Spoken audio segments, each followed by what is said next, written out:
Family, this is unbelievable. 1 second Luffy is being beaten by Crocodile, and the next second the whole world is live streaming Kaido Sensei's 6 Essential Lessons, where Kaido beats Luffy from a weakling into a strong fighter.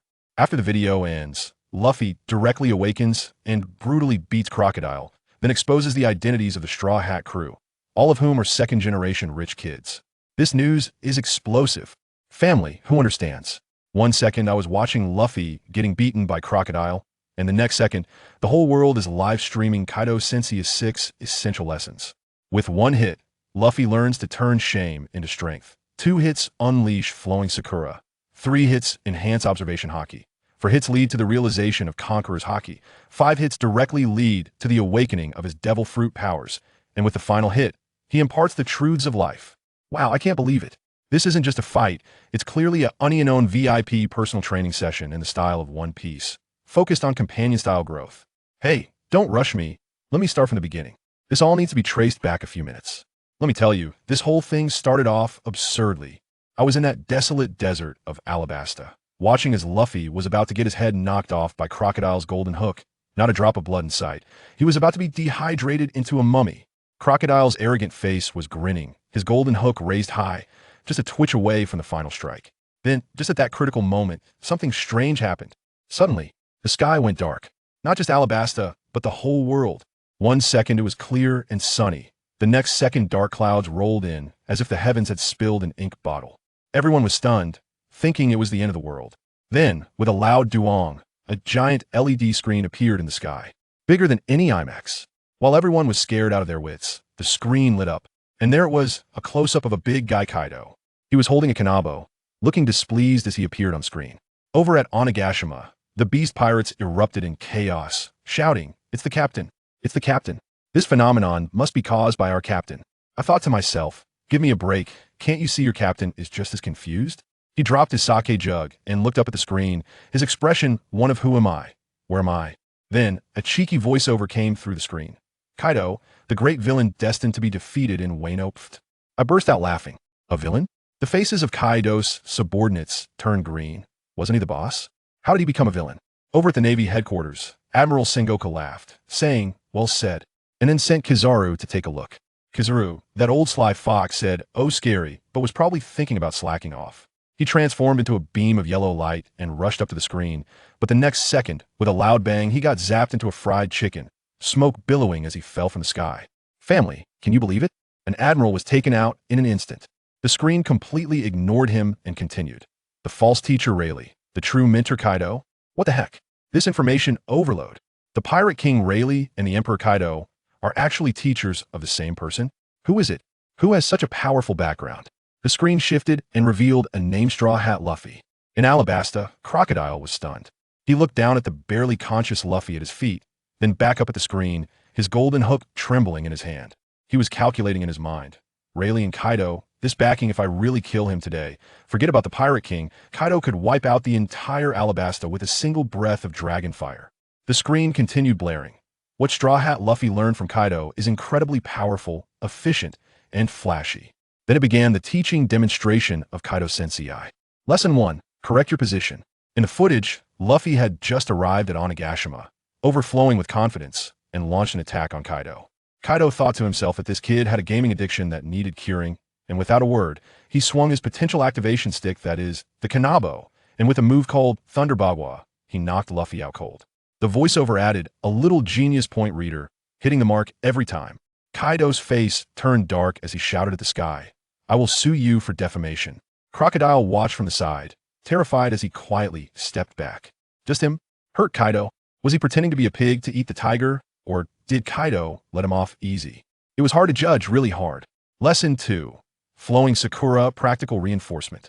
Luffy learned Flowing Sakura Haki and came back for revenge. A 3-tiered Inferno pistol hit Kaido solidly well. It just scratched the surface. But Kaido Sensei was pleased and declared that Luffy had passed this lesson. Lesson 3. Future Sight Reinforcement. Kaido countered with another Thunderbagwa, but this time Luffy was smart enough to dodge. Although he still got a little scrape on his head, his observation Haki reached mastery. Kaido Sensei couldn't help but verbally praise him. At this point, Luffy, lying on the ground, had taken advantage of Crocodile's moment of confusion to create a distance of several hundred meters, staring blankly at the teaching video in the sky. Lesson 4. Beginner's Guide to Conqueror's Haki. The voiceover said, Kaido Sensei thought it was time to teach something fun. Transforming into his beast form, he swung his stick again. Luffy braced himself, but his hands swelled up. While getting hit, Luffy pondered. No, there must be something else about this stick. Just as he was lost in thought, Kaido executed a descending 3 realms, pulling the abyss, knocking Luffy out cold again.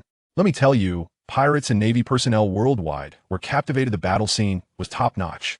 It was like premium content for free. Then the most incredible scene came. Luffy staggered to his feet and said to Kaido, Teacher, I've got it. Conqueror's Haki can be wrapped around my body, right? Kaido was shocked, thinking to himself, did I teach too well? Or is this kid just that talented? The real Kaido on Onigashima even started questioning his life, touching his kanabo and muttering to himself, could it be that I really have the potential to be a famous teacher? Just as Jack was about to say it's impossible, Captain, he was sent flying by Kaido's stick. Lesson 5. Devil Fruit Awakening Lesson. Luffy learned to wrap his haki and fought back against Kaido, but still got suppressed and knocked out again. Garp at the Navy headquarters was so furious, he crushed his senbei, eyes red and ready to fight Kaido. But on the screen, Kaido Sensei's potential activation, stick struck again, and with a few hits, Luffy directly awakened. The Nika form that hadn't awakened in 800 years just came out like that. At this moment, the whole world exploded. Shanks was shocked, Sengoku was dumbfounded, the Gorosei turned pale, and even Imsama in the Holy Land was alerted. Kaido himself was stunned. Each time he hit it felt like opening a blind box, wondering what he would get this time. The two of them put on a performance like Tom and Jerry, fighting in a hilariously joyful manner. Lesson 6. The Truth of Existence in the World. Kaido, seeing that he was about to be finished, quickly gave a closing speech, starting to preach. Roger was not a devil fruit user. Therefore, devil fruit powers are not the key to becoming king. Only Haki can surpass everything. Wow. At that moment, Kaido Sensei's image was immensely grand. He not only taught Luffy, he taught the whole world. From now on, who wouldn't greet him with Kaido Sensei? In the end, Kaido used his ultimate move, Great Thunder Bagua, and Luffy was sent flying into the sky, but he grabbed Kaido's arm, gathering a punch bigger than Onigashima in the clouds. Kaido Sensei was still down below, concernedly shouting, "Let go. You'll expose our location like this." Let me tell you, at that moment, people all over the world were moved to tears. So dedicated. Kaido Sensei, even at this moment, still teaching. The moment the fist fell, the screen went black. Then a summary appeared on the screen. Master Kaido, high achievers emerged from under the stick. 1 strike knows shame and courage. 2 strikes, the terrifying flow of cherry blossoms. 3 strikes, enhancement of observation haki. 4 strikes, enlightenment of conqueror's haki. 5 strikes, awakening of the devil fruit. 6 strikes, remembering the truth. After the video ended, Kaido was furious and transformed into a blue dragon, breathing hot flames towards the screen. But the screen remained unaffected, and a bolt of lightning struck Kaido, knocking him out. Meanwhile, in Alabasta, another anomaly occurred. Old Sand had come to his senses. He realized that the current Luffy was just a rookie, and the one in the video was the future. He grinned maliciously and charged at Luffy again. However, a beam of light descended from the sky, enveloping Luffy. I watched in astonishment as Luffy's muscles began to swell, his strength skyrocketing. With a bang, his conqueror's haki awakened. Old Sand was directly intimidated. He knew he couldn't wait any longer, transformed into sand, and rushed over. But Luffy sidestepped and dodged. His observation, haki awakened. The next second, Luffy punched Old Sand away. Then, Luffy directly transformed into his Nika form and knocked Old Sand unconscious with a single punch. All that remained was Luffy's maniacal laughter. Just as this was over, the Straw Hat crew set sail again, and the giant screen in the sky lit up once more. This time, the title was even more explosive. Straw Hat Pirates' Identities Exposed. Turns out they're a bunch of second-generation officials on a vacation. I thought to myself, is there more to this? The screen began to call out names one by one. Captain, Monkey D. Luffy. His grandfather is the Navy hero, Monkey D. Garp. With a boom, the whole world exploded. The grandson of a Navy hero became a pirate? In the Navy headquarters, Sengoku shouted angrily at Garp, who actually scratched his head and admitted, has it been exposed? On the ship, Nami and the others looked at Luffy with different eyes. But that wasn't all. His father is the leader of the Revolutionary Army, Monkey D. Dragon. Let me tell you, at that moment, everyone figured it out. Grandfather in the Navy, father in the Revolutionary Army, son a great pirate. Goodness, black, white, and gray all covered by your family? This background is simply ahead of the game. The guide on the path of piracy, the Yonko, red-haired Shanks. Big Brother, the 2nd Division Commander of the White-Beard Pirates, Fire Fist Ace. Sabo, the 2nd in command of the Revolutionary Army. As soon as Sabo's name was mentioned, Luffy and Ace immediately cried out, "Sabo is still alive?" At the Revolutionary Army base, Sabo had a splitting headache and fainted on the spot. He remembered everything. The screen continued to reveal. Additionally, Joy Boy, the sun god Nika, and the human fruit. Mythical beast type, Nika form. This gave Luffy a more powerful background. Every word shook the world, and now all focus was on one person. Robin was on the ship watching Luffy, sweating profusely. After the captain's story, it was time for the vice captain. The 2nd-generation vice captain, Zoro. On the Mary, Zoro raised an eyebrow at Sanji, who was jumping in anger. The video didn't directly mention Zoro, but instead showed scenes of Kinemon from Wano, saying that when he saw Zoro, it reminded him of the past Frost Moon Odin. The two profiles looked almost identical. Therefore, the video directly revealed that Zoro's father is very likely the famous samurai of Wano, Frost Moon Odin. As soon as the name came out, let me tell you, Zoro was completely stunned, mumbling about Frost Moon beef balls, his eyes wide open, probably never even considered who his father was. Well, now it's all laid out for him. His destiny is set, it's Wano country. Before we could even digest Zoro's royal identity, the screen flashed, and wow, Nami's stunning photo popped up.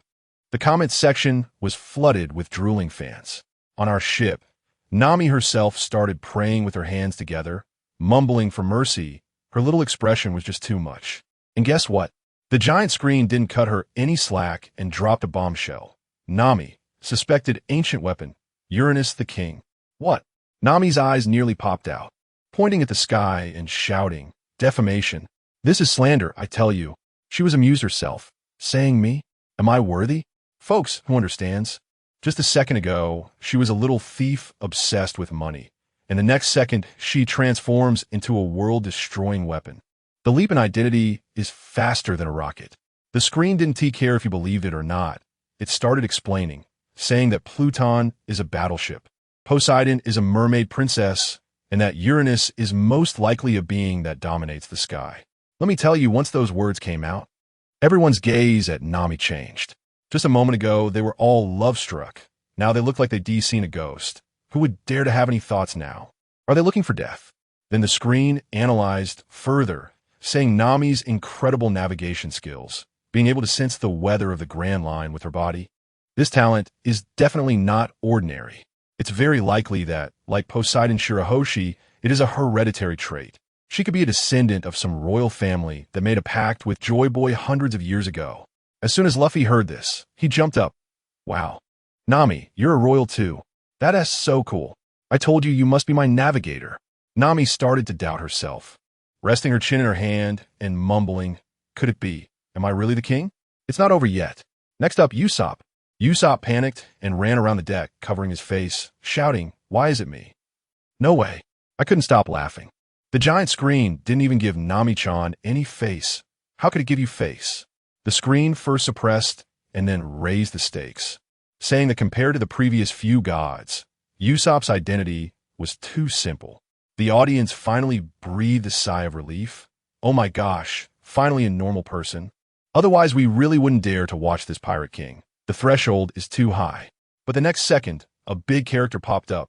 Father, the vice captain of the red-haired pirates. Yasopp. The whole world exploded. What the hell? This is called simple. You call the sniper of the 4 Emperors crew a simple background. This is insane. A bunch of little pirates started crying on the spot, shouting for their mothers to take them home, saying they couldn't be pirates anymore. It's too competitive. They used to think anyone could be a pirate, but now they realize that without a royal background, you don't even have the qualification to set sail. However, speaking of which, compared to being the son of the commander of the Revolutionary Army, or the descendant of the daimyo of Wano, or the king of ancient weapons, it seems. Indeed, it is much cleaner. This gold content, it's like I understand, but I don't understand. The screen specifically mentioned that Yasopp abandoned his family for his dream, which led to Usopp bragging since childhood. Over in the New World, Yasopp was originally quite proud, but seeing this, the smile on his face faded. Meanwhile, on our ship, Usopp was teary-eyed and couldn't say a word. The video concluded by saying that Usopp is the most ordinary member of the Straw Hat crew, with the dream of just wanting to be a brave warrior of the sea. Just as the audience was about to empathize, someone next to them slapped them. "What the hell are you crying for? Your dad is a high-ranking member of the red-haired crew." What a twist. Next up, the cook. The Straw Hat Pirates' cook, Sanji. The screen directly labeled him.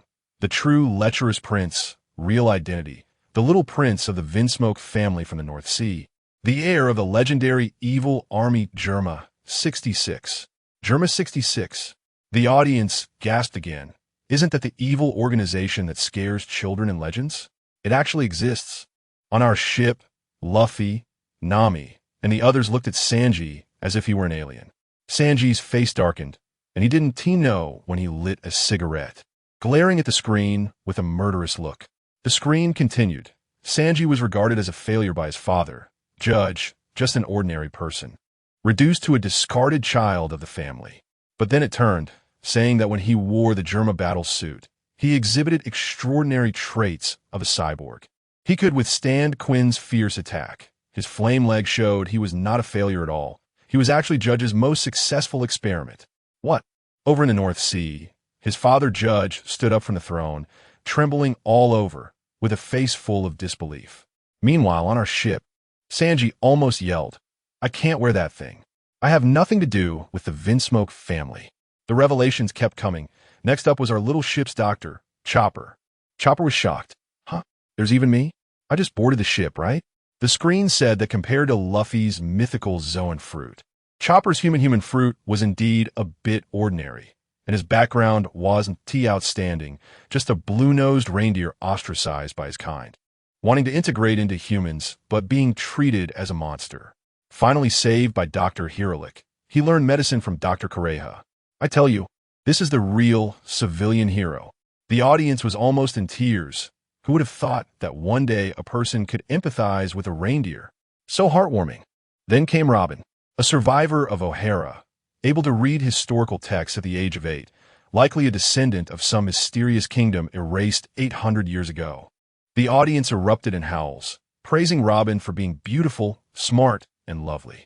Next was Frankie, the son of a pirate, abandoned by his parents. But he was the only man in the Straw Hats who had seen Roger and Odin. The screen hinted that his parents might be some big pirate known by Roger. Then Brook, 90 years old. When his age was revealed, the entire world gasped. Luffy's grandfather, Garp, is only in his 70s, and Brook is even older than him. A user of the Revive fruit, he died once and can still resurrect. Isn't that equivalent to immortality? Finally, Jinbe, former Shichibukai, joined the Sun Pirates for the sake of his race. Then to protect Fishman Island, he submitted to Big Mom, and ultimately for loyalty to Whitebeard. He tore his face with the world government.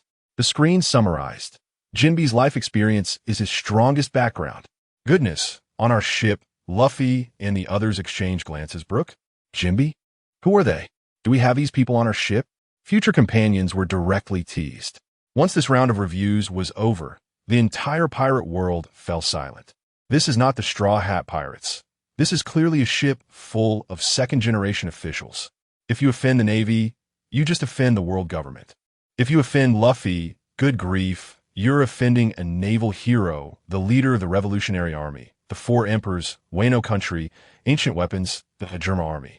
Better to offend the Celestial Dragons than touch the Straw Hats. This saying became the new iron law of the sea. Just as everyone was still in shock, several beams of golden light suddenly descended from the sky, precisely covering Zoro, Sanji, and the others. I watched in disbelief as Zoro's muscles bulged, jumping dozens of meters high. His arms wrapped in haki, and with one sword swing, the sea was directly split open. Sanji's side was even more ridiculous. He was walking on air and soaring into the sky. This is like a sudden cheat code dropping from the sky. A beginner village gift pack delivered right to their faces. The giant screen instantly raised everyone's strength to the peak level during the battle in Wano. I had only one thought at that moment. There's going to be a good show in the Marineford War, with Luffy on a Nika cheat code, parachuting in a Marineford with a bunch of max-level teammates. I can't even imagine how beautiful that scene would be. But who knew this wasn't the end? The giant screen lit up again. This time the title left everyone speechless.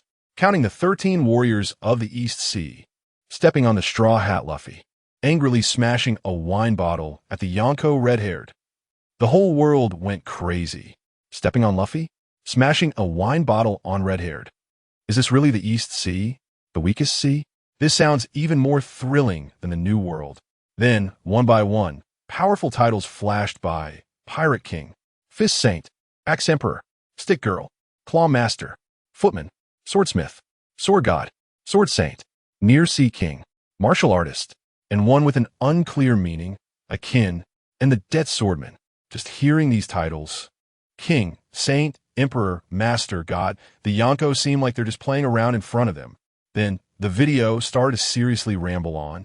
Pirate King Sig, wielding the supreme great knife Sunbeer sword, once declared, with Roger the Pirate King in the sea, I am king on the red line.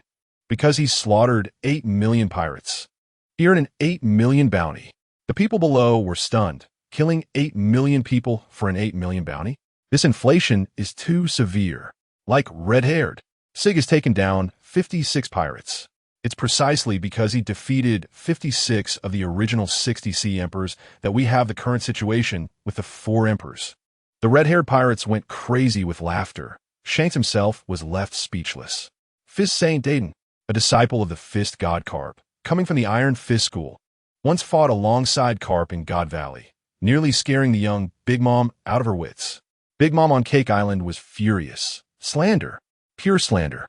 Later, she secluded herself in Windmill Village, teaching Ace the Fire Fist and Luffy the Rubber Fist. After the Marineford War, an enraged Dayton broke Carp's invincible iron block with her iron fist, beating Carp until he was bloodied. In Windmill Village, everyone looked at Dayton with new eyes. She tried to punch the wall and then hugged her arms, screaming, "Damn it, you tricked me."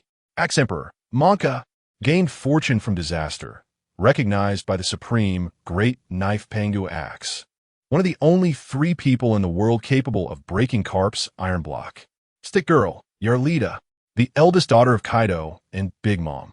Kaido and Big Mom broke down, shouting insults at each other from a distance. Return my innocence. Kaido's subordinates looked at him with admiration. Boss is amazing. He can say this. Claw Master, Kuro, a 10-sword-style swordsman, the founder of the Navy's 6 powers of Footman Zeph, once known alongside Carp as Fist and Foot. The founder of the Navy's 6 powers Ronzon. The shoe print on Dragon's face was left when he taught Dragon the Wind God Foot at the Revolutionary Army base. Dragon's face turned green. Swordsmith, Gung Shiro, the strongest swordsmith, crafted half of the world's supreme great knives, including Mihawk's Black Blade Yoru, Pirate King's Sunbeer Sword, Axe Emperor's Pango Axe, Claw Master S 10 Claws Blade, Sword God S Dragon Slaying Sword, Sword Saint S Heavenly Sword. On our ship, Zoro looked at the 3 swords in his hands, full of question marks. What are these then? Sword God Johnny, Sword Saint Joseph, wielding the Dragon Slaying Sword and Heavenly Sword. They once repelled Kaido and Big Mom's 100,000 coalition at Reverse Mountain, leaving behind the legend of EC ahead.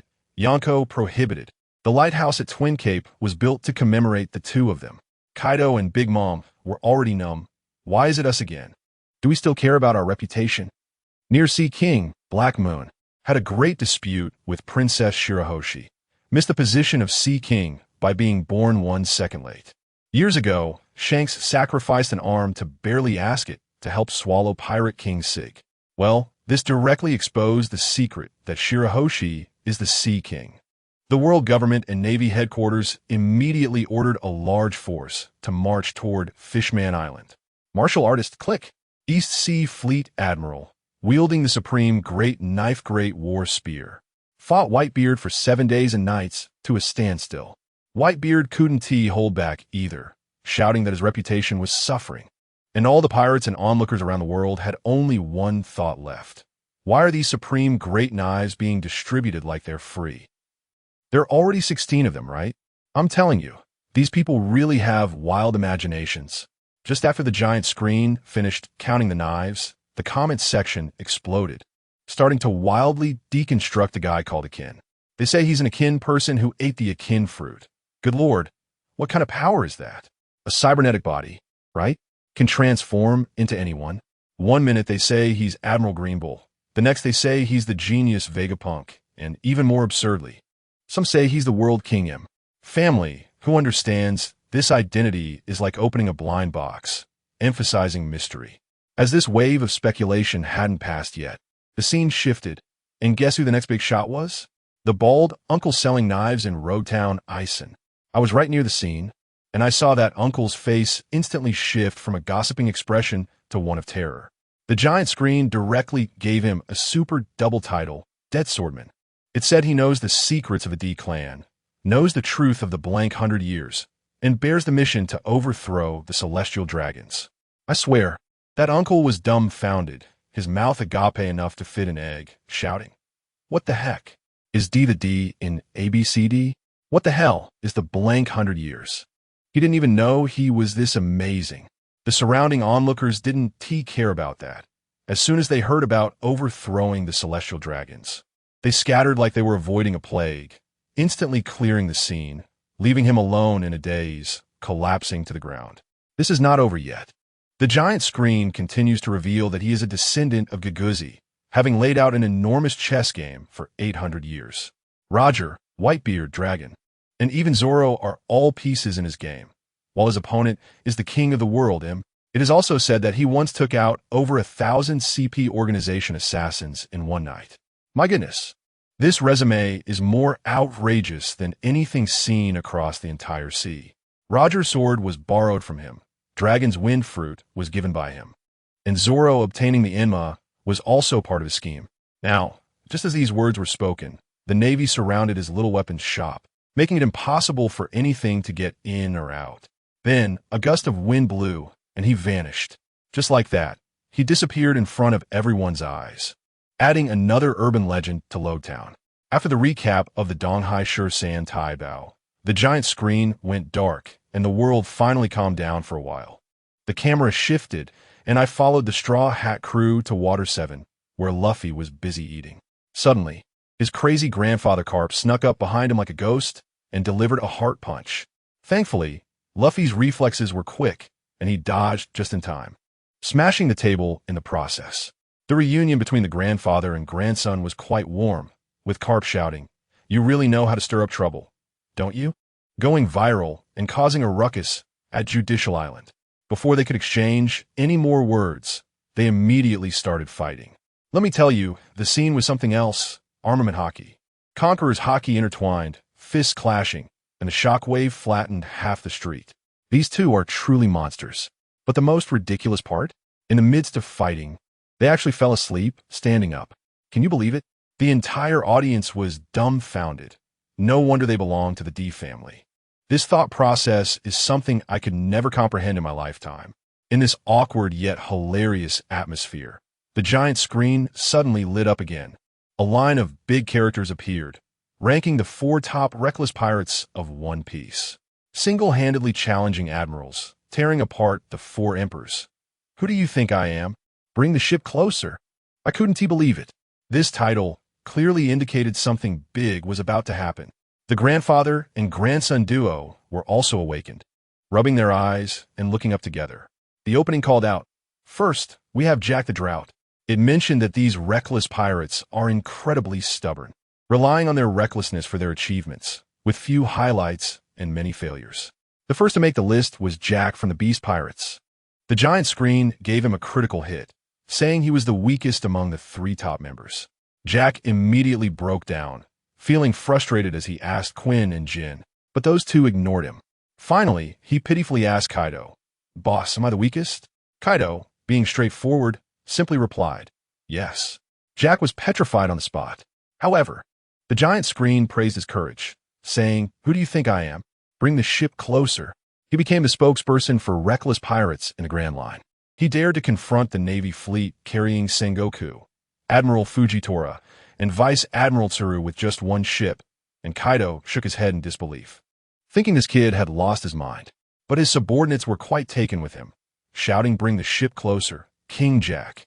Of course, his record was indeed glorious. He was hammered when he challenged the Navy's dream team, was sent flying by the elephant, and got chopped by Ashura Doji in Wano. Then lost a tooth to the Moonlight Lion Army on Onigashima. His record was one of repeated defeats. By the end, even his own subordinates couldn't help but mutter, "Damn." The second to appear was Bajir from the Blackbeard Pirates. The giant screen described him as muscular yet simple-minded. As soon as this guy appeared, he was causing trouble in the Magic Valley town, and if it weren't for Nami stopping him, he would have been taken down by Luffy and Zoro right then and there. Later, when he encountered Ace, without saying much, he tried to smash him with a house, only to be sent back by Ace's flame pillar, nearly setting his boss Blackbeard on fire. From that point on, he had an unbreakable bond with the flame fruit. 2 years later, he ran to Dressrosa to steal the flame fruit, only to meet Sabo. He got utterly wrecked by Sabo's Dragon Claw fist twice, with each encounter worse than the last. I thought he would finally take a hint, but then he pulled a bold move. Despite being heavily injured, he clung to the underside of the Revolutionary Army's returning ship and successfully infiltrated their headquarters, Baldy Island. Then he called for reinforcements, bringing the entire Blackbeard crew over to raid the place.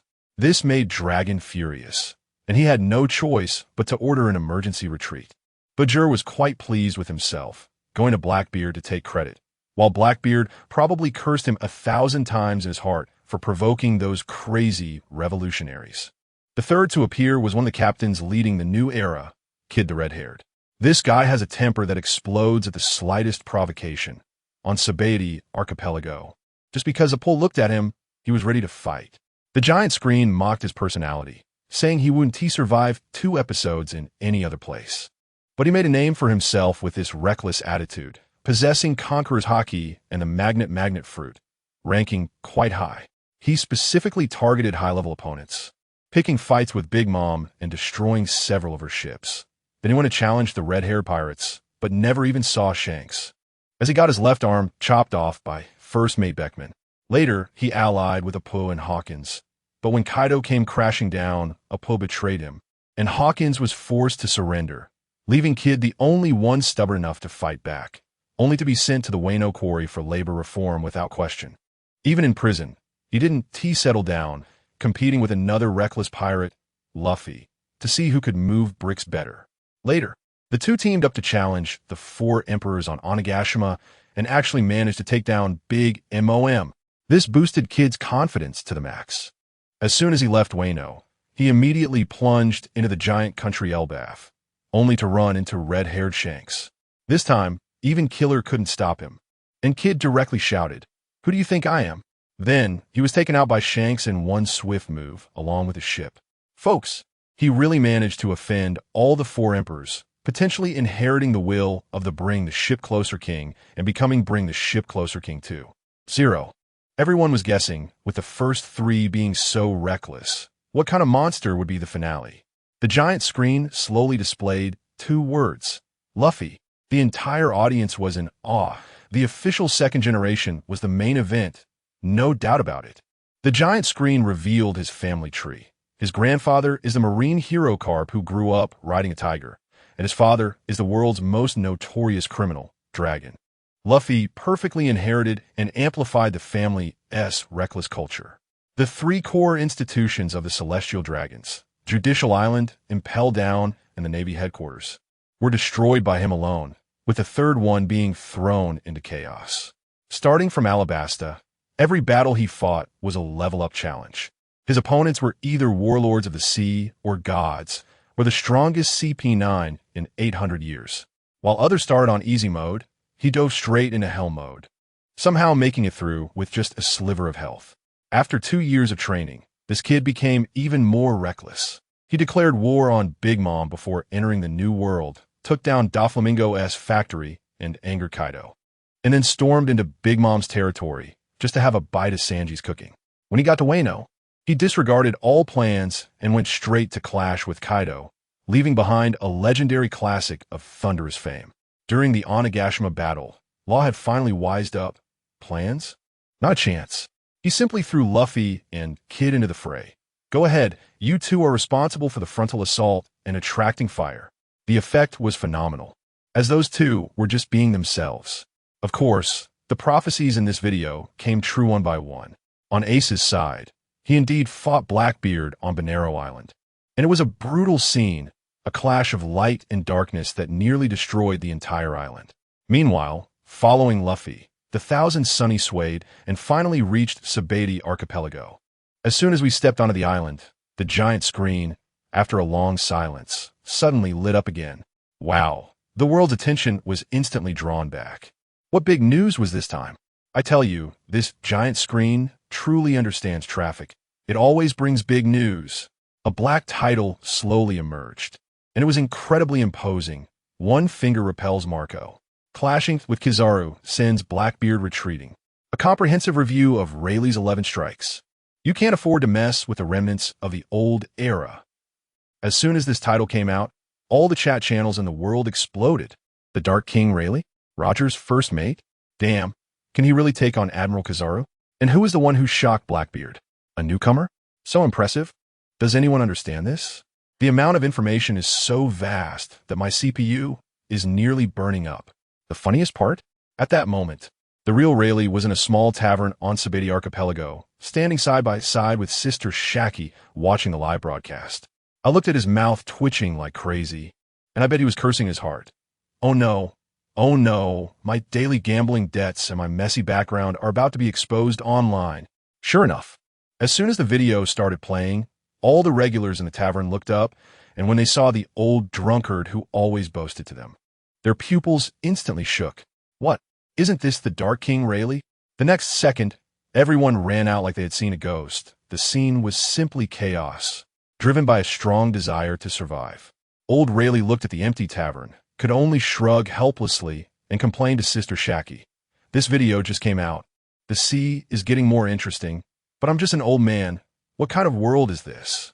Just as he finished speaking, the screen began to recap, and it kicked off with a shocking revelation, the God Valley incident.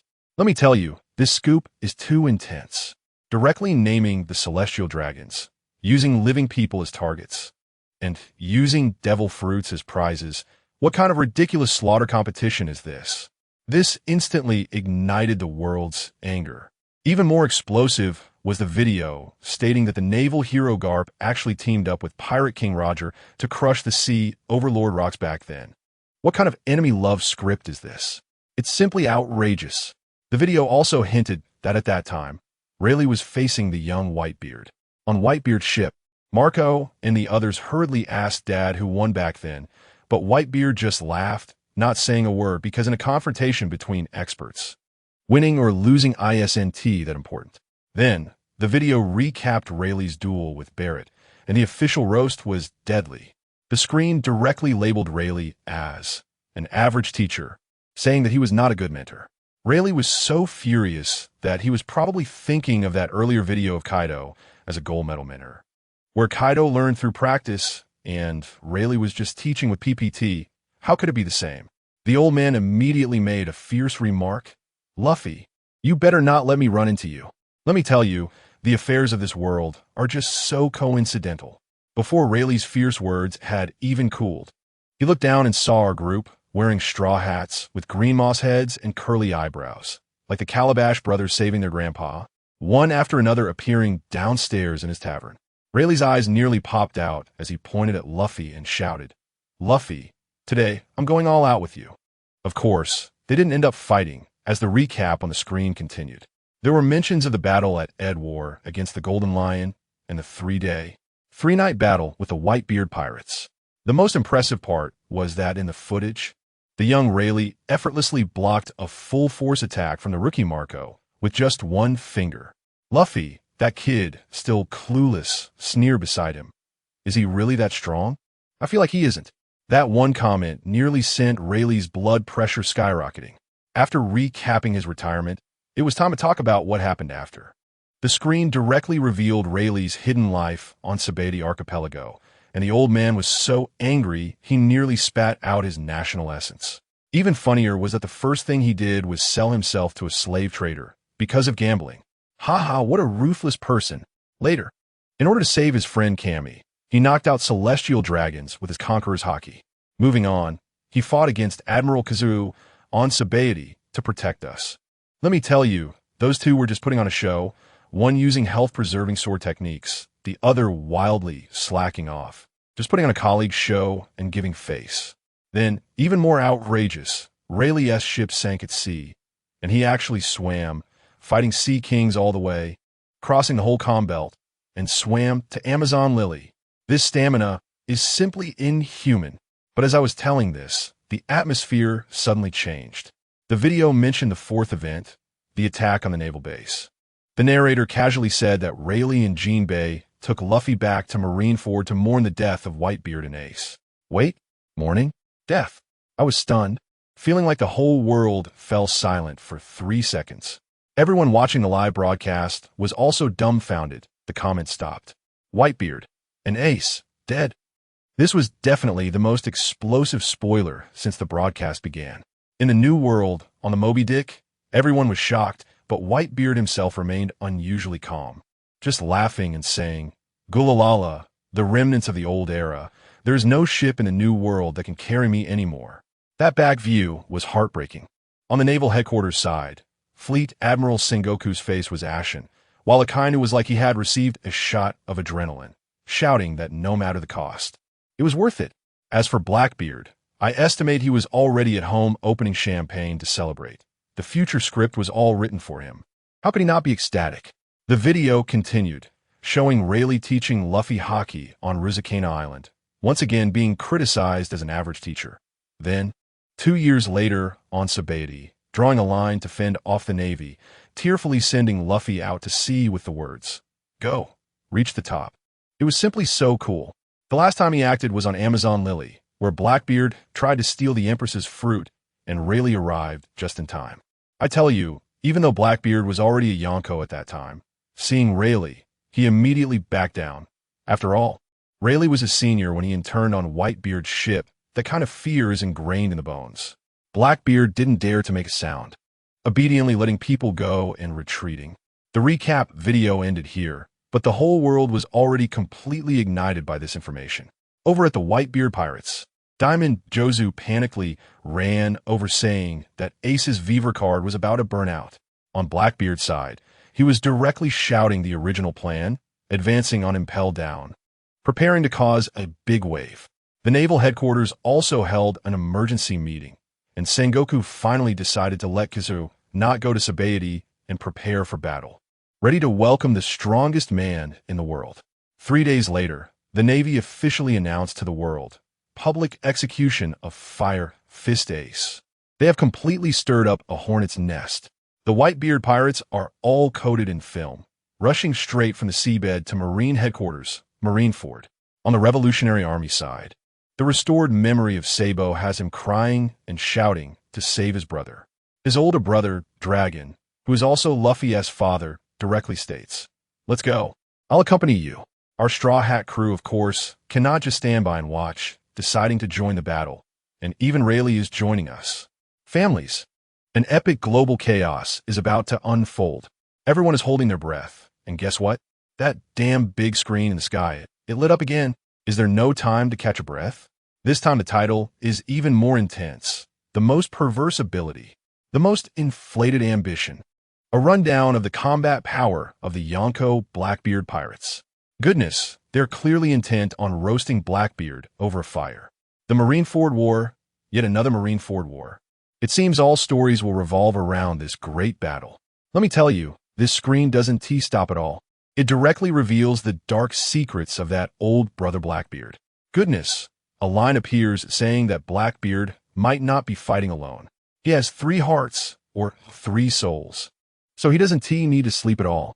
Families, who understands this? This is equivalent to having a 24-hour experience boost, doubling the time to build a career. How can anyone compete with that? Moreover, this screen analyzes it thoroughly, stating that the Blackbeard pirates are completely different from other crews. Look at Whitebeard and Redhaired. They rely on emotions and loyalty. They're like one big family. On Big Mom's side, it's purely a family business, bound by blood relations. But over here with Blackbeard, Let me tell you, it's simply a coalition of ambition. Everyone has ulterior motives, born to rebel, temporarily gathered together solely for common interests.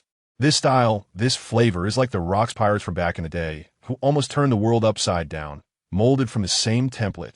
As soon as these words came out, the Navy headquarters was thrown into chaos. Admiral Sengoku turned pale. Rocks. This name is a PTSD trigger for the Navy and the world government. Absolutely taboo. And here you are, Blackbeard, not only inheriting the spirit, but even fully cosplaying in action.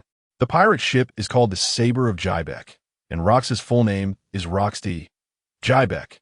His base is on Hive Island, which was also Rox's old nest. This is no longer a tribute. It's a blatant declaration of becoming Rox 2.0. Sengoku immediately ordered, keep a close watch on Blackbeard. Put a bounty on him right away. This trend is not right. We need to nip it in the bud. And there's even more explosive news. The screen reported that Blackbeard and his crew were crazily hunting for devil fruit users, using his darkness fruit ability to steal others' devil fruits and arm his subordinates. Kaido's beast pirates had spent so much effort on artificial fruits, and compared to this, they were simply a subpar version. Kaido was furious in Wano, probably hoarse from shouting, muttering just 2 words: defamation. Pure defamation. Then, the main event began, individual showcase time. The screen started calling out the names of the monsters under Blackbeard. The first, of course, was the captain himself, Admiral Marshal D. Teach. Let me tell you, when this resume came out, the whole world fell silent. The most vicious Logia type, Darkness Fruit. The strongest Paramecia type, Tremor Fruit. The only dual fruit user in the world. Bounty 3,996,000,000 berries. At this moment, Blackbeard himself, on a broken wooden raft preparing to cause trouble and impel down, saw himself on the screen, first enraged as his whole background was exposed, then completely stunned when he saw the words Tremor Fruit, followed by uncontrollable ecstasy. Laughing maniacally, haha, I succeeded? I really can succeed. Wow. This was like getting a spoiler in advance, and being the protagonist in a gratifying story. At the Navy headquarters, Akainu was about to crush his cigar, directly telling Sengoku, Admiral, this guy is too dangerous. He must be eliminated. Red-haired Shanks, on his ship in the New World, touched the scar on his face, his expression grave enough to drip water. Meanwhile, Whitebeard, heading to Marineford from the seabed, saw that his strongest ability had fallen into the hands of this traitor and murmured, Teach. For this, you could hide for decades. The screen continued to output, saying that Blackbeard was also incredibly skilled in physical combat, having left those 3 scars on Redhaired's face with his claws back in the day. How could someone who could fight evenly with an emperor be just an ordinary crew member on Whitebeard's ship? This cunning, this patience, it was simply astonishing. Next were his subordinates, one more explosive than the other. The first ship captain, Burgess, nicknamed the Fighting Champion, one of the founding members. In the future, he would obtain a fruit called the Grain Fruit, gaining strength to lift a mountain like a monster. This guy saw his future and immediately became ecstatic, hugging Blackbeard's thigh, shouting, Captain, I made it. Now that you are an emperor, as a founder, I should at least be a vice-emperor, right? Blackbeard looked at this iron-headed fool, probably rolling his eyes in his mind. The second ship captain, Shiryu of the Rain, former chief jailer of Impel Down, a psychopathic swordsman. This guy was even more impressive. In the future, he not only escaped from the underwater prison, but also killed Moonlight Moria's subordinates to steal the transparent fruit. Wow, a top swordsman who can now turn invisible for assassinations. When this news broke, Magellan, the warden of Impel Down, turned dark, probably already plotting how to eliminate this traitor in advance. Meanwhile, Sanji on the Thousand Sunny was stomping his foot in anger. What a waste. The transparent fruit is a divine item, and this is how you use it. The third ship captain, Sniper Van Augur, got an even more outrageous fruit, the Warp Fruit. Let me tell you, a marksman who can accurately snipe you from several kilometers away and can now teleport at will. How do you defend against that? This is no longer a sniper. This is simply a cheat in a video game. Then there was the fourth ship captain, the Tyrant King Pizarro, with the Island Fruit, able to merge with an entire island. The fifth ship captain, Lafitte, a violent security officer from the West Sea, Blackbeard strategist. The 6th ship captain, the Moonlight Hunter Katarina Devon, with a mythical Zoan-type nine-tailed fox form, able to transform into anyone's appearance. And a pervert who likes to collect beautiful women's heads. The 7th ship captain, the giant warship San Juan Wolf, who is a giant himself and has eaten the growth fruit, becoming larger than a mountain. The 8th ship captain, the big wine barrel Baskerville Choate, a sake fruit user. The 9th ship captain, the ship doctor Death God Poison Q, with the disease fruit, able to create various infectious diseases. And the most outrageous part is that his sick horse will eventually eat the mythical Zoan-type Pegasus fruit. Who understands this, my friends? This is an overwhelming wealth. Even horses can be fed mythical Zoan fruits. This Blackbeard Pirates is simply a moving devil fruit encyclopedia, with complete abilities across 3 categories and terrifying overall strength. The screen concluded by stating that they are natural enemies of the red-haired pirates, who focus on hockey. And the future clash between Red and Black is destined to reach a climax. Just when everyone thought Blackbeard Showcase was over and were preparing to digest this massive amount of information, the screen suddenly went black.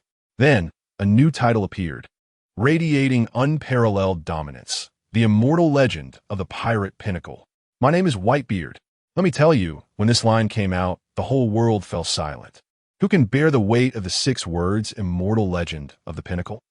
But when they saw the following words, my name is Whitebeard, no one dared to disagree. The footage began to play, not focusing on how strong he was, but rather on his origins. Whitebeard, Edward Newgate, was born on a destitute island that couldn't even pay for the gold in the sky, and was an orphan from a young age. To support the other orphan friends, he could only steal and rob. He went to sea as a pirate early on, but not a single treasure he stole was kept for himself. He secretly sent everything back home to build up the island that raised him. In the footage, young Whitebeard was sharing the spoils with his companions. While others counted gold coins, he leaned against the side of the ship, staring blankly at the sea. A companion asked him, Newgate, what do you really want? He paused for a moment, then smiled and gave an answer that made all the pirates burst into laughter. Family. A fugitive's greatest desire was actually family.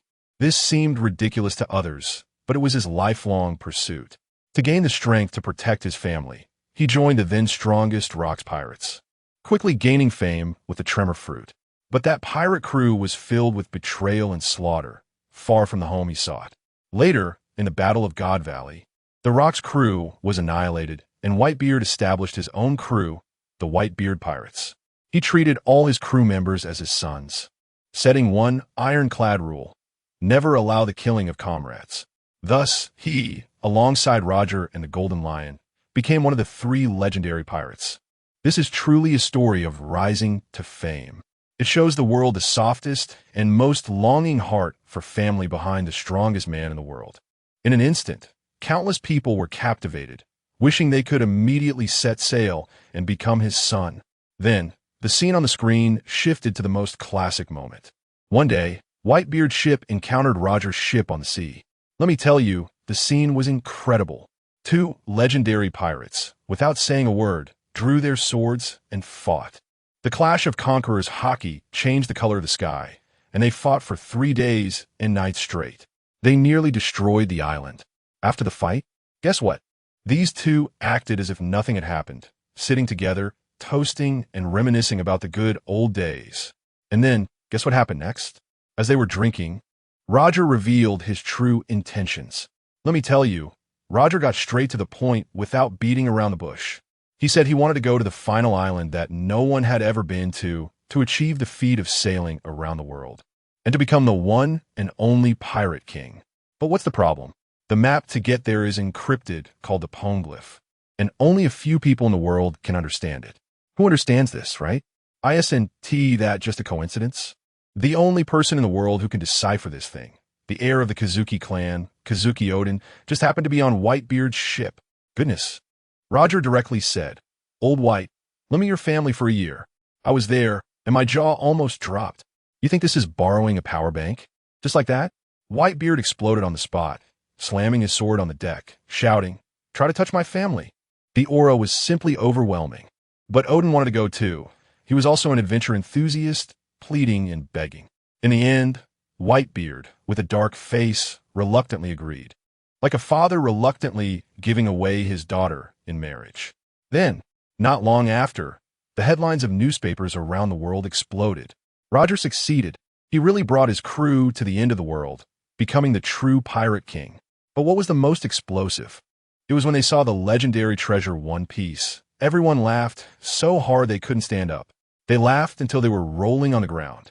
Roger even cheerfully named that island Laugh Tale, which translates to joke. The whole world has gone crazy. What is this? Is the treasure real? It must be piled up like a mountain. All the pirates have red eyes, and a new gold rush. No, a one-piece rush has been instantly ignited.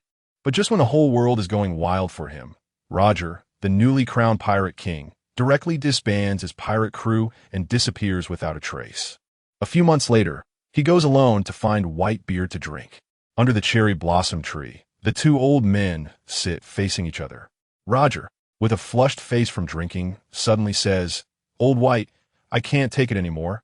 I have a terminal illness, not much time left." Then he asks, "How about I tell you how to get a laugh tale? Oh my, this is a VIP ticket to the throne of the Pirate King." Guess how Whitebeard responded? He gulps down a mouthful of alcohol and casually replies, "No, I'm not interested." Cool. So cool. The only man in the world to say no to One Piece. Can you believe it? This was the last meeting between the two of them. After that came the shocking news that rocked the world. Pirate King Roger was about to be publicly executed by the Navy. On the day of the execution, the eyes of the entire world were on him. Roger stood on the platform, using his last ounce of strength to shout the words that would directly change the world. "Do you want my treasure? If you want it, you can take it all. Go find it. I've left everything in the world there." Boom. He used his life to directly press the switch that exploded a new era. The Great Pirate Era had arrived. 20 years passed in the blink of an eye. The old era was gone, and the new era had come. Where was Whitebeard? He had become one of the 4 emperors of a new world, recognized as the world's strongest man, a living legend. But he knew that heroes eventually fade. The giant, over 6 meters tall, now had to rely on 4 drips to stay alive. That once mighty body had become a burden. He no longer cared about the position of Pirate King.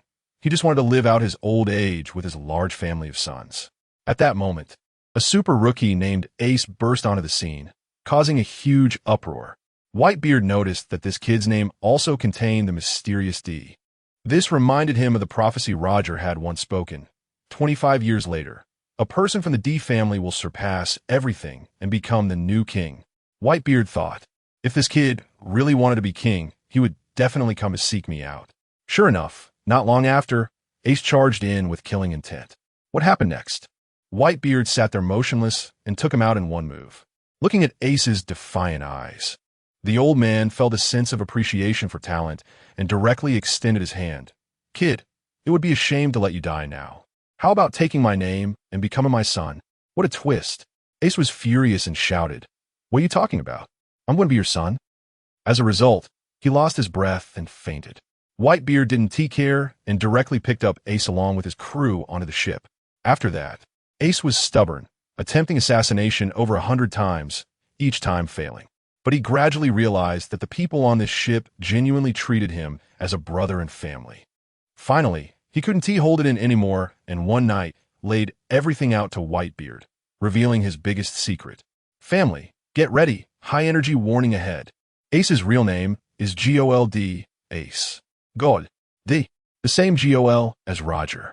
Yes, he was the biological son of Pirate King Roger. When the news broke, the entire world exploded.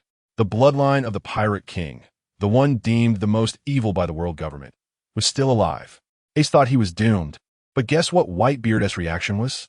After hearing this, he was stunned for a moment, then burst into laughter. "I thought it was a big deal. And it's just this little thing." Ace was dumbfounded. The earth-shattering secret he had hidden for his whole life was just a trivial matter in his father's eyes. Whitebeard patted his shoulder and said, "No matter who gave birth to you, once you're on my ship, you're my son. Everyone is a child of the sea." Wow, what a perspective. This was the embodiment of grand vision.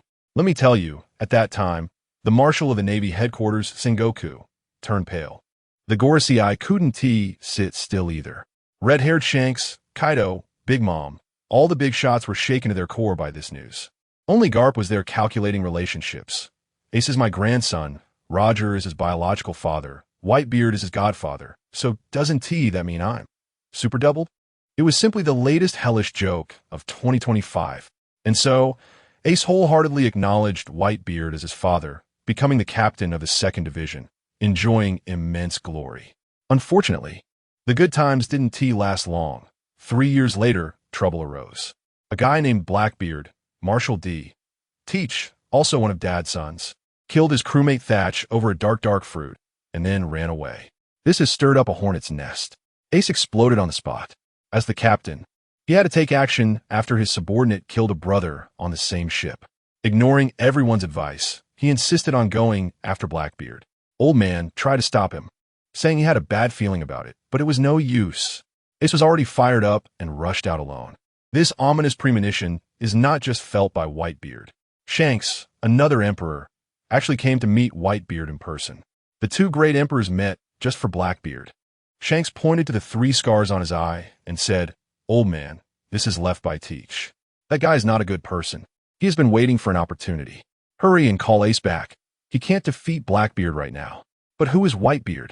He believed that cleaning house was the responsibility of a father, and he got directly angry. "Kid, who do you think you are to teach me how to do things? You still have 100 years to go." With no common ground for conversation, the two drew their swords. Let me tell you about that scene. Whitebeard's supreme great blade. The tornado clashed against Shanks' famous sword, Griffin. When the blades met, there was a duong sound, and the sky literally split open. Really, the sky was forcefully cleaved in half. This is the power of the emperors. It's so exaggerated. And what happened next? What you fear comes to pass. Months later, news arrived that Ace lost and was captured by Blackbeard, used as a declaration of allegiance to the world government. Then, the government announced that they would publicly execute Ace at the Navy headquarters in Marineford. This time, it completely ignited the powder keg. On Whitebeard's side, the Navy ships monitoring him lost contact overnight. All the pirate crews under him began to assemble. What is this? It's a declaration of war. A blatant declaration of war. The Navy went crazy, pulling out all their resources. 3 admirals, 16 vice admirals, the 7 warlords of the sea, and 100,000 elite troops, all waiting at Marineford for Whitebeard to come. On the day of the execution, guess how Whitebeard arrived? He coated all his ships with a layer of film and directly submerged from the seabed, suddenly emerging right in the center of the Navy's encirclement. Everyone was stunned. Whitebeard stood at the bow, looking at Ace on the execution platform, and the first thing he said was, "My dear son, are you okay?" Ace was about to cry, shouting, "It's all my fault. Don't come, you guys." But Whitebeard interrupted him. "I told you to go, son. Wow, what a responsibility. When the sky falls, Dad will carry it for you." After saying that, Whitebeard unleashed his power. With a swing of his fists, the sea on both sides was directly lifted up, turning into 2 massive tsunamis that crashed towards the Navy headquarters. This is the power to destroy the world. Navy Admiral Akiji quickly intervened, using the Ice Age to freeze the tsunamis. But now, the sea surface turned into an ice rink, and Whitebeard's sons charged onto the ice. Howling in excitement, the battle was about to erupt. Both sides fought with rivers of blood flowing. Just then, something even more outrageous happened. A warship fell directly from the sky. It crashed down in the middle of the battlefield with a bang. Who was on it? Monka D. Luffy and a group of inmates he rescued from the underwater prison. What a scene. The main character has arrived. There's a guy named Crocodile among this group, who was once beaten by Whitebeard and has held a grudge ever since. When he saw that Whitebeard had no one behind him, he wanted to launch a sneak attack. But what happened? Luffy activated his second gear, steam bursting from his body, and in an instant he dashed forward, directly blocking Crocodile's poisonous hook. Old Sam was furious, asking why Luffy was protecting him. Luffy's reason was simple, because Ace really likes this old man. Upon hearing this, Whitebeard turned around to look at Luffy. When he saw the straw hat on Luffy's head, he instantly understood. He remembered when Shanks told him that he had bet an arm on the new era. So it turns out you are the one Shanks spoke of in the new era. Whitebeard was clear in his heart. He looked at this young fool and decided to test him. Are you here to save your brother too? Let's see what this guy, whom Shanks bet on for the future, is really made of. And guess what? This young fool Luffy didn't give him any face at all. Whitebeard pretended to be angry and said something threatening, like that this little brat would lose his life, but Luffy exploded on the spot. He directly put his hands on his hips, his voice louder than anyone else's, shouting at the world's strongest man. You don't get to decide this. The one who will be Pirate King is me. Wow, that shout silenced the entire scene. Not to mention others, even Whitebeard was stunned for a while, then suddenly burst into laughter, pointing at Luffy and saying, "So you're Monkey D. Luffy? Huh, interesting kid. I'll remember you." Marco beside him couldn't hold back, his mouth curving up, muttering, "No wonder he is Ace's brother. This nerve is really thick." I tell you, the one laughing the hardest was Carp, holding his stomach, tears almost coming out, while Sengoku beside him looked green with anger, his braids almost standing on end. Whitebeard looked at Luffy, his smile growing more and more satisfied, saying, quite arrogant, "But if you dare to hold me back, I one tea spare you, you snot-nosed brat." But Luffy completely ignored this, directly throwing out, "I will save Ace my own way." Family members who understand, this is Whitebeard. This kid actually dared to speak to him on equal footing. It's unbelievable. However, Luffy did bring an important piece of information, saying that the Navy was preparing to execute Ace ahead of schedule. But who was the old man? He saw right through it, saying it was Sengoku's cunning plan to deliberately let them panic. I felt something was off at that moment, and sure enough, something big was coming. Sengoku was playing a dirty game. On the surface, the two armies were clashing fiercely, while behind the scenes, he sent Akainu to instigate a rebellion. He approached a pirate captain under Whitebeard named Squard. This guy's former fleet was wiped out by Roger, and he hated Roger to the bone. Akainu went to deceive him, saying that Whitebeard had sold out all of you newcomers from the New World to save Roger's son, Ace. Squard, being straightforward, got heated and rushed to Whitebeard, taking advantage of the old man's unguarded moment, and stabbed him right through. I shouted in front of the screen, damn. The whole place instantly exploded. Marco and the others quickly subdued Squard. That guy knelt on the deck, crying like a 200-pound child, asking the old man why he had deceived him. I tell you, Whitebeard's next move was legendary.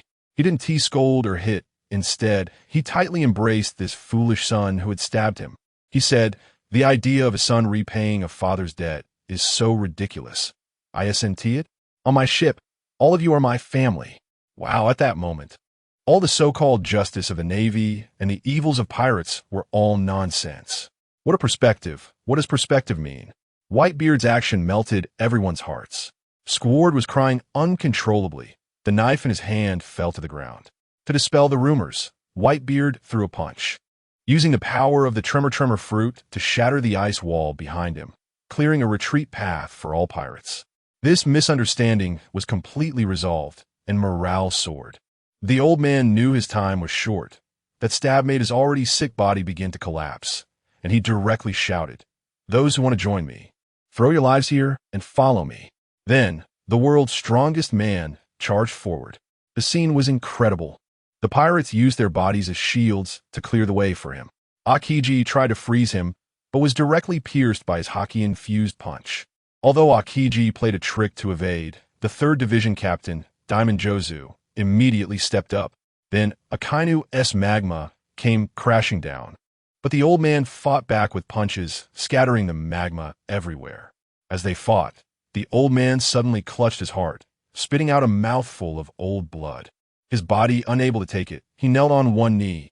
Akainu, that sneaky guy, seizing the opportunity, shot a magma dog without hesitation, directly burning a large hole in the old man's chest. At that moment, I felt darkness before my eyes. Marco and the other saw the old man was seriously injured, losing focus, and were instantly taken down by Kizaru and Akiji. It was over. The Whitebeard pirates were about to collapse. The Navy soldiers rushed in like madmen, surrounding and beating them with knives, guns, and cannon fire. But guess what? The old man still held on and didn't fall. He knew he couldn't go on, so he placed all his last hopes on Luffy, ordering everyone, "Cover the Straw Hat Kid with all your strength." Luffy was truly impressive, dashing up to the execution platform like a bolt of lightning. and with a snap, he unlocked Ace's sea stone handcuffs. Ace was free. I thought we could finally win, but Whitebeard, this old man, calculated further than anyone. He stood in front of everyone, giving his final order as captain. You all live and return safely to the new world. He wanted to single-handedly take on the entire Navy headquarters. He punched Marineford, shaking it to pieces, drawing a line of death between himself and the Navy, standing alone like a mountain, blocking all pursuers. Ace was unwilling to leave, kneeling down through the wall of fire, heavily bowing his head to the old man. Whitebeard turned around. That look in his eyes was both comforting and proud. He asked Ace, "Am I still a qualified father?" Family members who understand. Ace cried so hard he couldn't speak, using all his strength to respond. Of course. Upon hearing this, Whitebeard laughed heartily. That laughter was more refreshing than drinking the best wine in the world. He told Ace not to look back, to welcome the new era. I initially thought it was a happy ending, but then Akainu, the king of trash talk, came back. Chasing after Ace, he spewed insults, crazily mocking Whitebeard as a failure of the old era. Ace, with his fiery temper, exploded on the spot, turning around to confront Akainu. What happened? To protect Luffy behind him, Ace absorbed Akainu's magma punch with his own body.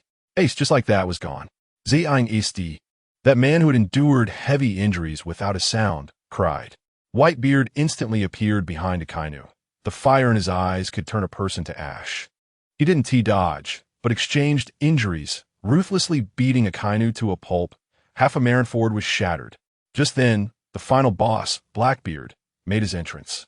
This guy wanted to use the dark fruit to absorb the old man's powers, but was knocked down by the old man's blade, almost getting choked to death on the spot.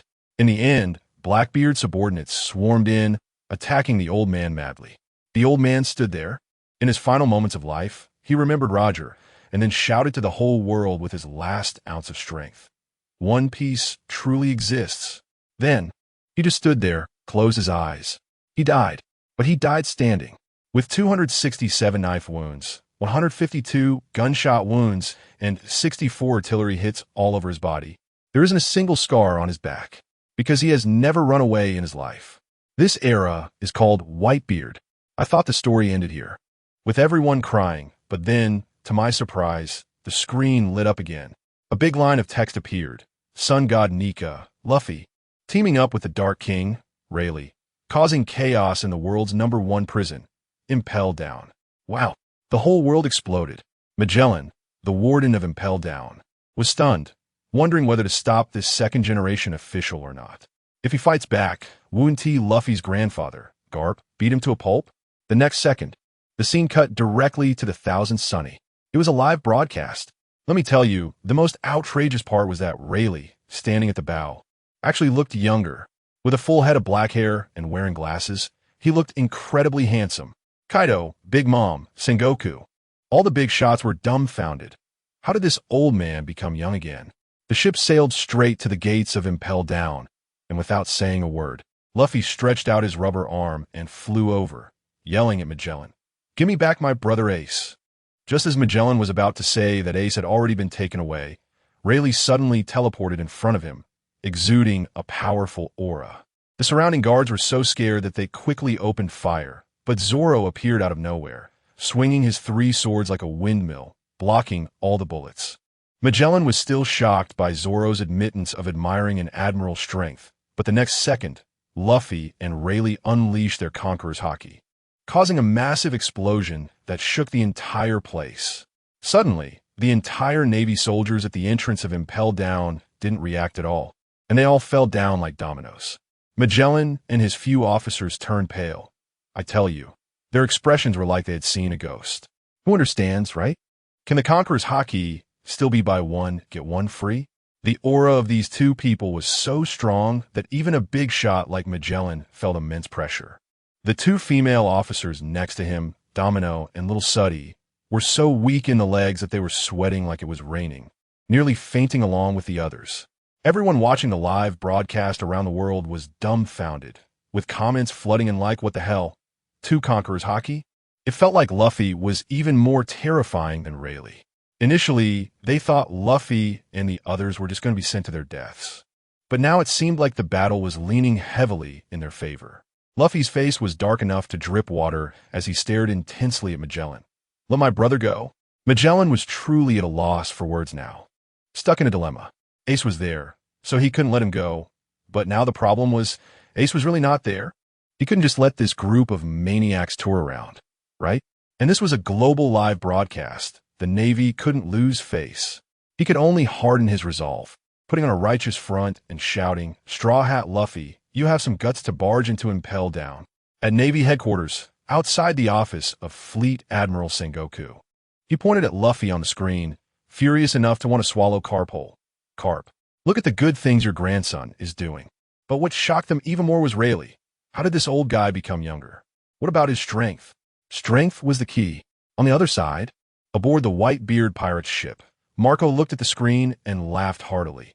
No wonder he's Ace's brother, Carp's grandson. Quite impressive. Whitebeard, just a silhouette holding his big sword, also let out a hearty laugh. Leftover remnants of the old era? Let us old guys turn this world upside down once more. Just as he finished speaking, something happened at Impel Down. Deputy Warden Hannibal, the guy who looked like an Egyptian pharaoh, saw an opportunity and raised his trident, trying to sneak attack Luffy from his side. What happened? As soon as he moved, a cold blade was placed against his neck, and Rayleigh's voice came through. "Little Egyptian, what do you think you're doing?" Goodness, when did Rayleigh get over there? Hannibal was so scared that his soul almost left his body. Cold sweat pouring down as he shouted, "No, no, no." At Navy headquarters, Sengoku and Carp shouted in unison. Strength. His strength has also increased. Hannibal was restrained, crying out for the warden to save him. Magellan couldn't hold back any longer. If he didn't act now, Impel Down would change its last name to Monkey today. Behind him, two enormous purple poison dragons burst forth, their venom dripping onto the ground, hissing and smoking, looking terrifying. Straw Hat Kid, it's not too late to roll out now. Luffy ignored him and directly activated Gear 3rd, biting his thumb and blowing into it.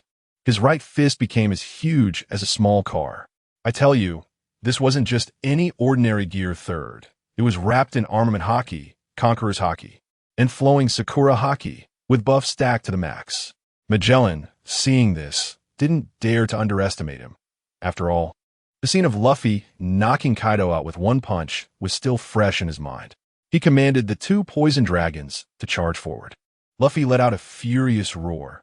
"Give me back, Ace." The gigantic fist came crashing down. Bang! With a loud explosion, those two seemingly formidable poison dragons were like paper in front of Luffy's fist, instantly shattering. Luffy's fist didn't care about any venom. It landed squarely on Magellan's face.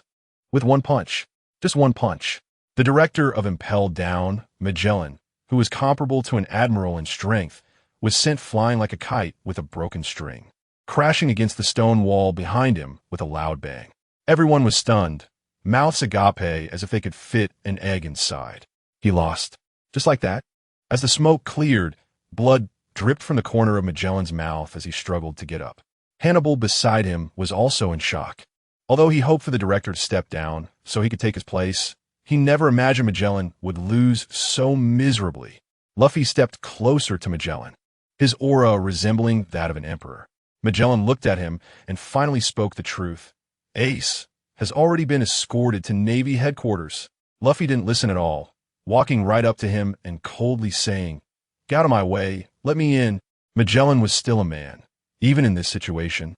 He stood guard at the door, venom oozing all over him, and threw another punch at Luffy.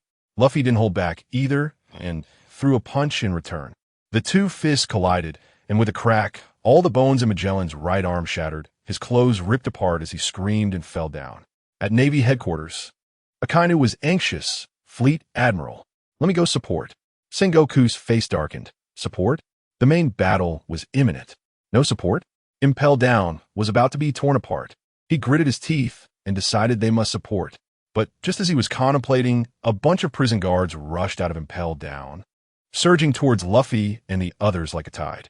However, these people were nothing more than food to Zoro and Sanji. Zoro swung his 3 swords like a windmill, sweeping through a row of little kids with one slash. Sanji was even more stylish, stepping on the air as he kicked one by one. Mihawk watched Zoro on his small boat, murmuring to himself, "Progressing this fast? It seems we should strike." With that, he turned the ship's bow towards Impel Down. On Luffy's side, he threw another punch, completely knocking Magellan down. Although his own arm was blackened from the poison, he didn't care, casually tossing Magellan aside like garbage and charging straight into Impel Down, just as Luffy was about to rush in at the critical moment. Golden laser rain began to fall from the sky. "Hey, Chaku KG." I looked up and goodness Kizaru, this old guy has arrived. He aimed at Luffy and started firing furiously, apparently really anxious after being dock pay for slacking off before. Just when everyone thought Luffy was going to be stopped, Rayleigh flashed in front of Luffy, his sword dancing to block all the lasers, and turning back to Luffy he said, "You go save Ace. Leave this to me." Luffy charged into Impel Down without looking back, and a loud rumble echoed from inside. Kizaru looked at Rayleigh below, pouting his signature lips. "Yo, yo, yo, Pirate King Rayleigh, you really have become younger?" Rayleigh looked eager for a fight. "Come on, Borsalino, let me be your opponent." I tell you, the next two old actors began. The whole world thought it was a peak showdown, but what happened? They kicked each other, looking fierce, but in reality, those who understood knew. The two were playing workplace survival rules, focusing on doing the work without putting in the effort. Kizaru delivered a light-speed kick. Rayleigh lifted his leg to block, and they both retreated 100 meters with a bang.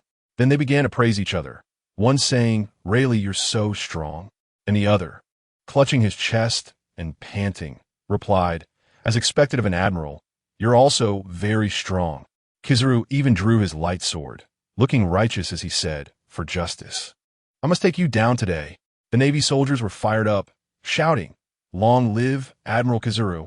Little did they know, Sengoku and Akainu's faces turned green, and Carp was laughing so hard he was clutching his stomach. The two fought for a while. Kizaru slashed Rayleigh's clothes, and Rayleigh retaliated with a sword, leaving a blood mark on Kizaru's chest. They were just playing a duet, just as Kizaru and Rayleigh were channeling their inner Oscar-winning actors. The entire Impel Down suddenly went duan, and the ground became bouncy like rubber, starting to shake up and down. In the next moment, a shadow suddenly jumped out from the ground, under the moonlight completely snow-white, with hair like flames, smiling brilliantly. It's Luffy. He is transformed into the sun god Nika. The whole world is stunned. Whitebeard, Kaido, Shanks all are dumbfounded. This is not a leaked video. It's a live broadcast. Luffy has really awakened. On the red-haired pirate side, Shanks looks at the screen with a complex smile. What's even more amazing is that everyone notices Luffy is holding a few people, like he's carrying little chicks. He falls from the sky and crashes to the ground with a bang, creating a big pit. 3 screams come from the pit. We really don't know Ace. As the smoke clears, 3 unfortunate souls lie in the pit, bloodied and battered. The camera zooms in on each one. The first guy is tall and skinny, with white hair in 2 braids, wearing a flashy magenta shirt and blood-red pants and a blue rose around his neck, looking like a vampire. The second one is even more intense. Let me tell you, he's a pure muscle man, dressed in military gear, half of his body covered in scars, wearing an ear shield, clearly a tough character who crawled out of a hail of bullets. The third one is even more outrageous, a giant covered in frost. With one horn of his helmet broken, his build is incredible. It feels like one step could collapse a mountain. Who are these 3 fierce people? Just as I was wondering, the camera on the big screen suddenly shifted and cut directly to the entrance of Advanced City. As the door opened, I was completely stunned. The 3 people who walked out in the lead. Can you guess who they are? There's Old Shah with a cigar, sporting a golden hook crocodile, and our luck god, the future Emperor Buggy. Standing in the center is the sea hero Jinbe. These 3 people stood there, their aura instantly filling the space. But even more explosive was what came next. Behind them, all dressed in prison uniforms and wearing sea stone handcuffs, were the monsters from Blackbeard's pirate crew that had been exposed in the previous video. The Tyrant King Pizarro, the Crescent Hunter Doflamingo, and that giant battleship the Evil Wolf. All of them were present, not a single one missing. Family, who understands the situation? Did Luffy just take out Blackbeard's entire crew? That's right, you guessed it. Just as Rayleigh and Kizaru were fighting fiercely outside, our Luffy directly charged into Impel Down in his Nika form. It was a lawless territory. He smashed anyone he encountered, charging all the way to the 6th level, the infinite hell, just to find Ace. Now, the inside of Impel Down is probably more chaotic than a house that has been torn apart by a husky. The scene cut back to outside Impel Down, where Admiral Kizaru, with blood on his chest, looked bewildered at everything happening. The whole world of onlookers went crazy, with comments flooding and saying things like, "Kizaru, it's up to you, and arrest the Straw Hat Kid." Let me tell you, Kizaru at that moment probably had 1,000 alpacas running through his mind. He looked down at the situation. Over here was the legendary Dark King Rayleigh. Over there was Nika Luffy, who just smashed Impel Down. Warden Magellan was already unconscious in the pit, and Vice Warden Hannibal had long since wet himself in fear. How was he supposed to fight? 1 against 2? What a joke. But at this point, he had no choice but to engage. Then, a flash of yellow light appeared, and Kizaru moved, while shouting, "You dare to intrude on Impel Down. Then stay here." He charged forward without hesitation. At that moment, the whole world thought he was the embodiment of justice, a representative of fearless spirit. The comments were filled with "Admiral Kizaru is so brave. And if anyone says he slacks off, I'll get angry." What happened next? Luffy met him with a punch, his fist wrapped in Conqueror's Haki and Armament Haki, shouting, "Give me back, Ace." Then with a loud bang, Kizaru was sent flying like a meteor, smashing down on a distant stone slab. His sunglasses shattered into pieces, and he fell unconscious. Luffy himself was stunned, looking at his fist and turning to Rayleigh, asking, "Uncle, is the Admiral really this weak?" He felt that his punch hadn't even hit properly. Rayleigh looked at Kizaru lying there, perfectly flat, and his mouth twitched crazily. Incredible, truly incredible. This operation was simply on a whole new level. Rayleigh probably realized at that moment. Never challenge someone else's profession with your hobby. Kizaru, slacking off is his specialty. He dared to act during the Marineford War. What is a global live broadcast to him? Meanwhile, at the Marine headquarters, Sengoku and Akainu had faces as dark as a pot bottom, and their blood pressure must have skyrocketed to 280. Only Garp was munching on Sanbei and laughing. "Kizaru, you really are something." These experts could see it clearly. The moment Luffy threw his punch, Kizaru's light made a tail whip, turning mid-air, then relaxed his body, falling in the most standard position. This acting was worthy of an Oscar, just as people around the world were moved to tears by Kizaru's heroic sacrifice. The screen suddenly went dark. When it lit up again, a brand new title appeared. At 18 years old, fought to a standstill with Dark King Rayleigh. At 22, single-handedly challenged the Demon Slaughter Order. It was Barrett. I went, huh? Barrett? Who is that? I've never heard this name before. Fighting to a standstill with Rayleigh at 18? Single-handedly challenging the Demon Slaughter Order? This resume is too outrageous. Then a figure appeared on the screen, and everyone focused in. Wow, isn't that the muscular guy who was just lying in the pit? Soon after, the screen started to highlight Barrett's credentials, listing various titles like a menu. Devil's Heir. The most vicious existence in history. Even Blackbeard doesn't dare to provoke. User of the awakened ability of the Paramecia type, Combined Fruit. Possesses all 3 types of Haki. Former member of the Roger Pirates. Goodness, each title could blow the roof off. Now it's Blackbeard's turn to be defensive, probably stomping his feet in some corner, saying, "I dare to kill Whitebeard. Why would I be afraid of Barrett? This is slander against me." Meanwhile, the real Barrett in the pit has also woken up slowly. As he opened his eyes and saw Nika Luffy, he instantly took a fighting stance. But when he turned his head and saw the younger Rayleigh beside him, he was completely stunned. "Rayleigh, how did you become young?" When he looked up again, he saw a giant screen in the sky, playing his personal biography, complete with a narrator. Barrett's physical qualities in the dimension of power are simply exaggerated. Saying he is the ceiling of the world is not an exaggeration at all. He was completely dazed, murmuring to himself, "Is this me? What is this video? Why are they praising me?" Kaido, hearing the words power, ceiling on Onigashima, probably turned green with anger, and his subordinate Jack shouted, "Where is my boss, Kaido? Do you know who the strongest creature in the sea, land, and air is?" The screen didn't care about them and continued analyzing. It said that Barrett could crush a bunch of supernovas purely with his physical strength, power dimension S rank. The fruit is a combination fruit, a rank. It can merge with anything he touches and create various devastating weapons. And the screen shifted and said that Barrett didn't even need this fruit. He only believed in his own strength. Let me tell you, as soon as this was said, the bullet comments were filled with lemon essence. I don't need it. This was a true display of Versailles. Battle skills, a rank. Haki, also a rank. It even revealed that his armament Haki can be released like a tsunami. Called Flowing Sakura. Now all the strong beings in the world couldn't sit still. Wow. Kaido just finished popularizing Conqueror's Haki, and here comes a new lesson. The most explosive part came. Danger level assessment. It said that when he was 18, he could fight to a standstill with Rayleigh, who was at his peak at that time. What kind of talent is this? Of course, many people thought that Rayleigh was going easy on him, but Rayleigh just shrugged, neither admitting nor denying, very mysterious. Finally, the screen began to play Barrett's tragic childhood. This guy was simply a template for the strong and tragic. Born in a war-torn country, he was used as cannon fodder from a young age, betrayed by his comrades. And discarded like garbage by the general he considered a father figure after being used. Time after time a betrayal led him to conclude, comrades only affect the speed at which I become stronger, only strength will not betray me.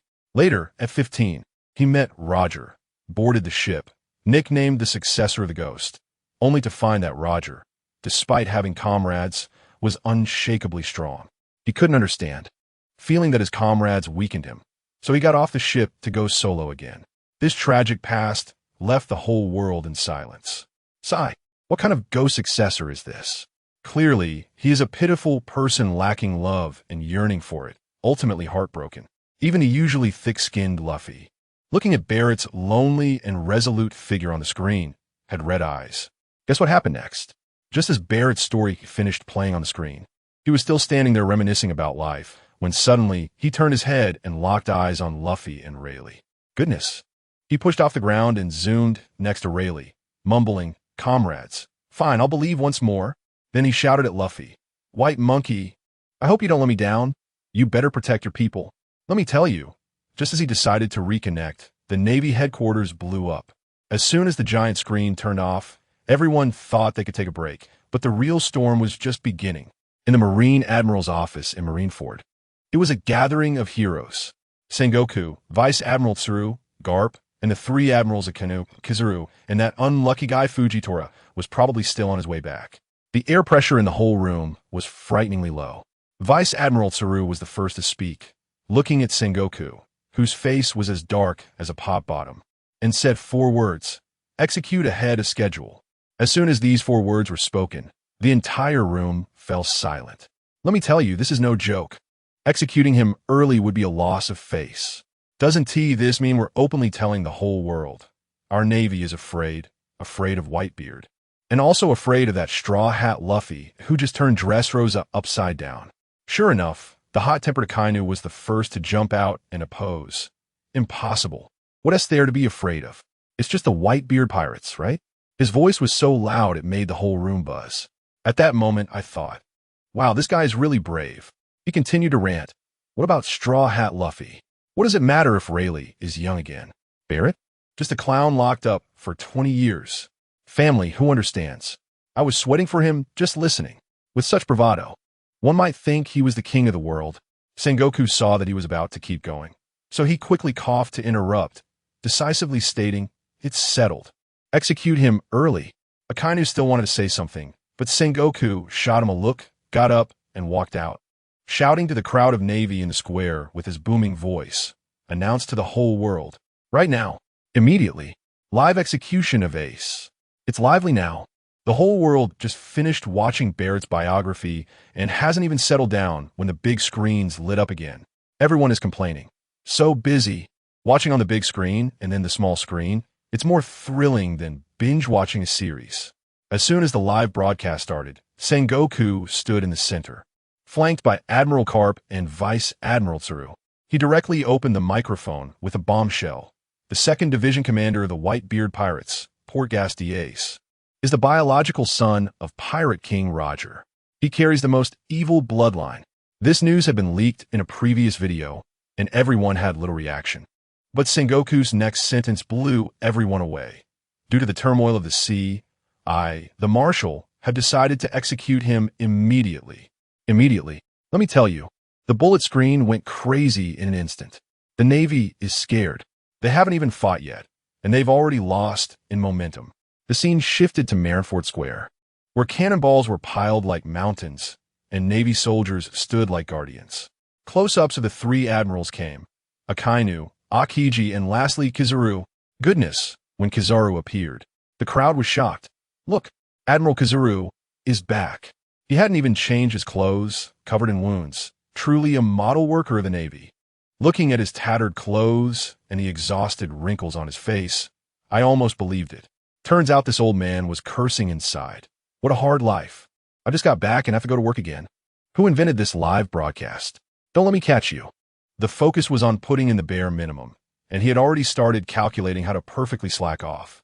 Under everyone's watchful eyes, Ace was brought to the execution platform, shackled with sea prism stones, looking extremely weak. He looked down at the dense crowd of Navy soldiers. With almost all of the Navy's top combat powers gathered, Sengoku was still there giving a grand speech, and when Ace heard the words Roger's son, his pupils suddenly contracted.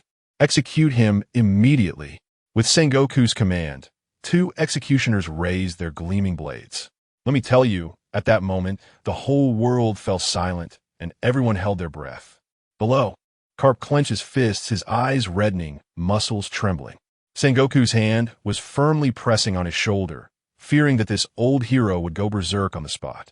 Just as the blade was about to fall, Carp despairingly closed his eyes. Is it over? Just like that. A dramatic moment came. With a bright chirp, a fire phoenix descended from the sky, as fast as lightning, and pierced through the two executioners. The person fell directly from the high platform. Everyone was still in shock when a massive shadow descended from the sky. It's the Thousand Sunny. The Thousand Sunny coming down from the sky. It's the Straw Hat crew. Sengoku gritted his teeth and shouted at Carp. Your grandson is here. Carp suddenly opened his eyes, saw that Ace was unharmed, and looked up at the ship descending from the sky. His expression was incredibly complex. The Navy in the square reacted quickly, instantly raising their guns to fire. Bullets swarming like locusts. But then Rayleigh stepped onto the moonwalk, casually slicing through several bullets in mid-air, just as the ship was about to crash into the square. A small figure appeared in an instant, raising one hand, and with a loud bang, caught the entire ship. As the smoke cleared, there stood Luffy. It's Straw Hat Luffy. He looked up at Ace on the execution platform and softly said, Usopp, thanks. The Fire Phoenix just now was the work of the Sniper King. Then, Luffy's voice echoed throughout the Navy headquarters. Ace, I'm here to save you. Let me tell you, that scene was incredible. A person, just a weak figure, standing against hundreds of thousands of elite Navy soldiers, facing the Marshal and the three admirals. He just stood there, took off his straw hat, and gently placed it on the deck. Ace on the execution platform burst into tears, shouting at Luffy, You idiot! Why did you come to save me? Run away. You'll die. Luffy ignored him, just shouted back, I'm your brother. I'm here to save you. As soon as he finished speaking, an overwhelming aura erupted from him. Conqueror's Haki. The Haki was so dense it almost became tangible, and with a whoosh, a large number of elite Navy soldiers fell like wheat being cut. The three admirals remained steady, but each had their own thoughts. Kizaru pretended to be weak. Akiji was observing, but only Akainu, the hot-headed one, stood up and charged forward, turning his entire arm into a magma fist, roaring to swallow Luffy whole. Luffy was also filled with rage. Seeing Akainu charging over, he stepped forward instead of retreating, and threw a punch. The three types of Haki intertwined, bang. The two fists collided, shaking the entire square. It held for a few seconds, then Akainu howled, being sent flying by Luffy's punch, crashing into a wall hundreds of meters away like a cannonball. One punch, just one punch. An admiral of the Navy was sent flying. The whole world was dumbfounded. Ace's eyes were about to pop out. This is my crybaby brother Luffy? Following that, Zoro, Sanji, Nami, and the entire Straw Hat crew jumped off the ship, standing firmly behind Luffy. Rayleigh stood at the bow of the ship, looking at these young people, a smile almost reaching his ears. Sengoku descended from the sky, confronting Luffy directly. Monkey D. Luffy, this is the Navy headquarters. This is not a place for you to run wild. Luffy stood his ground, staring at him. Give Ace back to me. Goodness, that scene. On the Navy side, Sengoku, Carp through the 3 admirals, a group of vice admirals, and the 7 warlords. This lineup could take on 2 Yonko crews. And on Luffy's side, there were only 9 of them. The battle was about to begin. Akainu, Akiji, Kizaru, the 3 admirals moved simultaneously. Luffy, Zoro, Sanji, the 3 main forces of the Straw Hats, charged forward. Akainu's massive flame attack clashed with Luffy's giant punch, causing earth-shattering explosions. Akiji's ice spears rained down on Zoro, who shattered them with his 3-sword style. The most interesting part was between Kizaru and Sanji. Kizaru kicked out, thinking, let's test this kid's strength first. Bang! The 2 feet collided. Kizaru, oh, strength is a bit lacking. Bang! Another kick. Kizaru, about right, this should be the level. Bang! Another kick. Kizaru, yes. This is the right force. Can't be more, that would be tiring. Less would expose me.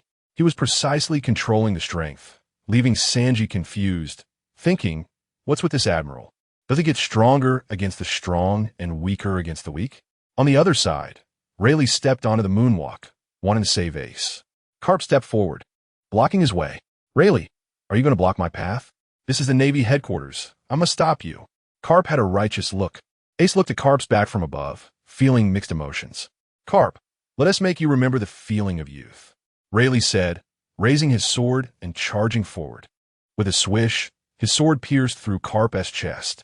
Blood gushed out, and Carp let out a cry, falling heavily to the ground like a kite with a broken string. The Navy hero defeated in 1 move. The whole world was stunned, saying Carp was old. But let me tell you, anyone with clear eyes could see that this old man was acting. Rayleigh looked down at Carp on the ground, his mouth curling up. His grandson was so capable. Today, Ace was saved. As for his own face, can it be more important than family? Carp never cared about that. On the other side, Sengoku understood, but he couldn't act. Let me tell you, he looked at the actors below, his face turning green, thinking if this continued, the Navy would lose all face. It's a global live broadcast. So in the next second, Sengoku stopped pretending. With a loud rumble, a giant golden Buddha rose up in the center of the battlefield, its imposing presence seemingly piercing through the sky. Sengoku's voice boomed like surround sound as he shouted at Rayleigh. The evil bloodline must be exterminated. Rayleigh, you still have time to roll out now, or today you'll be buried here with us. Rayleigh couldn't be bothered to respond, charging forward with his sword. Why waste words? They've come this far. Could they just watch Ace get killed? Impossible. The Navy below saw this and exclaimed, wow, the Marshal is making a move. They instantly became energized, shouting that the Pirate King was finished. Everyone watching the live broadcast around the world had their hearts in their throats. Let me tell you, the entire battlefield was thrown into chaos. On Luffy's side, he had to fight Akainu, this mad dog, while also protecting Nami and the others, and he couldn't break free. Zoro and Akiji were locked in a fierce battle, neither able to gain the upper hand. The most ridiculous was Sanji and Kizaru. That old man Kizaru was just putting in minimal effort, sticking to Sanji like a piece of gum, not using lethal force at all, purely acting. The situation suddenly turned unfavorable for the Straw Hat crew.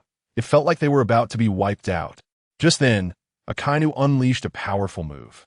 A rain of magma fireballs fell from the sky like a meteor shower, crashing down towards Luffy and the others, shaking the entire plaza. This was a truly indiscriminate bombardment. Who understands? The Navy was already surrounding them, and now magma was falling from above. Who could withstand that? Everyone watching the live broadcast thought it was over. The Straw Hats were definitely done for. But guess what? Lying on the ground, Carp secretly opened one eye, munching on Sunbae, completely unconcerned. On Kizaru's side, he was still playfully exchanging kicks with Sanji, probably looking forward to clocking out. Then the most explosive moment came. Just as the rain of magma was about to hit Luffy, an unexpected change occurred. Smoke started to rise from Luffy, his hair instantly turning into flame-like white strands, and his clothes also turned white. The ground beneath him began to ripple like rubber. Gear 5th, Sun God Nika form. Ha ha ha ha ha. Luffy's iconic laughter instantly spread across the world. Let me tell you, at that moment, the whole world went crazy, especially the giants. Their legendary liberator, the sun god Nika, had returned. Transformed Luffy was absolutely wild. Laughing, he jumped into the air, grabbed a magma meteor with ease, and threw it back down at the pacifists. What a hit, double damage. With a bang, one pacifist was instantly taken out. Luffy was having a blast in the air, grabbing one and tossing another like whack-a-mole, shouting that it was so much fun. In just a few moments, all the pacifists were cleared out. Sengoku watched from afar, stunned, shouting at Akainu, "Stop creating magma. Enough. If you make more, you'll destroy everything." Akainu was stunned. The magma he painstakingly created had become Luffy's plaything? How would he take that? But before he could react, Luffy, unhappy with not having any toys to play with, dove straight at him. His fist was covered in haki, Conqueror's haki, flowing cherry, all buff stacked, moving so fast that the air ignited. Bang! One punch. It landed solidly on Akainu's face. The cigar in Akainu's mouth was knocked away, several of his front teeth shattered, and he was sent crashing into the ground, creating a huge pit. But that wasn't the end. Luffy extended his arm, wrapping Akainu up tightly like a zongzi, then pushed off the ground, launching Akainu into the air like a springboard. He shouted, "Throw him to the earth." Then he flipped upside down, smashing Akainu back down to the ground with tremendous force. At that moment, the entire Marineford shook violently 3 times. The Navy crew, including Sengoku, Akainu, Akiji, and Kizuru, were all dumbfounded, their eyes nearly popping out. Is this really a fight? It's simply juggling. Only Carp, lying on the ground and sneaking a snack, was laughing so hard that tears were almost streaming down his face, probably thinking, "This is my dear grandson, amazing," just as Luffy was toying with Akainu. The admiral, called Ghost Spider on the execution platform, got anxious, seizing the opportunity to raise his knife to strike Ace. Damn it, why not just cut him down? The flash of the knife. Ace's head was about to drop. Suddenly, the entire square was engulfed by a fierce wind, with thunder and lightning. A figure appeared like a ghost on the execution platform, and with a scream, Ghost Spider was kicked away. A firm voice echoed throughout the venue. "Ace. I'm here." Ace was stunned. This voice is Sabo. The wind stopped, and everyone finally saw 2 people standing on the platform. One was the leader of the Revolutionary Army, Dragon. The other, with golden short hair and wearing a gentleman's hat, was indeed Sabo. Ace and Sabo, 2 big men, had their eyes instantly reddened, staring at each other with tears streaming down their faces, then simultaneously shouting each other's names. Sabo, Ace. Who understands this?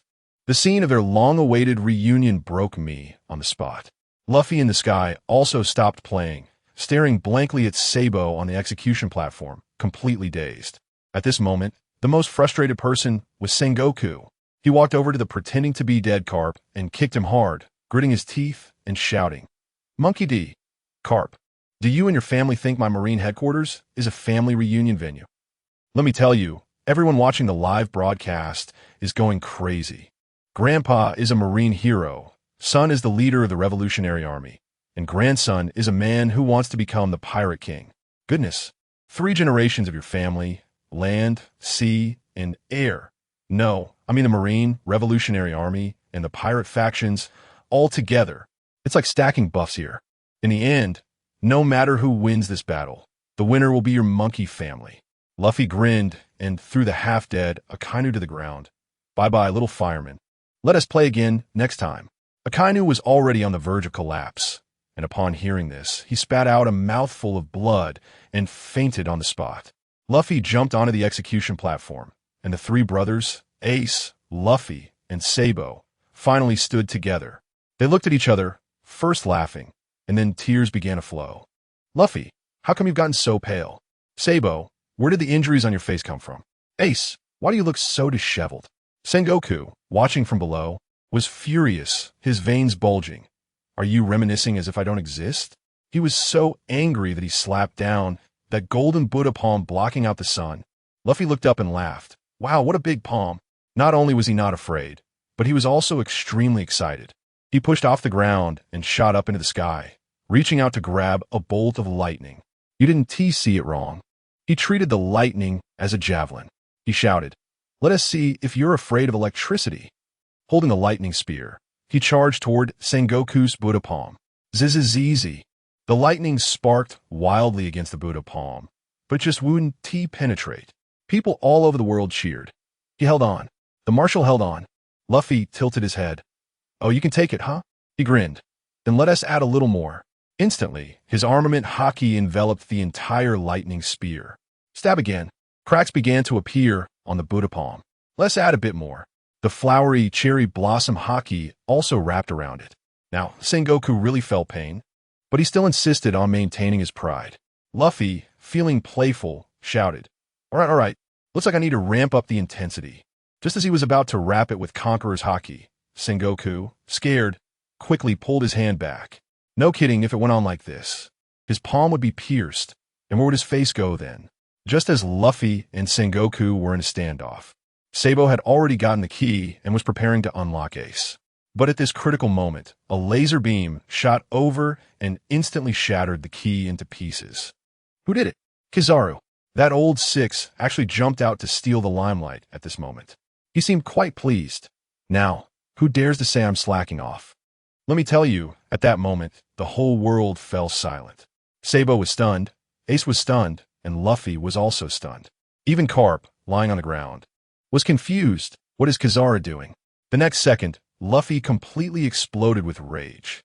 He radiated a terrifying aura, and in an instant, he was in front of Kizaru, throwing a punch wrapped in three-color haki, with no fancy moves, directly hitting Kizaru in the face. Kizaru let out a scream and flew out like a kite with a broken string. Sabo followed closely, delivering a dragon's claw hard onto Kizaru's stomach. But it wasn't over. Rayleigh directly jumped onto Kizaru, throwing punches left and right, one after another. I tell you, at that moment, you should have been given a good, opportunistic beating. Kizaru's face was instantly turned into a pig's head. Finally, even Dragon couldn't stand it anymore and appeared in front of Kizaru. Kizaru was about to speak, but without saying a word, Dragon kicked him out cold. Taking advantage of this moment, Dragon quickly rescued Ace, unlocking his sea stone handcuffs. At this moment, the Navy was completely dumbfounded. The three admirals were in disarray. Akainu was unconscious. Kizaru was knocked out cold, and Akiji stood alone in the square, looking at the mess, probably starting to contemplate life. Just as Luffy and the others were about to successfully retreat, suddenly, the live broadcast signal around the world went black. Everyone panicked. What was happening? Had the Navy headquarters been breached? At that moment, a powerful voice echoed above the Navy headquarters. Are you done making a scene? If you're done, then just stay here. An old man in a suit, leaning on a cane, appeared out of thin air. Rayleigh's pupils shook. Even the Gorosei have come in person? This old man is none other than Saint Satan, one of the 5 elders. He gazes intensely at Luffy in his Nika form. Sun God Nika, right now, you are a greater threat to the world than Ace. Just then, the darkened live broadcast screen lit up again, and the eyes of the world were once again focused on Marineford. Whitebeard, Kaido, Big Mom, red-haired. All the sea overlords recognized this old man, and they were all shocked. Saint Satan looked at Luffy, Rayleigh, and Dragon, and coldly said, since you all are here, let's leave together. The final battle is about to begin. But at that moment, something unexpected happened. The outer navy suddenly shouted in panic, Marshal, 2 warships are charging in. A tall figure stepped down from the ship, completely wrapped in rocky armor, with steel and debris swirling around him, gathering towards him, and his size was continuously increasing. Sengoku gritted his teeth and said, Barrett. As expected, everyone wants to join in on the fun. But that wasn't the end. Behind Barrett, another person emerged. The Momo fruit user, Bondi Wald. He placed his hand on Barrett, and Barrett's already massive frame instantly inflated again, transforming into a super giant several stories tall. Saint Satan was stunned. The Momo fruit. Isn't it supposed to be unable to change the size of living beings? He didn't understand that Wald wasn't enlarging Barrett himself, but the armor created by the fruit ability he was wearing. 2 bug fruit abilities combined to create a monster. Luffy in his Nika form's eyes lit up. Wow, so cool. He excitedly shouted, "Is it a size comparison? I could do that too." As soon as he finished speaking, Luffy's body also began to enlarge infinitely. A few seconds later, another towering giant appeared on the battlefield. Two giants with world-destroying power stood before the Straw Hat crew, making the entire Marineford seem so insignificant beneath them. Let me tell you, everyone at the scene was dumbfounded, their eyes almost popping out. Who can withstand such a spectacle? Doflamingo was still cackling, but his body was more honest, quietly retreating several hundred meters, his expression almost screaming that he wanted nothing to do with this mess. And that Moria, even more so. As soon as Luffy transformed into Nika, he disappeared, hiding in a corner to bury himself. Family, who understands? His psychological shadow was even bigger than my bank balance. Last time he was toyed with by Nika Luffy like an onion, being swung around while Luffy shouted about onions. That scene was simply a public execution, and he probably wouldn't forget it for the rest of his life. Just when everyone thought this was the peak, another showstopper arrived. Let me tell you, that figure was flamboyant beyond belief, wearing a magenta shirt, blood-red pants, a grand cloak, holding a bad umbrella, and a blue rose pinned to his neck, moving with elegance, too much elegance. If you didn't know better, you'd think it was some European count coming to inspect the work. Someone below recognized him as the old monster who was pulled out from the lowest level of impelled down by Luffy. Sengoku and the other old-timers turned pale. Who? The aloof red, Baroque Works Red Count, Balric Lidefield. This is a legend on par with Roger and Whitebeard. Back then, he only had eyes for those two. Sengoku's heart probably dropped, muttering to himself about how they were supposed to fight this battle. As soon as the Red Count appeared, he was calm and composed. But when he scanned the battlefield and saw Carp lying motionless, he was stunned. He had come to find Carp to practice, but the man was gone? He complained to Rayleigh beside him, saying that after being locked away for so many years, the Navy should be taught a lesson. Rayleigh sighed, saying he was getting old. The Red Count took it calmly, saying who could withstand time, unlike you with such good luck. But the next second, the scene changed dramatically. His eyes suddenly widened, and he flashed in front of Brook, excited like a 200-pound child. Brook the nostalgic. Is that you? I couldn't help but laugh. Family, who understands? The legendary pirate was starstruck by his idol. It turns out the Red Count grew up listening to Brook songs. This was like a fan meeting. Following that, Jinbei, Old Sand, and a group of tough guys who had escaped from Impelled Down all gathered around the Straw Hats. This lineup could easily flatten a Yonko crew, let alone Marine headquarters. But just as Rayleigh was advising Luffy to take the opportunity to retreat quickly, Luffy's Nika form timed out. With a puff, he transformed from the sun god into a weak old man, struggling to catch his breath. The side effects were something else. He pointed at the sea stone handcuffs on Ace's hands, saying that thing hasn't been released yet. At this moment, Mr. 3, the Candleman, walked out of the crowd and said, "Let me give it a try." As soon as he took 2 steps, the 5 elders Saint Satan in the sky glared, let out a cold snort, and an invisible pressure directly pinned Mr. 3 in place, rendering him unable to move. Rayleigh saw this and said, "Oh, bullying the younger generation." Huh. He stepped forward, exuding his dominance, and directly pushed back that pressure. Now I've stirred up a hornet's nest. Satan, Shung, fell silent, and black lightning began to crackle around him. A huge magic circle suddenly appeared beneath his feet, with 5 number 5s floating above it. I was puzzled at the time. How did a wizard end up in the One Piece filming set? The next second, let me tell you, something even more outrageous happened. The magic circle shone brightly, and swoosh, swoosh, swoosh, 4 more figures appeared. One in a robe, one in a golden suit, one with a mustache, and one with long white straight hair. The 5 elders. The 5 elders are all here. They actually opened a portal to summon people over. Now, don't even mention us. Even the likes of Warring States and Rayleigh, who have seen a lot in their lives, are dumbfounded. That bald, sword-wielding elder with the cold gaze scanned the entire area and said, "Let us have a big cleaning today." As soon as he finished speaking, he dove down, and halfway through, with a snap, his lower body transformed into the 4 limbs of a skeletal horse, becoming a 6-meter-tall centaur monster, emanating black smoke all over. Kaido, on Onigashima, was almost crying with excitement through the screen, shouting, "Zoan-type, mythical beast!" The skeletal horse slashed at Barrett with a single stroke, and the two collided with a loud bang, shaking the entire island. But that is not all. The blonde elder also moved. He stepped forward and instantly transformed into a gigantic sandworm as long as a train, wrapped in awakened black smoke, charging straight at Rayleigh. Rayleigh, being tough himself, didn't hesitate, jumped up and chopped off the sandworm's head with a single sword strike. What happened next? As soon as the head hit the ground, it quickly grew back from the neck. Rayleigh chopped again and it grew back again. Good grief. Is this a game of Fruit Ninja? It's all about the accompanying head regeneration. Another elder with a mustache sighed and also took action. His body inflated, for tusks grew from his mouth, transforming into a giant spotted warthog in its awakened form, charging straight at the weakened Luffy without a care.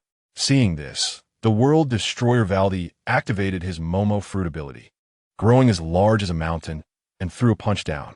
What was the result? With a loud bang, the wild boar didn't suffer any harm, and Valdi's own fist was left numb. Its defense was unbelievable. Kaido was completely losing it on Onigashima, stomping his feet. Another mythical beast. Why isn't it mine? The elder with the long white beard in the sky wasn't idle either. He twisted his body and transformed into a gigantic creature resembling a snake-like bird, opening its mouth to spray a huge burst of flames at Luffy. Zoro and Sanji were entangled with the Navy vice admirals, unable to come to the rescue. Just when Luffy was about to be roasted, Count Red moved. He stepped in front of Luffy, his black umbrella covered in haki, forcefully blocking all the flames. The Birdman in the sky mocked him. "Old man, you dare to block my way? Get lost." This provocation directly angered Count Red. The veins in his hand gripping the umbrella bulged as he swiftly appeared in front of the Birdman, coldly sneering. "So what if I'm old? Aren't you still afraid of this old bone of mine?"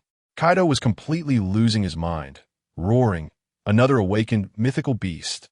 Just when everyone thought this was a Zoom meeting, that Satan Saint also moved. His lower body turned into a spider, and his upper body became a bull head, forming a bull-headed spider monster, moving as fast as lightning, targeting Luffy once again. Now there really is no way out.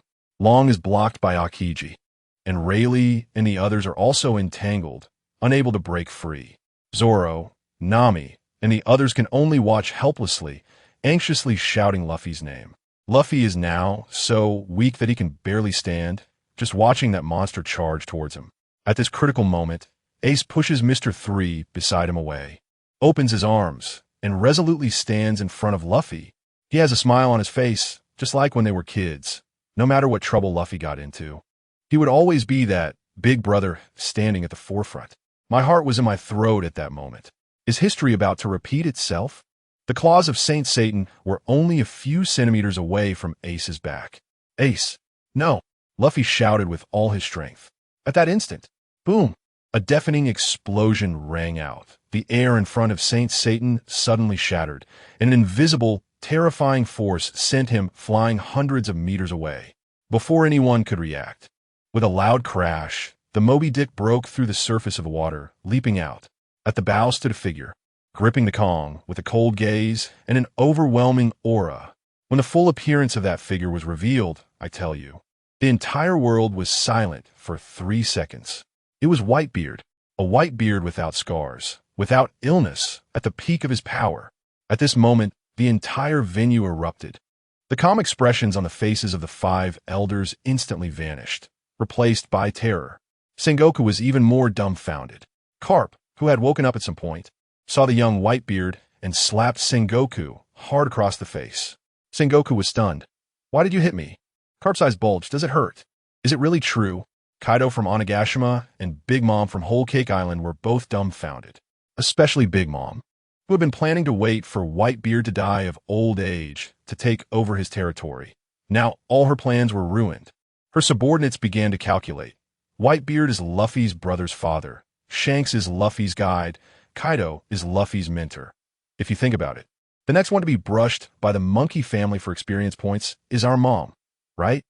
On the battlefield, Ace looked at that familiar yet young figure, tears instantly streaming down his face as he cried like a child. "Old man, why did you come to save me?" Whitebeard leaped from the ship and landed steadily in front of Ace, pointing his sword, the Tsung Yun Xie, at the 5 monstrous forms of the 5 elders. Letting out a thunderous laugh, "Gururara, your opponent is us." As soon as he finished speaking, an overwhelming conqueror's haki erupted from him, causing the entire Marine Fort to wail. Marco, Jozu, and the entire Whitebeard pirates charged in.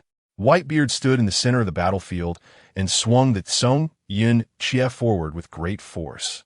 The next second, the sky and earth seemed to collapse.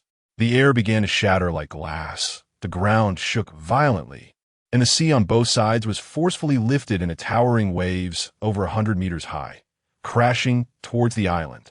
The entire sky seemed like it was going to be shattered by a strike. Let me tell you, that scene was just like the end of the world.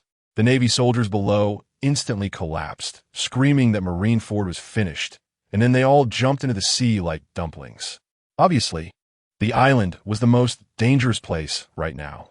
With 5 gods battling, 5 conquerors haki colliding, the pressure was so immense that even the mid-ranking officers couldn't stand, their legs trembling. The entire world watching the live broadcast was so scared they didn't dare to breathe. Watching those hundreds of meters high waves about to smash the entire Marine headquarters to smithereens. Sengoku's face turned green. Sweating profusely, he yelled at Akiji. Akiji understood.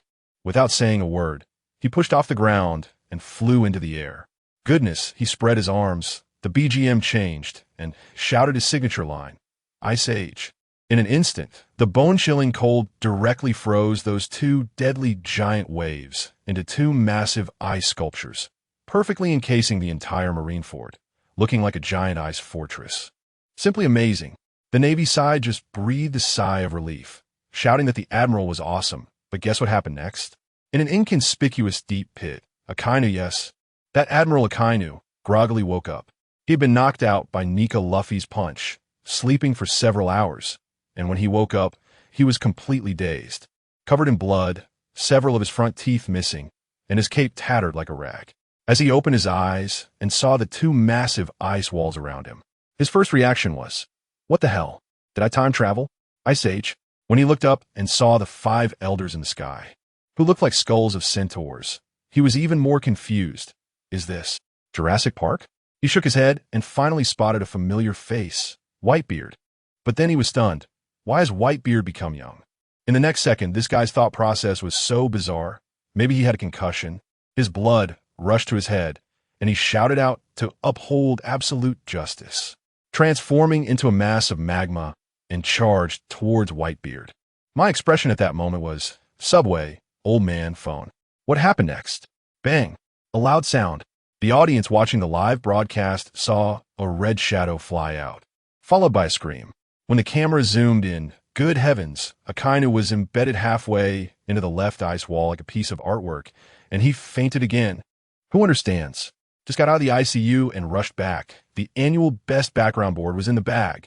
Someone in the crowd muttered softly, "Why does it feel like Admiral Akainu is a bit weak?" Whitebeard didn't take this seriously at all, swatting away a fly. Then his gaze sharpened as he shouted towards a dark corner. "Marshal D, teach.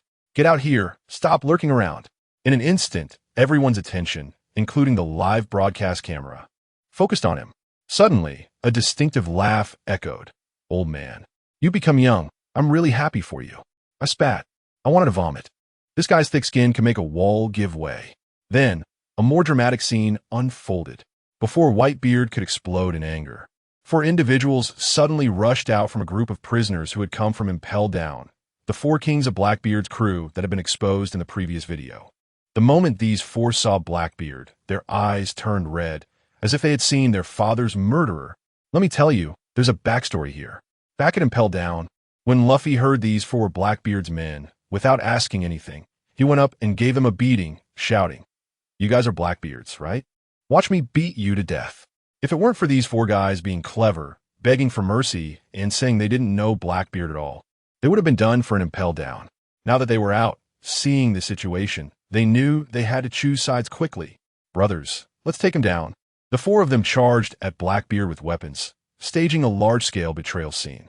Blackbeard's smile instantly vanished, turning icy cold. But he didn't move. Instead, He looked up at the 5 elders in the sky. He knew very well that whether he could survive today depended entirely on the opinions of these big shots. Just as everyone was curious about what was going to unfold, Blackbeard made his move. An overwhelming dark aura erupted from him, and black stagnant water spread out from under his feet, instantly engulfing the 4 who had charged at him. The 4 felt something was off, their strength drained, especially the big barrel of a man, Baskerville, who was horrified to discover. Where's my devil fruit power? Too late. Blackbeard's right hand clenched tightly. A massive gravitational force yanked the 4 of them towards him like marionettes. Blackbeard grinned maliciously and punched Baskerville directly in the chest, creating a hole right through him. Then, the most terrifying scene unfolded. In front of the whole world, before Baskerville's body had even cooled down, a devil fruit emerged from his body and landed in Blackbeard's hands. What the heck? The entire world exploded. Kaido must have been emo at this moment, as his dream of the beast pirates shattered to pieces. This dark fruit could actually extract someone else's devil fruit. This was simply the father of all abilities, a bug-level existence. Blackbeard knew he had offended everyone now. His only chance of survival was to cling tightly to the thickest thigh. He glanced at the 5 elders in the sky, casually tossing the Gura no Mi towards them. The meaning was clear. I offer this heaven-defying ability to you, seeking protection. The several monsters among the 5 elders exchanged glances and nodded. The deal was struck. Teach!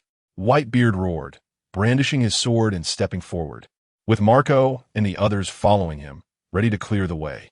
Just at that moment, the Satan Saint, with the body of a bull-headed spider, stepped forward and directly blocked Blackbeard's path.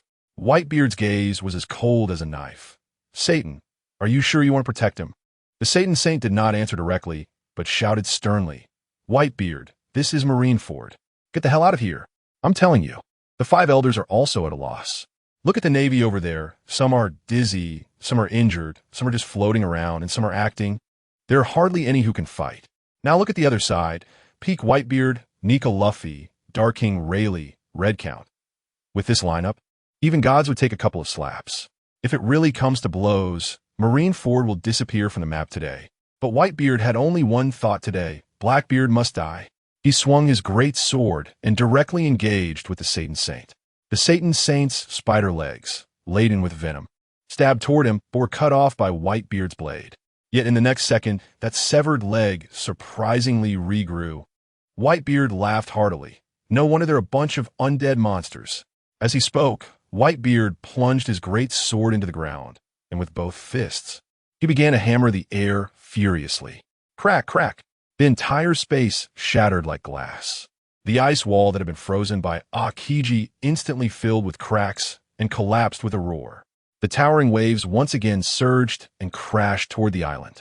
Seeing this, the 5 elders realized that this old man was about to flip the table, and the 5 of them rushed forward, wanting to take down Whitebeard. However, what kind of concept was Whitebeard at his peak? He stood his ground, facing the 5 kings of the world, not retreating an inch, but instead laughed wildly. Come at me together. He threw a punch. The terrifying shockwave directly pushed all 5 elders back several steps. The whole world was stunned. Is this the strength of the world's strongest man? One person, overpowering the 5 highest leaders of the world government. Carp watched from the side, a hint of loneliness in his eyes. He remembered the days when he could go a few rounds with Whitebeard, but now he was truly old. And the most terrified was Blackbeard. He was completely dumbfounded. How could the ally he sought be so tough? Just as Whitebeard and Luffy were preparing to launch a full-scale attack to wipe out the Navy, a voice suddenly echoed across the battlefield, spreading throughout the world. Give me some face. Let's end this battle. Everyone was stunned. Who was that? Such audacity? In a situation where gods are fighting. You say stop and stops? The scene shifted, a pirate ship docked, and a man with red hair and 3 scars on his left. I stepped down. A famous sword, Griffin, hanging at his waist. Shanks, red-haired Shanks. Another emperor has arrived. The situation has become even more chaotic. Who is he here to help? Everyone is staring at him intently. Shanks walked unbiasedly to the center of the battlefield and unleashed a massive wave of Conqueror's haki, calming the entire scene. Then he repeated, "Too many people have died in this war. Let us put an end to it." He is not helping anyone. He wants to be the mediator. The Gorosei and Sengoku fell silent. Whitebeard also remained silent, staring fiercely at Blackbeard. He knew that with red-haired Shanks here, it was impossible to kill Teach today. The world government felt even more frustrated. Their home was robbed, they failed to kill anyone, and they were beaten to a pulp. But if they didn't give face to Shanks and he joined the other side, the Navy would face total annihilation today. Just as the Gorosei hesitated, a commanding voice echoed directly in their minds. "Get back here." It was Lordum. The world-shaking top, war, has dramatically come to an end. As days go by, the dynamics of the sea have drastically changed. Marineford is being rebuilt, the 7 warlords have been abolished, and Luffy has become the new pirate king. Just when everyone thought life would return to normal, that huge screen lit up again. A line of black subtitles appeared, igniting discussions around the world. Reviewing the top undercover agents, he is the second in command of the Revolutionary Army, a foot in each supernova. At the Revolutionary Army headquarters, Sabo and the others looked at the screen, then at their leader Dragon, all with question marks on their faces. Do we have a second in command? How come we didn't know? A foot in each supernova? This description? No way. The minds of the world's onlookers conjured up an image of a figure wearing sunglasses, with a lecherous expression. Kizaru, a Marine admiral, would be an undercover agent for the Revolutionary Army? This news is too big. The images on the screen began to flicker, and a voiceover started narrating about the rampant undercover agents of this era, mentioning the self-sacrificing Bartholomew Kuma, the silent Kralin, the long-hidden CP9. One name after another popped up, leaving everyone bewildered. At this moment, Sengoku, who was busy rebuilding Marineford, sat bare-chested on the ruins. Looking at Kralin's figure appearing on the screen, letting out a long sigh. He turned to Carp, who was also moving bricks, and said, "Carp, the things I've upheld my whole life seem to be losing meaning." Carp, carrying 2 stacks of bricks, walked by silently, only able to softly comfort him. "Sengoku, it's not your fault. Sengoku murmured, "If I could have given up my admiral status to save him back then, would I not be regretting it so much today? Unfortunately, how many ifs are there in this world?" While he was lamenting his regrets, the big screen in the sky changed again. "Let me tell you, good buddy, this time the main character has appeared. The king of marine slacking, codename Kizaru Borsellino." The screen directly labeled this guy, the strongest undercover agent legend of the entire sea. The whole world was in an uproar, and the comment section was flooded. Half of the people said, "I knew it," while the other half exclaimed, "No way. After all, he's a Navy admiral. How could he possibly be an undercover agent?" But soon, the screen began to present evidence. It was like a public execution. The first charge, special effects at full blast. Damage 0. The second, no motivation for anything, not even a collapsing sky, could affect his punctuality. The third, which was the most fatal, a very ambiguous sense of justice. In other words, he is just a fence-sitter. Finally, they added insult to injury. He had encountered the Straw Hat Kid multiple times, and the leniency he showed was deeper than the ocean. Over at Navy headquarters, Kizaru was watching his black history being recounted, his mouth twitching like it had a motor. Let me tell you, now the whole world started scrutinizing him with a magnifying glass. The more they thought about it, the more it fell off. It seemed Admiral Kizaru really hadn't killed anyone, right? Of course. Just look at who his opponents were. The Dark King Rayleigh, the newly crowned Emperor Luffy. Can he just casually kill them? While everyone was arguing fiercely, the screen continued to dig deeper. It said, "Don't be fooled by this guy's current attitude of as long as I don't put in effort, the boss can't do anything to me." He was quite a ruthless character in his youth. At 26, he joined the Navy alongside Akainu, one of the first batch of students under Zephyr, and they were known as the Monster Duo. Just how fierce Akainu was could be seen in the O'Hara incident, and Kizaru, who could be named in the same breath as him. Just think about it. However, these two monsters fundamentally could never see eye to eye. Kizaru was born believing in a good enough justice, while his teacher Zephyr was the type who detests evil and won't tolerate any wrongdoing. The ideological conflict between this master and disciple was extremely severe. As he was reminiscing about his youth, suddenly 2 figures appeared behind him, Akainu and Akiji. They surrounded him like inspectors from the disciplinary committee. Akiji, being more composed, sighed and said, "Kizaru, come with us for an investigation." Akainu's gaze was so intense, it seemed like he wanted to melt him on the spot. The screen didn't care about their internal issues and kept playing. It said Kizaru had long seen through the fact that to live freely, one must not climb too high. This awareness was almost identical to Garp's. No wonder some say he is Luffy's uncle. So, this guy just kept his energy low, acting as a high-ranking office worker, watching the tides of change in the world with cold eyes. Later, this guy climbed the ranks and became a vice admiral. At that time, he was sent to deal with the Sun Pirates. His subordinates recklessly charged in and ended up getting wiped out. When Kizaru heard the report, his first reaction wasn't revenge, but to exclaim how terrifying the fishmen were, and then there was no follow-up. His attitude toward the mission was, if it succeeded, great. If it failed, then so be it. Later, when Captain Tiger died and Arlong sought revenge, only then did Kizaru take action. Let me tell you, his move was really swift. He took Arlong down in one strike and locked him up. But once he heard that the main character was dead, the matter was dropped on his end, as if he instantly lost interest. This matter reflects the wisdom of Kizaru. The conflict between fishmen and humans is a historical issue. Killing one Arlong or one Jinbei is completely useless. When will this end? Just thinking about it is troublesome. So he made a clever move and pushed the government to invite Jinbei to become a warlord of the sea. You see, without using any troops, the problem was solved, and he could get off work early. A win-win situation. Those 4 ambiguous characters on the wall that represent justice were simply tailor-made for him. Who understands this, huh? Now, even pirates all over the world have begun to understand him. This is not an undercover agent at all. This is clearly a master of workplace survival. Fast forward 10 years, Kizaru is now a general and oversees the Navy's Black Technology Department, which is Vegapunk's scientific unit. This is the heart of the Navy. The fact that he is in charge shows just how much trust the world government has in him. Then, we come to the famous scene, the Sabaody Archipelago incident. Luffy knocked out a celestial dragon with one punch, and Sengoku was in a panic. The Navy was preparing to clash with Whitebeard and really didn't want any complications. Guess what happened? Kizaru, our master of leisure, actually raised his hand. He told Sengoku, "Don't worry, this is my responsibility." I thought something was off. Was the sun rising in the west? When he arrived at Sabaody, let me tell you, he focused on the sightseeing experience while also checking out the newcomers. He made a grand entrance by stepping on a cannonball, shining brightly, and kicked a red tree in half. What a show-off. When some pirates foolishly tried to provoke him, he pretended to ask for directions and kicked them again, meaning, "Your dad is here."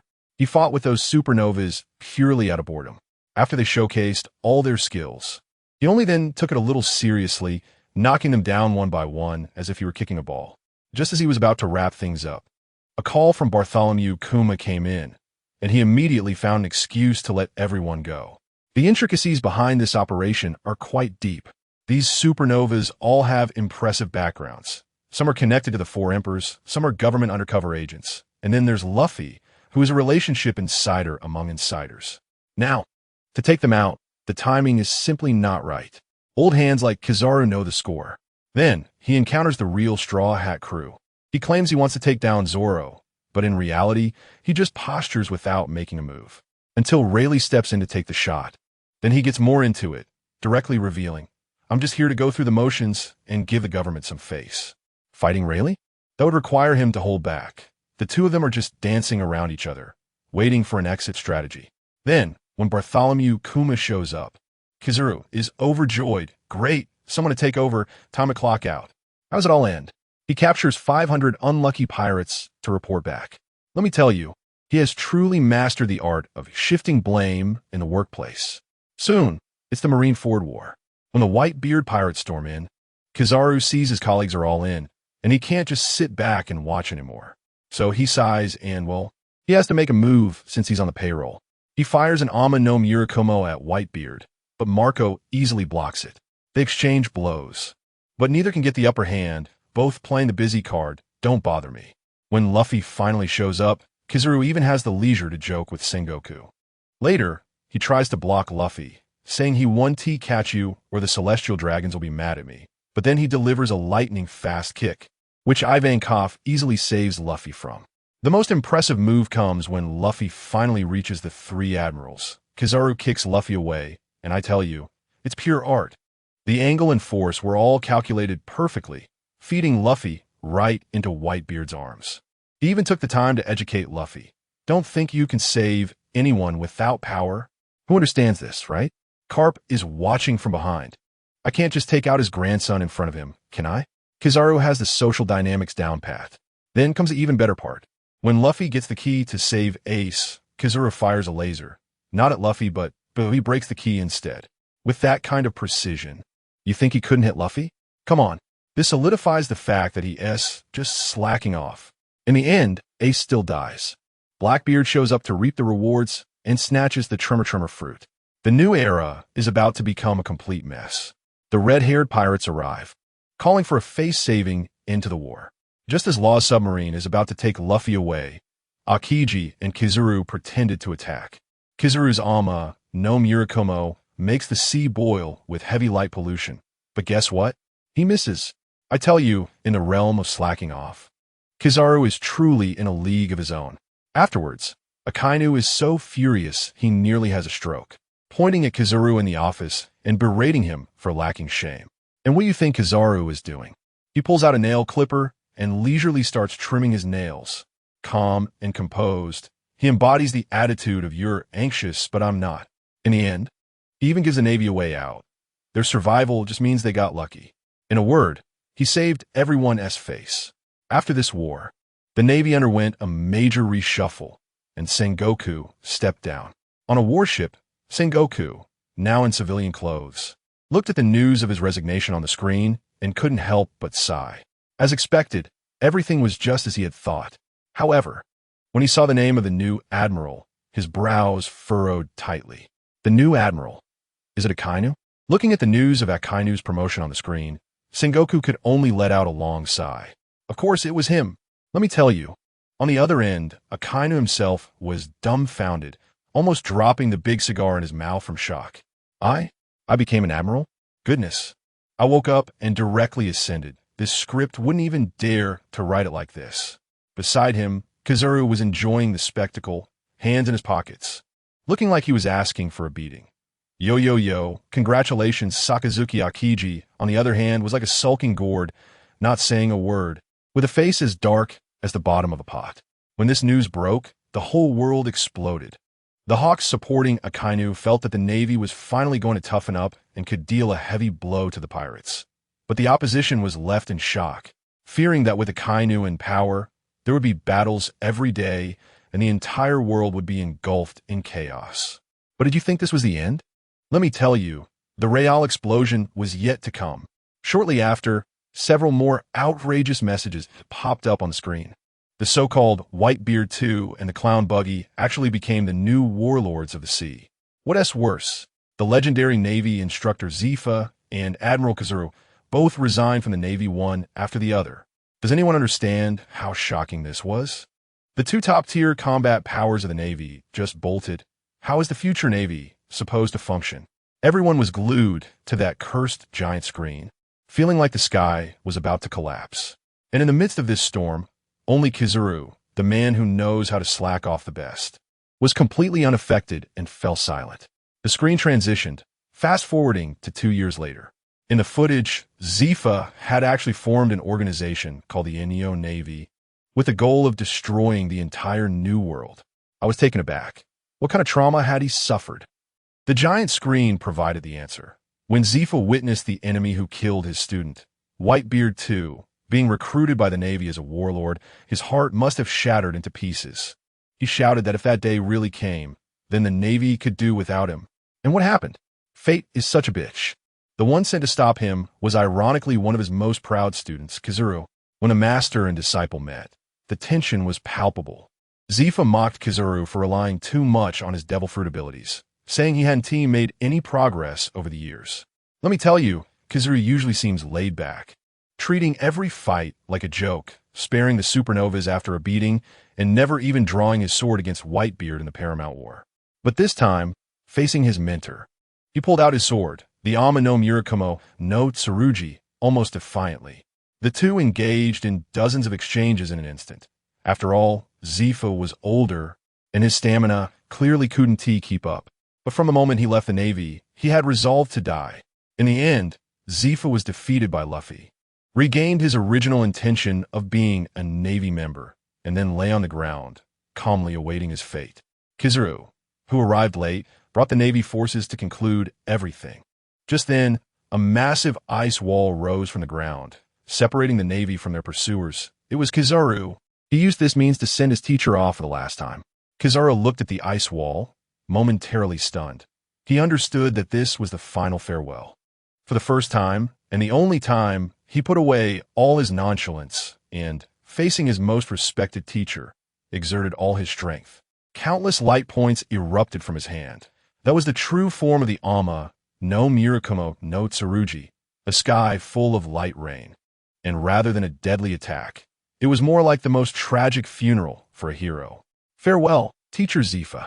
Kizaru's face remained expressionless, but everyone knew that inside, his heart was turbulent.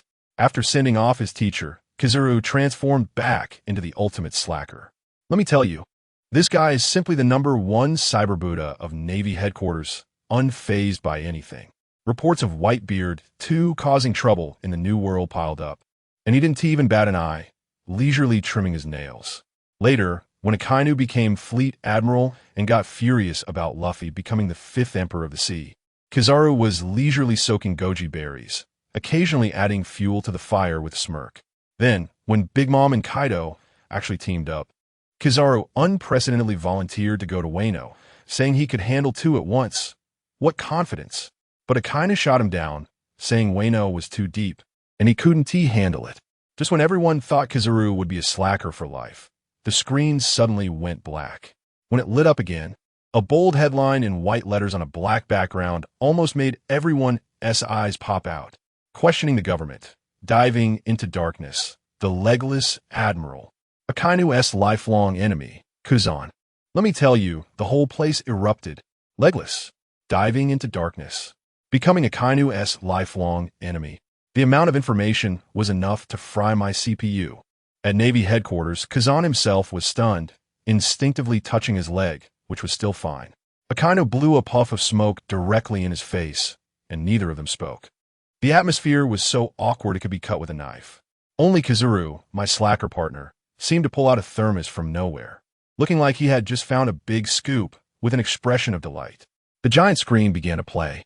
It started with a barrage of praise, calling him the highest combat power of the Navy, the master of the ice fruit. Then the tone shifted, revealing that he was now just a lonely wanderer, drifting between justice and evil. The contrast was striking.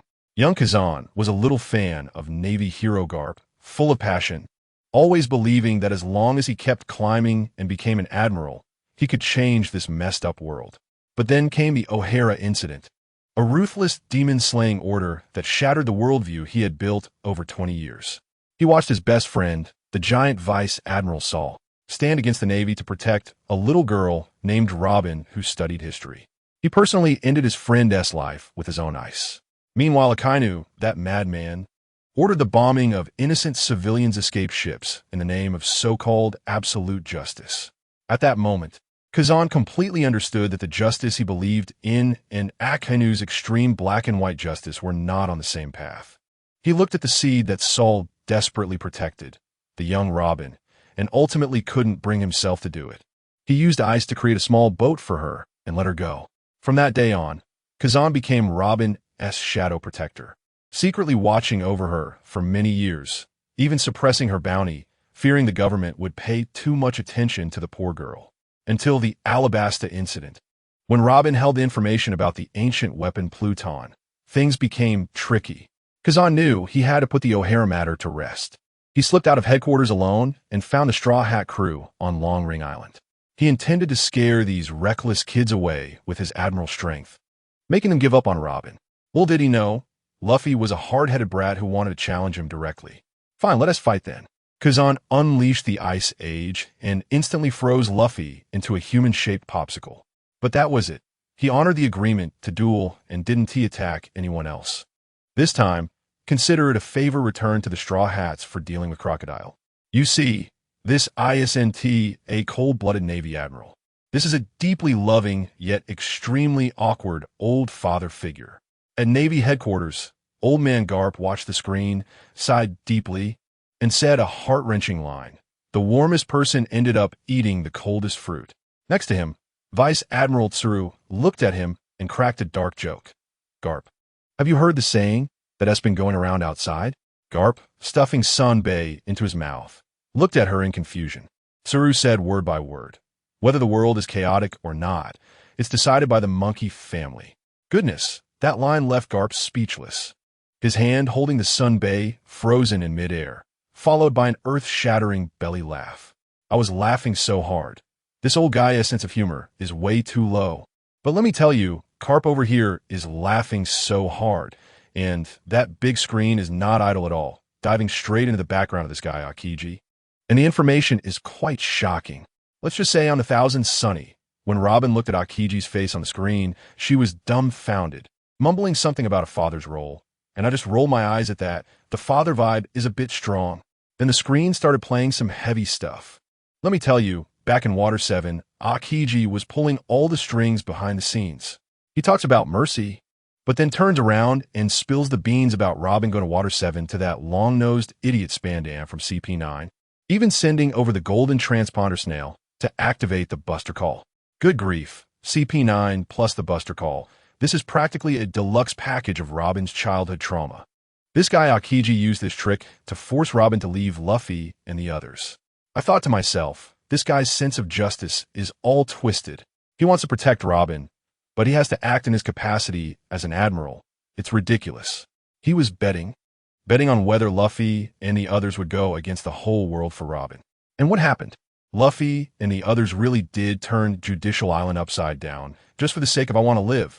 Akiji watched from a distance, not letting the Navy pursue them, effectively entrusting Robin to these crazy people. Later, he sneakily went to the victory party and had a final farewell with Robin through a wall, telling her to live well. At this moment, the whole world exploded. This is what a Marine Admiral is. The cheers for Akiji to become the Fleet Admiral were deafening. Then the scene shifted to the Marineford War. Whitebeard unleashed a colossal tsunami, while Akiji created an ice age, freezing the entire sea into a skating rink, not only neutralizing the attack, but also trapping all the ships. Let me tell you, this guy was a heavyweight slacker during the Marineford War. When facing Luffy, he held back the entire time out of respect for Garp against Whitebeard. Jozu and Ace, he did his job and fought a bit. But compared to Akainu, who was bloodthirsty next to him, he was practically a model of slacking off. After the battle, the Navy suffered a Pyrrhic victory and the headquarters was completely wasted. The old man from the Warring States was directly in a state of collapse. He walked alone on the streets of the Sabati archipelago, listening to the discussions around him, feeling like he was being paraded in public. And he aged 10 years in an instant. Later, he directly ran to Mariewa, seeking out the Supreme Commander Kong, and voluntarily resigned. There were two reasons. First, he listened to Red-Haired's call for a ceasefire, and second, he was unhappy with the world government suppressing the news about the prisoners from Impel Down escaping. Before resigning, he also recommended Akiji as the next admiral. Now it's settled. The position of the fleet admiral is left to be contested between Akainu and Akiji. Although there is support from the warlords, the old-timers up top clearly prefer obedient dogs like Akainu. How could Akiji accept that? The two directly scheduled a fight and battled for a whole 10 days and nights on a desolate island. In the end, Akiji lost, not only losing the fleet admiral position, but also getting his leg broken by Akainu. He is tough, though. Losing is losing, and he decided not to associate with them anymore, directly quitting the Navy. Just when everyone thought Akiji was about to plunge into darkness, family, a twist came. The screen began to reveal the truth. It turns out the real reason they fought was not for the fleet admiral position at all. It was for Punk Hazard. That island, on the surface an abandoned government research base, was actually where that scumbag scientist Caesar was conducting human experiments and trafficking children. With the dark industrial chain involving Doflamingo, CP, and even the Celestial Dragons and the Yonko Kaido behind it. This operation directly burned my CPU. Aokiji aimed to destroy this heinous base, but Akainu came to stop him. The purpose of this battle was brutally distorted by the world government into a fight for the fleet admiral position. This was a huge irony for Aokiji. It was then that he completely lost hope in this rotten system. Understanding this, Aokiji decided to change his way of life. He was not going to fall into darkness. Instead, he aimed to walk into the darkness himself, to be the undercover agent, and uproot this profit chain from within. He focused on fighting evil with evil. Later, when Doflamingo was chasing Smoker, at a critical moment, Aokiji arrived riding his little penguin and scared Doflamingo away with one move. Before leaving, he reminded Smoker to keep a close watch on Doflamingo. After that, he really went to collaborate with Blackbeard. The moment this melon was eaten, the whole world fell silent. It turned out we had all misunderstood Green Bull. This is not betrayal. This is simply a lone hero. Just when everyone was still immersed in Green Bull's tragic story, ready to award him an Oscar, that broken screen suddenly lit up again. A line of large black letters appeared. The demon fruit with an infinite ceiling? Let's take stock of the shocking demon fruits in one piece. Wow, a new melon has arrived. The entire venue instantly erupted.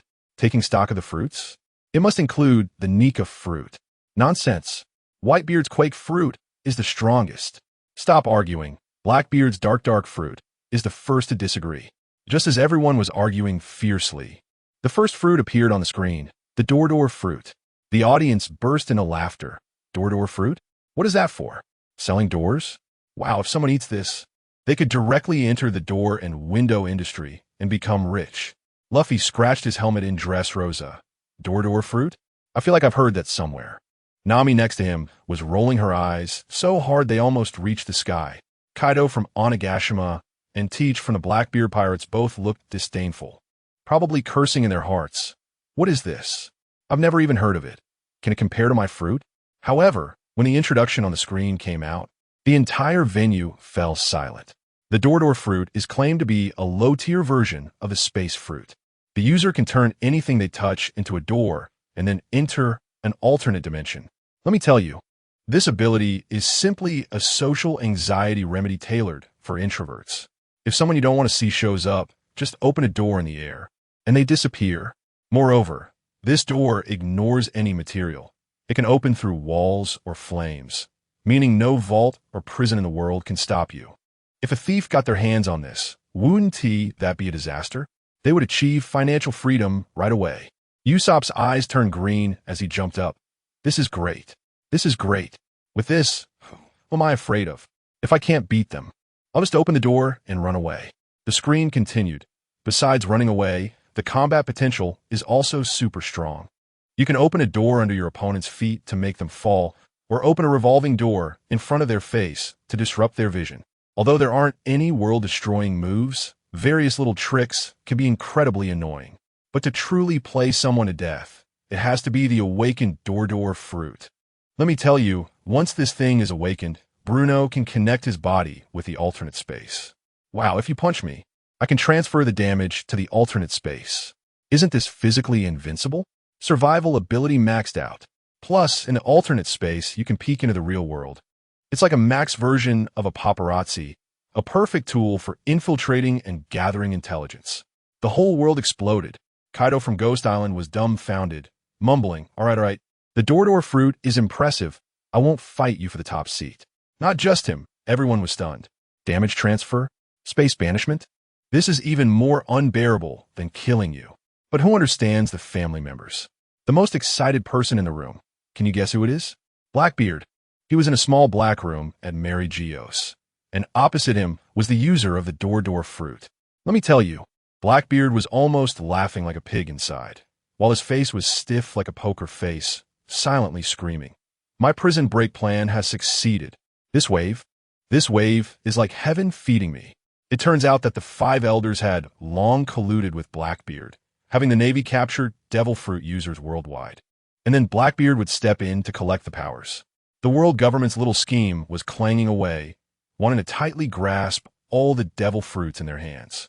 Just when everyone was still immersed in the terror of the Door fruit, the screen changed again. Next up, the slow fruit. Let me tell you, when this fruit appeared, The comments went crazy. Some people said, "What the heck is this?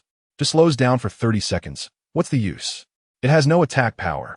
But another group immediately retorted, "What do you understand? When masters duel, 30 seconds can determine an era." The screen also said that this fruit has a very cool usage. Not only can it slow down people, but it can also slow down attacks.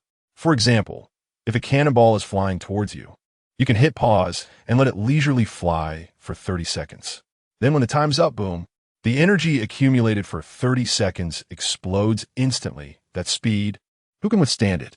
And after awakening, it might even create local time pauses.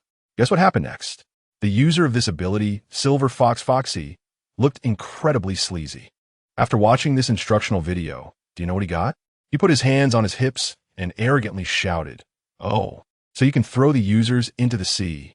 Who understands of family members? Time pause, energy accumulation." You didn't hear a single word of that.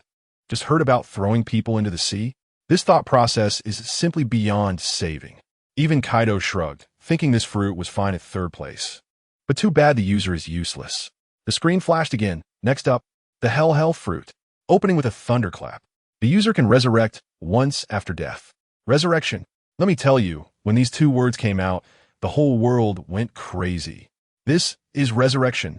Broke from the Straw Hat crew, that skeleton king of songs. It's him. And that's not all. After resurrection, you can gain soul power, attack with the coldness of hell, and the soul can leave the body, like a ghost passing through walls. The screen also said that hell is the place all life goes after death. At this moment, everyone was excited. The people on Luffy's ship had red eyes. Nami and the others were staring at Brook, their eyes hot enough to ignite. If hell really exists, does that mean they could see their deceased, loved ones again? Brook also admitted that he indeed went to hell after he died. Nami and the others were so excited they almost jumped up, but then Brook changed the subject. "But I can't go back now." That disappointed expression was just heartbreaking. But the main event is coming. The screen said that if the Hell fruit awakens, Brook can become a bridge connecting the world of the living and hell. He could even summon the souls of past strong fighters to fight. Pirate King Roger. Rux. Let me tell you, when this scene came out, the world government couldn't sit still. Lord M directly gave the 5 elders a death order. At all costs, capture Brook alive. If one day they really managed to bring back Roger and the others, wouldn't the world turn upside down? Moreover, this fruit also allows for brief communication with deceased loved ones. And as long as the soul doesn't perish, it can achieve a different kind of immortality. Wow, a professional in immortality, huh? Even the old Monster Red count was wide-eyed. Brook instantly topped the world government's hit list. Next, the Stare fruit. Another one I've never heard of. But with the previous experiences, no one dared to underestimate it. As soon as the ability appeared, everyone's mouths dropped open wide enough to fit an egg. Centered on itself, no movement within 4,000 kilometers can escape its eyes. How much? For 1,000 kilometers? This is a humanoid satellite. Isn't finding someone or hiding from someone a piece of cake. But that's not the most insane part. It can see through everything. On the physical level, it can directly see through, seeing your bones and internal organs. Let me tell you, Sanji's nosebleed shot out right there. His eyes filled with hearts looking at Nami and Robin, shouting that he wants this fruit. Nami punched him away instantly. On the mental level, it can directly read your innermost thoughts. Whether you want it or not, just a glance at you, and you become a transparent person. Isn't this mind reading? Although it can't read memories, it can predict all your next moves, comparable to top-level observation hockey. Katakuri from Whole Cake Island turned green. Thinking, so my proud ability to foresee the future has become common merchandise in front of you? Everyone was already numb, thinking this should be the end. But the screen was still flashing. The pen fruit. The user Kanjiro. The first sentence on the screen is, a magical fruit delayed by an undercover agent. Let me tell you, Kanjiro was in Wano country, cold sweat pouring down, his heart racing. It's over. Is my undercover identity going to be exposed? How does this big screen know everything? Fortunately, the screen didn't continue talking about his undercover status, but started explaining the fruit's ability. Simply put, it's like the magical brush of Mal Yang. Whatever you draw becomes real. The strength of the entity depends entirely on your drawing skills. The screen directly posed a question. If Kanjiro sees the design of the Pluton, and he draws a warship, what will happen? Kanjiro was stunned, slapping his thigh. Damn. What good idea. Why didn't I think of that? If I can mass-produce Pluton, who cares about being an undercover agent, I could directly rule the world. And it's not over yet. There's more. Kaido, Big Mom, and the big shots from the Navy headquarters were about to throw up, screaming in their hearts. No way. There's more? Next, the book fruit. Wow, another one I've never heard of. Some people in the crowd have already summarized the pattern. Did you notice? None of the listed fruits belong to major characters. All are minor roles. Someone immediately responded. So, there are no weak devil fruits, only weak users. Then someone foolishly asked, so, does that mean the abilities in the video just now are all weak? The entire room fell silent. The book fruit has the ability to trap people or things inside a book. Inside the book, there's a world of its own where you don't age or die. Similar to being a specimen, Big Mom used this ability to create a library, collecting a bunch of rare and exotic beasts. This ability is essentially a low-tier version of Infinite Space, pulling people into her home turf for a huge advantage. When the 5 elders saw this, their eyes lit up. This thing could be used as a prison. Isn't it better than Impel Down? It's a one-time solution and easy to carry. Thus, Big Mom's son, the ability user Mondor, made it onto the Navy's kill list. Big Mom felt bitter. Her library had been exposed like this. But then the screen changed. This fruit has a fatal weakness. Mondor's eyes widened as he heard the screen loudly proclaim, afraid of fire. As long as the book is burned, everyone trapped inside will come out. Mondor was immediately on the defensive, his nails digging into his flesh. Cursing inwardly, you call this inspiration? You're announcing my weakness to the world. Now, the whole world knows how to deal with him. A single spark could lead to his annihilation. Next. Everyone was eager for more. The screen displayed 3 big words, fragmentation fruit. Hiss, isn't that the clown Buggy? The Clown King. The crowd instantly erupted. Indeed, it was the newly crowned Sea Emperor, Buggy the Clown.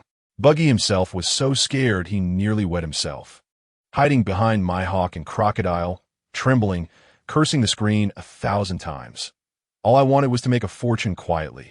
And you had to make me famous, right? The screen began to introduce. The ability user can split their body into countless small pieces. This was already known, but the key was the next sentence. This splitting is physical, unlike the elemental transformation of a Logia type. So Haki is ineffective against the fragmentation fruit. What the hell? All the strong figures in the pirate world were dumbfounded. Haki ineffective? What kind of international joke is this? Didn't Kaido just say that Haki is the ability that surpasses everything? This is a golden quote revered by everyone. As a result, the screen showed no mercy to Kaido, directly displaying footage. During the Marineford War, the world's greatest swordsman Mihawk chopped Buggy into layers, yet Buggy remained unscathed. I tell you, the screen exploded with big letters. The nemesis of all swordsmen, immune to all slashes. Goodness, the entire swordsmanship community in the pirate world was instantly divided into 2 factions. One faction was the Clown King fan club, boasting, I knew it. The fragmentation fruit, that's a man who dared to put a bounty on the Navy, must believe. The other faction directly scoffed. Puffed. Immune to slashes? What nonsense. Let me try it out. Let's see if you're tougher than my blade. I tell you, Buggy was in for a rough time, becoming the #1 enemy of swordsmen online overnight, with challenge letters piling up like a mountain.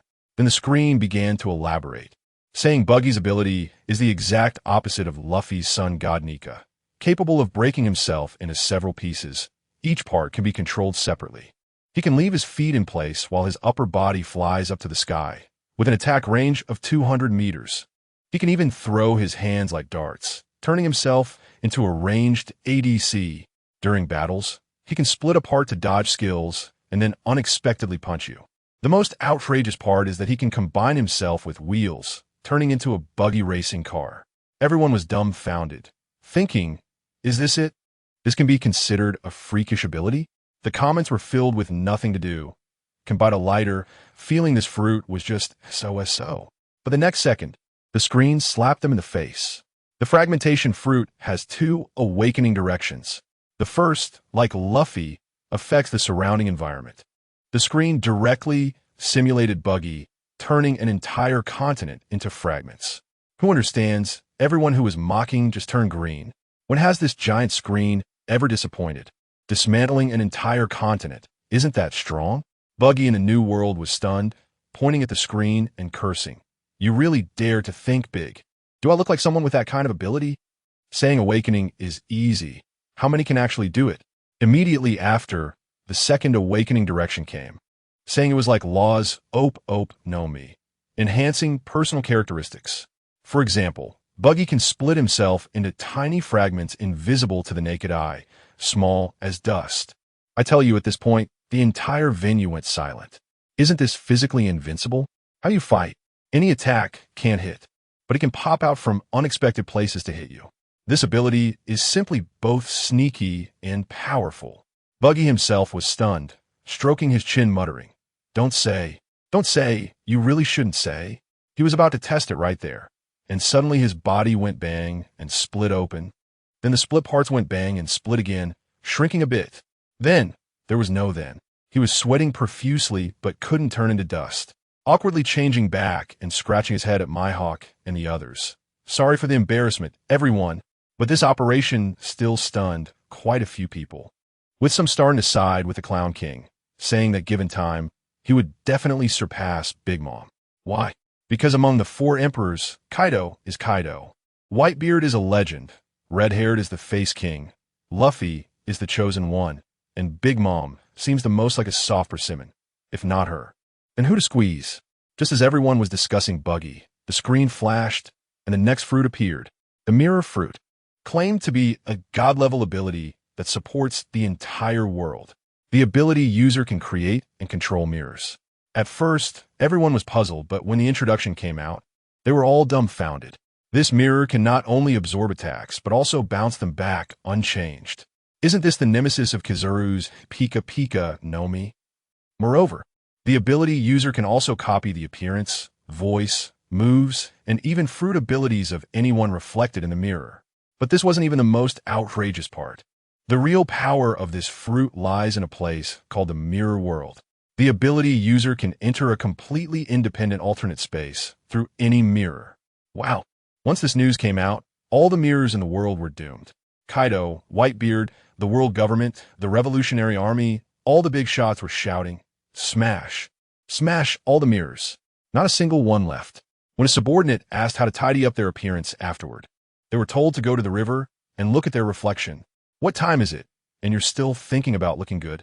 Your underwear is about to be seen. Even more outrageous was yet to come. In this mirror world, you can also communicate with people outside and even do voice searches. Want to find someone? Just shout at the mirror, and it can tell you where that person is near a mirror. Isn't this a personal meat network? Big Mom's informants can sneak into any place with mirrors without anyone knowing.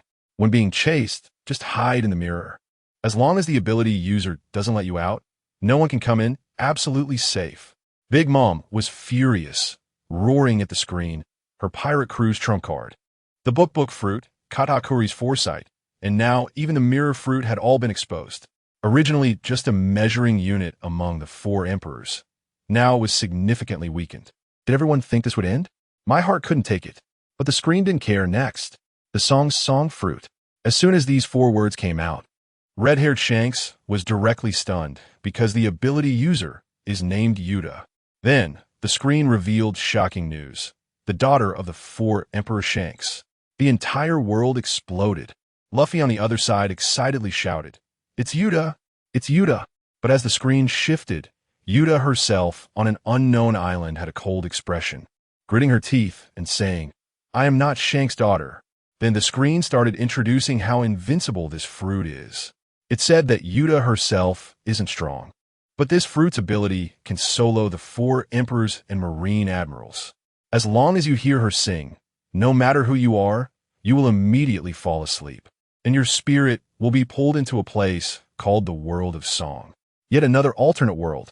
In this world, Yuta is a god omnipotent, and your body left in the real world can be manipulated by her at will while retaining all your combat power. The screen even uses Kaido as an example. Just like when Kaido is controlled, his Conqueror's Haki and Devil Fruit abilities will still be released normally. Kaido in Onigashima was so angry that his face turned green. "I'll F your teacher." Everyone was stunned. A Kaido who can unleash his full strength as a puppet? This world is too crazy. And it's not over yet. The ultimate secret of the Song Fruit is to summon a monster comparable to ancient weapons, capable of destroying the world. The Gorosei and Big Mom are both trying to seize Yuta for this reason. This ability is simply the pinnacle of devil fruits. When Red-Haired heard someone dare to target his daughter, his Conqueror's Haki instantly erupted, and his eyes looked like they wanted to kill. The screen didn't give anyone a chance to breathe. Next up, the Barrier Fruit. The user is Bartolomeo. The screen sharply commented, "It can be called an invincible fruit even a pig would eat. As long as he makes a gesture, he can create an absolute defensive barrier, immune to all physical attacks." Bartolomeo immediately got anxious and flipped the screen off. "I suspect you are insulting me. Can your pig do this gesture?" A series of fruit bombings left everyone in a daze. By the time the screen finally went black, everyone was still in a trance. At that moment, urgent reports came from the Holy Land. "Trouble. Blackbeard, Marshal D. Teach has disappeared." The 5 elders instantly went into a frenzy, and the bald man grabbed the messenger by the neck, shouting, "Then go find him." The trembling messenger replied, "He just vanished in a thin air." Along with him, another ability user disappeared. The 5 elders exchanged glances, simultaneously thinking of one person. "Oh no, it's Bruno." When they arrived at the place where Blackbeard was working, the person was already gone. The user of the dark fruit slipped away right under their noses. On the other side, on a deserted island, a door appeared out of nowhere, and Blackbeard and Bruno stepped out. Blackbeard laughed maniacally and invited Bruno to join him. Bruno wasn't foolish. Looking at Blackbeard and thinking about his dark fruit and his own door fruit, refusing would be a dead end, and his fruit would be snatched away. He immediately put on a fierce expression. "Of course, I want to take revenge on the world government." Blackbeard was satisfied, looking up at the sun and murmuring, "The sun god. What would happen if darkness and light combine?" He exuded an air of madness, and then took Bruno through the door to find his old crew. The sea was thrown into complete chaos. When Luffy and the others arrived in Dressrosa, Doflamingo had directly vanished, hiding from these troublemakers. But he wanted to hide. The giant screen wouldn't allow it. The screen lit up again, displaying the title, "The Embodiment of Evil, the Pink-Clad Tyrant." Everyone looked at the pink clothing. Tyrant? ISNT this Big Mom? Then the scene changed. Former 7 warlords, Doflamingo. Doflamingo himself was outside the castle, stomping his feet in anger. Good. Why didn't you mess with me earlier or later, but wait until the Straw Hat's 2nd generation heir comes to mess with me? I want to see what you can say about me." The people of Dressrosa and his family members were quite excited, feeling this was recognition for their young master. But as soon as the screen came up, it started mocking. Doflamingo is just like a second-rate punk. 7-point tight pants, bow-legged walking, the world's #1 thug temperament. Doflamingo's face darkened. Why is it that everyone else is a teacher, a legend, but when it comes to me, I'm just a punk? But the next second, the screen continued. But to be fair, this kind of swagger, combined with his inherent kingly aura, that kind of devilish charm, is truly unlimited charm. Doflamingo's expression instantly changed from dark to sunny, smugly saying, "I knew it. Devilish charm. That's right, this term suits me well." Then the screen began to dig deep into his contradictions. The combination of being unique and being adaptable, he could actually fuse these 2 traits perfectly. Then the shocking news came. Doflamingo's tragic childhood was enough to win a talent show. Doflamingo's face darkened again. Childhood was the scar he least wanted to mention. The screen directly exposed. His father, Don Quixote Homing, a celestial dragon, insisted on giving up his identity to become an ordinary person.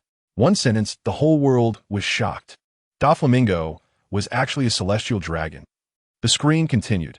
His father's decision was too naive, leading to a family tragedy. But the responsibility isn't entirely on his father. The Homing family clearly had already gone into hiding. So how did their identity as celestial dragons get exposed? It was all because of Doflamingo himself. It turned out that his father told him they were no longer celestial dragons. But he couldn't position himself correctly and went around identifying himself as a celestial dragon, actively exposing their identity. ISNT that lighting a lamp in a latrine, looking for death. In the palace, Doflamingo's arrogance instantly lost control, repeatedly shouting, "Am I to blame? Is it my fault? If you hadn't given up your identity as a celestial dragon, how would we have fallen to this point?" And the celestial dragons in the Holy Land watched this scene, all with glee, feeling that Homing, the oddball, deserved to die. In the Navy headquarters, Admiral Sengoku was also staring intently at the scene of Doflamingo and his father on the screen, his expression extremely serious. Let me tell you, Admiral Sengoku's face was as dark as a pot bottom. Why? Because he watched helplessly as his godson, who was another son of Don Quixote Homing, was killed by Doflamingo. And as an admiral back then, he couldn't do a damn thing. The screen continued to stab at the wound, saying Homing was truly a failure as a father, not understanding what kind of person his son was. Guess what? In the palace, Doflamingo actually responded to the screen, gritting his teeth and shouting at his father's shadow in the image. "That's right. It's all your fault. You are such a failure as a father." But the next second, the screen dropped a bombshell, silencing everyone. It said, the vast majority of celestial dragons were similar to Doflamingo at that time. Their main attribute was stupidity. Ha ha ha. Let me tell you, as soon as this was said, the whole world, except for those in the Holy Land, probably gave a thumbs up in front of the screen. It felt so good. The celestial dragons in the Holy Land turned purple with rage, their veins visible even through their hoods, pointing and cursing. "You're the stupid one. Your whole family is stupid." But that's not all. Even more explosive news was coming. The screen immediately revealed. Moreover, Doflamingo, at the age of 10, shot his father dead. Boom. The whole world exploded. Patricide. At 10 years old. Family, who understands? 10 years old. I was still playing in the mud at 10, and he, on the other hand, directly entered hell mode and sent his biological father away. How ruthless must his heart be? The sky over Dressrosa darkened instantly, and Doflamingo stood outside the castle, looking at the 10-year-old version of himself on the screen, exuding overwhelming arrogance.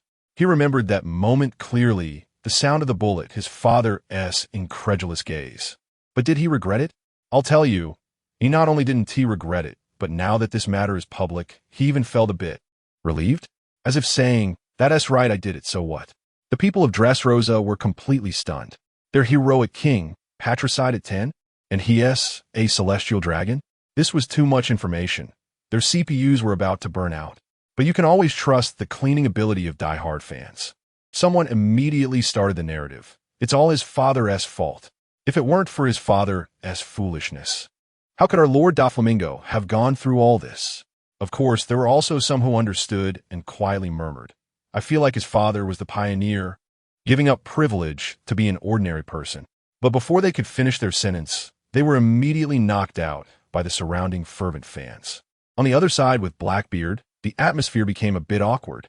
His big guy's subordinate, Burgess, a pure emotional intelligence assassin, looked at the screen seriously and said to Blackbeard, "Captain, it seems like Doflamingo is even more ruthless than you. You only killed Captain Sachi, but he killed his own father." Blackbeard turned green with rage, silently reciting to himself to endure it. But Burgess, like he had discovered a new continent, exclaimed, "No, no. Captain, you're even more ruthless. You also killed Whitebeard, that is patricide too." Good heavens, Blackbeard couldn't take it anymore, directly had Bruno open a door, kicked Burgess in place, and slipped away. The 5 elders in the Holy Land couldn't sit still either. All 5 old men ran to the square, staring at the screen, probably praying internally. "Ancestors, please don't let him reveal that secret." But the screen didn't care about any of that and continued to delve into Doflamingo's character. Someone asked. It said that Doflamingo is cold and ruthless.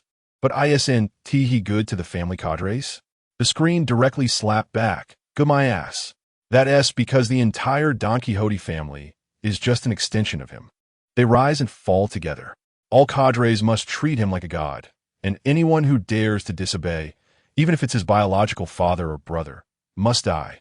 Just take his brother, Razanani, for example. He didn't even blink when he took action. Doflamingo as cadres certainly didn't believe it, thinking this was sowing discord. The screen completely ignores them and continues to analyze. His superiority complex descent caused by later hardships. It's a factory setting. The inherent flaws of the Celestial Dragons. Coupled with the few top officials under Toribol, they are practically the leaders of a bragging group. When Doflamingo trips, they could set the whole street on fire, primarily indulging him mindlessly, completely spoiling him. Speaking of this, we have to mention his string fruit. Sounds weak, right? But in Doflamingo's hands, it's tailor-made for his desire for control, especially that birdcage. Once the big move is activated, the entire country becomes his puppet. No one can escape. Developing a mediocre fruit to this extent is quite a talent. But that's not all. The screen gave him a new label, adaptable. I laughed at that. Isn't this just a poetic way of saying he bullies the weak and fears the strong? To those below him, he is a king. To those above him, like Kaido and the old geezers in Holy Land, he could kneel in front of them. When this news came out, the people of Dressrosa were dumbfounded, realizing their idol was actually a middleman working for both the Yonko and the Celestial Dragons. Kaido on Onigashima took a big swig of alcohol, and his eyes instantly turned cold. The screen also compared him to Crocodile, saying he lacks the demeanor of Crocodile. Crocodile is freer, while he is more cunning. Doflamingo laughed in anger. Crocodile? That loser is even worthy to be compared with me? Finally, the screen elevated his bullying of the weak and fearing the strong to a summary. It stated that bullying the weak is the nature of the Celestial Dragons, while fearing the strong is merely a temporary pragmatism. This is a form of forbearance, as long as his strength is strong enough. The hard bones he fears today will be turned into soft tofu by him in the future. Let me tell you, when this statement came out, the killing intent in Kaido's and the Five Elders' eyes was almost overflowing from the screen. No one wants to be that piece of tofu that gets bitten. Just when everyone thought the show was over for today, the screen went black, and Duong. A new title appeared. The Devil Doflamingo's Angelic Brother, The Belief of the D. Family, Trafalgar Law. Goodness, the entire venue fell silent. Devil Brother? Angelic Brother? Isn't this the Crocus mentioned earlier? Doflamingo's face immediately darkened. Crocus, you won't let me go even in death. Sengoku at the Navy headquarters couldn't hold it together and started shaking all over. Meanwhile, on a ship in the Grand Line, a man with dark circles under his eyes, Trafalgar Law, looked at the words Mr. Crocus, and tears instantly streamed down his face. The screen started playing, and Crocus's identity was simply blinding. Doflamingo's biological brother, Law's lifesaver, a Navy lieutenant colonel, and also Sengoku's godson, a pirate, a marine, a celestial dragon. He holds all three identities. I would like to call him the #1 flexible employment person of 2025. Then, the scene returned to the past. His father, Don Quixote homing, a refreshing stream among the celestial dragons, an idealist, insisted on giving up the divine life to experience life on the mortal plane with his wife and children. What happened? He overestimated human nature and underestimated the people's hatred for the celestial dragons. His bratty brother Doflamingo was still shouting on the street about wanting to buy slaves. Now, this was a disaster waiting to happen. The family was hunted down, living in a broken house, and the mother soon fell ill and died. In the end, the three of them were captured by the furious crowd and hung on the city wall as targets. In this desperate situation, the two brothers went to two completely different extremes. Doflamingo couldn't stand the pain and awakened his conqueror's haki, stunning everyone. But instead of thinking about escaping, he ignored his brother's cries and personally killed his own father to return to the Holy Land.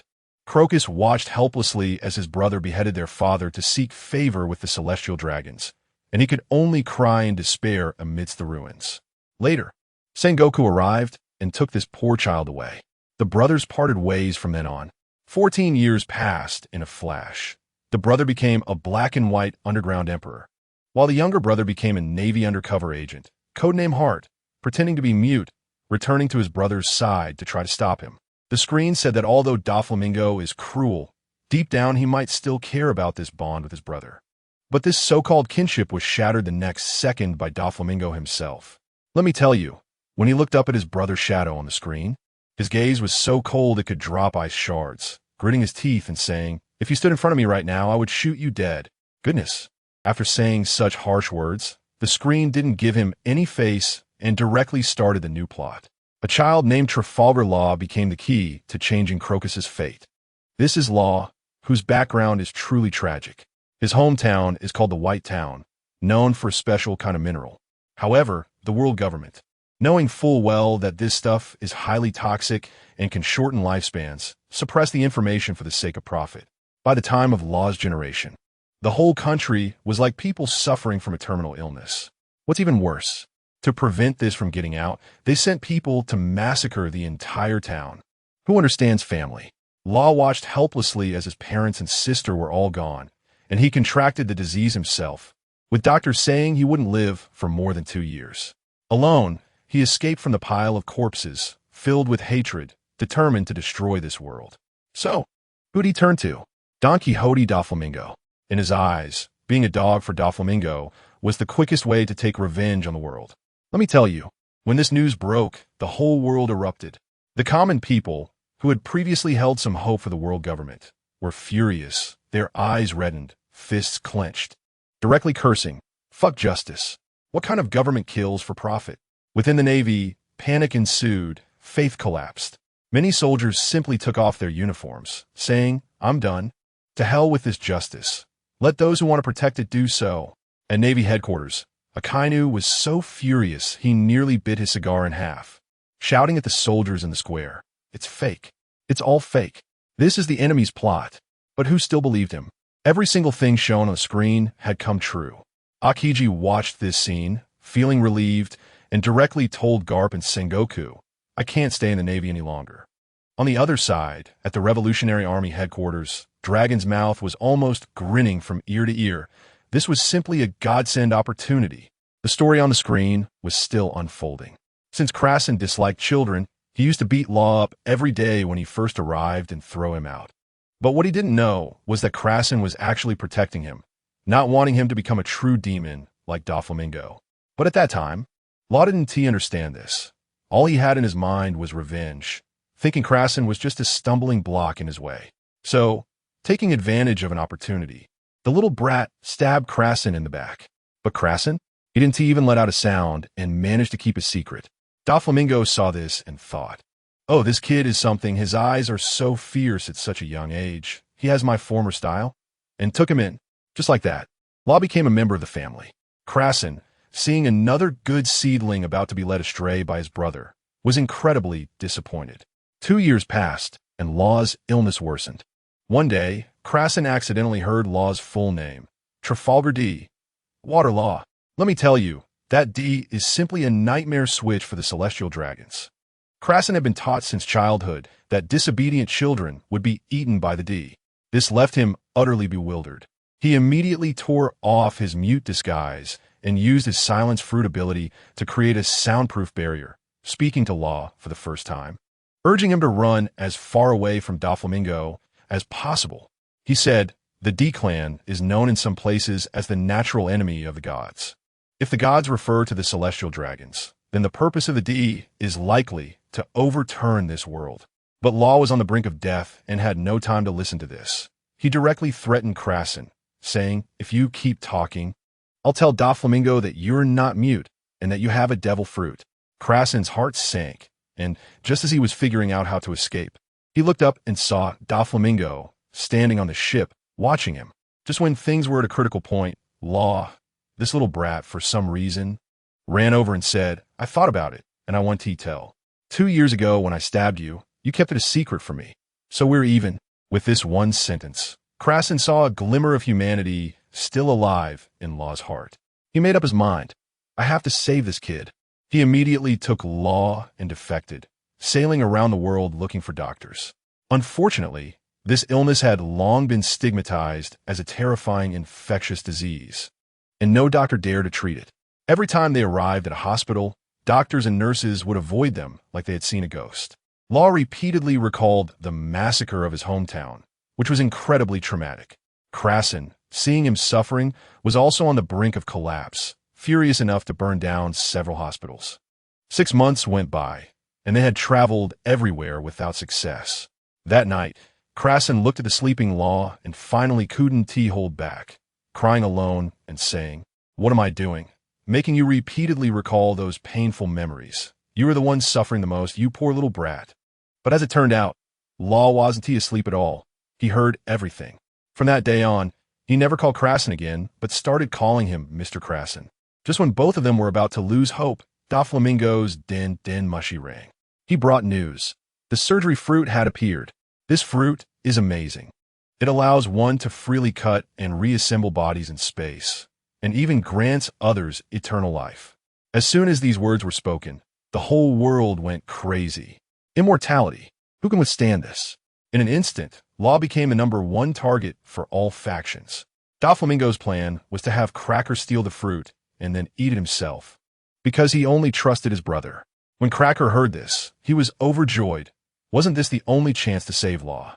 He lifted Law high in his arms, completely unaware that the brother who claimed to trust him the most had already suspected him of being a Navy spy. Just after Cracker hung up the phone, he turned around and sent the location of the deal to Sengoku, preparing for a black market deal. He set off with Law in a small boat. On the way, Law asked him, "Mr. Cracker, are you a Navy officer?" Without a second thought, Cracker denied it. "Don't say silly things. I'm not." At that moment, for this child, he was ready to betray everything. When they arrived, Cracker settled Law down and sneaked into the pirate's lair alone. Let me tell you, that scene was textbook-level infiltration. He used the powers of the silence fruit to silently take out all the guards and snatch the surgery fruit worth 5 billion berries from the captain. With the fruit in hand, he ran back like a child full of excitement, but in a moment of distraction, he fell into the pirate's encirclement and instantly had several blood holes in his body. He dragged his injured body back to Law's side, and without saying a word, he roughly shoved the invaluable fruit into Law's mouth. Watching Law eat the fruit, Cracker collapsed in the snow, covered in blood, but with an angelic smile. "We won. You can cure your illness now." He also reassured Law that he was just lightly injured, then pulled out a piece of information he had collected for Law to deliver to the nearby Navy, instructing him to hurry and run. Family. Here comes the most exciting operation. Law, holding the information exchanged for Cracker's life, stumbled upon a Navy officer. Guess what? The officer receiving the information was the biggest undercover agent Doflamingo had planted in the Navy. Virgo. Everyone in front of the screen was stunned. The Navy headquarters was in an uproar. Vice Admiral Virgo was an undercover agent. Akainu's face turned green with anger as he immediately ordered, "Arrest him." He even dispatched the Navy's top combat power, Admiral Kizu. Virgo realized he was exposed and was about to escape through the broken window when a sly voice came from beside him. Oh, how scary, Vice Admiral Virgo. I didn't expect you to be an undercover agent." Kizaru had arrived. Let me tell you, that scene was simply a dimensional strike. Just as Virgo was about to resist, a laser from Kizaru flashed behind him, and the light sword pierced right through his chest. Virgo spat out a mouthful of blood, his eyes filled with disbelief. As for Kizaru, he was all about clocking out at light speed, kicking Virgo from the sky down to the ground, creating a huge pit. And Virgo instantly passed out while mumbling, "How scary, you mustn't get angry." Just as Kizaru finished up, I tell you, everyone's attention was immediately drawn back to the big screen in the sky. The scene changed, and I was completely stunned. It was Crocodile.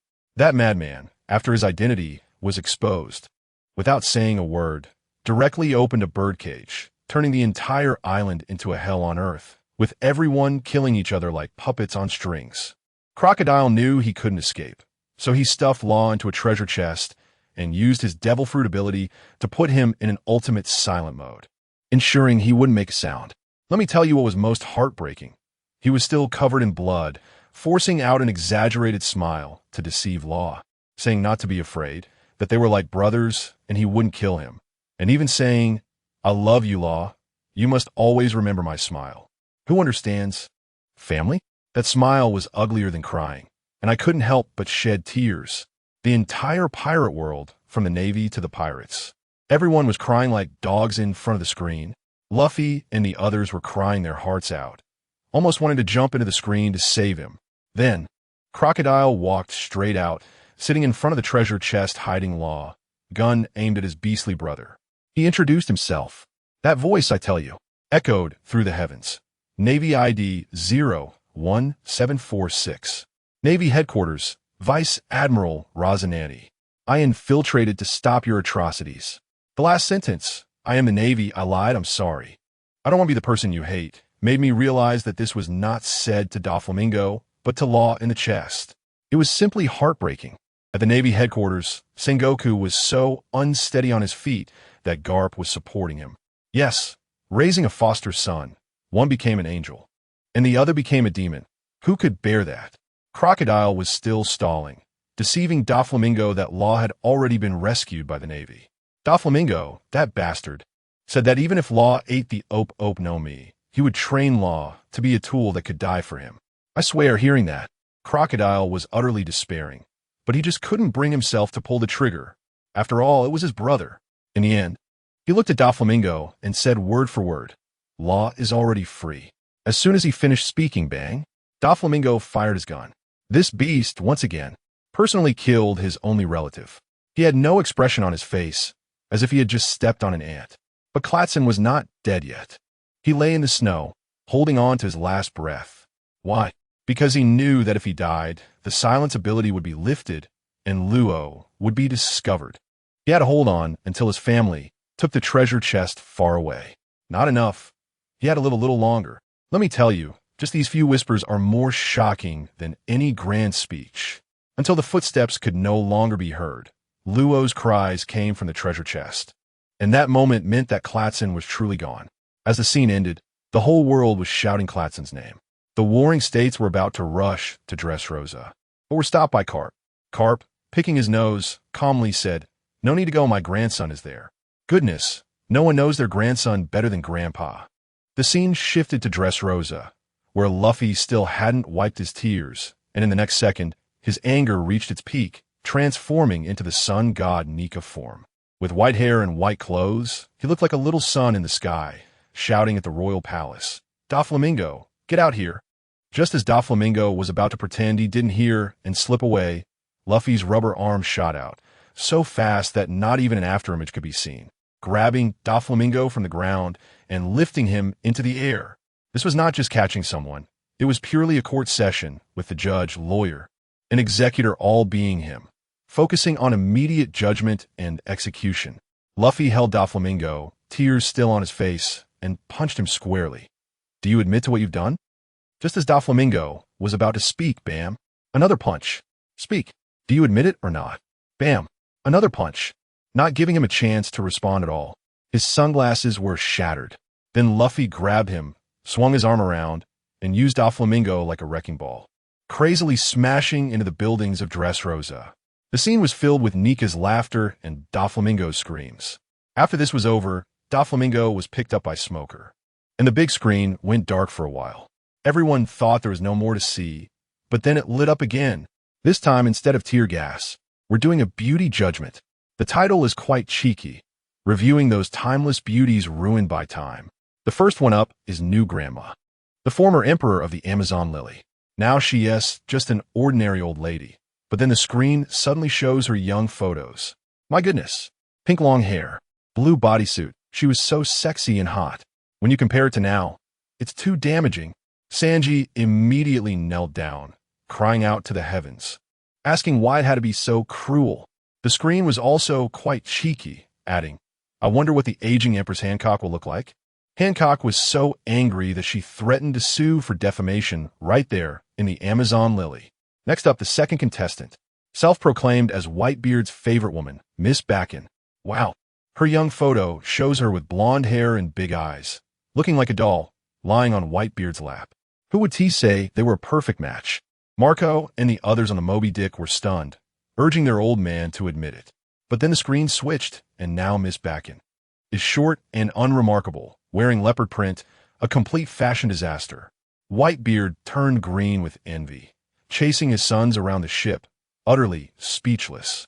Kaido and Big Mom were dumbfounded on Onigashima and Cake Island, probably thinking to themselves, Whitebeard, you have quite the taste. Just when everyone was shocked by the contrast between these two, the third contestant came on stage. Stussy from CP0. Let me tell you, when this woman appeared, all the men in the audience were mesmerized. Sweet appearance, stunning figure, and wearing fishnet stockings. Incredible. However, having learned from the previous two disasters, everyone was smarter this time. Swallowing hard while mentally preparing themselves. Stay calm, don't get excited. Wait, she is about to turn into an old lady. Must hold back. And guess what? The next second, the screen delivered a bombshell. I'm telling you, a stunning beauty named Stussy, in high heels and fishnet stockings, that red bodysuit accentuating her figure. Simply stunning. Those old pervs who were so confident just moments ago couldn't handle it anymore. They started howling, saying they couldn't take it anymore. And the scene was just, wow. Just when everyone was about to drool a river, the screen suddenly shifted gears and dropped a huge revelation. It said this Stussy looks exactly like another old lady named Bakken. Why? Because she is a clone. Wow. As soon as the word clone came out, the whole place erupted. Whitebeard, Kaido, Big Mom, even Shanks looked up and stared at the screen. This was too much information. Was cloning technology banned long ago? Who still has that capability? Someone in the crowd sneered. Huh. Who else could it be besides those celestial dragons from the world government? Shanks murmured to himself. Perhaps. It has already been implemented? I was completely confused. Weren't we supposed to be looking at beauties? Why did it suddenly turn into a spy thriller? Just when everyone was puzzled, the screen changed again. This time it featured a mermaid named Kokoro. Wow. With flowing blonde hair and an impressive figure. She was pure and adorable. Sanji went crazy, nosebleed gushing like a fire hydrant, propelling himself up, shouting he wanted to have kids with the mermaid. But what happened next? The next second, snap. The screen cut. An old lady appeared, plump, holding a bottle, looking like a monster. Luffy called her Monster Granny. The screen said, "This is Kokoro." I'm telling you, Sanji's expression was like the sky had fallen, holding his head in despair, completely emo. Does anyone understand? The contrast was just too great. The audience was also dumbfounded. Was the lifespan of this mermaid too short? Is this the ultimate fate of all beauties? It's not over yet. The screen flickered again, and a nun appeared, named Carmelo. As soon as the old lady from Cake Island saw her, the cake in her hand fell with a thud, and she was completely stunned. Then the next line on the screen directly broke the old lady's defenses. It said, "This nun on the surface is the Holy Mother who adopts orphans, but her true identity is that of a human trafficker." This has stirred up a hornet's nest. The lady went crazy on the spot, her pupils shaking, shouting, "Impossible. Absolutely impossible." Then with a bang, she went to smash the giant screen above. Of course, she couldn't break it, and all her pent-up anger was unleashed on her own Cake Island, causing chaos and destruction. Her sons and daughters, including Katakuri, turned pale and hurried to stop her. I realized that the biggest enemy of Big Mom's pirate crew is not the Navy, but herself. Then, the screen started to count down to Big Mom herself. Charlotte Linlin, also known as Big Mom, has given birth to 39 daughters, 46 sons, and has had 43 husbands. I was shocked at what kind of KPI this is. She's practically a walking production team.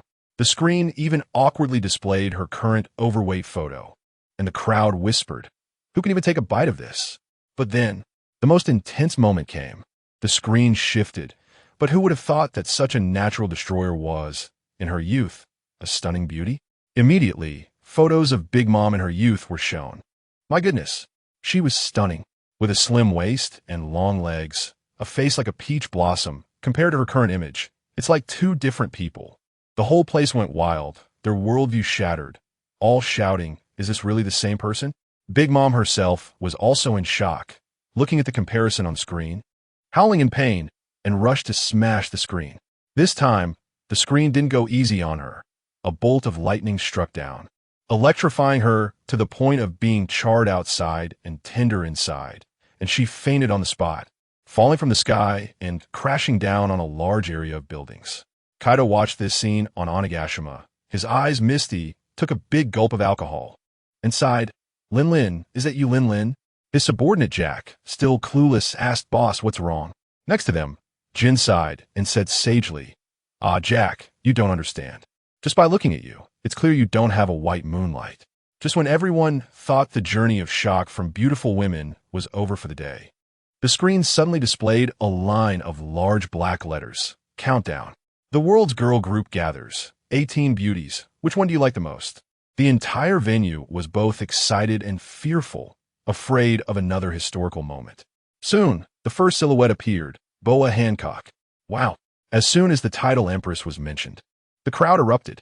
When the photo was shown, she truly had an unparalleled beauty, and all the men's eyes instantly turned into heart shapes.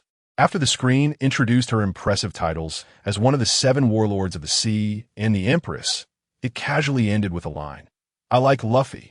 Nanny." The whole place went wild. On 9 Snake Island, the Empress herself was originally holding her head high with a proud expression, thinking she was the most beautiful. Upon hearing that, her demeanor completely changed, her face darkened, and she stared at Luffy's silly face on the screen, gritting her teeth. Luffy. That straw hat Luffy. Why does he deserve my affection? Though she said that, tears were almost welling up in her eyes. On the Thousand Sunny, Sanji transformed into the ultimate attention seeker, immediately grappling with Luffy, shouting, "Why does the Empress like you? She's mine." Nami and Robin were left speechless. The most outrageous were the celestial dragons in the Holy Land, who, as usual, set their sights on the Empress, demanding her to be their slave. Orders cascaded down until it reached Kizaru. When Kizaru heard the command from the Den Den Mushi, he was stunned. "Arrest Hancock." The one who likes that straw hat kid and is related to Rayleigh, the Dark King.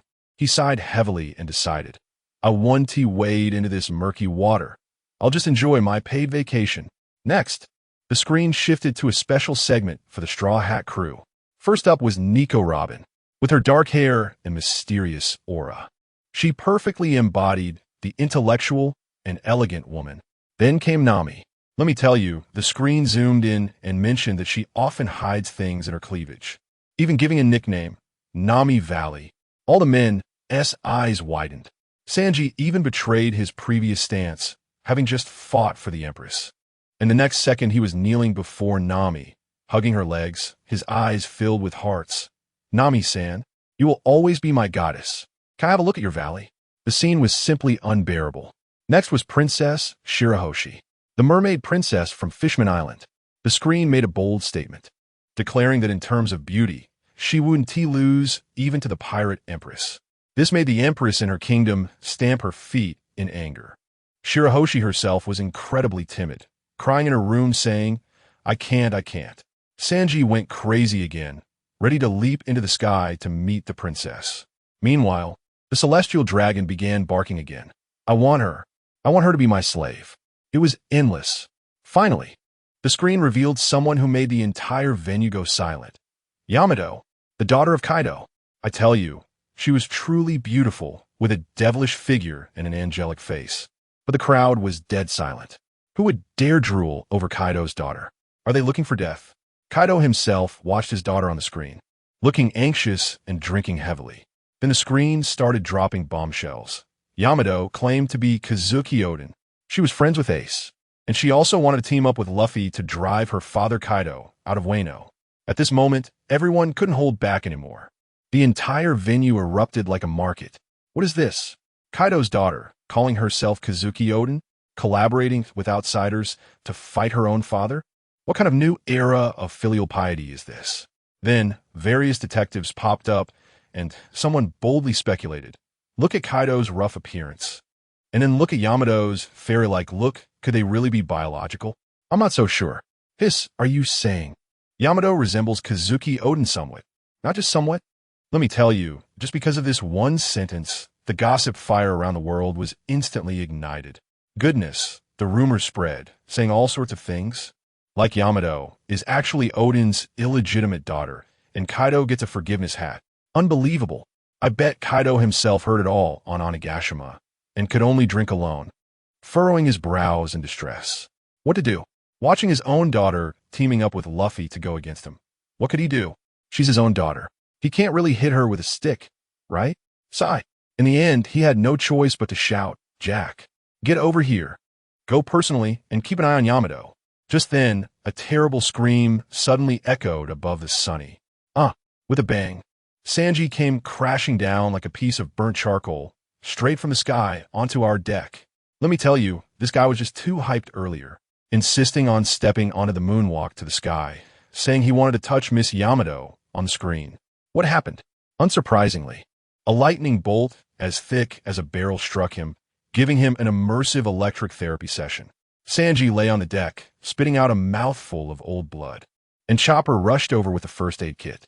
But this guy didn't care about himself, struggling to shout at Luffy, "Captain, let us go to Wano country first.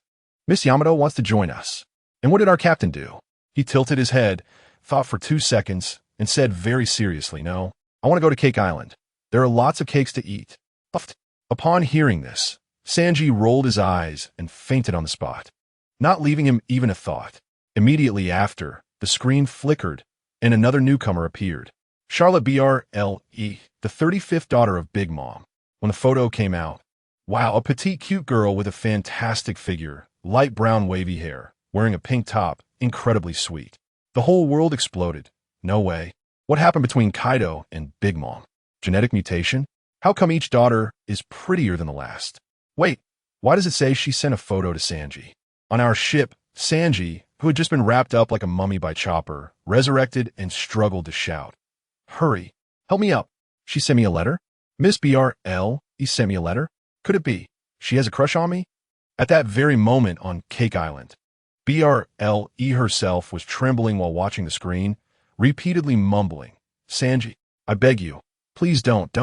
Just when Sanji was daydreaming, the screen continued to roll out information. A mixed-blood, three-eyed girl, a paramecia-type memory fruit user, who had a political marriage agreement with Sanji.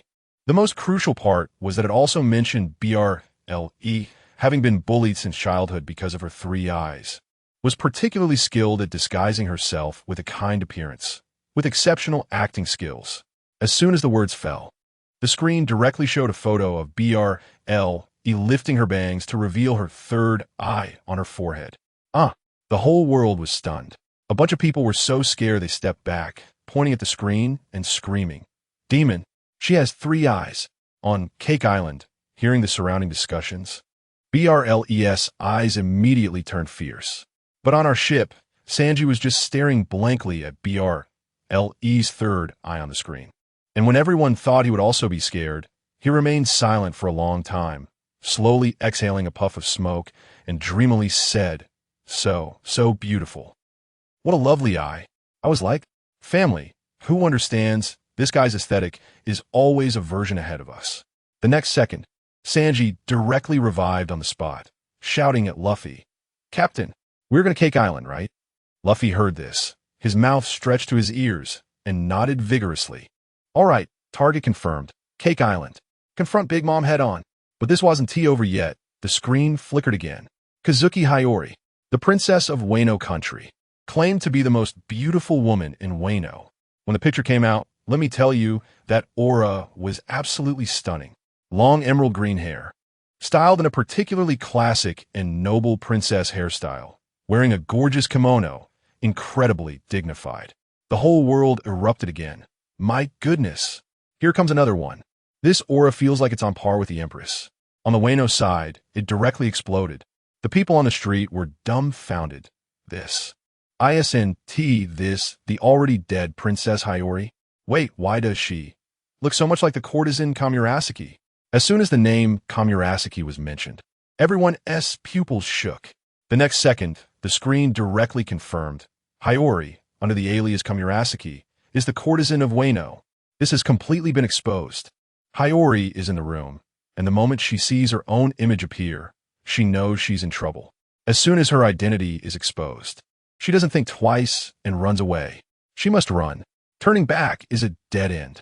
Sure enough, the current general of Wano, that black charcoal Orochi, has a face as dark as a pot bottom, and his entire aura changes, feeling like he has been played. He roars, "Kazuki Hiyori! Hiyori! Ha! How dare you deceive me!" Instantly, he transforms into the form of the 8-headed serpent, crashes through the wall, and rushes out, roaring, "Kazuki Hiyori! I will make you pay." On the other side, Momonosuke watches the screen, tears gushing out like a fountain, crying, "Hiyori! My sister is still alive." Meanwhile, Whitebeard on the ship is also filled with emotion, saying that the little girl from back then has grown up so much. The beauty countdown hasn't stopped. Next up, Perona, the officer of Gecko Moria, the ghost princess, with pink twin tails, a gothic Lolita style, and always holding a small red umbrella. Sanji's heart-shaped eyes are popping out. All the LSPs in the world shout, "So cute. I want to raise one." Perona herself is on Mihawk's island, pouting. Beauty? So boring. But she sneaks a glance at the elegant Mihawk reading the newspaper, realizing he hasn't even looked up at the screen, her expression instantly a bit disappointed. Next comes another one. Tashigi, a girl from the Navy headquarters. But this time, everyone's focus shifts because the screen reveals that back in Alabasta, it was clearly Luffy and the others who defeated Crocodile. Yet the Navy, for the sake of face, publicly announced that it was Smoker who did it, even promoting both him and Tashigi. Damn, how disgusting. Is this how the Navy behaves? Stealing the pirates' credit? The whole world is cursing.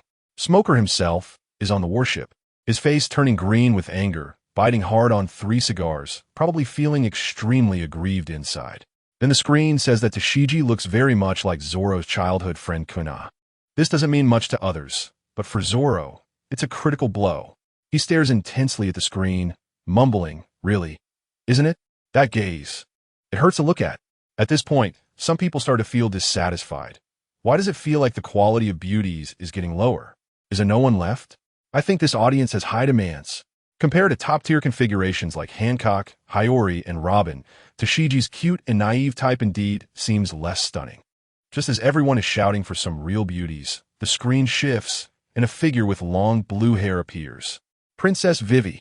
As soon as the image appears, the whole world goes crazy. So beautiful. Oh my, she has a kind of oceanic feeling about her. The people of Alabasta erupt in cheers, raising their arms high. It's Princess Vivi. Vivi herself is outside the palace, looking at the screen, thinking, Nami, Luffy, Zoro. Can you see me now? I miss you all so much. On our ship, Luffy is the first to jump up and shout. It's Vivi. Nami, Zoro, and the others also show genuine smiles. Even the mummy-like Sanji miraculously stands up, looking infatuated. Then, the giant screen drops a heavy bombshell with just 7 words. Former Straw Hat crew member. Wow. Vivi can no longer hold back, bursting into tears outside the palace. The whole world is stunned. Nani, the princess of a member country, was once a member of the Straw Hat Pirates. This news is explosive. The people of Alabasta are also dumbfounded. Some ministers quickly advise King Cobra. We must explain immediately. How can the princess be a pirate? But Cobra simply looks down at his daughter, pats her shoulder, and smiles. No need to explain. Vivi immediately throws herself into her father's arms, crying even harder. The people of Alabasta, after a brief shock, have tears in their eyes, remembering everything Vivi has done to save this country. The screen also explains that Vivi went undercover for the sake of the country, sailing with the Straw Hats to save the people, and ultimately had to say goodbye due to her responsibilities as a princess. At that moment, on our ship, Luffy, Nami, Zoro, and Chopper all raise their left hands simultaneously. Robin, Frankie, and Brooke, seeing this, raise their hands without any hesitation. Although there were no bandages this time, everyone understood that bond. Let me tell you, at that moment, the whole world was watching, all shouting, "Look at this! This is what a real princess looks like, willing to be a pirate for her country." And then look at those celestial dragons. They're just a bunch of fools. Princess Vivi, this wave, directly ascends to divinity. Just as everyone was moved, the scene changed again. Next up, Jewelry Bonnie, nicknamed the Big Eater, one of the supernovas with a bounty of 320 million, the daughter of Bartholomew Kuma. The screen first shows a little girl, and everyone is puzzled, but the next second, the screen explains that she is the user of the SS No Mi, able to change her age at will. Then, her adult form appears with a hot figure, holding a huge piece of meat, looking incredibly sexy. Nani, she want to see at 9? The current appearance is fake. The whole world is shocked. Bonnie herself is on the ship, angrily cursing, F. Why expose my ability? Then she turns back into her real 12-year-old form, crying with grievance. As she cries, her ability might have gone out of control, and she suddenly turns into a 28-year-old version, looking even more devilish. She glances down and mutters in frustration. So annoying. It's even more inconvenient to move. And it's not over yet. Next up, Vinsmoke Reiju, Sanji's sister, the princess of the Germa Kingdom, with pink hair and an explosive figure. She's simply a goddess. All the men in the world are staring, shouting to become Sanji's brother-in-law. Sanji on the ship has a cold expression, clearly unwilling to acknowledge this family. Then the screen shows the most crucial photo, Reiju kissing Luffy. The entire world instantly wails. No, my pink goddess. How could she fall for that skinny monkey Luffy? On our ship, it exploded even more. Sanji, all wrapped up in bandages, rushes toward Luffy like a demon, roaring, "Luffy, I'm going to kill you." Luffy, still in a daze, points at himself. "Me? You want to kill me?"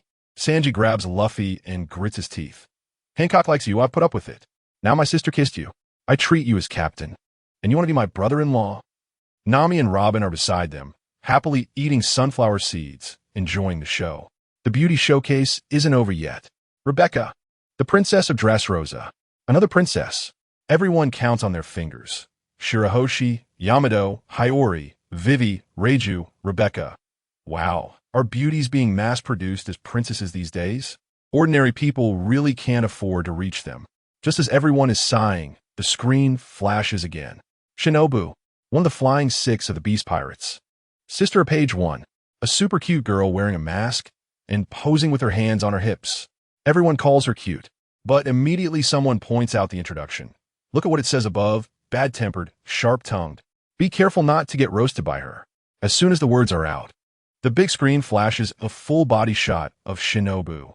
Let me tell you, those long legs, that figure, paired with that cute yet sassy masked face. The guys below go crazy, shouting that even if they get roasted, they would be willing, begging her to roast them. It's simply too hard to look away. Even her boss Kaido, I tell you, was drinking on Onigashima and couldn't help but facepalm when he saw this scene, whispering, "Someone come and take this lady away." It cracked me up, certified hot potato by the boss. Before everyone could recover from Run T's cute assault, the screen changed again. Califa, goodness, the only female agent of CP9. This is a paradise for the mature woman enthusiasts. That aura, those black stockings, that secretary outfit, I tell you. Sanji's eyes were about to turn into heart shapes and fly out. The screen was particularly considerate, directly showing 4 sets of costume changes. What tight-fitting pencil skirts paired with fishnet stockings. What classic secretary uniforms. And that black agent bodysuit. Wow, this wave is all about a visual feast. The guys below were swallowing their saliva one after another, all saying who can withstand this. They almost wanted to rush in and serve as Califa's boss on the spot. Then, the style changed again. The screen flashed, and out came a rabbit. Family who understands fluffy golden short hair, white rabbit ears, and a round little tail behind. Charlotte. As soon as this girl appeared, she directly awakened the XP of a bunch of people. The key is she has an amazing figure. What was the original description? Charlotte Valley. Those who understand, understand. Moreover, she was only wearing black underwear, no outer pants. Now, the whole place couldn't hold it anymore. Sanji was on the ship, trying to use Moonwalk to rush into the sky. And Brooke, that old skeleton, was even more outrageous, shouting, "Beautiful Miss Charlotte, I want to admire your underwear." Nami couldn't take it anymore. One punch each to physically mute them, dragging these 2 old perverts back to the cabin like dead dogs. The screen also introduced that she is from the Mink tribe and later became a king. The people below got even more excited, hearing that she loves to eat carrots. Everyone shouted they wanted to go home and plant carrots. Then someone complained, "She's already a king. Does she need your 2 broken carrots?" Ha! That's a heart-wrenching moment. My friend, just when I thought the cute trend would continue, the next one to appear, I tell you, is the real heavyweight. Black Maria, my goodness. She is so charming, so full of allure. Hair up, smoking a pipe, wearing a low-cut kimono, her gaze is soul-stealing. Every man in the room, one by one, had their eyes glazed over, feeling like their hearts were stolen by her. And it doesn't stop there. The screen started to slow down, and we saw Black Maria slowly taking off her kimono, revealing her entire fair back, with the words "female" difficulty tattooed on it. I can't take this. Who can withstand this? Even more explosive is the introduction that when she fights, she will directly unbutton her top and just use bandages to wrap her chest. At that moment, I thought, can you really watch this for free? Moreover, this sister's setting is also amazing, looking lazy, but actually very cruel. And she enjoys training the men she captures. Family, let me tell you the funniest part. That little pervert Momonosuke, seeing himself being held by Black Maria in the future, was almost drooling. And the guys below, hearing the word training, their eyes lit up, howling that this is not torture, it's enjoyment. I directly saw old men on the subway looking at their phones. These people definitely have some side jobs going on. Just as everyone's hormones peaked, the last beauty made her entrance. Yuta, now everyone is familiar. The daughter of red-haired Shanks. Everyone was busy marveling at her strength before, forgetting that she is also a super invincible beauty. Red and white two-tone hair, wearing headphones, dressed in a short skirt, both sweet and cool. This time, the comment section exploded, with someone saying that this cute style is only suitable for marriage, and immediately someone retorted, "Do you think you're worthy? The daughter of an emperor, do you think she would look at you?" It immediately started an argument. Just as everyone was arguing fiercely, the screen suddenly went black. The whole place wailed, thinking the beauty appreciation event was over. But before everyone could leave, the screen lit up again with a bang. A line of big characters appeared, exposing the world's best CP to ship. Huh? CP? What is that? Ship? How to ship? Everyone was confused. And then the screen flashed, and the first pair appeared. Revolutionary Army Sabo and Carla. They even got a title, second brother and sister-in-law. This time, the Revolutionary Army base was in chaos. Everyone was confused. On the Thousand Sunny, Luffy scratched his head for a long time and suddenly realized. Is it because Sabo is my second brother? Goodness, what a logical genius. On Whitebeard's ship, Ace saw this scene and laughed so hard he could barely contain himself, decisively declaring, "All right, I accept this sister-in-law, Keela." The screen started showing their sweet past. Like childhood friends, and when Sabo cried for Ace and Luffy, Keela was there gently comforting him. Oh my, it was so sweet that I almost lost my teeth. Then the camera shifted to the reality of the Revolutionary Army base, where Keela was tugging at Sabo's face, angrily shouting, "Who's your wife? Give me back my innocence." Sabo was crying out in pain. Everyone around was watching the show, wearing the expression of "we're used to this." Family, isn't this just a playful quarrel? So sweet. Next up, the Straw Hat crew, Usopp and Kaya. Let me tell you, Usopp was petrified on the spot. He was enjoying watching others' excitement, but now it boomeranged back to him. His face turned bright red as he frantically waved his hands at Nami and Zoro. No, don't misunderstand. Sanji and Frankie had just crawled out of the room, and, upon seeing this scene, their mentality completely broke down. They pointed at Usopp and shouted, "Why you? What gives you the right?" Meanwhile, over in the East Blue, Lady Kaya looked at Usopp on the screen, her cheeks slightly flushed, and she didn't even refute it, her eyes sparkling with stars. Usopp's dad, Yasopp, on Shank's ship, was grinning from ear to ear, directly accepting this daughter-in-law. As soon as this news broke, the entire East Blue was buzzing.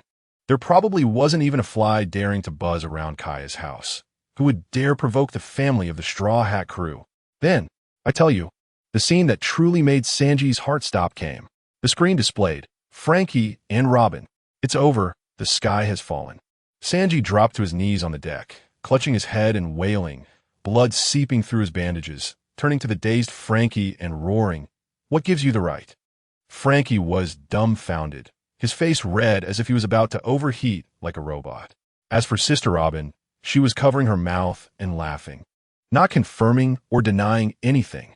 Now, it was all over for Sanji. He was completely broken. Fans of Robin all over the world exploded. Our intellectual and elegant lady. How could she end up with a perverted cyborg? Frankie, just you wait. Even former Marine Admiral Aokiji, riding his bike on the ice, stopped upon seeing this scene. His eyes filled with coldness, muttering, "Frankie, you'd better be a good person." The screen started displaying evidence. Princess carries, knee pillows, couple outfits catching chickens, and old couple-style teasing.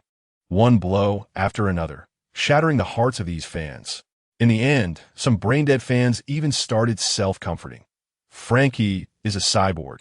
He is not even human. So Robin-chan is still single. I couldn't help but laugh. What a peculiar way to defend. Amidst this wailing, the screen flashed again, and the next couple appeared. Vivi and Koza. Over in Alabasta, Vivi's fan club instantly exploded. What? Our noble princess also has a ship partner? No way. Who is that Koza? He doesn't deserve her. But the ordinary people of Alabasta were different. They looked up and thought, wow, Princess Vivi and General Koza? Is this real? They even had a bit of a blessing vibe. I was right outside the palace, witnessing it all. King Cobra, Vivi's father, wore a smile of someone enjoying gossip, almost ready to grab a small stool and munch on seeds. As for Vivi herself, her face flushed bright red as she stepped back, frantically waving her hands. So anxious she could barely speak. It's fake. This is absolutely fake. Koza beside her was also flustered, unsure where to put his hands. Vivi turned to Koza and gave him a good person card. And let me tell you, it was a textbook example. Koza, I've always seen you as an older brother. Older brother. Family, who understands? This is simply a killer move in the rejection trifecta. Before this could be clarified, the giant screen threw out a bombshell. Vivi and Luffy also have a romantic line, but Luffy's side is too complicated. I tell you, when this was said, the entire place exploded. Not just Alabasta, but the world government, the Marines, and the pirates were all dumbfounded. Someone jumped up to protest. What a joke. How could Princess Vivi possibly like that pirate Luffy? Hey, this stirred up a hornet's nest. Luffy's fan club instantly stood up. What did you say? Pirate? Our Luffy is now the Emperor of the Sea. That person was still unconvinced, stubbornly saying, but Vivi is also a princess. Luffy's fans directly countered.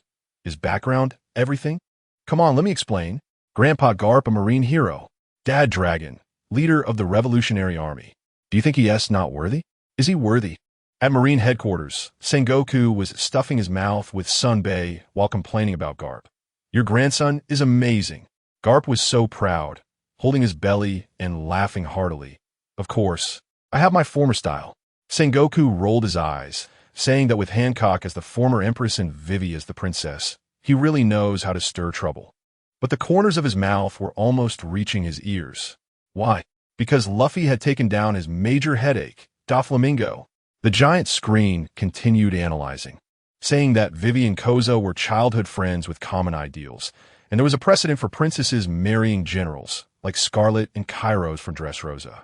But the common people of Alabasta were not buying it. Suddenly someone in the crowd shouted, I feel Princess Vivi likes Luffy more. This shout was like igniting a powder keg, instantly met with agreement. Yes. I also think Luffy and the princess are a better match. Of course, Luffy saved their entire country. The people's hearts are with him. Outside the palace, King Cobra looked at his daughter and suddenly said seriously, Vivi, I'm sorry for putting you through this. Now that the country is at peace, go, pursue your freedom. I don't care about royal reputation. Vivi couldn't hold back at that moment, throwing herself into her father's arms and crying, asking, do Luffy and the others still remember me? Her father confidently replied, of course they remember. The video even confirmed you as a member of the Straw Hat crew. Go. But in the end, Vivi still shook her head. That's just her nature, always putting her country and others before herself. I'm feeling quite sentimental here.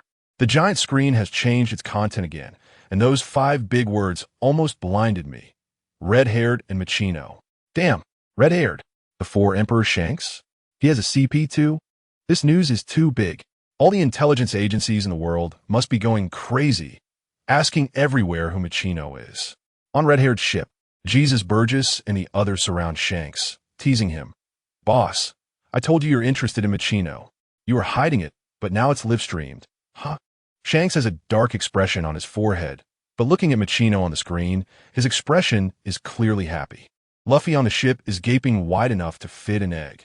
Shanks and Machino. Carp at the Navy headquarters goes berserk. You little red-haired brat. Not only did you take my grandson, but now you're also flirting with a girl from my hometown. Just you wait. Next time we meet, I'm definitely going to beat you up. Soon, the intel comes in, saying Machino is just an ordinary bar owner in the EC. Some people start to scoff. Just a fling, right? How could a dignified emperor be interested in an ordinary person? But more people Looking at the handsome and imposing image on the screen, along with the gentle and reserved scene, start to ship them. Oh my gosh, these two look so much like a couple. I'll ship them out of respect. Over in Windmill Village, Michino herself is blushing like an apple, surrounded by local aunties gossiping about her. Suddenly, the giant screen releases a century-old question. Whose child is Michino holding? The image shows Michino indeed holding a baby. Wow, they already have a child. Even the red-haired crew is shocked, pointing at Shanks and speechless. Luffy's mouth is even wider open. Kark directly curses, "Bastard! I knew it." The melon hasn't been digested yet, and the next pair has arrived. Rayleigh and Shaki, the Dark King Rayleigh. These old guys are all so good at playing. Over in the Sabeti archipelago, Rayleigh and Shaki are both so calm. Their expressions seem to say, "What's wrong with dating? Is it illegal?" The giant screen explains that although they Haven T officially announced it, they lived together for so many years. And Rayleigh has to give his life card to Shaki when he goes on long trips to feel ease. If there's nothing going on, who would believe that? Let me tell you, the sweetness of old folks is genuine. Shaki says with her mouth that she doesn't want any more next time, but turns around and secretly laughs. Rayleigh is even cheekier, saying with a smirk, "It's already exposed, what's there to hide?" Next up is Chopper and Cammy. This pair of Fishman CP is also super sweet. Then the tone changes and the screen shows Chopper and Milky. The entire audience fell silent for 3 seconds. Chopper? A reindeer? He has a CP too. Sanji immediately has a cardiac arrest, lying flat on the deck, mumbling. Frankie has Robin, Luffy has Vivi, and now even Chopper has one. What about me? What about me? Chopper himself is so shy, hiding behind Usopp to sneak a look. On the screen, the nurse named Milky is helping Chopper, and Chopper looks at her with starry eyes, blushing and fidgeting, just like a pure little deer seeing its dream deer. Wow, Chopper's luck has turned around. Frankie is next to him acting as a love coach. "Chopper, you can't be so aggressive when pursuing girls." Chopper squeaks, "No way. She is not into me." Then the screen adds another CP, saying Chopper and the little rabbit Galette also have chemistry, showing their close-up photo together. Chopper is stunned. Am I this popular? He asks, floating off the ground. Sanji is completely devastated next to him, kneeling and crying. "Oh heavens! Oh earth! Why treat me like this?" Just then, a turning point arrives. The screen shows Sanji's image. Standing next to him is his fiancée, Pudding. Sanji jumps up excitedly, stuttering. "Is it me? This beautiful princess, Pudding, really likes me?" The whole world is going crazy with jealousy, and Zeph, the owner of the floating restaurant, has red eyes watching Sanji in a suit on the screen. But the good times don't last. The screen flashes a line. Sanji and Pudding fated, but not meant to be. Zeph's face instantly darkens. Sanji's heart, which just revived, stops again. The screen explains that the engagement between these two is rooted in a dirty political deal, a marriage alliance between Big Mom and Germa. But the deadly part is that in this dark fairy tale, the two developed real feelings for each other. From mutual support to betrayal, and finally, they truly fell in love. But because Luffy and Big Mom later became enemies, they could only part ways. The most heart-wrenching part is that before their separation, Pudding took away all of Sanji's memories of her, choosing to bear all the pain alone. Let me tell you, when this plot was revealed, the whole world cried. Those who just shouted against the marriage all flipped sides. I agree to this marriage. Sanji looks at Pudding, who is crying like a baby on the screen, completely stunned. At this moment, he really has feelings. On the other side, Big Mom and Judge, these two old foxes, seeing this situation, immediately start plotting, wanting to use this relationship to climb aboard the Straw Hat Crew's big ship. Just when Sanji is still immersed in sadness, the giant screen delivers the final blow. Compared to Sanji, Zoro has way too many CPs. Sanji explodes, pointing at Zoro and cursing, "You green algae head." Heartbreaker. Zoro's forehead veins bulge, his hand already resting on his sword. But he doesn't realize that Sanji's tone is so sour it could rival aged vinegar from Shanxi. Zoro's fans don't care about that. The whole place erupts. Zoro is so handsome. ISNT at normal for a handsome guy to have many CPs. The screen shows the first pair, Zoro and Kuina. The scene cuts back to their childhood, one desperately challenging, the other always unable to win. Zoro's fangirl scream. Little Zoro was so cute back then. I want to raise one. The screen narrates their promise. Zoro defiantly says that girls can also be the best in the world, and they agree to compete. That purest feeling warms the hearts of the audience.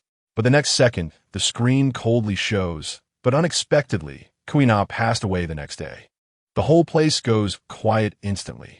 Zoro's fans are stunned. They were just sweet. How did it suddenly turn so tragic? Zoro himself looks at the screen, his eyes filled with complex emotions, that childhood shadow buried deep in his heart all along. The screen finally shows the heartbroken Zoro taking Kuina's sword, thus becoming a three-sword style user. His dream is not just for himself, but to become the best in the world with Kuina's spirit alongside him. But let me tell you, this deep emotion hasn't lasted 3 seconds, and the tone suddenly does a 180-degree turn. Wow, this big screen knows how to stir things up, directly starting to count Zoro's rumored girlfriends. The first photo that flashes up leaves the entire pirate world silent. A girl named Tashigi appears on the screen. Everyone who knows that this girl looks so much like Kuina. It's fair to say she's a spitting image. I was stunned. Could this be Kuina's cyber resurrection? Zoro on the Thousand Sunny is also dumbfounded. His expression is so complex. Meanwhile, Tashigi on the warship is completely petrified. Watching the screen connect her with a pirate named Zoro, she's dumbfounded, frantically waving at her superior smoker. No, really not. I'm not familiar with him. It's a total case of being unable to defend herself. The big screen doesn't care whether you're familiar or not. It starts presenting a PPT. It says these two had a fight in Logtown. Tashigi thought Zoro, as a pirate, didn't deserve to wield a famous sword. But Zoro easily overpowered her. However, Zoro didn't actually hurt her, just let her go. Later, they met again on Punk Hazard, and Tashigi even revealed Zoro's secret in front of the Snow Woman. This guy never harms women. Let me tell you, the audience exploded. The comments flooded in saying this is definitely heaven as compensation for Zoro, a navy and a pirate, who looks just like his white moonlight. ISNT, this is standard novel plot. A fateful bond. It's simply a grand fateful bond. Zoro is still staring at the screen with a serious face, while Sanji has already recovered, cheekily patting his shoulder. Yo, green algae head, not bad. You've learned the knightly spirit quite well. Huh? Zoro rarely ignores him. Just keeps looking. Sanji thinks he understands and comforts him like someone who has been through it. It's okay, just admit you like her. Just as he finishes speaking, the screen suddenly changes again, showing Zoro's third CP. Sanji's hand is still resting on Zoro's shoulder, and he freezes on the spot. A third pair? His mouth drops open, able to fit an egg, his eyes darting between Zoro and the screen. Seeing Zoro's indifferent expression, Sanji completely breaks down, shouting, "What the heck? Why is that green algae head so popular?" Zoro is also fed up with him, kicking him away. "Get lost, you perverted chef." All the male compatriots in the world are going crazy, each one turning red with jealousy. Another one, and it's a beautiful woman, is being handsome a free pass to do whatever you want. Meanwhile, Zoro's fangirls directly fight back. Why not? Our big brother is so handsome. Having a third CP is totally normal, right? Just as the noise was at its peak, the third beauty made her entrance. The princess of ghosts, Perona. Let me tell you, the hearts of all the otaku in the audience shattered. The cries of "Bring back Perona" echoed throughout. Sanji was in complete despair, grabbing Zoro's shoulders and shaking him wildly. "Quick, say it. This isn't true." Zoro, feeling dizzy from the shaking, calmly replied with 3 words. "Not familiar. Fake." Just as Sanji sighed in relief, he suddenly realized, wait, so the first 2 are real. Zoro didn't refute this time, tacitly agreeing. On the other side, the real Perona in the eerie castle was also filled with questions. What the heck? How did I become his CP? I don't even know. She even secretly glanced at Mihawk, who was reading a newspaper, and pouted, saying, "Zoro? I don't know him at all." The big screen didn't care about what the parties involved thought, and started to reveal the details. It said that these two were originally enemies, but later, due to Bartholomew Kuma, Zoro ended up in Mihawk's territory, and Perona took care of him for a whole 2 years. Let me tell you, this is simply the hottest companionship theme of 2025. Although this event hasn't happened on this timeline yet, the screen directly spoiled the future. It mentioned how attentive Perona was to directionally challenge Zoro, and in the end, she personally sent him back to Sabaody Archipelago. This was it. Many people immediately defected and started shipping the domineering, directionally challenged swordsman with the Thunder Princess. You thought that was the end? Naive. The screen flashed again, and the fourth CP made its appearance. The gluttonous woman, Bonnie. This has stirred up a hornet's nest. The whole world exploded. Bonnie? Isn't that just a little kid? Sanji directly grabbed Zoro by the collar and shouted angrily, "You beast! You even laid your hands on child." Zoro still looked calm. "I don't know her well." The screen started playing footage. It turned out to be on Sabaody Archipelago, where Bonnie, to save Zoro and prevent him from attacking the celestial dragons, directly pounced on him like a hungry tiger and pinned him to the ground. Let me tell you, Zoro's expression at that moment was just like that of a student caught by the homeroom teacher for doing something wrong, super timid. The bullet comments instantly went wild, all flooding with ha ha ha. The wife controls him. Everyone thought this should be it, right? 4 is enough. Any more would be absurd. As a result, the big screen directly revealed the ultimate bombshell, Zoro's 5th ship, Hiyori. Moreover, let me tell you, the moment the footage came up, it was nuclear bomb level. Zoro and the most beautiful woman in Wano, Kazuki Hiyori, were lying together under the same blanket, sleeping. The entire world went silent in an instant. The next second, it completely exploded. Sanji's molars were about to shatter, and countless otaku's hearts broke into QR codes on the spot. Goddess. She's on the same level as the Empress. How did she end up sleeping with this green algae head? The screen began to explain the backstory, saying Zoro heroically saved the beauty and got injured, and Hiyori took him back to care for him. After a hearty meal, Hiyori even revealed her true identity. She's the sister of Kazuki Momonosuke to Zoro. In the footage, Hiyori completely transformed from her usual aloof courtesan image, becoming especially lively in front of Zoro, even actively leaning towards him, which startled Zoro. Now, Zoro's female fans and Hiyori's male fans started a fierce argument in the comment section, creating a storm of chaos. In the end, the big screen revealed the truth of their shared bed. It turned out that it was too cold, and Hiyori, worried that Zoro and the little girl beside him would freeze, covered them with her cloak, and then snuggled up to Zoro to help him warm up. Just when the atmosphere was a bit warm and somewhat ambiguous, the most astonishing scene occurred. The door creaked open, and Brook's skeleton head peeked in. Seeing the scene, he exclaimed with a shocking line, "Oh, sorry to interrupt you while you were doing your business. I nearly spat out my drink." This skeleton truly understands the art of conversation. The entire audience was almost driven mad with anger, all cursing him for not knowing how to speak properly. But many others had shining eyes, eagerly asking the screen, did anything happen or not? Can this part be aired? Just when everyone thought Zoro was the king of the sea and the romantic plot was a messy soup, the screen abruptly switched, revealing a new pair of CPs. Goodness.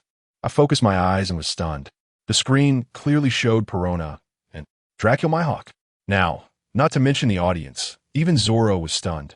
His gaze fixed on Hawkeye on the screen, his hand already gripping the hilt of his sword. Sanji covered his face and let out an incredulous scream. What? Perona-san. Now, it's good. In that ancient castle on the Grand Line, let me tell you, the atmosphere instantly became subtle. Hawkeye, that perennial iceberg face, even trembled a bit while holding his wine glass. Goodness, it was the first time I saw his old face flush. Not to mention Perona, who was eavesdropping outside the door. Her face was as red as a tomato, yet she stubbornly insisted. Who would like that kind of unsociable blockhead? Family, who understands? While saying no, her body was very honest, secretly peeking to see Hawkeye's reaction. As a result, the giant screen knew how to create an effect. It didn't give you time to react and directly struck. The screen flashed, and a big character announcement appeared. Ghost Little Lowly Perona. I tell you, the entire internet's lowly fans exploded. The comments are all my wife. My Perona. and some even clasped their hands together and began to pray, asking God not to let Perona pair up with Hawkeye. Then, the next second, the giant screen delivered a heavy blow. Perona and Hawkeye had lived together on a small island for 2 years. Same. Cohabitation? Those fans immediately crashed, their eyes wide open, feeling like the sky had fallen. Some even cried. This blow was simply a dimensional downgrade for them. Perona in the castle was also anxious, shouting at the screen, "Restore my innocence." We lived separately. Emphasize it again, we lived separately. But look at Hawkeye. He was as steady as a rock. Clarification? Non-existent. Let me tell you, someone like him, who appears cold on the surface but is actually restless inside, would love for someone to break that layer of glass for him. He must be feeling great inside.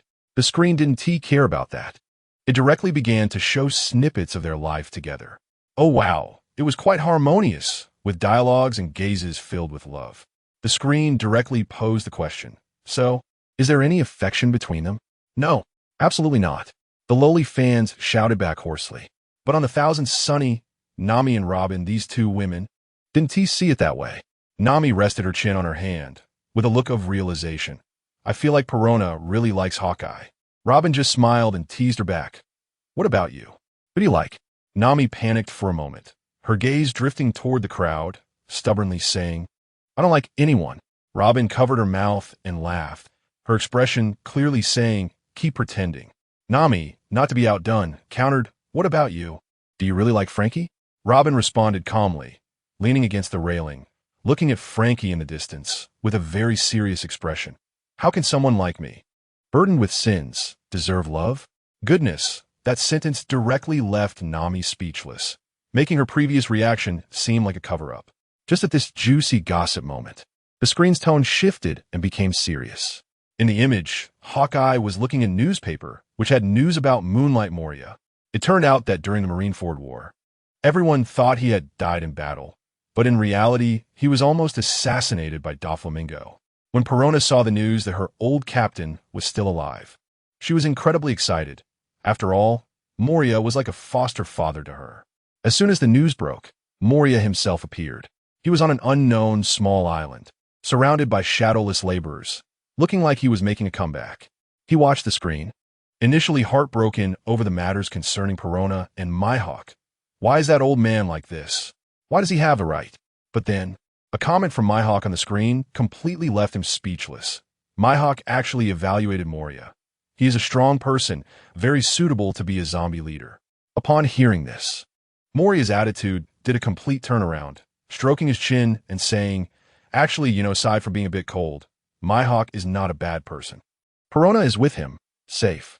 This wallflower is just ridiculous. Then, the screen started showing the daily life of Hawkeye and Perona again.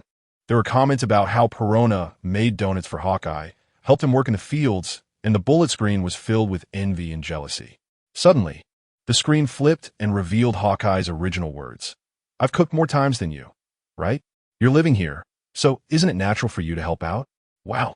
Once those words came out, public opinion took a nosedive. The audience was outraged. A grown man is quibbling with a little girl over this? Making her work? Are you even human? Perona, come to me. I'll cook for you every day. Hawkeye instantly transformed from an ideal boyfriend to the public enemy online.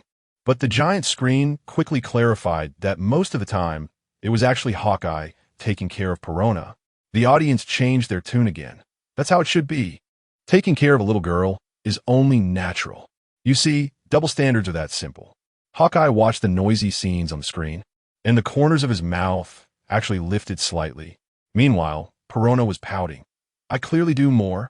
That annoying giant screen. The key moment arrived when the screen revealed Hawkeye's true thoughts. When Perona said she wanted to find Moria, Hawkeye simply said, be careful, go ahead, which made Perona's little face flush with emotion. The audience even mocked her for being too easy to please. But the truth was, Hawkeye knew that the warlord system was about to be abolished and that he would soon be besieged by the Navy. He was afraid he wouldn't be able to take care of Perona, so he deliberately let her go, allowing her to leave this troublesome place early. Hiss, everyone. This is beyond the syllabus. Now the audience fell silent. It turned out he had a harsh exterior but a soft heart. protecting her in his own way. You thought that was the end?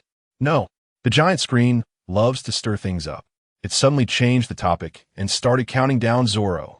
It said that Zoro learned from Hawkeye for 2 years, and all his injuries were taken care of by Perona. Furthermore, when Zoro returned to Luffy, it was Perona who personally escorted him to Sabeti Archipelago, fearing that he would get lost due to his poor sense of direction. Now it's done. The CP fans are splitting. The Soppo faction has suddenly risen. Hawkeye is in the castle looking at the screen, and his expression changes in an instant, staring fiercely at Zoro with a murderous intent that I can feel even through the screen. Later, when Zoro sparred with him, every strike was aimed at vital points. It was definitely personal revenge. Perona herself was stunned, her mind already playing out a scenario of left-hand Hawkeye and right-hand Zoro, as the two fought fiercely for her. It gets even crazier later when the screen reveals that Perona has even said with her own mouth that Zoro is her man. Boom. Hawkeye's face turned completely dark. That chilling aura made Perona, who was eavesdropping, shiver. Zoro was left with a head full of question marks, while Luffy was beside him foolishly asking Nami, "Am I an idiot?" Sanji was already so angry he was jumping on the deck. Why is that? Why does Green Algae Head get to? It's not over yet. The screen also says that Zoro would blush upon hearing Perona's words. This has become completely unclear. The audience is excited, with themes of master and disciple turning against each other for love and the plot of stealing the master's wife. They've even thought of a title. Shocking. The world's #1 swordsman and his disciple fight fiercely, and it's all for her. The giant screen immediately launched a poll. Perona Zoro versus Perona Mihawk. The comments section instantly heated up. Those supporting Zoro said they're a perfect match, while those backing Mihawk argued that the Uncle Loli pairing is more thrilling, and Mihawk is devoted, unlike Zoro, who has complicated entanglements with Kuna, Das Bones, and Hiyori. Just as everyone was arguing fiercely, the giant screen suddenly switched to another question, leaving everyone confused. Who is the most unfaithful man in the Straw Hat Pirates? At this moment, everyone's gaze was pulled away from the love triangle. The first reaction, of course, came from Sanji, but someone quickly rebutted, saying that Zoro already had 4 CPs, so it must be him. Then another knowledgeable person came out to analyze, saying the answer couldn't be that simple.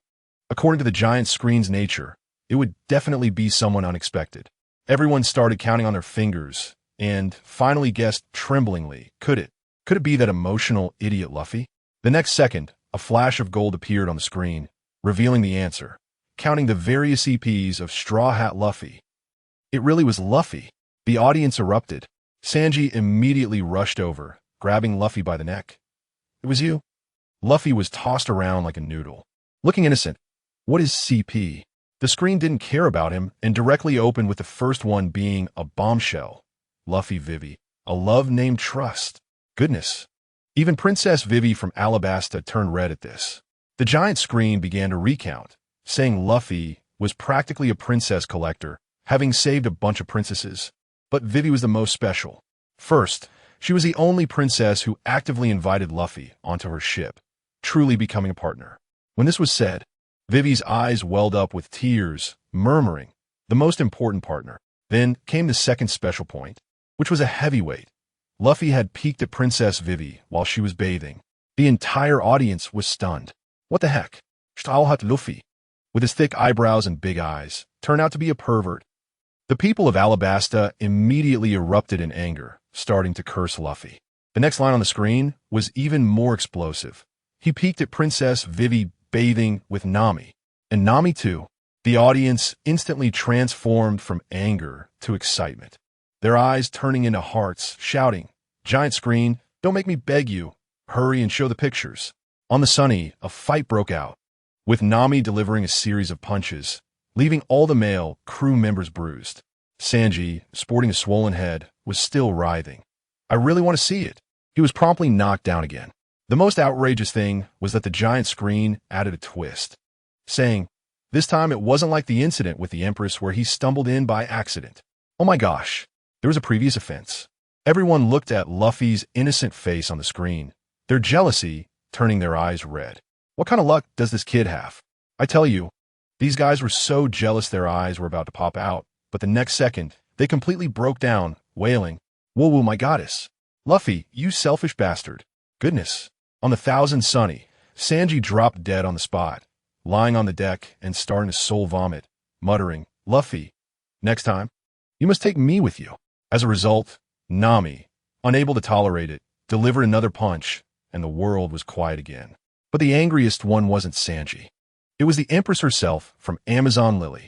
Hancock, peering through the window, was glaring at Luffy on the screen, who showed no reaction to her figure, her fists cracking from the pressure, her nails almost digging into her flesh. How dare he barge into my bathroom and not react to me? Straw Hat Luffy, just you wait. I tell you, the Empress has never suffered such humiliation. All the men in the world can't help but stop in their tracks upon seeing her. Yet Luffy was completely expressionless, just staring at the slave mark on her back. That was even more hurtful than getting beaten up. The next second, the Empress jumped out of the window, shouting to her subordinates, "Kuja pirates, set sail. Target, the New World. Family, who understands?" This was truly a broken defense, a scene of chasing after a husband, to kill. Over at the Marine headquarters, Sengoku was laughing uncontrollably, rolling on the ground by the shore. "Ha ha ha. Garp, your grandson is just like you were when you were young. Always peeking at people bathing." Garp, while picking his nose, shot him a glare and slowly stood up, saying, "As if you weren't involved? I remember who urged me to go watch how he bathed back then." Sengoku's smile instantly froze. Good grief, his face changed in a second. He cleared his throat and said with righteous indignation, "Cough, cough, nonsense. I see that Luffy is a kid full of justice. He was protecting the lady's safety." Garp continued picking his nose. "This sounds familiar. Oh, I remember. You said the same thing back then." Just as they were joking around, the analysis on the screen came again. It said that when Luffy peeked at Vivi bathing, his eyes were full of hearts, clearly smitten. But when he looked at the Empress, he was completely indifferent. What does this mean? It means Luffy is not interested in the Empress. Oh my gosh. This comparison is simply a public execution. Princess Vivi from Alabasta was overjoyed, although she didn't laugh out loud. Her little expression was simply too sweet. Family. This is the difference between liking and not liking. When someone likes you, that's called appreciation. When someone doesn't like you, that's called perversion. This was a large-scale double-standard scene. Meanwhile, the Empress was on the verge of crushing the glass cup in her hand, directly ordering the entire crew to mobilize, insisting on going to the New World to find Luffy to settle the score. But do you think this is the end?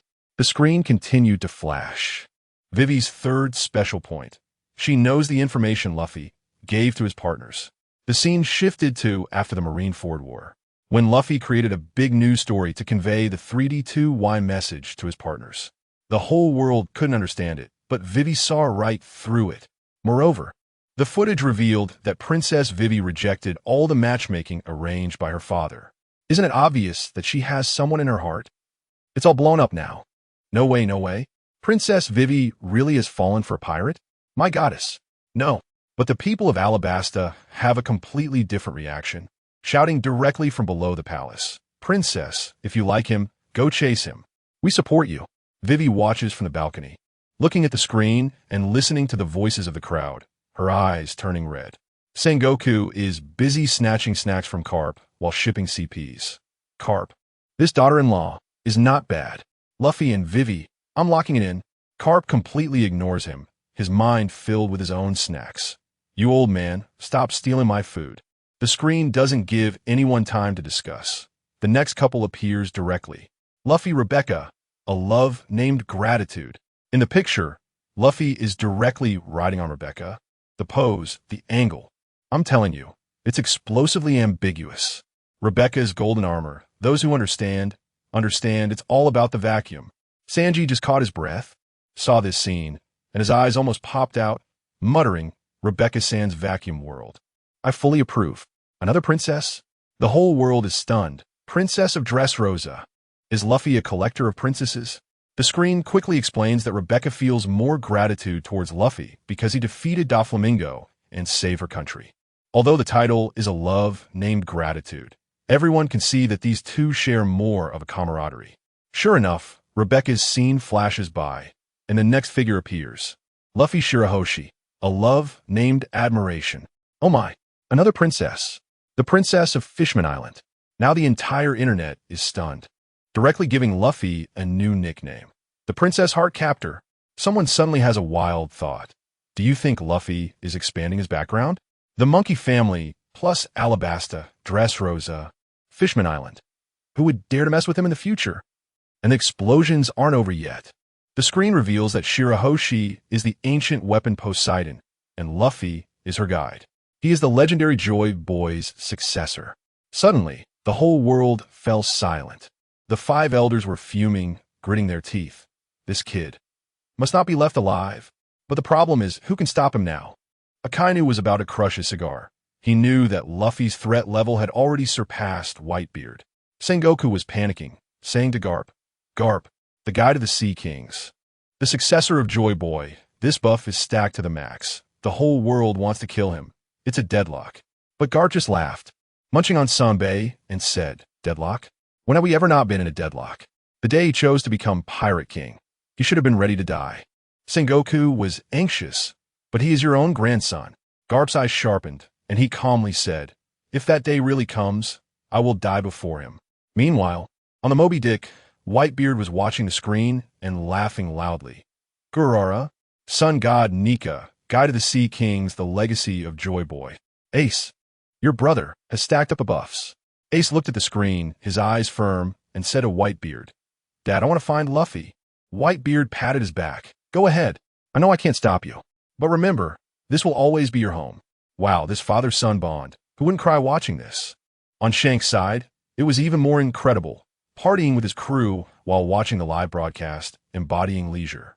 The screen continued, telling how Luffy protected Shirahoshi, how he stepped out of the hardshell tower he hadn't left for 10 years for her, and how he openly challenged the Empress Big Mom, saying he would turn Fishman Island into his own territory. Big Mom and Whitebeard were dumbfounded. Isn't Fishman Island my territory? Just when everyone thought the Princess series had finally ended, the screen flickered again. Luffy Nami. Boom. This was more explosive than everything combined before. Oh my. Luffy, what are you doing? My Nami-san. Give me back my Nami-san.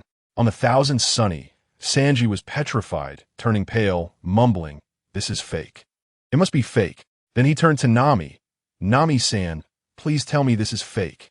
Nami rolled her eyes at him. Zoro and Frankie were also stunned. Only Robin was beside them, covering her mouth and giggling, with an expression of having seen through everything long ago. At the Revolutionary Army base, Sabo was also dumbfounded. Does my brother have this much? Beside him, his sister-in-law Koala tugged at his ear. What's wrong? Are you jealous? Sabo cried out in pain. Not jealous. Not jealous. My feelings for you are as clear as day. The screen started listing evidence. Stahlhut. Protection. Food. Interaction. First, the straw hat. Let me tell you, Luffy's straw hat is more important than his life. It's a promise with Shanks. Anyone who touches it will face his wrath. And what happened? The screen started showing flashbacks. Nami not only wore it countless times, but after Buggy damaged it, she personally repaired it for Luffy. After Luffy defeated Captain Kuro, he collapsed directly onto Nami's shoulder, and Nami chatted with him while spinning his hat, and he had no reaction at all. What does this mean? This is family status, folks. The most classic part came, Arlong Park. Nami cried out for help, and without a second thought, Luffy placed the straw hat, which was more important than his life, securely on Nami's head. Let me tell you, at that moment, all the CP fans online were celebrating. Later, when Ace gave him the Beaver card, Luffy didn't think twice and let Nami sew it onto the straw hat. And on Skypiea, when Nami was captured by Enel, Luffy threw the straw hat to her, telling her to be at ease. Let me tell you, this isn't even the peak. There was another time when Nami got sick, and Luffy had to leave for a bit. Guess what he did? He placed the straw hat on Nami. That meant, as long as the hat is here, I am here. The sense of security was off the charts. My goodness, the entire pirate world saw this scene on that big screen in the sky. And they were all dumbfounded, murmuring, Oh no, Luffy isn't emotionally clueless. He's a top-tier player. On the Thousand Sunny, let me tell you, that scene was incredible. Sanji broke down on the deck, jumping up and down, howling, Nami-san, tell me this isn't real. But Nami? She was leaning against the railing with Robin, enjoying the sea breeze, looking like she was saying, "Yeah, that's right," and not refuting at all. As for Luffy himself, he was focused on eating, as if that pure-hearted male lead on the screen had nothing to do with him. Only Zoro and Usopp had pure, eating melon faces, almost pulling out sunflower seeds. Even more incredible was Nami's hometown, Cocoa Village, where the whole village was celebrating like it was New Year, frantically calling out to the screen, "Nami, Luffy, together, together." They had witnessed how Luffy saved them from Arlong's clutches. They must be the most hardcore CP fan leaders. Nami's sister Nojiko leaned against an orange tree, watching her sister on the screen with a doting smile, surely thinking, as long as you're happy, that's enough. Then, the screen continued to drop bombshells. It said that the job of patching Luffy's straw hat seemed destined to be Nami's. Moreover, she was the only one who had ever done this. The most outrageous part? Nami, the one who loves money like life, actually didn't charge. Luffy also thought it was natural. Family members who understands. This is no longer just the realm of ordinary partners. At that time, many who were stubbornly shouting, "TCH, what's the big deal? Isn't it just concern between partners? Maybe Nami can sew." But guess what? The screen seemed to hear their words and directly displayed a line of big characters. Really? But has Luffy ever done such a life-risking act for any other partner? Let me tell you, when these words came out, the whole place fell silent. On the Thousand Sunny, Zoro, Usopp, and the others exchanged glances, pointing at each other and asking, "Did he do that for you?" "No." "How about you?" "Neither." "My goodness." Everyone shook their heads. It turns out Luffy's straw hat belongs solely to Nami. It's not over yet. The screen is intensifying again. The two most important things in Luffy's life are first, his straw hat, and second, food. The scene shifts to Little Garden. Luffy gave a last piece of Sanbei in his hand to Nami without a second thought. Later, when Nami got sick, Luffy was so anxious that he jumped up and shouted that he would give her all the meat. All the meat. For Luffy, this is simply the most top-notch love talk. And when leaving Alabasta, seeing Nami unhappy, Luffy even took the initiative to give up a piece of meat, pouting and saying just one piece, okay. Oh my god, so cute. The Navy headquarters has been blown up. Sengoku reached out to grab Carp's Senbei, but Carp swatted his hand away. Sengoku's beard bristled with anger. "Look at you, just like your grandson, protecting your food." Carp was quite proud, of course. "He is my grandson." Sengoku suddenly remembered, pointed at Carp, and burst out laughing. "Huh, I just remembered, when you confessed your wife back then, wasn't it that you gave her the last piece of Sanbei?" Carp's face turned red on the spot, and he got anxious. "What do you know? If you could do it, would you still be single until now?" That hit hard, and Sengoku was instantly petrified. The screen didn't care about them, continuing to recount Luffy's protectiveness towards Nami. It was simply a tragic tale of a barbaric girlfriend and her loyal boyfriend. From the very beginning, when he fought the clown buggy, Luffy kept Nami behind him. The same went for the fight against Captain Kuro.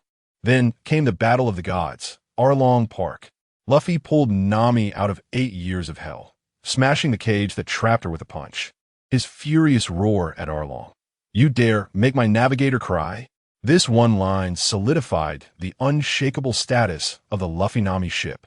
And on Drum Island, in order to treat Nami's illness, the normally unyielding Luffy climbed the snowy mountain carrying Nami on his back, kneeling before the doctor, injured all over, still shouting to save her first. On Sky Island, when Nami was captured by Enel, Luffy threw the grassado, meaning don't be afraid, I'll come to save you. Nami, too, originally pretending to surrender to wait for Luffy, immediately threw herself into danger when she saw him fall. This was not just partnership. This was mutual commitment. The scene in Water 7 was even more exaggerated, as Luffy almost carried Nami around the whole time. When the screen showed Luffy holding Nami, all Nami fans around the world felt their hearts break, with comments flooding and saying, "Let go of my goddess, let me do it." And then there was that tsunami, where Luffy got stuck between the cracks of a house, and it was Nami's desperate cries that brought him back to life. This was truly the power of love. Even Ace and Sabo, watching from above, were stunned. Both exclaimed, "Why do I feel like Luffy really likes Nami? Could she be our true sister-in-law?" Of course, when a man is overflowing with competitive spirit in front of you, always wanting to show off. What else could that be but love? The most heart-wrenching moment was during Sabiti Archipelago, when Bartholomew Kuma knocked each of the crew away one by one. When others were knocked away, Luffy was angry and unwilling.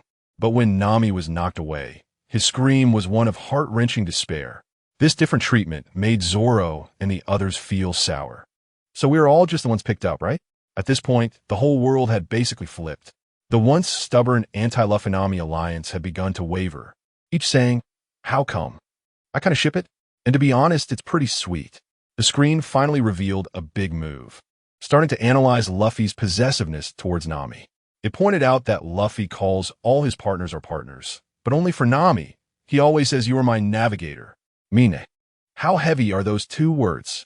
From their first encounter in East Blue to the Bartai, and then to Arlong Park, Luffy repeatedly emphasized that she's my navigator. This was practically a declaration of sovereignty. Moreover, Luffy absolutely hates it when others insult Nami. When the Foxy Pirates insulted Nami as despicable, Luffy immediately got furious. When Shiki mocked Nami as stupid, Luffy even retaliated for the first time. This pampering was just too obvious, just as the whole world was immersed in this sweet atmosphere. Even Hancock was stomping her feet in anger on some island, and Shanks was laughing heartily at Luffy's love life. The screen suddenly changed. Luffy and Nami's photo disappeared, replaced by a brand new combination. The screen displayed two big characters, Yuta. Following that, a title appeared, Luffy Yuta, Childhood Promise. I tell you, Shanks's laughter got caught in his throat, and his expression instantly froze. The next second, his hand was already gripping the hilt of Griffin's sword. His eyes filled with killing intent, gritting his teeth at the Luffy on the screen. "Luffy, I'm gonna cut you down." His crew members instantly exploded. "Captain, take me with you. Let us kill that fickle carrot top." Yuta looked up at the giant screen, the corners of her mouth slightly curling up, softly murmuring, "Childhood friends. Huh? Luffy, it's been a long time." And the biggest reaction came from the pirates of the world. Yuta, Shanks's daughter, the one with the incredible devil fruit. Everyone looked up at the giant screen, their mouths agape, their speech becoming somewhat incoherent. A Luffy. What is he trying to do? First the three princesses, now Shanks's daughter, Yuta. If Luffy really succeeds, then his background is terrifying, right? Hiss. Wouldn't that mean all the powers of the world are forming a network with Luffy? Even more pointed fingers appeared. Navy Carp, Allied Countries, Alabasta, Fishman Island. The three princesses of Dressrosa. Revolutionary Army, Leader Dragon. Pirates, Ace from the Whitebeard Pirates, Shanks as the guide, Kaido as the mentor. Big Mom wants to marry Sanji. This. What does Luffy still want with being the Pirate King? I feel like he already is one now. Now who would dare touch Luffy? The government? The Celestial Dragons? I feel like Luffy is in a guaranteed winning position now. As everyone was discussing, the images on the giant screen began to flicker. At the place where everything began, Windmill Village. The red-haired pirates arrived at Windmill Village wanting to rest for a while. Luffy was being quite mischievous in Windmill Village. The villagers were very kind to him, giving him a bag of fruit. Luffy fought with monkeys on the mountain, and later was chased by a wild boar, falling into the river where Carp saved him. Yuta and Shanks were sitting on the railing, discussing the place, mentioning that Windmill Village has a very powerful police officer. And this police officer, Carp. As soon as the images and sounds came out, everyone was stunned. Carp, the dignified admiral of the Navy, now just a police officer in Windmill Village? Windmill Village? What kind of place is this? Such a legendary figure is merely a police officer. Today, I truly learned what it means. East Blue is off limits. I dare not go anymore, never dare to go again. What if I randomly go to an island, and the police officer there is even stronger than Carp? As everyone's discussions continued, the images on the giant screen kept flickering. Shanks's daughter, Yuta. However, Yuta is not Shanks's biological daughter. She is a child adopted by Shanks. Shanks discovered Yuta in a treasure chest he stole. At that time, she was still a small baby, and Shanks decided to adopt her. Now Yuta is 9 years old, a proper little princess, dressed very fashionably. New World. Red-haired Shanks, Straw Hat Luffy, Even Yuta was pulled into memories by the images on the giant screen. Windmill Village, the place where it all began. At the same time, the images on the giant screen started to flicker. Luffy meets Shanks and Yuta. The red-haired pirates quickly approached Windmill Village. The red-haired crew stopped at the port, and when the pirate crew came to the village, many people were not worried. After all, with Garp stationed in Windmill Village, no pirate would dare to make trouble. The same goes for red-haired Shanks. Shanks did not come to steal treasures. He just wanted to resupply here. When Luffy saw the ships of the red-haired pirates, he immediately ran to the port and saw Yuta sitting on the railing. At that time, Luffy hated pirates very much and told them to leave quickly, or else he wouldn't be polite. Yuta looked down on Luffy at that time, asking if he wanted to fight. Everyone was surprised again. This scene appeared for the first time. It turns out that Luffy hated pirates so much when he was little. Then why did he want to go to sea and become a pirate? Stupid. Are you stupid? Of course, it was because of red-haired Shanks. Didn't T.I. say that Shanks is the guide for Straw Hat Luffy? Right. Navy headquarters. Marineford. Garp clenched his fists, looking up at Shanks on the giant screen, gritting his teeth. Shanks, you better not let me catch you. At this moment, someone beside him was making sarcastic comments. What a pity, what a pity. Sengoku shook his head, looking at the giant screen with a face full of regret. What a pity for such a good seedling like Luffy. I said back then to bring Luffy to the Navy for training, but you refused. Sengoku shook his head at Garp. Are you regretting it now? Otherwise, our Navy would have successors. Garp couldn't help but get angrier, breathing heavily, his gaze fixed on Shanks on the giant screen. Meanwhile, far away in the New World, Shanks couldn't help but shiver. The images on the giant screen continued to flicker, telling the story of Luffy and Yuta. Red-haired Shanks met Luffy. This was the beginning of fate. The red-haired pirates quickly settled in Windmill Village. They stayed for more than a year. Luffy was very interested in the red-haired pirates and even wanted to join them. But Luffy was too young, and Shanks did not agree. Yuta was 2 years older than Luffy, and she was the musician of the red-haired pirates. Something's wrong. The people in the pirate world looked up at the giant screen, especially shaking their heads when they saw that the red-haired pirates had stayed in Windmill Village for more than a year. Why did Shanks stay in Windmill Village for a year? This is definitely not right. Even an ordinary person could notice this, and Sengoku naturally noticed it immediately, turning to look at Garp with a frown. Why did Shanks stay in Windmill Village for so long? Garp also became serious, slowly shaking his head. Sengoku continued. Did Shanks have his eyes on Luffy from the beginning? Or does he know some other secrets? Sengoku and Garp's voices became serious. It's natural for Shanks to know some secrets, right? Sengoku nodded slightly. I will suggest to Akainu to investigate this. Suddenly, Garp exclaimed, Ace. Sengoku quickly turned to look at Garp. Is he looking for Ace? Garp nodded slightly. As it stands, this is the most likely scenario, right? I'm afraid that apart from Shanks, no one knows his intentions. While everyone was confused, the video on the giant screen continued to play. Yuta had a high talent for singing. In fact, Yuta had eaten a devil fruit, the sing-sing fruit. This devil fruit is very terrifying. It can control others with her singing. It's simply a god-level fruit. It took 2 Emperors of the Sea working together to defeat Yuta. The shocking news, no matter how many times you watch it, is enough to shock. The sing-sing fruit. This little girl required 2 Emperors of the Sea to work together to defeat her. How terrifying is this ability? Yes. However, I want to know what happened at that time. For a moment, the people in the pirate world looked up at the giant screen, almost pleading. Giant screen, can you show what happened to Yuta at that time? We don't want Yuta to be defeated. After the video played on the giant screen, Yuta, with her sweet appearance and moving singing, truly harvested a wave of attention.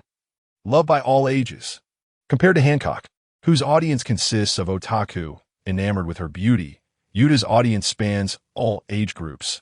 Even babies love Yuta's singing. Perhaps this is also due to the enhancement of the sing-sing fruit ability.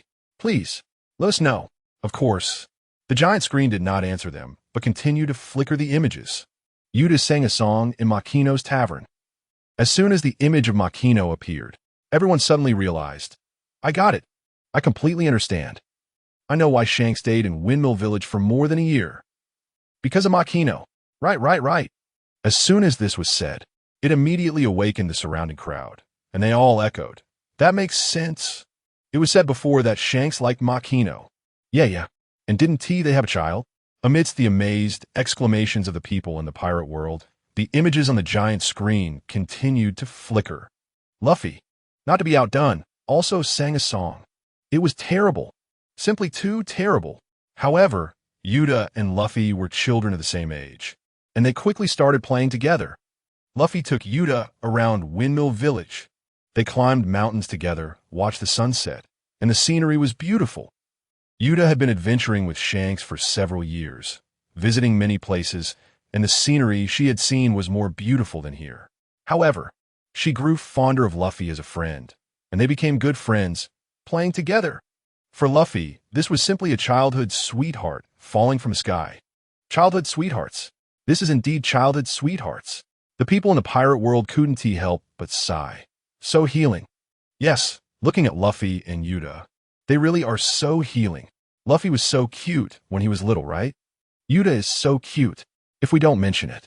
Who would have thought these two adorable kids could become so powerful? Soon, a question arose from the crowd. Do you think Luffy likes Yuta? Likes? The crowd immediately denied it. What kind of liking is that? This was when they were kids. At that time, Luffy probably didn't even know how to write the word like. Yuta. How could anyone agree that the current national good daughter, granddaughter, would be with that playboy Luffy? Not to mention Yuta. Luffy already has 4 rumored girlfriends now. Soon, the images on the giant screen continued to flicker. Young Luffy and Yuta were indeed very cute, innocent and childhood friends. Yuta is cute, comes from a noble family, the daughter of the Yonko Shanks. And it seems Luffy really likes Yuta.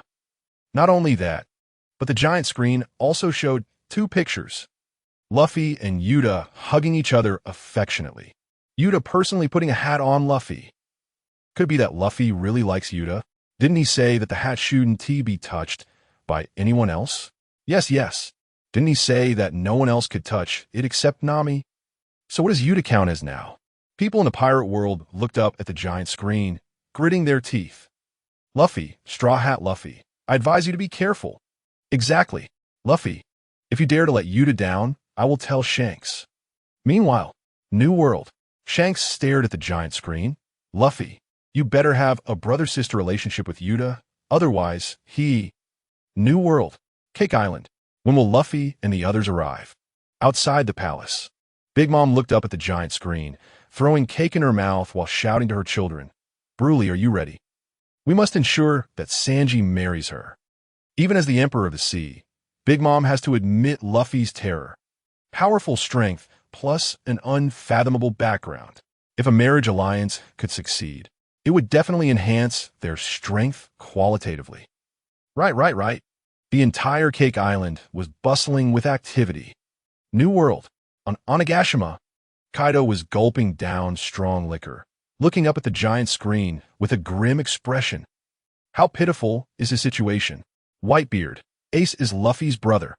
Shanks, Luffy's guide.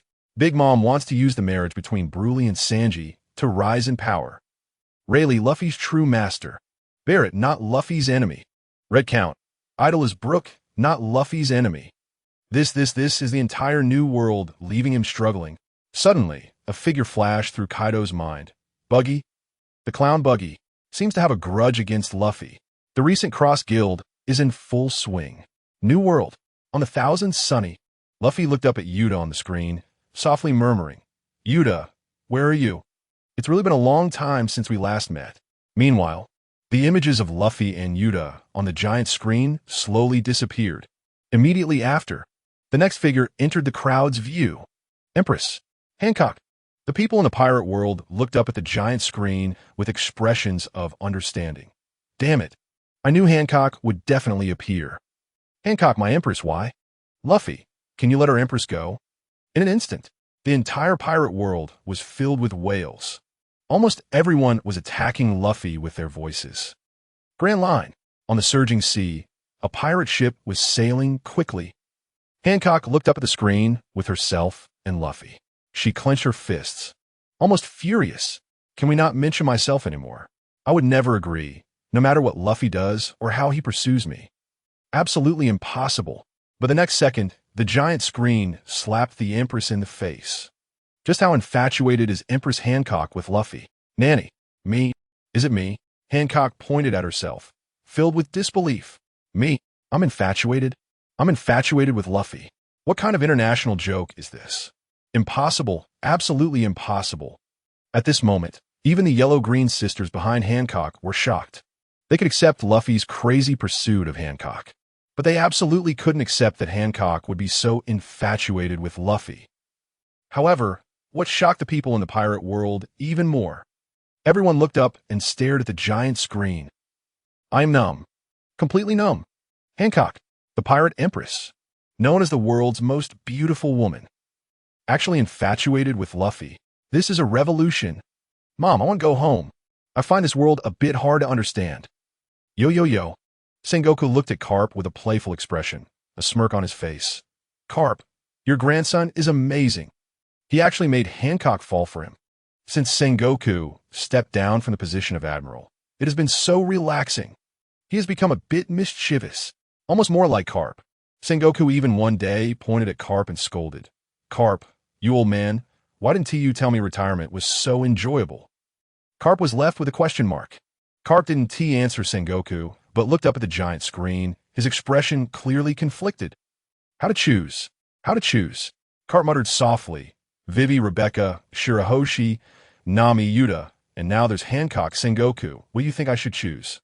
Sengoku looked at Carp speechlessly. And it's not over yet, Carp continued. Seriously, sometimes having a grandson who is too outstanding is also a kind of suffering. Meanwhile, the images on the giant screen continue to flicker. Although Hancock is the Empress of Amazon Lily, a fearsome warlord, and recognized as the most beautiful woman in the pirate world, but the incredibly noble Hancock can completely disregard her image, consequences, and even everything for Luffy. This sometimes resembles Luffy very much, but Luffy mostly acts out of a sense of justice, while Hancock does it for the pursuit of love. Why? What gave that straw hat kid the right? Everyone looked up at the giant screen with twisted faces. Amazed, shocked. Is she really throwing herself at him? The Empress Hancock is really doing that. The dignified Empress. Is she really throwing herself at him? Everyone was filled with disbelief. Even more so, someone stared at Hancock on the giant screen. A guess.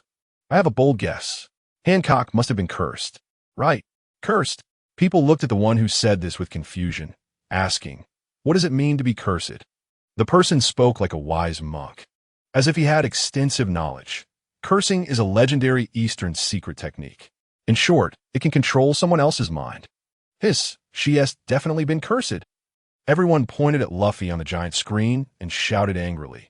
No matter what method you used, let go of my Hancock. Huh, on the Kuja pirate ship. Hancock snorted coldly. No other reason, just found it funny. New world. Thousand sunny. Luffy looked up at the giant screen, even seeing Hancock. Luffy still had a blank expression and instead asked, who is that sister in the giant screen? Why is she hugging me? With just one short sentence. Someone broke down. Sister, why is she hugging you? Sanji's gaze shifted from the giant screen and focused on Luffy. Hancock, my dear Hancock. No, if looks could kill, Luffy would have been killed by Sanji countless times already. What a waste. Sanji knelt on the deck, staring at Hancock on the giant screen, looking at Luffy, who was oblivious and didn't take it to heart. That wicked Luffy, truly unaware of the blessings he has.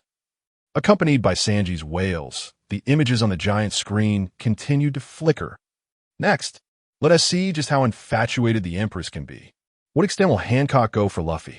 I can't bear to watch. I can't bear to look. Once the video played, the people of the pirate world struggled with their faces. They like watching Hancock. The world's most beautiful woman, Hancock. Who would want to watch? But they don't want to see Hancock as a lovesick fool. Hancock, I hope you could be a little more rational. But the giant screen showed no consideration for their feelings and began to play. It is well known that Luffy was noticed by Boa Hancock because he protected the secret of the Snake Princess sisters. From that day on, the Empress gradually fell under Luffy's charm, unable to extricate herself. A secret, Everyone looked up at the giant screen and murmured, "A secret? Child's play? Isn't this a bit too childish? Just because of a secret, can the Empress Hancock fall in love? And if I also knew it, would Hancock like me too?" Many people couldn't help but start dreaming. A secret? What secret? Hurry and tell me. I want to know too. Grand line. Hancock and the other two sisters clenched their fists tightly, staring at the giant screen. They even began to pray in their hearts. No, please don't. The Hancock sisters certainly didn't want their past as celestial dragon slaves to be exposed. And it seemed like the giant screen heard Hancock's prayers. It didn't expose the secrets of the Hancock sisters, but continued to flash images of Hancock being infatuated with Luffy. After hearing the news that Luffy was leaving, Hancock was so afraid of not seeing her beloved again that she fell ill from excessive longing. Excessive longing, Betterton? The people of the pirate world looked up and stared at the giant screen, glaring and gritting their teeth. Endure. I will endure. Under everyone's gaze, the images on the giant screen continued to flicker. Later, Luffy asked Hancock for help to go to the underwater prison. Hancock, who deeply despises the celestial dragons and the world government, agreed without hesitation, because this way she could be with Luffy and spend more time together. Love struck. The people of the pirate world looked up at the giant screen, and some people couldn't help but think of these three words. Love struck. The Empress Hancock, the most beautiful woman in the pirate world, is actually love struck. Family? Who would believe that? Yet there are some in this world who understand the inside story. Sabati Archipelago. Rayleigh and Shaki stood side by side at the railing outside the tavern, also looking up at the images on the giant screen. No way. Shaki gently blew out a smoke ring, then turned to look at Rayleigh. The young-looking Rayleigh was truly charming, with strong muscles and a resolute face. Even Shaki, who spent every day with Rayleigh, felt a bit dazed. For a moment, Shaki thought she had returned to the past, the time when she fought alongside Rayleigh. Rayleigh gently nodded, the common secret of the three sisters. Isn't it just that secret? Shaki nodded gently in agreement, then slowly spoke. What do you think of that straw hat kid, Luffy? Rayleigh's lip curled up slightly. Just a foolish kid. Foolish kid, Shaki murmured. It's rare to hear you evaluate someone like that. Then, Rayleigh looked at Luffy on the giant screen and slowly said, just a foolish kid who resembles Roger a bit. Shaki's pupils shrank sharply, and she almost dropped her cigarette. Resembles Roger? Is he like Roger? Hee hee. Shaki couldn't help but let out a couple of laughs. To hear you say that, Rayleigh, you really think highly of this kid? Rayleigh chuckled lightly in response. Think highly, because he is Luffy, or because he resembles Roger a bit. In fact, Rayleigh wasn't quite sure. Meanwhile, the images of Luffy and Hancock continued to flicker on the giant screen. During the Marineford War, when he heard about Luffy's identity, Hancock didn't care at all. Hancock doesn't care about Luffy's background at all. What Hancock cares about is just Luffy himself. Whoa, isn't Hancock too good? People in the pirate world looked up at the giant screen, momentarily captivated by Hancock's actions and expressions on the screen. Their eyes sparkled like cherry blossoms, and they even couldn't help but fall into fantasies. Whoa, if only that person were me.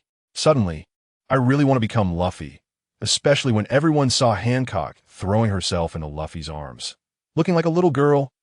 The crowd's back teeth were almost ground to dust. Later, Smoker punched and kicked Luffy. Seeing her beloved being hit, Hancock went completely crazy, disregarding her image and position, and directly fought with Smoker. She even became an angry meme. Moreover, Hancock saw Luffy being knocked away by Barrett. Seeing her beloved being beaten, the Empress Hancock couldn't contain her anger and rushed up to retaliate. She was so furious that she almost transformed. In a new world, on an unknown island, Barrett stood on a beach, wearing headphones. He looked up at the giant screen showing Luffy, especially the scene of him brutally beating Luffy. Straw Hat Luffy, if your goal is to become the Pirate King, we will inevitably have a battle. In a new world, G5 base. Smoker held several cigarettes in his mouth. Looking up at the giant screen, smoke rings continuously blowing out from his mouth. Luffy, Hancock, you pirates should all die. And behind Smoker, Tashigi looked somewhat dazed, clearly still unable to come to terms with her connections with Kuina and Zoro. At the same time, the images on the giant screen continued to flicker. Also, when Luffy was training on Amazon Lily, the Empress was worried sick about Luffy's clothing, food, and accommodation. Just like a girl in love. Instantly, the entire pirate world couldn't hold back anymore. All looked up at the giant screen, their expressions fierce and their voices cold. Damn it, little woman. You call this a little woman? She even took care of Luffy's clothing, food, and accommodation. And that's still a little girl? Shocked. It's simply a huge shock. Who would have thought that one day, the dignified pirate empress would become such a little woman? And what is most unacceptable is that it's all because of a man. Straw Hat Luffy. He has almost become the public enemy of all men in the world.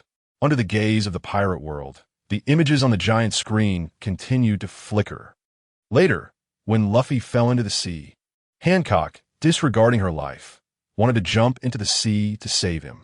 But luckily, she was stopped by an old lady. For the sake of her beloved, risking her life, how many people can do that? The people in the pirate world covered their heads and shouted with all their might. Why?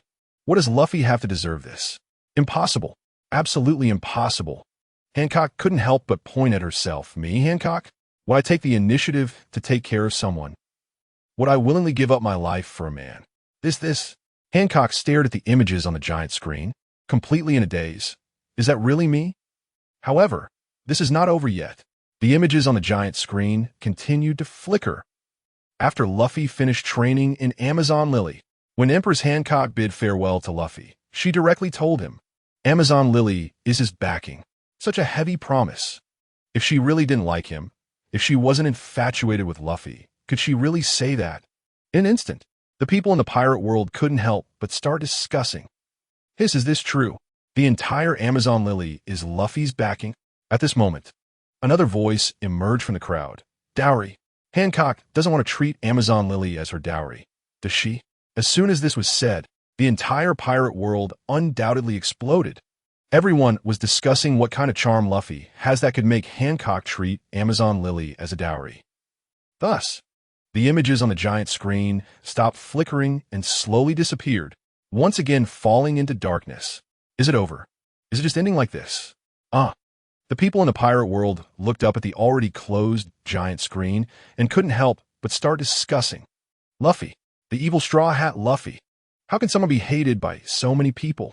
But soon, everyone started to gather to discuss who is the biggest CP head of the Straw Hat Pirates. I support Luffy. It must be Luffy. Yes. Straw Hat Luffy has both quantity and quality. Who else could it be but Luffy? Soon, the second alternative rose from the crowd. I support Zoro. Speed. Quickly, this suggestion was denied by everyone. Who? Zoro, Kuna, Tashigi, Koza, and Perona? No way. No. Zoro and Luffy are not even on the same level. I agree with this statement. It must be Luffy. Soon, Luffy gained unprecedented unanimous support from everyone in the pirate world. Straw Hat Luffy, the most fickle existence in the Straw Hat Pirates. Why? Why is that? In the New World, Sanji was kneeling on the deck, staring at Luffy with a mournful face, looking several years older, while Luffy was leisurely blowing bubbles on the deck, looking indifferent. How could Luffy know? In just a few minutes, he had become the public enemy of almost all the men in the pirate world. This is not an exaggeration at all. Vivi, Rebecca, Shirahoshi, Yuta, Hancock, and Nami.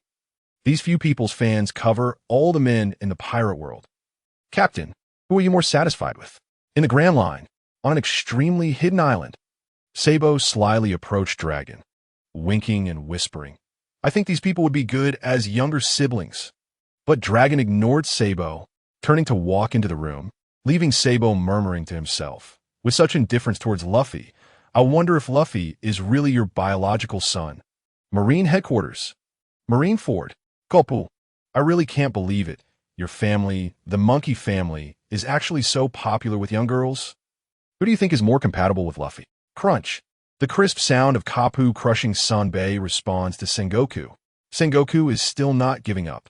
So who do you like more? Crunch. Another crisp sound.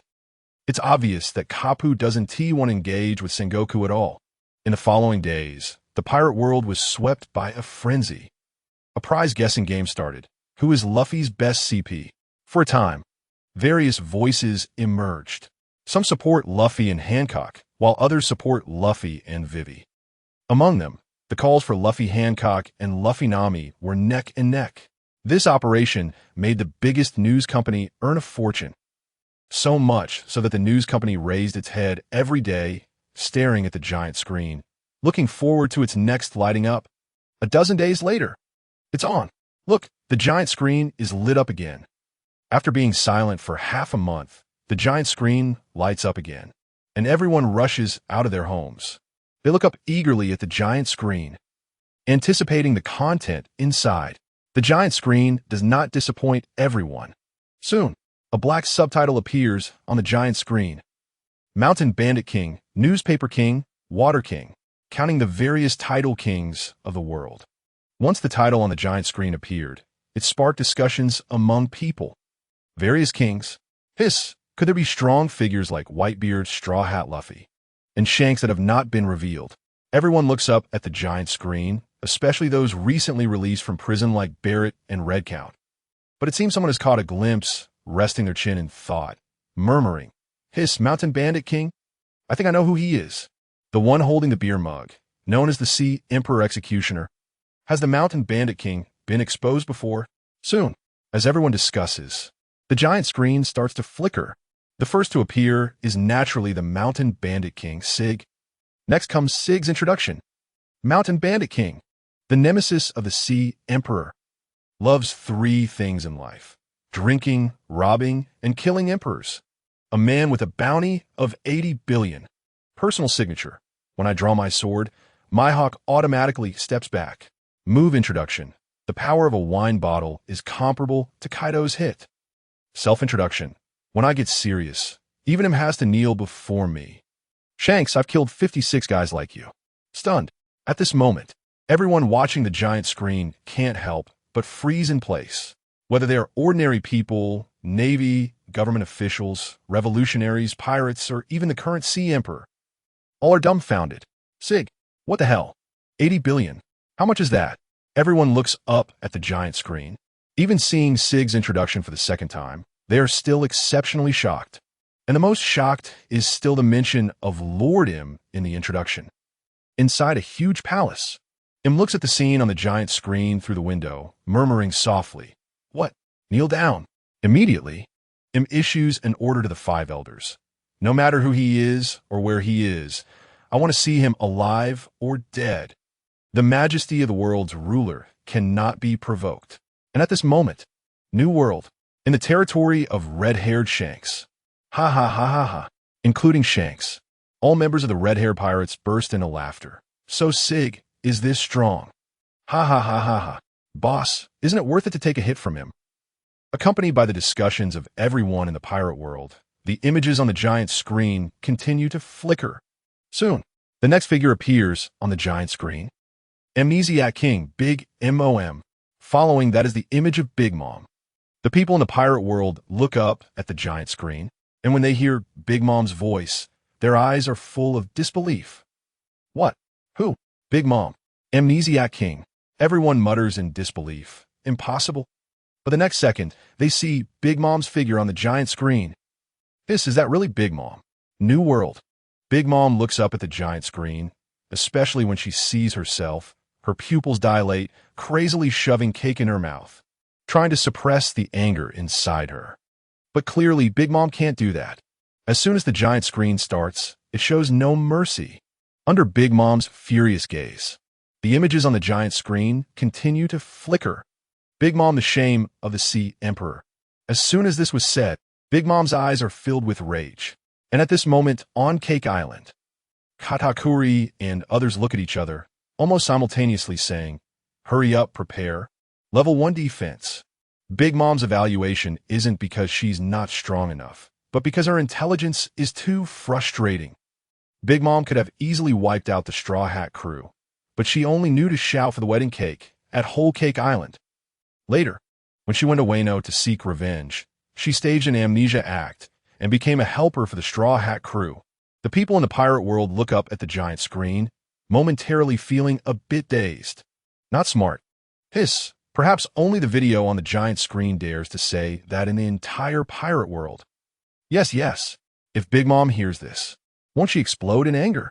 Hurry. New world. The people on Cake Island are not as calm as others. And upon seeing the words "not smart" on the giant screen, they immediately start shouting. Hurry. Level 2 defense. However, this is not the end. The images on the giant screen continue to flicker. Finally, a summary comes. Big Mom, known as the Amnesiac King, has 3 losses: loss of composure, loss of memory, and anorexia.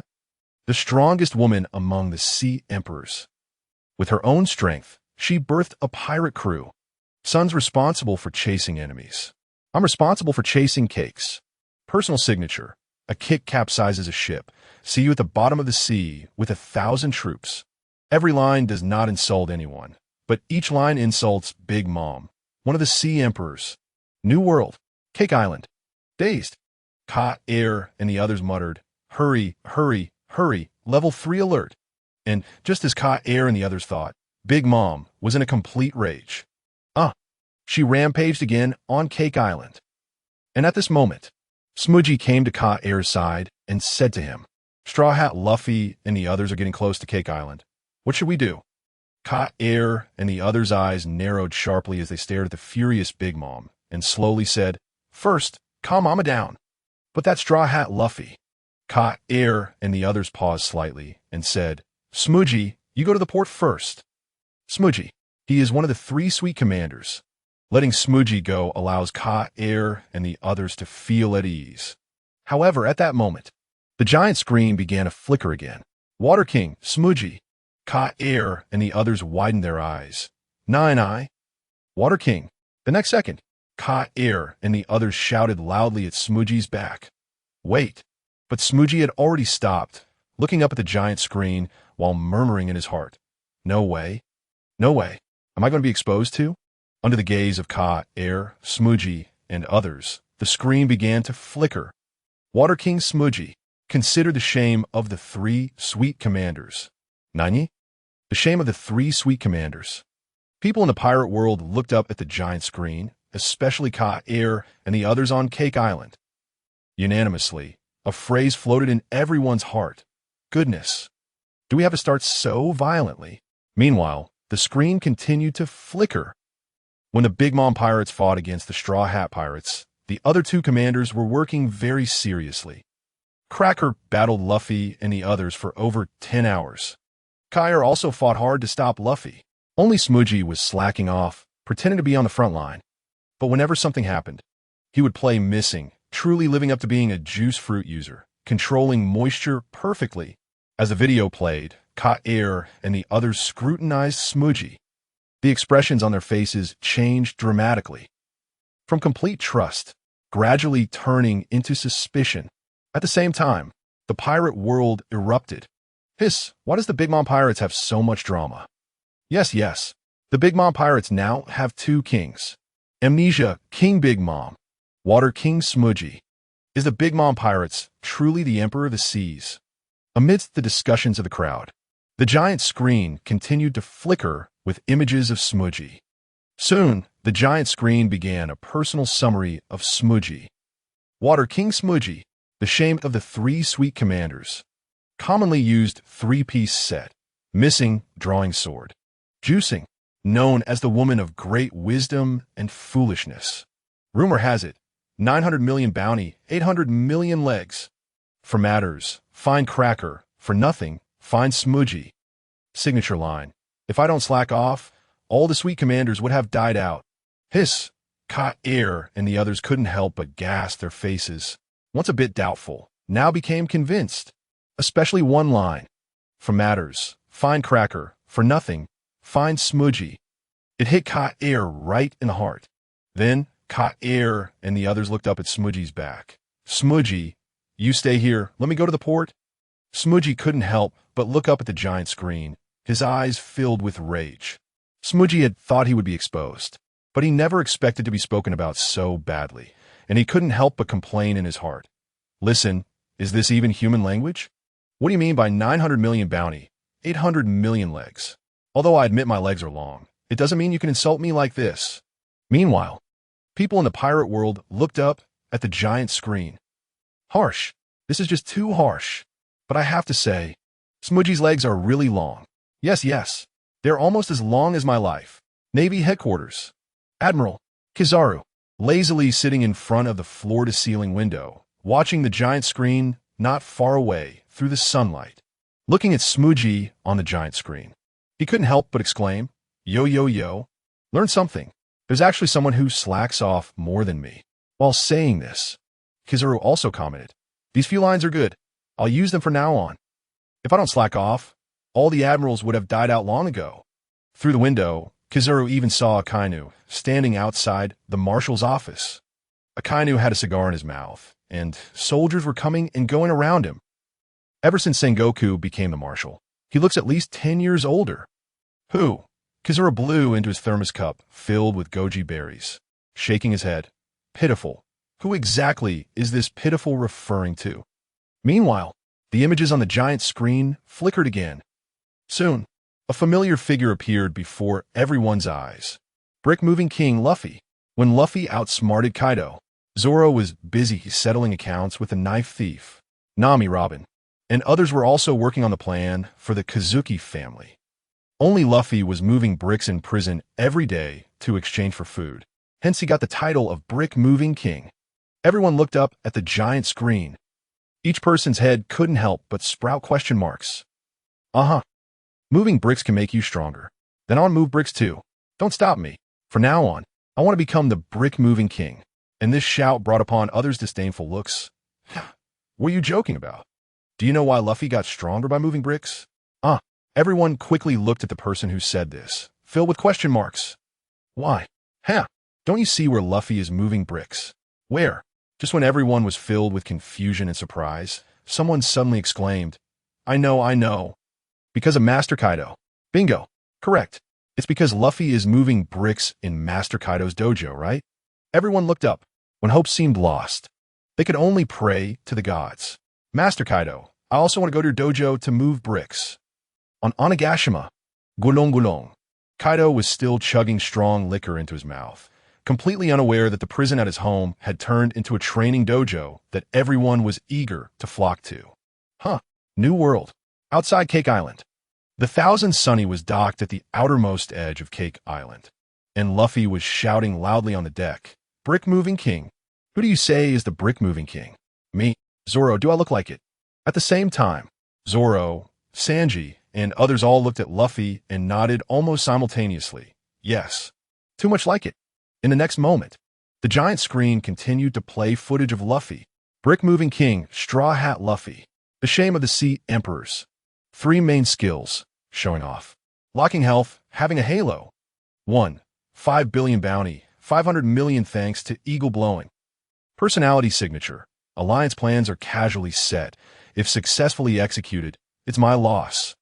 Although I can't defeat the 4 emperors, I won't die due to my background. Dominant declaration. I'm definitely the brick-moving king, sawtooth bastard. New world. Outside Cake Island. Luffy was leisurely eating cake, looking up at the giant screen, his expression unchanged. Shame of the Sea Emperors? Showing off? Brick-moving king? Were these? Luffy didn't take it to heart at all. However, the people in the pirate world were already dumbfounded. A large portion of Luffy fans were completely stunned. Is this Luffy? Is this still that incredibly powerful, extraordinary background Straw Hat Luffy? Soon, under everyone's gaze, the footage on the giant screen flickered again. Finding King Zoro. Zoro was often teased for being bound to King Luffy. What does it mean? It means Zoro's strength is close to Luffy's. Although 2 years later Zoro hasn't shown all his strength yet. Dumbfounded. This time they were completely dumbfounded. A large portion of Zoro fans were also stunned, staring blankly at the giant screen. Finding, how can I, Zoro, be so strong and be said to be bound to Luffy? Exactly. Who says otherwise? Soon, the footage on the giant screen flickered again. But it doesn't matter, as long as Luffy shows his strength, that's fine. King Luffy, is at the level of the 5 emperors, then I, Vice Zoro, am at the level of the vice emperors. He has a bounty of 5 billion, then I'm worth 499 billion. Anyway, losing is impossible. In this lifetime, I can't lose. Even if the sea emperors come, I'll still take them down. Huh. The people in the pirate world looked up at the giant screen, muttering softly. So Zoro is stronger than Luffy. Hiss, that's quite a big statement. New World. Whitebeard, Shanks, Mihawk, Kaido, and other sea emperors looked up at the giant screen. Huh. Destroy the sea emperors? Zoro, let me try next time. Soon. Under everyone's gaze, the footage on the giant screen started flickering again. Finding King Zoro. 3 main labels. Vice Emperor, Main Force, Hidden Strength. Before the footage on the giant screen finished playing, someone broke down. Vice Emperor, New World. On the 1000th Sunny, Sanji was practically boiling with rage, clearly unable to hold back. Zoro, women? More than him. Now, even the Vice Emperor title has been snatched away. Sanji stared at Zoro, shouting with all his might. Why? Green Algae Head. How dare you be the Vice Emperor? Were you stronger? A fool who gets lost, even when walking normally. Facing Sanji's aggressive stance, Zoro simply replied, Vice Emperor. I'm a Vice Emperor. Huh, that's fake, Green Algae Head. I'm a Vice Emperor. Zoro still calmly said, the video says I'm the Vice Emperor. Sanji completely collapsed, turning to Luffy. Luffy, you tell me, who is really the Vice Emperor? Luffy scratched his head and pointed at the footage on the giant screen. Didn't it say Zoro is the Vice Emperor? As for what the giant screen said about hidden strength and being stronger than Luffy, Luffy wouldn't pay attention at all. Then, the footage on the giant screen continued to flicker. The future world's #1 swordsman. New World. On the 1000th Sunny, Zoro tightened his grip on the sword in his hand, staring at the giant screen. Enough. That's enough. Even if the giant screen mocked Zoro 1,000,000 times, as long as there was this one sentence, it was enough. The rest didn't matter anymore. Finding King? Showing off? Who cares? These are all irrelevant. New World. On island. Mihawk looked up at the giant screen, and Perona behind him couldn't help but exclaim, it seems your title of the world's #1 swordsman is about to be lost. Mihawk said nothing, just stared at the giant screen. Roronoa Zoro, I look forward to the day we can fight. Then, the footage on the giant screen continued to flicker. 300 million bounty, 499 billion strength. Personality signature. Generals and sea emperors can come at will. Anyway, I won't lose. All my wins are instant kills. Who are the Snowman Brothers? I don't know them. As soon as the footage came out, a group of Zoro's fans instantly went wild. Awesome. So cool. Ha ha ha. Did you see that? My Zoro, the future world's #1 swordsman. The only man whose strength exceeds his bounty. Did you see my Zoro strength? Awesome. New World. On the 1000th Sunny. Huh. Zoro couldn't help but point at himself, while Sanji also pointed at Zoro. Facing such flattery on the giant screen, even Zoro himself felt a bit embarrassed. General, sea emperors can come at will. Even Zoro felt a bit red-faced. But soon, another sea emperor appeared on the giant screen. An old actor. The old actor who has been on screen since the beginning. My mentor Kaido once again welcomed another renowned title. Ambush King Kaido. Ambush is usually nothing, but when it comes to the 4 emperors, it's particularly underhanded. As the video came out, the people of the pirate world were left dumbfounded, staring up at the giant screen showing Mentor Kaido. Huh, why is Mentor Kaido doing a sneak attack? Right, isn't the most important thing the action being taken? What's with the sneak attack? And it wasn't just the people of the pirate world who were disdainful. Whitebeard, Big Mom, Shanks, even Luffy. These old and new emperors of the sea all looked up at the giant screen, their faces filled with contempt. Roar. Drunken Kaido transformed into a giant dragon again, swinging his body to perform a dragon tail sweep. Roar, roar, roar. Furious Kaido was literally breathing fire. Under the sky, Jack, Ashura, and others all looked up at their admiral. He has gone mad. Under the humiliation of the giant screen, Mentor Kaido was on the verge of collapse, and the giant screen continued to play, completely ignoring Kaido's breakdown. Once, Odin had directly injured Kaido with one strike, and Kaido had only defeated Odin by using a sneak attack. So many people believe Kaido was not as strong as Odin. The strongest creature, the strongest sneak attack king. Roar, roar, roar. Kaido was completely insane, continuously roaring at the giant screen. But it was all in vain. Since experiencing the pain of being struck by the giant screen, he naturally was no longer willing to provoke. Odin is stronger than Kaido. The people of the pirate world looked up at the giant screen, uncertain, each filled with shock. No, this can't be true. Kaido. This is Mentor Kaido, one of the dignified emperors of the sea. No matter how strong Odin is, he can't possibly be stronger than Kaido, right? As soon as this was said, the people around immediately began to agree. Yeah.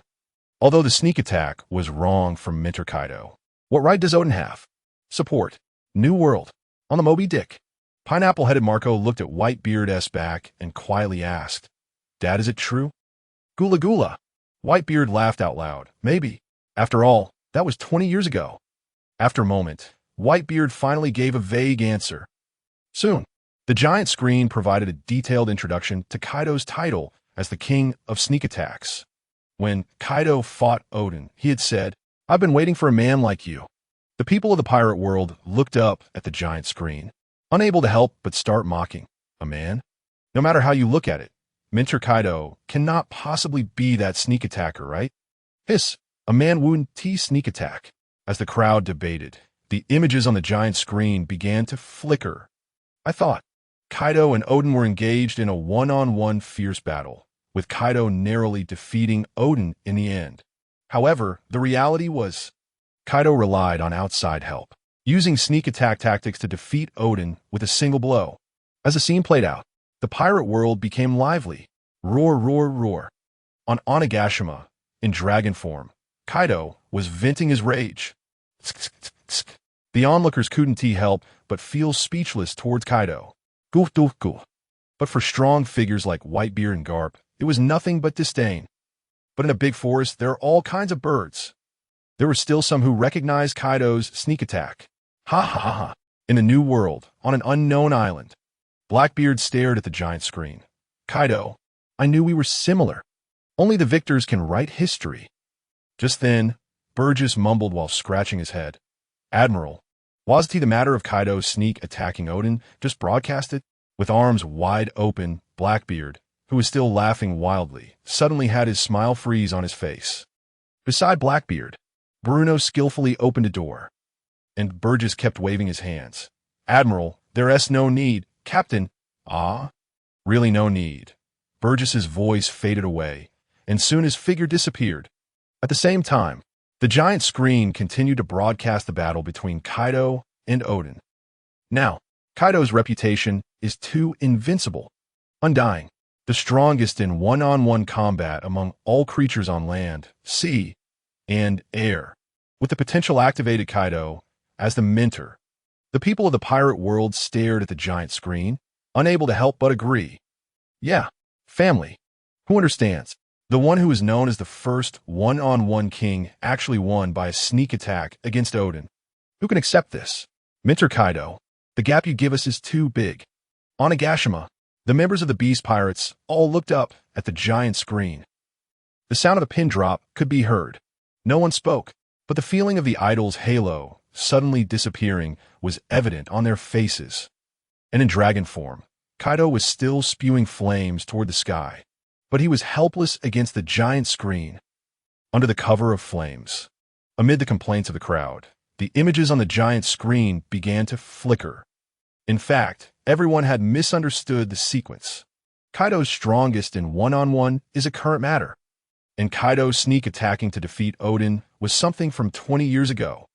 20 years ago, Kaido was not yet the strongest in one-on-one combat. New World. On Onigashima, the flame stopped. The dragon form of Kaido froze in midair, looking up in disbelief at the giant screen. Is this explaining for me? Those gigantic dragon eyes even seemed a bit moist. Never before, since the giant screen appeared, Kaido has been slandered. And now, the giant screen is actually starting to restore Kaido's image. Meanwhile, the people of the pirate world looked up at the giant screen and couldn't help but nod slightly. Hiss, it seems a bit reasonable. Indeed, Kaido 20 years ago shouldn't have been at his peak, right? At the same time, the images on the giant screen continued to flicker. After all, 20 years ago, Whitebeard was still at his peak. Garp should still have been active, and it wasn't yet Kaido's turn to be the strongest in one-on-one combat. After all, before Whitebeard's death, the strongest man in the world was Whitebeard. Dead. New world. On the Moby Dick. Whitebeard, holding the Tsungyun saber, looked up at the giant screen, his face full of smiles. Dead. Not only am I not dead, but I have also returned to my peak. Under the gaze of Whitebeard, the images on the giant screen continued to flicker. Odin, before his death, told Kaido, "Let Kaido strive to become stronger." Odin's words might have been a huge stimulus for Kaido. After all, Kaido defeated Odin by ambush. Odin's words imply that Kaido's strength is insufficient. 20 years have passed. How could Kaido not train to become stronger? Stunned, the people in the pirate world stared at the giant screen in complete shock. So, why do I feel like Odin is like Whitebeard's teacher? In an instant, several voices tentatively arose. Could it be that Odin is our mentor? And the giant screen clearly did not give the crowd time to marvel. Soon, the images about Kaido disappeared, and another old actor appeared before everyone's eyes. The undercover king Kizaru. As soon as the image appeared, Navy headquarters, Marineford, Kizaru, who was lying down, sipping tea and eating snacks, couldn't help but scowl. Damn it, how am I still in this? For a moment, the people in the pirate world, especially the soldiers, also looked up at the giant screen. Impossible. Absolutely impossible. Admiral Kizaru is not an undercover agent. It's just Admiral Kizaru has already been investigated last time. Just a harmless slacker. Not an undercover agent. But some things can easily be said, and then they really become false, and the false becomes true. The video about Kizaru continued to flicker. Kizaru is one of the 3 admirals of the Navy, but he has repeatedly let the Straw Hat crew go. Kizaru could have easily kicked Zoro to death at Sabati Archipelago. Instead, Kizaru chose to chat with him until Rayleigh arrived. During the Marineford War, Kizaru could have easily kicked Luffy to death, but Kizaru kicked Luffy right into Whitebeard's safe embrace. Ridiculous. The crowd looked up at the giant screen, shaking their heads continuously. Ridiculous. I must say, Admiral Kizaru is somewhat ridiculous. But Admiral Kizaru is not an undercover agent. Yeah, these are all outdated evidence. Can we get something new? Can we get something more explosive? This judge declares the evidence invalid. Dismissed. Soon, the video on the giant screen began to introduce Kizaru, undercover king, the shame of the 3 admirals. Kizaru, 3 major skills of slacking, random shooting, watching the show, not putting in effort. Famous undercover agent of the Revolutionary Army. Personal declaration. You rely on force. I rely on acting skills. Signature. Civil servants don't work. 1T starved to death. The person I want to thank the most. Red-haired Shanks. The thing I want to say the most. Thanks to the red-haired pirates for cleaning up after me. Ha ha. The people in the pirate world stared at the giant screen, unable to help but burst into laughter. Thanks to the red-haired pirates. Ha ha. Is this something an admiral can say? Look, we learned something new today. Civil servants don't work. 1T starved to death. Damn it. Many people stared at the giant screen with red eyes, clenching their fists, muttering, "This civil servant slacker king. I'm going to be that. I am going to be the man who becomes the civil servant slacker king." As for the phrase on the giant screen, famous undercover agent of the Revolutionary Army, no one was discussing it. After all, there was no new incriminating evidence this time. Phew. Navy headquarters. Marineford. In an office.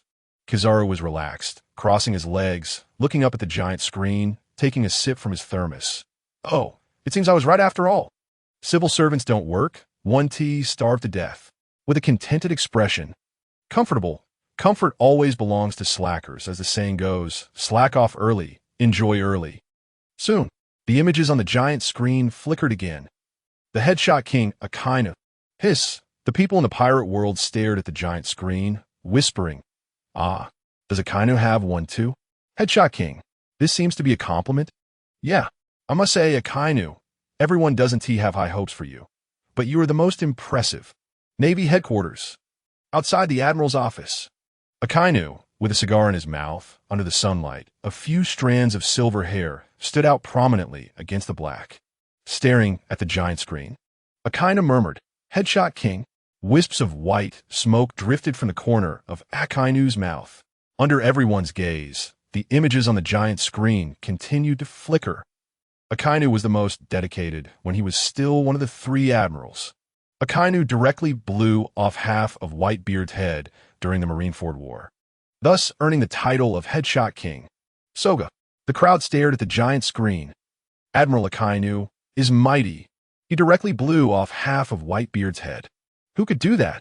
Amid the discussions of the crowd, at this moment on the Moby Dick, Marco and the others stared intently at Akainu on the giant screen. Akainu, Headshot King. He blew off his own father's head. If it weren't for the giant screen making Whitebeard young, Whitebeard would probably have died at Akainu's hand by now. Damn it, Akainu, must I?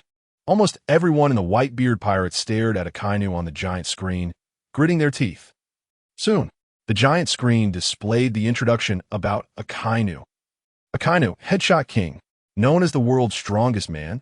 Akainu, 3 major moves, piercing chest, headshot, breaking legs. As the video reached this point, the people in the pirate world quietly murmured while staring at the giant screen.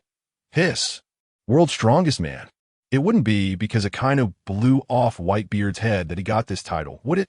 That makes sense. Whitebeard, the world's strongest man. Then if Akainu defeated Whitebeard, isn't he the world's strongest man? As the 3 major moves of Akainu appeared on the giant screen, everyone couldn't help but point. Piercing chest, killed ace. Headshot, blew off Whitebeard's head. Breaking legs? Did he break Admiral Akainu's legs? I have to say, Akainu's reputation is largely built on real battles. Yeah, however, soon someone noticed another detail. Chest shot, headshot, broken leg. Did you all notice? These incidents haven't happened now, right? Yeah, but why? Just as everyone raised this question, they all unconsciously looked up at the giant screen. The strongest information. It seems the biggest victim on the giant screen has appeared. Akainu, Marine Headquarters. Marineford. Akainu, biting his cigar, looked up at the giant screen, his eyes filled with resentment, cursing in his heart. Damn it. If it weren't for you, my justice would have been realized. However, the giant screen ignored Akainu's resentment and continued to play. In the video, Akainu stood in front of Garp, clenched his fists, and shouted loudly, "I, Sakazuki, am the true hero of the Navy." Stunned, the entire pirate world was in shock. Navy hero. This. Sakazuki. Is he not satisfied with being an admiral, and now wants to be a Navy hero? This ambition. Marine Headquarters. Marineford. At the port. Sengoku and Garp, who were fishing, stared blankly at the giant screen. Garp couldn't help but keep throwing Sunbae into his mouth. Ha ha ha. A Navy hero? If Sakazuki wants that title, he can take it. Clearly, Garp didn't take any title seriously. Meanwhile, Sengoku shook his head seriously, looking at Akainu on the giant screen. Navy hero? Sakazuki? I'm afraid he's still far from qualified. Just then, the image on the giant screen continued to flicker. Famous move. Hellhound machine gun, skewered 4 emperors' heads. Signature statement. What are the emperors to me? I'm an admiral with real power. One of the strongest declarations. This era is named Sakazuki. Another strongest declaration. If this happens again, where do I put my face as an admiral? The people in the pirate world looked up at Akainu on the giant screen, filled with emotion. They've seen arrogant people, but they've never seen anyone so arrogant. Akainu, Sakazuki. The pirates of the entire pirate world looked up at Akainu on the screen. Some were terrified, some were fearful, but more faces were filled with excitement. Sakazuki, Hellhound machine gun, skewered 4 emperors' heads. This era is named Sakazuki. Ha ha ha, Sakazuki. The bounty for the head I will take is 5 billion berries. In the Cross Guild's bounty system, Admiral Akainu has been offered a bounty of 5 billion berries, even higher than the Emperors of the Sea by several times. Some naval officers have already been captured by pirates and bounty hunters. And in the Cross Guild, they really pay for heads. So much so that some navy with strength and status that don't match are too scared to go out. Soon, Akainu's image disappeared from the giant screen, followed by a familiar face. Ace. Fire Fist Ace. Head Delivery King Ace. New World. On a small boat, Ace looked up at his figure on the giant screen, and when he saw the words Head Delivery King, there was no anger on his face. Instead, he pressed down his hat. Head Delivery King. Ha ha. Ace looked up at the giant screen. Well said. Under Ace's self-deprecation, the image on the giant screen continued to flicker. The evaluation of Ace began. The people in the pirate world looked up at the giant screen. Ace, biological father. Pirate King Roger. Ha, Roger. Head Delivery King. Ha, it seems to make some sense. Ace looked up at the suddenly appearing Roger on the giant screen. His face remained calm, not at all like the anger he previously displayed. With the end of the Marineford War, Ace was slowly accepting this fact. Under everyone's gaze, the image on the giant screen continued to flicker. Roger son Ace, 2nd Division Commander of Whitebeard, grandson of Navy hero Garp, if nothing unexpected happens. With his grandfather's protection and his father's backing, the future throne of Pirate King is undoubtedly his. New World, outside Cake Island. On the Thousand Sunny, Pirate King, the throne does not belong to Ace. For a moment, Zoro, Sanji, and others turned to look at Luffy, as everyone in the Straw Hat crew knew Luffy's obsession with his dream. And what Luffy often shouts is, I'm going to be the Pirate King. Even if they don't understand why he wants to be the Pirate King, as Luffy's companions, they can only accept it and agree. And at this moment, Luffy looked up at the giant screen, especially when he saw the videos say, Ace is the man with the most chance to become the Pirate King. He lowered his head, clenched his fists, and shouted at the giant screen, Ace? Good. I am the one who is going to be the Pirate King. New World. Pirate King. Ace looked up at the 3 big words Pirate King in the video and couldn't help but smile. Pirate King, huh? Soon, under everyone's gaze, the image on the giant screen continued to flicker.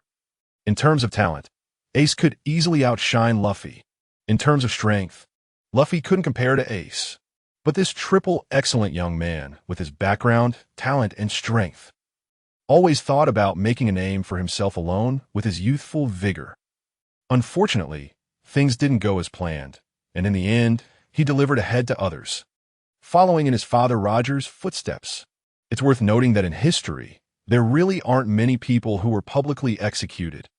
Ha ha ha ha! New World. On the Moby Dick, Marco and others looked up at the giant screen. Ha ha ha! Triple excellent young man. Ha ha ha ha ha! You made me laugh to death. With talent, background? Triple excellent young man. If it weren't for the fact that he was a pirate, I would have thought he was a Navy. Amidst everyone's teasing, the image on the giant screen continued to flicker. The introduction of Ace is about to begin. The head gift king. The disgrace of the captain. Ace. 3 major skills. Rebellion, being captured, and giving away heads. With Grandpa's protection on the left and Dad's support on the right. He has 3 famous sayings. 1. If you tell me not to go, I will definitely go. 2. Everyone is risking their lives to save me, so I want them to save me again. 3. Our abilities are indistinguishable in terms of victory or defeat. People in the pirate world look up at the giant screen, and jealousy is visible on almost everyone's face. Sigh. Comparing people makes one angry. Grandpa's protection on the left and Dad's support on the right. Sigh. If it were me, I would be just as rebellious. Yeah, with this background, what is there to be afraid of? The New World, on an unknown island. Heh. Blackbeard Teach looks at Ace on the giant screen and laughs sinisterly. The head gift king? Good. Captain, I heard you left the Whitebeard Pirates again. Let's give away another head this time. Straw Hat Luffy, Gum Gum Fruit, Sun God Nika form, I'm Marshall D. Teach will definitely get it. Then, Blackbeard turns to Bruno beside him, and Bruno just shakes his head. Door Fruit. It's not the GPS fruit. How can we locate Ace's position? Blackbeard retracts his gaze, looks up at the giant screen and spreads his arms. Ace, I heard you were looking for Luffy this time. Bruno, locate Cake Island. Bruno no likely. Soon, the image on the giant screen flickers again. Ace's image disappears. Another figure appears in the video on the giant screen. The kneeling king, Smoker, G5 base. Dashi, standing behind Smoker, can't help but exclaim when she sees Smoker on the giant screen. Sir, it's you. Then Dashi continues to murmur softly, reading word by word. Kneeling king? Smoker looks up at the giant screen, and upon hearing Dashi's voice, the corner of his mouth, holding a cigar, twitches several times. Kneeling king. This definitely doesn't sound like a good term, right? Soon, the image on the giant screen continues to flicker. Smoker, as a Logia-type user, is arguably the most wronged Logia user. In the early stages, he couldn't beat anyone, and in the later stages, he still couldn't beat anyone. G5 base. Smoker stares at the giant screen, his mouth twitching more violently, and tears even appear in the corners of his eyes, while his heart is constantly shouting, Woo-woo, family, finally, someone understands me. The most wronged Logia fruit. Well, who understands the smoke fruit, do you know, family? I feel like even a dog could slap me twice. Soon, under Smoker's cold and strong exterior, but with a heart that has already collapsed in tears, the image on the giant screen continues to flicker. However, young Smoker also witnessed the execution of Pirate King Roger. The people in the pirate world look up at the giant screen and can't help but exclaim, Smoker. He actually witnessed the public execution of Pirate King Roger when he was young. Under the gaze of the crowd, the image on the giant screen flickers again. However, Roger's smile did not inspire Smoker to have the belief of becoming a pirate. Instead, it ignited the flame of justice in Smoker's heart. Later, Smoker joined the Navy and was also a student of Zifa. Smoker, known as the Cradle of Pirates in Lowtown, stationed there with a group of younger brothers, specifically capturing pirates heading to the Grand Line from here. At the same time, the giant screen continues to play Smoker's footage. At first, Smoker, like some other naval officers, before meeting Luffy, he didn't slack off or mess around. The owner of the weapon shop couldn't help but complain, as Smoker's presence caused his business to plummet. This shows how serious Smoker is about his work. Smoker. The people in the pirate world look up at the giant screen, especially when they see Smoker working seriously. They can't help but feel emotional. Why? Why do I suddenly feel that Smoker is a good Navy? Yeah. The Navy has successors. G5 base. It's obvious. Smoker's expression has already softened, and he has even begun to smile. No one can help but smile when being praised, right? Under the gaze of the people in the pirate world, the image on the giant screen continues to flicker. Here, it was originally thought that Buggy and Luffy, these two gods, were playing house on top. Unexpectedly, one really dared to cut. One really dared to laugh out loud. Hiss. The people in the pirate world look up at the screen, watching Buggy and Luffy. Buggy, Cross Guild, Reverse Bounty Navy, the first member of the world government. Straw Hat Luffy, the Emperor of the Sea. These two actually appeared together in Lowtown. Hiss. Has the wheel of fate turned like this? Amidst the discussions of the crowd, the image on the giant screen continues to flicker. It was Luffy's smile that reminded Smoker of the time when Roger was executed. Therefore, just based on a smile, it can be judged that Luffy will definitely achieve great things in the future. Even more bizarre is that Buggy strikes with his knife. At this moment, a sudden storm arises, and lightning flashes and thunders. A bolt of lightning strikes down. Buggy is done for, and Luffy is saved. The crowd stares in surprise at the giant screen, without exception, all with their mouths wide open. His Stauhat Luffy. Could he really be the child of destiny? A raging storm, lightning and thunder, actually struck Buggy down. The child of destiny. Straw Hat Luffy is indeed a child of destiny. Under the gaze of the crowd, looking forward to the next plot, the image on the giant screen continues to flicker. Smoker starts to act. Smoker makes a decisive decision. Before Luffy achieves great things, he must ensure that Luffy falls first. Smoker makes his grand entrance. A puff of smoke as fierce as a tiger. Luffy, Buggy, and Yarlita, The three escape artists cannot escape. At that time, these three bumbling fools really couldn't withstand a single smoker, with no chance of winning at all. Strong? Was Smoker that strong back then? The people in the pirate world looked up at the giant screen, watching the fierce scene of Smoker, and couldn't help but be filled with shock. What? It's truly a peak appearance. One person managed to simultaneously trap Buggy and Luffy. That's impressive. This is simply amazing. Navy headquarters. Outside the Admiral's office, Akainu, with a cigar in his mouth, looked up at Smoker on the giant screen. Especially when he saw the video of Smoker chasing after Luffy and Buggy, he murmured softly, "Smoker." At the port, unexpectedly, that rebellious Smoker was so persistent about your grandson. Sengoku looked up at Smoker in the video, and there was a hint of satisfaction in his eyes. Smoker. Sengoku has always had high hopes for Smoker, but Smoker's rebellious nature was just too much. He doesn't follow orders.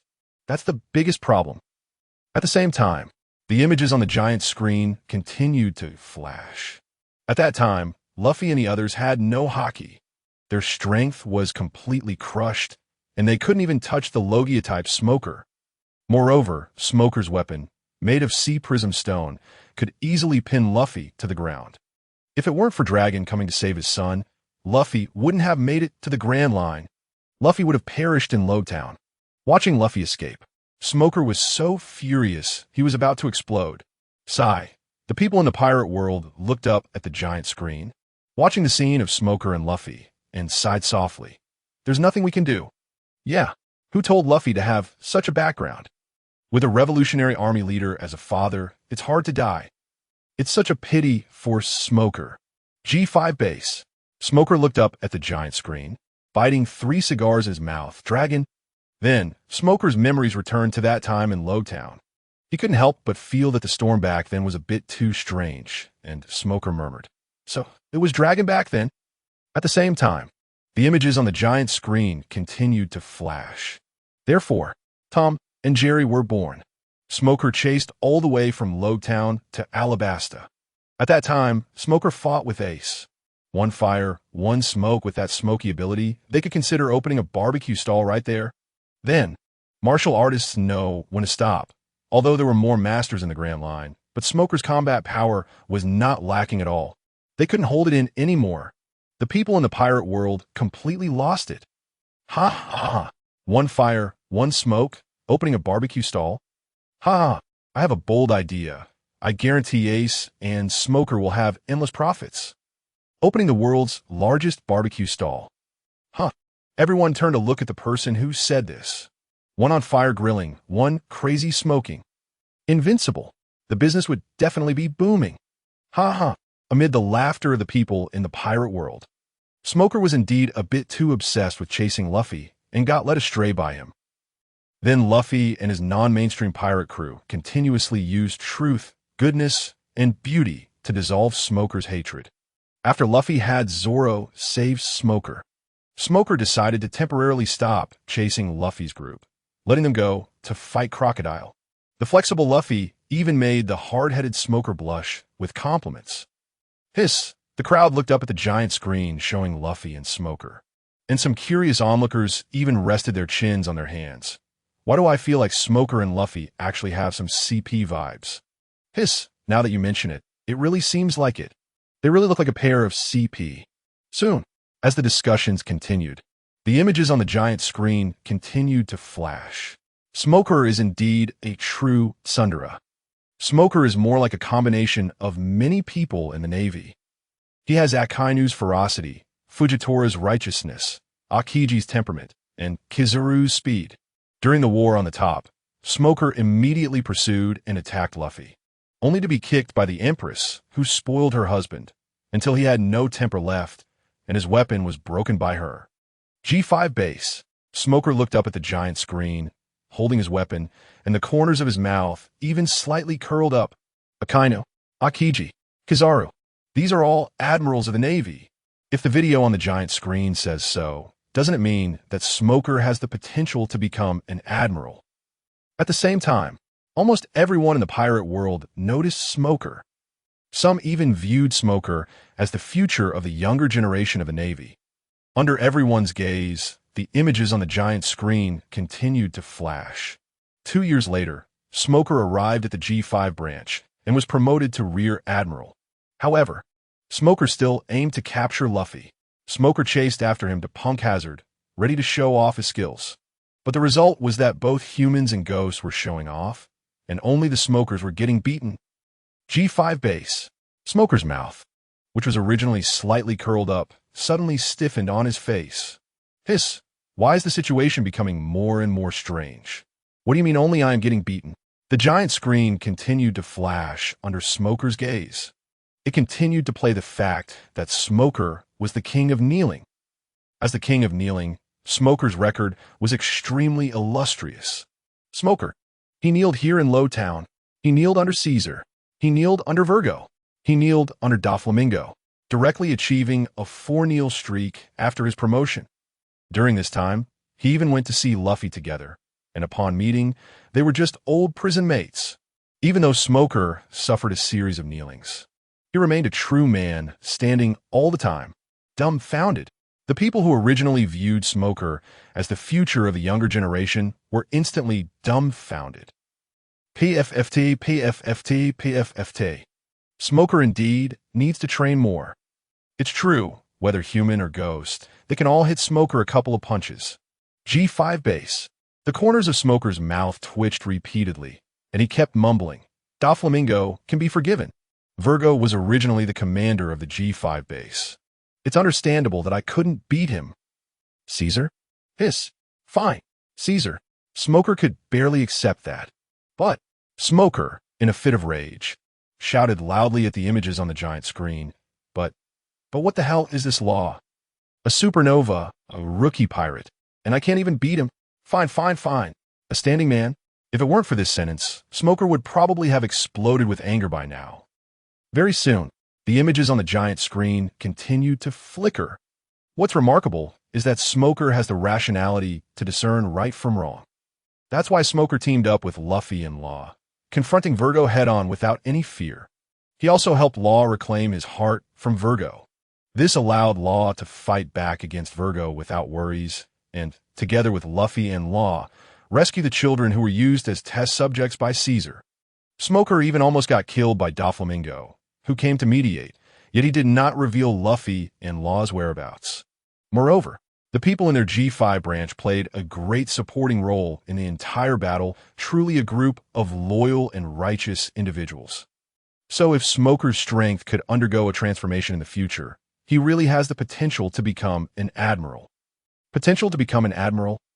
The people in the pirate world looked up at the giant screen, watching Smoker's figure in the video. Hiss. Honestly, everyone has to admit, Smoker really could become an admiral. Yes, yes, I strongly agree. I don't know when, but a voice emerged from the crowd.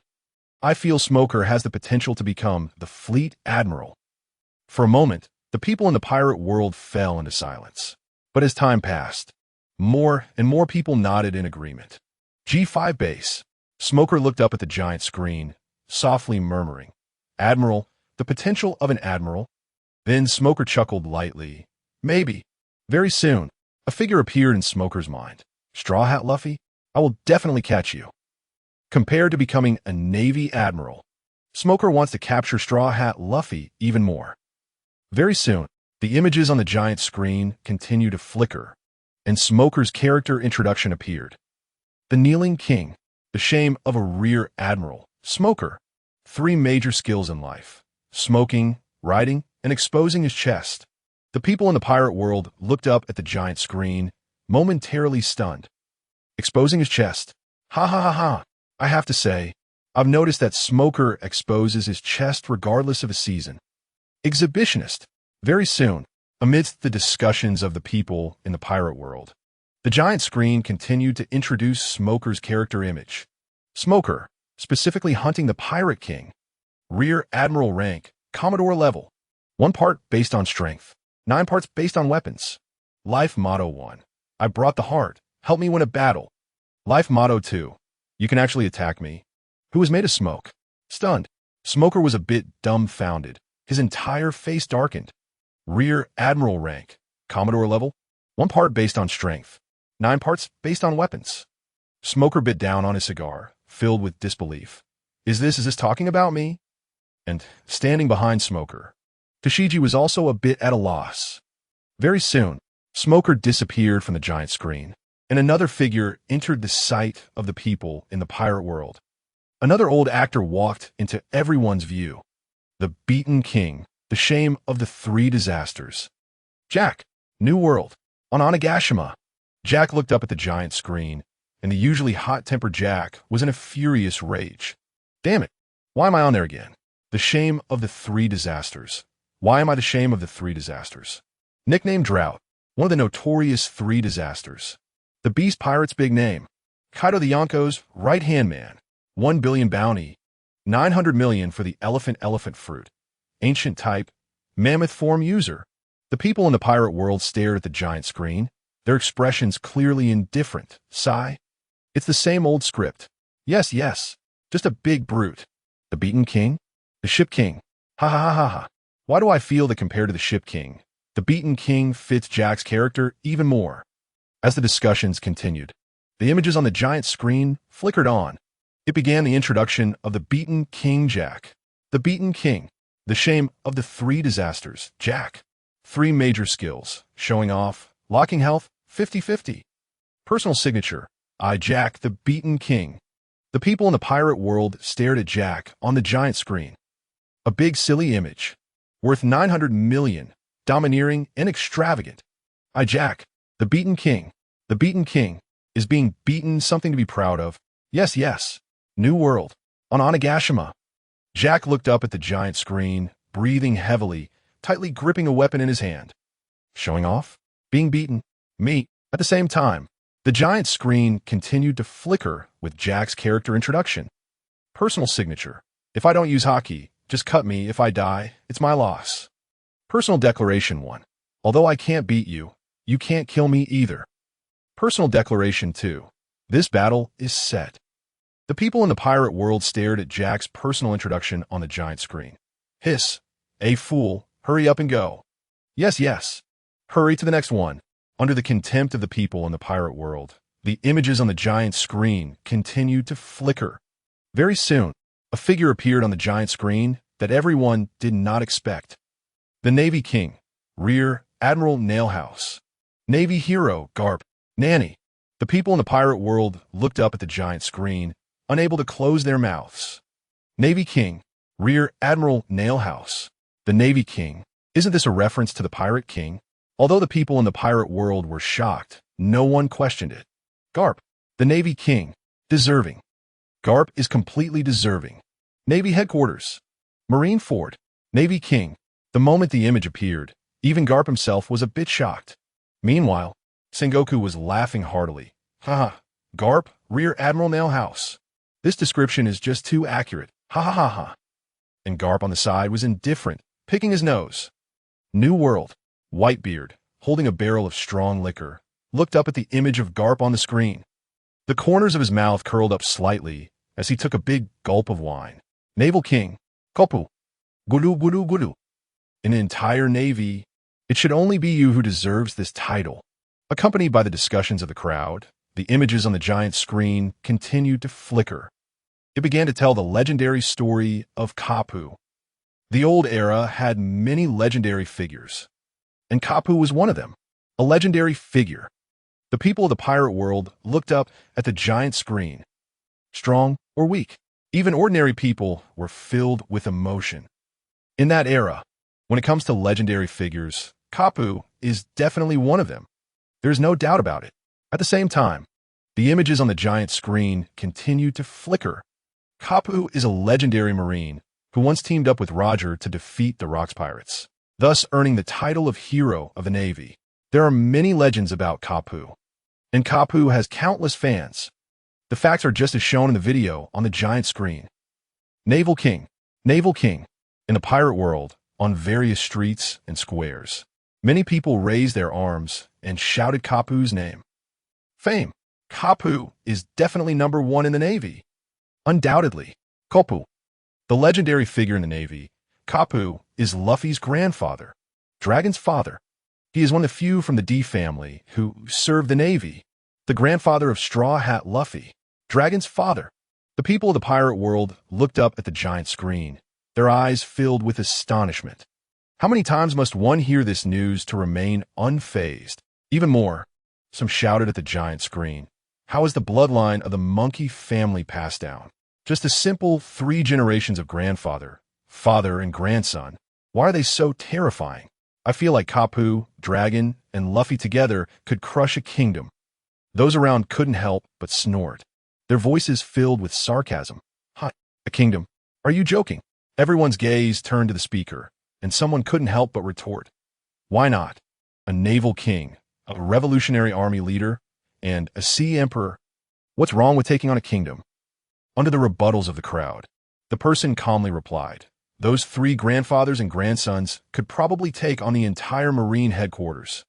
The crowd's gaze slightly froze. They stared in astonishment at the person who said this. Monkey blower. It's simply too obvious a monkey blower. The monkey family is strong, but can they be that strong? Amidst the discussions of the people in the pirate world, the images on the giant screen continued to flicker. Besides the title of Hero of a Navy, Kapu also holds the title of Iron Fist Kapu. This is because Kapu's fighting style relies solely on his fists. Coupled with Kapu's extreme mastery of hockey, Kapu makes the pirates on the sea tremble with fear. The most famous is defeating the 8 Treasure Navy's pillar, Qingjiao, with his iron fist. Hiss! The fans of the pirates in the world looked up at Kapu on the screen, shouting loudly, Naval King, Hero of a Navy, Kapu Iron Fist. This is why we love Kapu so much. Yes, yes. No fancy tricks, no deben fruitfulness. Purely relying on powerful physical strength to stand at the top of the food chain. Kapu, Iron Fist, real man. Soon, under everyone's gaze, the images on the giant screen continued to flicker. Many people like to tease that the pirates in the East Sea are weak because Kapu often returns to his hometown. The people of the pirate world looked up at the giant screen, their eyes clearly filled with surprise. What does it mean? What does the weakness of the East Sea have to do with Kapu? Yeah, soon, someone looked at the person who raised this question with disdain. Are you stupid? It must be because of Kapu. Lieutenant General Kapu stationed in the East Sea. What pirate would dare to be reckless there? That's not right. Isn't there a lot of strong people in the East Sea? Quickly, someone started counting on their fingers. The Sword Saint, the Blade God, don't you know? The Near Sea King who bit off half of Shanks's arm. The one who defeated 56 Sea Emperors Sig. Hiss, yes, isn't there so many strong people in the East Sea? Soon, under everyone's gaze, the images on the giant screen continued to flicker. Kapu was born in the East Sea, currently serving as a Navy Vice Admiral. You have to know that with Kapu's strength, becoming an admiral is completely no problem. But the reason Kapu does not get promoted, it's because Kapu hates the Celestial Dragons, the very group that the Navy must protect. Because of this, Sengoku, as a colleague, had once been the Marine Admiral, but Kapu remains just a Vice Admiral. However, this does not affect the old man Kapu's reputation in the Navy headquarters. After all, there's only one hero of the Navy. Navy headquarters, Marine Ford, at the port. Kapu bit into the sun bay in his mouth, looked up at the giant screen, and said softly to Sengoku beside him, Sengoku, did you see that? Looking at it this way, you are not as good as me as an admiral. Sengoku, who was beside him, also looked up at the giant screen, feeling a bit emotional for a moment. People can only discover the truth after stepping back. The saying the onlooker sees more than the player is just like this. Admiral, headquarters admiral. Sengoku originally thought that becoming the Marine Admiral would change many people and many things. But only after truly becoming the Marine Admiral can one realize that there are still many things that cannot be changed at all. And now it seems, Kapu seems to be right. Kapu is the one who truly understands life. Admiral, Marshal, Kapu knows clearly that the true controllers of this world are the celestial dragons he despises. Even if he becomes an admiral, what difference does it make? Gulu Gulu. Whitebeard gulped down liquor, looking up at Kapu on the screen. I have to say this old guy Kapu is really too wise. Dislike the celestial dragons. For a moment, The people of the pirate world all stared at the giant screen. Kapu, Navy Vice Admiral, actually hates the Celestial Dragons? Where does this leave the Celestial Dragon's face? Sure enough, Subedi Archipelago, Holy Land. The 5 elders stood by the window, looking up at the giant screen showing Carp, especially when they saw the video on the giant screen saying that Carp hates the Celestial Dragons. At this moment, in the square, almost all the Celestial Dragons were in an uproar. Carp, damn it, he hates us. Immediately expel Carp from the Navy. Most of the Celestial Dragons are still fools. I suggest that Carp must be publicly executed. I second that. But it was clear that there were some smart people among the Celestial Dragons too. Execute Carp, hearing these absurd words from those around them. These people couldn't help but sigh. Execution. Carp, the hero of the Navy. Now, he has become the king of the Navy. Not to mention execution. It would be extremely difficult to even strip Carp of his position. To suppress it. In a conference room, the 5 elders quietly murmured as they stared at Carp on the giant screen. The people around could only nod gently. This is the confidence that comes from absolute strength. Accompanied by the discussions of people in the pirate world, the images on the giant screen continued to flicker. Carp is called the hero of the Navy because of the God Valley incident 38 years ago. At that time, Carp joined forces with Roger to defeat the legendary overlord of the old era, Rox. As expected, whenever it involves big figures, shocking news will only increase. Carp and Roger collaborating. The crowd looked up at the giant screen and couldn't help but feel immense shock. Rox. How powerful a presence must he be to actually make the Pirate King and the Navy King join forces? Rox, what a terrifying existence he must be. The crowd looked up at the giant screen, eager for a reliable answer and explanation. Giant screen, tell us everything about Rox. New World. Whitebeard with his Yoru, Kaido with his potential activation stick. Big Mom, who was awakened by her children. All looked up at the giant screen, watching the vaguely visible but not fully revealed figure of Rox. Captain Rox. For a moment, Whitebeard, Kaido, and Big Mom's thoughts couldn't help but return to the day of the God Valley battle. At the same time, the images on the giant screen continued to flicker. The information about Rox was merely scratching the surface. Information about Rox himself was too hidden. However, the crew of his pirate group were all top figures of the future. Shiki the Golden Lion, the strongest man in the world, Whitebeard, the strongest creature in land, sea, and air, Kaido, the world's strongest female pirate, Big Mom. All of these had once been on Rox's ship, which shows how luxurious the Rox pirate group's lineup was back then. Luxurious. This configuration, this crew, it's simply invincible. Each one of them could be a dominant figure on their own. No wonder. It's really no wonder. No wonder Carp had to team up with Roger. If Rox had really lived until now. The 4 emperors, the 5 emperors, the Cross Guild, they would probably all be a joke. If Rox hadn't died, Whitebeard, Kaido, and Big Mom would still be following Rox. Just one Rox pirate group could probably match the Navy headquarters in strength. Amidst the amazement of the people in the pirate world, the images on the giant screen continued to flicker. At that time, the Navy couldn't stop the Rox pirate group on its own, so they decided to let Carp team up with Roger. This was also the first collaboration between the Navy and the pirates. After this battle, Carp was called the hero of the Navy. The people in the pirate world looked up at the giant screen. Hiss, I seem to understand why Carp could become the hero of the Navy. If Rox hadn't been eliminated, the seas would probably be even more chaotic now. Yeah, probably only Carp could unite with Roger. That's for sure. Only the King of the Navy could pull in the Pirate King. While everyone was discussing, the images on the giant screen continued to flicker. The introduction to Carp was far from over.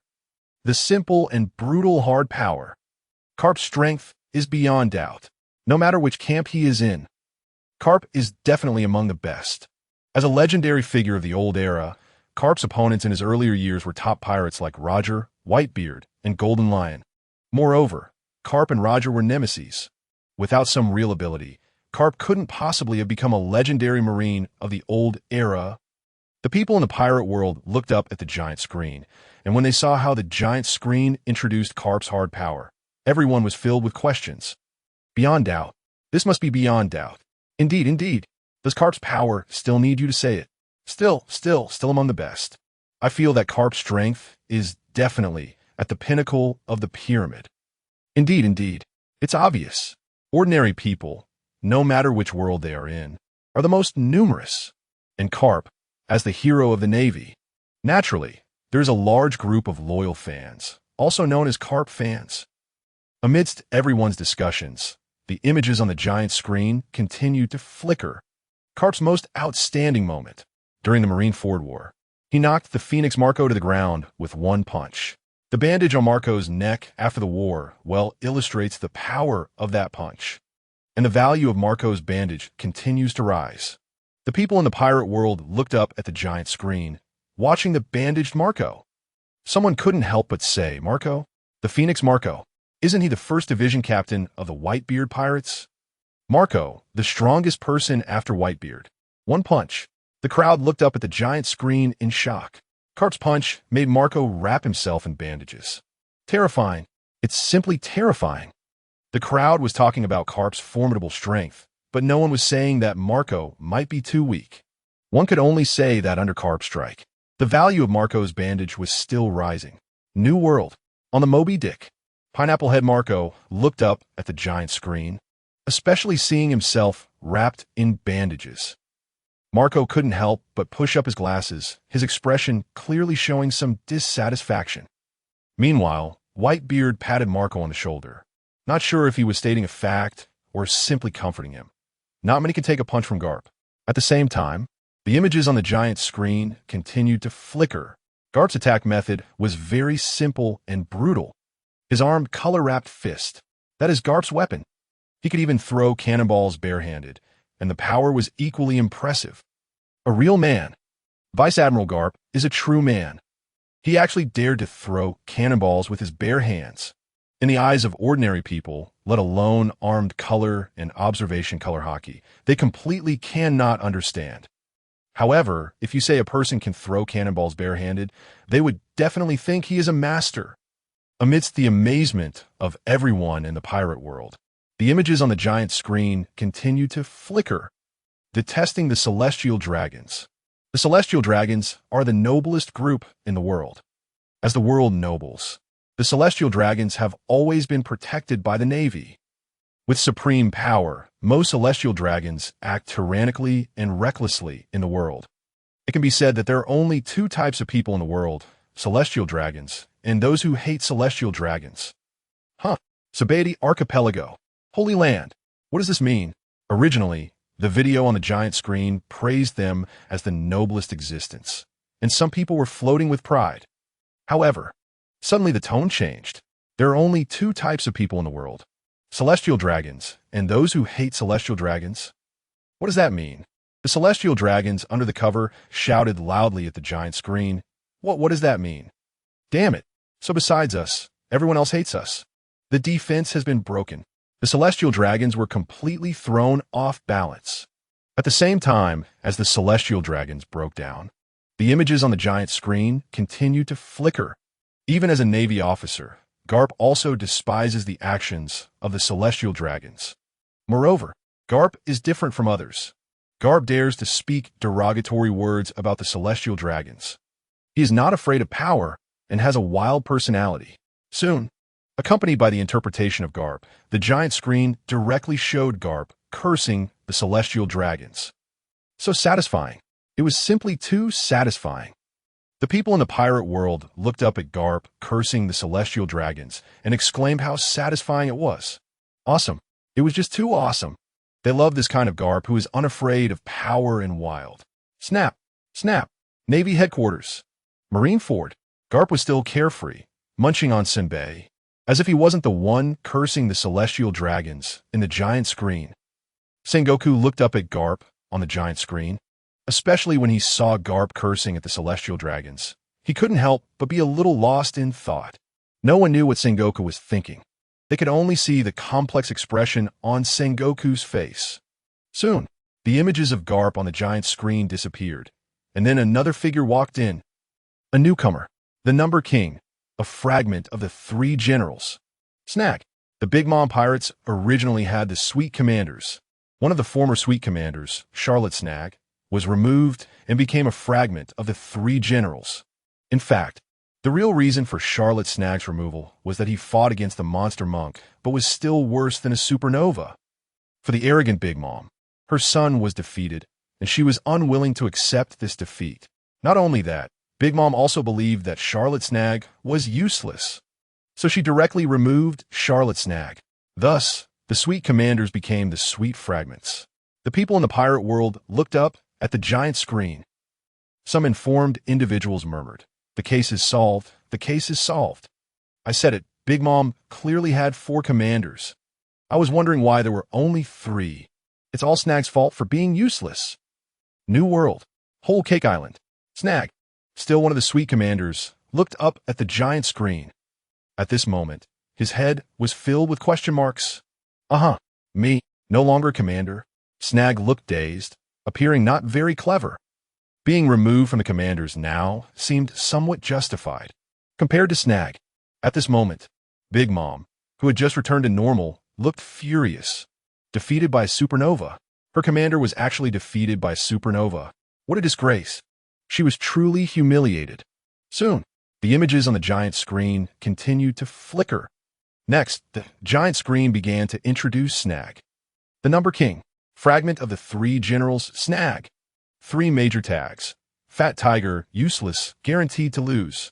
Claimed to be the biggest experience package in the world. Public evaluation.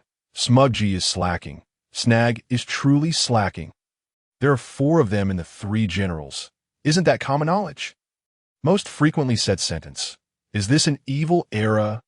At this point, in the images, Snag's figure disappeared, leaving only a crowd of people looking confused. Snag, feeling embarrassed, was a little red in the face, and the furious Big Mom. The crowd looked up at the introduction of Snag on the giant screen, and for a moment, they couldn't hold it in any longer. Ha ha ha ha. How bad can he be? The biggest experience baby in the world. Ha ha ha. The title of Number King is well-deserved. At the same time, Snag looked up at the giant screen. His face was almost red. He had seen the giant screen insult people. What Water King, Navy King, Mountain Bandit King. Others were just teasing, but here it was outright cursing. Snag was still softly murmuring. An evil era. It truly is an evil era. The world. Damn it. Immediately remove him. Let Snag come over. What a waste. Big Mom was roaring loudly in the palace. By now, the reputation of the Big Mom Pirates had taken a huge hit. First, there was the Memory Loss King, then the Water King. Now, there was another Number King. Damn it, there are plenty of kings. But they're all jokes. Soon, the images on the giant screen flickered again. A figure appears again in the video. The Dance King, Odin. The people in the pirate world look up at the screen, staring at Odin, who is almost completely undressed. He is twisting his body. New World. On an unknown island. Odin is being watched by little Toko, who is hidden in Wano. Tears are streaming down. Ha ha ha ha. In Wano. Almost all the citizens look up at Odin in the video, laughing out loud with their mouths wide open, but for some reason, their eyes are filled with tears. It's Odin. New World. On the Moby Dick. Whitebeard watches Odin, who is almost naked, on the giant screen with a sigh. So familiar. It's really familiar. Soon, the images on the giant screen start to flicker. Odin, as the future general of Wano. His strength is truly extraordinary, but his intelligence is really concerning. Odin, he believed the words of Kaido and Orochi and danced for 5 years. In these 5 years, he didn't even attempt to counterattack. His intelligence is truly unmatched, even dumber than Luffy. No wonder Wano was dominated by Kaido. New World. Thousand Sunny. Luffy looks up at the giant screen, points at himself with his finger. Me. The comparison is with me. Nami, am I stupid? Furious. Luffy yells at Nami. Nami is helpless. She wishes she could punch Luffy. Doesn't he have a clue about his own stupidity? Extraordinary strength. Concerning intelligence. New World. Whitebeard looks up at the introduction about Odin on the giant screen and can't help but chuckle. It's really too much like Odin. The giant screen really knows how to describe. As discussions swirl in the pirate world, the images on the giant screen continue to flicker. I must say, Oden is indeed extremely complex. Strong limbs, simple mind. Clearly, in these 5 years, Oden had many opportunities to eliminate Orochi and then attack Kaido. But Oden wholeheartedly trusted them. Aside for Oden, I can only give him the title of Dance King. Can't let him have danced for 5 years for nothing. Simple-minded, strong limbs, new world. Wano. Orochi looks up at the giant screen, unable to help but laugh loudly while drinking the strong liquor in his hand. The description is just too accurate. Ah, Oden, you fool. At the same time, on Onigashima, Kaido is also looking up at Oden, sneering. Defeat me? Surprise attack. Even if I don't ambush, you're no match for me. Clearly, Kaido still remembers the ambush. After all, he was given the title of Ambush King. Under the gaze of Kaido and Orochi, the images on the giant screen continue to flicker. Soon, the introduction about Kaido appears. Dance King Oden, pinnacle of intelligence. 3 major labels in life: adventure, nation building, dragon slaying. Character introduction: fought Whitebeard, challenged Pirate King. Life motto 1: without this barrier, you would already be a corpse.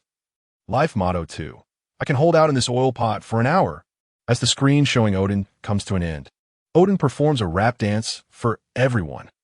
Whether he's human or not doesn't matter. He just loves to dance. Everyone in the pirate world is stunned. They all look up at Oden on the giant screen. Completely dumbfounded, shocked murmurs arise. Is this how the world's strongmen are? Everyone in the world looks up at Oden, who is dancing naked. This scene, it's simply indescribable. Some even shout, "Stop, stop, my eyes are going blind." And this time, it seems the giant screen has listened to their advice. Finally, it shut off the eye-watering image of Oden. Soon, the next figure appears on the giant screen. Meeting King, Navy Rear Admiral Brand New. The people in the pirate world look up at Brand New on the giant screen. Hurry, hurry, close it for me. Meeting. What an eye-catching 3 words. Please, just close it quickly. Any normal person probably wouldn't want to have a meeting. Meetings. Torture can top the list. However, this time the giant screen did not heed their opinions. It continued to flicker on its own. Meeting King. As the name suggests, he is a legendary figure who loves to hold meetings. Navy Rear Admiral Brand New. Huh, I didn't see wrong, right? The people in the pirate world stare at Brand New on the giant screen, especially when they see the subtitle loves meetings.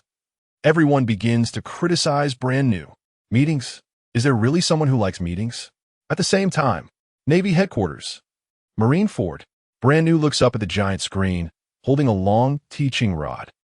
Ah, I'm on a giant screen too. I can also be on the giant screen? Brand New looks at his image on the giant screen, filled with astonishment. At the same time, the images about Brand New on the giant screen start to flicker. In the video, Brand New is holding a meeting with some Navy soldiers. He talks about how Luffy defeated several pirates in the East Blue.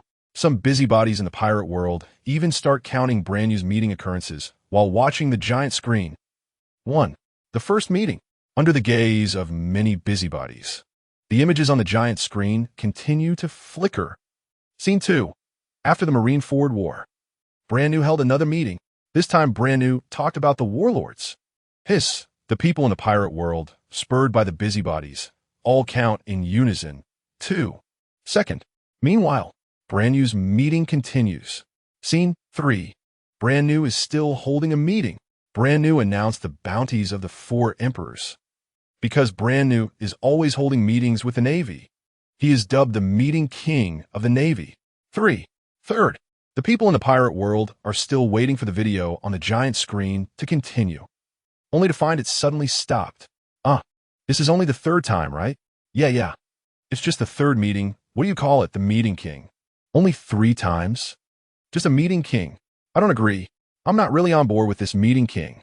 So fast. The first king among the public who is not recognized has appeared, but no one expected it would actually be the Meeting King. But at the Navy headquarters in Marineford, there was an unusual voice. Recognized? Damn it. Absolutely recognized. The soldiers at the Navy headquarters looked up at the giant screen, watching the recognition of Brand New as the Meeting King. Not playing anymore. Why isn't the video playing? Hurry up and start it. This is just the beginning. Brand new hasn't even given us 1/10,000th of his meeting yet. Listening to the cheers and voices of recognition from the square, Brand new had a face full of black lines. A few seconds later, Brand new turned and walked toward the marshal's office, mumbling, "Damn it. Do you think I like holding meetings?" The more Brand new thought about it, the more wronged he felt. He had to be scolded for just holding a meeting. And what is this meeting king nonsense? Damn it. Whoever wants to hold a meeting can go ahead. I want to be on the front lines. No way. But unexpectedly, Akainu directly gave a firm refusal. The Navy Admiral, Akainu, with a cigar in his mouth, his voice was extremely calm. Brand new, you can shine in any position. Just do your job well. Brand new looked up at Akainu, his eyes full of tears. Admiral, what is my job? Akainu didn't speak, but looked up at the giant screen. At this moment, the giant screen just happened to show Brand new's introduction again. Meeting King Brand new. Office Secretary. 3 major tags. Meeting, report, PPT. Daily work. I'm going to start explaining the PPT in the meeting again. Personal introduction. What Navy Brigadier General? I'm just a secretary. Classic quote 1. Why fight in battle when I can get promoted by presenting a PPT? Classic quote 2. I have nothing to do with Kizaru. I'm just here to get paid. Classic quote 3. Let's review everyone's bounty first. The people in the pirate world looked up at the giant screen, and each person gazed at Brand new in the picture with hatred. Little secretary. Meeting. PPT. Especially at the Navy headquarters. In the vast square, everyone looked up at the giant screen, and all the soldiers were staring intently at Brand new on the screen. Damn it. Why? Why is this happening? We are bravely fighting on the front lines. And you can get promoted just by presenting a PPT here. And Brand new himself felt very wronged. Brand new looked at the crowd in the square, full of righteous indignation, and looked up at the giant screen. This was definitely the deepest misunderstanding he had ever faced. The more Brand new thought about it, the angrier he became. He immediately returned to his office and shouted into the speaker, "Ahem! Everyone be quiet. After the video is finished, come immediately to the 2515 conference room for the meeting." Huh. The Navy in Marineford was stunned. Revenge. This is outright revenge. Just then, the image of Brand new slowly disappeared, and this time, 2 people appeared. Crocodile versus Don Quixote da Flamingo. Energized, the people in the pirate world instantly became excited. They all looked up and stared intently at the giant screen, their eyes filled with excitement. Crocodile, Don Quixote da Flamingo. These are the former 7 warlords. To become a warlord, even if they were taken down by Monkey D, Luffy, it still reflects their strength. The crowd looked up at Crocodile and Doflamingo on the giant screen, murmuring, "Versus? Are Crocodile and Doflamingo going to have a big fight?" Yes, yes. Crocodile and Doflamingo are going to compete for some king title. 7 Warlord King. This phrase suddenly popped up among the crowd. After a moment of surprise, everyone began to agree. Hiss, 7 Warlord King. That makes sense. It couldn't make more sense. As the crowd speculated, the image on the giant screen began to flicker. News King. Regarding the title of News King, 2 individuals were selected. One was the former 7 Warlord Crocodile. The other was Don Quixote da Flamingo, who was imprisoned and impelled down. Stunned, the people in the pirate world looked up at the giant screen, momentarily frozen. What was going on? What title are Crocodile and Doflamingo competing for? News King? What kind of title is that? Yes, yes. In a new world, on an unknown island. Crocodile stroked his golden hook, a cigar in his mouth, looking up at the giant screen, and he couldn't help but chuckle. News King. Thin white smoke wafted from his cigar as Crocodile murmured. Doflamingo. There was a clear tone of disdain in his voice. As for Doflamingo, that's completely unrelated to Doflamingo. Impelled down, in the dark dungeon, Doflamingo was tightly bound by sea stone chains, holding a newspaper in his hand, and soon let out a chilling laugh. Monkey D. Luffy has already arrived at Cake Island? Buddha, Buddha, Buddha, Buddha. D. Buddha, Buddha, Buddha, Buddha. Soon, under the watchful eyes of the people in the pirate world, The image of Crocodile and Doflamingo continued to flicker on the giant screen. Crocodile, Don Quixote, Doflamingo. Both were 7 warlords defeated by Luffy. After being defeated by Luffy, they developed the bad habit of reading the news. They are eager to see who will defeat Luffy, whether they have a chance to make a comeback. Because of this characteristic, both Crocodile and Doflamingo were called the News King. Hiss! The people in the pirate world looked up at the giant screen, nodding in agreement. It's understandable. It's indeed understandable. Anyone defeated by Luffy wouldn't feel very satisfied, right? Yes. The sun god Nika form, the 3-color haki, is indeed very strong. But unfortunately, Luffy is a bit silly. Who will want to lose to a fool? Crocodile, holding a precious cigar in his mouth, looks up at Luffy on the giant screen. He bites down on the cigar, slightly. Clearly, Crocodile still cannot accept the reality of being defeated by Luffy. Whitebeard, Stahlhut Luffy. Crocodile reaches for his cigar and exhales a puff of smoke. Marine headquarters.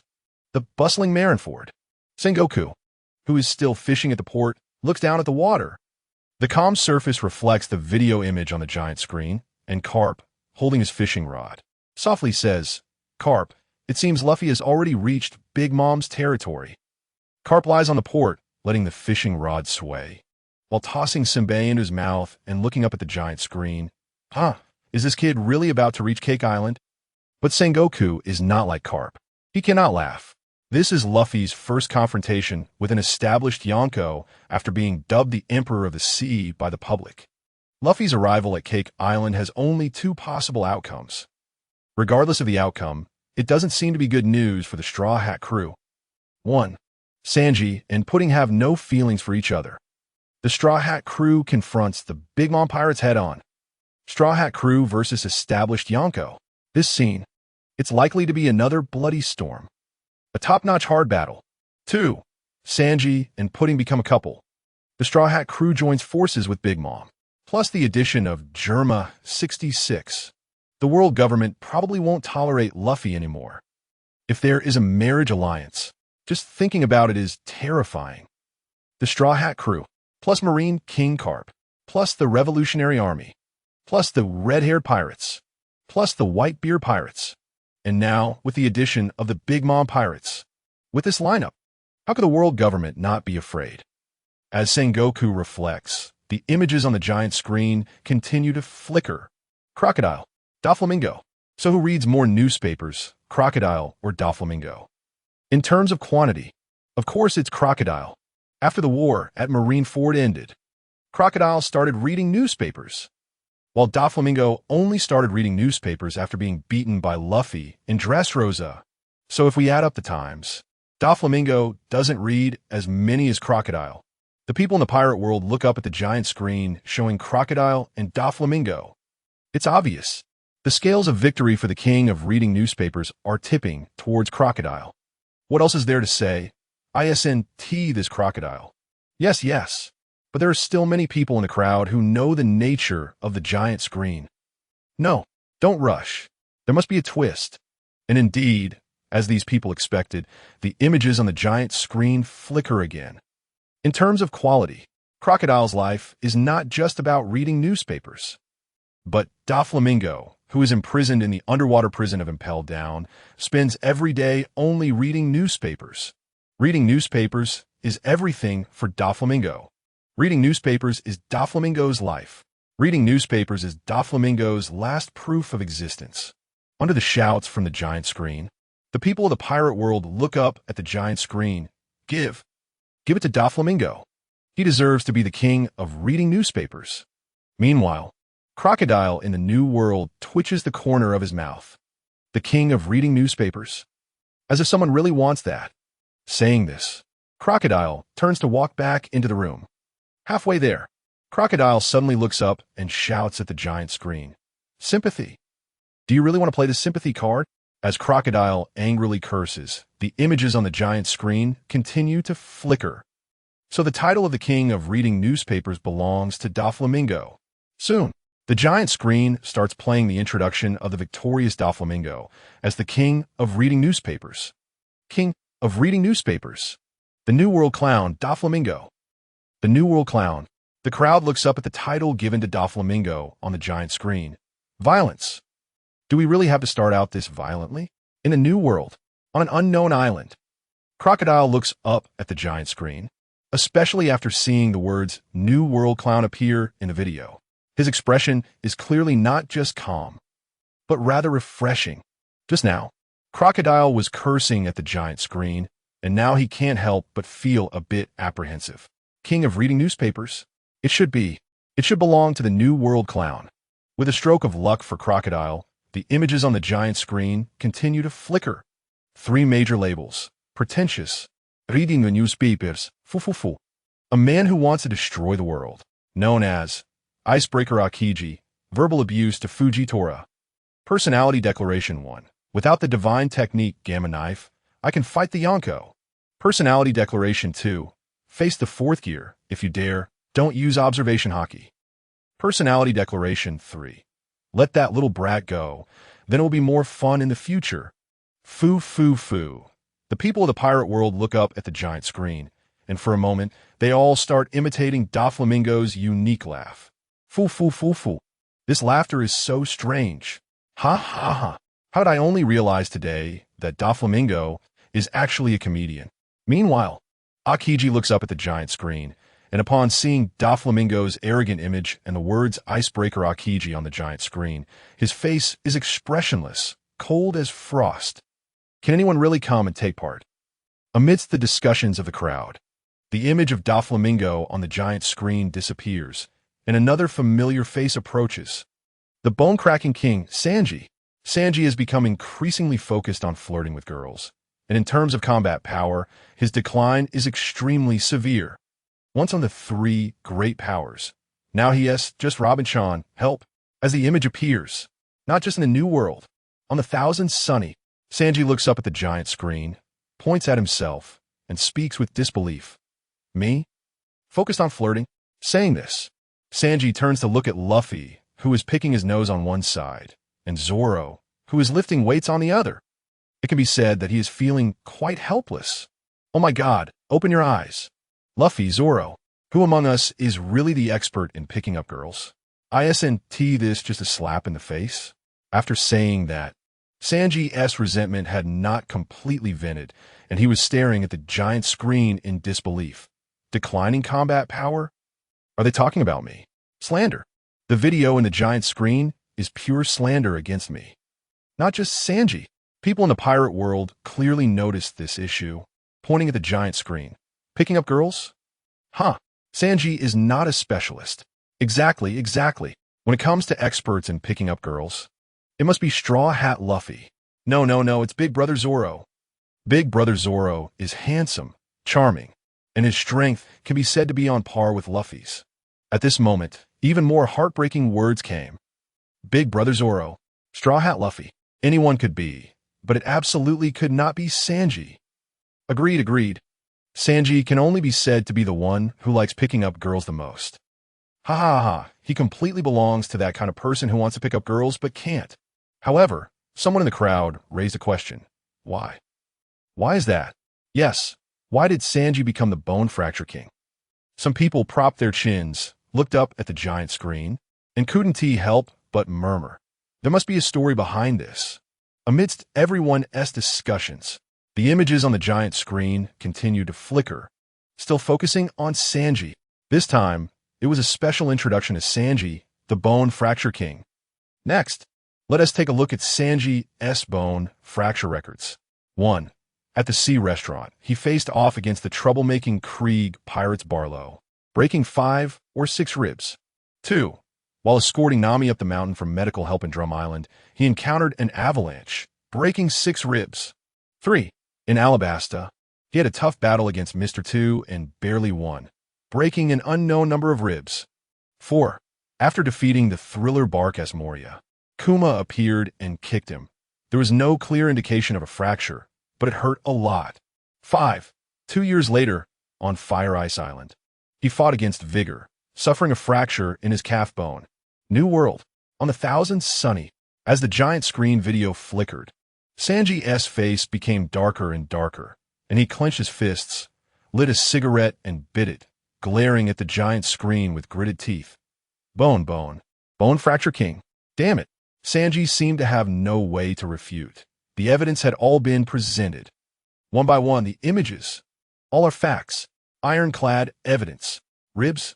Hiss. People in the pirate world looked up at the giant screen, especially at the images of Sanji's broken ribs, and couldn't help but gasp. Ribs? Does Sanji even have any ribs left? Yeah. Why is it either breaking ribs or on the way to breaking ribs? Meanwhile, the stimulation for Sanji continued. The giant screen continued to play Sanji's footage, quickly giving a comprehensive introduction to Sanji. Bone Fracture King, Sanji. Highly controversial, listed for reference only.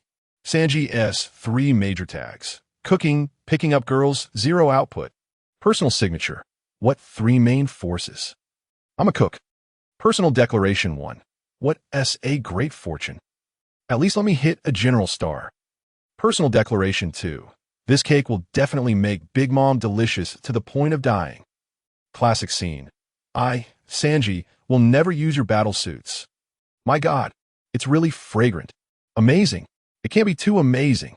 People in the pirate world looked up at the giant screen, especially after seeing Sanji's 3 major tags. They couldn't hold back anymore. Ha ha ha ha. Cooking, picking up girls, 0 output. And looking at those images of broken bones, Sanji, the Bone Fracture King, truly deserves the title. Yes, yes. Whether others deserve those titles is hard to say. But anyway, Sanji definitely deserves the Bone Fracture King. Just as everyone was discussing Sanji, suddenly a voice came from the crowd. Being a partner of Straw Hat Luffy is really not easy.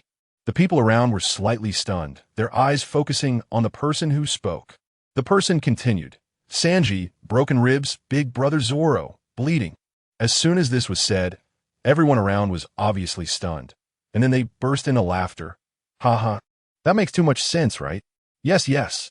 Ha ha. Joining the Straw Hats is really both rib-breaking and bloodshedding. And the giant screen in the sky seemed to resonate with the good-natured people in the pirate world, starting to play footage of Zoro bleeding. Breaking news. Zoro's second title, the Bleeding King. Just as Big Brother Zoro appeared, the crowd erupted. Little fans of Big Brother Zoro were completely excited. They all looked up at the giant screen, as excited as can be. Did you see?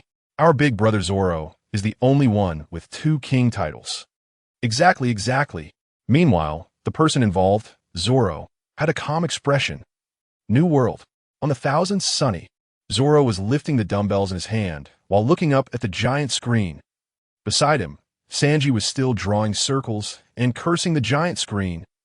At this time, the images in the giant screen continued to flicker, starting to count down Zoro's memorable moments of bleeding. 1. Being tied to a cross and beaten until his head is covered in blood. 2.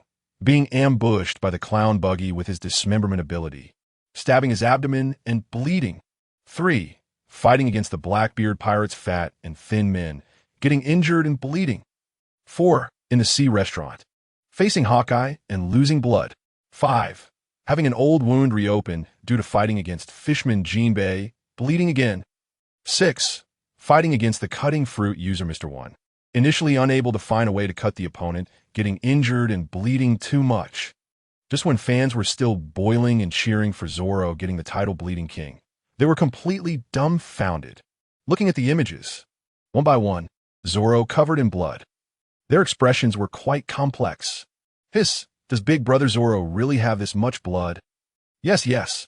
I feel like the amount of blood Big Brother Zoro has is enough to save a patient in a hospital. I'm starting to want to take back what I said before.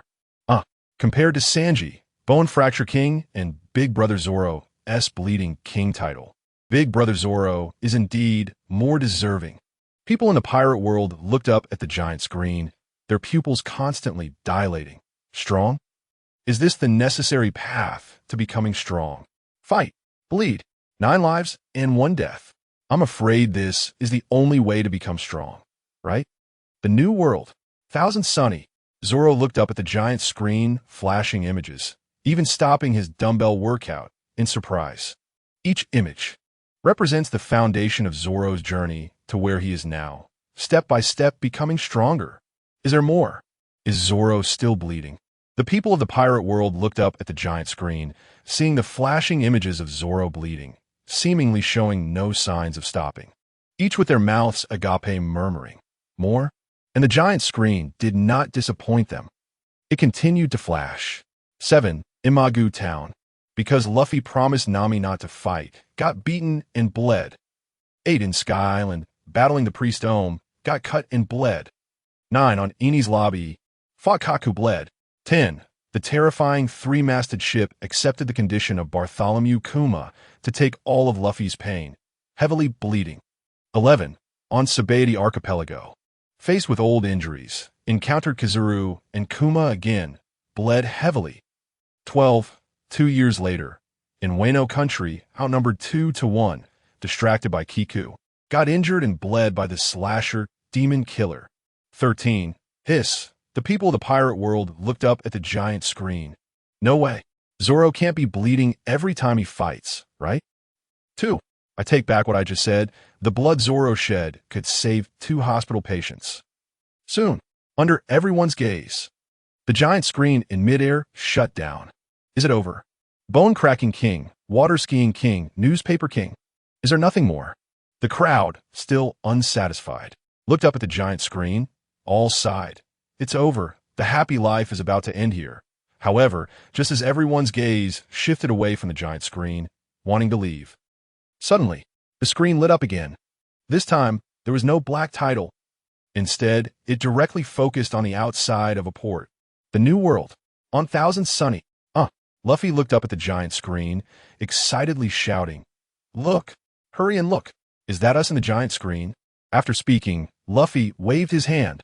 Sure enough, no matter how Luffy moved, the images in the giant screen repeated his actions. And after a moment of being stunned, Zoro, Robin, Nami, and the others had slight smirks on their faces. As for Sanji, he was still drawing circles off to the side. Live broadcast.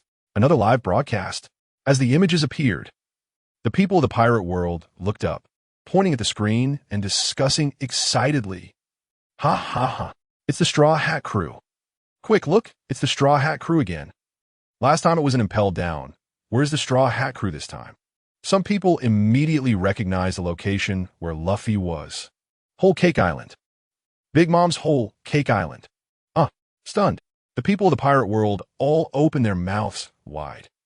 The Straw Hat Luffy, being the Emperor of the Sea, suddenly appearing in Big Mom's territory, that is definitely going to be a bloody storm. Yes, for a moment, the people of the pirate world began to speculate. No way. It can't be right. The Straw Hat Crew doesn't want to challenge Big Mom, do they? Newborn Emperor of the Sea versus old-fashioned 4 emperors. This is going to be good, really good. I love it. Clearly, no matter where it is, the gossip is always the biggest. The bigger the gossip, the better. Marine headquarters. Marineford. Again like this. Sengoku looked at the Straw Hat Crew on the screen. It was the same last time it impelled down. Then, Sengoku turned to glance at Carp, who seemed completely unconcerned, and sighed. Carp, aren't you worried about Luffy at all? Carp chuckled lightly. Worried? The one who should be worried is Big Mom, or the world government, right? And indeed, as Carp expected, Whole Cake Island.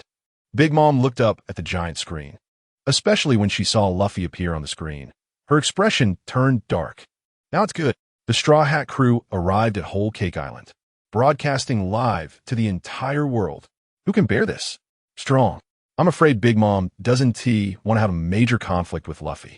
After all, such terrifying strength combined with a terrifying background. Big Mom is not a fool. Naturally, she doesn't want to provoke them. Submit.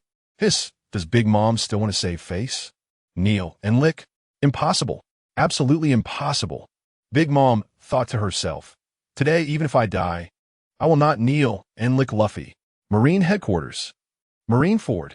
In an instant, almost all high-ranking Marines looked up at the giant screen. I'm afraid most of them were shouting in their hearts. Fight. It must escalate into a fight. The mantis stalks the cicada, unaware of the Oriole behind. The crazier the 2 pirates fight, the better it is for our Marines, right?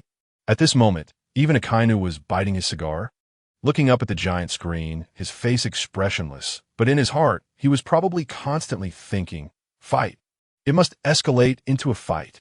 Sabaody Archipelago. Outside the bar, where the bamboo sticks are knocked, a somewhat handsome young man stood with a barmaid. Hey, Rayleigh, do you think Straw Hat Luffy will fight Big Mom? Shaki leaned against the iron railing, holding a cigarette in one hand and resting his chin with the other, staring at Rayleigh's profile. Chiseled features. The young Rayleigh was definitely a handsome presence. Rayleigh chuckled. Not fighting? That doesn't seem like Luffy-esque style. Shaki was slightly taken aback by this and couldn't help but chuckle. Ha, indeed, it seems Luffy has never been peaceful wherever he goes. Rayleigh looked up at Luffy on the screen. Especially the straw hat on Luffy's head couldn't help but turn to Shaki. Don't you feel that Luffy is becoming more and more like Roger? Shaki blew out a smoke ring, just looking at Rayleigh like this, but said nothing. Holy Land. The Gorosei stood by the window, looking up at the giant screen. This might be the event that truly impacts the world pattern, right? The bald Gorosei, holding the sword in his hand, looked up at the giant screen. After today, the powers on the sea will probably become clear, right? The vast conference room only echoed with his words. No other sound were heard. Everyone was holding their breath, looking up at the giant screen. A familiar old figure had already walked to the door of the conference room, ready to step out. The bald-headed five elders spoke again. Saint Satan, see you later. After saying that, Saint Satan stepped out of the hall, leaving the conference room alone. New World.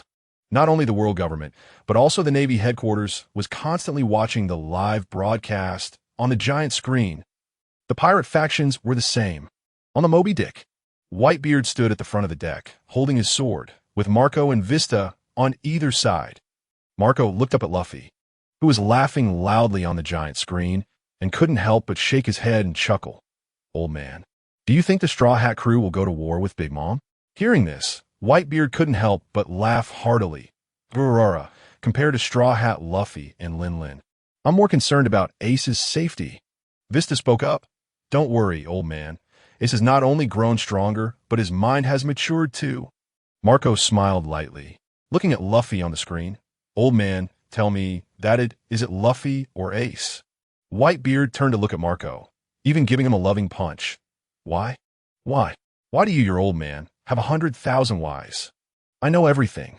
Marco couldn't help but laugh foolishly, holding his head where he got hit. In the territory of red-haired Shanks, the crew of Shanks, who were still holding a banquet, smiled even brighter when they saw Luffy on the screen.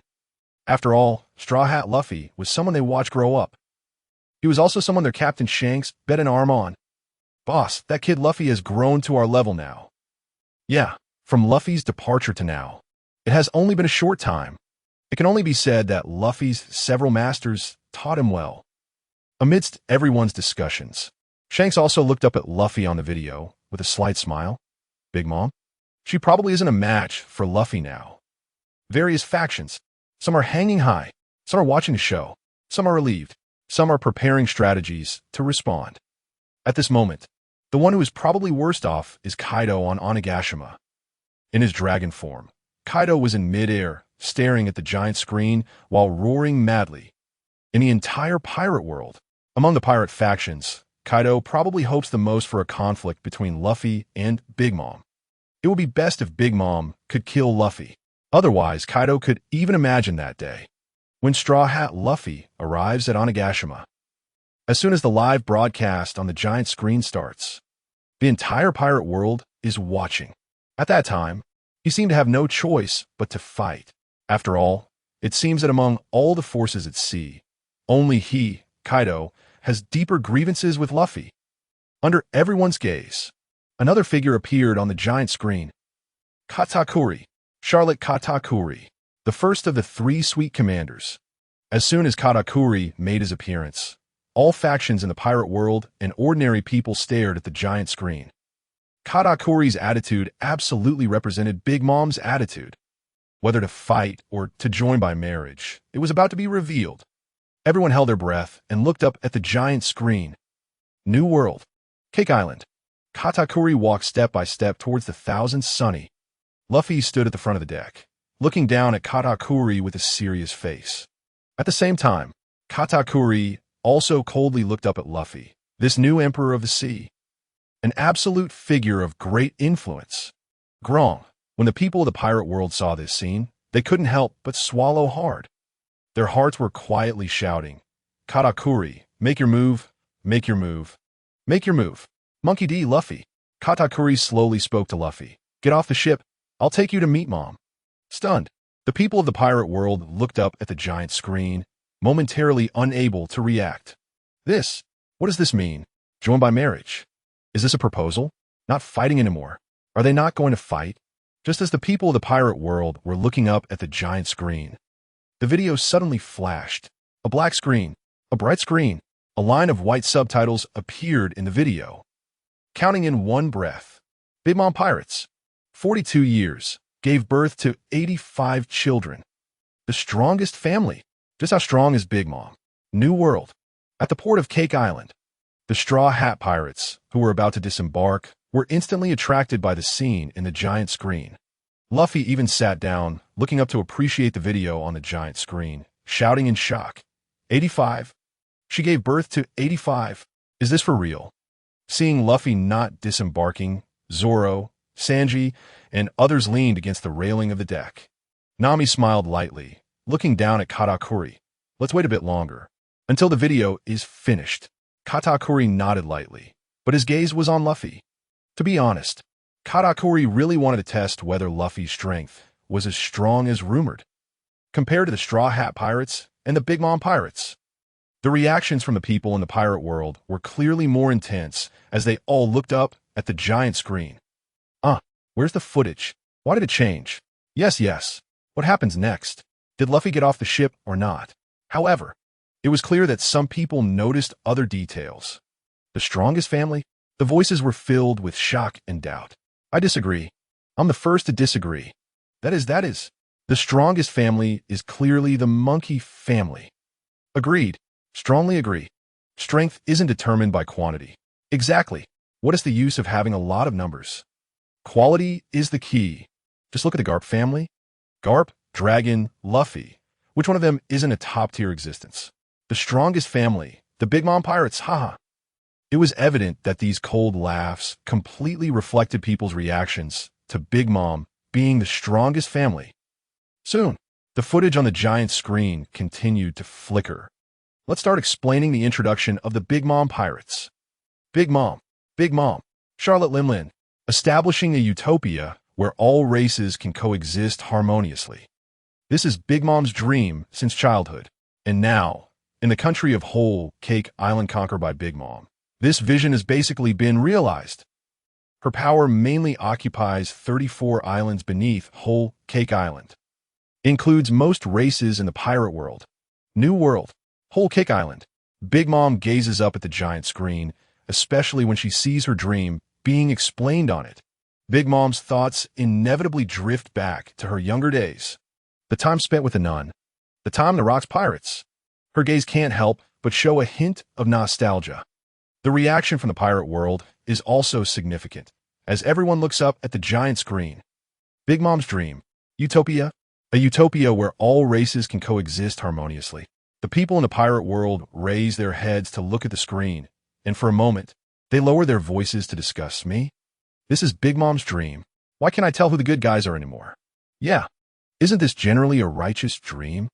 Big Mom, isn't she a great pirate? A pirate known for burning, killing, and plundering. For a moment, everyone stares intently at the giant screen, wanting to know what happens next. Big Mom uses blood ties as a bond, making the Whole Cake Island and the Big Mom Pirates one family. Becoming one of the top forces standing tall in the New World for many years. One family, one of the top forces. The people in the pirate world look up at the giant screen, murmuring, I actually agree with that statement. Agreed. The strongest family is impossible for Big Mom. But as a top force, the Big Mom Pirates are undoubtedly deserving. New World, Whole Cake Island. Almost everyone is staring at the giant screen, watching Big Mom in the video. At least in the hearts of these people, Big Mom doesn't seem to be a bad person, except for being a bit arrogant, gluttonous, crazy, and irritable. She actually seems to be a decent ruler. Under everyone's gaze, the images on the giant screen continue to flicker. Next, we will mainly introduce the Big Mom Pirates from 5 sections. The core characters. Main combat power. Big Mom's sons.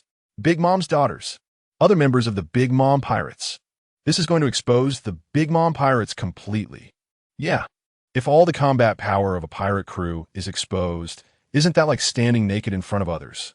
For a moment, not only ordinary people in the pirate world, but all factions are wide-eyed, opening their notebooks, holding pens, quickly starting to take notes, their eyes glowing with eagerness. Hurry, hurry, hurry.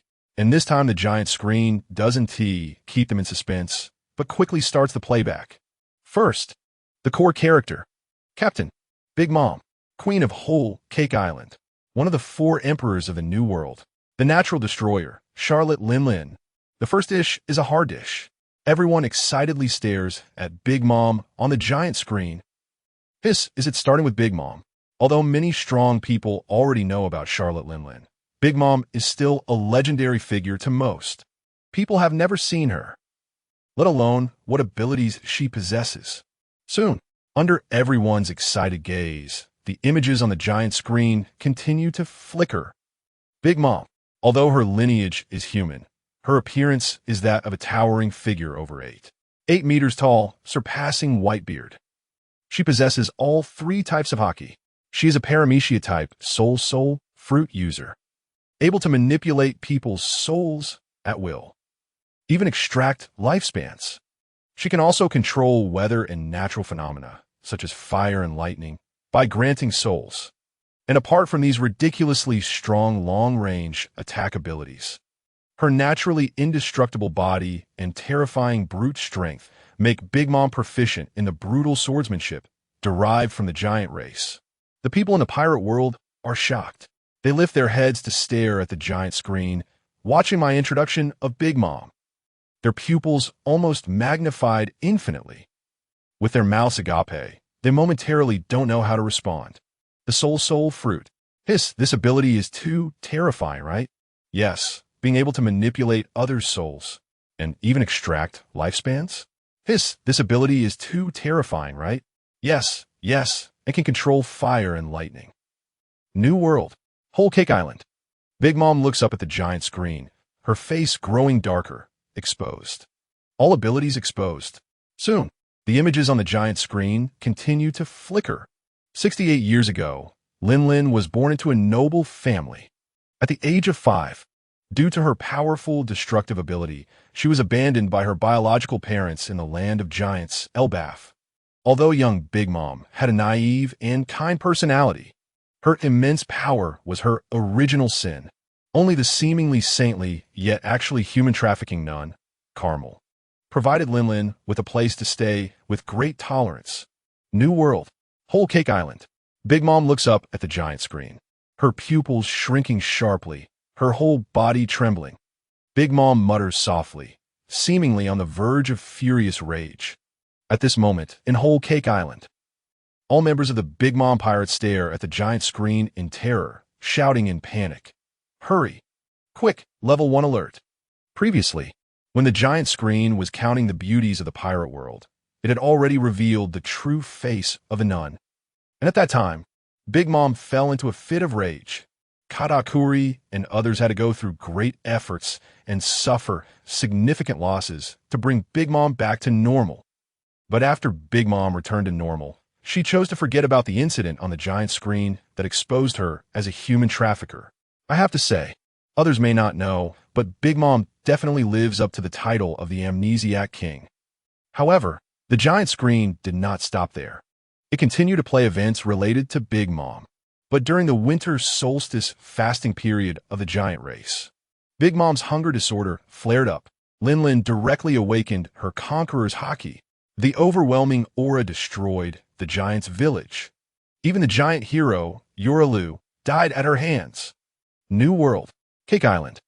Big Mom clenched her fists, her expression growing more ferocious, her whole being shaking wildly, seemingly doing her utmost to suppress herself, madly controlling herself.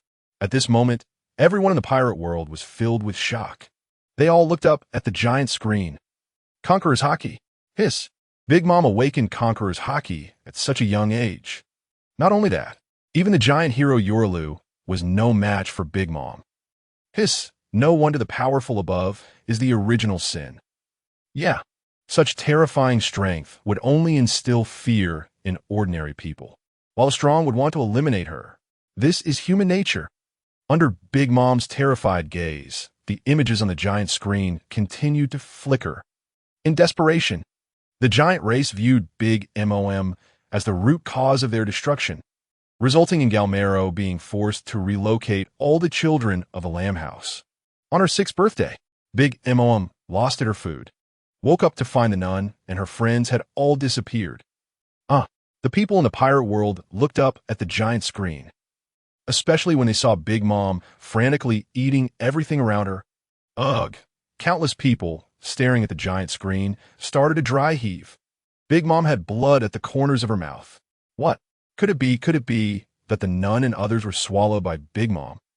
Ugh! Everyone was shocked, terrified, and afraid, staring at the giant screen, murmuring in disbelief. Impossible, it can't be. Has Big Mom eaten people? Then, how do we explain the blood on Big Mom's mouth? And how did the nun and those friends disappear? Impossible. Absolutely impossible. Cake Island. Inside the palace, Big Mom had fallen into absolute madness, staring at the giant screen, drenched in cold sweat, screaming wildly. A powerful aura erupted from Big Mom, sweeping across the entire Cake Island. At the port, the sea around 1,000 Sunny suddenly fell into fury, raising hundreds of meters of giant waves. The next second, it was about to all crash down on 1,000 Sunny. Just then, Luffy's eyes suddenly narrowed, and a powerful aura erupted from him. The raging sea instantly calmed down, like dead water. Not far away, Katakuri looked momentarily dazed. The source of the first powerful aura was something Katakuri was all too familiar with. It erupted from Big Mom. Katakuri did not expect that his mother's overwhelming aura would be so easily neutralized by Luffy. But now was not the time to think about that. Katakuri turned to look at the palace at the center of Cake Island.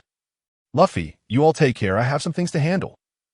As soon as he spoke, Katakuri's figure vanished from the spot, rushing towards the palace at an incredible speed. At the same time, the images on the giant screen continued to flicker. Big Mom unexpectedly gained the power of the soul fruit. Later, she formed the Big Mom Pirates with the goal of realizing Galmero's wish to establish a peaceful nation with the long bread. Big Mom was first offered a bounty of 50 million berries. Years later, her bounty rose to 500 million berries. Navy headquarters, Marineford, Sengoku and Garp looked up at the giant screen. No matter what kind of storms they had never seen anything like swallowing a person whole. Hunger disorder. Why do I feel like Big Mom has reached this point step by step because of her hunger disorder? Sengoku looked up at Big Mom on the giant screen and said softly. Meanwhile, Garp remained silent, just looking up at the giant screen, as if he were just a bystander. Under the gaze of everyone in the pirate world, the images on the giant screen continued to flicker. Long bread. This fallen pirate, relying on the ability of the Soru no Mi to turn anything into food, became a mobile food warehouse that Big Mom couldn't leave, and guided Big Mom step by step onto the path of piracy. The first child of Big Mom, her eldest son Perispero, is now 50 years old. This means Lin started having children at the age of 18. The people in the pirate world looked up at the giant screen and couldn't help but slowly speak. The Soru no Mi. Thanks to this Soru no Mi, otherwise Big Mom might have starved to death before becoming a pirate. Meanwhile, some people were paying attention to Big Mom's age. Phew. Fortunately, 18. Big Mom is already 18. Having the first child at 18 is actually acceptable. It's not that exaggerated. New World, Cake Island. Big Mom looked down in terror at her hands. For some reason, there were even bloodstains on Big Mom's hands. Big Mom let out a loud scream, her whole body involuntarily trembling. Then Big Mom, filled with terror, looked up at the giant screen. As she scanned the vast, empty hall, It seemed that several figures appeared. The nun, one by one, her friends, covered in blood, rushed towards Big Mom. One of the 4 emperors. With top-tier combat power, Big Mom was so frightened that she kept retreating. Even cold sweat was seeping from her entire body. Lin, you ate us. Lin, I'm the nun. Bang! With a loud bang, Big Mom's massive body directly collapsed onto the palace, still mumbling, "It wasn't me. It wasn't me." Kaido and the others stood outside the palace. Their eyes filled with worry as they stared at Big Mom inside the palace. In their hearts, they were constantly praying, "Please, no. Mom, please don't get sick again." As Kaido and the others prayed, the images on the giant screen continued to flicker. Big Mom, 38 years ago, she was a member of the Rocks Pirates. It was then that she earned the title of Big Mom. That year, the God Valley incident broke out. The Rocks Pirates fell apart after this battle. The people of the pirate world looked up at the giant screen, murmuring, again, the God Valley incident. What exactly is this God Valley incident? The people of the pirate world looked up at the giant screen, and it seemed they already had the answer in their hearts. The God Valley was definitely a major event that changed the landscape. Soon, under everyone's gaze, the images on the giant screen continued to flicker.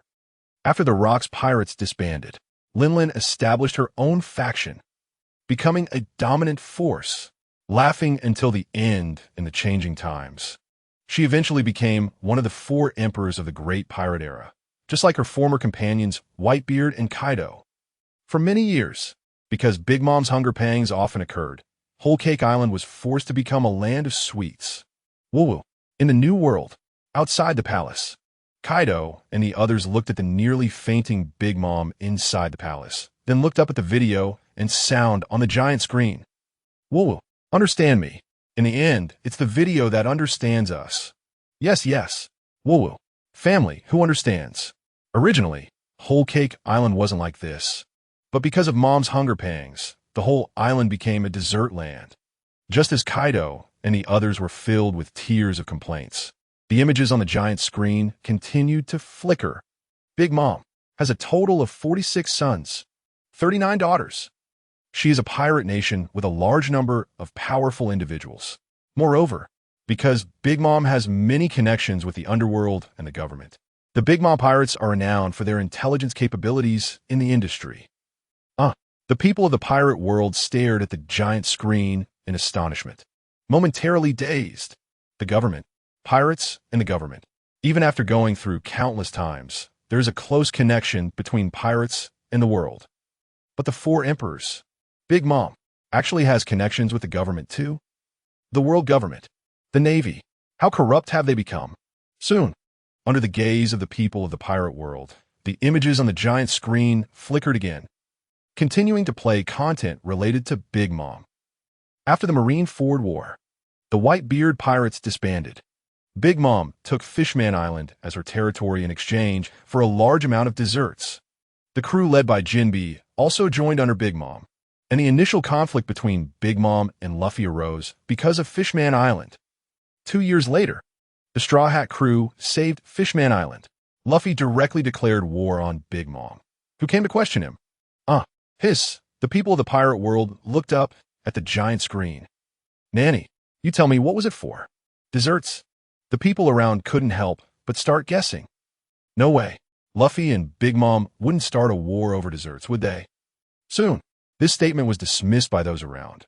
What a joke. Straw Hat Luffy, the newly crowned emperor of the sea. Big Mom, one of the old 4 emperors. Can these two really go to war over desserts? But at that moment, another voice emerged from the crowd. Luffy, a glutton. Big Mom, a patient with hunger pangs. It makes sense that these two would go to war over desserts.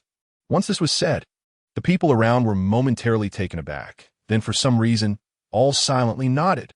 Makes sense. It seems to make some sense. Yeah.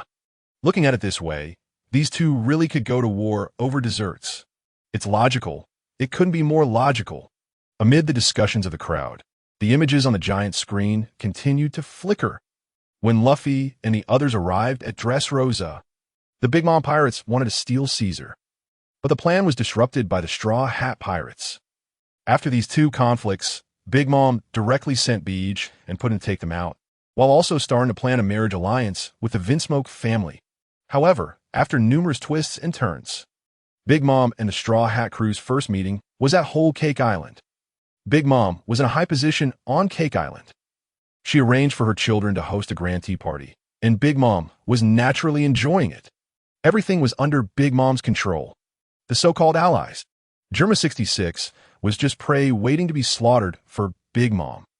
Children were just useful or useless tools. The Grand Line, a huge ship sailing on the calm sea. The flag flying the Germa 66 emblem. Judge stood at the front of the deck, looking up at the giant screen, especially when he saw the video saying that Big Mom sees Germa 66 as lambs to be slaughtered. Judge's gaze turned cold. Lambs to be slaughtered? Germa 66? However, there's one point that Judge and Big Mom are very similar. Behind Judge stood a row of his sons and daughters. Sons, daughters. In Judge's eyes, they were just useful or useless tools. If they're useless, just throw them away, just like Judge used to treat Sanji. But if they're useful, this tool must be in his hands. Just like Judge is now heading to Cake Island. Useful or useless tools. Big Mom's massive body inside the palace. While outside the palace, Kaido and the others stood. Ka and the others looked up at the giant screen. Tools. It hurts. But what can we do? Being a tool, that's just the way it is. Meanwhile, the images on the giant screen continued to flicker. Kabiki, the betrayal of Jinbei and others. Brin's hesitation. The unexpected interference from the Straw Hat Crew. All these factors stirred the tea party into chaos. Even with unscrupulous reporters adding fuel to the fire. It helped to establish Luffy's title as the 5th Emperor, leaving Big Mom utterly humiliated. Betrayal? Interference. Luffy's coronation as the 5th Emperor. TSK, TSK, TSK.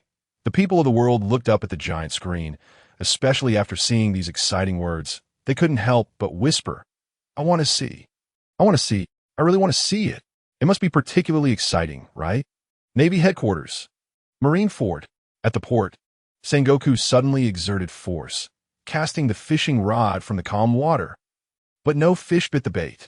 Carp, your grandson is truly the focus of the world. Once again, an empty bait, Sengoku's expression showed no change. Instead, he calmly cast the fishing rod again, turning to Carp and saying, How come I noticed that no matter what event, there's always Luffy's shadow? Carp looked up at the screen. In front of him, the fishing rod was shaking violently, but Carp had no intention of picking it up at all. At this moment, Sengoku's voice rang in Carp's ear again. Why do I feel like Luffy is the protagonist of this world? This time, Carp had a slight reaction, laughing heartily. Protagonist? Ha ha ha ha ha. Sengoku, do you still believe in that? Is there really a protagonist in this world? You haven't grown up yet, have you? Sengoku was mocked by Carp, shaking his head with self-deprecation. Yes, this is a real world. How could there be a protagonist? Meanwhile, the images on the giant screen continued to flicker. Due to losing face, Big Mom, with her family's full force, headed to Wano country to continue hunting Luffy. At the same time, she teamed up with Kaido to launch a plan to engulf the world in war. But ultimately, it ended in failure. Another shocking piece of news. The people of the pirate world looked up at the giant screen, their pupils dilating, and they murmured, teaming up. Big Mom and Kaido teamed up, the alliance of 2 emperors of the sea. Such a lineup. It must be enough to threaten the Navy headquarters, right? But it ultimately ended in failure. Folks, who would believe that? The alliance of 2 Yonko actually lost? Soon, the people of the pirate world began to notice the clues, pointing at the giant screen and slowly saying, Kaido's mentor? Amnesia King, Ship King, awakening the sun god Nika form? Did all the iconic scenes happen here? The surrounding people couldn't help but rest their chins on their hands, sighing. Hiss, no loss. Looking at it this way, Kaido and Big Mom's alliance didn't lose out.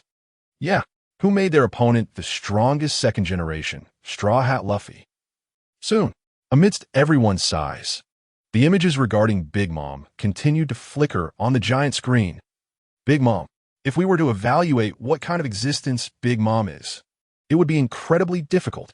Big Mom is sometimes mad, sometimes sober, sometimes violent, and sometimes very clear-headed. Big Mom sees her children as weeds. It can sometimes hear her subordinates pleading. The inability to distinguish between friend and foe is Big Mom's greatest weakness. Her unpredictable and unreliable personality also makes Big Mom seem very disconnected from the entire team. Could it be that Big Mom's weakness is not being herself? Let alone anything else. If Ka and the others heard this, they would probably fully agree. New World, Whole Cake Island. Ka and the others stood outside the palace, and almost everyone had a voice in their hearts. Tools? Mom, are we all tools? Meanwhile, Big Mom was still lying inside the palace, her whole body trembling constantly, mumbling, "Impossible. Absolutely impossible. This must be fake. The nun can't be a human trafficker." Big Mom's face turned pale. It's actually not entirely Big Mom's fault. Anyone, if their beliefs from childhood are shattered, they would probably be just as terrified. Meanwhile, the images on the giant screen continued to flicker. The Big Mom Pirates. Another core figure. One of the founders of the Big Mom Pirates. Big Mom's father figure. Longbread. Although so many years have passed, Longbread's position in the team has long since changed. But this does not affect Longbread's importance. Since Big Mom and Longbread met, until Big Mom completely became independent, Longbread always held the dominant position. No matter how strong Big Mom is, she was just a tool. Big Mom's father. The people of the pirate world looked up at the giant screen, especially focusing on Longbread. Their shocked expressions were evident. Just these simple 5 words already said it all. This status, definitely one person beneath, thousands above. Just then, a voice suddenly came from the crowd. Then Longbread isn't Kata Kuri's grandfather? There were certainly others like Kata Kuri reacting as well. Ka and the others looked up at the giant screen. Father figure, grandfather, suddenly having an extra grandfather out of nowhere. New World, on the Moby Dick. Whitebeard looked up at the giant screen, showing Longbread and Big Mom. Tools. Whitebeard couldn't help but chuckle. Various scenes from his time in the Rocks Pirates kept playing in Whitebeard's mind. Longbread was also a member of the Rocks Pirates, and at that time, Linlin was already starting to break free from Longbread's control, like a rebellious daughter trying to break free from her father's control. Foster father? The white-bearded man looked at the long loaf in the video. It does seem to be the case. At the same time, under the watchful eyes of the crowd, the images on the giant screen continued to flicker, and the introduction of the long loaf continued. Long Loaf, this down-and-out pirate chef harbored ambitions, eagerly seeking wealth and status. Bit by bit, he nurtured Big Mom into what she is today.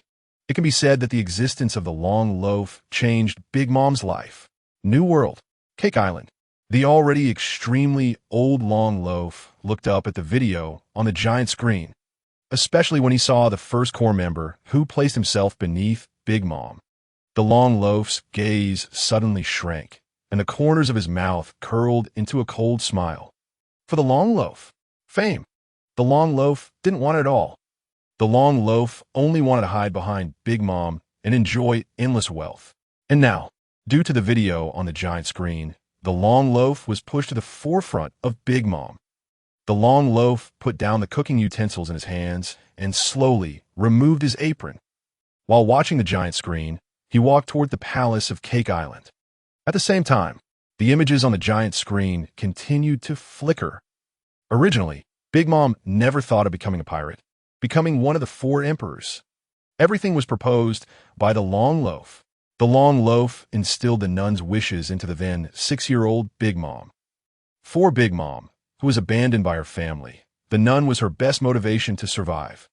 The nun wanted a peaceful country, free of racial discrimination, where everyone is equal. In the most helpless moments of a little girl, these words were the best spiritual comfort. The people of the pirate world looked up at the giant screen, especially focusing on the Long Loaf in the video. No way. No way. The Long Loaf can't be the hidden hand behind Big Mom, right? Just as everyone speculated and looked on in surprise, the images on the giant screen continued to flicker. The long loaf not only instilled motivational speeches, saying he wanted to create a country that the Nun would like. The long loaf also provided food for Big Mom. There's food, with Faith guiding her. Big Mom and the long loaf embarked on the path of becoming pirates. Later, the long loaf took Big Mom to various countries. Big Mom did not convince people with words like the Nun. Big Mom relied entirely on desserts, food, and submission. As long as they listened to her, Lin wouldn't kill them. No one knows how many people Big Mom has killed. Demon. The people of the pirate world looked up at the long loaf on the giant screen, whispering, "What a demon." Yes, it was he who made Big Mom into the state step by step. But at the same time, there were those who understood, who couldn't help but sneer. Should we blame the long loaf? I feel a particular phrase in the video is very accurate. Strength is the original sin. If Big Mom wasn't born so strong, perhaps her parents wouldn't have abandoned her. Big Mom wouldn't have killed the Nun and the others. And the long loaf wouldn't have exploited Big Mom. New World, Cake Island. The huge palace was surrounded by katakuri and others, making it virtually impenetrable. After a scream, Big Mom had completely fainted. And at the same time, a shadowy figure was approaching the palace of Cake Island. New World, at the port of Cake Island. The Thousand Sunny. Luffy stood excitedly on the deck, looking up at the long loaf on the giant screen, shouting excitedly. Moving bread. The long loaf must make delicious bread, right? Nami, Zoro, and the others couldn't help but glance at the excited Luffy. And they all sighed in unison. Is this the point? But they had already gotten used to it. Their captain has always been like this. At the same time, the images on the giant screen continued to flicker. The long loaf did not stop Big Mom. He merely let Big Mom do as she pleased, encouraging Big Mom to do so. The long loaf let Big Mom do this to become the king of the seas. And Big Mom had never lifted a finger, just encouraged Big Mom to destroy. Go seize, go massacre. Hiss. The people of the pirate world looked up at the giant screen, and at this moment, their expressions changed slightly as they watched the video. When everyone saw the long loaf, full of anger, they began to point at the long loaf in the video and curse. Is he even human? Is the long loaf still human? Yes. At that time, Big Mom was still an inexperienced little girl. Yes, the long loaf is even worse than a jerk. And when everyone saw Big Mom in the giant screen again, for some reason, there was a hint of pity in their eyes. Poor thing. Big Mom could be considered a poor person too. Abandoned since childhood. The Nun, whom she admired and trusted, turned out to be a human trafficker. In the end, she encountered the long loaf. This jerk. What bad luck. Marine headquarters. Marine Ford. Sengoku looked up at Big Mom and Lin on the giant screen, shaking his head in regret. Sigh. She really has bad luck. And when Sengoku saw Carp beside him, who also had no reaction, he couldn't help but shake his head even faster. Sigh, just like someone's grandson. Both have bad luck. Carp's action of throwing Sonbei into his mouth paused. For some reason, a figure of red-haired Shanks appeared in Carp's vision. New World, Cake Island, Katakuri, and others looked up at the giant screen. Not far away, the long loaf was getting closer to the palace step by step. Katakuri and others looked at the long loaf with cold eyes. It was him. It was him. Katakuri and others couldn't blame Big Mom. They could only blame the long loaf. In the hearts of Katakuri and others, it was all because of the long loaf that their mother became this way. Just as everyone lamented Big Mom's bad luck, the images on the giant screen continued to flicker. On the screen, Big Mom has completely become the embodiment of an evil god. The king of a certain country is held in Big Mom's hand, on the brink of death. Commoners see Big Mom as if they're facing a demon. Demon. The people in the pirate world are staring intently at the giant screen, their hands instinctively gripping tightly. Demon. The demon should be that long bread hiding in the shadows, right? New World, Cake Island. Soon, Long Bread has arrived at the grand entrance of the palace. Katakuri and others are inside, blocking the palace so that not a drop can leak through. Long Bread stands alone outside. The scene is exceptionally suffocating. Meanwhile, inside the palace, Big Mom's body is trembling slightly. At the same time, The images on the giant screen continue to flicker. These are. Longbread made Big Mom do this. Longbread is like the guide of an evil god, leading Big Mom towards the dark side. And Big Mom, who was supposed to establish a peaceful kingdom, completely contradicts that original intention, ultimately stepping onto the path of piracy. Big Mom did not follow the nun's thoughts. Everything is about seizing. Everything is about killing. Just like that, Big Mom transformed from an ordinary child to a bounty of 50 million, then to a bounty of 500 million, all in a very short time. As the images in the giant screen play on, the former members of the Rocks Pirates, Kaido, Whitebeard, and so on, their expressions are complex. Indeed, compared to most pirate crews, there are not many deep bonds among the members of the Rocks Pirates. It can even be said that there are no bonds at all. However, even without bonds, after spending so long together, there will always be some feelings. Back then, that carefree Big Mom, who only cared about eating and drinking after plundering islands, was actually like this. Meanwhile, the images on the giant screen continue to flicker. Longbread is just following Big Mom, scavenging treasures everywhere. The so-called peaceful kingdom has been thrown to the back of their minds, and now Big Mom has become one of the 4 emperors. Although Whole Cake Island is home to almost all races in the world, Big Mom has hidden many rare and exotic beasts in books. They have no freedom, only being her collections. For Big Mom, the peace she envisions is simply living step by step in her world. Big Mom will get what she wants, whether you're willing to give it or not. Longbread also followed Big Mom to become the head chef of the 4 emperors. Big Mom respects Longbread. She listens to Longbread's words.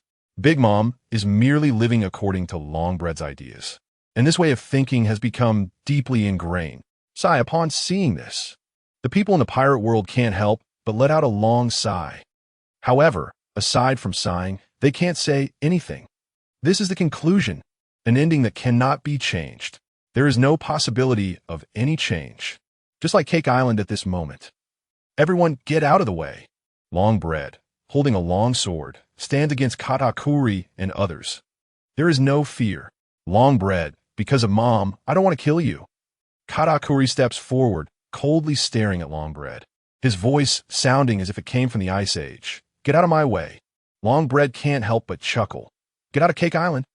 Saying that, under the gaze of Katakuri and others, Longbread, holding the sword, steps closer, and Katakuri shows no signs of retreat, drawing his weapon, instantly covered with armament haki.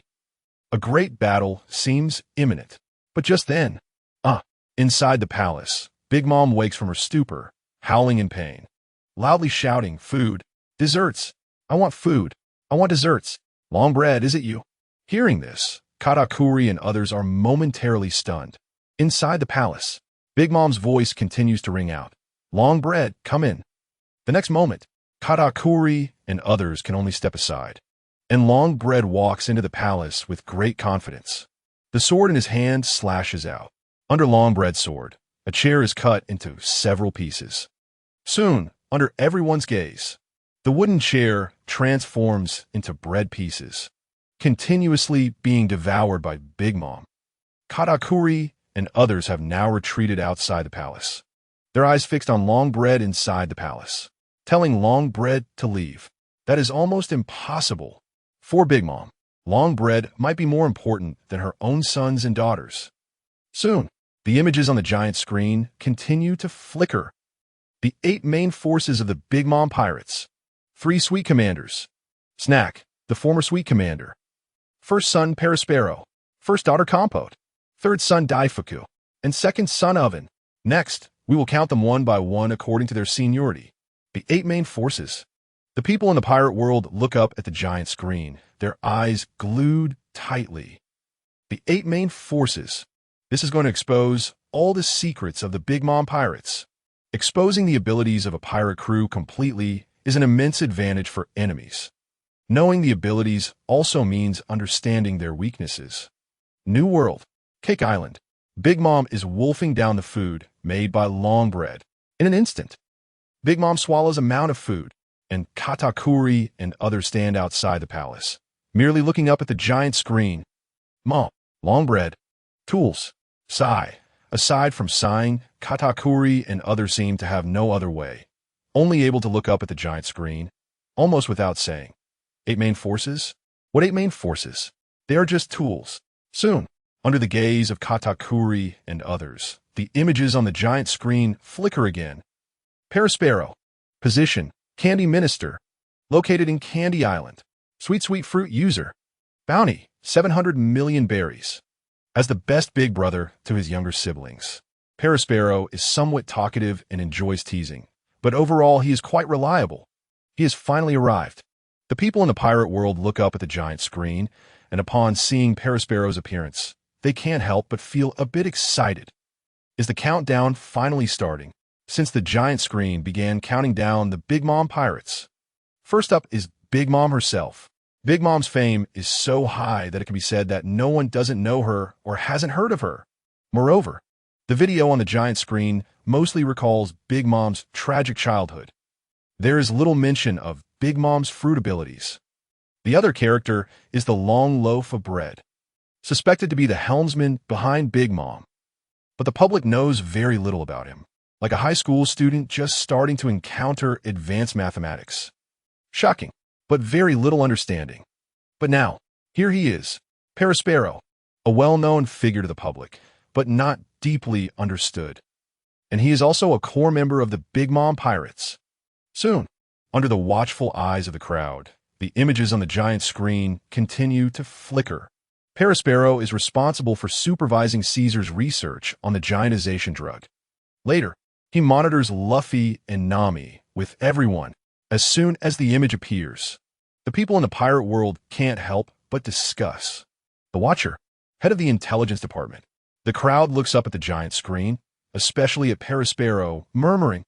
Meanwhile, the images on the giant screen continue to flicker, and the introduction of Perospero is still ongoing. When the tea party begins, Perospero goes to greet the guests, showcasing his high artistic talent.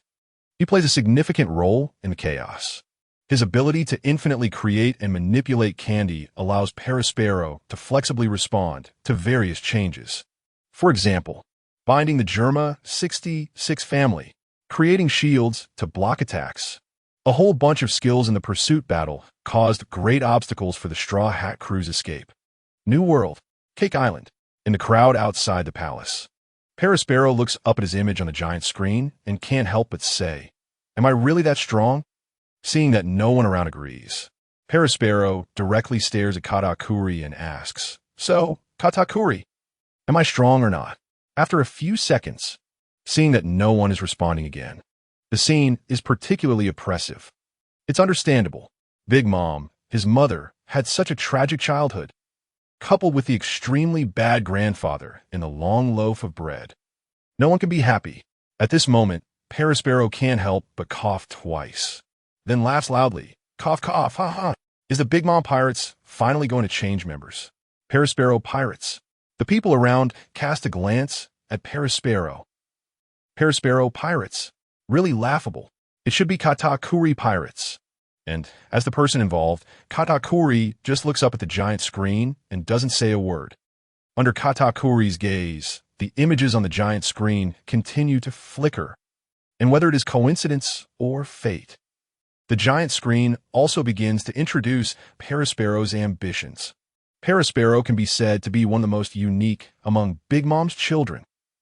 Perospero's strength is not considered top tier in the Big Mom Pirates.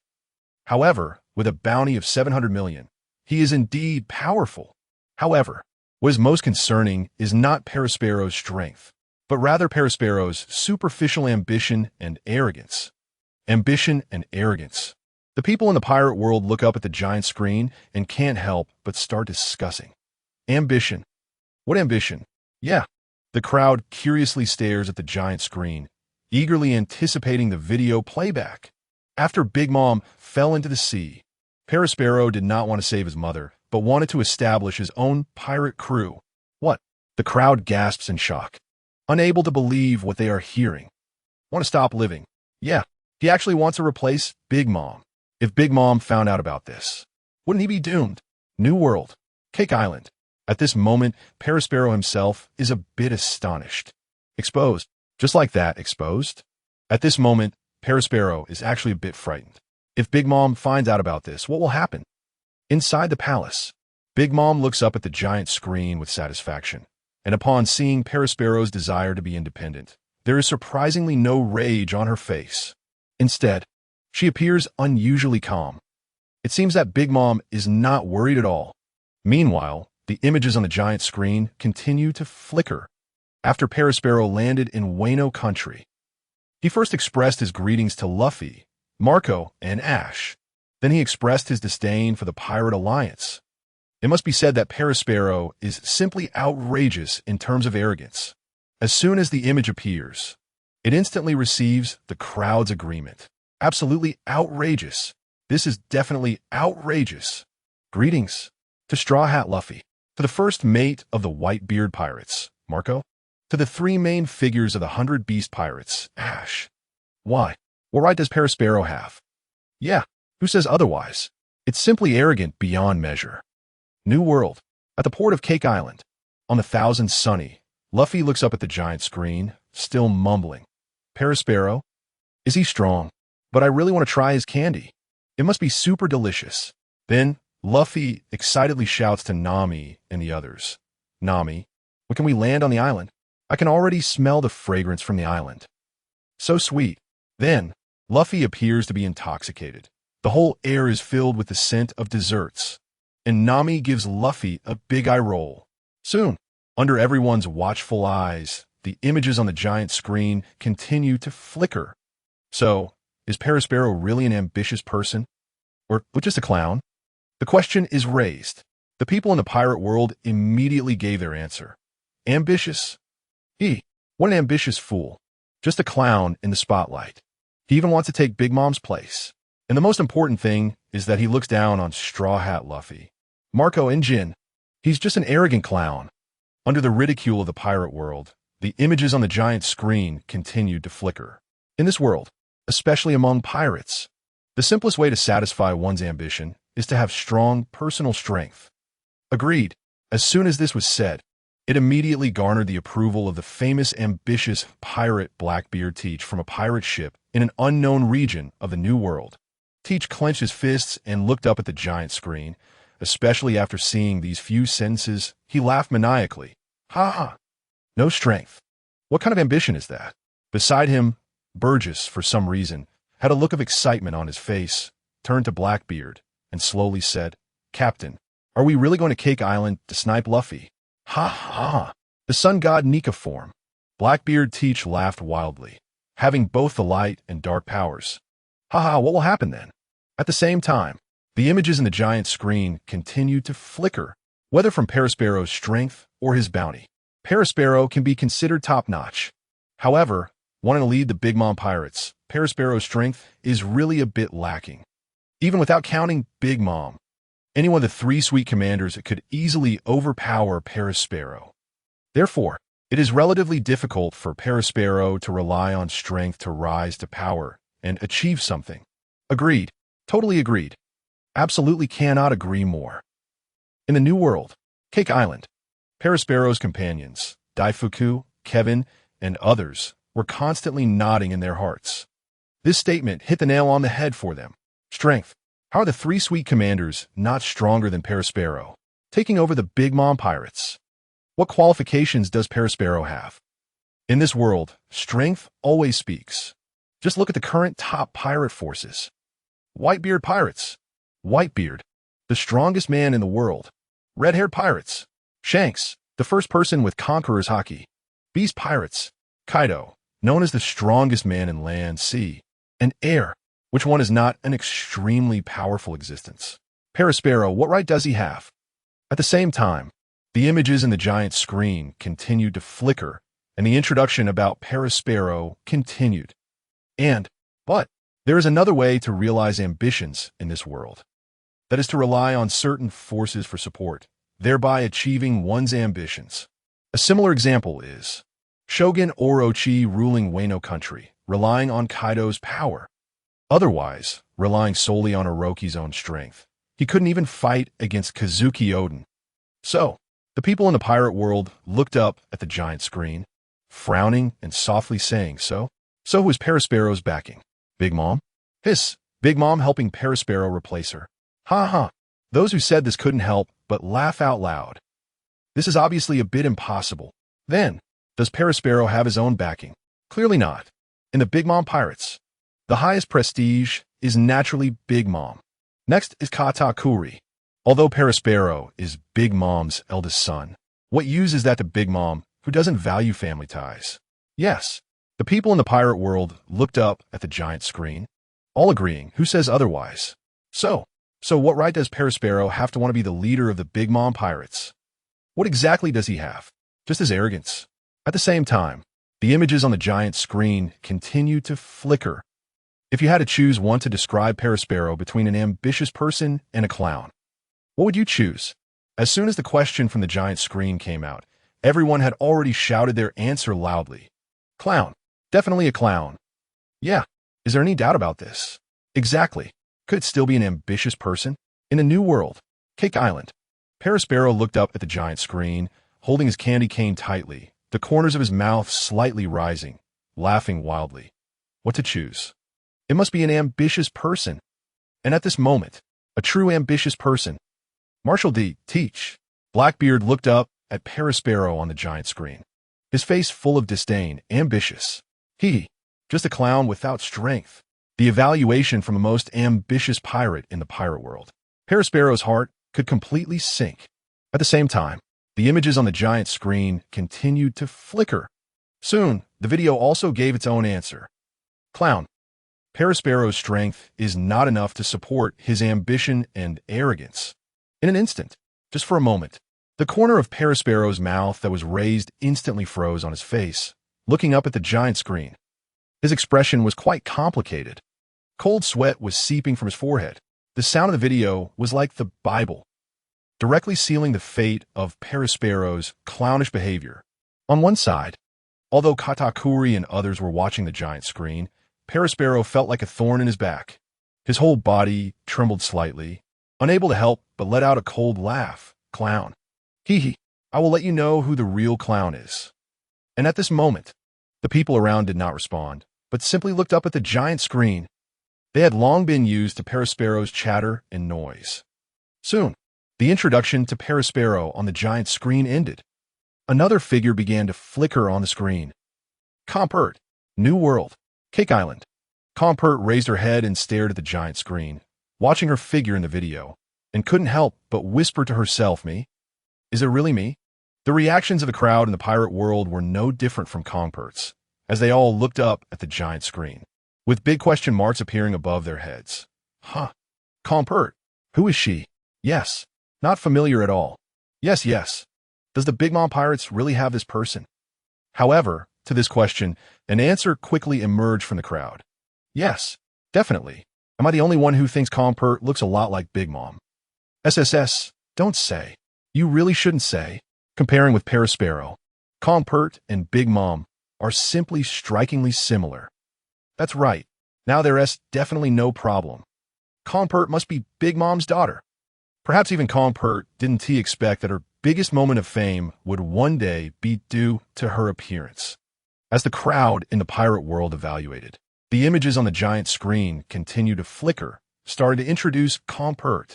Charlotte Compert, the eldest daughter of the Charlotte family. Also the second child of Big Mom and the Charlotte family. The fruit minister of Tato Land, in charge of Fruit Island. Eldest daughter. The crowd in the pirate world looked up at the giant screen. Someone in the crowd, resting a hand on their chin, nodded slowly and said, SSS, have you noticed that Parasparrow and Compert's strengths are a bit inferior compared to Big Mom and the other three sweet generals? As soon as this was said, it immediately received agreement from the crowd.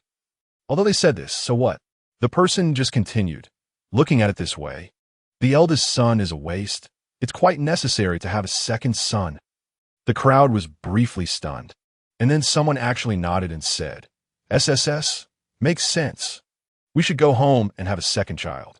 Maybe our family will be the next Monkey D. The people beside them looked at this person as if they were an idiot. The next Monkey D family? That's simply a pipe dream. Don't even mention the ancestral graves smoking. Even if the ancestral graves were shrouded in mist, it would be impossible. New World, Cake Island. Katakuri and the others looked up at the giant screen, each with a serious expression. Not to mention, Kongpert's responsibility as the eldest daughter is still commendable. Even if her strength is not the strongest, she still earned the respect of her younger siblings. At the same time, amidst the discussions of the crowd, the images on the giant screen continued to flicker. Kongpert, she first participated in the wedding of the Charlotte family and the Vinsmoke family, witnessing the failure of the assassination plan. After the fall in Cake City, Kongpert began to surround the southwestern coast with the army, pursuing the Straw Hat Pirates and the Fire Tank Pirates, who attempted to escape from Whole Cake Island. After that, Kongpert followed Big Mom to Wano, climbing the waterfall with Akoi pulling the ship. Kongpert, along with other children, was responsible for blocking the attacks from Kaido's subordinates. The ship was then shot down by King of the Beast Pirates. Subsequently, Kongpert climbed the waterfall again, only to be knocked down again by Marco, the captain of the First Division of the Whitebeard Pirates. The crowd in the pirate world stared at the giant screen, their faces filled with astonishment. This strength seems a bit underwhelming, right? Yeah. Why does it feel a bit weak? Isn't she either being defeated or on the verge of being defeated? At this moment, New World, Cake Island. As the party involved, Kongpert also felt a bit embarrassed. Looking up at the video, her face slightly flushed. But, fortunately, the video on the giant screen actually defended Kongpert, stating, "But being classified as a main combat force is enough to illustrate Kongpert's monstrous strength. Kongpert actually has remarkable strength. She is one of the monsters in the pirate crew." But even so, Kongpert still drew comments from the pirate world. SSS, really? Remarkable strength. I can't quite believe it. Soon, under the crowd's doubts, the images of Kongpert on the giant screen slowly disappeared. The next to appear was undoubtedly a peak powerhouse. Katakuri. Katakuri. Before the figure of the next character appeared on the giant screen, the crowd in the pirate world was already buzzing, shouting Katakuri's name, and even more exaggeratedly. New World, Cake Island. Far away at the port, the Straw Hat crew had already heard the cheers and shouts of the island's people. The Big Mom Pirates. Apart from Big Mom, Katakuri probably has the highest reputation. Moreover, compared to Big Mom's gluttony, Katakuri appears too calm. He has saved them countless times from the huge disaster of Big Mom's hunger pangs. Meanwhile, outside the palace of Cake Island, Daifuku Oven and others also turned to look at Katakuri. And Katakuri was calm and composed. So cool. As everyone watched, the images on the giant screen began to flicker. Katakuri, Big Mom's second son, one of the sweet commanders. His strength is among the top in the Big Mom Pirates. Among all of Big Mom's children, his prestige is also the highest. This point needs no proof. The surrounding cheers reflected this best.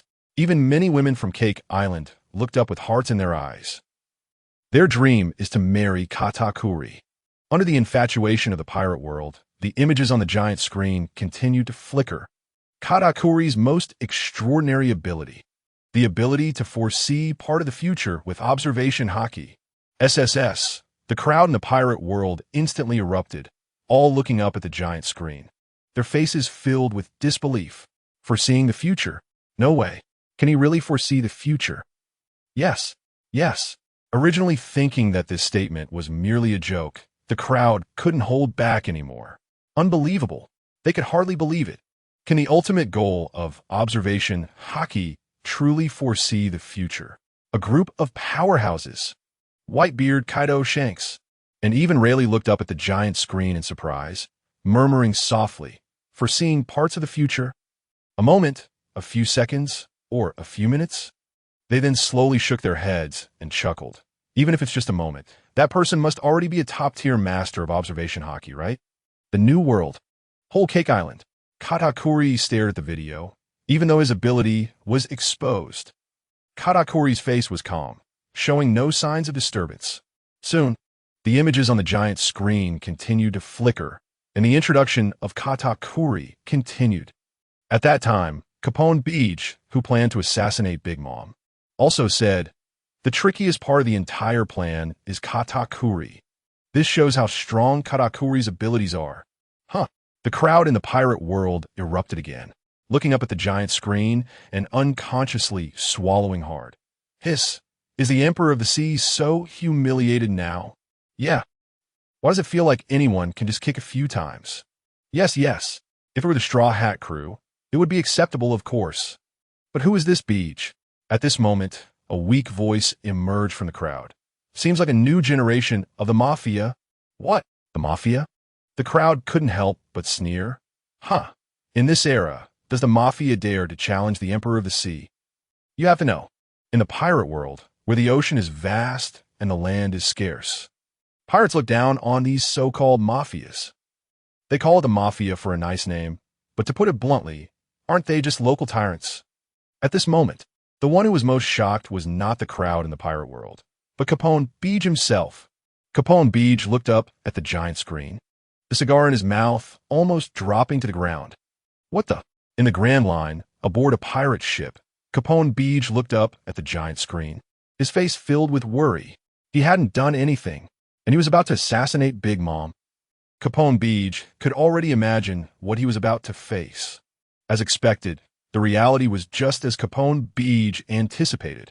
The New World, Whole Cake Island. Capone Beach. Gulp. Big Mom looked up at the flickering images on the giant screen while swallowing various foods. What a little brat. Then Big Mom shouted loudly outside the door to Perispero. Perispero, go kill Beach for me. The usually arrogant Big Mom naturally couldn't accept that a little-known pirate would want to assassinate her. Meanwhile, the images on the giant screen continued to flicker, recalling Katakuri's childhood. During his childhood, Katakuri already had strong abilities. Many people mocked Katakuri for having an ugly mouth. Katakuri didn't care. The New World. Whole Cake Island. Some young girls who admired Katakuri looked up at the giant screen in surprise. Ugly. Mouth ugly. Then, they couldn't help but laugh sarcastically. What kind of joke is this? Yes. Katakuri is obviously handsome and perfect. Happy to be ugly. These young girls hadn't experienced Katakuri's childhood, so they naturally couldn't know what he looked like before. But some informed people looked at Katakuri with complex expressions. At this moment, outside the palace on Whole Cake Island, one person's voice was the loudest. Bullshit. You're simply talking nonsense. How handsome is Brother Katakuri? As the president of Katakuri's fan club, Flampy shouted loudly at the giant screen.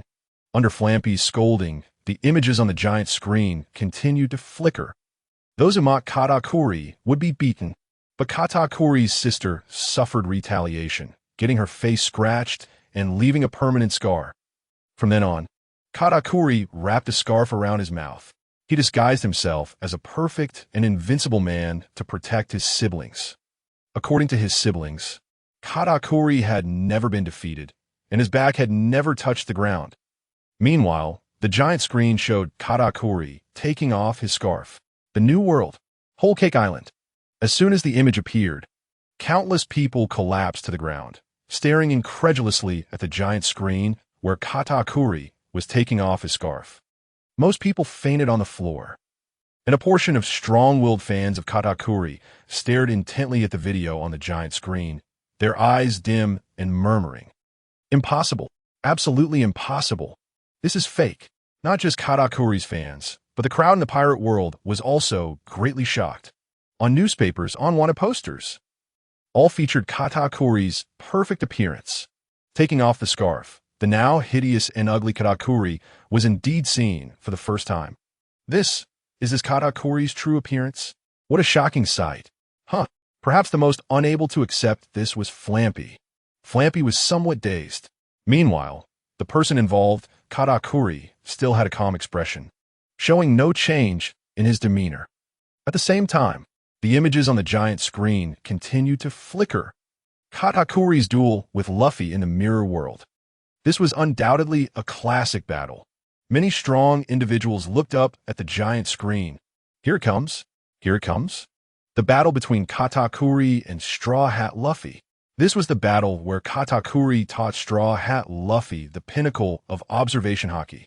Everyone in the pirate world, without exception, widened their eyes, eagerly anticipating the battle between Straw Hat Luffy and Katakuri on the giant screen. And the giant screen did not keep them in suspense, but chose to directly play the footage. In the footage, at the beginning, Katakuri showed a crushing trend against Luffy. But Luffy was also summarizing his experiences during the battle, gaining insights into new techniques. He launched several counterattacks. This made Katakuri change his previous view of Luffy. As expected of a top student. Yes, it has to be said that Straw Hat Luffy's learning ability is strong. First, he learned from his mentor Rayleigh, then from his observation hockey master Katakuri, and finally from his mentor Kaido, directly elevating Luffy to the pinnacle position. ZZZ. The teacher is still the same teacher. It really depends on the student's own comprehension. Amidst the astonishment of the crowd, the images on the giant screen continue to flicker. In battle, Luffy, having been hit by Flamp's tranquilizer needle, could not dodge Katakuri's trident attack. Sneak attack, looking for outside help. The people in the pirate world looked up at the giant screen, momentarily distracted. Why would there be a sneak attack in the battle between two real men, Luffy and Katakuri? Indeed, I'm starting to have a bias against Katakuri now. Why? First it was Katakuri's appearance, and now it's a sneak attack. Where's the perfect Katakuri in my mind? Not to mention the people in the pirate world. The New World, Whole Cake Island, even Daifuku, Oven, and others looked at the giant screen with complex expressions. Their perfect second brother has turned out like this. And at this moment, Katakuri, whose expression was usually calm and unchanged, actually tightened his grip on the trident, his expression becoming extremely serious, even casting an icy glance at Flamp. At the same time, the giant screen continued to play the battle between Katakuri and Luffy. Luffy was stabbed in the abdomen by Katakuri. The fair-minded Katakuri seriously injured himself with the trident. This scene attracted countless fans to Katakuri. Countless fans. The people in the pirate world stared at Katakuri on the giant screen, especially at the crimson liquid flowing from his abdomen. Countless fans. This is truly countless fans. I have also been drawn in by Katakuri. A man. This is what a real man should do. Katakuri. A true man. At the same time, Katakuri slightly relaxed his grip on the trident. Thank goodness. At least in the video, Katakuri is still himself. He did not violate his principles. Meanwhile, Daifuku and others had slight smiles on their faces. As expected, this is the Katakuri they know and respect. However, one person was full of confusion and even furious, staring at the giant screen. Flamp looked up at the giant screen, her whole being filled with rage. She completely did not understand Katakuri's actions. Why? You fool. What a big fool. Flamp looked at Katakuri's back and whispered in anger. Her gaze towards Katakuri turned full of disgust. Brother complex. Katakuri complex. Nowadays, Flamp has nothing but disdain for Katakuri. In the New World, outside Whole Cake Island, on the Thousand Sunny, the usually playful Luffy, in such a situation, was completely serious. Luffy also looked up at the image of Katakuri with crimson liquid flowing from his abdomen, softly murmuring, Katakuri, let us have a fair fight again. At the same time, the images on the giant screen flickered again. Luffy continued to gain insight in battle. Luffy advanced his observation haki and techniques even further. Soon, Luffy and Katakuri engaged in a counterattack battle. In the final showdown, Luffy used the technique King Cobra to knock down Katakuri.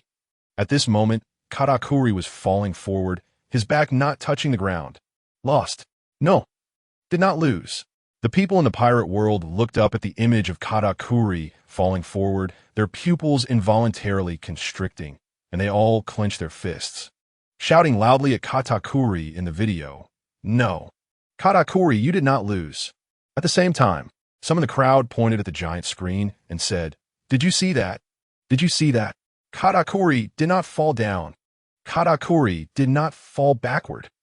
Did he lose? Katakuri looked at the image of himself falling and murmured softly. Compared to anger, Katakuri's face showed more unwillingness. A true strong person can completely accept their failures, as long as it is a failure after trying hard. That is completely acceptable. But who doesn't he want to win? Meanwhile, the images on the giant screen continued to flicker.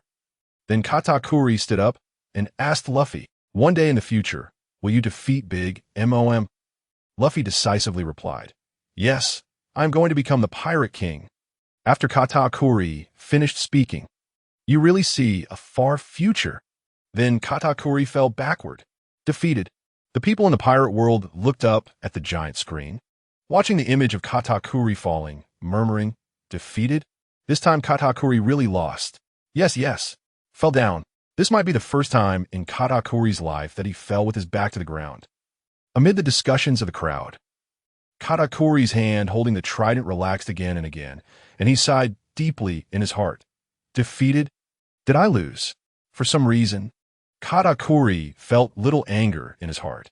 Instead, the image of Luffy he saw not long ago at the port appeared in his mind. Luffy grinning and laughing. Katakuri murmured in his heart, "Straw Hat Luffy, what kind of future do you have?" "What kind of future?" "In a new world, on the Moby Dick." Whitebeard looked up at the giant screen, showing Katakuri and Luffy, especially focusing on Luffy in the image. His grip on the Yoru tightened. Whitebeard's hearty laughter echoed throughout the sea. Gurara. Whitebeard still heard the conversation between Katakuri and Straw Hat Luffy in his ears. "Will you defeat Big Mom?" "Yes, I'm going to become the Pirate King." Marco, Jozu, and others looked up at Whitebeard's back, the breeze lifting the cape on Whitebeard's shoulders. The younger Whitebeard seemed to be even more spirited. "Straw Hat Luffy." Whitebeard looked up at the giant screen. "Although I don't want to become what is called the Pirate King. But if you want to become the Pirate King, at least you have to pass my test, right? It has nothing to do with whether you are Ace's brother or not."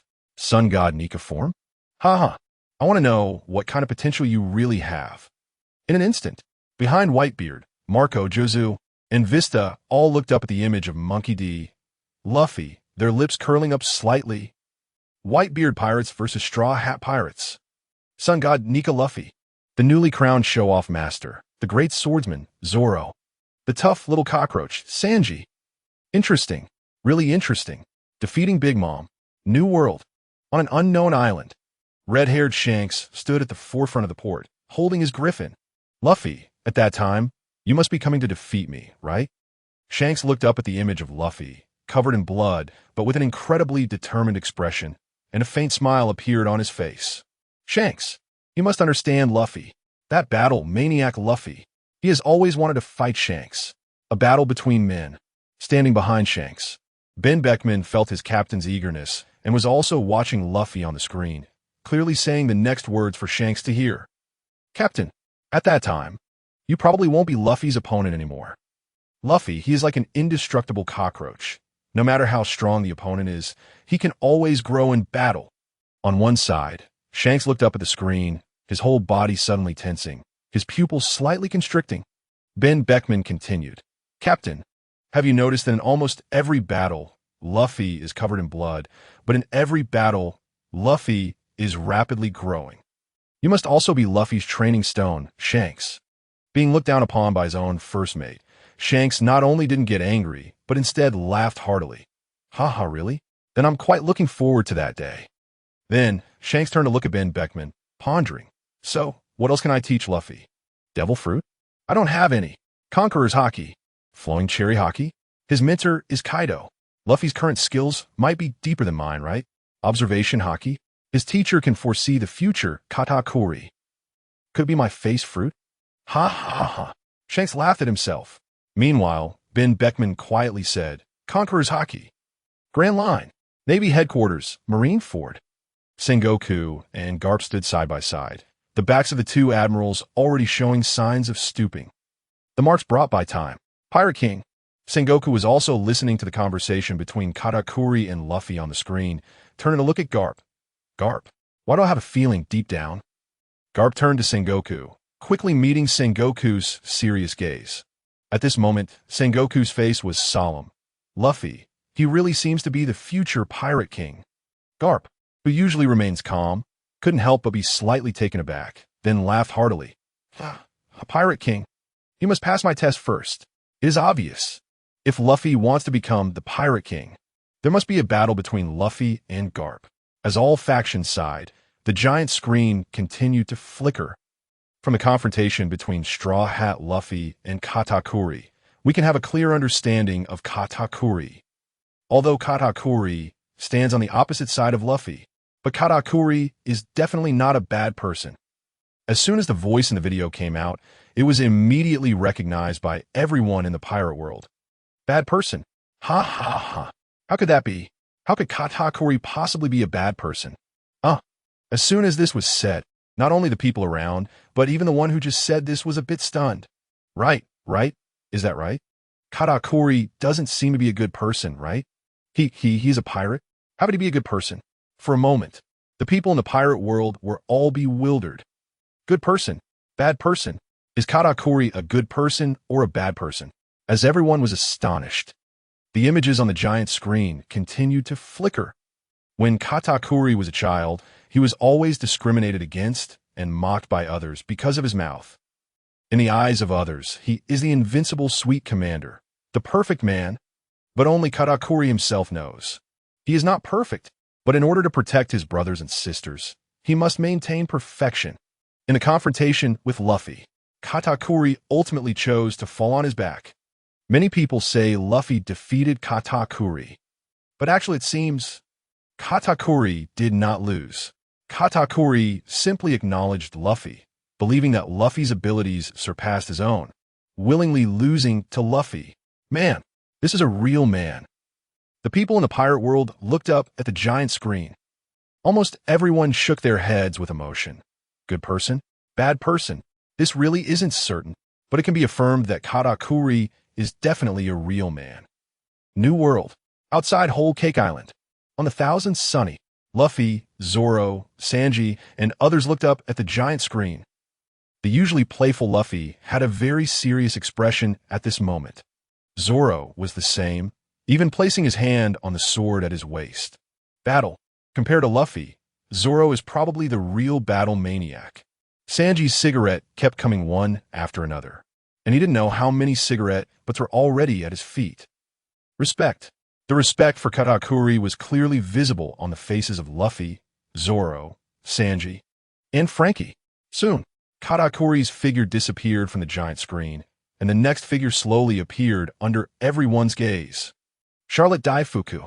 Under everyone's watch, Daifuku slowly walked into the video. For a moment, the people in the pirate world looked up at the giant screen, speechless. It seemed they had not yet come out of the story of Katakuri. New world. Whole Cake Island.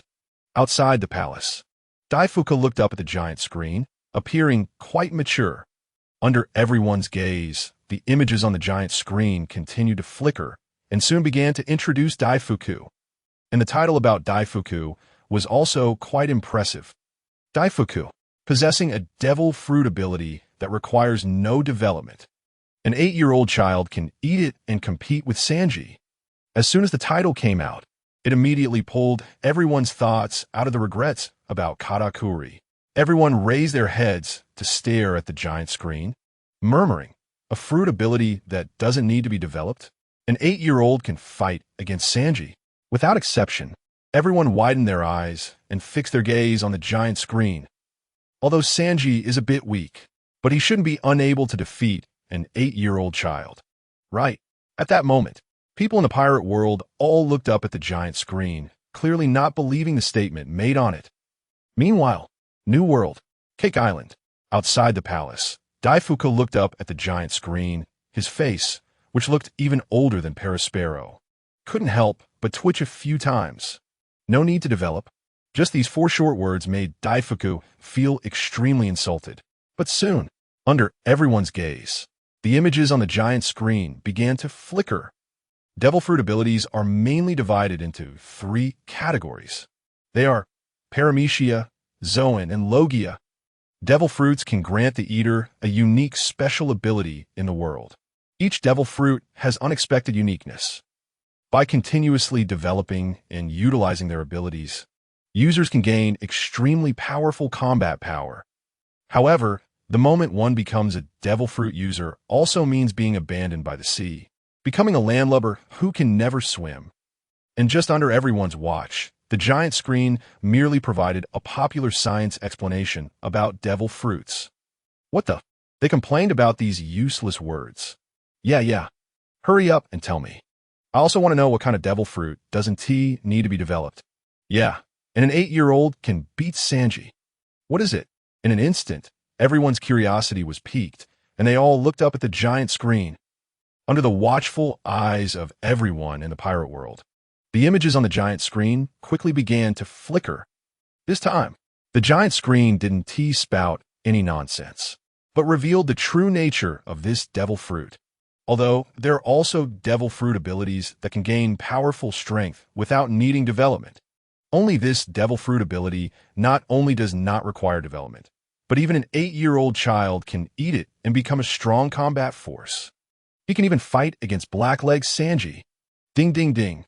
A devil fruit appeared in the video. Paramecia steaming fruit ability. The people in the pirate world looked up at the images on the giant screen, momentarily stunned.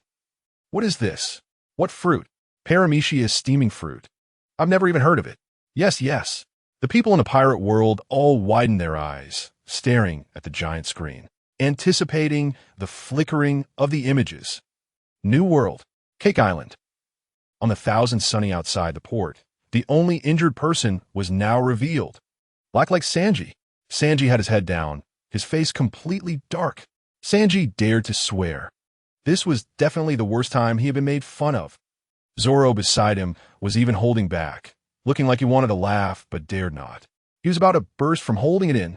An 8-year-old child. An 8-year-old can beat Sanji. Tears were nearly streaming from the corners of Zoro's eyes from holding back. Soon, the images on the giant screen continued to flicker. It seemed to offer Sanji a bit of consolation. Sanji, the cook, and one of the 3 main forces of the Straw Hat Pirates, possessing powerful kicking skills. The Navy calls him Blackleg Sanji. After 2 years of training, Sanji's overall strength has significantly improved. He has also mastered one of the Navy's 6 styles, the moonwalk, and his kicking skills have become even more powerful. Moreover, he has skillfully mastered armament hockey and observation hockey. He can easily take down pacifists. Even on Cake Island, Sanji relied on his strong observation hockey to dodge Charlotte Katakuri's attacks. By this point in the video, Sanji's mood had somewhat calmed down. The 3 main forces, moonwalk, powerful observation hockey, facing Katakuri head-on, and even dodging Katakuri's attack. Of course, this is what Sanji imagined. Sanji took a puff from his cigarette, exhaled a smoke ring, and hearing the video say this, he was willing to look up and continue watching the giant screen. Under everyone's gaze, the images on the giant screen continued to flicker. Paramecia, steaming fruit ability. The current holder is Daifuku, Charlotte Daifuku, the 3rd son of the Yonko Big Mom. When Charlotte Daifuku uses the Paramecia steaming fruit ability, he only needs to keep rubbing his body. He can summon a larger demon from his waist. The people in the pirate world looked up at the giant screen, each whispering, rubbing. You can summon a larger demon from your waist. Everyone couldn't help but start guessing. Demon, what can it do? Can it help Daifuku fight? Or is it just a tool? As everyone speculated, the images on the giant screen continued to flicker and began to explain Daifuku's fruit ability. Demon, it can perform long-range attacks. The summoned demon has its own consciousness. The user Charlotte Daifuku almost doesn't need to control it. Just keep rubbing his body. Moreover, the demon itself has immense strength, wielding its own weapons. Even if it gets attacked by opponents, its body will immediately recover. The entire pirate world, without exception, all widened their eyes. What? What is this? You tell me what this is? Self-consciousness. They were completely stunned. They couldn't believe that a devil fruit could create a being with its own consciousness. It obviously seems impossible, right? But this is a devil fruit. What's impossible about it? But this was not what shocked everyone the most. They looked up in disbelief at the giant screen. It can recover. ISNT, that an indestructible cockroach. Hiss, The people in the pirate world looked at the giant screen, especially at the demon created by Daifuku, and couldn't help but rest their chins in amazement. An 8-year-old child can crush Sanji. I originally didn't believe it, but now I do. Hiss, how could it be? I'm afraid even a 2-year-old child, as long as they can rub their body, could summon a monster like Sanji. New World. Outside Cake Island's port, Sanji looked up at the image of the monster on the screen. He was a bit unconvinced at first, but now he felt there was some truth to it. Of course, it's not that Daifuku is strong, and definitely not that an 8-year-old child is strong. It's just that this devil fruit is really too overpowered, right? New World. Outside the palace, Daifuku stared at the giant screen. Listening to the sounds from a video, his hands clenched tightly, practically gritting his teeth. Is it really that simple? As long as you can rub, you can create a monster.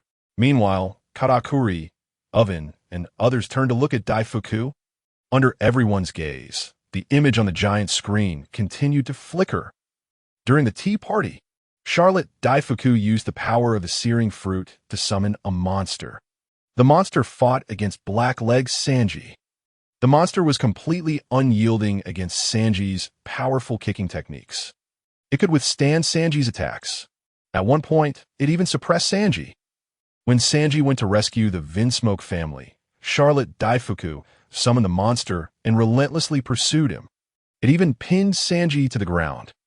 Throughout the entire battle, Charlotte Daifuku never participated, only rubbing his body in the back. Hiss, really? This is actually true. The people of the pirate world looked up at the fighting monster and Sanji on the screen, momentarily stunned. They thought it was a joke. They never expected it to be true. Rub. You only need to rub your body. I wanted to. If I had this fruit's power, wouldn't I be able to destroy a city just by taking a bath? Who says otherwise? Ha ha ha ha. Ask Black-Leg Sanji how he lost. He just took a bath. Amidst everyone's teasing, the image on the giant screen continued to flicker. It can be seen. The superhuman searing fruit ability. Even an 8-year-old child who eats it has powerful combat power. You just need to rub your body to summon a powerful monster to fight in your place. And it can resist Black-Leg Sanji. The superhuman searing fruit ability has almost no requirements for the user, and it doesn't even need to be developed. Bullshit. This is absolute nonsense. New World. Outside the palace, Daifuku could no longer contain himself, roaring loudly at the giant screen. This is complete nonsense. No development needed. I ate the searing fruit, not the genie fruit. That monster was developed by me. Daifuku acted out a fit of rage, completely breaking down. Sigh. Meanwhile, the people of the pirate world completely couldn't comprehend, almost all sighing. What a lucky life. Yeah, they ate a good devil fruit. Not just that. It's not just about eating a good devil fruit, but also having a good birth. That's right. The searing fruit and Big Mom's son, born invincible. Yeah. Sigh. It's really infuriating to see others do better. I don't recognize Daifuku that much. In terms of recognition, I only recognize Katakuri. New World. Outside Cake Island. On the Thousand Sunny, Sanji trembled as he took the cigarette out of his mouth with one hand, looking up with cold eyes at Daifuku on the giant screen. Then, he blew out a smoke ring. He casually threw the cigarette onto the deck and stepped on it. Daifuku. Monster. An 8-year-old child. Sanji pointed at the giant screen and shouted loudly. Good, very good. Giant screen, you better keep streaming for me. I want to prove myself to the whole world. Watch me kick Daifuku and that broken monster to pieces. Amidst everyone's amazement and Daifuku's madness and Sanji's angry reprimand, the image of Daifuku on the giant screen slowly disappeared. Soon, the next figure appeared on the giant screen. The toughest son of Charlotte, repeatedly defeated, injured 6 times in a short time, yet still full of energy. Huh. The people of the pirate world looked up at the giant screen. Especially after seeing this title, they murmured, repeatedly defeated? 4th son, how is it that Big Mom's pirate crew is full of talents? Yeah, who is the 4th son? New World. Outside the palace, Oven stood in the crowd, quite broad-shouldered. Oven looked up at the giant screen, feeling a bit confused, muttering softly, repeatedly defeated, injured 6 times in a short time, yet still full of energy. Who is it? So weak.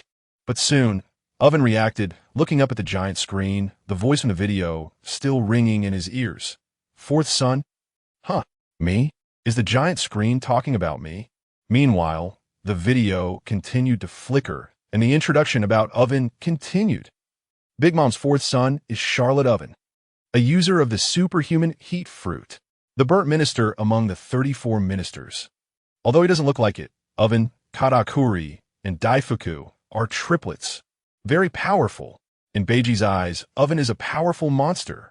As soon as the image appeared, it sparked discussions among the people of the pirate world. Shocked. Another shocking piece of news. Triplets. What the hell? Oven and Katakuri, Daifuku are actually triplets? Not really. They don't look alike at all. Yeah. And a powerful monster?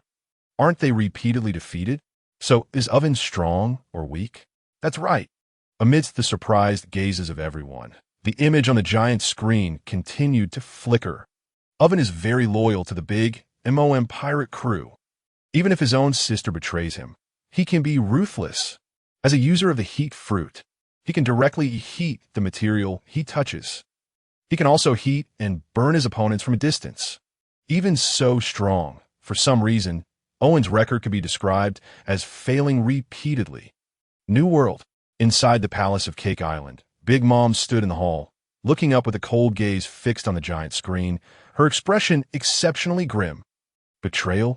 Compared to Owen's loyalty, what Big Mom could least accept was the betrayal of family. Don't even mention betrayal. Even leaving the Big Mom pirates must come at a great cost. Big Mom shouted angrily towards Perispero outside the palace. Perispero, investigate. Find out. Furious. A completely enraged voice. Perispero leaned on his candy cane and gently bowed towards Big Mom inside the palace. Yes, Mama. Failing repeatedly. At this moment, Owen was still in a daze, continuously repeating these 4 words. For Owen, this was undoubtedly a tremendous shame. Impossible.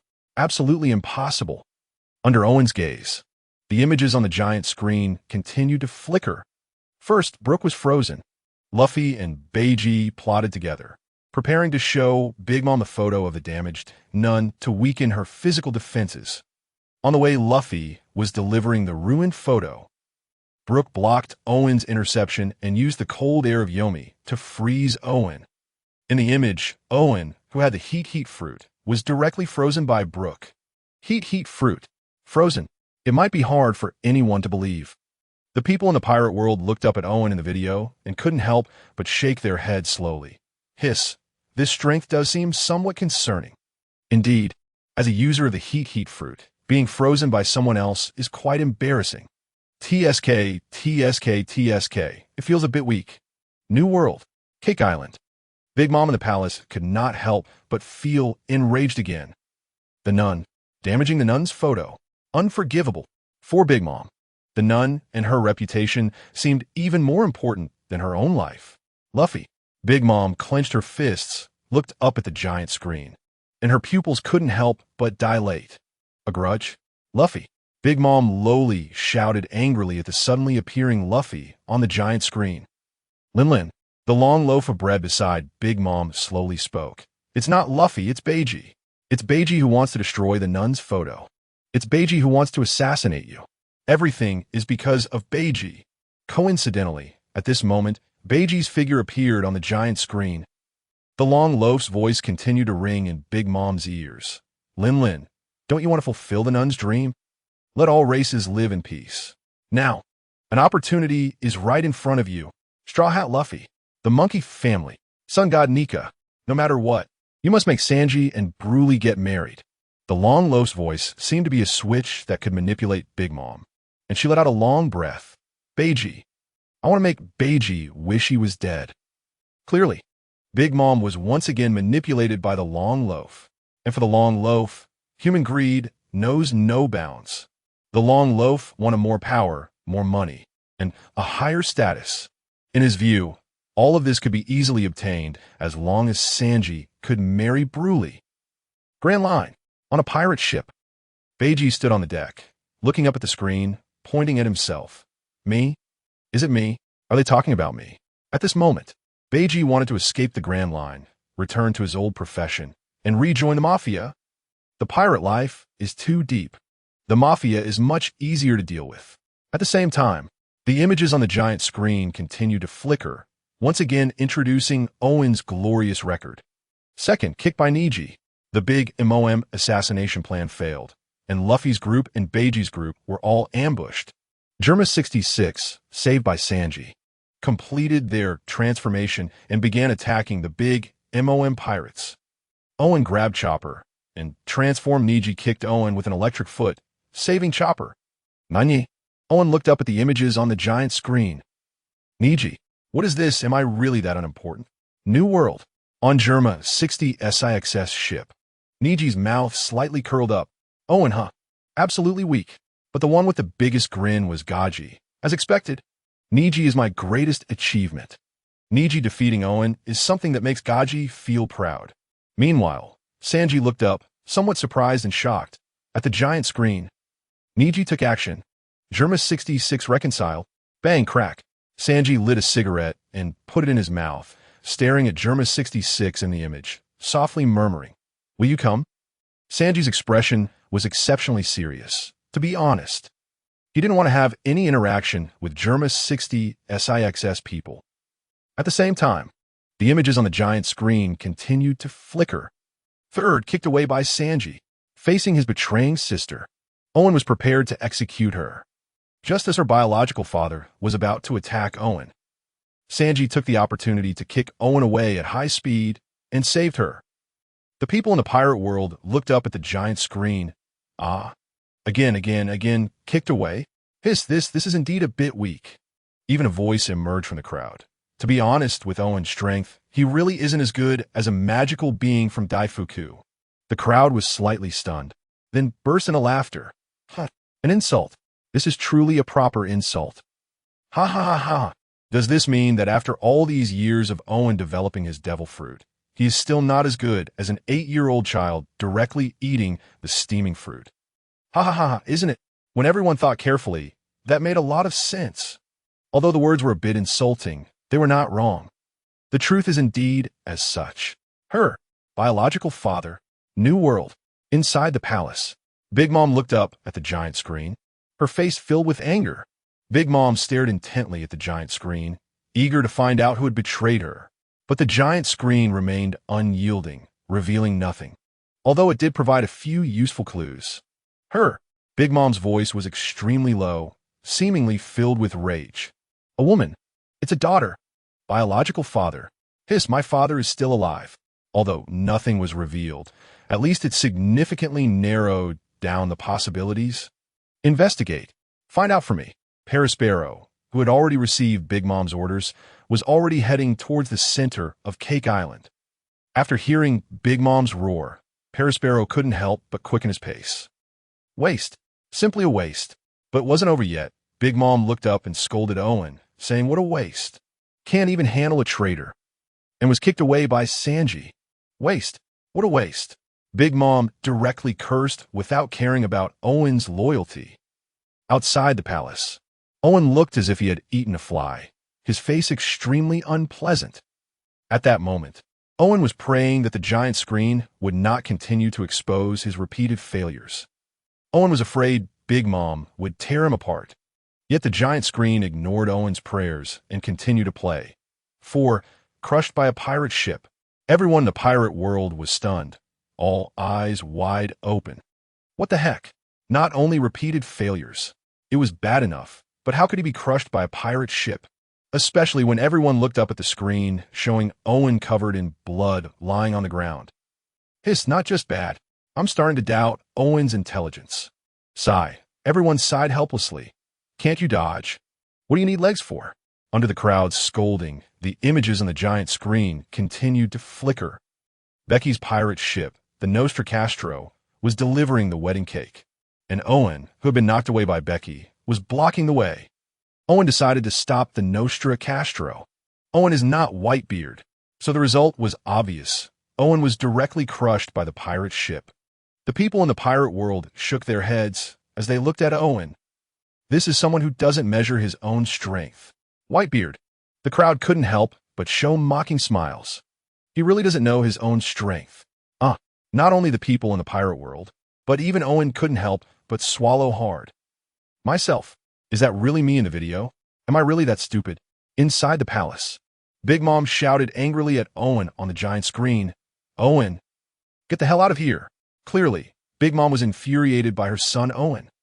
The most arrogant and face-conscious Big Mom couldn't accept such humiliation.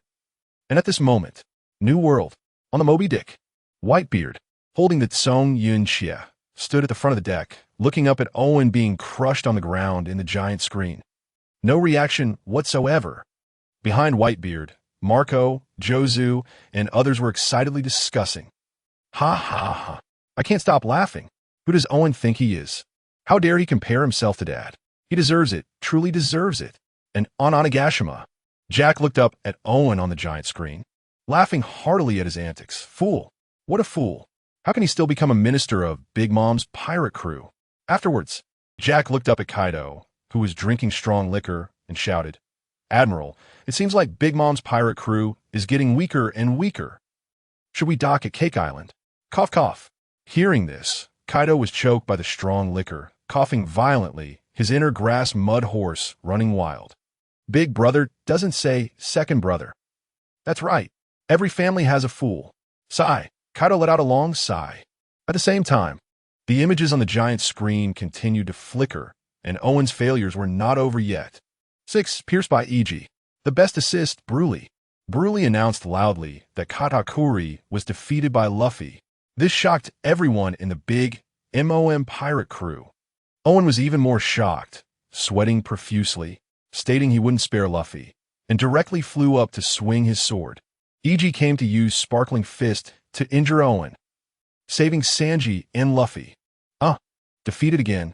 The people in the pirate world looked up at the giant screen, all filled with surprise and numbness. Defeated? Again defeated? Forget it. Already used to it. After all, Owen's repeated failures are not just talk.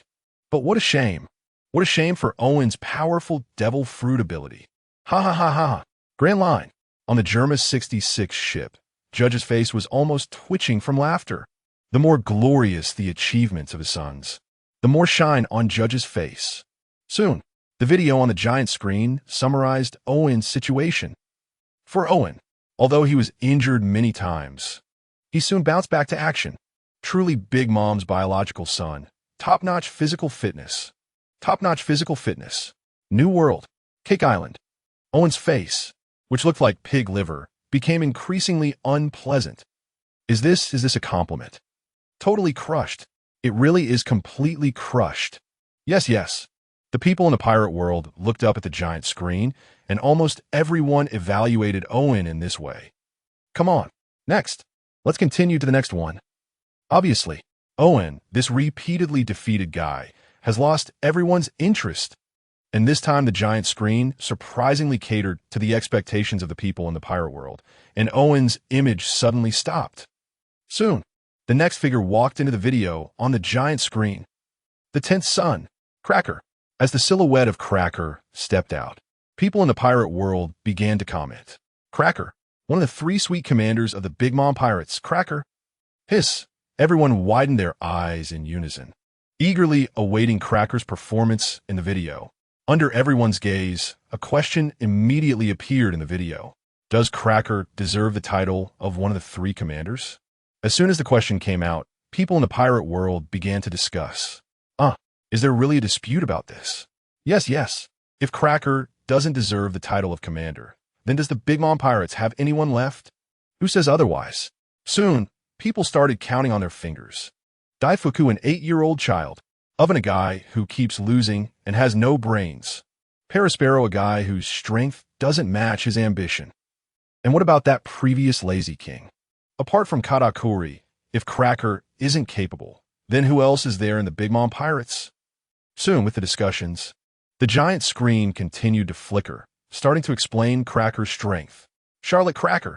Cracker was the first commander that Luffy and the others faced when they went to Whole Cake Island to rescue Sanji. Cracker was defeated by Luffy in his own territory. This led many to believe that Cracker's strength was just average and not worthy of being a commander. Defeated again. The people in the pirate world looked up at the giant screen, their eyes widening in unison. Again defeated. Why haven't we seen Big Mom win? Yes. Is the Big Mom Pirates really the Emperor of the Sea? Why does it feel a bit weak? But soon, an unusual voice emerged from the crowd.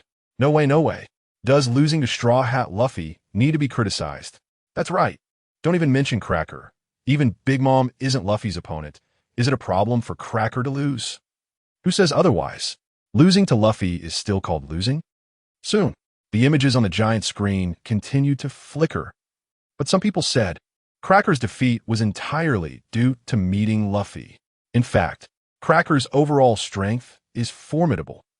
Cracker's loss is like old Shichibukai meeting the wrong person at the wrong time. Makes sense. This statement was recognized. People in the pirate world couldn't help but start discussing. Who says otherwise? But now I'm thinking, who can win against Luffy? I feel like even Luffy's grandfather would take a couple of punches from him. Marine Headquarters. Marineford. Carp, who had no issues just a second ago, suddenly started sneezing. Sengoku glanced sideways. What's going on? Could it be that your dear grandson misses you? At the same time, the images on the giant screen continued to flicker.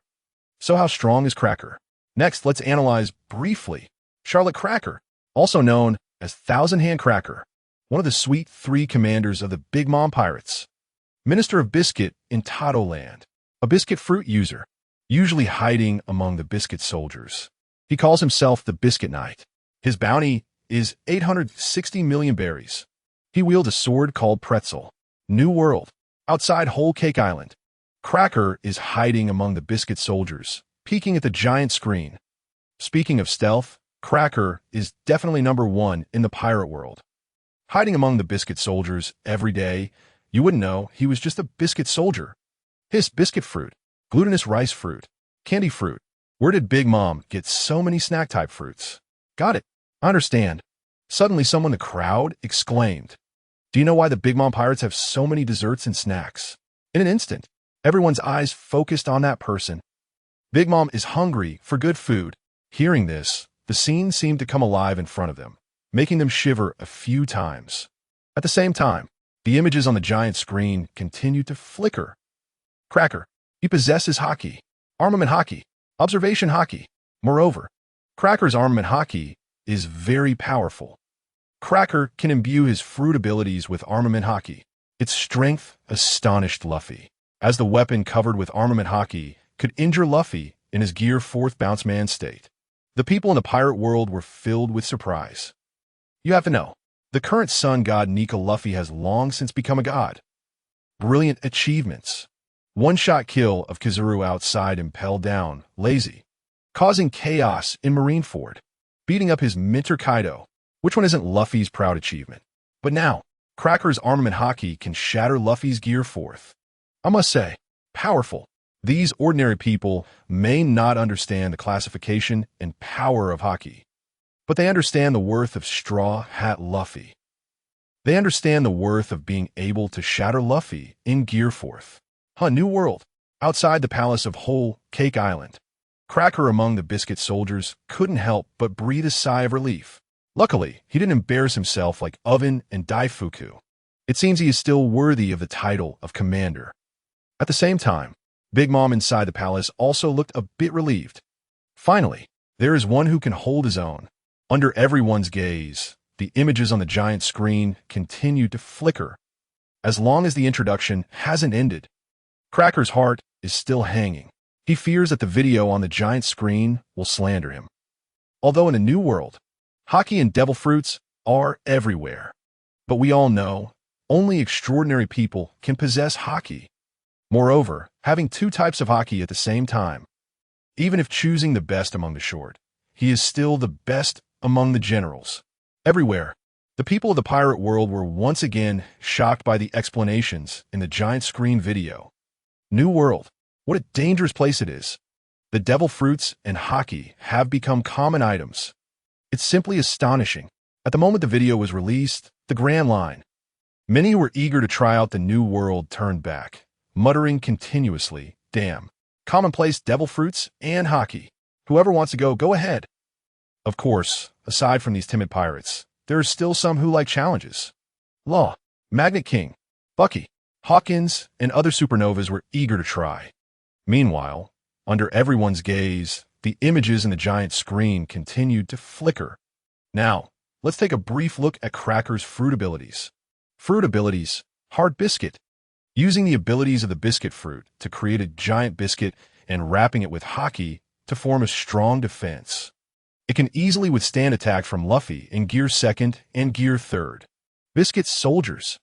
Using the biscuit fruit abilities to create an endless army of powerful biscuit soldiers. The biscuit soldiers are very tough, and even Luffy needs to enter Gear 4th to destroy them. Even if they are broken, they can instantly regenerate, and they all possess strong power. Exposed. Cracker looked up at the giant screen, wanting to cry, but having no tears, shouting, "Exposed. Damn it, completely exposed. Don't strip anymore. If you take off my pants, there will be nothing left." Hiss. The people of the pirate world were shocked, looking up at the giant screen. What? Endless biscuit soldiers. And each biscuit soldier can only be defeated by Luffy in Gear 4th. What other objections can there be? The people of the pirate world decisively judge Cracker. A commander. This is definitely commander-level strength.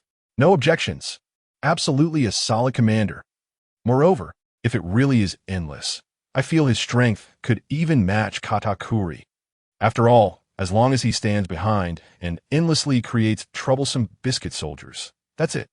Amidst the astonishment of the people of the pirate world, the images in the giant screen continued to flicker, and the introduction of Cracker continued. Combat technique. Roll pretzel.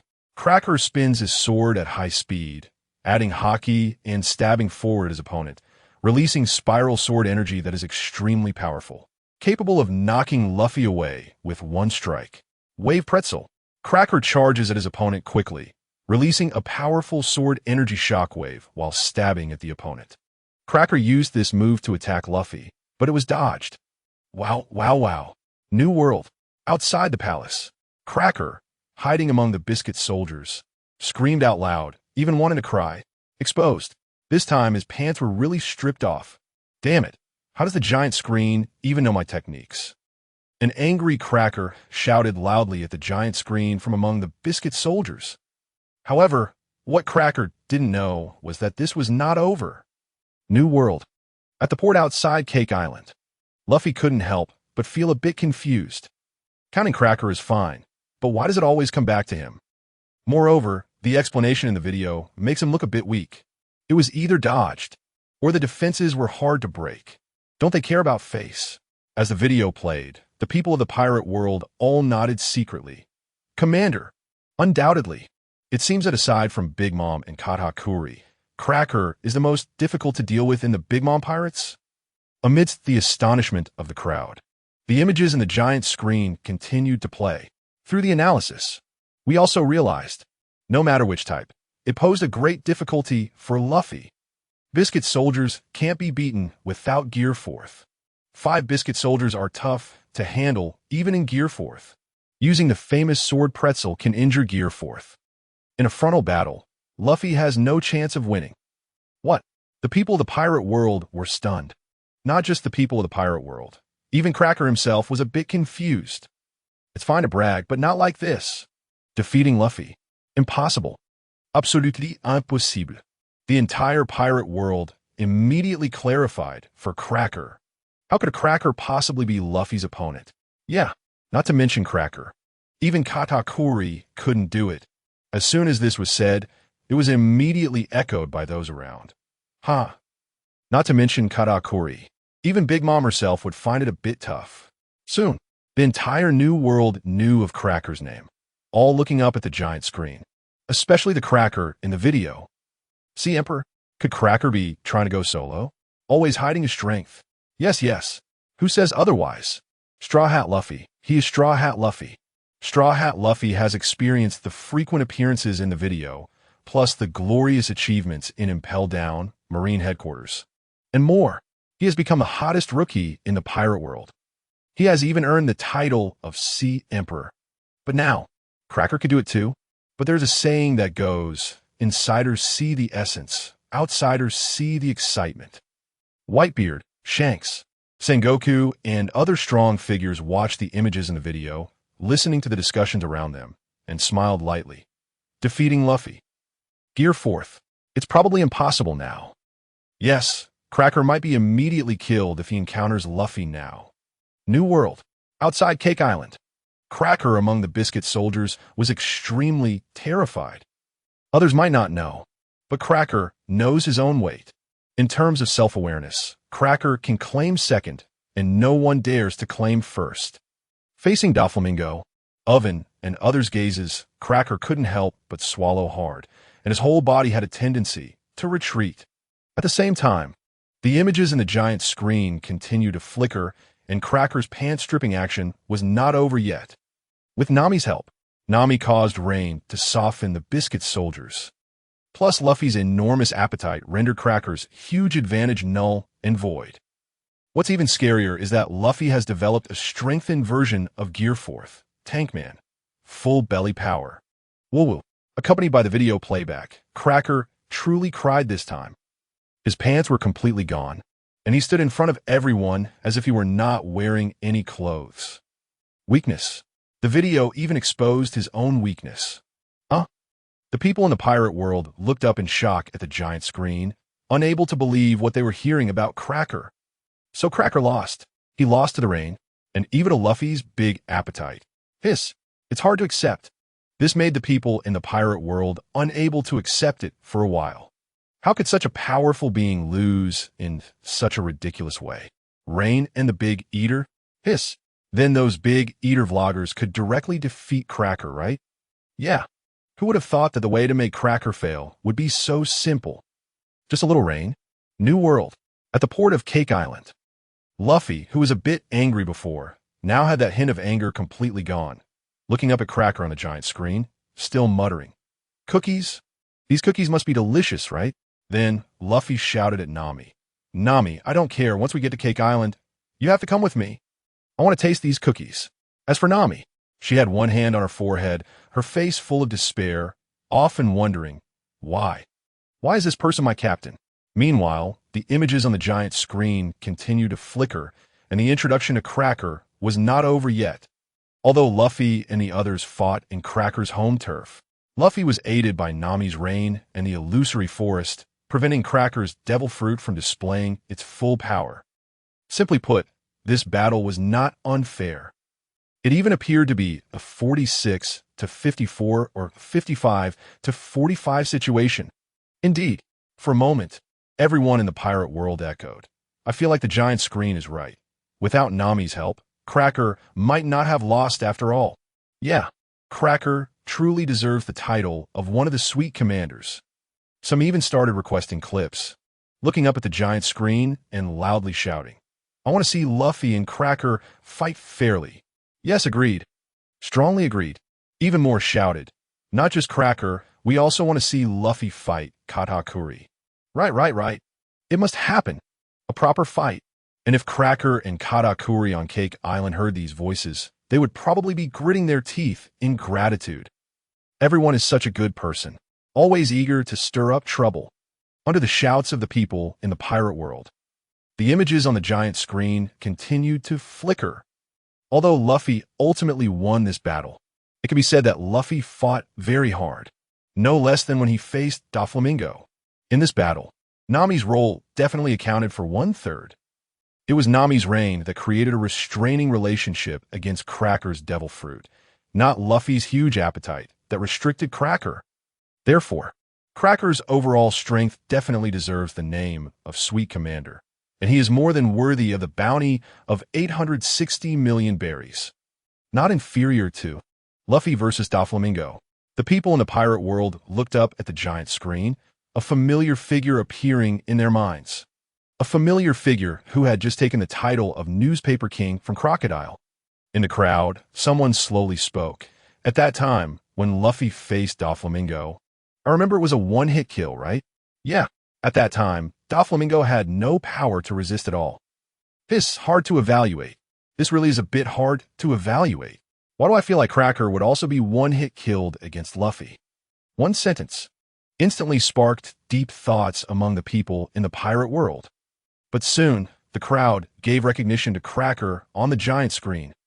Undoubtedly, Cracker truly deserves the title of Sweet Commander, and he is also worthy of the bounty of 860 million berries.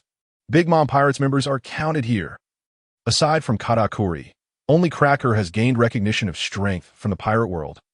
Even Big Mom, a dignified emperor of the sea, has her strength questioned. Soon, the image of Cracker on the giant screen slowly disappeared, and another figure appeared in everyone's view. Soon, the figure that came into everyone's view was none other than Smoker, who had a bounty of 800 million berries just for his legs. The people in the pirate world looked up at the giant screen, murmuring, "Slacker King? Smoker, Smock, another sweet commander." The people in the pirate world didn't know if they were a bit addicted to commentary, and couldn't help but rest their chins and slowly say, "Let me see if he deserves the title of Sweet Commander." New World. Outside Cake Island, Smoker stood outside the palace, looking up at the giant screen, his expression somewhat grim. Smoker vaguely remembered being called the Slacker King, and the footage of being teased in the video. Soon, under everyone's gaze, the images on the giant screen began to play slowly. Clearly, everyone had a common understanding of the Sweet Commander. Smoker, this Sweet Commander, not only is he one of the mainstays of the Big Mom Pirates, but he is also a female pirate with a bounty of 900 million. The consensus among the crowd is, Smoker is the most expensive Slacker King in history. As expected, New World. Outside the palace of Cake Island, Smoker's face darkened, looking up with a resentful and frustrated gaze at the giant screen. As expected, again, the title of Slacker King. Smoker clenched the sword in his hand in frustration, his legs worth 800 million trembling in anger. Ha ha ha ha. And the people in the pirate world quickly reached a conclusion about Smoker in the video. Not worthy. Smoker definitely does not deserve the title of Sweet Commander. Wanna bet? I dare to bet. Yeah, being called the most expensive Slacker King. How could he possibly be a Sweet Commander? At that moment, a voice suddenly came from the crowd. Big Mom Pirates. It feels a bit weak. New World. A roar came from the palace. Slacker King? Is it the most expensive Slacker King? Big Mom looked up at the giant screen, her voice angry and hoarse. At this moment, Big Mom wished she could smash the giant screen and overturn the palace. So embarrassing. Absolutely too embarrassing. Big Mom could not accept this embarrassment at all. Where's her face? The flesh on Big Mom's face twitched as she glared at the image on the giant screen. Meanwhile, the giant screen continued to flicker. But when it comes to the reason for Smoochie's 900 million bounty, one can still find traces that Smoochie deserves the 900 million bounty. In fact, the Slacker King was indeed wrong. Given Smoochie's abilities, he was indeed worth a 900 million bounty. In an instant, the entire pirate world was shocked. The silence around was so clear that even the sound of a falling needle could be heard. What the hell? Rehabilitation? Is the video on the giant screen going to rehabilitate Smoochie? But wasn't it the Slacker King who said this on his own? At this moment, a voice came from the crowd. Bet? Where's the one who bet? Step forward. At this time, a knowledgeable person also appeared in the crowd. I guessed it long ago. How could someone who became one of Big Mom's 3 sweet commanders beat just a name? Moreover, didn't you notice? The previous videos were all mocking. Yes, even Zoro was called the Binding King. It was all nonsense. Now this is the real deal. New World. Outside the palace on Cake Island. Confused. Smoochie was completely confused. Just a second ago, he was full of anger, and now he was somewhat dazed. This, are they praising me? Am I still the Slacker King? Not to mention Smoochie. Even Big Mom's emotions had eased a bit. It seems there is still a chance. For a moment, everyone in the pirate world was staring intently at the giant screen, looking forward to what would happen next. Can't guess at all. What the video on the giant screen wants to play is completely unpredictable. At the same time, cheers arose from Cake Island. A large group of Big Mom's daughters looked up at the giant screen, shouting loudly, Smoochie. Sister Smoochie, I told you. How could Sister Smoochie be some kind of Slacker King? Yes, Sister Smoochie is the strongest. Under everyone's gaze, the image on the giant screen continued to flicker. it began to introduce Smooji's basic information. Smooji, the 14th daughter of Big Mom, Charlotte Limlin, twin sister to the 15th daughter, Charlotte Struz, and the 16th daughter, Charlotte Snammon. Mixed blood of the Long-Leg tribe. One of the top executives of the Big Mom Pirates, Sweet Commander. Minister of Juice for the whole world, stationed at 100 Island Fruit Tree Town. Ranked first on the Charlotte family's most popular sister list. Owns a ship with her own portrait. Her fleet carries many of Big Mom's daughters.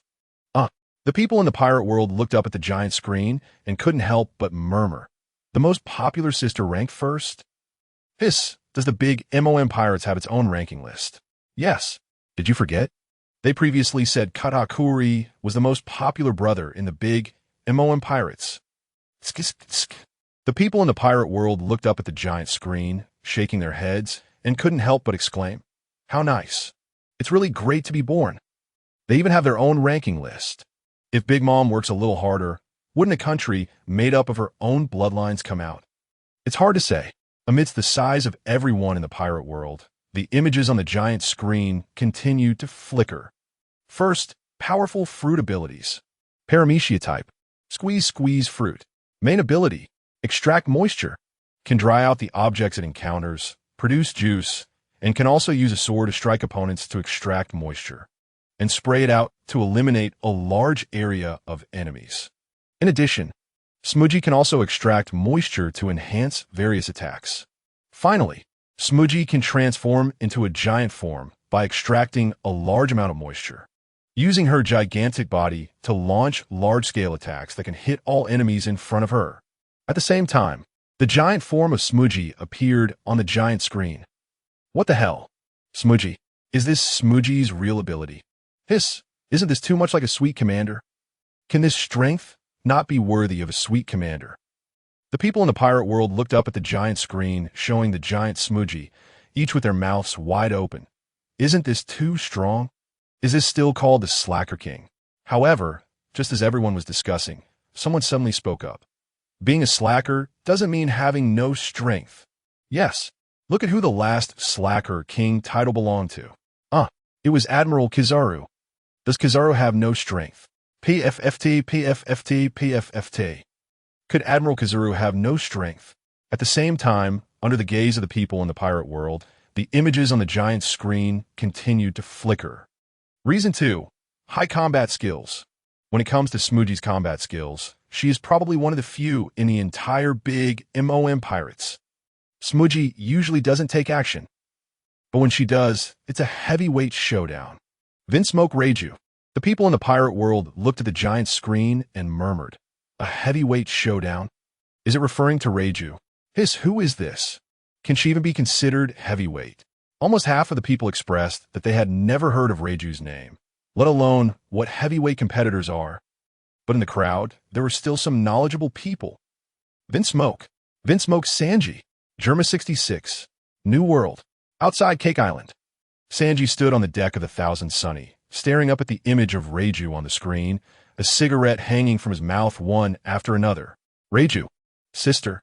If there's anyone in the Vinsmoke family that Sanji holds any fondness for, it must be Reiju. Judge. Reiju. Are they coming here too? Sanji murmured softly in his heart, his expression clearly filled with struggle and pain. Sanji truly didn't know how to face Germa 66. Meanwhile, the images on the giant screen continued to flicker, with the introduction of Smoothie ongoing. Reiju. Although she is Sanji's sister, she fights using a combat suit. But Reiju's strength is indeed not weak. Reiju, and she uses a potent poison attack that makes it difficult for ordinary people to approach. However, Smoothie dares to confront her head-on. In a state of poisoning, she instantly detoxifies, completely ignoring Reiju's toxicity. Such strong combat power. It must be said that the term Water Skater King is too frivolous for her. Strong. The people in the pirate world looked up at the giant screen, frowning and whispering, "Detoxify? Ignoring Reiju's toxicity? Is this really strong?" The people in the pirate world truly didn't know Reiju's strength, but they knew. Reiju. With her strength, perhaps Luffy could send her flying with a single punch. Defeating a Reiju shouldn't be that strong, right? Amidst the murmurs of discontent, the images on the giant screen continued to flicker. Reason 3. Highly trusted by Big Mom. As one of the sweet commanders, each has different responsibilities, and Smoothie's duty is more about security. After all, Smoothie has been in Big Mom's treasure room for many years. Big Mom, as a woman who loves money like life, would not dare to entrust this duty to someone she doesn't trust. New World. Inside the palace of Whole Cake Island, Big Mom was filled with question marks. Loves money like life? Big Mom even pointed to herself, me? If it were said that Big Mom loves food like life, she might admit it. But to say that Big Mom loves money like life, there are certainly people on 1,000 sunny outside Whole Cake Island who would disagree. At the same time, the images on the giant screen continued to flicker, and Smoothie was able to take on urgent tasks. This shows that Smoothie is highly trusted by Big Mom. However, it is also because of this trust that Smoothie can only stay away from the battlefield and cannot engage directly with enemies. Thus, her strength is infinitely hidden. At the same time, as the last sentence finished playing, Smoothie's figure slowly disappeared. Strength hidden. The people in the pirate world looked up at the giant screen, whispering even more. This doesn't prove Smoothie's strength at all. Yes. Why do I feel that Smoothie's combat power really doesn't seem to reach the level of the sweet commanders? Same feeling. As soon as this was said, it immediately received agreement from those around. New World. Outside the palace of Whole Cake Island, Smoothie looked up at the suddenly ending scene, her face filled with astonishment. Is it over? Finished. Is this video just ending like this? It doesn't seem to explain anything to me. A group of Smoothie's little fans were equally astonished, looking up at the giant screen and complaining. Is it over? Why didn't they introduce Sisters Observation Hockey and Armament Hockey? Yes. And most importantly, why didn't they introduce Sisters Proud Long Legs? Exactly. Sisters Long Legs are one of a kind. Amidst the voices of agreement, the images on the giant screen continued to flicker. A familiar face walked into everyone's view. Big Mom's 25th child. Snag. The people in the pirate world looked up at the giant screen, unable to help but laugh. Ha. Snag is back again. What will he expose this time? Is it the detailed reason for being removed from the sweet commanders? Hiss, don't say it. I love this plot. I really want to know why Snag was removed. Amidst the discussions of the crowd, the images on the giant screen continued to flicker. Outside the palace, Snag kept his head down. If there was a crack in the ground at this moment, Snag would want to directly drill into it. As soon as the title of the giant screen appeared, it attracted everyone's attention. Why could Snag become a sweet commander, but Owen couldn't? Critical hit. Super critical hit. New World. Outside the palace of Whole Cake Island, Sonata and Owen both stared at the giant screen. Pfft. With a sound, Snag spat out a mouthful of old blood. What a humiliation. A huge humiliation. And Owen also looked up at the giant screen. Why can't Owen be one of the sweet commanders? Hiss. Is this praising Owen or scolding Owen? Hiss. Not good to evaluate. Indeed, not good to evaluate. Meanwhile, the people in the pirate world began to discuss. Why isn't Owen one of the sweet commanders? Ha. Owen. What a short man among short men. Sweet Commander Owen. Does he deserve it? Ha. Even if Snag doesn't deserve it, does Owen deserve it? Amidst the discussions of the pirate world, the images on the giant screen continued to flicker. Big Mom Pirates. The entire pirate crew's combat power system is quite clear. The strongest subordinates are the sweet commanders. Smoothie, Katakuri, Cracker. They're the most capable assistants in the Big Mom Pirates and are admired figures. Their strength is indeed quite strong. As soon as the scene appeared, it sparked discussions among the crowd. Their strength is indeed strong. Not good to evaluate. It really is not good to evaluate.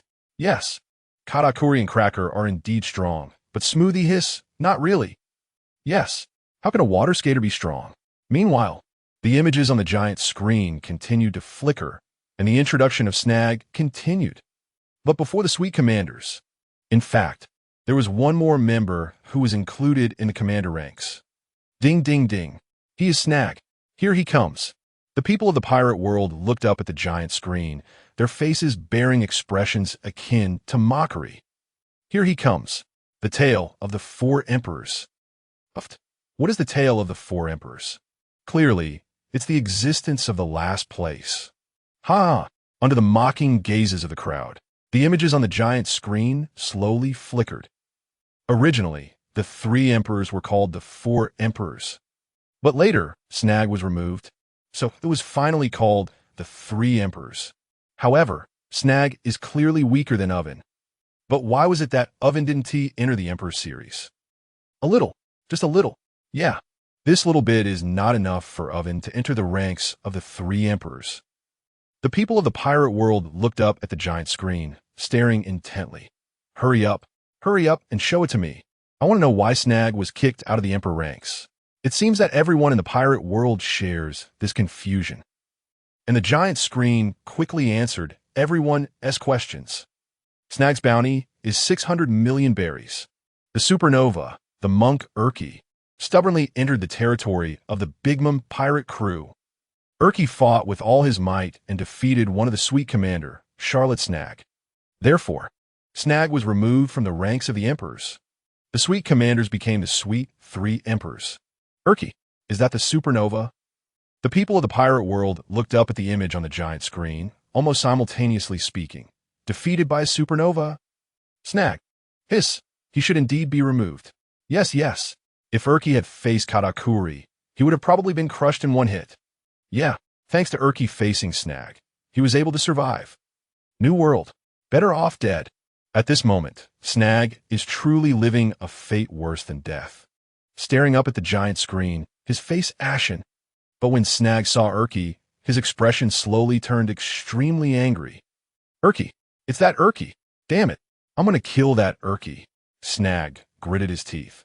If it weren't for Urki, he probably wouldn't have been removed from the Four Emperors. And now Snag is even worse. After the previous video playback, Big Mom directly removed him. This means Snag hasn't even seen Urki's face, yet he has already been removed from the Emperors. Frustration. It's simply a tremendous frustration. Hiss the Grand Line. On a pirate ship, the monk Urki, standing at the front of the deck, couldn't help but shiver. Who is it? Who is talking about me? Then, Urki looked up at the figure of Snag on the giant screen. No way could it be the Snag guy. At this moment, Urki has also become famous. Urki. Law. Kid. These supernovas have indeed gained fame now. Their bounties have skyrocketed, but their strength is far from matching their bounties, making them quite troublesome, especially when they are being pursued by three factions. Pirates want to take their heads to make a name for themselves on the sea. Bounty hunters want to take their heads to exchange for a hefty bounty. The Navy also wants to take their heads to boost the morale of the Navy. Urki Kit Law, damn it. Who do we offend? At the same time, the images on the giant screen continued to flicker. But the facts are not as they seem. In an instant, just in a moment, there was light in Snag's eyes. Nanny, are they going to vindicate me? Then, Snag turned to look at Smoogie next to him. The target of vindication on the giant screen. It seems not so successful. He hasn't even shed the title of the King of Laziness. He was even called the Tale of the Three Emperors. But Snag still looked up at the giant screen, his eyes still holding a glimmer of hope. Snag's bounty is 600 million. It's several times higher than Urki's. Why is there such a result? Is it because Snag is too weak? The people of the pirate world looked up at the giant screen, murmuring softly. Vindication? Are they really going to vindicate Snag? It's possible. It looks possible. Under the astonished gazes of the people in the pirate world, the images on the giant screen began to flicker. Kid once also went to the land of Wano. Kid wanted to get back what belonged to him from Big Mom. And the one who intercepted Kid could possibly be Snag. This means that Snag had already fought Kid before battling Urki. Snag and Kid had a fierce battle. A big twist. The people of the pirate world looked up at the giant screen, filled with surprise. It's hard to accept. Completely hard to accept. Who can bear it? This is probably the most unbearable thing as a human. The person they have been mocking turns out to be a strong person. Impossible. Absolutely impossible. It's obvious. No matter who it is, they have to find reasons to defend themselves. Kid. Isn't he just a supernova? Yeah, even if Snag faced two supernovas at the same time, With the strength of an emperor, he should easily win. As soon as this was said, it immediately received the agreement of those around. Agree. Strongly agree. Don't say it's Katakuri, even Cracker. Wouldn't he easily beat these two supernovas? Yes. Weak. Still a bit too weak. Accompanied by the mockery of the people in the pirate world, the images in the video continued to flicker. Therefore, Urki picked up a cheap win. Due to stamina issues, Snag lost to Urki, which is why he was removed. Challenging two supernovas at the same time is also a painful thing. After all, not everyone is as strong as Katakuri. New World. Outside the palace on Cake Island, Snag's eyes were somewhat moist. The former admiral of Big Mom, a great pirate of the New World, now has red eyes. Tears are about to flow down. Clear my name. Finally, I have cleared my name. Woo-woo. Is it my fault that I can't compete with Katakuri? Woo-woo. So what if I can't take on two supernovas alone? What's wrong with that? Snag's heart is shouting out loud, but on the surface, he has to pretend to be calm. But, obviously, some people are not buying it. His clearly. The images and sounds in the video have silenced everyone. This. What? Now that you are a supernova, shouldn't you be compared to Katakuri? In an instant, the people in the pirate world have found a new argument. Unambitious. No wonder he was removed from the admiral. Under the discussions of the pirate world, the giant screen continues to flicker. Let's take a look at Oven's performance. Oven seems very strong, almost burning down Becky's ship, and then he punched Moonlion form of putting away, seemingly flawless performance. Strong. Oven. The people in the pirate world looked up at the giant screen, filled with astonishment as they murmured. Strong? Are they referring to that repeatedly defeated Oven? New World. Outside the palace of Cake Island, Oven also looks up at the giant screen, hands clenched tightly. Justified. Is the giant screen also going to vindicate me? Under Oven's fiery gaze, the images in the video slowly flicker. But Oven is not as strong as we imagined.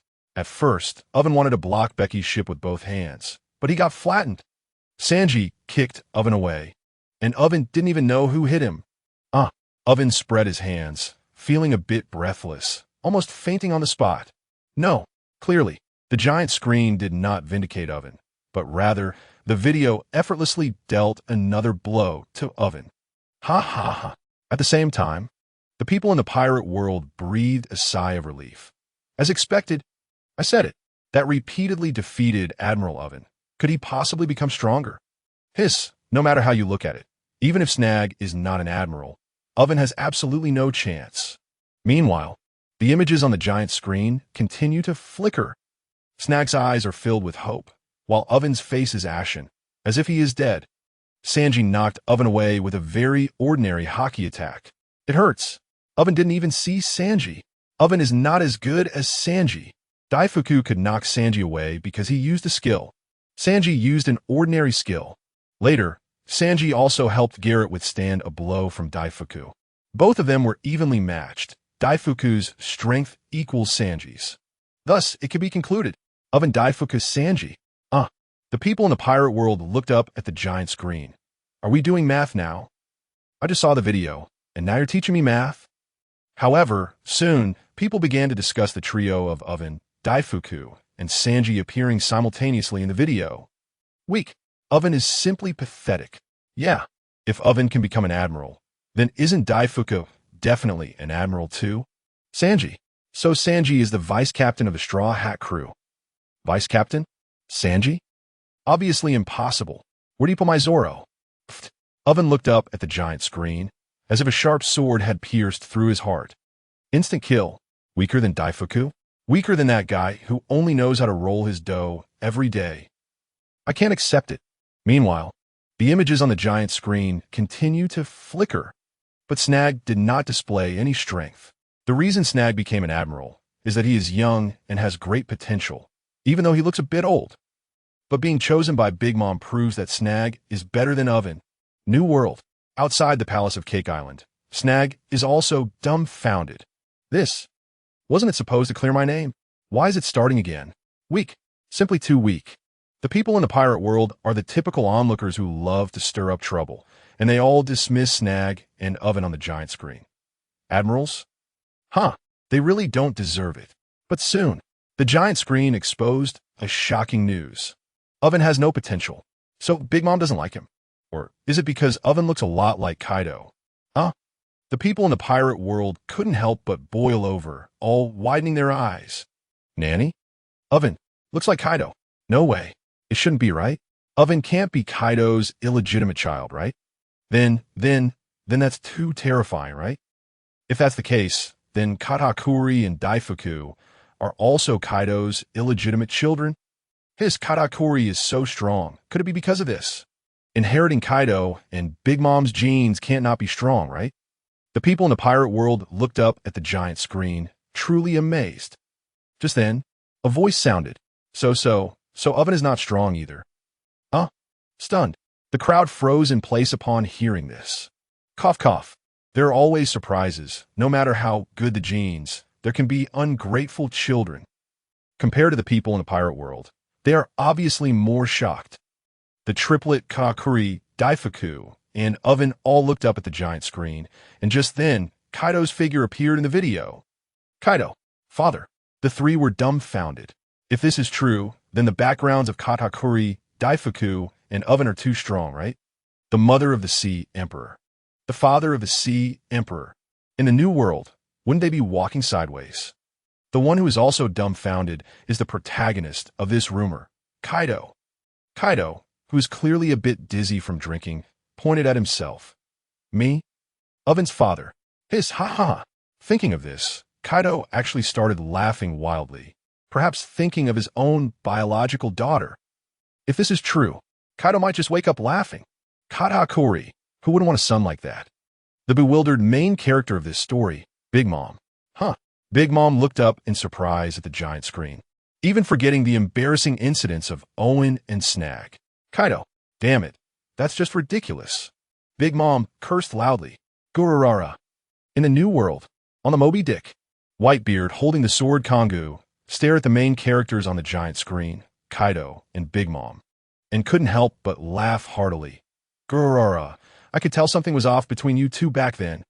The Navy headquarters was also somewhat shocked. Different people, different fates. This was vividly reflected in the numerous interactions in Marineford. Sengoku and Garp both had their mouths agape. Is this real? Kaido and Big Mom actually had something going on. The usually easygoing Garp was also a huge gossip lover, turning to Sengoku with a questioning look that was hard to hide. As the former fleet admiral of the Navy headquarters, Sengoku should have a powerful intelligence network. Yet under Garp's gaze, Sengoku could only slowly shake his head. I really don't know. Who would have thought? Sengoku hadn't even considered this angle. He also wore a gossiping expression as he watched the giant screen featuring Big Mom and Kaido. The CP between Kaido and Big Mom. This probably isn't just a simple CP. If it's true, if the two joined forces, that would be a huge threat to the Navy, the world government, and even the entire world. Investigate. Hurry up and check. Outside the Admiral's office, Akainu, with a cigar in his mouth, was clearly a bit flustered, shouting angrily at those around him. This was also why Sengoku had retired from the position of Fleet Admiral. Otherwise, it would have been Sengoku who was anxious and angry at this moment, while still maintaining a gossiping demeanor. But the giant screen in the air seemed to be indifferent to this aspect. Instead, it continued playing on its own.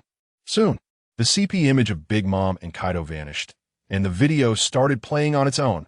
The 8 people mentioned were the main combat force of the Big Mom pirates. This configuration of 8 was one less than Kaido's 3 disasters and Flying 6. However, the main combat force of the Big Mom pirates had the advantage of being all family members, making them more trustworthy. Moreover, there was also Katakuri, a true brother who could bring happiness to everyone and could act as a glue for the team in critical moments. The words on the giant screen seemed correct at first glance, but soon they sparked discussions among the people of the pirate world. More trustworthy. The crowd looked up at the giant screen and couldn't help but retort. Are you sure this isn't a joke? More trustworthy. Some even pointed fingers and started counting. Paraspero. Someone who just wants to control Big Mom, putting his own interests above all else. Trustworthy. Katakuri. He is indeed strong. but he doesn't seem to agree with Big Mom's views. Cracker. Hiss, that's indeed not an issue. Smoothie. Just a lazy king with legs worth 800 million. Even if she has strength, she prefers to slack off. Snag. Just a former admiral defeated by supernova. Daifuku. Just someone who got lucky and ate a fruit that didn't need to be developed. Owen. Hee. Indeed loyal, but unfortunately, he's someone who's repeatedly defeated. Are these people really trustworthy? As the images on the giant screen played, the people of the pirate world echoed the same sentiments about Big Mom as mentioned above. Not strong. Hiss. Why do I feel like Big Mom is indeed the weakest of the Sea Emperors? Can we have a special episode focusing on the Sea Emperors? Yeah, I want to see it. I really want to know which Sea Emperor is the strongest. I am from the Whitebeard Pirates. Yes, I agree. No. But there were clearly voices of dissent in the crowd. I feel like the strongest is the Straw Hat Pirates. Nanny. As soon as this was said, it was immediately rebutted by the crowd. Are you kidding? What kind of international joke is this? Straw Hat Luffy is indeed strong. Zoro is indeed cool. Sanji is indeed perverted. But how could a crew that is the strongest pirate group possibly have so few members? Yeah, not to mention, the Beast Pirates have a whole 20,000 members. So, Straw Hat Luffy still has a long way to go. As the discussions continued in the pirate world, the images on the giant screen did not stop, and next up were Big Mom's sons. Big Mom has a total of 46 sons, excluding the few mentioned above. The rest are as follows. The fifth son of the Charlotte family, Opera, the cream minister, a milk fruit user. After Cracker was defeated, Opera quickly issued a shelter notification to the public and participated in the revenge army against Luffy. Later, he was responsible for monitoring Luffy and Nami outside the cell and was knocked out by Jinbei's surprise attack. Because he was afraid of being punished by Big Mom, he concealed the fact that Luffy was let go by Jinbei during the family meeting. After the tea party, he was killed by his mother Charlotte Lean's binge-eating disorder. What? Shock. Almost everyone in the pirate world had a look of shock on their faces. They thought that after the main combat force was reviewed, there wouldn't be anything that could shock them, but they clearly underestimated it. The crowd looked up at the giant screen featuring Opera, unable to help but swallow hard, muttering, "Killed by Big Mom. This is impossible." Yeah, after all, Opera is also Big Mom's son. At this time, someone in the crowd couldn't help but snort coldly. Son? Hee. Did Big Mom ever treat them like family? Shocked. The people of the pirate world were momentarily filled with shock, unable to accept it. Bad person, killing without mercy. This is the impression that ordinary people in the pirate world have of pirates, but they clearly underestimate them. Can they even kill their own biological sons? At the same time, Opera himself is shocked. Standing among the crowd on Whole Cake Island, Opera looks up at the giant screen, drenched in cold sweat, his whole body trembling. Dead, killed by Big Mom, draining his life. He panics. At this moment, Opera is completely flustered. But what can he do? Escape? No matter who it is, Big Mom cannot allow anyone to betray her. Whole Cake Island. Inside the palace. Even Big Mom herself is a bit surprised. Drain Opera's life? Big Mom's pupils slightly constrict as she shouts loudly to Opera outside the door. Impossible, Opera, don't worry. It's impossible. Hearing Big Mom's voice, Opera can't help but breathe a sigh of relief. Of course, this is not because he believes what Big Mom said. But at least right now, Big Mom cannot drain his life. Meanwhile, the images on the giant screen continue to flicker, and the introduction about Opera continues. Opera, witnessing his mother, Charlotte Lin, going berserk and taking 40 years of life from his brother Moscato. What? Indeterminate. The people in the pirate world are shocked again. And, not just Opera, there's also Moscato. A demon. Big Mom is simply a demon. At this moment, a voice from the crowd says, "To be honest, I didn't really believe that Big Mom could eat the nuns, but now I believe it. The nuns must have been eaten by Big Mom." Huh? And Moscato. Whole Cake Island. Outside the palace. There was a commotion, and Big Mom's children couldn't help but panic, their faces covered in cold sweat. After all, no one wants to die at Big Mom's hands. And inside the palace, Big Mom clearly senses the crowd's panic and shouts loudly, "It won't happen." You are all my beloved children. Don't believe it. Don't believe what the video says. Meanwhile, the images on the giant screen continue to flicker. Soon after Opera learns that Cracker was defeated by Luffy, Opera quickly deduces that Straw Hat Luffy is nearby and sounds the alarm pirates are coming. Then he forms a revenge army with members of the Charlotte family to hunt down Luffy. When Charlotte Katakuri, Charlotte Compote, and Charlotte Cavalier use their hockey-hardened fists to block Luffy's Gear 3rd, Opera attacks Luffy with a cream monster to distract him, allowing the three to push back Luffy's Gear 3rd. Then Opera continues to attack Luffy with the cream monster. Attacking Luffy, the people in the pirate world can't help but stare at the giant screen in surprise, especially watching Opera in the footage. They murmur, "Can anyone hit Luffy a couple of times? Ha ha ha. Is he strong? Is Opera also strong?" Soon, someone in the crowd raises this question, and the giant screen quickly provides the answer. Opera, good at analyzing and caring for family, stopping Moscato from blocking Big Mom when her hunger pangs hit, but very timid, hiding the fact that Jinbei defeated him, causing Luffy and Nami to escape, fearing punishment. Accompanied by the video playing on the giant screen, the answer is clear. Not related at all. How could a timid person be associated with strength? But this conclusion is quickly overturned by the crowd. Why? Why is it impossible? Exactly, Usopp is very strong now. While the people in the pirate world are discussing, the images on the giant screen continue to flicker. At the same time, 5 figures appear on the giant screen. One of them is Opera, who has already appeared. The crowd looks up at the giant screen, their surprise evident. Are these 5 people? Isn't this just Opera alone? Under the astonished gaze of the crowd, the voice in the video sounds, 5th child Opera, 6th child Katakuri, 7th child Compote, 8th child Cavalier, 9th child Galette. They are quintuplets, but they look like they were carved from the same mold. Hiss! The people in the pirate world look up at the giant screen, filled with astonishment. Carved from the same mold? Not just that. If I didn't say so, I would have thought it was one person. However, at the same time, some people raise their own questions. Quintuplets? How did Big Mom give birth to them? One set of triplets? One set of quintuplets? It's simply a ruthless baby-making machine. Soon, the images on the giant screen disappear. The people in the pirate world look up at the giant screen, unable to help but murmur softly. Is it over? Just like that, it's over. Where's the footage? Is there no footage of these quintuplets? Yeah, not to mention, even the quintuplets are a bit confused. Is it over? Whether scolding or praising, the footage of Katakuri, Oven, and Daifuku is not small at all. The 5 could be said to be in tears. After all, genes are quite important. When choosing a man, you have to choose the right one. Meanwhile, under the discussions of the people in the pirate world, the images on the giant screen slowly flicker. Soon, several figures walk into the video. Charlotte Zakit, the 11th child of the Charlotte family, the wine minister among the 34 ministers of Tato land, ambushed the Vinsmoke family at the tea party. The people in the pirate world look up at the giant screen, their faces showing some helplessness and disdain.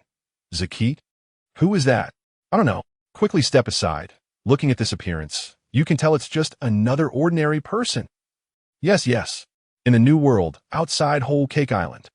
Zakit looks up at the giant screen, somewhat surprised me. Am I also here? But soon it disappears. Zakit's figure flashes away, and then another figure appears on the giant screen. Charlotte Nosteldi, the 12th child of the Charlotte family, the Minister of Transportation among the 34 ministers of the Totland Kingdom. Soy Sauce.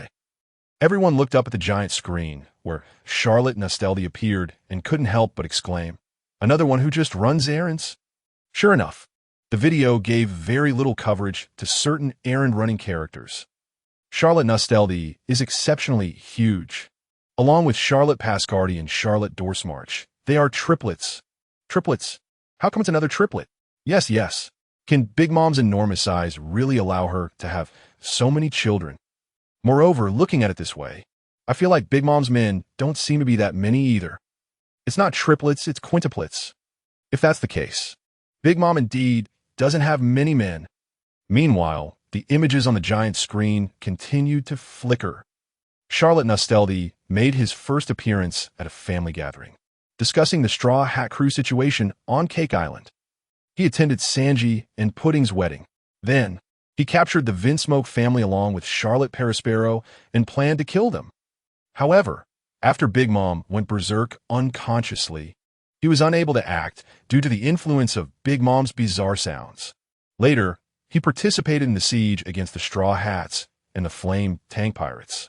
The people in the pirate world looked up at the tall figure of Charlotte Nasteldi on the giant screen and couldn't help but murmur, "Why does it feel like he's everywhere? How come he's in every battle? Hiss, and looking at this physique, why does it feel like he has some strength?"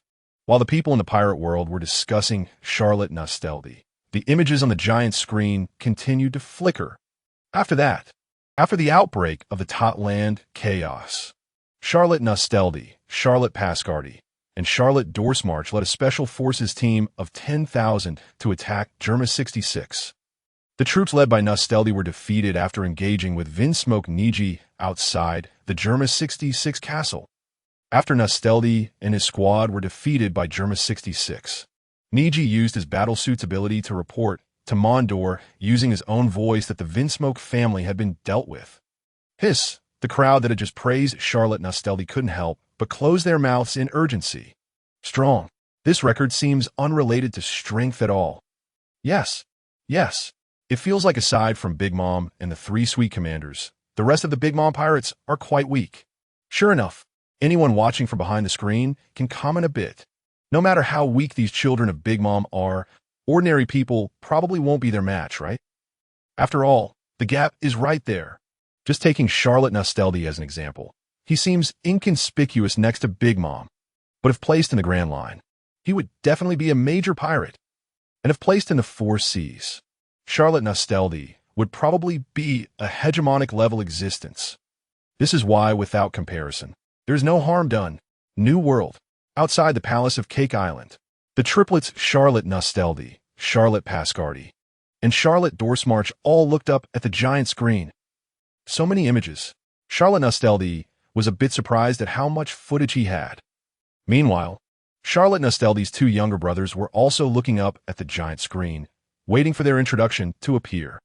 Whether intentional or not, under the gaze of Charlotte Pascardi and Charlotte Dorsmarch, the giant screen only displayed a short 2 sentences.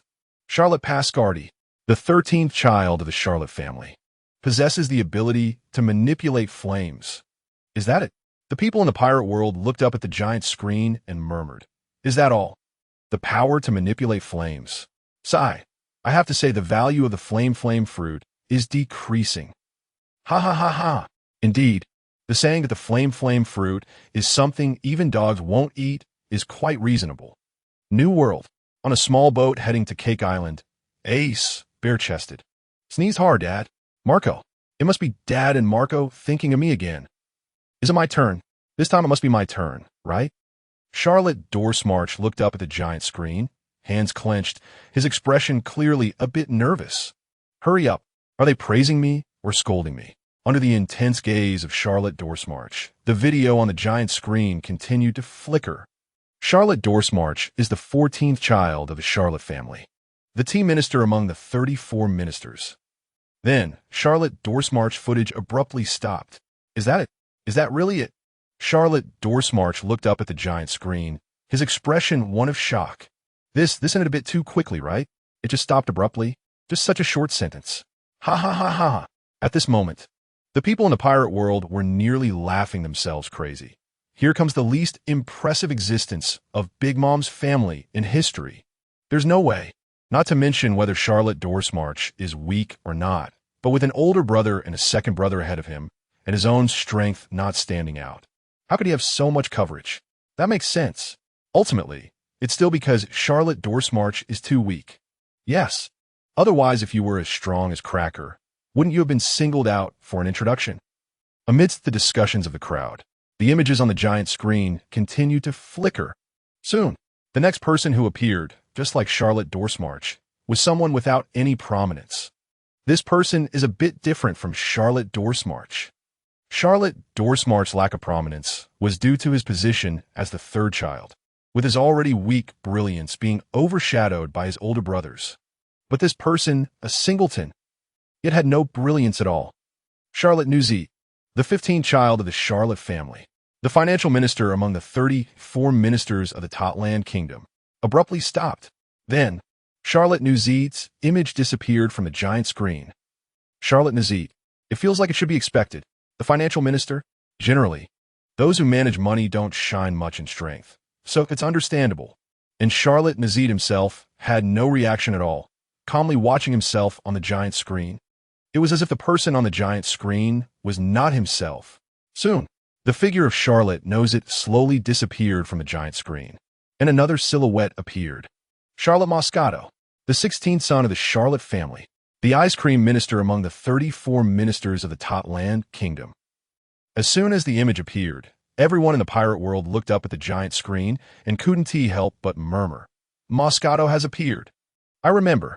This person I remember.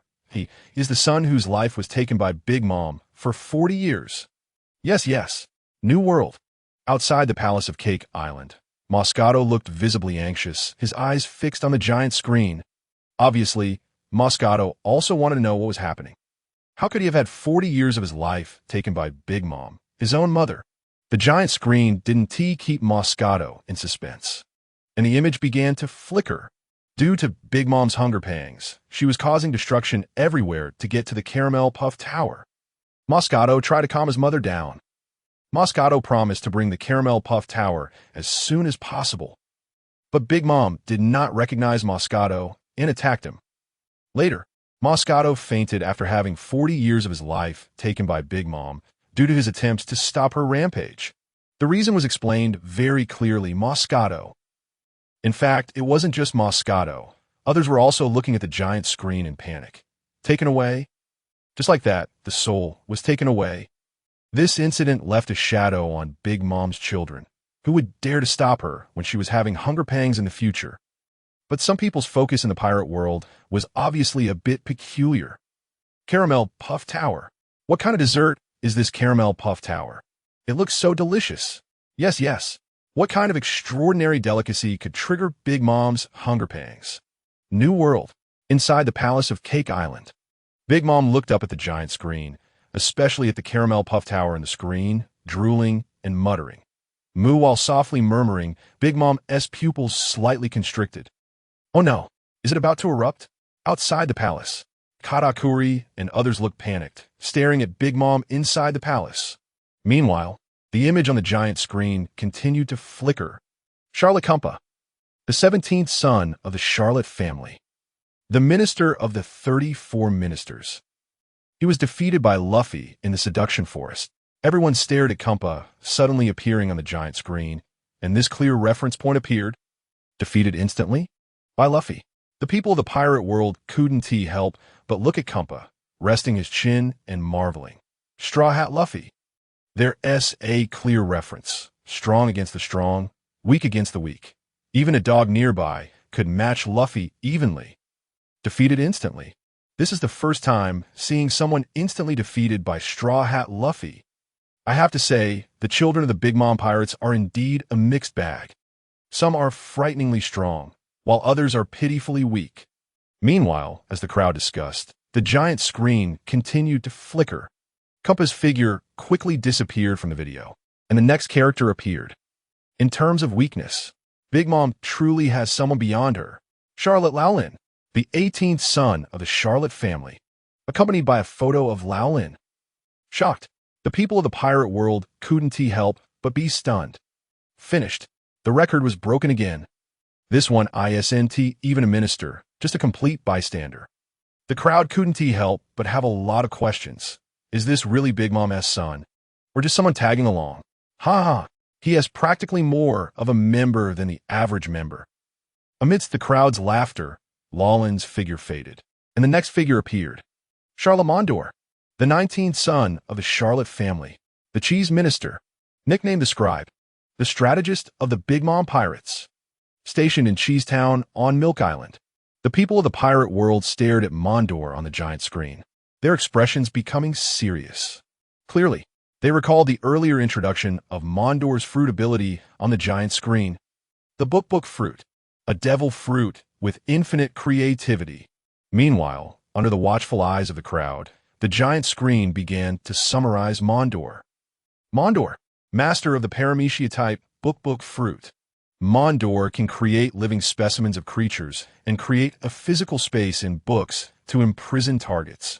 Under certain conditions, Mondor can lead opponents into the book world he controls.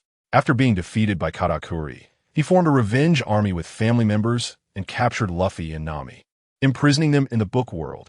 A few lines sparked amazement among everyone in the pirate world. Hiss, the book fruit. What a bug-like fruit ability. Yes, if there is someone besides Katakuri, Cracker, and Smoothie who can become a star, I cast my vote for him. Me too. There's no way. In fact, it's not just the crowd praising and boasting about Mondor. Just the book fruit alone has determined that Mondor's potential is absolutely high. At the same time, New World, inside the Palace of Cake Island. Big Mom looked up at Mondor on the screen, her eyes shining with a cold light. Perhaps for Big Mom, if she could only choose one among all her children, Big Mom would definitely choose Mondor without hesitation. Similarly, no other reason. Just because of the book fruit, Big Mom really needs the ability of the book fruit. Soon, amidst the amazement of the people in the pirate world and Big Mom's gaze, the image on the giant screen continued to flicker. Mondor, bounty of 120 million berries. Mondor can not only create living specimens of creatures and imprint them in books, he can also walk in the sky using books, and even pull people into books with extraordinary strength. But Mondor's most outstanding aspect is still his strategy. Nanny. The people of the pirate world looked up at the giant screen, murmuring softly, what is the more outstanding aspect? Strategy. ZZZ, I have a feeling that the reason Mondor is not a star is that Big Mom is deliberately hiding him. Meanwhile, amidst everyone's astonishment, the images on the giant screen continue to flicker. Mondor, always calm and composed. This was particularly evident when Luffy and the others successfully escaped. Mondor immediately ordered to contact all regions, investigate the reasons for the inability to ascertain the enemy's movements. He is a rare brain among the cadres of the Big Mom pirates. The people in the pirate world looked up at the giant screen, especially at Mondor in the video, and couldn't help but slowly shake their heads. Sigh. Unexpectedly, the most promising one is still you. Daifuku, Oven. It feels like they all have to step aside, and they still want to compete for the star position. They don't even think about what qualifications they have. Meanwhile, the images in the giant screen continue to flash. This time, two people appeared in everyone's view at the same time. Charlotte Perospero, Charlotte Oven. The two are biological brothers. The latter serves as the Minister of Confectionery, stationed at Confectionery Island. Although Charlotte Perospero and Charlotte Oven are brothers and both swordsmen, the size difference is enormous. The people in the pirate world looked up at Perospero and Oven, their faces full of indifference. Some even commented on the two in the video. Minister of Confectionery? Confectionery Island. This suits them too well, right? They're definitely two side characters. Indeed, there are no significant images, even if they are weak. At least they have individual introductions, but they are introduced together in just a few short sentences. The images of the two brothers flashed by. Soon, another pair of twins appeared in the video. It's no wonder these people have no significant images. Some introductions are even a bit excessive.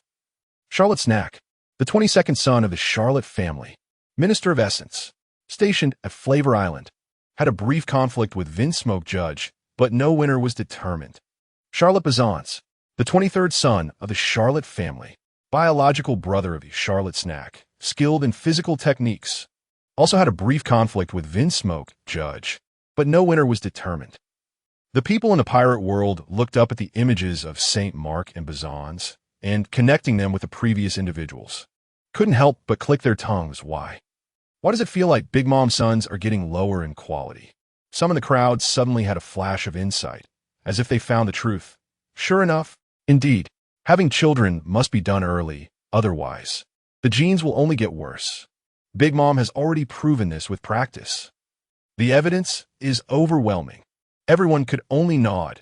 Amidst the discussions, The images on the giant screen continued to flicker. Charlotte Daifuku, the 24th son of the Charlotte family, the Jam Minister among the 34 ministers of Tado Land. Stationed at Jam Island, a man with purple wings on his back, one of the participants in the plan to destroy the Vinsmoke family, fought against Luffy, but was knocked away by a punch from Luffy. This time, the giant screen didn't even pause, but flickered at lightning speed.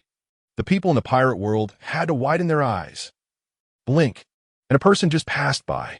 Charlotte Babaluya, the 26th son of the Charlotte family, former star, twin brother of Snack, a boxer who can launch cannonballs with his bare hands.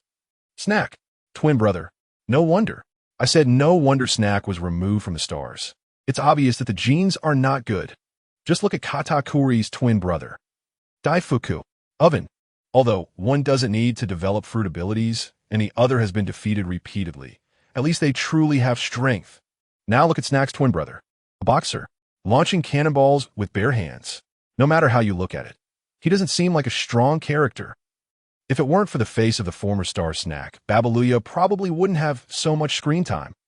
And at this moment, Snack, standing outside the palace on Cake Island, he seemed to want to bury his head into his body. Don't mention it. Don't mention me.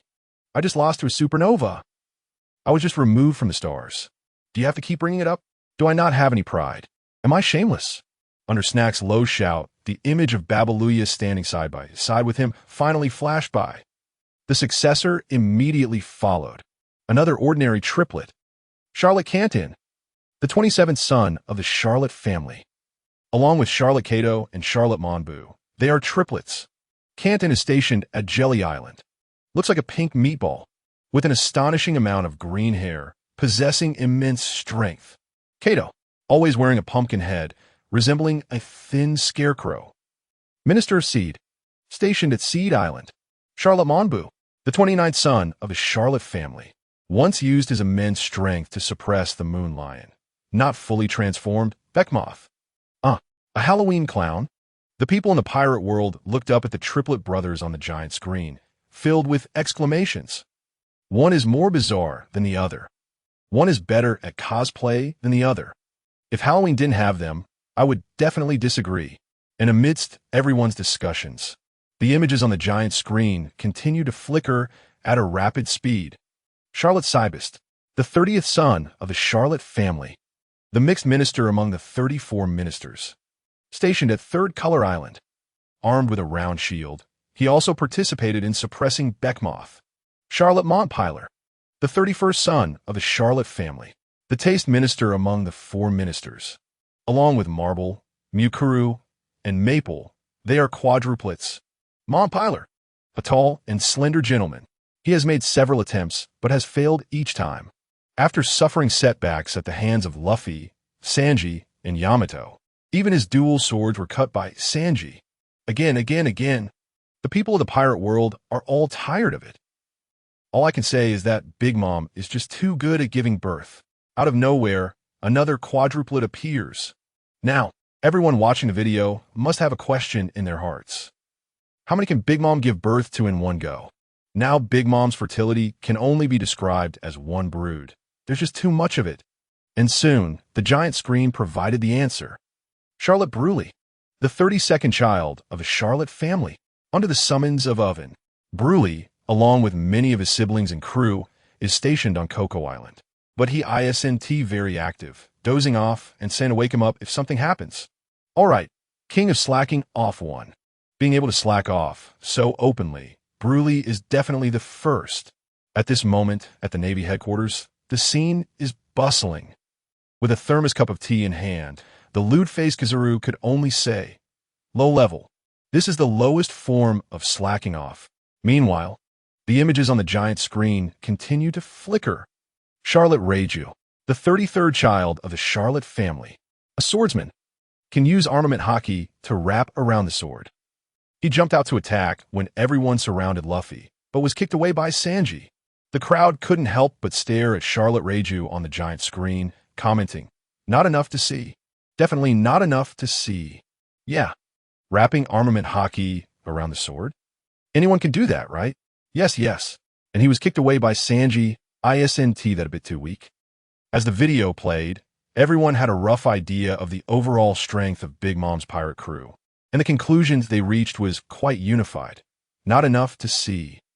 It really feels like the weakest among the Sea Emperors.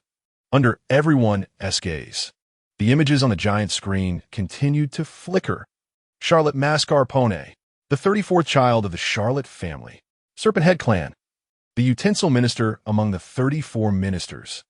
He is a fraternal twin with Charlotte Mascarpone, and the two always act together.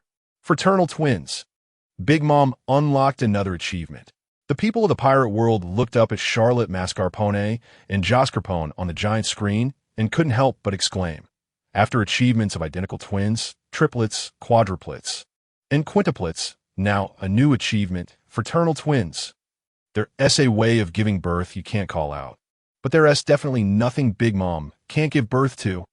Amidst everyone's amazement, the images on the giant screen continued to flicker, and Big Mom's sons kept appearing. Charlotte Yun, a fighter of the Big Mom pirate crew, the 35th child of the Charlotte family, can use one of the 6 powers, Moonwalk. His weapon is a cane with a round ball at one end, which becomes enormous during battle. He appeared from a mirror after Luffy defeated Katakuri, immediately launching an attack on Luffy. When Sanji distracted him, Yin got angry and knocked Sanji and Luffy down with a heavy blow. Due to Germa's 6Lessons arrival for rescue, Sanji and Luffy managed to escape. But when Yin attempted to attack them again, his subordinate was defeated by Yamato. Then Yin was caught by Yamato with a neck hold and shaken around, crashing into several buildings and crew members, thus being defeated. The crowd couldn't help but stare in amazement at Yin on the giant screen. Brilliant. This is simply a peak moment. He knocked down the newly crowned Sea Emperor, Sun God Nika, the strongest second-generation Straw Hat Luffy, and the Colored Demon Sanji. This record is enough to brag about for a lifetime. Colored Demon Sanji. Outside Cake Island, Sanji, with a cigarette in his mouth, was stomping his feet in anger. Damn, don't I have any other nicknames? You do. Bandage King. Hiss, Sanji. Then it should still be Colored Demon. While Sanji was stomping his feet in anger, the images on the giant screen continued to flicker. Charlotte Nucci is the 36th child of the Charlotte family, one of the decuplets. As the subtitles appeared, the world erupted. No exceptions. The people of the pirate world all widened their eyes, unable to believe it was true. What? What did you say? Decuplets? Under the shocked gaze of the people in the pirate world, the images of the decuplets began to flicker one by one on the giant screen. In the video, 10 people wearing the same colored clothes look very similar. If not introduced, one might think they're just a bunch of little minions. Charlotte Nucci is the 36th child of the Charlotte family. Charlotte Nuyuki, the 37th child of the Charlotte family, a fighter of the Big Mom pirate crew. When Luffy emerged from the mirror world, the Big Mom pirate crew prepared for battle. He and several other siblings used Moonwalk to reach the sky to stop Pudding, achieving their mission, but they were easily knocked away. Watching the images flickering on the giant screen, the people of the pirate world couldn't help but start discussing. Strength. This strength looks a bit weak. Yes. Easily knocked away. Ugh. I can only say Big Mom should stop giving birth. It's already impossible to give birth to a genius like Katakuri. Amidst the discussions of the crowd, the images on the giant screen continued to flicker. One can only say that the shocking news about the decuplets, which is enough to make headlines in the pirate entertainment world, is far from over. Charlotte Newson, the 38th child of the Charlotte family, only 18 years old, wearing a green hat, holding a blue umbrella, and wielding a sickle as his weapon.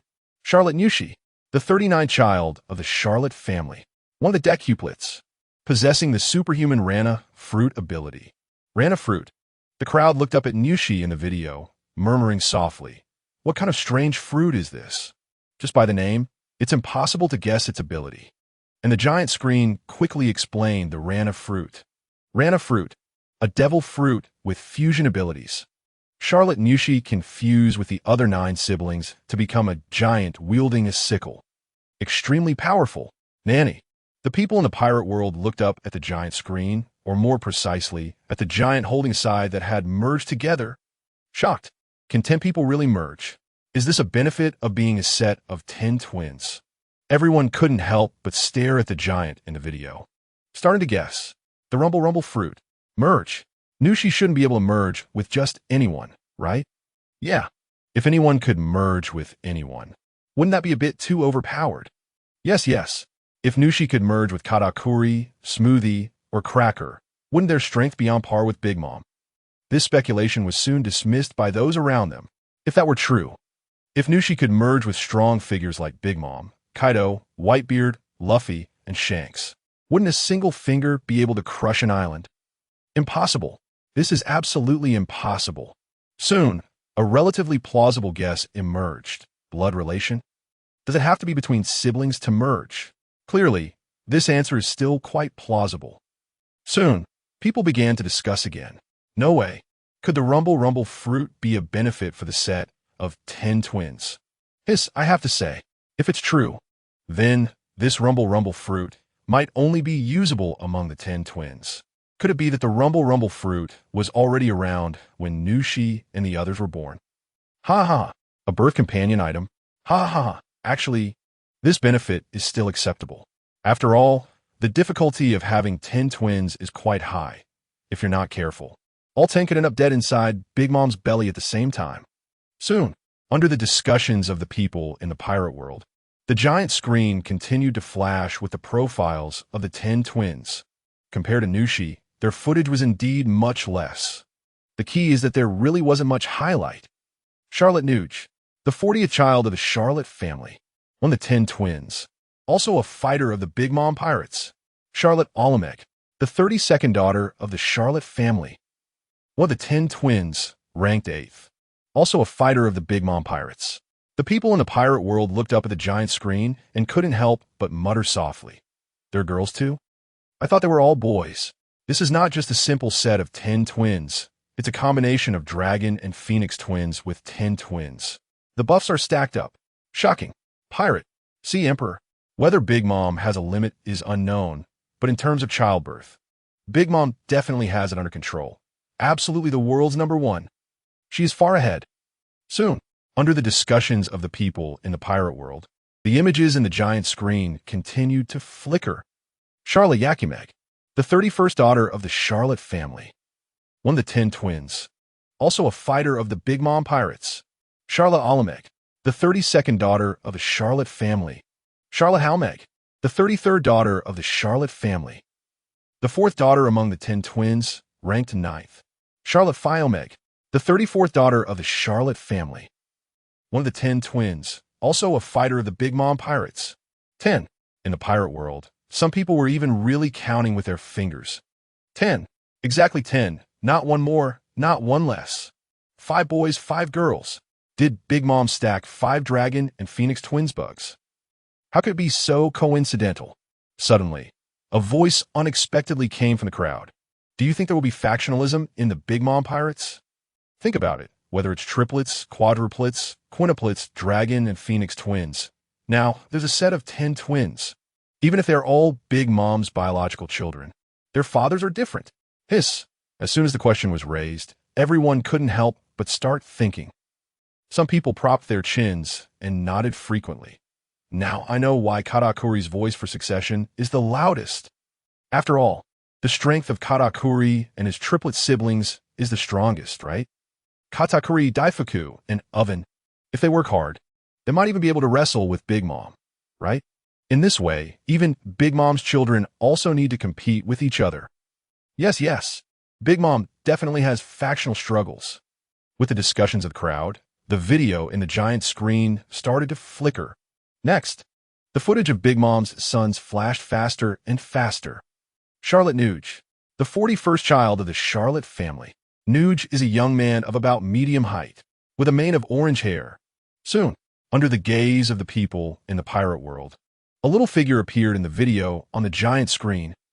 Charlotte Onray, 14 years old, the 42nd son of the Charlotte family and the 78th child. Onray is younger. Compared to his older siblings, he appears very thin. But Onray was rated as the best brother first place. Best brother? First place. The people in the pirate world looked up at the giant screen, watching the video of Onray. their expressions visibly confused. No. Is this true? I really thought it was a joke. Has the Big Mom Pirates grown so large that they have a ranking list? And, just this little guy, why is he rated as the best brother? Not cute at all. In the discussions of the people in the pirate world, the video on the giant screen continued to flicker. Ongre, dressed in a pink top with black pants, collar flipped up, a unique hairstyle, often rides a strange big bug, with the sound of Bug's balabalo echoing. As soon as Angry's little pet Big Bug appeared in the video, it immediately caused many women in the pirate world to scream. Bug, it's a caterpillar. Not cute at all. I hate it so much. On the contrary, in the New World, outside the Cake Island Palace, Perospero and others looked up at the image of Ongre, their expressions showing a bit of affection. Meanwhile, the video on the giant screen continued to flicker. Ongre, with a stern expression and the phrase "please give me more guidance" frequently on his lips. He mistakenly referred to invaders as newcomers due to his unclear speech. Invaders? Newcomers? Everyone looked up at the giant screen, staring at Ongre riding on a bug, and they couldn't help but say, "Is this kid's teeth not fully grown yet? How can he speak like that? Ha. This must be the reason Ongre is rated as the best little brother, right? I don't understand." Almost everyone exclaimed in confusion. Amid the crowd's discussions, the video continued to flicker. Several exceptionally young children appeared on the screen. Charlotte Vilo, the 43rd child of the Charlotte family. Charlotte Dashia, the 44th child of the Charlotte family, a half-blood from the Fishman tribe. Charlotte Delche, the 45th child of the Charlotte family. He has a twin brother, Charlotte Delich. Delche often flies in the air being pulled by balloons along with his twin brother Delge, and at such a young age. He is very weak compared to his older siblings. The people in the pirate world looked up at the giant screen and murmured, 46. It should be over now, right? A total of 46 sons. Who, after observing the video on the giant screen, everyone came to several conclusions. First, Ongre, he truly could become the best little brother. Just look at the others, a fierce-looking fishman, two mischievous balloon kids. Indeed, there is no harm without comparison. As long as there is a comparison, any ordinary person can become the center of attention. Secondly, Sai, if you want to have children, you should have them early. Big Mom has already proven this in practice. The older you are, the more mediocre the children you give birth to. Just look at Angry's little kids. They will definitely be incredibly mediocre when they grow up. New World, outside the Palace of Cake Island, a group of Big Mom's daughters looked up at the giant screen, feeling a bit nervous. The sons are done. How far can the daughters be? They had no other wishes, only hoping that the giant screen could show some mercy and give them some face. And the reality was just as they expected. The giant screen soon played footage of Big Mom's daughters. 4 Big Mom's daughters. Big Mom has a total of 39 daughters, excluding those mentioned above. Next is Mond, the second daughter of the Charlotte Pirates. Mond has a delicate appearance and seems kind, but her excessive weight even hides the fact that she is from the Snake Hand tribe. The difference before and after her makeup is huge, possessing terrifying swordsmanship that could split buildings in half.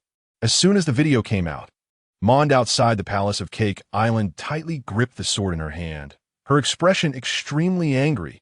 Sure enough, how could the giant screen possibly show mercy? A single short sentence could break a woman's defense. The difference before and after makeup is significant. Any girl who hears it would be filled with anger. This one sentence is enough to infuriate 99 of women. If that is not enough, just adding one more word would be completely sufficient. Fat. Outside the Palace of Cake Island in the New World, Mondes' heart bled, and she was even swearing in her heart, "I will lose weight. Damn it, I want to lose weight." But how could the giant screen care about others' feelings? Soon, Mondes' figure disappeared from the giant screen, and the next figure appeared. Third daughter, Charlotte Amanda. A powerful figure, the Nut Minister governing Nut Island. A cruel female swordsman, wielding the famous sword Whitefish. Snakehead tribe. Soon, the people in the pirate world looked up at the giant screen, staring at Amanda. Strong. This person looks indeed like a strong one. Wearing a huge hat with a cigarette in his mouth, holding a sharp sword. It's as if the words strong person are written on her face. Very quickly, amidst the discussions of the people in the pirate world, the images on the giant screen continued to flicker. Charlotte Yeshu, the fourth daughter of a Charlotte family. Charlotte Effrey, the fifth daughter of a Charlotte family. Together with Mond, Amanda, and Yeshu, they are quadruplets, the youngest from the Snakehead tribe. Yeshu and Effrey are both subordinates of Amanda. Quadruplets. Again, another set of quadruplets. The people in the pirate world looked up at the giant screen, full of amazement, shaking their heads and murmuring. Strong? I told you Amanda is strong, right? Yes. Who would have thought that even her own biological sisters are her subordinates? This is indeed a bit too powerful, right? Soon, amidst the astonishment of the people in the pirate world, the images on the giant screen continued to flicker. The introduction about Big Mom's family continued. Charlotte Castade, the sixth daughter of the Charlotte family. The crowd looked up at Castade in the video and couldn't help but sigh softly. Castade looks quite strong. Hiss, at least her figure is still decent. Yes. Amidst the discussions of the crowd, the images on the giant screen continued to flicker, and the introduction about Castade continued. Castade, 45 years old, sister of Cracker, sister of Angelo. Wow. The people in the pirate world couldn't help but exclaim. Case solved. This time it's completely solved. Cracker's biological sister. Her strength at least won't be weak, right? But some people looked up at Castade on the giant screen with a somewhat infatuated expression. However, I must say, 45 years old. How does Castade not look like she's 45? I would believe it if you said she was 18. Her appearance and figure seem to be too inconsistent, right? As the crowd discussed, the images on the giant screen continued. Charlotte Angelo, the seventh daughter of the Charlotte family. She is Cracker's and the sixth daughter, Castade's biological sister. Hiss, Cracker's three sisters all look pretty good.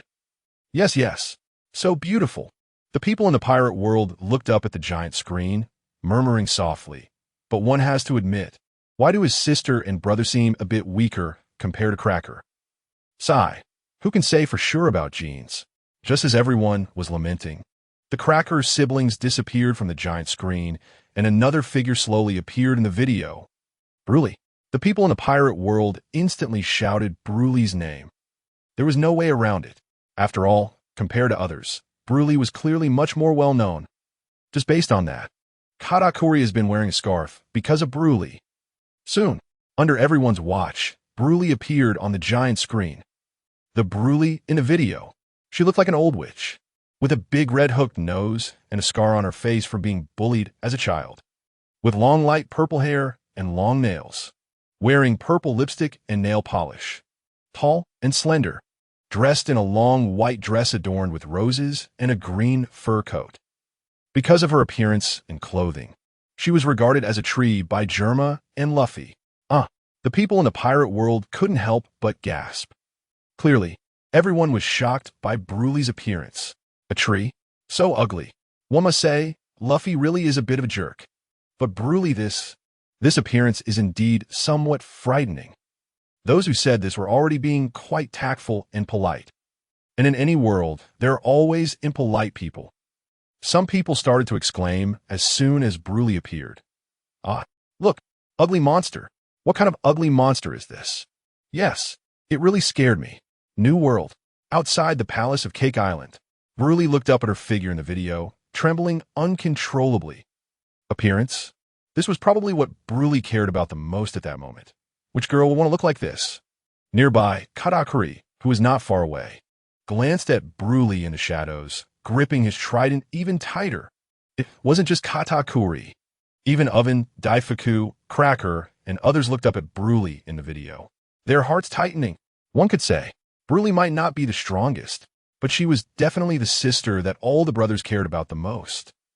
This was vividly illustrated in the case of the brother complex Katakuri. Just as the people in the pirate world were watching, the images on the giant screen continued to flicker. Brulee's figure slowly disappeared from the giant screen, and the video began to introduce her. It even gave Brulee a subtitle, The 3-No Woman's Rise to Fame. She really became popular. As soon as the subtitle appeared, The people in the pirate world all looked up at the giant screen, engaging in heated discussions. The 3-0 woman, at a rise to fame, she got famous? Did they think they were filming a TV show? Some even started to speculate. The 3-0 woman? Could this 3-0 woman be Broly? Rise to fame, getting popular? Is Broly going to become famous like Hancock, Nami, and Robin? It can't be, right? Yes. Amid the discussions, the video on the giant screen began to flicker, simultaneously explaining the title. It is well known, in the country of Tato Land, Cake Island has such a peculiar existence. Well known, everyone looked up at the glaring 4 words on the giant screen. Each person's face filled with confusion. Me, should I know this? A peculiar existence. Why do I feel like every single person in the Big Mom Pirates is incredibly peculiar? All of this can only be said to be a good start by Big Mom. Amid the discussions, the images about Broly on the giant screen began to flicker. She looked like an old lady, yet she was very young. She appeared sinister and evil. But unexpectedly, she had a very delicate heart. Moreover, she was very understanding. One could say she was gentle and considerate. She is Charlotte family's 8th daughter, Charlotte Broly. The people in the pirate world had no surprises at all regarding the revelation of Broly in the video. Otherwise, would they have given her a subtitle? Could it be anyone else? But even so, the people in the pirate world still found it hard to accept. Impossible. How could this be?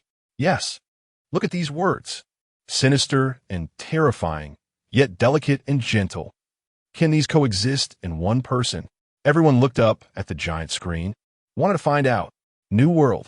Outside the palace of Cake Island, Broly looked up at the giant screen. Her previously gloomy expression softened a bit. Gentle, considerate, delicate heart. These words, any girl would be exceptionally happy to hear, right? At the same time, Karakuri, Oven, and Daifuku quietly breathed a sigh of relief upon seeing this. They didn't want Broly to get hurt. Compared to physical harm, the most hurtful is always emotional harm. But soon, the images on the giant screen made Karakuri, Daifuku, and Oven's hearts rise to their throats again. Broly has a resounding title. The 3-0 woman. The 3-0 woman. Which 3-0s? Hurry up, hurry up. This is what the onlookers always want to know. The people in the pirate world all looked up, their eyes fixed on the giant screen, not blinking, fearing they might miss the images. But unlike the onlookers, every event on the giant screen had its protagonists. Just moments ago, Karakuri, Daifuku, and Oven had just sighed in relief. Now they couldn't help but swallow hard. They were even more nervous than Broly herself as they stared at the giant screen. They weren't fools. The 3-0 woman. It certainly doesn't sound like a good thing, right? And the reality was just as Katakuri, Daifuku, and Oven had guessed. The giant screen quickly provided the answer. The 3-0 woman. No appearance. No figure. No talent. Hiss. Everyone looked up at the answer given by the giant screen, unable to help but exclaim, harsh. The video is truly harsh. 3-0s. It really is 3-0s. What else does Broly have? Looks none. Figure none. Talent none. Could be strength. Is this the reason Broly became popular?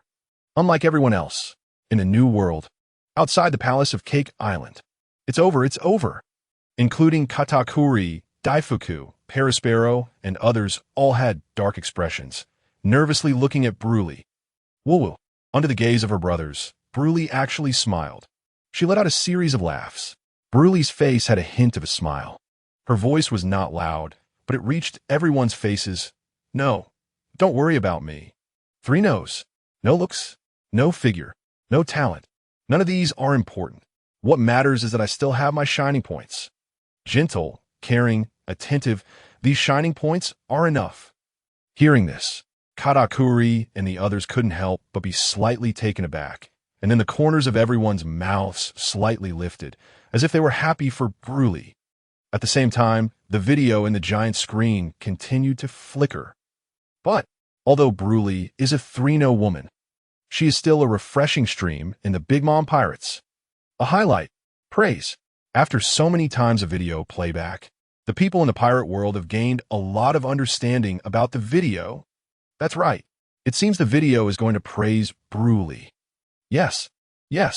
Let me see what exactly happened to Broly that made the video give this evaluation? A refreshing stream in the Big Mom Pirates? A highlight? What exactly happened to Broly? This is probably the question in everyone's mind now. And the video in the giant screen did not disappoint everyone. The images began to flicker continuously. So, why did Broly, as a 3-0 woman, succeed in rising to prominence? First, the video threw out a question. Yes, how did Broly rise to prominence? Damn, hurry up and start? Looking at the paused image in the video for several seconds, everyone was already a bit impatient, shouting at the giant screen, Why? Just say it already? Under the pleas of the crowd, the images in the giant screen flickered again. Broly's success is inseparable from the following 2 points. First, she brings her own humor. Broly first appeared in front of the Straw Hat crew in the Seduction Forest. At first, she did not leave a good impression. People thought she was some old hag. No, Nami, do you think Broly looks like a tree? New World. At the port mountain outside Cake Island, Luffy sat cross-legged on the deck, looked up at Broly in the video, and couldn't help but mutter with a pout. She does look like one. Meanwhile, Nami and the others had helpless expressions, clearly not wanting to deal with their captain. Luffy. As Luffy shouted, the images in the giant screen continued to flicker. However, after this, some of Broly's divine assists indeed made people burst into laughter. One unexpected incident after another that cleared her name. Clearly a deep cover existence. Just 2 short words. Deep cover. Instantly made the people in the pirate world erupt. Deep cover. Broly is a deep cover for the Big Mom Pirates. OMG. Is it true? And this statement was quickly denied by those around. Are you blind? Deep cover. Didn't you see those 2 words clearly in quotation marks? Just like Admiral Kizaru. Fake. At this moment, a few faint voices still arose from the crowd. Fake? Why do I feel like Admiral Kizaru really is a deep cover? A deep cover for the Revolutionary Army. Grand Line. Marine Headquarters, Marineford. In an office. The top-tier slacker. Spy candidate. Kizaru crossed his legs and sneezed several times. Damn it, someone must be cursing me. Accompanied by the discussions of the people in the pirate world, the images in the giant screen continued to flicker. For example, Broly. Evidence of betrayal 1. Assisted Luffy's escape. Evidence of betrayal 2. Say Brook. The people in the pirate world widened their eyes, staring incredulously at Broly in the giant screen, especially when looking at the evidence of Broly being a traitor. Why do I feel like I'm starting to believe it? Yes. Why do I feel like Broly really might be a traitor? Of course, there are still some smart people. Traitor? How is that possible? Can we see clearly? Assist quoted traitor. How could Broly possibly be a traitor? New World. Outside the palace of Cake Island. Broly trembled all over, looking up in terror at the giant screen, muttering, Betray? Betray Mom? How could that be? Is it me? Broly was drenched in cold sweat, only able to feel the cold breath coming from the palace. Big Mom, looking up at the giant screen, she kept muttering, Traitor? Is the traitor really Broly? Broly. Charlotte Broly. Big Mom repeatedly called out Broly's name, as if announcing Broly's death. Just then, a voice rang out, Mama, I can vouch for Broly. She would never betray the Big Mom Pirates. In an instant, everyone turned to look at Katakuri. Katakuri stood at the front of the crowd, just a step away from the palace. Soon, Big Mom's voice came from inside the palace, extremely cold. Katakuri, what can you use to vouch for Broly? Katakuri did not hesitate at all, his gaze fixed on Big Mom inside the palace, his voice firm. My life. Katakuri's companions were taken aback, especially Broly herself, as she looked at the Katakuri standing in front of her, tears shimmering in her eyes. Just then, several voices began to echo Katakuri's words. Daifuku and Oven stepped forward, positioning themselves on either side of Katakuri. Mom, we also want to vouch for Broly. Touching. At this moment, Broly was truly in tears. Family ties. Broly was feeling familial love at that moment. She felt it in the Big Mom Pirates, in front of the cold-blooded Big Mom who sees her children as tools. What Broly didn't expect was that all of this was because of her. If Katakuri is the strong elder brother, protecting his younger siblings. Then Broly is absolutely the linchpin of their familial bond. Accompanied by the voices of Katakuri, Daifuku, and Oven, the giant screen continued to flicker. However, the video did not detail Broly's treachery, but continued to narrate her rise in popularity. The brother complex Katakuri. One important reason for Broly's successful rise is because of her brother complex, Katakuri.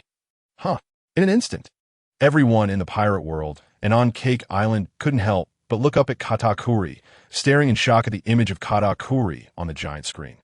Brother complex? Katakuri. Katakuri actually has a brother complex.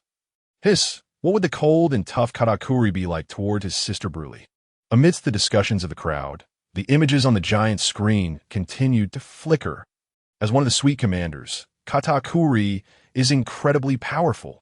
He has gained the recognition of many during his battle with Luffy. This statement is indeed not an exaggeration. Recognition. At this moment, the people in the pirate world staring at the giant screen couldn't help but nod slightly. This is indeed recognition. Cracker and Smoothie can be criticized, but Katakuri is absolutely above reproach. Powerful. This is the best description for Katakuri. At the same time, amidst the crowd's amazement, the images on the giant screen continued to flicker. But even someone as powerful as Katakuri has weaknesses. That's right, it's Broly. When Broly encounters danger, Katakuri will be the first to act. Another point is that no matter how big a mess Broly makes, Katakuri will take the blame for her. Everyone in the pirate world looked up at the giant screen, and without exception, every face was filled with astonishment. Why? Why does Katakuri favor Broly so much? Yes, Broly did get her face scarred because of Katakuri. But is Katakuri's concern and care for Broly a bit excessive? In the new world, outside the palace on Cake Island, amidst the discussions of those around, Katakuri stood straight, gripping his trident tightly. Meanwhile, Broly, for some reason, felt a bit flushed, standing still, gazing at Katakuri's back. However, other voices emerged from the crowd. Brother complex? Even if Katakuri has a brother complex, he can't possibly only care about Broly, right? Yes. It can only be said that he cares a bit more about Broly. At the same time, outside the palace in the new world on Cake Island, all of Katakuri's sisters looked up at the giant screen showing Katakuri. Almost every one of their faces was filled with admiration. Brother, if there were a ranking in the pirate world, who is the most beloved brother in the world? Without a doubt, Katakuri would definitely make the list, and he would win with an absolute advantage. You must know, the term brother complex fits Katakuri perfectly. Soon, under everyone's gaze, Broly's figure slowly disappeared from the giant screen. But this sparked discussions among the people in the pirate world. Is it over? Is this how it ends? Can't understand. Completely can't understand. How did Broly rise to power? Yeah, can we have a bit more? I haven't seen enough. But the giant screen paid no attention to the discussions of the people in the pirate world and continued to play on its own. Soon, under everyone's gaze, another figure appeared in the video, completely opposite to Broly. This figure is definitely a big beauty. Charlotte Pudding, the 9th daughter of the Charlotte family. Oh my, this is just too beautiful, right? The people in the pirate world looked up at the giant screen, their eyes wide open, some even unconsciously swallowing saliva. Noble, elegant, beautiful. How can all of this appear in one person at the same time? Yes. Why wasn't Pudding included in the previous beauty rankings? This point I strongly disagree with. Under the fervent gazes of the crowd, Pudding was gradually focused on in the video, becoming more and more prominent. Pudding, a young woman, light brown eyes, a small and delicate nose, a slim waist with short light pink hair divided into 4 locks, wearing a tall and fluffy white dress, a light green cloak, and a pink bottom. A pair of white elbow-length gloves, wearing a golden crown on her head. The upper part of the dress is yellow, with a low-cut opening that reveals part of Pudding's breast. Around Pudding's hips is a downward-curving white waistcoat, and the lower half is light beige, lined with 3 rows of roses. Pudding's face and attire perfectly embody elegance. Out of place. The people in the pirate world immediately commented, Pudding seems out of place with the Big Mom pirates. Yes. Just how powerful is Pudding's father's genes? Look at Perispero, Daifuku, Oven Bruli. Although Katakuri with a scarf is indeed quite handsome, the moment he takes it off, he is completely disconnected from the word handsome. I have to say, Pudding's father's genes are indeed powerful, to the point of overshadowing Big Mom's genes. Ha. Not to mention, with Buraway standing next to Big Mom, I would definitely choose Buraway as a queen. Noble. It's simply too noble. But at the same time, the video on the giant screen continues to flicker, introducing Buraway. And she is the twin sister of Charlotte Bruley. Shocked, everyone in the pirate world couldn't help but swallow back the words that were on the tip of their tongues. Powerful genes. Ahem. I must say, Buraway's father's genes are still a bit lacking. Suddenly, someone in the crowd exclaimed, I have reason to suspect Buraway might not even be Big Mom's biological child at all. Otherwise, how could there be such a big difference? Just look at Bruley, and then look at Buraway. Even if Bruley wasn't disfigured, she would still be completely outclassed by Buraway. Amidst the astonished exclamations of the crowd in the pirate world, the elegant figure of Buraway slowly disappeared from the giant screen. Two figures followed closely, appearing almost simultaneously. Charlotte Mashu, the 10th daughter of the Charlotte family. Exceptionally obese, broad shoulders, and a barrel chest, plus an extremely large round nose. TSK.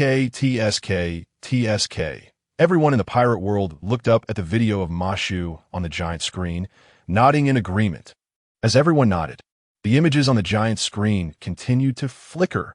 Charlotte Kosatachi, the 11th daughter of the Charlotte family. Also exceptionally obese. Look. Everyone pointed at the video of Charlotte Mashu and Charlotte Kosatachi and couldn't help but say, this is the normal gene of Big Mom. Yes, Buraway is definitely not biological. She seems completely out of place with the Big Mom pirates. Who would say otherwise? It can't be blamed on Charlotte Mashu and Charlotte Kosatachi. Anyone following behind Buraway would receive such an evaluation. There is no other reason. It can only be said that Buraway is really too elegant. Under the evaluation of the crowd in the pirate world, the images on the giant screen continued to flicker. The figures of Charlotte Mashu and Charlotte Kosatachi slowly disappeared, and two more members of the Charlotte family appeared in the video.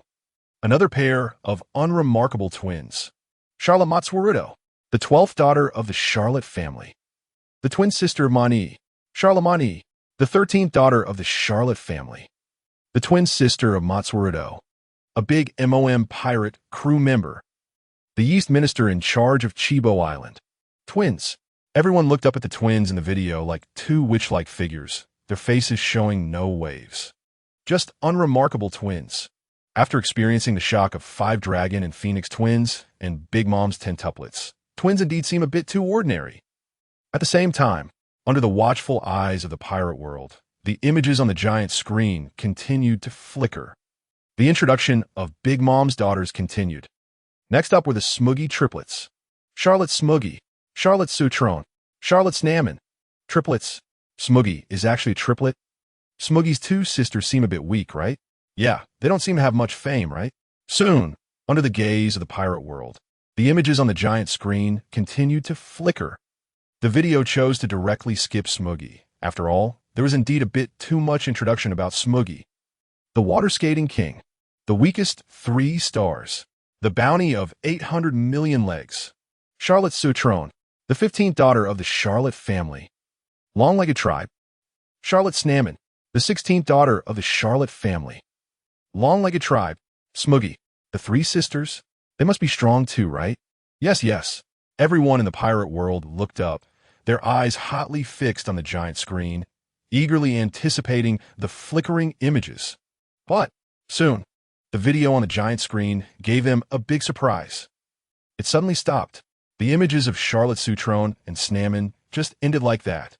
The two slowly disappeared from the video. Another figure appeared on the giant screen. Charlotte Melee Eyes, the 17th daughter of the Charlotte family. Melee Eyes, with deer horns on her head, possessing fur tribe bloodlines. Everyone looked up at Melee Eyes in the video, and couldn't help but exclaim, "So cute, so adorable.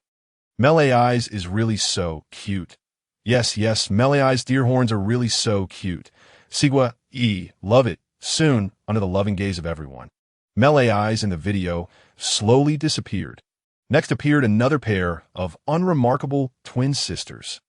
Charlotte Jarrett, twin sisters with Bovarl, the 18th daughter of the Charlotte family, the Butter Minister of Totland Kingdom, a superhuman-type butterfruit user, able to create butter out of thin air to bind opponents.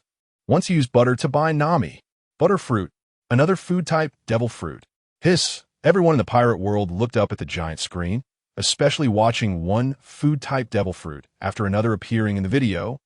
It can be said, who could starve to death? The Big Mom pirates could never starve. A pirate crew capable of self-sufficiency.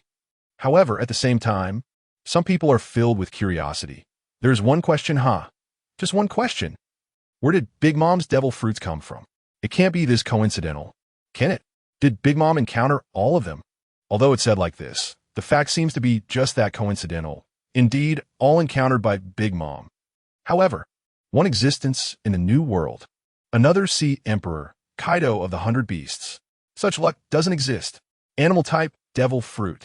It can be said to be the least valuable devil fruit, but collecting it is incredibly difficult for Kaido, to the point where he even has to use artificial devil fruits filled with side effects.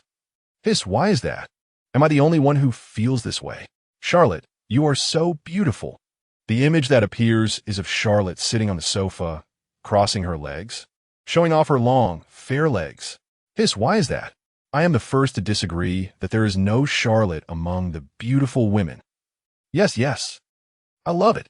Meanwhile, amidst the cheers of the crowd, the giant screen continues to flicker. Next to appear is Charlotte's twin sister, Charlotte Pova, the 19th daughter of the Charlotte family. As the voice in the video plays, the image slowly emerges. The people of the pirate world are eagerly staring at the giant screen, and since Charlotte looks so stunning, how bad can Pova be? Under everyone's gaze, Pova's figure begins to appear.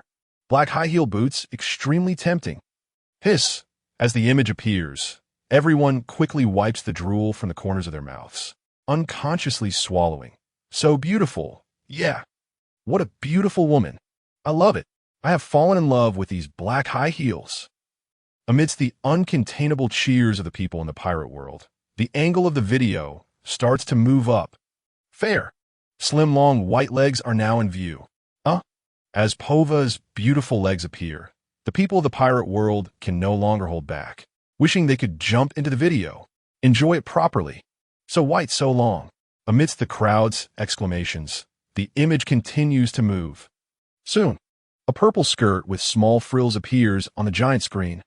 The outfit reveals just a small corner, and immediately someone can't hold back, exclaiming, "Beautiful woman. Pova is definitely a beautiful woman." Purple, the color most favored by beautiful women. To see if it's ugly or not, just wear purple. Purple, it's not a color that just anyone can pull off, but it showcases Pova's beautiful woman and seductive style perfectly. Under the watchful eyes of the people in the pirate world, the image continues to rise. Soon, a low-cut purple dress appears in everyone's view. So big, so white. Looking at the image on the giant screen, everyone could only come up with these two adjectives as for what they were describing. No one knows. So looking forward to it. Soon we will see Pova's beauty.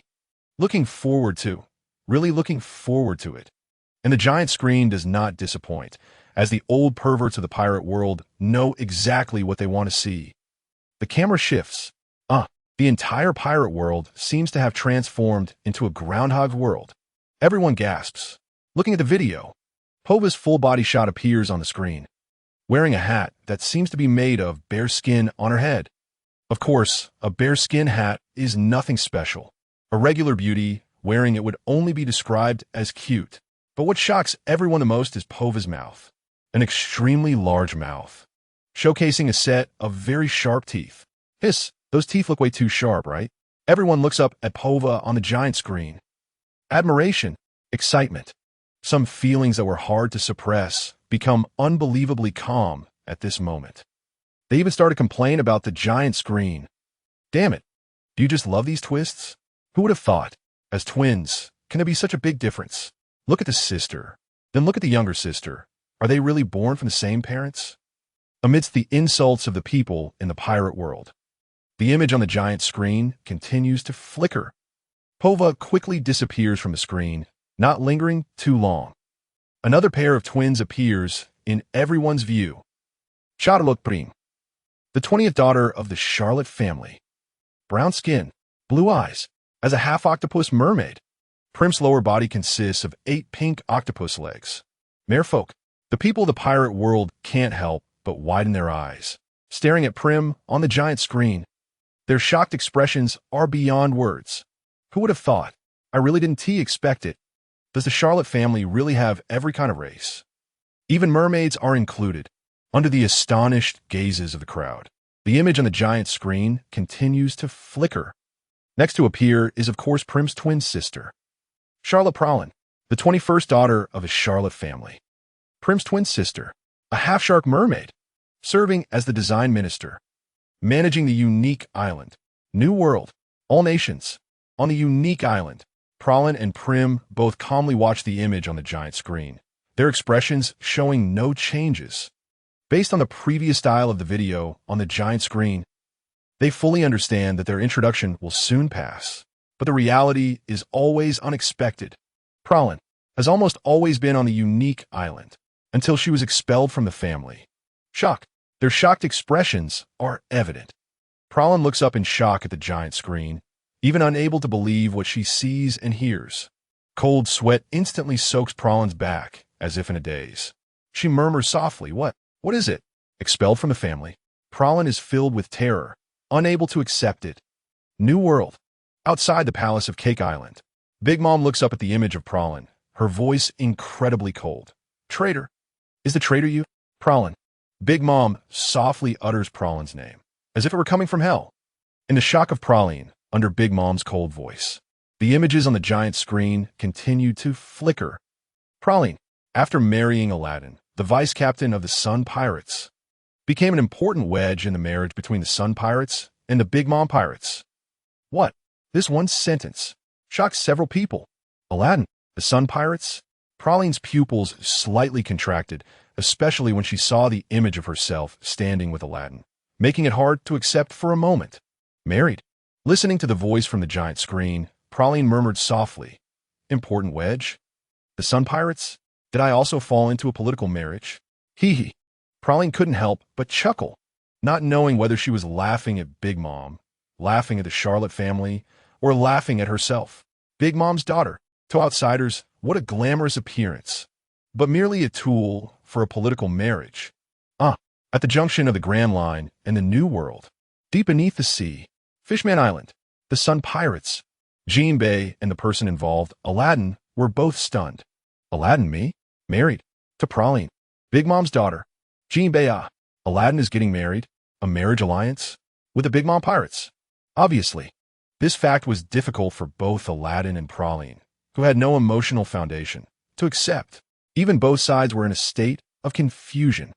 At the same time, under everyone's gaze, the images on the giant screen continued to flicker. When conflict arose between the Sun Pirates and the Big Mom Pirates, when Jean Bay and the Sun Pirates discussed withdrawing from the Big Mom Pirates to join the Straw Hat crew, Prowlin said that those who had previously withdrawn from the Big Mom Pirates had already been killed, and Big Mom would not spare Jean Bay and the Sun Pirates. But, even so, Prowlin stated that if such a situation really occurred, she would choose to leave the Big Mom waters with Aladdin's group. Once again stunned. The two parties and both sides were stunned again. Prowlin, betray the Big Mom Pirates? Choose Aladdin's group. Is this my decision? Aladdin, me? Prowlin chose me. Nanny, do I have such great charm? Big Mom, good, I'll let you go for the marriage alliance. Yet you only have eyes for that man. Jean Bay, joining the Big Mom Pirates? Impossible. And withdrawing from the Big Mom Pirates? Choosing to join the Straw Hat Pirates? Me, is this my decision? At the same time, the images on the giant screen were still flickering.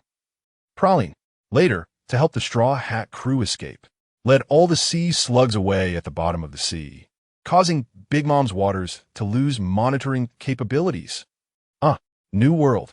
Inside the palace of Cake Island, Big Mom clenched her fists tightly, and a powerful aura erupted from her. It could be said to sweep across the entire Cake Island. Praline, dare to betray me. I will make you die. Katakuri, immediately bring Praline here. Without any hesitation, Katakuri, holding a trident, walked out of the palace. Run. Hurry up and run. Praline, what are you waiting for if you don't run now? Mama won't let you go. After all, it's still about sisterhood. Praline committed such an unforgivable crime. Yet Prim didn't capture Praline immediately, but instead told her to run away quickly. Praline looked up at the giant screen. No one could accept it for a moment, right? Just a second ago, everything was fine, and clearly she did nothing, and she became a wanted criminal. Now, there isn't much time left for Praline. Praline directly jumped off the surface of the sea and started sprinting. The goal, to escape from Tado Land. But how could everything be so simple? New world. Outside the port of Cake Island, on the deck of the Thousand Sunny, Luffy looked up at Praline on the screen and murmured softly, "To help us evacuate? Nami. Then Praline should be considered our friend, right?" Nami was first taken aback, then raised the corners of her mouth and responded loudly to Luffy. "Of course." At the same time, the images on the giant screen continued to flicker, and the introduction about the Charlotte family continued. Next up was another pair of twins. Charlotte Chiffon, the 22nd daughter of the Charlotte family. The twin sister of Charlotte Linlin and Lola. People in the pirate world looked up at the giant screen, watching the image of Chiffon, and couldn't help but murmur. Twins? Another pair of twins. Chiffon. The image looks a bit weak, right? Under everyone's gaze, the images on the giant screen continued to flicker. The only couple where the wife sings and the husband follows, Chiffon and Beiji. Everyone looked up at the giant screen, their expressions clearly a bit helpless. Hiss, how can there be such a deeply affectionate pair in the Big Mom Pirates Grand Overview? Ha ha ha. Yes. And why is it with Beiji? Is that the Beiji who planned to kill Big Mom? Her wife is actually Chiffon from the Charlotte family. Couple where the wife sings and the husband follows. Chiffon and Beiji. Not that fishman couple. Under the confused and surprised gazes of the crowd, the images on the giant screen continued to flicker. Earlier, the not-so-strong Straw Hat crew withstood the battle against the so-called Emperor Big Mom for so long. It can be said that one side was in trouble and the other side provided support, which allowed the Straw Hats to survive for so long. Not strong. The people in the pirate world looked up at the giant screen and couldn't help but murmur. Not strong. Are they talking about Straw Hat Luffy? Damn, is that not considered strong? The sun god Nika form, 3-color hockey, trained under the Dark King Rayleigh, with Vice Captain Katakuri and Mentor the Emperor of the Sea Kaido. Hiss, does this also need help? I feel like just with the Straw Hat crew, they could easily take on Big Mom one-on-one. At that moment, different voices emerged from the crowd. Did you not see? Early stage. I guess it was when Straw Hat Luffy had not yet trained under Katakuri and Kaido. Yes. At that time, he was indeed not a match for Big Mom's pirate crew, so it is understandable. Meanwhile, amidst the discussions in the pirate world, the video on the giant screen continued to flicker. And, speaking of support, we must mention the captain couple of the Fire Tank Pirates, Capone Beej and Charlotte Chiffon. The captain couple of the Fire Tank Pirates? The crowd looked up at Beej and Chiffon in the footage, seemingly unimpressed. If you only look at their appearances, Beej and Chiffon are definitely unremarkable. They're characters that would hardly be recognized in an ordinary crowd.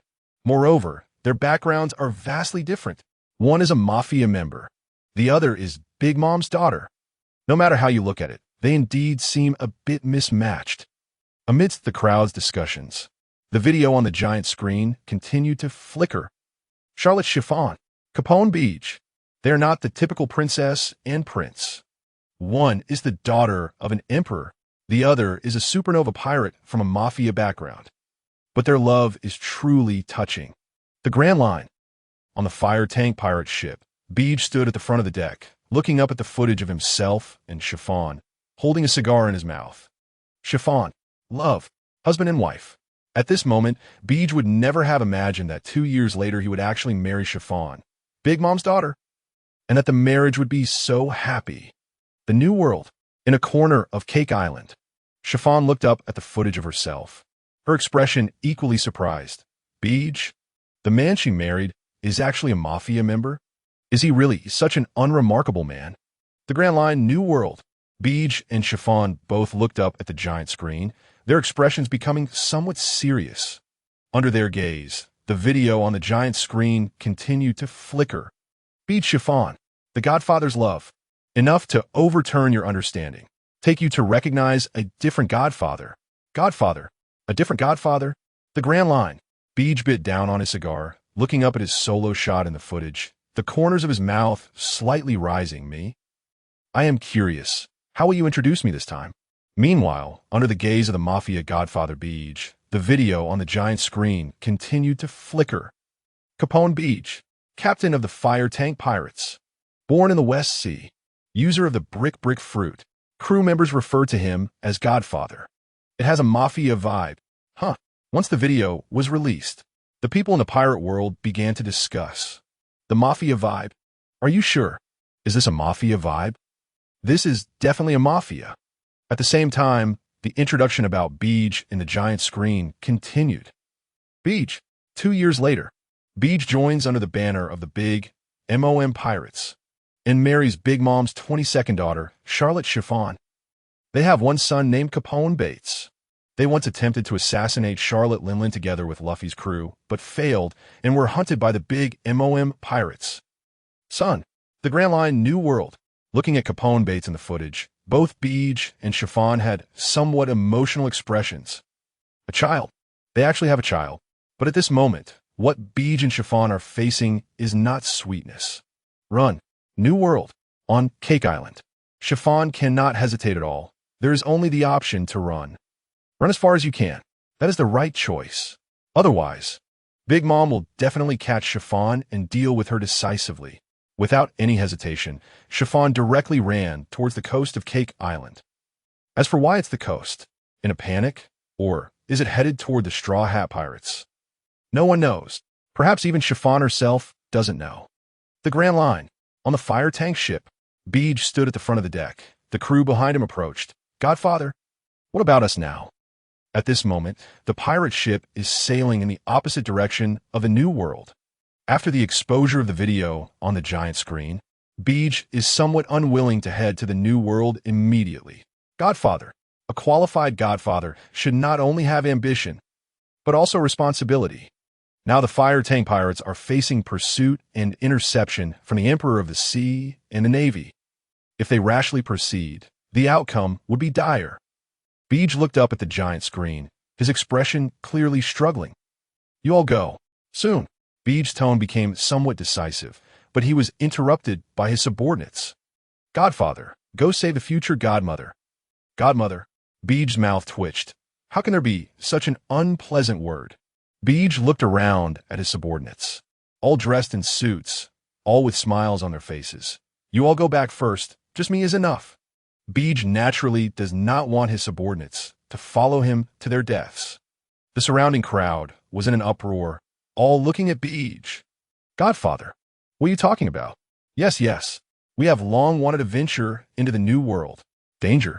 When we set out to sea with you, we already knew the outcome we would face. Yes. Only this way is exciting. Godfather, only in danger can we win. Godfather, tough guy. What moves Beej the most is not money, not power, but the recognition and following of his subordinates. Turn around. Beej bit down on his cigar, looking up at his image on the giant screen, shouting loudly. Set sail. Return to port. Target. New World. At the same time, the images on the giant screen continue to flicker. The introduction of Becky and Chiefing is still ongoing. Capone Becky. He has been exposed to weapons like knives and guns since childhood. Becky stands out from the West Sea. He relies on his own intellect and wisdom, plus the decisiveness of a godfather. Becky's personality is unpredictable, cold and ruthless, heartless and vicious. But to everyone's surprise, Becky has another side. Decisive in killing, cold and ruthless. heartless and vicious. The New World. As Chiefing quickly evacuates the streets of Cake Island, he can't help but look up at the giant screen, murmuring in his heart, Am I in love with this kind of person? He really looks unremarkable, a short man covered in the smell of blood.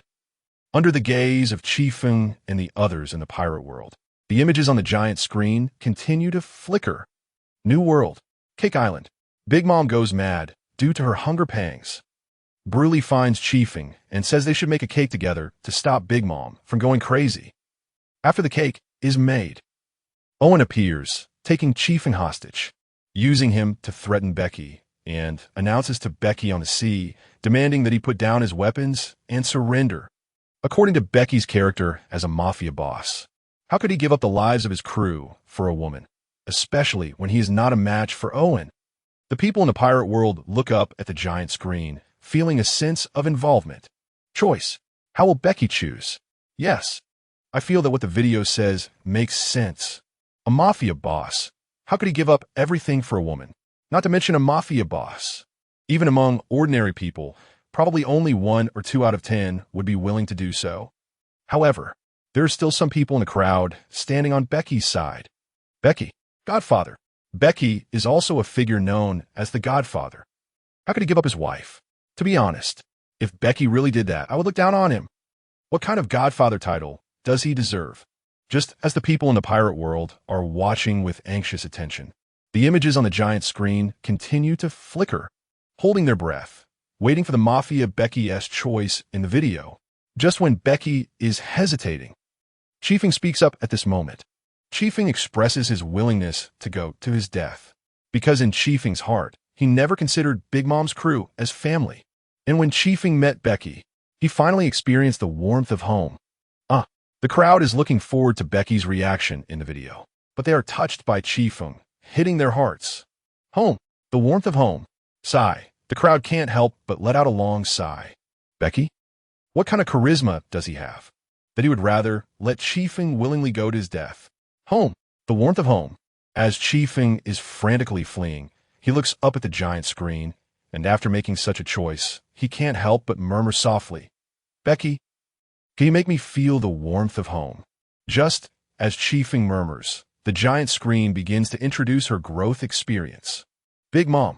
After Lola escapes from the giant prince's proposal, she wants to use Lola's twin sister Chiefing as a substitute.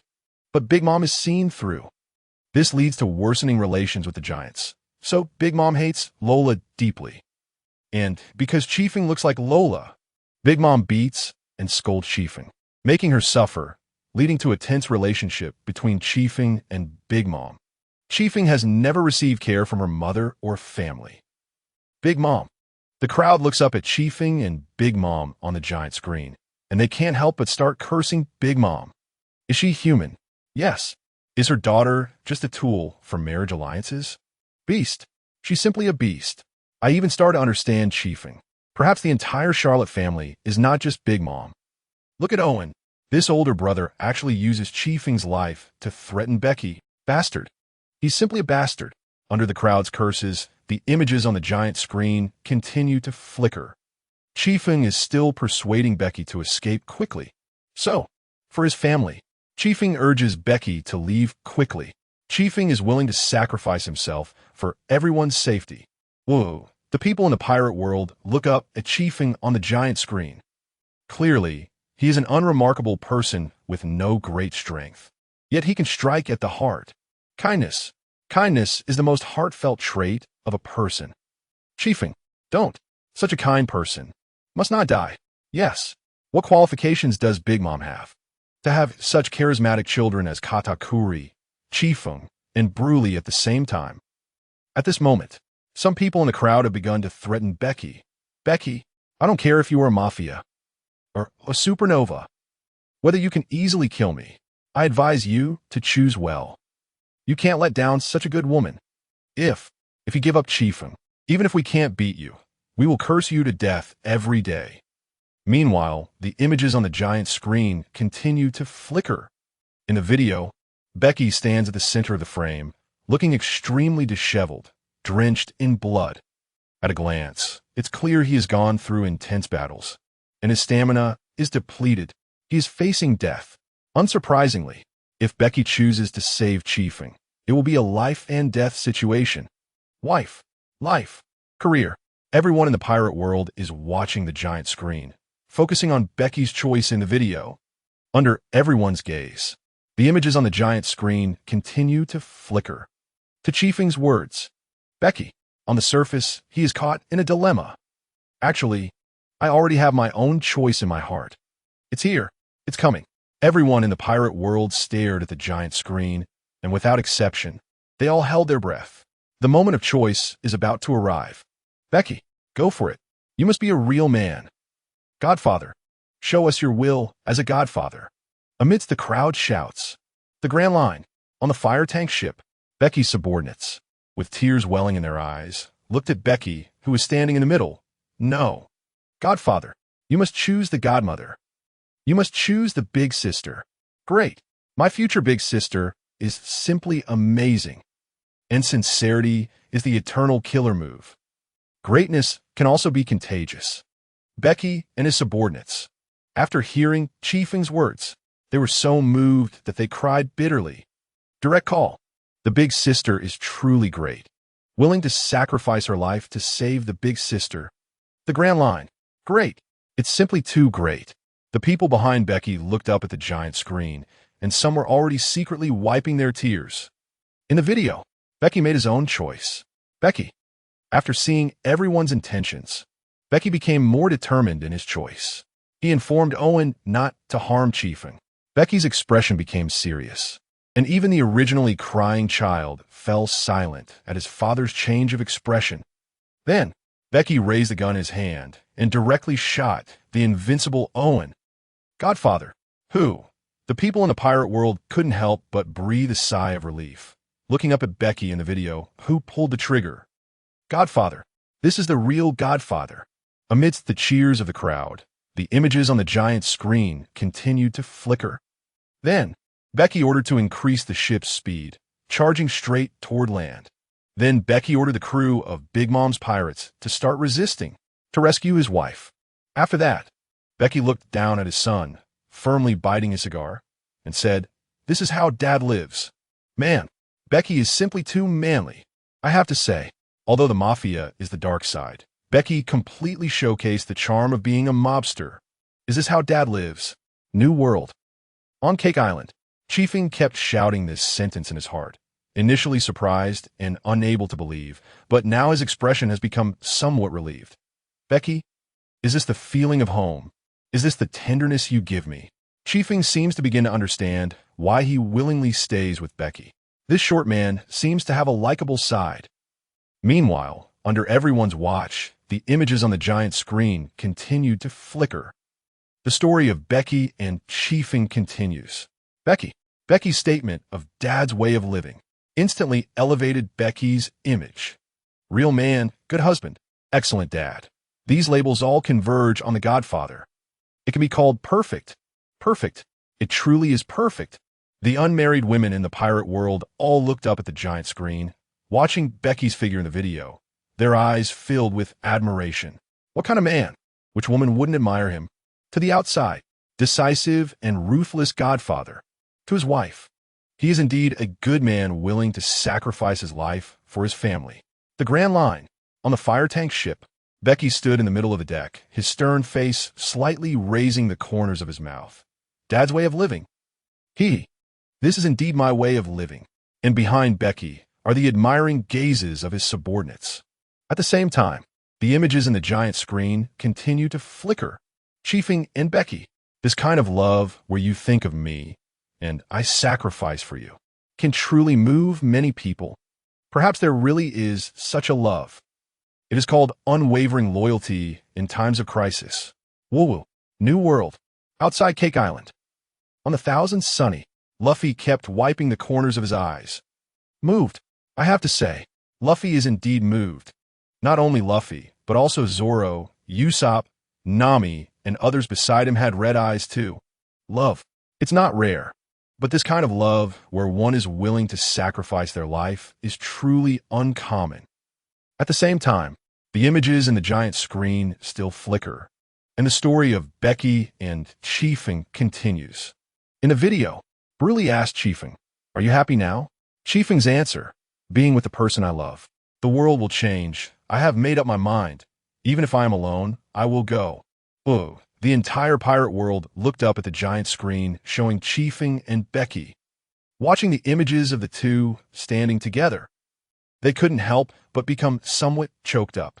A voice began to arise in their hearts. So there really is such love in the world. This kind of love, can I have it? Soon. The video on the giant screen dealt another blow to everyone. Love is facing the whole world together with the person you love. No matter what decision is made, it's about achieving each other, because the other person is the whole world. The entire pirate world fell silent. Moved. Clearly, everyone was touched.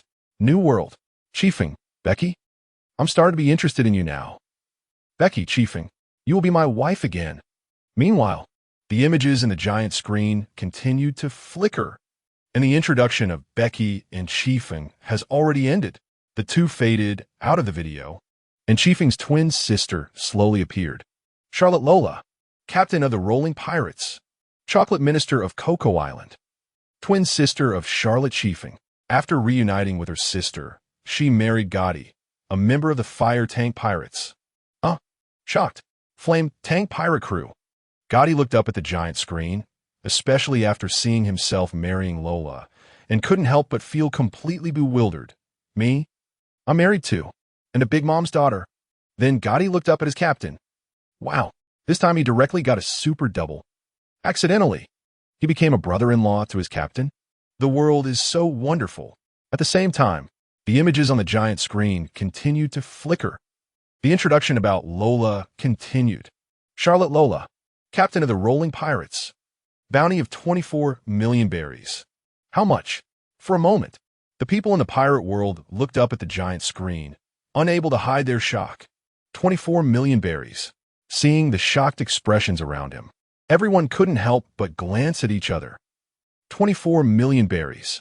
It feels like a lot, but Lola is Big Mom's daughter. Compared to those with bounties in the hundreds of millions, this seems a bit too little, right? Too weak. This probably became the biggest impression the people in the pirate world had of Big Mom's pirate crew. Aside from Big Mom, Katakuri, and Cracker, the overall strength of Big Mom's crew does seem a bit weak, right? While the people in the pirate world discussed, the images on the giant screen continued to flicker. The introduction about Lola continued. Charlotte Lola, after being robbed of her shadow by the warlord, Gecko Moria, she was trapped on Phantom Island. What is this? Robbed of her shadow by the warlord, Gecko Moria. The people in the pirate world were shocked again, staring at the giant screen with faces full of disbelief. Gecko Moria robbed Big Mom's daughter's shadow. Somewhere. On an island. Moria, who was watching the show a second ago, looked up at the giant screen and couldn't help but feel somewhat dumbfounded. I robbed Big Mom's daughter's shadow. There was not a hint of fear on Moria's face, but rather a full display of arrogance. Afraid? Moria isn't even afraid of the Emperor Kaido of the sea. How could he possibly be afraid of a Big Mom? But only Moria himself knows that if Big Mom stood in front of him at this moment, he would probably tremble in fear. Moria has always claimed he would make a comeback, but only he knows. He is already afraid. Afraid of the Sea Emperor. Afraid of a new world. Willing to be a strong man in the Grand Line. At the same time, the images on the giant screen continued to flicker, and the introduction about Lola continued. Charlotte Lola. Her true identity is the 23rd daughter of the 4 emperors, Charlotte Linlin, twin sister of Charlotte Chiffon, originally a chocolate minister from Cocoa Island. But she chose to escape because she refused a political marriage arranged by Big Mom. She left Whole Cake Island using Big Mom's life card. After that, Lola founded the Rolling Pirates and began her adventures in the Grand Line. The crowd looked up at Lola on the screen, unable to help but feel curious. What kind of existence is this prince of the giant race? How could he make Lola look down on him? Yes, I'm curious too. At the same time, amidst the discussions of the people in the pirate world, the images on the giant screen continued to flicker. Charlotte Lola, the person with the most bumpy road in pursuit of love in One Piece. According to incomplete statistics, Lola has failed in her marriage proposals a staggering 451 times. Failing 451 times. The people in the pirate world were even more shocked, looking at the video of Lola with full curiosity. Why? Why? Why would she rather fail so many times than marry the prince of the giant race? What disgrace! No wonder. This is indeed a huge disgrace for the giant race. The giant race, all members from top to bottom, have anger in their eyes. The giant race, a race filled with pride and arrogance. Big Mom, an arrogant sea emperor who cannot face her own failures. If it weren't for some remaining rationality, the giant race and Big Mom would probably really have a fierce fight. But hoping for the giant race to get along with Big Mom's pirate crew seems unlikely. Even if there is Luffy, who has the sun god Nika form, try to mediate, it would probably be extremely difficult. At the same time, the images on the giant screen continue to flicker. Although Lola is not particularly good-looking, with thick lips, a strong build, missing a big front tooth, and speaks quite manly, but she has an optimistic personality. Simple-minded, her appearance will not hinder Lola's yearning for free love. Grand Line. On an unknown island, Lola looked up at the giant screen, her face full of grievances. Not good-looking. Strong build? ISNT, that just fat. Manly? At least Lola is manly enough, just filled with grievances, but didn't cry. I like it. A young master just like this. Grand Line. On the flame tank ship, Gotti looked up at Lola on the giant screen and shouted loudly towards her figure. I love you. Lola. Under Gotti's heartfelt confession, the images on the giant screen continued to flicker. Lola. On the road to true love, repeatedly failing but never giving up. A true, pure love warrior. A brave warrior who runs for love. Finally, she succeeded in proposing in Dressrosa and held her wedding with Gotti on the flame tank pirate cruise ship, becoming husband and wife. Succeeded? On an unknown island in the Grand Line. Lola looked up at the giant screen, and a smile appeared on her face, which was originally full of grievances. Succeeded? Gotti, did I succeed in my proposal? Blessings. The people in the pirate world looked up at the giant screen and couldn't help but exclaim, may all lovers in the world finally be together. All we can do is bless them. Lola, in a new world, at the port of Cake Island. On the thousand Sunny, Nami, Robin, and others looked up at the giant screen, shouting loudly at the figure of Lola in the video. Lola, you must be happy. Under the blessings of everyone in the pirate world, the images on the giant screen continued to flicker. The figure of Charlotte Lola slowly disappeared from the giant screen, and what appeared next was a set of quadruplets. Charlotte Mabel, the 24th daughter of the Charlotte family. Long-arm tribe. She is also the eldest daughter of the quadruplets, alongside Charlotte Montpellier, Charlotte Muku, and Charlotte Maple. The people of the pirate world were quite calm at the appearance of Mabel on the screen. Just an ordinary quadruplet. Yes, there was nothing to pay attention to. Similarly, the introduction about them in the video was also quite concise. Charlotte Mukuru, the 25th daughter of the Charlotte family. Long-arm tribe, with light blue short hair and brown skin. Her appearance and figure were quite close to that of an average person, wearing a shirt with a white number 100 on the chest, along with a pink grass skirt and sandals. Hiss, the people of the pirate world looked up at the giant screen, gently nodding. Mabel and Mukuru's figures and looks are on point. No way. Could it be that Charlotte Mabel and Charlotte Mukuru, the quadruplets, have the highest overall looks in the entire Charlotte family? Just look at the people of the Charlotte family. Among twins, triplets, quadruplets, and decaplets, either they all have different shapes, or only one is beautiful. I have to say, Big Mom's genes are still quite powerful. However, soon, the video on the giant screen gave the people of the pirate world a big slap in the face. Clearly, Charlotte Mabel and Charlotte Mukuru's triplets also respected the Charlotte family's principle of multiples. Charlotte Maple, the 26th daughter of the Charlotte family. Long-arm tribe, a plump woman, short hair, wearing a button-up shirt with very large pockets on both sides. Plump, just another name for obesity. The people of the pirate world looked up at the giant screen and couldn't help but exclaim, sigh. Big Mom's genes are still strong. I now doubt whether there were any mix-ups among the quadruplets. How could the differences be so obvious? Amidst everyone's sighs, the images on the giant screen continued to flicker, and the introductions of the three daughters among the quadruplets quickly flashed by. The next members also didn't have much footage. Charlotte Jaconda, the 27th daughter of the Charlotte family. Charlotte Punna, the 28th daughter of the Charlotte family. Charlotte Joscapone, the 29th daughter of the Charlotte family. The three figures quickly flashed by in the video on the giant screen. Each person's time on screen was probably less than 3 seconds. The crowd only had a vague image of them, but couldn't even connect names with appearances. Just as everyone's attention was focused, a familiar face appeared on the giant screen. A beautifully curved girl, small in stature, with light brown wavy hair, wearing an eye-catching pink top and an orange corset. Her hair was styled in twin ponytails, with side-swept bangs in front. The crowd stared at the image on the giant screen, and without hesitation, shouted her name. Broly. It's Broly. Broly has appeared. The main character between the Straw Hat crew and the Big Mom Pirates. Has the main character finally appeared? Broly. Some people in the crowd looked at Broly and exclaimed, "So beautiful! What a beautiful Broly!" At this moment, someone around coldly said, "Beautiful? What is so beautiful? Have you forgotten her third eye? Monster! Broly is a monster! A monster? You are the monster! Broly is clearly very pretty. So what if she has a third eye?" Soon, the people of the pirate world split into two factions, loudly arguing around Broly. New world. In a room, Broly, dressed in a wedding dress, looked up at her image in the video. Her expression was clearly a bit downcast. A marriage alliance. She is merely a tool for a marriage alliance.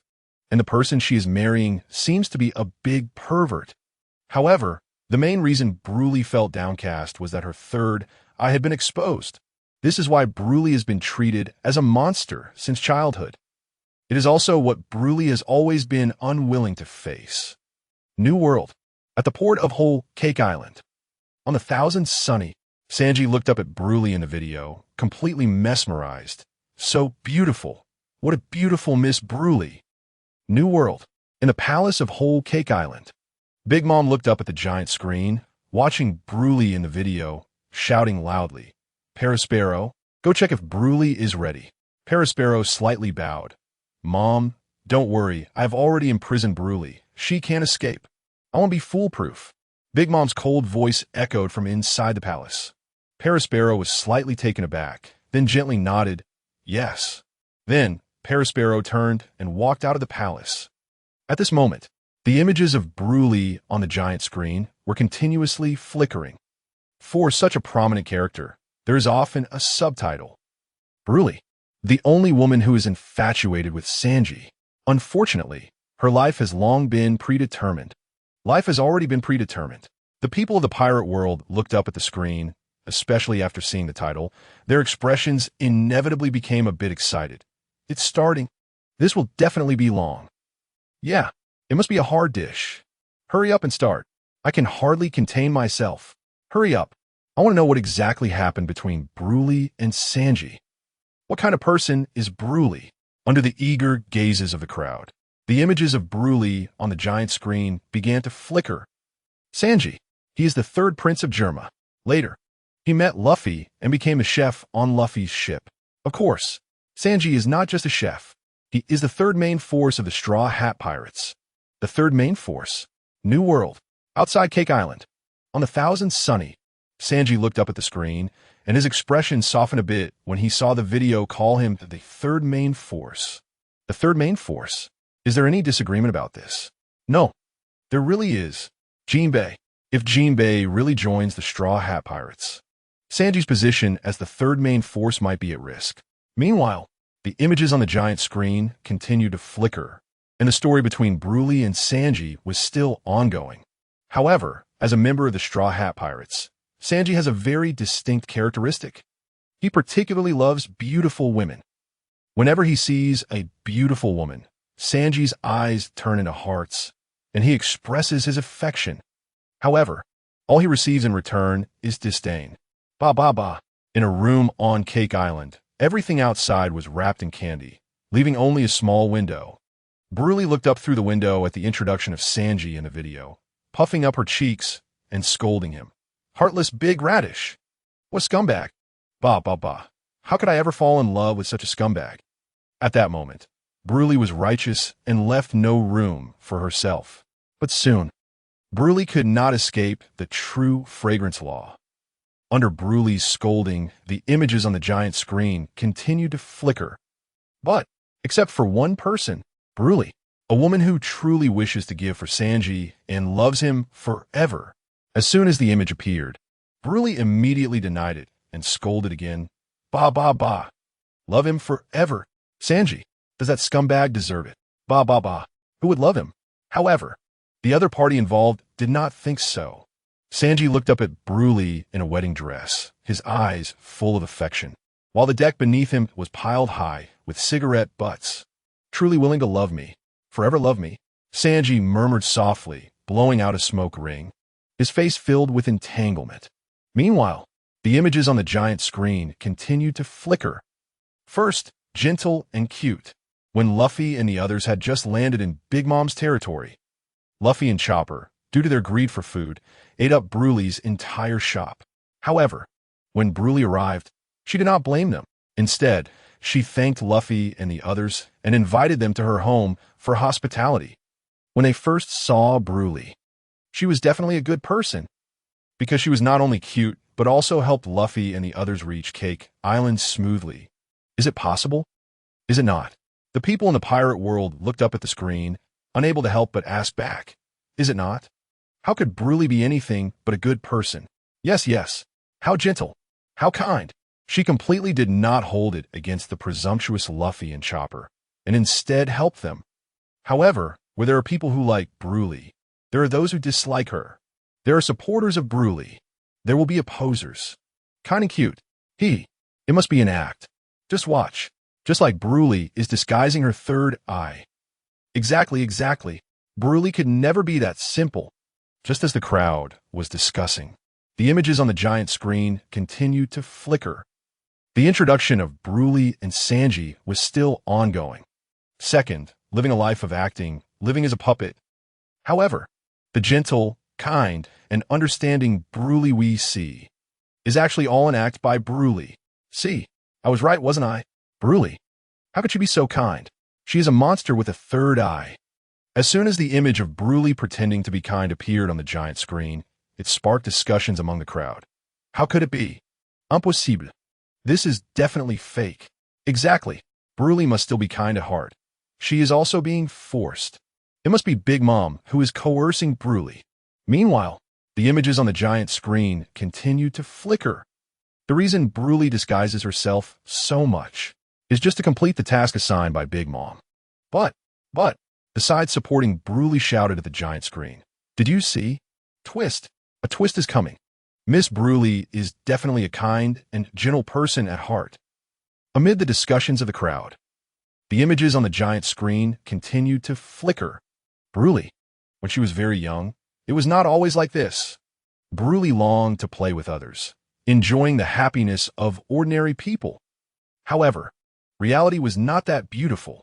The crowd looked up at the giant screen, especially Bruley, who was curled up in a corner, looking extremely lonely. Yes, who can blame Bruley for becoming this way? Clearly, it was these people who made Bruley become what she is now. Yet they could still blame her for not being kind enough. The people in the pirate world began to sympathize with Bruley. They seemed to step into her shoes, shouting for her, Miss Bruley, boldly move forward. You are the most beautiful, kind, and gentle person. Accompanied by the discussions of the crowd, the images about Bruley continued to flicker on the giant screen. Bruley, as Big Mom's daughter, she has always been just a tool. Even Bruley's birth was merely to read the historical text.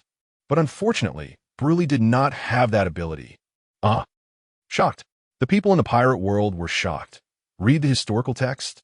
Ordinary people looked up at the giant screen, unable to help but slowly say, what exactly is the historical text? Yes. Why does it feel like various forces care so much about the historical text? Marine Headquarters. Marine Ford. Beside Sengoku, Carp looked up at the giant screen with a relaxed expression and couldn't help but slowly speak. Sengoku? Is that legend true? Even Big Mom knows about it. Legend. Sengoku looked up at Broly, who had a third eye. Is it that race? But it seems fake, right? Big Mom has failed too. It must be fake. New world. Kaido looked up at the giant screen, also staring at Broly's third eye in the video. Lin, your thoughts have also come to nothing. New world. On the Moby Dick. The historical text? Whitebeard looked up at the giant screen and couldn't help but sigh. Historical text, sigh. Is it so simple to understand? As the reactions of ordinary people in the pirate world, the Marine headquarters, pirates, and revolutionary forces unfolded, the images on the giant screen continued to flicker. Broly, since she can't be used, in Big Mom's eyes, she is naturally a waste. Plus, Broly's third eye makes her a monster to others. Monster? Waste. Tool.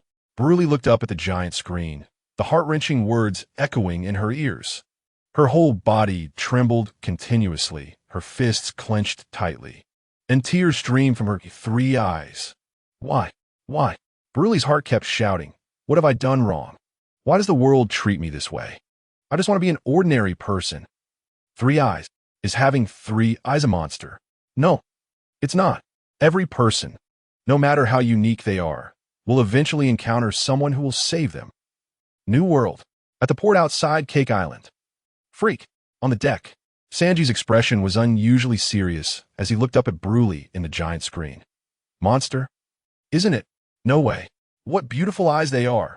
Along with Sanji and Broly's reactions, the images on the giant screen continue to flicker due to family pressure and social pressure. Broly's personality had to change. To adapt to life, Broly could only shape herself into a strong person. A person who no longer believes in the world. A puppet who only needs to follow orders. Actually, Broly, deceiving others like this.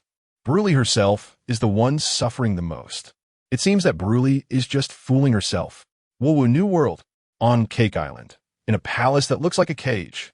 Broly looked up at the giant screen, unable to help but softly sob. Those words hit right into Broly's heart. Shape. Which girl is born wanting to be a strong person? Yes.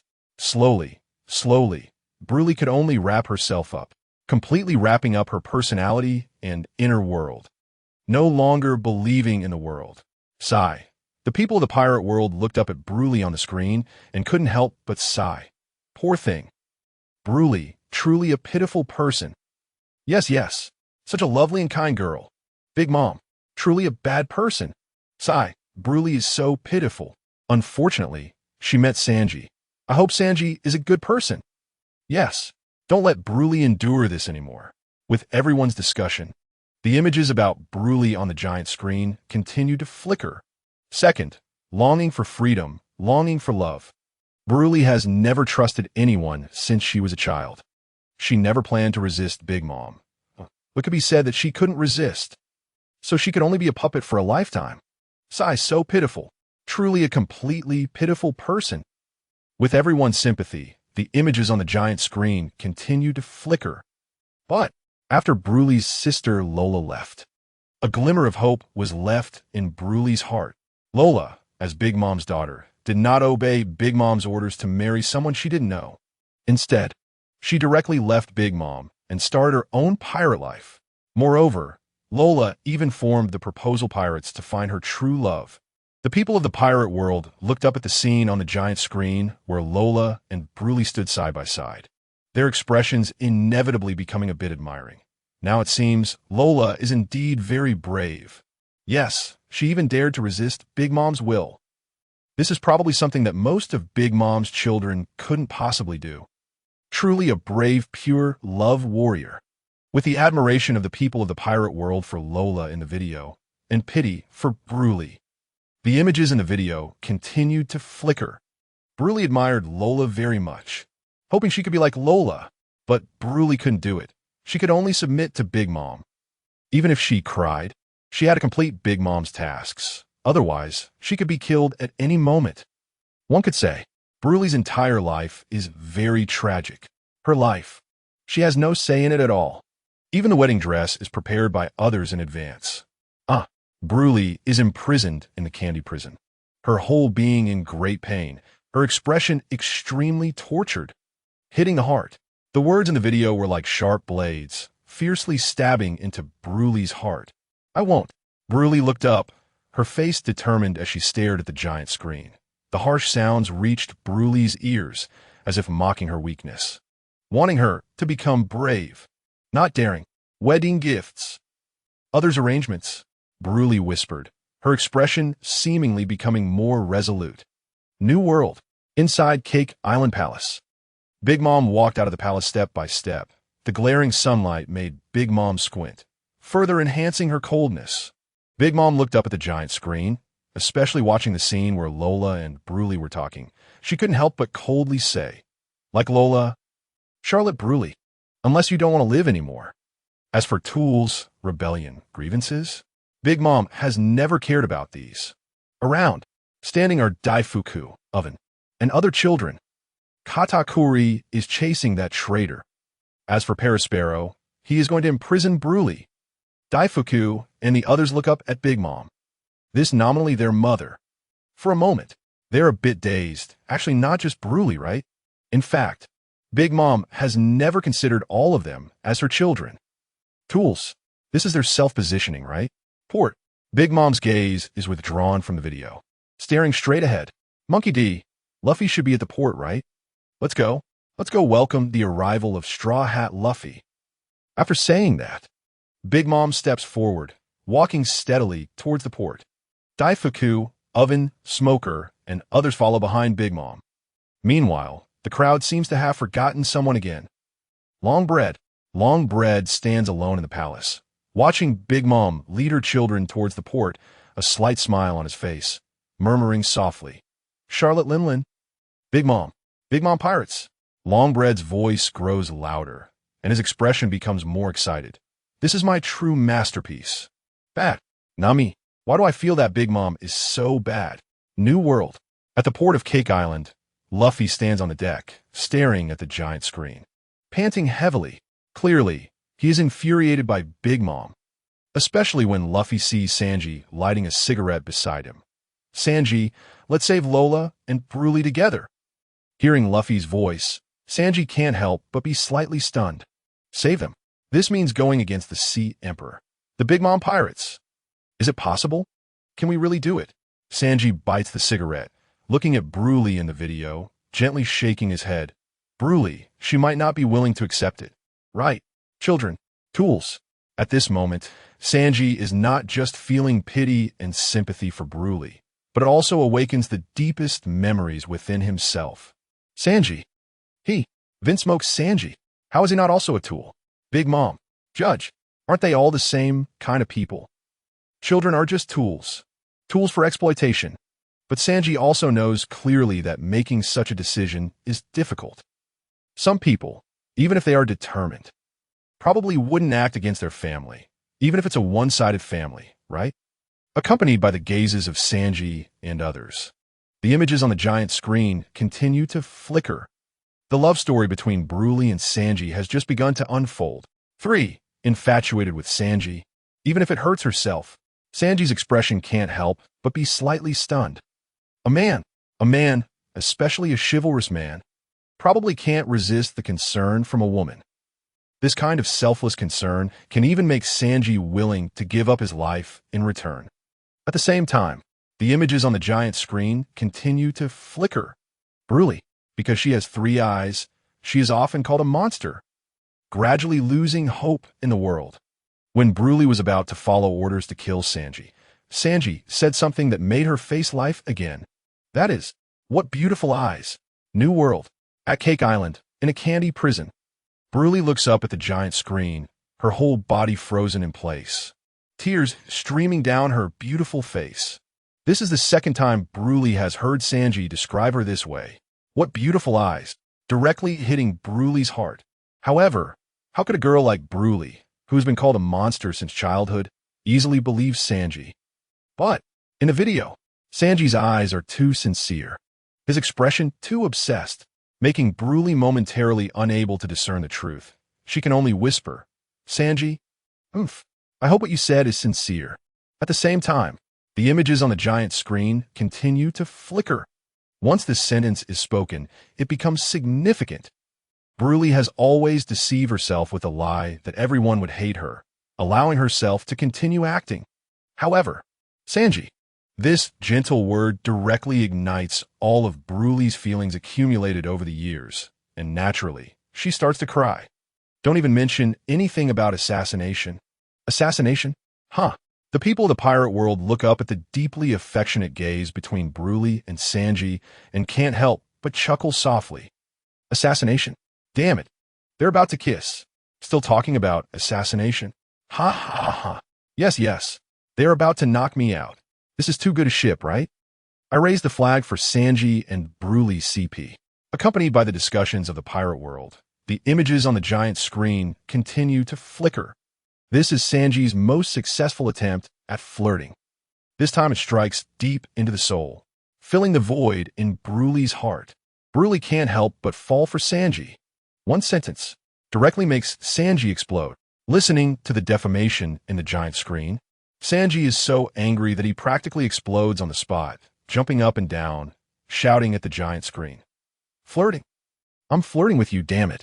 This is true feelings. New world. In the candy prison, Bruley looks up at the giant screen showing her and Sanji gazing at each other affectionately. Her little face can't help but flush slightly. Bah. Heartbreaker. Who would fall for your flirting? Like? I don't like you.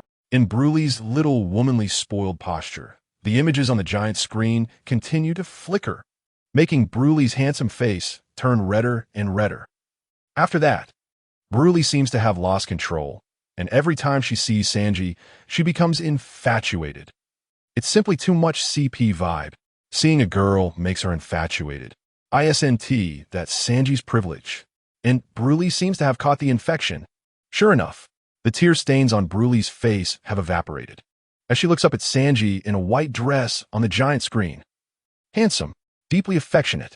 That little girl, especially the woman who has fallen for this man, is not confused at all. But even so, Bruley wouldn't say anything nice. Buffed, who would like this fickle big carrot? Meanwhile, the images on the giant screen continue to flicker, telling the story of Bruley and Sanji. But this time, Bruley has truly transformed into a gentle, lovely, and understanding good girl. To help Sanji, Bruley even deceived Big Mom, volunteering to make cake, successfully saving Luffy and the others. Successfully saved the Straw Hat crew. New world, outside Cake Island. On the Thousand Sunny, Luffy, Zoro, Nami, and others stand side by side, looking up at Sanji. Sanji, it seems Bruley has really fallen in love with you. The ever-gentlemanly Sanji can't help but blush. At the same time, the video on the giant screen continues to flicker. When Sanji and Luffy's group successfully escape from Cake Island, they naturally have to say goodbye to Bruley. And the farewell between Sanji and Bruley is the most heart-wrenching, the most tear-jerking part. The people in the pirate world look up at the giant screen, and when they see the scene of Bruley and Sanji parting, they can't help but discuss. What's going on? Are Bruley and Sanji not together? These two who have such strong chemistry can't possibly have a bad ending. Farewell, New World. Two different locations on Cake Island. Sanji and Bruley both look up at the giant screen, their expressions quite dazed. Farewell. This day should never be far away, right? Unless Bruley is willing and Luffy is willing to let Bruley join the Straw Hat crew. Or Sanji and Bruley fly away together. Or Bruley is willing to wait for Sanji, waiting for their return from adventures. Meanwhile, the images on the giant screen continue to flicker. The heart-wrenching scenes are slowly starting. In the final farewell, Bruley takes the cigarette that Sanji has been holding in his mouth, gives him her first kiss, and says her final goodbye. What? Shocked. Everyone in the pirate world is stunned, looking up at the giant screen. Some mothers hurriedly cover their children's eyes. Awakens. They kissed. Just like that, they kissed. Right in front of everyone in the pirate world. So romantic. This is simply too romantic, right? They can't have a bad ending. Sanji and Bruley as a couple absolutely cannot end badly. Otherwise, I will definitely scold Big Mom a few times. New World, in a candy prison. Don't mention just her face. Brulee's whole head is red right now. So shy. Just as the video said, Brulee is a woman who has saved her first kiss. How could she not be shy? A kiss. They kissed. Brulee covers her face and screams loudly. Ah. This is the video on the giant screen. Live broadcast. Could it be broadcasted to the whole world? That means the entire world knows that I kiss Sanji. This is crazy. New world. Outside Cake Island. On the 1000th sunny. Cough cough. Inadvertently, Sanji bumped into something, coughing violently while starting to float. A kiss. Miss Brulee kissed me. Miss Brulee actually kissed me. However, at this moment, there is an existence even happier than the two involved, Brulee and Sanji. East Blue. Ocean Restaurant. Zeph stands on the outer deck, looking up at the giant screen where Sanji and Brulee are kissing, surrounded by teasing voices. Who would have thought? This kid Sanji actually found such a beautiful girlfriend. Yeah, and even kissed in public. Doesn't he feel shy at all? And standing among the crowd, Zeph has a faint smile on his face. If there is anyone in this world that Sanji recognizes as family, it is this person, Zeph. And Zeph genuinely regards Sanji as his own family. At the same time, under everyone's gaze, the images on the giant screen continue to flicker, gripping everyone's hearts tightly. Originally thought this would be something Sanji could brag about for a lifetime. But to prevent Sanji from having any attachments, Brulee deleted the memory of this farewell.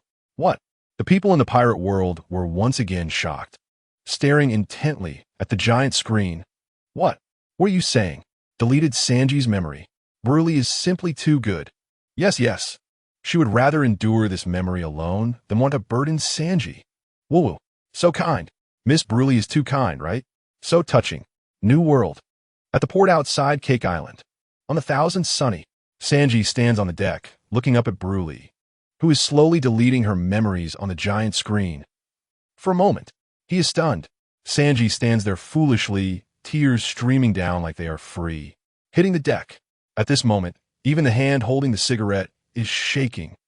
Brulee.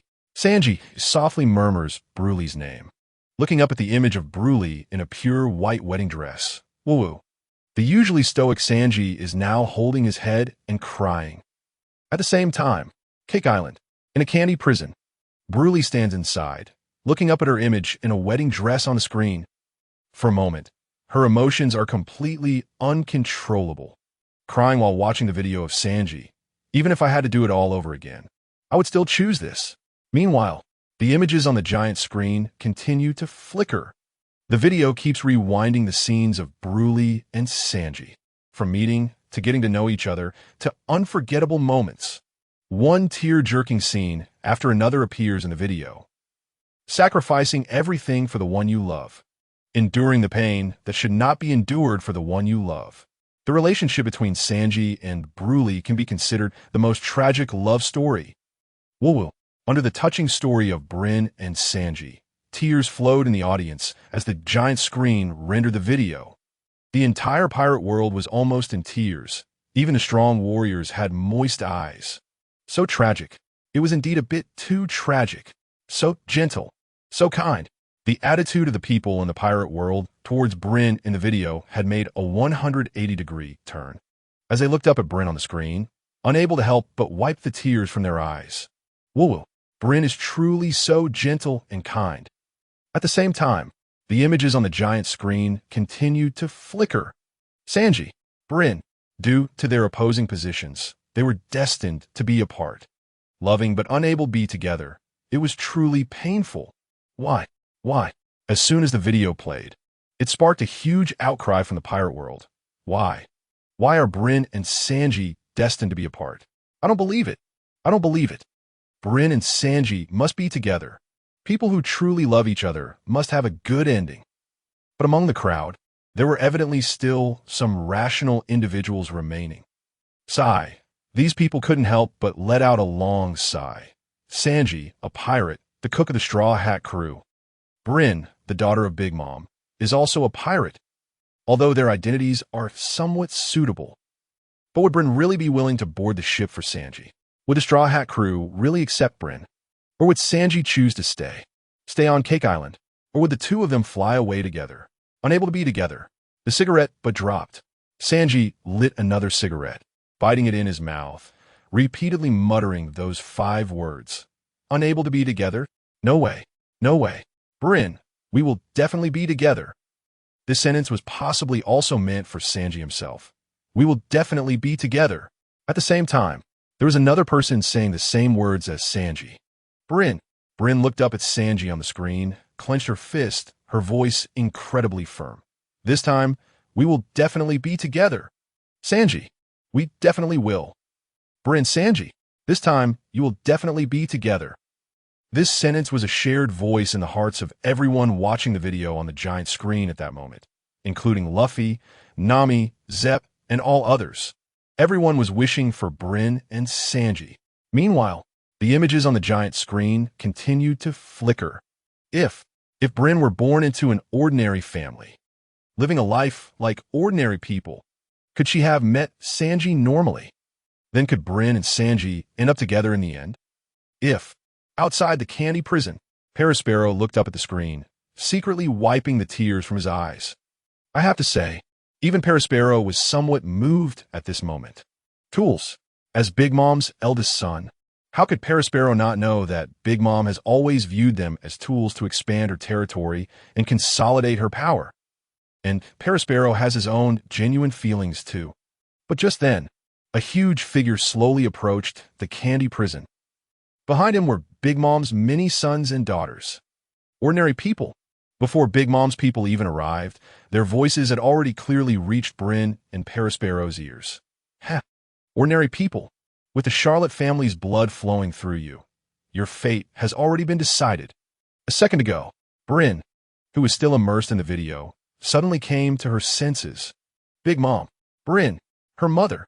The voice was like it came from hell. Although it was filled with warm words, it was chilling to the bone. Bryn, rest assured this time, you and Sanji will have a good outcome. Big Mom looked down at Bryn, while Bryn looked up at Big Mom. However, before Bryn could speak, Big Mom laughed maniacally. My plan? No one can break it. Perospero, go find the best tailor to make the most beautiful wedding dress. After saying that, Big Mom turned and continued walking towards the port, her voice still circling above Bryn. By the way, cake. And delicious cake. For Big Mom. Appearing here does not mean she cares about Bryn, but rather to confirm whether Bryn is obediently waiting here. Waiting for her plan to proceed smoothly. And even though the video had said that Bryn couldn't even choose her wedding dress, Big Mom never once thought about it. Not even for a second. Letting Bryn choose her own wedding dress. Instead, she was more concerned about her cake. Behind Big Mom, Daifuku Oven, and others' gazes lingered on Bryn for a few seconds, but quickly moved away. As Daifuku, Oven, and others shifted their gazes away from Bryn, the images of the two on the giant screen also slowly disappeared. The tragic story of Bryn and Sanji came to an end, but the inventory of the Big Mom pirates was far from over. Next to appear was Charlotte Flamp. The video also slowly revealed Flamp's figure. At the moment Flamp appeared, she who had been following Big Mom, Daifuku, and Oven couldn't help but be momentarily stunned, looking up at the giant screen, and nervously swallowed her saliva. Everyone was afraid of the video inventory now. The best of the best. The worst would also be scolded a bit. They must not expose something like betrayal. That would definitely mean death. As Flamp's figure appeared, the people of the pirate world began to discuss. I remember. I have an impression of this Flamp. Isn't she Katakuri's biggest fan? She's the one who ambushed Luffy. Soon, under the discussions of the pirate world, the images of Flamp continued to flicker on the giant screen. The most detestable woman, insulting her brother, ambushing Luffy. As the voice in the giant screen came out, it was like the sky had fallen for Flamp. Flamp looked up at the giant screen. Instantly, just for a moment, the whole person was crying uncontrollably, unable to control her emotions. Frampe knew that the video would criticize her. But Frampe never expected that the insults would be this severe. The most detestable woman. Just this one sentence was enough to make a woman lose the desire to live. Not only Frampe. Even the people in the pirate world were somewhat shocked. Insulting. Previously, the giant screen mostly featured teasing, and such direct insults were indeed rare. Everyone looked up at the giant screen, especially at the seemingly cute Franpei in the video. With a lowly appearance, if only judging by her looks, she could still attract a large number of fans. Therefore, there were still many in the crowd speaking up for Franpei. The most detestable woman. This clearly seems a bit excessive, right? After all, Franpei is just a child. To evaluate a child like this is outrageous. Too much. This time, the video was a bit too much. Some lowly fans even smiled affectionately at the Franpei in the video, opening their arms. Come here, brother believes you. You're not that bad. Come here, let brother give you a hug. Meanwhile, the images on the giant screen continued to flicker. The recap of Franpei was just beginning. Let's first take a simple look at Franpei. Franpei, with her beautiful and cute appearance, her quirky personality made Franpei stand out among Big Mom's children. This indeed. Who can say otherwise? Looking this cute, how could she be a bad person? Once a few cute photos of Franpei were released, they caused cheers from the lowly fans in the pirate world. So cute. This is just too cute. I want to raise such a cute little lowly Franpei at home. New world. Woo-woo. Franpei was completely in tears, watching her painful self in the video. Even if the giant screen praised her so much, Franpei did not feel any better, and even felt that she might be criticized even more severely later. And it must be said, sometimes, women's intuition is quite accurate. The video on the giant screen quickly started its performance. But, as we delved deeper, we began to see Franpei's ugly side. First, during the direct confrontation between Luffy and Katakuri, Franpei used various means to ambush Luffy. Not only did she hide and mock Luffy with her subordinates, but she also occasionally used silent needles to harass Luffy. This ugly. This is indeed too ugly, right? The people in the pirate world looked up at Franpei on the giant screen and began to greet her affectionately. Little person, she is truly a bad person. How could she ambush Luffy? No. But soon, there were rebuttals from the lowly fans who were mesmerized by Franpei's cuteness. We have to understand Franpei. She just wanted her brother Katakuri to win. What is wrong with that? Yes. But soon, the crowd rebutted again, mocking. It's one thing to ambush, but Franpei also mocked. How does that work? Every word is pressing. It could be said that every action of Franpei is showing her ugly side. At this point, even the lowly fans on Franpei's side were left speechless. There is no way to defend her. How can we defend her? It's one thing to ambush, but why does Franpei have to mock Luffy? However, there still needed to be a rebuttal. This is what a qualified fan should do, wanting to help her brother. Franpei just wanted to help him win. What's wrong with that? Just avoid the heavy and focus on the light. This is also a skill that a qualified fan should possess. Meanwhile, while both sides were arguing, the images on the giant screen continued to flicker. The introduction of Franpei's ugly side continued. Franpei, the first attack used silent needles to pierce Luffy's abdomen, causing Luffy to be injured and unable to move. Although Luffy dodged the subsequent ambush, to avoid it, Luffy lost his balance and fell, being mocked by Franpei and her subordinates. But the most unacceptable thing was not Franpei ambushing Luffy, but her attitude towards her own brother, Katakuri. Katakuri had always protected his younger siblings. He bore a lot on his own. Indeed, the people in the pirate world still agreed with what the video on the giant screen said. Ambushing, that doesn't mean Franpei is a detestable woman. But, mocking. Moreover, everyone looked up at the giant screen, somewhat curious. Attitude? What kind of attitude does Franpei have towards Katakuri? The crowd couldn't help but widen their eyes, waiting for the flickering of the video on the giant screen. Under the gaze of the people in the pirate world, the images on the giant screen began to flicker. At first, Franpei also admired her brother, Katakuri, believing Katakuri was the most perfect man in the world, not only strong in ability, but also very handsome. When the people in the pirate world saw the giant screen about Franpei's admiration for Katakuri, they immediately began to mock. Powerful abilities? I spit, clearly just liking Katakuri's looks, yet saying it so nicely. But soon, those standing on Franpei's side began to discuss. What's wrong? What's wrong? Can't Franpei like both Katakuri's abilities and his looks? Just accompanied by the discussions from both sides in the pirate world. The images on the giant screen continued to flicker. Soon, the reversal regarding Franpei came. But when Katakuri pulled down his scarf to reveal his true self, he was met with Franpei's humiliation. Franpei not only mocked Katakuri with her subordinates, calling him a big-mouthed eel. Damn it.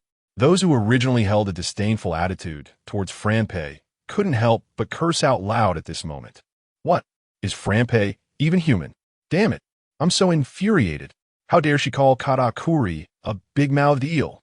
Even if she doesn't like him, she shouldn't insult Katakuri like that. Exactly. After all, Katakuri is her brother. What a waste of Katakuri's efforts to protect his younger siblings.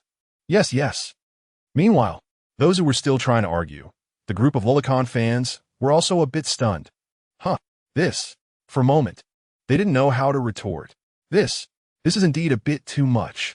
Even those who loved Lolas couldn't help but feel that Franpei couldn't be justified. But there were still some who stubbornly said, so what? Based on appearance, calling him a big-mouthed eel is quite fitting. But soon, the next scene delivered a heavy blow to them, leaving them speechless. She even declared she would take a picture of Katakuri's ugly face and let everyone know.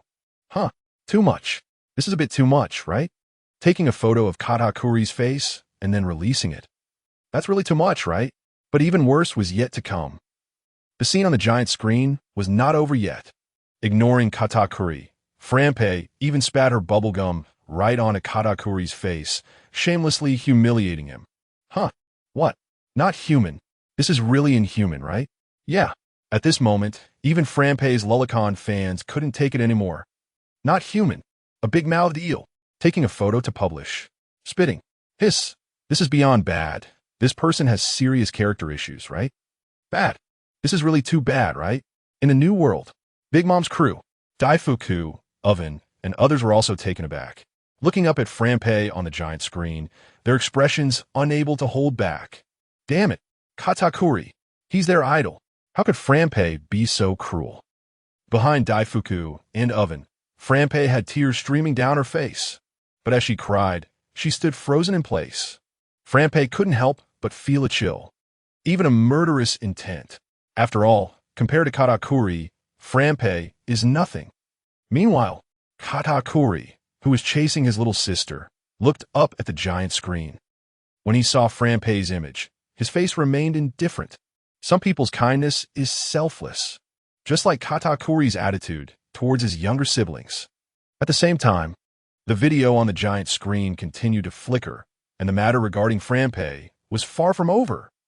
Franpei's atrocious attitude and actions towards her own brother aroused many people's disgust.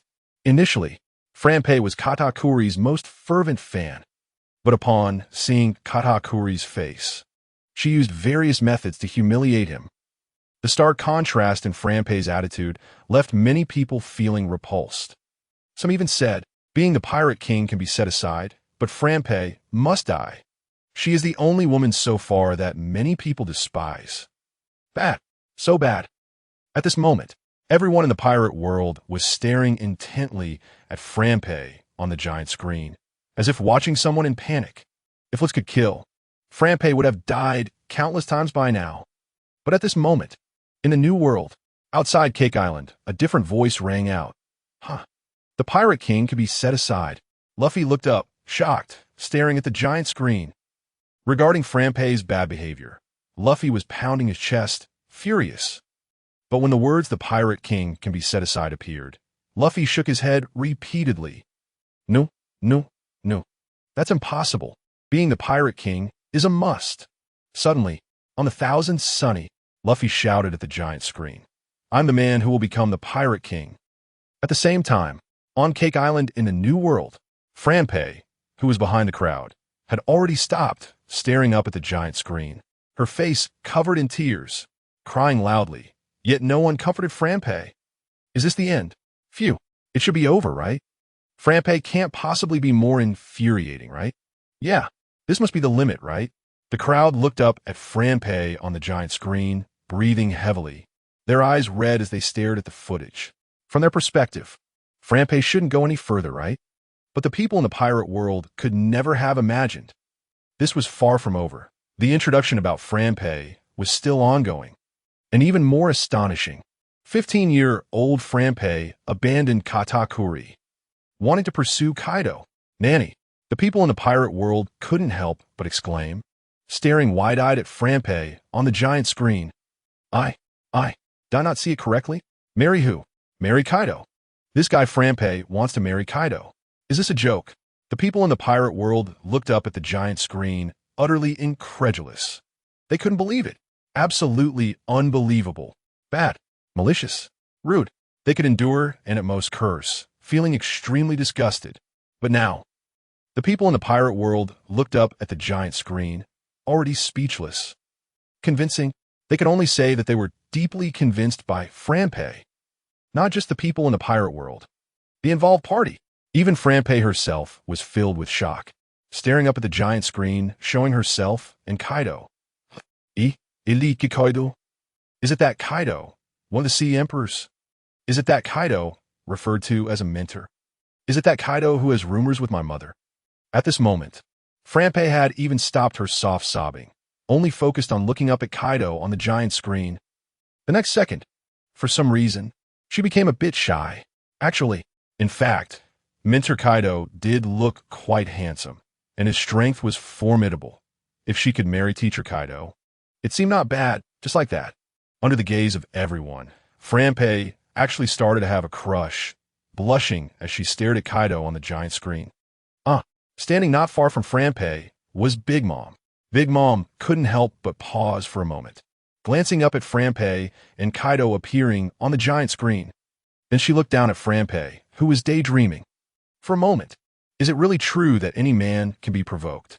Big Mom was furious, but this wasn't the best time to deal with Franpei. Owen, imprison Franpei for me. No one can release her without my order. Big Mom shouted angrily at Owen behind her, suppressing her immense anger. Yes, Owen didn't hesitate at all and turned to arrest Franpei. Meanwhile, others were also shocked.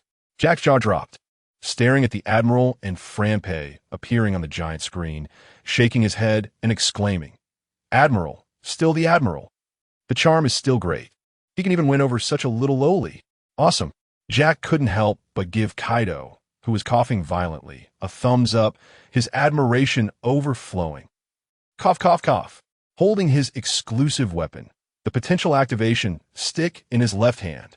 His right hand held the love wine he couldn't part with in this life. Just now, Kaido was drinking the love wine while looking up at the giant screen, enjoying the moment it revealed Big Mom's secrets. But Kaido didn't expect. Just as he was enjoying his meal, it suddenly fell on him. Franpei, that little lowly, Big Mom's daughter, has her eyes on him. After a violent cough, Kaido's face was almost twisted with laughter. He was holding it in. Mother-daughter, cough, cough. Kaido's old face turned red, and for a moment, his thoughts even began to fantasize. Cough, cough. Accompanied by Kaido's coughing, the images on the giant screen continued to flicker. Astonishing. It wasn't Marco's handsome move after 10 years, but a 15-year-old girl. New world. On the Moby Dick, standing behind Whitebeard, Marco was obviously stunned. Nanny, that can still be me. If so, I can only be a supporting role for Franpei. Why? Just because she likes Kaido? Just because she's bad? Clearly, Marco was filled with dissatisfaction. If his brilliance was overshadowed by Whitebeard, Big Mom, Kaido, Luffy, and even Zoro in the Straw Hats, Marco could barely accept it. But now, Big Mom's daughter, and such a young daughter, can also stand in front of him, stealing his limelight.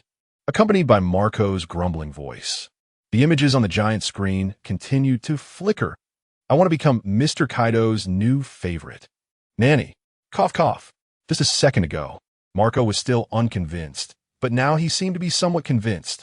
New favorite, directly putting himself in the position of a pet. Not even a woman. Harsh, truly ruthless. It must be said, Marco was clearly a bit convinced. Obviously, this Franpei was not an ordinary person. Meanwhile, The mocking voice from the giant screen echoed again.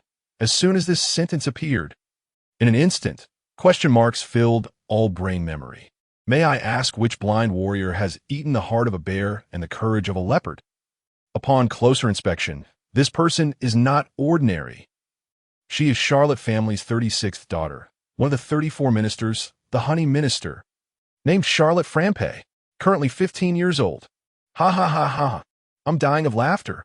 As soon as the voice in the video came out, the people in the pirate world could no longer hold back, laughing out loud while covering their mouths. Mockery. The mockery is just too great. This is how people like Frampe should be mocked. Ha ha ha ha ha. The mockery is excellent. Continue. Keep mocking me. New world. Frampe, listening to the voice coming from the video on the giant screen, once again showed a look of grievance on her face. Woo-woo. However, just as Frampe felt wronged, a huge humanoid shadow covered her. The head flickered like a small flame. Frampe, don't cry. A cold voice reached Frampe's ears, making her shiver uncontrollably.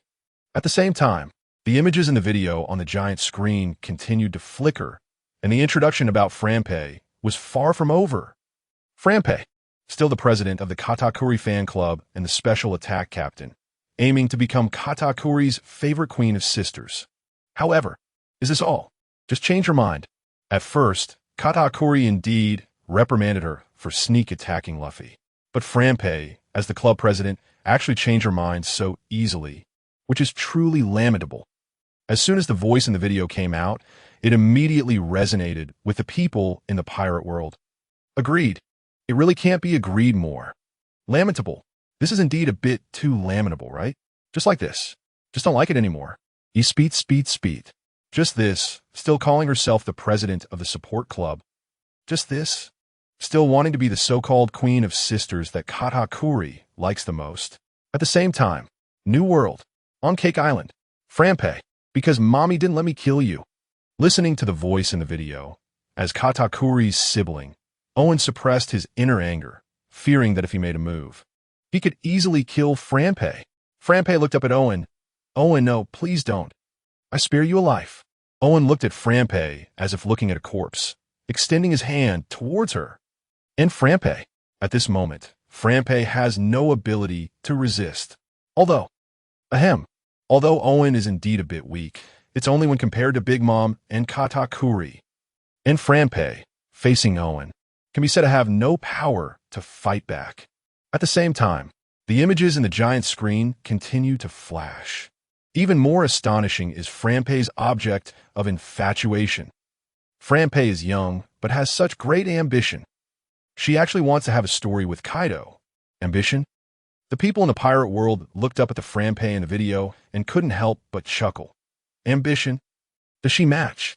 Does Frampe match? I think she's just daydreaming. Match.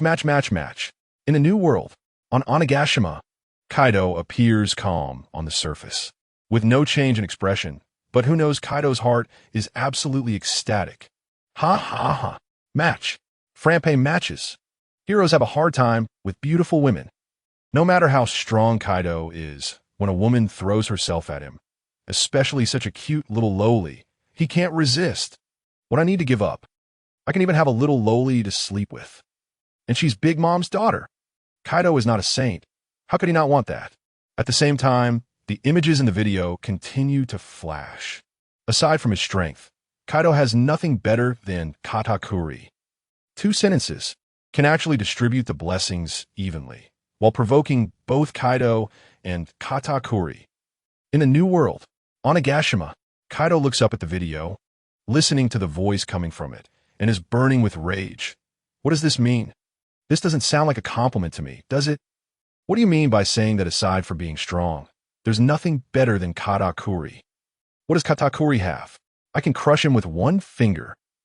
Meanwhile, Kaido's son Jack, hearing his admiral's furious voice, couldn't help but mumble softly. Well, the admiral is only stronger than Katakuri in terms of strength. The next second, a wail was heard, and Jack's voice had already reached the sky, leaving only one voice. Admiral, your potential activation stick is fake. Why do I only feel pain? Jack's voice became more and more distant. even turning into a small dot in the sky. Huh. Katakuri, who was chasing his sister, was clearly taken aback, his expression quite firm, and he murmured softly, "Strength? Not as strong as you. Kaido, one day, my strength will definitely be strong enough." At the same time, the images in the giant screen have not yet ended. What does it mean? Franpei only values Katakuri's appearance and strength. So once she finds out that her brother is no longer perfect, she instantly changes her heart. Huh. The people in the pirate world immediately expressed their great disdain for Franpei in the video, and they all gave their own evaluations. Princess Disease. Snobbish. A lowly with a human face and a beast's heart. Makes people want to play, but not want to raise. Huh. Especially when the last sentence came out. Many eyes turned to the person who spoke recklessly. Makes people want to play, but not want to raise. This is a bit too appropriate, right? In the new world, on Cake Island, how dare he insult Katakuri like this? Owen's entire arm was emanating high temperatures, moving extremely fast, and he tightly grasped Franpei. Franpei was bound by Owen, continuously wailing. So hot. Let me go. Brother Owen, let me go. Franpei was enduring the high temperature, her little face turning red, and she kept softly wailing. Such a demeanor. I'm afraid only her own brother Owen can do this. Otherwise, it really confirms the previous statement. Under Franpei's wails, the images in the giant screen continue to flash. Franpei, not even as good as BRLE. Speed. As soon as the voice came out, the people in the pirate world immediately began to refute. I spit. Does Franpei match? How could she even be compared to BRLE? BRLE is so kind. Yeah. Where's this little lowly with princess disease and annoying traits? Amid everyone's rejection, the images in the giant screen continue to flash. Additionally, the relationship between Kaido and Big Mom can definitely not be called friends. The alliance between Kaido and Big Mom is very fragile. It could break up at any time. In this situation, Franpei actually dares to openly express her admiration for Kaido. One wonders if Franpei is foolish or pure. When a person starts to dislike another person, no matter what she does or says, she will always face rejection and scolding. Foolish or pure? Don't flatter Franpei too much, okay? She's just bad. Just annoying. Just a lowly with princess disease, snobbish, and a human face with a beast's heart. Someone people want to play with, but not raise.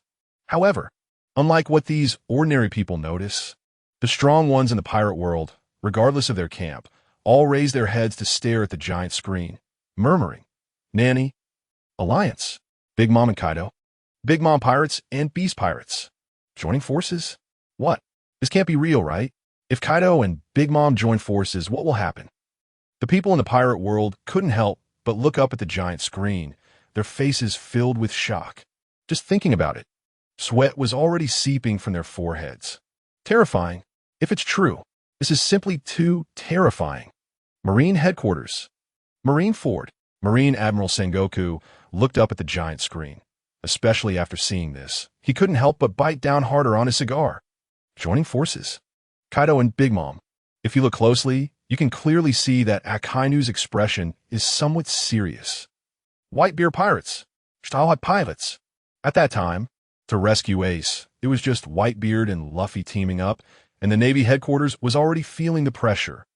And now, if Big Mom and Kaido, two veteran emperors of the sea, teamed up, what would the consequences be?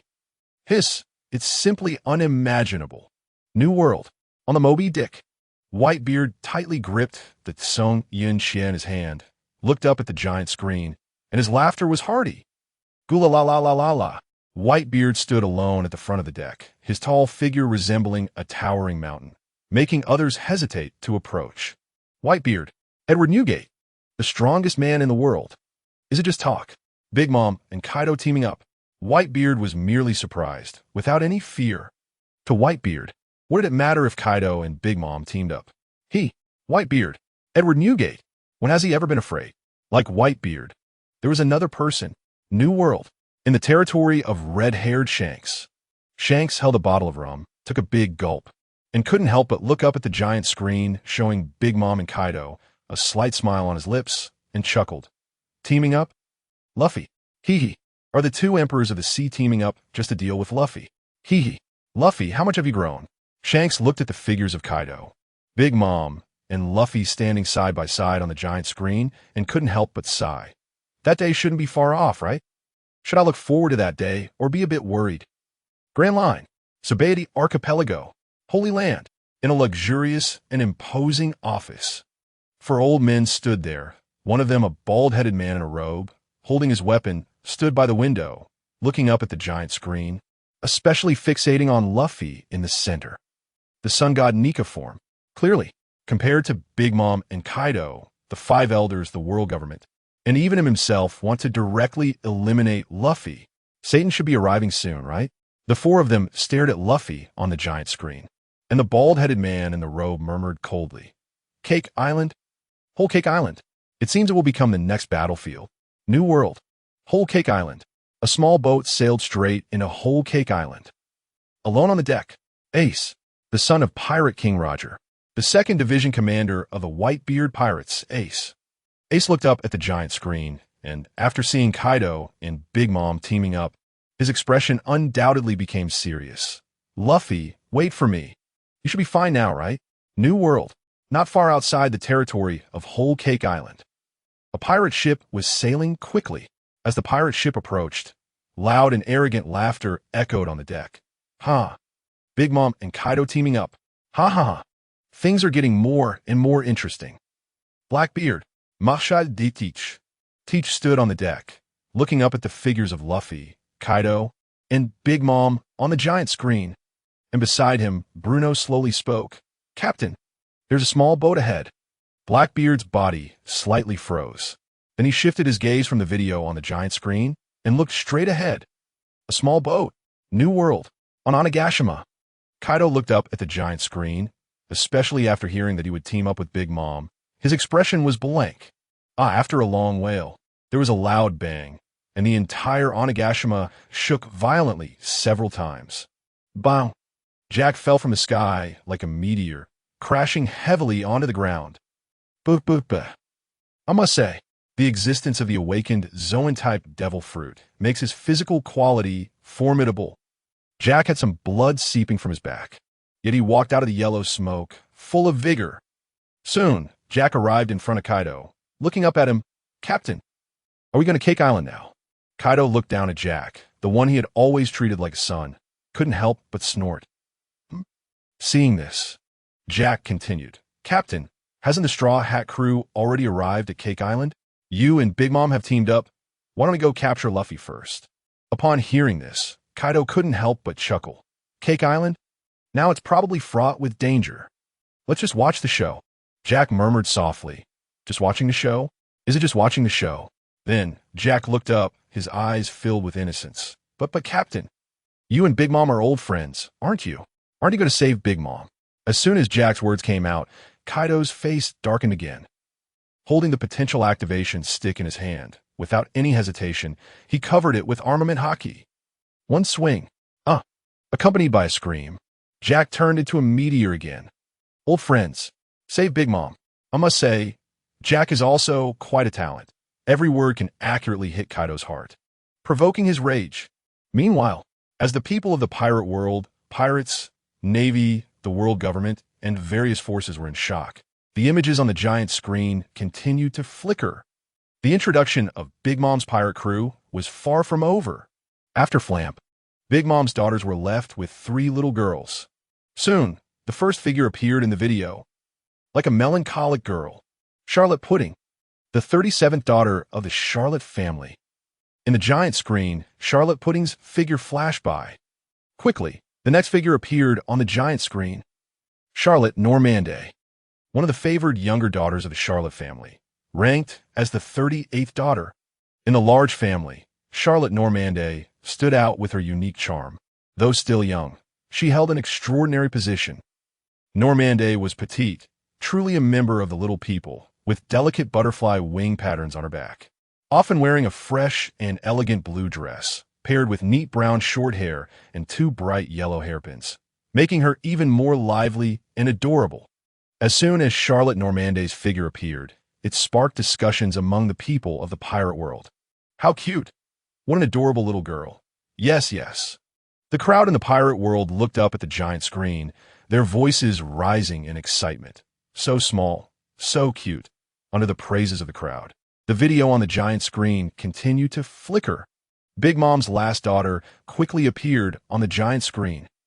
Charlotte Anana, the daughter of Yonko Charlotte Lin, the 39th daughter of the Charlotte family and the 85th child. She is also the youngest child in the family. With 46 older brothers and 38 older sisters, she appears quite frail compared to her siblings. In the video, Anana's figure appeared simultaneously. A cute little girl, holding a teddy bear, is indeed very adorable. So cute. Soon, the crowd in the pirate world looked at Anana in the video with expressions of doting affection. Surely, no matter who it is, when they see a cute little princess like Anana, even the hardest heart would melt, right? Some even began to whisper.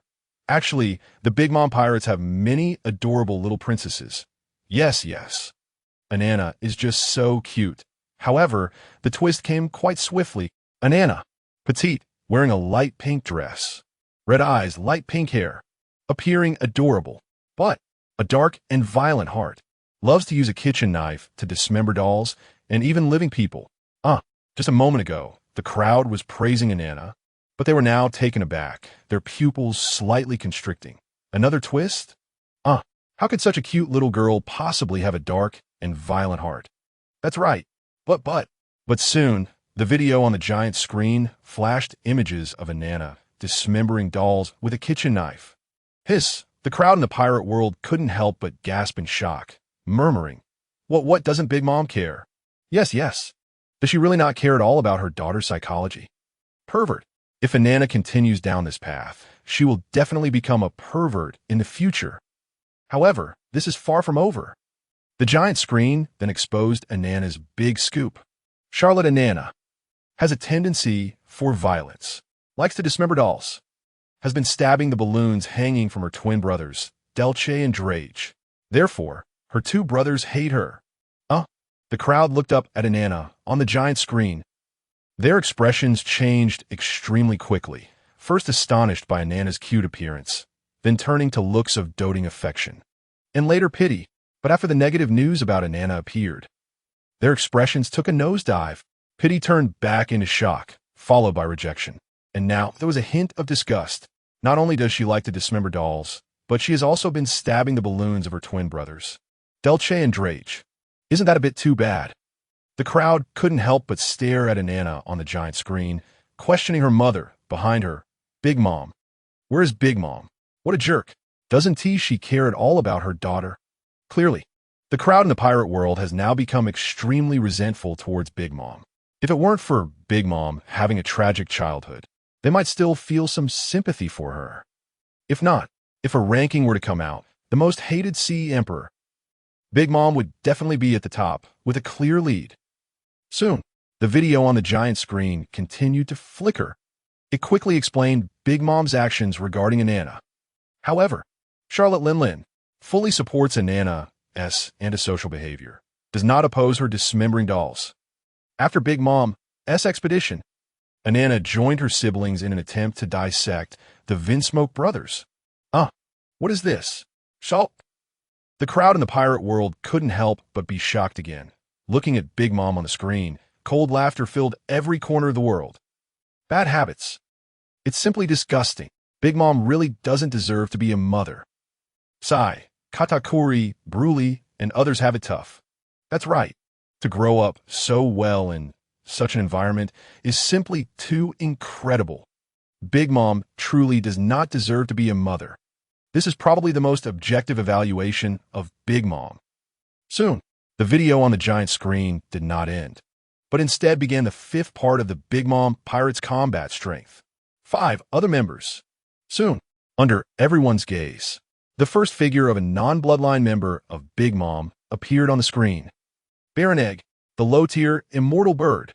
Baron Egg, who grows stronger in battle. New world. On the Moby Dick. Marco looked up at the giant screen. especially after seeing the words low-tier immortal bird. He couldn't help but exclaim in shock. Bad? Is this aimed at me? The video is definitely aimed at me. At the same time, the crowd in the pirate world began to discuss. Low-tier immortal bird? Is this not a provocation towards Marco? Ha, ha. And Baron Egg, he doesn't eat a egg fruit, does he? That would be hilarious. Ha ha ha. Egg fruit, what kind of fruit could that be? New World. Whole Cake Island.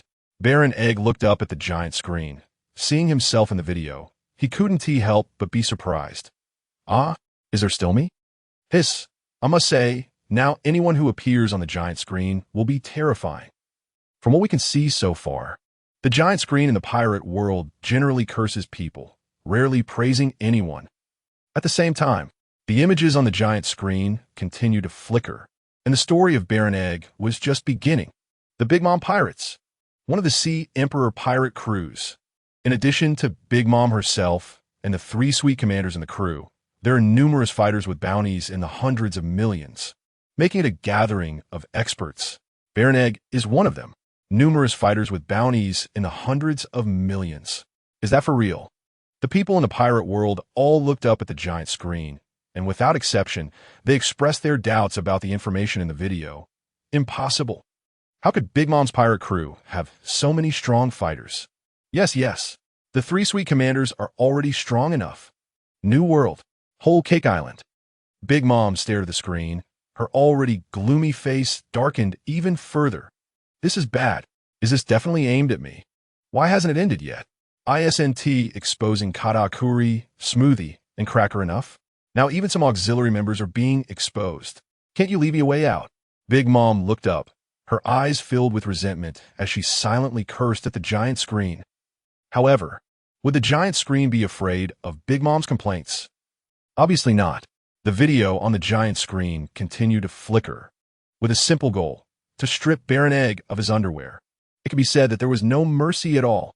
Baron Egg, Long Leg Tribe, possessing armament hockey, observation hockey, with a bounty of 429 million berries. As a fighter in the Yonko crew, Baron Egg still has certain strength. Baron Egg's fruit is called the egg fruit. It is a fruit that can continuously evolve during battle and with different evolutionary forms. Baron Egg's appearance will also change accordingly. So please.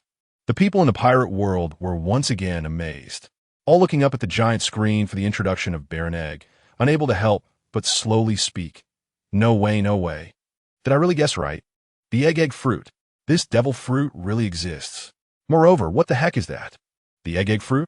A fruit that can continuously evolve during battle. Evolve. The people in the pirate world began to discuss. What does that mean? Could it be that Baron Egg can evolve during battle? Getting stronger and stronger. Hiss, is that for real? And most importantly, as the evolutionary forms differ, Baron Egg's appearance will also change accordingly. Transforming? Could it be that Baron Egg can transform while fighting? Under the chorus of doubts from the people in the pirate world, their eyes were fixed on the giant screen, not daring to lose focus, fearing they might miss some key information. And the giant screen did not disappoint, starting to play on its own. Usually wearing sunglasses, Baron Egg, with a cup of red tea, royal milk tea, on his head, his body shaped like a raw egg. As a member of the Long Leg tribe, Baron Egg also has a pair of long legs, but they are not very attractive. His appearance is not particularly pleasing. It even has a somewhat lewd, old man vibe. Indeed, as soon as the video showed the image and the voice of the commentary, it immediately received echoes from the crowd. It does seem a bit lewd. I originally thought Admiral Kazuru was the most lewd, but clearly, I underestimated the looks of people in the pirate world. Compared to Admiral Kazuru, Baron Egg is clearly slightly better.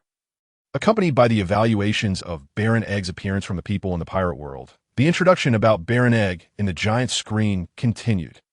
But none of this undermines Baron Egg's status as a gentleman in the Big Mom Pirates. As a gentleman, Baron Egg's suit looks particularly appropriate, and his temperament is still quite good. The crowd looked at the evaluation of Baron Egg given by the video on the giant screen, shaking their heads like a rattled drum. They couldn't agree. They really couldn't agree. Is this it? Still a gentleman? Maybe just step aside. Baron Egg, you should stick to the lewd, old man path. You are definitely gifted. As for the gentleman path, I have my own candidate. Who? Who? That would be Sanji from the Straw Hat Pirates. Yes, yes. As soon as this was said, it was immediately echoed by the surrounding crowd. Sanji is a bit lewd, but he is indeed quite gentlemanly. Meanwhile, the images on the giant screen continued to flicker, and the introduction about Baron Egg was far from over. First, Baron Egg's position in the Big Mom Pirates.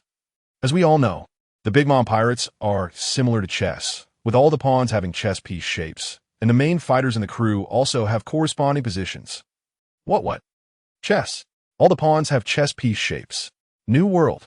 Whole Cake Island, including Big Mom, Daifuku Oven, and others from the Big Mom Pirates couldn't help but fall into contemplation. Hiss, don't say, it really seems to make some sense. In the minds of these Big Mom Pirates officers, images of chess-shaped pawns flashed by. Those are the auxiliary members without strength, just as Big Mom, Daifuku Oven, and others were reminiscing. The giant screen in the air continued to flicker. Baron Egg, more like a knight in chess. The meaning of a knight in chess is to always be loyal to the queen, and Baron Egg is indeed a knight fighter loyal to Big Mom. Knight, loyal, fighter. Who? Seeing this, Baron Egg on Whole Cake Island in the New World could not help but breathe a sigh of relief. Not bad. Not bad. Let's not talk about being scolded or not. At least loyalty is preserved. This also means his life is preserved. While Baron Egg breathed a sigh of relief, the video on the giant screen continued to flicker. Baron Egg, possessing sound judgment and strong combat abilities. Baron Egg is not a child of the Charlotte family, yet he can receive the same treatment as the officers. It can be seen that Big Mom values this gentleman who looks like a compass. Baron Egg often wears sunglasses to cover the scar on his left eye, which was left by Pedro. The remaining right eye, sharp and fierce, is proof of a battle-hardened warrior. Flattery. Baron Egg was shocked as he looked up at the giant screen, his expression filled with surprise. What? Are they going to praise me this time? Hiss, is this for real? Baron Egg seemed to be fully focused, staring intently at the giant screen. You must know, it's quite rare for a video on the giant screen to praise someone. If he didn't enjoy it properly, that would definitely be a waste. At the same time, people from the pirate world were also expressing their opinions. Is this for real? Wasn't supposed to be a low-tier version. Is Baron Egg really a master? No way, no way. Under the intense gaze of Baron Egg and the crowd from the pirate world, the images on the giant screen began to flicker, explaining Baron Egg's abilities. The low-tier version of the immortal bird. Baron Egg's egg fruit is quite interesting. Egg fruit. Its effect is that when the user suffers a fatal injury, it transforms them into an evolved state, thus gaining greater strength. And Baron Egg has evolved twice. They are Chick Count, Rooster Count. It can be said that with each evolution, Baron Egg's overall abilities significantly improve. I wonder if there is any room for evolution after Rooster Count. What is this? The crowd from the pirate world raised their heads, staring at the three forms of Baron Egg on the giant screen. Combined, everyone was taken aback, mouths agape in astonishment. This is what evolution looks like. Chicken lays eggs. Eggs evolve into chickens. Chick to big chicken. After expressing their shock at the egg fruit, everyone also provided their answers to the questions posed by the giant screen. Naturally, there were both supporters and opponents. First, let's talk about the opposing camp's viewpoint. Looking at the development of this egg fruit, it clearly comes from life. Egg, chick, rooster. What evolution space is there? It's obvious. Rooster count has already reached its peak. Chickens lay eggs, eggs turn into chickens. This is a cycle, and the egg fruit is definitely a huge cycle. However, those standing in the opposing camp slowly spoke. No? How could that be? How could there be no evolution type for the rooster? Phoenix. Right.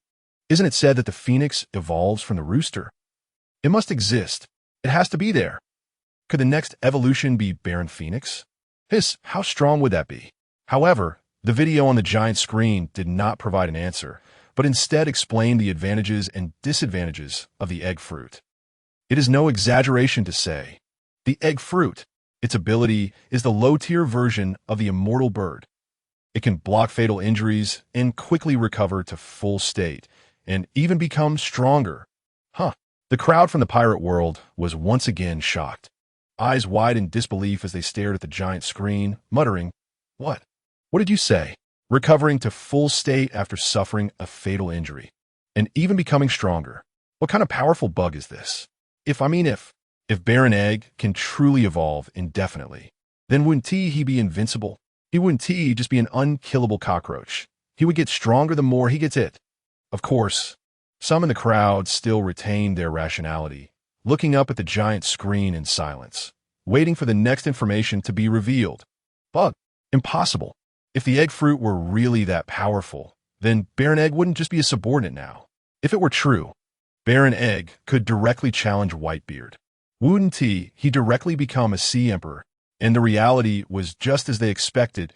The images on the giant screen continued to flicker, and the introduction about Baron Egg continued. Of course, there's still drawbacks. You see, those who were already skeptical couldn't help but chuckle. It must be said they indeed grasped the essence of a giant screen. Under the pride of these people, the images on the giant screen continued to flicker, and a barrage of output began targeting Baron Egg's weaknesses, leaving Baron Egg, who was on the verge of tears, feeling hopeless and helpless. For example, this fruit. Is there an evolution limit? Moreover, each evolution requires a certain amount of time to hatch. If the opponent delivers a fatal blow while Baron Egg is evolving, perhaps Baron Egg would die on the spot. Cool down. What does that mean? The crowd from the pirate world looked up at the image of the heavily injured Baron Egg who was hatching. Does Baron Egg have to be hardlocked for a few seconds after suffering fatal damage? Yes. If a fatal blow is dealt, wouldn't Baron Egg just game over on the spot? New world. On Cake Island. Baron Egg's face turned black, gritting his teeth as he looked up at the giant screen, wanting to curse but not knowing whom to blame. These are finished. Completely finished. Now everyone who fights against him, Baron Egg, knows this information. No mercy. Remember to deliver the finishing blow. Soon, under Baron Egg's curse, the images on the giant screen continued to flicker. Even so, the combination of immortality and evolution still gives this fruit a lot of potential. The crowd looked up at Baron Egg on the screen, nodding slightly. This statement was indeed not wrong. There is indeed a lot of room for improvement. However, two key questions arise. 1. Immortality? Does that mean that even if a finishing blow is dealt, he won't die? 2. Evolution? Just how far can the egg fruit evolve? If Baron Egg can evolve infinitely while resurrecting, that would truly be too much of a bug, right? Under everyone's watchful eyes, the images on the giant screen continued to flicker, and the introduction about Baron Egg continued. Second, the advantages from the long-legged tribe. Baron Egg, he is from a long-legged tribe, so he has a pair of legs that ordinary people envy greatly. These legs are not just for show. In battle, Baron Egg often utilizes the advantages of a long-legged tribe to launch preemptive attacks on his opponents.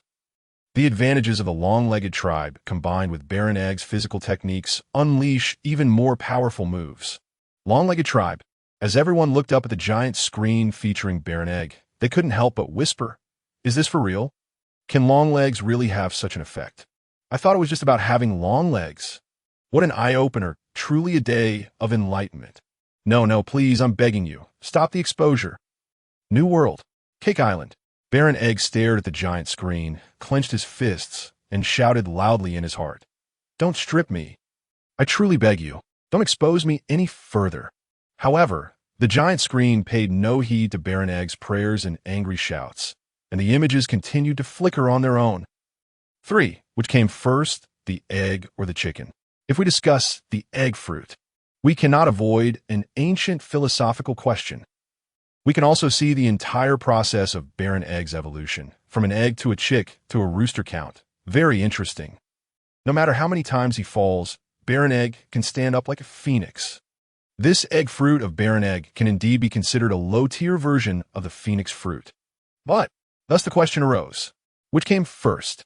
Was it the chicken or the egg? Once the question was posed, it sparked discussion among the people in the pirate world.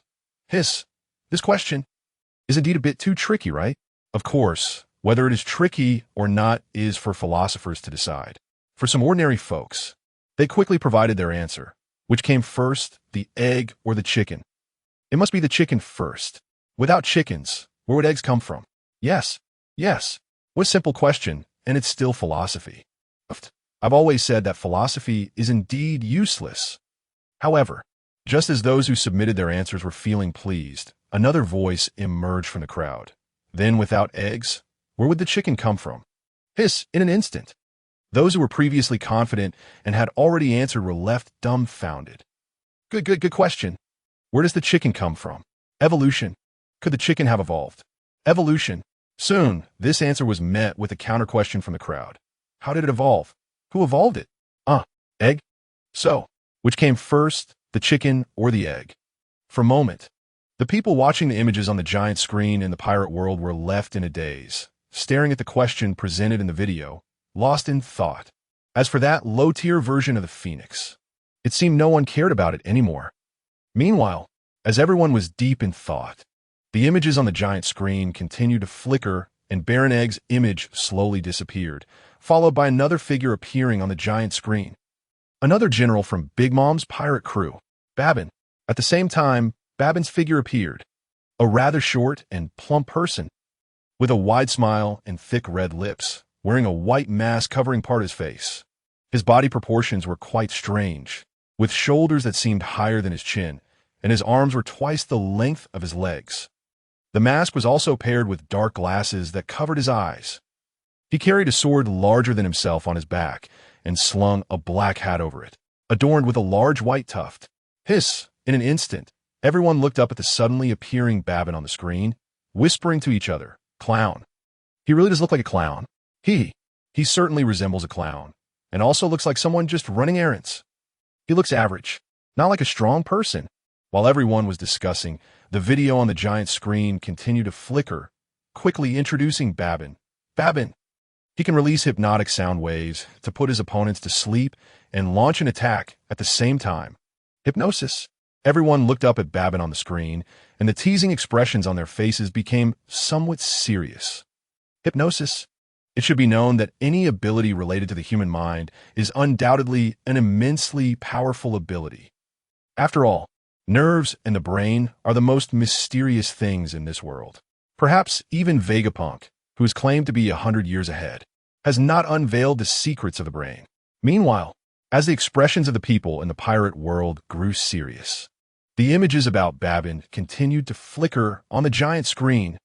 Among them, Babin successfully hypnotized Luffy to showcase a person's strength. Often too many words are unnecessary. Just one sentence can suffice. Straw Hat Luffy. Successfully hypnotized Straw Hat Luffy. That alone is enough to demonstrate one's power.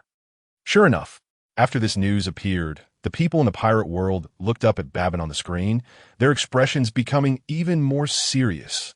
Luffy. That is Straw Hat Luffy. If he can be hypnotized by Babin, what about the mere mortals? Wouldn't they have already collapsed before Babin even spoke? At the same time, the images in the video on the giant screen continued to flicker. However, Luffy was timely saved by Nami. Additionally, Babin is a combatant of the big MOM pirate crew, with a rank of bishop.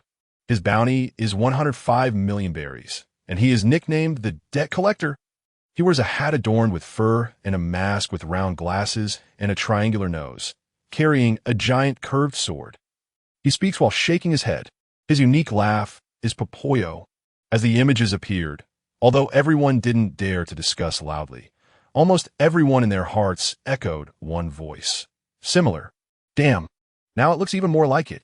Speaking while shaking his head, isn't that just a clown? However, there wasn't much content about Babin. Soon, as the inner monologue of the people in the pirate world continued, Babin's image on the giant screen slowly disappeared, and then another figure appeared. This time, before the video on the giant screen started introducing, the people in the pirate world couldn't help but exclaim, "And I can't believe there's more." No wonder Big Mom's capable children are so few, but still able to firmly sit on the throne of the Sea Emperor. It turns out that there are so many strong subordinates. The next moment, amid the discussions of the people in the pirate world, the figure in the video slowly appeared. A comical character with bean-like eyes, when angry, is quite cute. A lion named Pakmas. Pakmas, a lion fur tribe member wearing sunglasses. Tall and big, his exterior looks fierce, but beneath the glasses. His true face is that of a comical character with bean-like eyes. The residents of Fishman Island find it quite adorable when he gets angry, dressed in a pink suit with a sword at his waist. Alongside his figure is an evaluation of Brook Moose. Funny, cute, lion. The people of the pirate world look up at Brook Moose on the screen, their eyes wide open. Ah. Are you sure? Can so many traits appear on one person at the same time? Oofed. Can they really all appear on a lion at once? As the people of the pirate world are in shock, the video on the big screen continues to flicker. The introduction of Brook Moose has just begun. Confident and imposing. Loyal and reliable. Bounty of 330 million berries. Once defeated wet-haired Carib with a single move, carrying his bounty poster with him. Before the introduction of Brook Moose is complete, it sparks more discussions among the people of the pirate world. Good, bounty. Defeating wet-haired Carib with a single move. That is indeed acceptable. Carrying a bounty poster? What is that about? What is the point of carrying a bounty? It's simply incomprehensible. Incomprehensible, but they can only accept it. After all, carrying a bounty poster isn't illegal, right? Illegal? What a joke. Discussing legality with a pirate? Isn't they like talking about the law with a murderer? As the discussions in the pirate world continue, the video on the big screen keeps flickering. Brook Moose, so far, the most prominent figure among Big Mom's crew. Let us not even talk about the bounty. Just the fact that Brook Moose defeated Carib in one move on Fishman Island is impressive enough. And from Big Mom's task for Brook Moose and Baron Egg, it's clear that she relies heavily on Brook Moose. New World, Cake Island. Brook Moose looks up at his figure on the big screen, his small eyes behind the glasses seemingly magnified infinitely. Did even I not escape this? Am I really in this? Cute. Especially after seeing the word cute. Brook Moose nearly jumps up and angrily shouts at the video on the big screen. Damn it. I'm a big lion. Have you ever seen a cute lion? Exposure? Can you cut me some slack? Can you not expose me like this? Under Brook Moose's angry retort, the video about him on the big screen continues to flicker. Far from over. Brook Moose, very confident in his strength. He was decisive when defeating Carib. He once said that those who rely solely on their devil fruit abilities don't end well. Many people think Brook Moose is quite imposing as a result. Hiss, the people of the pirate world look up at the pink lion on the screen, feeling a bit of admiration. Imposing. Indeed imposing. Why have I heard this method from someone else's mouth too? Grand line. On a warship, Zephyr looks up at Brook Moose on the big screen, inwardly agreeing. Well said, relying solely on fruit abilities definitely does not end well. Not just Zephyr. Many mid to high-ranking officers of the Navy headquarters agree wholeheartedly. Meanwhile, the video on the big screen continues to flicker. The introduction of Brook Moose goes on. Carrying a bounty poster. It shows that Brook Moose is not only powerful, but also can gather information about his opponents during battles. His meticulousness and intelligence-gathering skills are impressive. I see. The people of the pirate world look up at the big screen, exclaiming, "That makes sense." No wonder he carries a bounty poster. It really makes sense. Before provoking someone, first check how strong they are, then look at the information about their abilities. As the saying goes, know yourself and know your enemy, and you will never be defeated. Perhaps that's the reasoning behind it. It might also be from this moment on that many pirates carry their bounty posters with them when they go out to sea. Before each fight, both sides take out their bounty posters to observe, and the side that knows they are not the opponent naturally makes a quick retreat. At the same time, the video on the big screen continues to flicker. The introduction of Brook Moose is still ongoing. Loyal and righteous. Grateful and willing to repay. Promise that as long as Caesar is handed over, Sanji and his group will be released. The nature of the Mink tribe expresses gratitude without hesitation. Brook Moose reappeared after the events on Zou. Initially thought there would be a fierce clash, but it turns out Brook Moose is from the Mink tribe. Upon learning that Sanji and his group saved his hometown, Brook Moose expressed his gratitude and promised to let them go as long as Caesar is handed over. But we must know that the premise here is the marriage between Big Mom and the Vinsmoke family. If Sanji and his group managed to escape, the consequences would be severe. Even so, Brook Moose expressed his gratitude openly and without hesitation. One more thing. Even though Beiji has now joined Big Mom's crew, Brook Moose's actions clearly show he does not regard Beiji highly. Why? The people of the pirate world look up at the pink lion on the big screen, quietly discussing. Why? Why do I feel like this pink lion is quite cute? Yeah. This is too grateful. ISNT it. Daring to defy Big Mom's orders and let Sanji's group go. Oh, it's such a pity for someone like this to follow Big Mom. Yes. Yes. Why does Big Mom get to have such a grateful subordinate? In an instant, the people of the pirate world began to speculate why Brook Moose joined Big Mom's crew. Let us not mention anything else. It must be because Brook Moose is grateful. In other words, Big Mom must have saved Brook Moose's life. Otherwise, it wouldn't be possible. Agreed. As soon as this was said, it immediately garnered applause from many. Clearly, a lot of people recognized this statement. New world. On an island in Cake Island. Beauties raised his head and stared at the giant screen, his small eyes hidden behind glasses filled with great confusion. Beauties, huh? Is this considered betrayal? It shouldn't be, right? Beauties looked up at the giant screen, his expression becoming a bit tense. He certainly didn't want to be wanted by Big Mom. Moreover, the situation of these field personnel, including Beauties, was quite awkward. After all, the members of the Big Mom Pirates are all of the same bloodline, right? Even if Big Mom treats her children as tools, their situation is even worse. As Beauties felt anxious, the video on the giant screen continued to flicker. Beauties' figure slowly disappeared from the giant screen, followed by another figure from the Big Mom Pirates. Diesel, nicknamed Mysterious Chimney Man. Diesel was one of the 3 people sent to find ingredients for the wedding cake, responsible for collecting flour. He was agile, with speed as his primary combat ability. The Long Arm Tribe was the weakest combatant in the Big Mom Pirates. The weakest, generally speaking, being the weakest, whether good or bad, always draws attention. Sure enough, people in the pirate world looked up at Diesel on the giant screen, making a series of TSK sounds, shaking their heads and commenting. The weakest combatant? And he from a Long Arm Tribe. It really doesn't seem promising. Yes. Don't show him anymore. The weakest combatant. Diesel doesn't deserve it. At the same time, another person was bewildered. In a corner of Cake Island in the New World, Diesel looked up at the screen, completely stunned, pointing at himself in disbelief. Me? The weakest? When did I become the weakest? As Diesel struggled to comprehend, the video on the giant screen continued to flicker. Diesel's body was equipped with 2 manually operated wheels. When the chimney above his head spewed steam, he could burst out with incredible speed, boasting that no one could catch up to him once he started running. What kind of bragging capital is this? The people in the pirate world looked up at Diesel, who was manually operating the wheels on the giant screen, and couldn't help but feel a bit surprised. They all expressed their inability to understand. Strength is generally about power, right? When did running fast become a form of strength?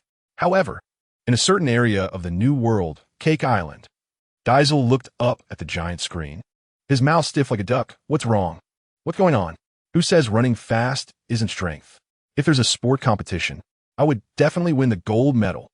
But reality often slaps back faster. Under Diesel's stubbornness, the video on the giant screen continued to flicker. The introduction about Diesel was still ongoing. However, Galette's speed was even more powerful. Galette quickly caught up to Diesel and covered his eyes with his hand, causing Diesel to lose direction instantly, ultimately crashing into a wall and losing consciousness. New World, Cake Island. Diesel's eyes widened, his pupils slightly constricting. Just as he finished saying that, his speed, which he was so proud of, in just 1 second, he became the silver medalist? Ha. The people in the pirate world were rolling with laughter, looking up at Diesel, who knocked himself out and couldn't help but point at the giant screen. They've seen people lose before, but they've never seen someone lose like this. Ha. He knocked himself out. Even more people gave a thumbs up to Diesel on the giant screen, full of admiration. No wonder he's the weakest combatant. This is truly fitting for the title. However, The introduction about Diesel was far from over. The images on the giant screen continued to flicker. Afterward, for some unknown reason, Diesel, along with Chopper, Galette, and the unconscious Broly, was searching for mirrors leading to the castle in the mirror world. New world. Diesel could no longer hold back. He looked up at the giant screen, and after seeing himself helping Chopper, Galette, and others, he almost stumbled. Myself. Have I become a traitor? But the eyes of the crowd are sharp. Traitor. People in the pirate world looked up at the image of Diesel on the giant screen, shaking their heads furiously. Traitor. Diesel is far from being qualified. Yeah, as the weakest combatant, what reason does Diesel have to betray? Who says otherwise? I see Diesel is simply foolish. Agreed. No wonder he's called the mysterious Chimney Man. Knocking himself out, helping the enemy. One can only say he truly deserves this title. So mysterious. Under the mockery of the people in the pirate world, only Diesel was still arguing for himself. Mysterious. It's my speed that's fast. Fast enough that others can't see me. So I'm a mysterious man. However, clearly, no one took Diesel's rebuttal to heart. Of course, including the giant screen. Soon, Diesel's figure slowly disappeared from the giant screen, revealing a familiar figure to everyone. Under everyone's gaze, a blue chubby figure gradually appeared in front of them. The title about Jinbe was very short, but quite powerful. The 10th member of the Straw Hat Pirates, the Fishman Jinbe. In an instant, everyone in the pirate world looked up at the blue chubby Jinbe on the giant screen. Everyone's expression was quite serious, and not a single sound was heard in the entire pirate world. Straw Hat Pirates, the 10th member, the Straw Hat Pirates, at the center of attention. The newly crowned Sea Emperor, Monkey D. Luffy. At this moment, even if Jinbe were an inconsequential existence with no fame, it would still be enough to shock the entire pirate world. Just being the 10th member of the Straw Hat Pirates was already sufficient. New World, Cake Island. Luffy, Nami, Zoro, and others looked up at the giant screen, and Jinbe joining the Straw Hat Pirates had only appeared in the video before. It wasn't a fact yet. Luffy and the others looked at Jinbe in the video, whispering softly, "Is he here? Has he finally come?" The reason for Jinbe joining the Straw Hat Pirates. New World. On the Moby Dick. Whitebeard stood proudly at the front of the deck with a phone in hand, watching the video. When Jinbe's figure appeared in the video, Whitebeard couldn't help but retract his gaze and look down at Jinbe on his right. Jinbe, I'm also curious. Why did you choose to join the Straw Hat crew? Old man, hearing it from the young Whitebeard's mouth is indeed a bit out of place. But although Whitebeard's body has become young, his mind is still that of an experienced old man. Jinbe looked up at his image in the video, his expression somewhat complex and strange. From the beginning, the giant screen stated that he would join the Straw Hat crew. But from the current perspective, Jinbe and the Straw Hat crew seem to have little connection. The Straw Hat Pirates? Jinbe chuckled a few times, murmuring softly. The reason? I'm quite curious too. Meanwhile, the Navy, Pirates, World Government, and Revolutionary Army all looked up at the giant screen. Jinbe, one of the former 7 warlords of the sea, such a powerful existence, is actually willing to join the Straw Hat Pirates, merely as a cadre. What kind of charisma does Straw Hat Luffy possess? At the same time, under the gaze of the Straw Hats and various forces, the images on the giant screen slowly flickered. Former warlord of the sea, one of Luffy's saviors in the Marineford War, the sea hero Jinbe. At first, the giant screen provided a summary of Jinbe, but just this summary was enough to shock all factions. Savior. Even Luffy became serious at this moment, looking up at Jinbe on the screen, murmuring softly, "My savior? You have to know, what kind of background does Luffy have now?" People in the pirate world looked up at Jinbe on the screen. Savior, this is a huge favor. It can be said, just based on this savior status, Jinbe has a get-out-of-jail-free card. Are you kidding? Navy hero Monkey D. Garp. Revolutionary Army leader Monkey D. Dragon. Just these two can pull Jinbe back from the hands of death once. At the same time, amidst the shock of the pirate world, the images on the giant screen continued to flicker. Jinbei's background and experiences gradually appeared before everyone's eyes. Jinbei, the 10th member of the Straw Hat Crew, serving as the helmsman on the ship for the Straw Hat Crew. He is a companion who can unleash the full potential of the Thousand Sunny and possesses strong combat power. The addition of Jinbei, the Blue Fat Man, has broken the long-standing 3 combat power system of the Straw Hats, forming a new 4 combat powers. For combat powers, as soon as this image appeared, it immediately sparked intense discussions among the people of the pirate world. For combat powers, before Jinbei joined, Zoro was undoubtedly the vice captain, strong in strength and qualified. But with Jinbei's appearance, everyone began to discuss the second combat power of the Straw Hat Crew. Strong. Who is stronger, Zoro or Jinbei? This time, the people of the pirate world did not split into 2 camps. The answer was quite unanimous. Zoro. It must be Zoro. Yes. My Zoro is the world's #1 swordsman. Soon, some of Zoro's fervent fans began to boast. It's just that Zoro hasn't encountered Mihawk again. Otherwise, the title of the world's #1 swordsman would have changed hands long ago. As for Sanji, the people of the pirate world have already ranked the Straw Hat Crew's combat power. The result is quite obvious. Luffy, Zoro, Jinbei, and then Sanji. While everyone in the pirate world was discussing, the images on the giant screen continued to flicker. The introduction about the sea hero Jinbei was far from over.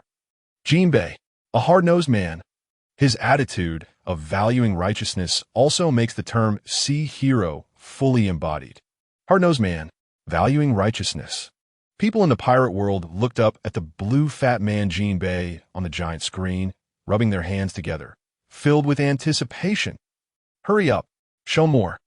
Let me see why Jinbei is called the sea hero. New World. On the Moby Dick. Jinbei looked up at the evaluation of himself in the video and couldn't help but feel his old face flush. In his life, this is indeed the first time Jinbei has been praised like this. Not just praise, this is already flattery. Meanwhile, the images on the giant screen continued to flicker. Jinbei, once an orphan from Fishman Street, he is a whale shark fishman. In a place like Fishman Street, Jinbei carved out a territory with his own strength. He became the second in command of Fishman Street, second only to Fisher Tiger. After Tiger left Fishman Island to become an adventurer, this gang leader also left Fishman Street and joined the Neptune army of the Ryugu Kingdom. Due to Jinbei's strength, he quickly became an elite soldier. Jinbei has a high reputation in both the Neptune army and the entire Ryugu Kingdom. His subordinates also call him the boss. Boss, gang leader, sea hero. Is the sea hero a gang leader?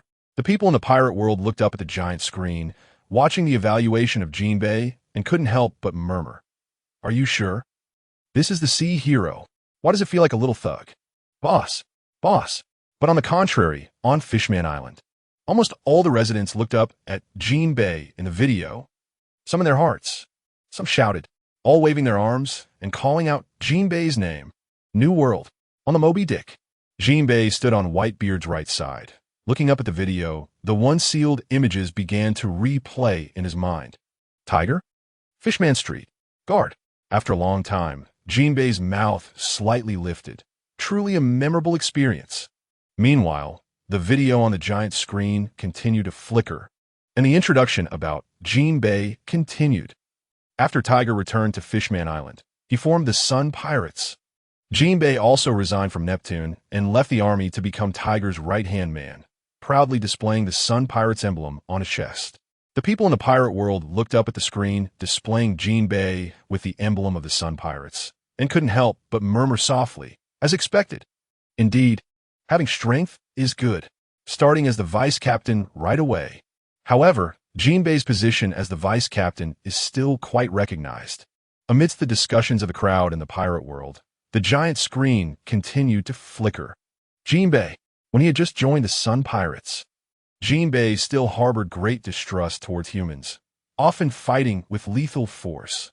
Apart from the issues between humans and fishmen, the slavery problem, humans had their eyes set on Tiger's head. This was also a significant reason for Jinbei's hatred towards humans. Fishmen, Womans. The two different races often create huge conflicts, and Big Mom's original intention to establish a paradise for all races to live together was doomed to fail. Different races? Is it that easy to resolve? For a moment, the pirates in the world, who were previously gazing eagerly at the giant screen, suddenly had their expressions grow serious. Fishmen. Why should we exclude fishmen? Soon, someone in the crowd asked. There are good people among fishmen too. Why? Sigh. At the Navy headquarters. Marineford. Sengoku and Garp stood side by side, also looking up at the images on the giant screen. Sengoku, standing at the port with his small braids and head full of white hair. Ever since Sengoku retired from the position of admiral, he has completely let himself go. Dressed in beachwear, he was munching on sambei just like Garp. Sengoku looked up at the flickering images, listening to the voices that reached his ears, and couldn't help but sigh. The slavery problem. Black market. Celestial dragons. Soon, Sengoku pointed out the root cause. Why is the relationship between fishmen and humans so tense? The root cause lies with the celestial dragons. There's no other way.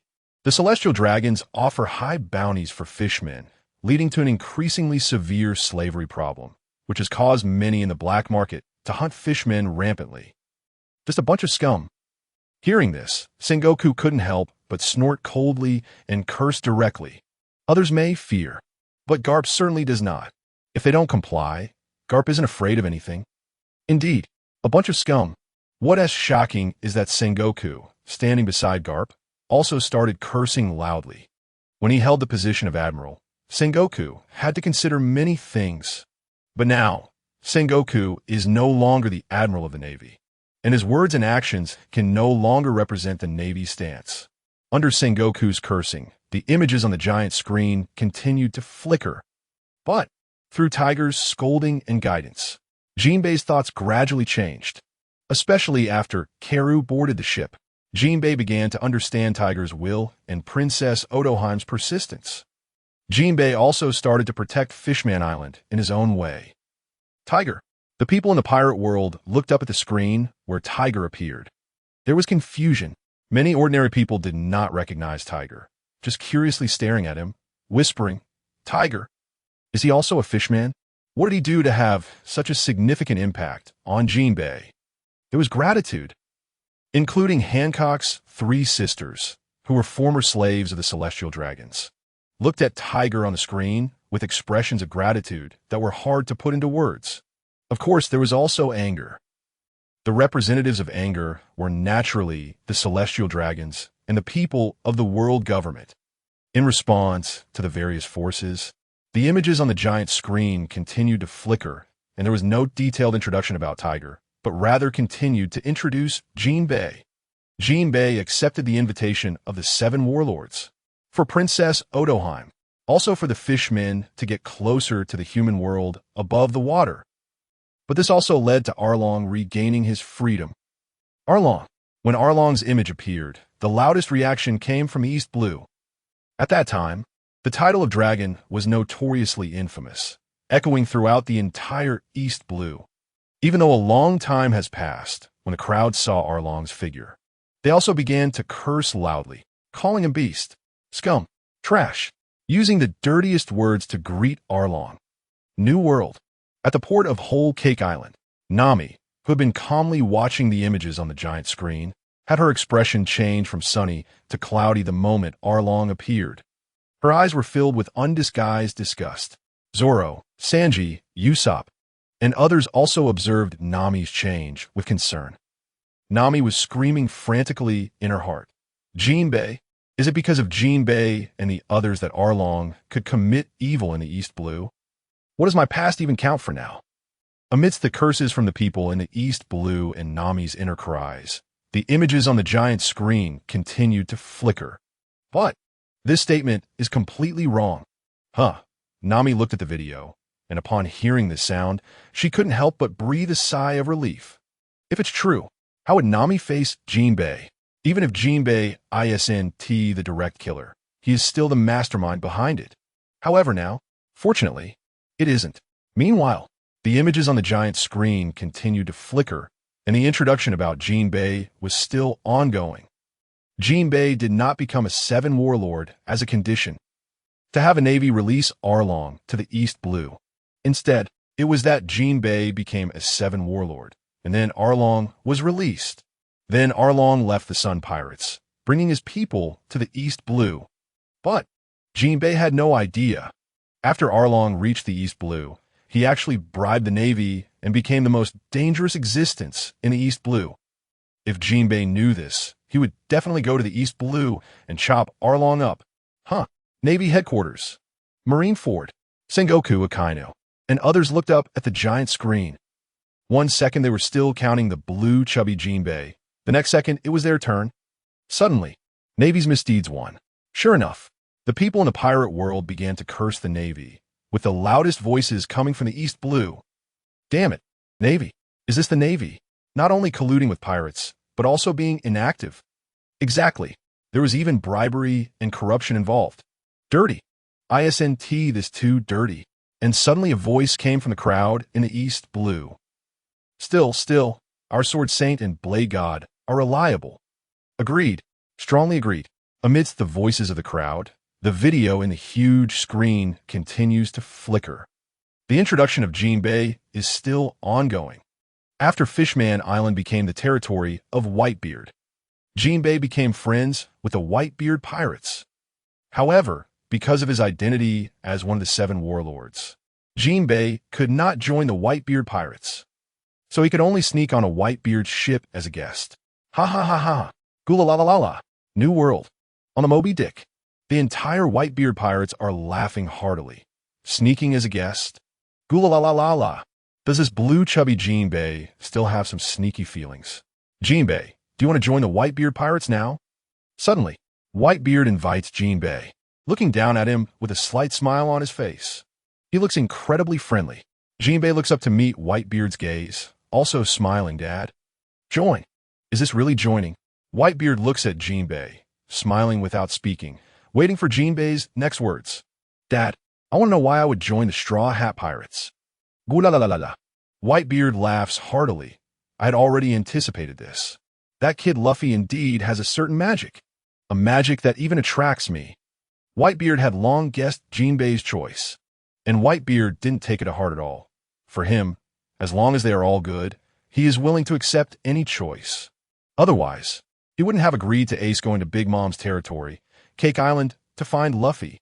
You must know, Ace represents the Whitebeard pirates. And Ace's actions and attitude already represent the attitude of the Whitebeard pirates to some extent. Meanwhile, the video on the giant screen continues to flicker. And it is precisely because of Jinbei's relationship with Whitebeard. When Ace challenged Whitebeard, Jinbei fought with Ace for 5 days and nights, and thus became good friends. Good friends. New World. Cake Island. Ace looks up at the blue chubby figure on the screen, standing on a small deck, grinning and laughing. I didn't expect it, blue chubby. Ha ha, this nickname is too fitting. Jinbei, you actually joined the Straw Hat Pirates. However, while Ace is laughing, he completely doesn't notice that behind him, a pirate crew is slowly approaching. Under the gaze of everyone in the pirate world, the video on the giant screen continues to flicker. Just before the Marineford War, Jinbei was imprisoned and impelled down to save Ace. He got imprisoned and impelled down to save Ace. The people in the pirate world look up at the blue chubby figure in the video and can't help but exclaim, "What a good brother!" They're truly a pair of good brothers. I seem to understand a bit about this blue chubby's chivalrous side. Amidst the discussions and evaluations of everyone in the pirate world, the video on the giant screen continues to flicker. When Luffy escaped from prison, Jinbei also escaped with Luffy and participated in the Marineford War. In the Marineford War, Jinbei played a significant role, not only restraining Moria, but also sacrificing himself to protect Luffy in the later stages. It can be said that without him, Luffy would have died at Akainu's hands. Accompanied by the slight introduction of the blue chubby on the giant screen, people gradually begin to accept Jinbei's chivalrous character. Helping Luffy escape from prison, restraining Moria, saving Luffy from Akainu's hands. No matter who it is, as long as they have any one of these feats, It's a bit exaggerated in the New World. I can't say for the Grand Line, but in the East Blue, he could absolutely walk sideways. After all, the East Blue is the territory of the monkey family. And all three of these events happened to the blue chubby Jinbei. How could it not be surprising? However, what surprises everyone does not stop there. The video on the giant screen continues to flicker. The introduction of Jinbei is far from over. After the Marineford War ended, Jinbei even woke up the confused and helpless Luffy, reviving Luffy, who was on the brink of collapse. Later, he also assisted Luffy and Rayleigh in returning to the Marine headquarters to convey the information of the Straw Hat Pirates, 3D2Y. Golden Ticket 2. The people in the pirate world all gave a thumbs up to the blue chubby on the giant screen. I have to say, when it comes to saving people, the blue chubby is really capable. This is not just an achievement. It can be directly said, in terms of a source of 5 golden tickets. Meanwhile, amidst everyone's discussions, the video on the giant screen continues to flicker. After Whitebeard's death, Jinbei, in order to ensure the safety of Fishman Island, led the Sun Pirates to join the Big Mom Pirates. While intimidating pirates with Big Mom's pirate flag, Fishman Island also had to offer pastries as tribute to Big Mom as protection money. Is this the reason why Jinbei joined the Big Mom Pirates? For Fishman Island, Jinbei is even willing to join the Big Mom Pirates. The people in the pirate world are truly filled with sighs and astonishment. A pirate and a captain is actually willing to sell himself for the entire Fishman Island, choosing to join a pirate crew he doesn't like at all. What kind of determination must that be? Woo-woo. At the same time, under Fishman Island, this time, all the residents are looking up at the blue chubby figure on the screen. Saying that they are not moved is definitely impossible. Whoa, boss. ISNT this too touching. Boss. Even Neptune, the king of Fishman Island, can't help but feel a bit misty-eyed. Jinbei, Fishman Island will always remember you. Neptune looks up at Jinbei on the screen. His expression is quite serious. New World. On the Moby Dick, Whitebeard looks down at Jinbei, his eyes filled with appreciation. Jinbei, for the sake of Fishman Island, can you go this far? Truly remarkable. Jinbei, hearing these words, slightly raises the corner of his mouth. His voice calm but firm. Everyone has something they want to protect, something they are willing to risk their lives for. Then, Jinbei pauses, meeting Whitebeard's gaze. Dad, aren't you the same? I would rather give up my life than not save Ace. Whitebeard was momentarily taken aback, then reached out to pat Jinbei's shoulder. Didn't he notice? You've really gotten better at complimenting people. Huh. The New World. At the port of Whole Cake Island. Not only the Straw Hat crew, but the entire pirate world has learned the reason why Jinbei joined the Big Mom Pirates. But in the end, someone is getting hurt. Big Mom, who was slowly making her way to the port, had an increasingly dark expression. She was about to lose her composure. This is a blatant exploitation. ISNT this treating Big Mom like a fool. As the video played on the giant screen, it effortlessly caused the Big Mom Pirates to fall apart. Betrayal? Fool. Weakling. Exploitation. In just half a day, the Big Mom Pirates were filled with suspicion. Morale was greatly weakened. Meanwhile, in the pirate world, the people of Fishman Island looked up to Jinbei with admiration, while the images on the giant screen continued to flash. But the protection from Yonko may have resolved the threat from human pirates. But it didn't solve the internal problems of Fishman Island. Hody Jones's plan brought catastrophe to Fishman Island. What? Fishman Island. Neptune, Shirahoshi, and the three princes looked up at the giant screen. Hody Jones. Neptune certainly knew him, but he never took Hody Jones seriously. He thought of him as just a small nuisance. But now it was different. Catastrophe. The catastrophe of Fishman Island. Hody Jones. Neptune's gaze towards the image of Hody Jones grew colder, staring intently at the giant screen. Fishman Island. This is everything to Neptune. He absolutely cannot allow anyone to bring catastrophe to it. Hody Jones. All right, very well. Hody Jones himself was equally shocked. In a street filled with the stench of decay, Hody Jones looked up at the screen. Bringing catastrophe to Fishman Island? Me. This was 2 years ago. Luffy had not undergone those 2 years of training due to the buff from the giant screen. And now, even if Hody Jones had ambitions, he was still in the early stages. He had not implemented anything yet. This was a calamitous disaster for Hody Jones. He could only stare hungrily at the giant screen, waiting for the next image. The new world. On the Moby Dick. Jinbe frowned and stared intently at Hody Jones on the giant screen. Hody Jones! Catastrophe! Could this troublemaker really cause such a big issue? It seems he really can't be left alive. Meanwhile, the images on the giant screen continued to flicker, and the introduction of Jinbe and troublemaker Hody Jones continued. At the beginning, Jinbe only thought of Hody and his group as a bunch of troublemakers. He never expected Hody Jones and his crew would have such a significant impact. And Jinbe had already made arrangements to meet Luffy on Fishman Island. But he himself was not on the island. He was worried that Luffy and Hody would clash, worsening the relationship between fishmen and humans. So he had the three princes relay his message to Luffy, asking him not to fight Hody, and that he would wait for them in the sea forest.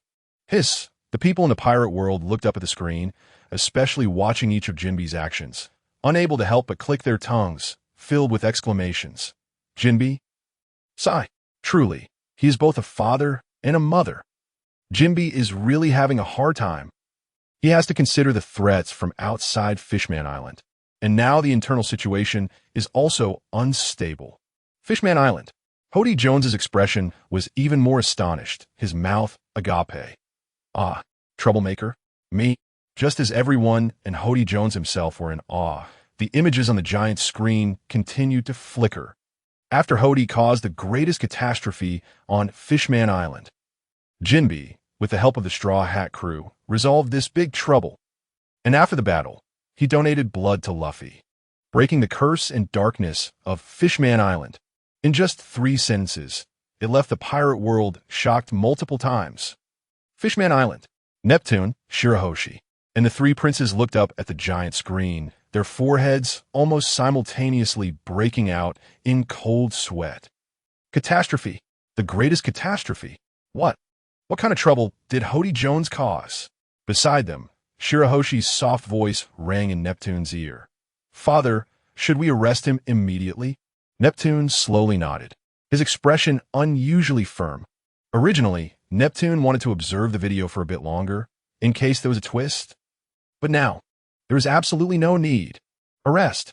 They must fully arrest him. Must all vote to expel Hody Jones.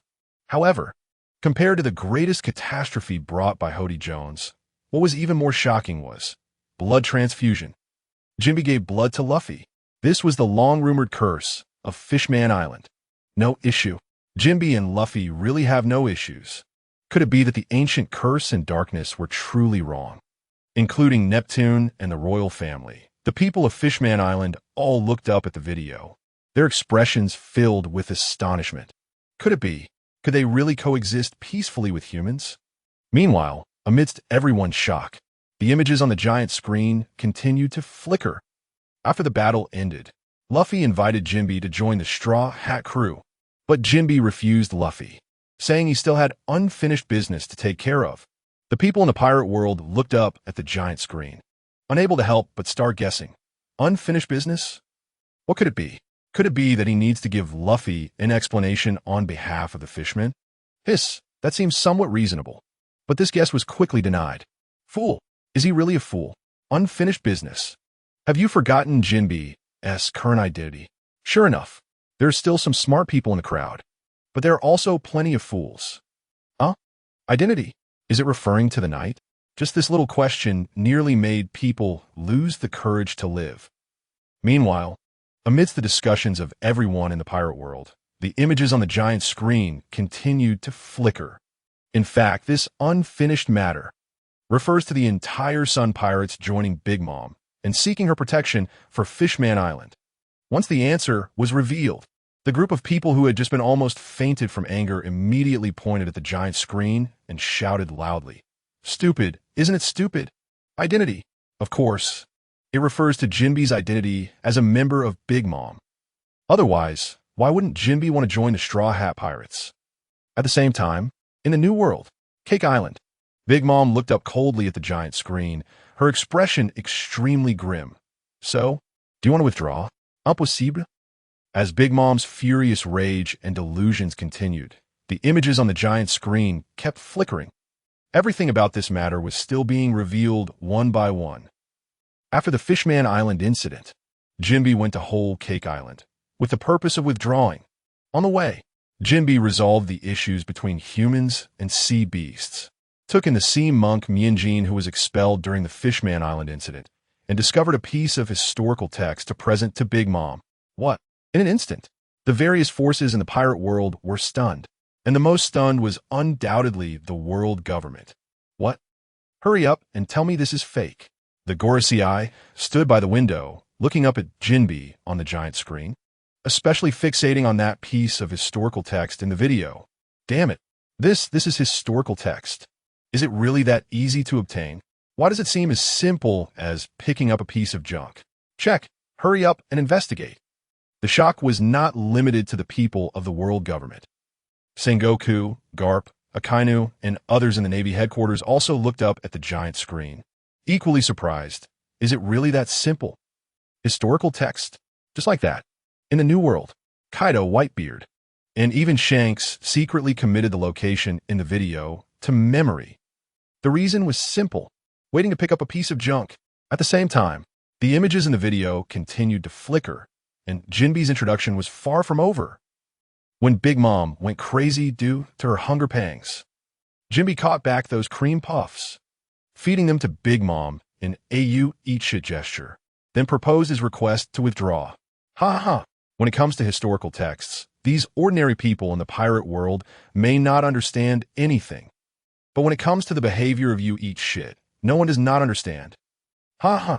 This is definitely the most humiliating moment for Big Mom. Ha ha! Laughing to death. I will never be able to look at Big Mom eating cake the same way again. And in the New World, Cake Island, Big Mom's expression grew darker, looking up at the port, clenching her fists tightly, inwardly thinking, damn it, do I really have to have this ally? At the same time, the images in the giant screen continued to flicker, and this was far from over. Big Mom directly took out the roulette to threaten Jinbe with the lives of his comrades. Jinbe ultimately decided to give up and was confined by Big Mom, restricted in the castle, not allowed to go in and out freely. Bad. Is Big Mom even a person? Accompanied by the flickering images in the video, the public's perception of Big Mom in the pirate world was getting worse and worse. Comrades, actually threatening Jinbe with the lives of his comrades. It was clear that, not only her children, Big Mom treated everyone as tools. Bad. Big Mom is simply too bad. The people of the pirate world began to discuss. Withdrawal. What's wrong with withdrawing? Just because you joined Big Mom's crew. Does that mean you have to be a member of Big Mom's crew for life? Does it mean you have to be Big Mom's subordinate for life? Reason? What the hell kind of reason is that? It's simply worse than a slave master. At the same time, accompanied by the insults from the people in the pirate world, the images in the giant screen continued to flicker. After learning that Luffy and Nami were captured, Jinbe left the castle and defeated the guard watching over the two, Big Mom's fifth son, Charlotte Opera, rescuing the two. After that, Jinbe also assisted Nami and others in rescuing Brook, who was captured by Big Mom, and suggested to Luffy to team up with Capone Beach. Hiss, the people of the pirate world looked up at the flickering images on the screen, especially watching that blue chubby Jinbe in the video. It's really thanks to Jinbe. Yes. If it weren't for Jinbe, why do I feel like the Straw Hat Pirates were about to be wiped out by Big Mom's crew? No wonder Luffy wanted to invite Jinbe to join the Straw Hat crew. Jinbe could be said to be Luffy's life insurance. If you count carefully, Jinbe doesn't know how many lives he has saved Luffy. And what Jinbe did was not limited to this. Accompanied by the discussions of the crowd, the images in the video continued to flicker. During the wedding chaos, Jinbe again proposed to leave Big Mom's crew and agreed to Big Mom's request to take his lifespan. And next came Jinbe's stunning moment that skyrocketed his popularity. In an instant, the people of the pirate world looked up at the giant screen, unable to help but feel surprised. So cool. Popularity skyrocketing. What exactly did Jinbe do? Yes. I feel like the current blue chubby Jinbe's popularity is already through the roof. Not only the people in the pirate world, but even Jinbe himself was a bit curious. So cool. Me, what exactly did I do? Accompanied by the attention of the people in the pirate world and Jinbe and others. The images in the giant screen continued to flicker. Jinbe was immune to Big Mom's soul curse, causing Big Mom to be unable to take his lifespan. And he said that shocking line, "I'm the man who will become the future Pirate King's partner. How could I fear a mere Yonko?" Hiss, in an instant. The entire pirate world, without exception, everyone widened their eyes, their pupils shrinking infinitely. Shocked, heroic. As everyone looked at Jinbe on the giant screen, admiration welled up within them. What a presence. Indeed, what a presence. The man who will be the future Pirate King's partner. Just a mere emperor. Hiss, how powerful must one be to say such words? At the same time, in a new world, outside the port of Whole Cake Island, the Straw Hat crew looked up at Jinbe on the giant screen. And couldn't he help but smile? Ha ha. The future Pirate King. Ha ha ha ha ha. Just a mere emperor. Especially Luffy himself, who looked up at the screen, pressed down on his straw hat, and grinned widely. Ha ha ha. I'm going to be the Pirate King. Jinbe, this partner is mine, for sure. After Luffy said this, Zoro, Sanji, Nami, and the others looked at the figures standing at the front of the deck, and their lips couldn't help but curl up, revealing a smile full of affection. At the same time, in a new world, on the Moby Dick, Jinbe looked up at the giant screen, watching himself in the video say these words, and burst into laughter. I seem to have become much younger. Ha ha. I can actually say such a powerful thing. Ha ha ha ha. Beside him, Whitebeard, holding his sword, gazed at Jinbe and Luffy on the giant screen, murmuring, "Pirate King? The future Pirate King? Luffy, is it him? The Grand Line, Naval Headquarters, Marine Ford." Sengoku and Garp stood side by side, with Sengoku's gaze roaming over Garp. "What do you say? Garp, is this your fate? How did your monkey family develop?" Crack, crack. Garp kept tossing Sanbei into his mouth, turning to look at Sengoku, waiting for his next words. Sengoku sighed softly. Sigh. One mixed in the Navy became a naval hero. One mixed in the Revolutionary Army became the leader of the Revolutionary Army. One mixed in the pirates, and in the future, will become the Pirate King. Hiss, don't even mention the East Blue anymore. The Grand Line, even whether the new world is chaotic or not, will be decided by your monkey family. Upon hearing this, Garp couldn't help but pause slightly, then burst into laughter. Ha ha ha. Are you envious? Sengoku. At the same time, the Grand Line, Sabaody Archipelago, Holy Land. The Gorosei stood by the window, looking up at Luffy in the picture, softly murmuring, "Straw Hat Luffy? The future Pirate King? Where is Saturn? This person must not be allowed to remain. Must be eliminated soon, or it will surely lead to disaster." Amidst the shock from various forces, the video continued to flicker, and the introduction of Jinbe was far from over. After the failed assassination of Big Mom, Jinbe and the others fled together. After Pedro sacrificed himself to win a glimmer of hope for the Straw Hat crew, Jinbe reprimanded the members of the Straw Hat crew, who were deep in grief, urging everyone not to let their guard down. Why? With each flicker of the video, the people of the pirate world looked up at the screen and couldn't help but sigh. Sigh? Why do I feel like Jinbe is like a father figure to the Straw Hat crew? Yes, I feel the same. It really does feel a bit like a father. Only one person, Pedro, who is now on an unknown island. Pedro looked up at the giant screen, mouth agape, extremely shocked. Me? Sacrifice? Dead? Pedro kept asking himself in his heart. What is my relationship with the Straw Hat Pirates? Amid the sighs of the people in the pirate world and Pedro's shock, the giant screen continued to flicker. Afterward, Jinbe showcased his superb steering skills, showed off sailing skills. Once again, he saved the Straw Hat crew in a crisis, and maneuvered against Big Mom's pirate crew on the sea. Steering skills? The helmsman, really no one but Jinbe can do it. In a new world, at the port outside Whole Cake Island. Helmsman. Found the helmsman. Luffy looked up at Jinbe on the screen and even started counting on his fingers. Chef? Chef. Musician. Were we still missing? Luffy scratched his head, momentarily unable to remember. At the same time, the video continued to flicker. The exposure continued. After Luffy and Sanji returned to the team, Jinbei began to officially escape from Whole Cake Island. The Sun Pirates came to send Jinbei off and help the Straw Hats cover their retreat, blocking the pursuing Big Mom Pirates. But Jinbei couldn't let go of these brothers. Jinbei requested to stay behind and fought alongside the Sun Pirates and Germa 66 against Big Mom's Pirates. Whoa, the bond of brotherhood is deep. Yes. The people of the pirate world looked up at the Sun Pirates who turned back to cover their retreat on the screen, feeling emotional. Hero. Now I have a clearer understanding of Jinbei's heroism. He is indeed a hero. Fishman Island. The members of the Sun Pirates looked up at Jinbei, tears brimming in their eyes. Captain, you fly with peace of mind. We will always be with you. Captain, do what you want to do. Captain, fly with peace of mind. In a new world, on the Moby Dick. Jinbei looked up at his silhouette, standing together with the Straw Hat crew. Looked up at Whitebeard, his expression very determined. Dad, I never expected that I would rekindle my dream after all this time. Dad, goodbye. After saying that, Jinbei jumped directly off the deck of the Moby Dick, moving quickly into the distance, leaving only a voice. I'm going to see my partners. Soon, the story of Jinbei's growth, joining the Big Mom Pirates, leaving the Big Mom Pirates, joining the Straw Hat Pirates. All these events were revealed one by one. Next, the video on the giant screen turned to introduce Jinbei's strength.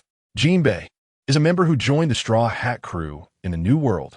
He is also the only one who possessed great strength before joining. As a former warlord, Jinbei has extremely powerful combat abilities. He is likely the first person in underwater combat. Of course, the first person here excludes the ancient weapon Poseidon. Poseidon? No. The people of the pirate world simultaneously looked up at the giant screen, murmuring, Poseidon? Isn't that the princess of Fishman Island? Yeah, that definitely isn't Jinbei. However, aside from Poseidon, Jinbei is indeed the first person in underwater combat. Hiss, I completely agree with this. Meanwhile, the images on the giant screen continued to flicker, and the introduction of Jinbei's strength continued. Jinbei is a master of martial arts. He is currently the strongest in Fishman Karate. Fishman Karate. The people of the pirate world widened their eyes, staring at the giant screen, eager to learn more. After all, such demonstrations of strength are rare. The giant screen also met their expectations and quickly introduced Fishman Karate. Fishman Karate, an extremely ancient martial art. Many people on Fishman Island use it. In the Revolutionary Army, there's the master hack who uses this martial art. Sister Carla is also a master of this martial art. But no matter who it is, in terms of performance in Fishman Karate, there is a huge gap compared to Jinbei. Hiss, is he that strong? The crowd looked up at the giant screen, surprised by Jinbei's evaluation. 9 Dan? Is Jinbei really a 9 Dan in Fishman Karate? Hiss, I have to say, I increasingly feel that Jinbei is the #1 underwater fighter. I admit, a big admission. At this moment, whether it's the fishmen of Fishman Island or those living on land like Sister Carla, who also use Fishman Karate, upon seeing the evaluation of Jinbei in the video, no one refuted, all willingly accepted. The first person, the first underwater fighter, the first in Fishman Karate, Jinbei fully deserves it. Amidst the astonishment of everyone in the pirate world and the admiration of martial artists, the images on the giant screen continued to flicker.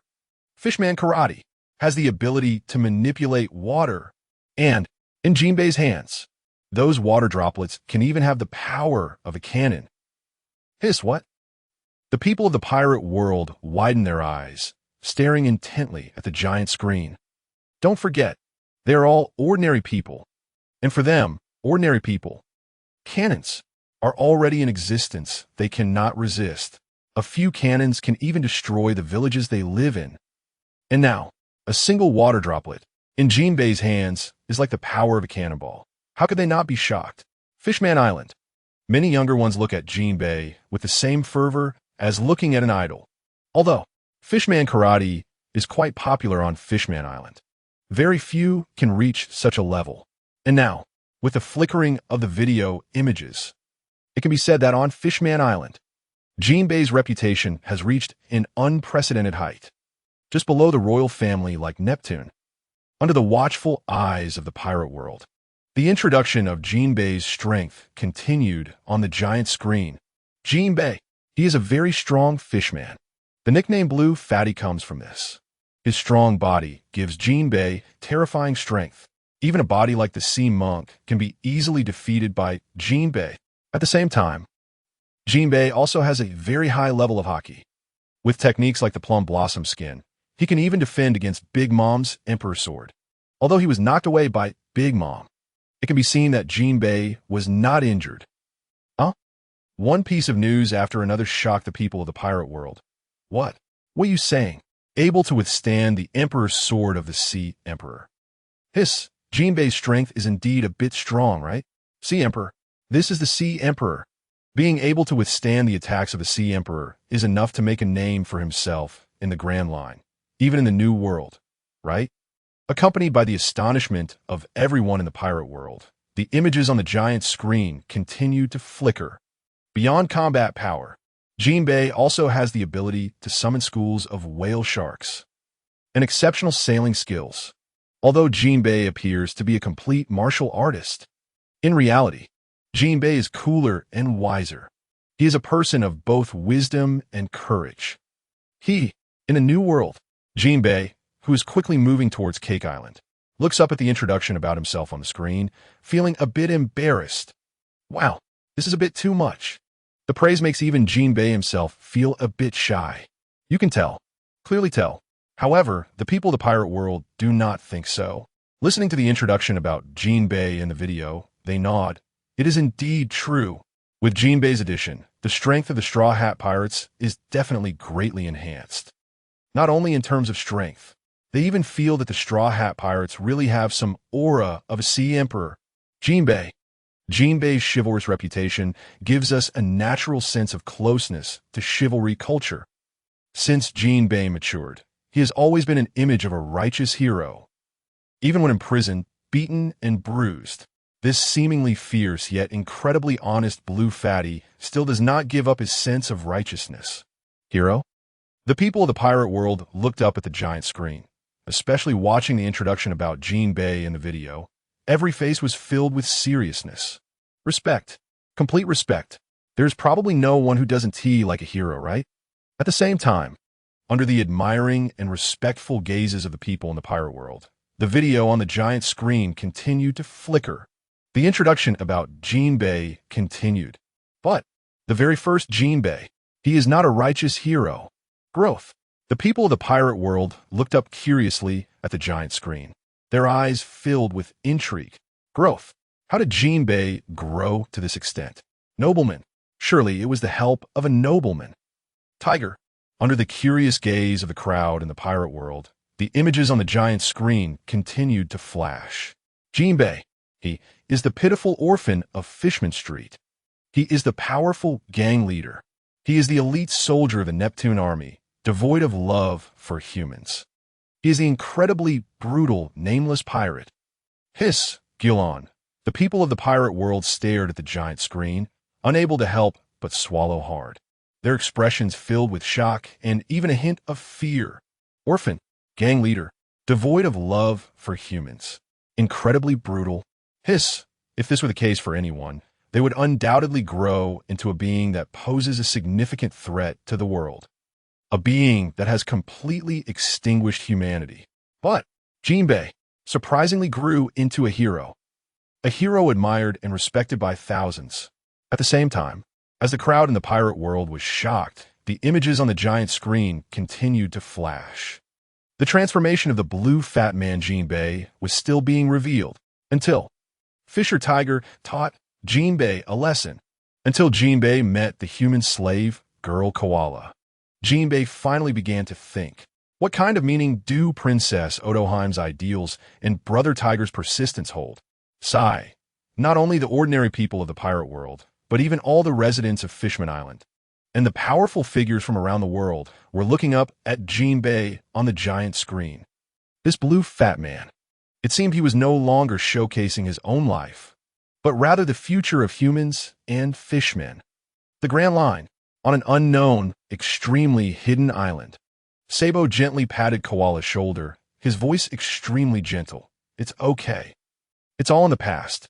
But Koala had no reaction at all, merely looking up at the giant screen, watching the blue fat man Jinbei, her mind constantly recalling her past with the Sun Pirates. Sigh, nobleman. It's hard to find a nobleman. The people of the pirate world looked up at the giant screen, shaking their heads in admiration. Thanks to Tiger. Otherwise, Jinbei would probably have become an extremely hateful pirate against humans by now. Meanwhile, under the watchful eyes of the crowd, the images on the giant screen continued to flash. During this process of reflection, Tiger and Odoheim both perished, and Jinbei gradually matured. He became the righteous hero he is today, with his own ideals and persistence. Tiger, Odoheim, New World, on a calm sea. The blue fat man Jinbei looked up at the images in the video, his body momentarily stunned. Ideals and persistence. Jinbei murmured softly, his expression extremely serious. His tone even more solemn. I will do my utmost to fulfill your wishes. Under Jinbei's gaze, the images on the giant screen continued to flash. As for why this change occurred, it is because Jinbei himself is calm and wise enough. Jinbei does not have the prejudices against humans like Arlong and others, nor does he possess Odoheim's idealistic fervor. Jinbei uses his own eyes to see, uses his own body to feel, uses his own brain to think. Then he draws his own conclusions, and uses this to do the right thing. Woowoo, Fishman Island. All the residents of Fishman Island, including Neptune and other royals, looked up at this scene, almost choking up. Jinbei, woowoo. We should be like our captain, feel for ourselves, instead of listening to others. Yes. It's really possible that our prejudices against humans are too much. The residents of Fishman Island looked up at Jinbei in the video, their current captain and spiritual totem, and couldn't help but discuss fervently. Captain Jinbei even seemed willing to join the Straw Hat Pirates. This shows that Captain Jinbei truly accepts humans. In fact, there are good people among humans too. As the discussions continued on Fishman Island, the images on the giant screen kept flashing, and the introduction of the blue fat man Jinbei was far from over. Whether it's becoming a warlord or siding with Big Mom, this is all for the sake of Fishman Island. Jinbei knows that Fishman Island has always been shrouded in curses and darkness. So Jinbei has always been carefully watching. Sigh. The people of the pirate world looked up at the giant screen, unable to help but sigh, with some even letting out a soft sigh. Sigh. What has Jinbei really done for Fishman Island? Guardian deity. Captain Jinbei is simply the guardian deity of Fishman Island. In fact, Fishman Island is so lucky, having welcomed several guardians dedicated to it. First Tiger, then Odoheim. Now it has become Jinbei. And where is our human guardian deity?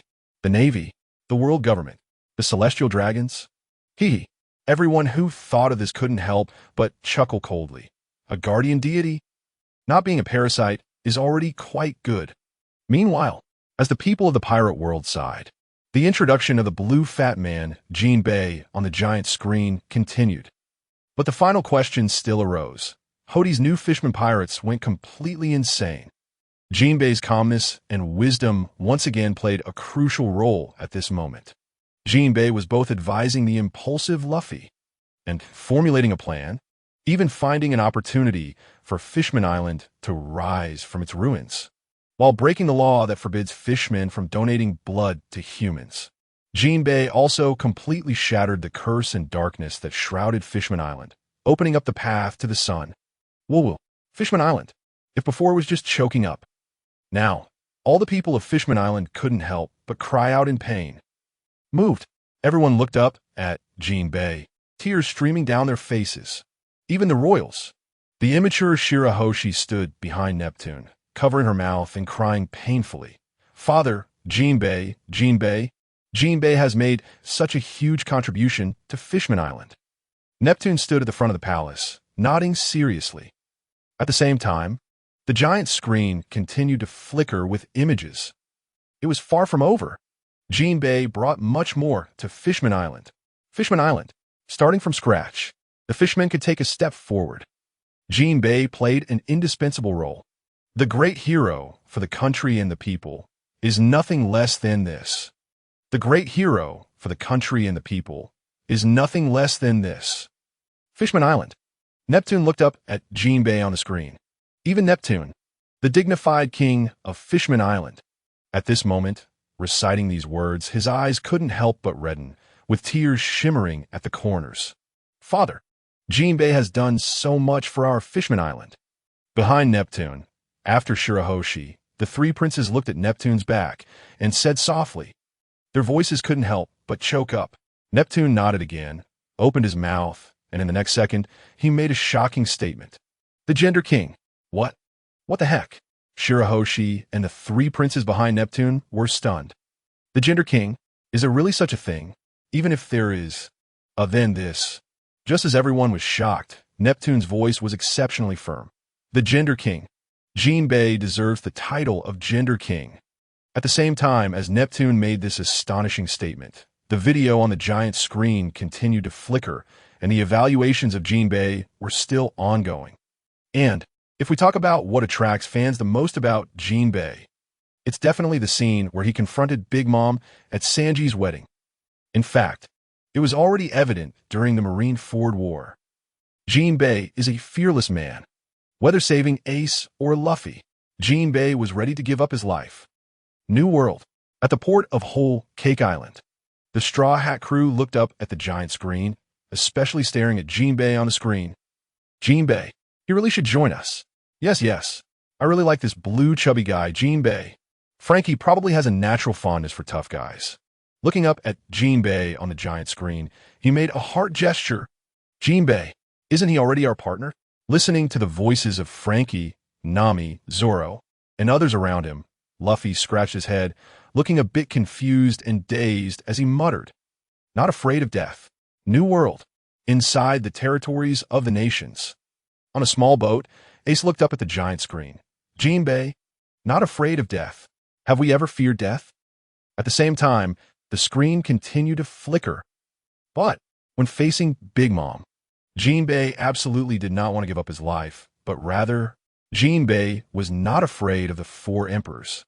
Jinbei knew how the soul curse worked. Jinbei also believed that he would not be affected by the soul curse. How it works? The people in the pirate world looked up at Jinbei on the giant screen, their eyes widening in shock. How it works? What kind of method is this? Everyone looked up at the giant screen eagerly, filled with curiosity. Hurry up. Play it quickly. However, the giant screen indeed satisfied the curiosity of the people in the pirate world, starting to flicker, but it was somewhat obscure. But this is actually a very risky move, because facing a terrifying existence like Big Mom, who can guarantee that they have no fear at all? As long as there is the slightest wavering, it would be certain death. The people in the pirate world looked up at the giant screen, filled with shock. It's exposed. Big Mom's ability is exposed. Stealing souls. Although it was obscure, it was still discovered. Fear. If there were no fearful images, no wavering, would they not be at risk of having their souls stolen by Big Mom? But even if they know, so what? Fear, terror, wavering. Who wouldn't be afraid facing Big Mom? Probably only a handful of people. Sigh, with a long sigh. The images on the giant screen continued to flicker. Moreover, the timing chosen by Jinbei was very clever, using his retirement and immunity to the soul curse to create a shock, allowed Brook to successfully shatter the nun's photo. What? Such a short number. It was shocking. New World. On Whole Cake Island. Big Mom, who was originally rushing towards the port, stood still, staring intently at the giant screen, murmuring, Nun? Photo. Big Mom clenched her fists, looking up and shouting angrily at the giant screen. The nun's photo? Shatter the nun's photo. Big Mom's pupils dilated infinitely, and her massive body even trembled. Not good. When Katakuri, Oven, Daifuku, and others looked up and saw this scene, they couldn't help but exclaim, Not good. Manga. And Big Mom was clearly on the brink of a rampage. Meanwhile, the images on the giant screen continued to flicker. Who is it? The people in the pirate world looked up at the giant screen, murmuring softly. This doesn't need to be said. A hero. Definitely a hero. The video on the giant screen. Accompanying this question was an image. The blue chubby figure stood behind Luffy, while Luffy was sitting cross-legged right in front of Jinbei. The pirates in the world, who were just discussing, changed their tone upon seeing this scene. Father. Jinbei looks too much like Luffy's father, right? Sure. As soon as this was said, the person who spoke was immediately covered mouth. Shut up. Hurry and close your mouth. Sure. Have you forgotten who Luffy's father is? Dragon. The Revolutionary Army's dragon. Jinbei is Luffy's father. Is he willing to give up his life? It is obvious that there are people who lack common sense, but there will definitely be those with relatively high emotional intelligence. Big heart. It feels like Jinbei is the big heart of the Straw Hat crew. The previous Straw Hat pirates were indeed powerful, but they were lacking in intelligence, strategy, and composure. However, with Jinbei's addition, it completely compensates for this shortcoming of the Straw Hat pirates. Amidst the discussions of everyone in the pirate world, the video on the giant screen continues to flicker. Soon, the video evaluates Jinbei. What kind of person? Jinbei. Jinbei is the big brother in the eyes of his brothers. He is the real man in Frankie's eyes. He is the good man in Robin's eyes. Kind and righteous, wise and brave, with extraordinary courage. Jinbei is also a realist who, a reassuring companion, a chivalrous man with a kind heart. He is the sea knight Jinbei. Cough cough. Jinbei, who is moving quickly on the calm sea, looks up at the evaluation of himself on the giant screen. Born in the sea and swimming, Jinbei is surprisingly choked by the water. He coughs violently. His old face turns even redder, and after a fit of coughing, he keeps muttering, "Overrated. It's really a bit too overrated. Boo-hoo-hoo. Good big brother. Real man. Good man." The people of Fishman Island look up at Jinbei on the giant screen. His already broad body appears extremely majestic in their eyes. Not enough. It's far from enough. Big brother Jinbei is even better than this. Yes. Big brother Jinbei is our idol. Meanwhile, the people in the pirate world stare up at the giant screen, unable to help but drop their mouths in shock. Shocking. Amazing. This evaluation. Isn't it a bit too high? Since the giant screen appeared, this is the first time they have seen a video give such a high evaluation to someone. But soon, these people also gently nod. That's true. Jinbei is indeed good enough. Sea Knight Jinbei. He deserves this title. At the same time, the video on the giant screen continues to flicker, and the image of the blue fat man, Jinbei, slowly disappears. The video on the giant screen also gradually dims, as if it had stopped playing. However, the next second, just when everyone in the pirate world was discussing and thought the images on the giant screen were about to stop, the giant screen flickers again. An old man appears in the video. For a moment, everyone in the pirate world looks up at the old man on the giant screen, their pupils narrowing sharply. Is it him? The person who fought against Luffy at the Navy headquarters. One of the 5 elders. Saint Saturn. Not only the people in the pirate world, but also a group of strong individuals look up at the suddenly appearing Saturn in the video. For a moment, their faces are filled with surprise. Navy headquarters. Marineford. Sengoku and Garp stand side by side.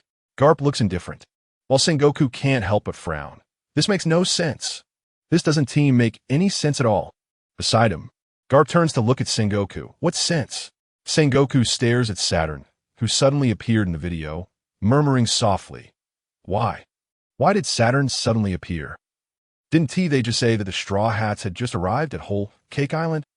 After counting the Big Mom Pirates, logically, it should be a live broadcast of the Straw Hats challenging the Big Mom Pirates.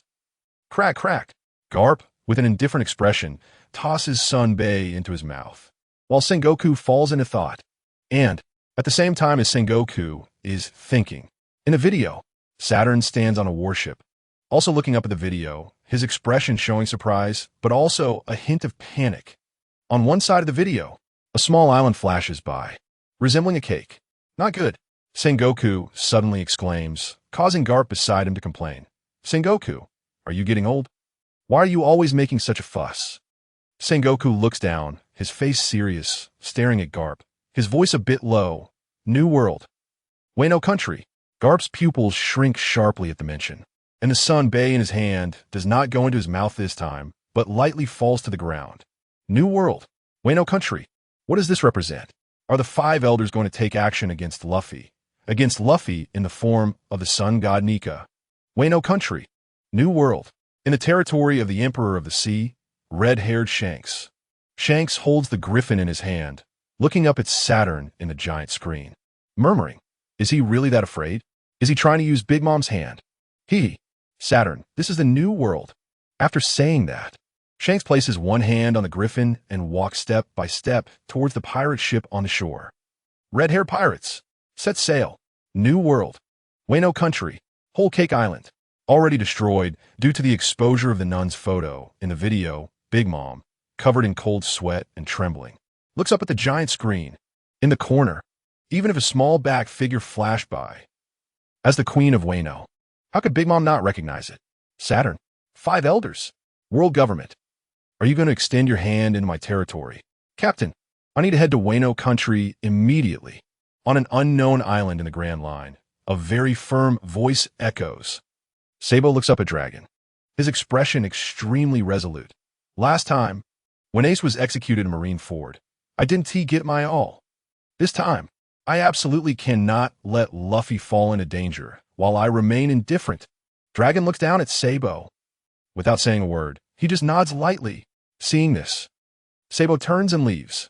Meanwhile, in the Grand Line, Sabaody Archipelago, Holy Land, the remaining four of the five elders also look up at the giant screen, somewhat astonished, their eyes wide open, staring hard at the giant screen. Why did Saturn suddenly appear? What is he doing? What is this giant screen doing? No way. The five elders, dressed in robes, step toward the window, their voices sounding as if they were coming from hell. No way. Could it be that they're going to expose us? This shocking statement caused the four of them to immediately stand up, and in the next moment, they rushed to the window, murmuring continuously, no way, no way. How could the giant screen possibly know everything? And the five elders were indeed mistaken.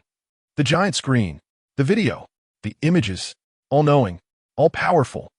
Under the gaze of the world government, the Navy, pirates, the Revolutionary Army, and others in the pirate world, the images on the giant screen began to flicker. The giant screen flashed black and bright. It started to expose. The first thing that appeared was a series of black subtitles. A ranking of the five elder strengths. Mercury's feng shi is clearly stronger than other little monsters. Mercury, as the video played, a shockwave. The entire pirate world was in an uproar. Almost everyone's pupils contracted sharply, looking up and staring at the giant screen, their words spilling out unconsciously. Five elders? It was indeed the five elders. Mercury, feng shi. What is this thing? Beast. It seems to be a beast. However, compared to this, what everyone cared more about was the latter sentence. Little monster. What? Could it be referring to the other five elders? To describe the five elders as little monsters. Perhaps only the giant screen would dare to do that in the whole world. The Grand Line. The four old men standing by the window had various expressions. One person, not only was his face not furious, but he even looked a bit calm. The others. Unfortunately, he is not the others. Saint Vorchely. Mercury. Vorchely looked up at the giant screen, his heart probably already ecstatic. The strongest? Ha ha ha ha. Is it referring to me? Meanwhile, the other three and Satan, who was heading to Wano in the New World, were cursing at the giant screen. Damn. Little monster. Me. Are they talking about me? Damn. Me. The illustrious five elders have become a damn little monster. Under the gaze of everyone in the pirate world, the images on the giant screen slowly began to play. One by one, the scenes followed. The first to appear was Mercury, Topman Vorchely, the legal martial god form, feng shi. First was the image of Mercury, dressed in a deep green suit, but with two little mustaches shaped like in character. There was a birthmark on his forehead. As the introduction was made, Mercury, who had just been calm, couldn't hold it any longer. But, damn, is that polite? Is the giant screen polite? Is there a need to directly call someone bald? The most damaging thing to a man is to call him bald. At the same time, amid Mercury's cursing, the images on the giant screen continued to flicker. In the next moment, the video directly exposed Mercury's fruit form and abilities. 1. A huge creature, a warthog with 4 tusks, covered in spots, surrounded by black flame clouds.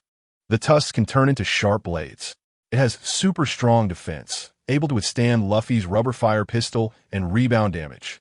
Hiss! The people in the pirate world all looked up at the giant screen. At the moment the wild boar appeared, this person was directly startled. Warthog. This looks a bit too terrifying, right? Hiss, scary. Look at those black flame clouds. And the tusks can turn into sharp blades. That's a bit too scary, isn't it? No wonder it is called the strongest existence. There is some reason for that. As the discussions among the people in the pirate world continued, the images on the giant screen kept flickering, and the introduction about Mercury had just begun. There is no strongest, only stronger. Once thought, the strongest man in the world. Kaido is the strongest in defense. However, it is not. The strongest combat power does not mean the strongest defense. Mercury's appearance has refreshed the new height of physical defense. Pulling down. People, not afraid of being strong, just afraid of being pulled down.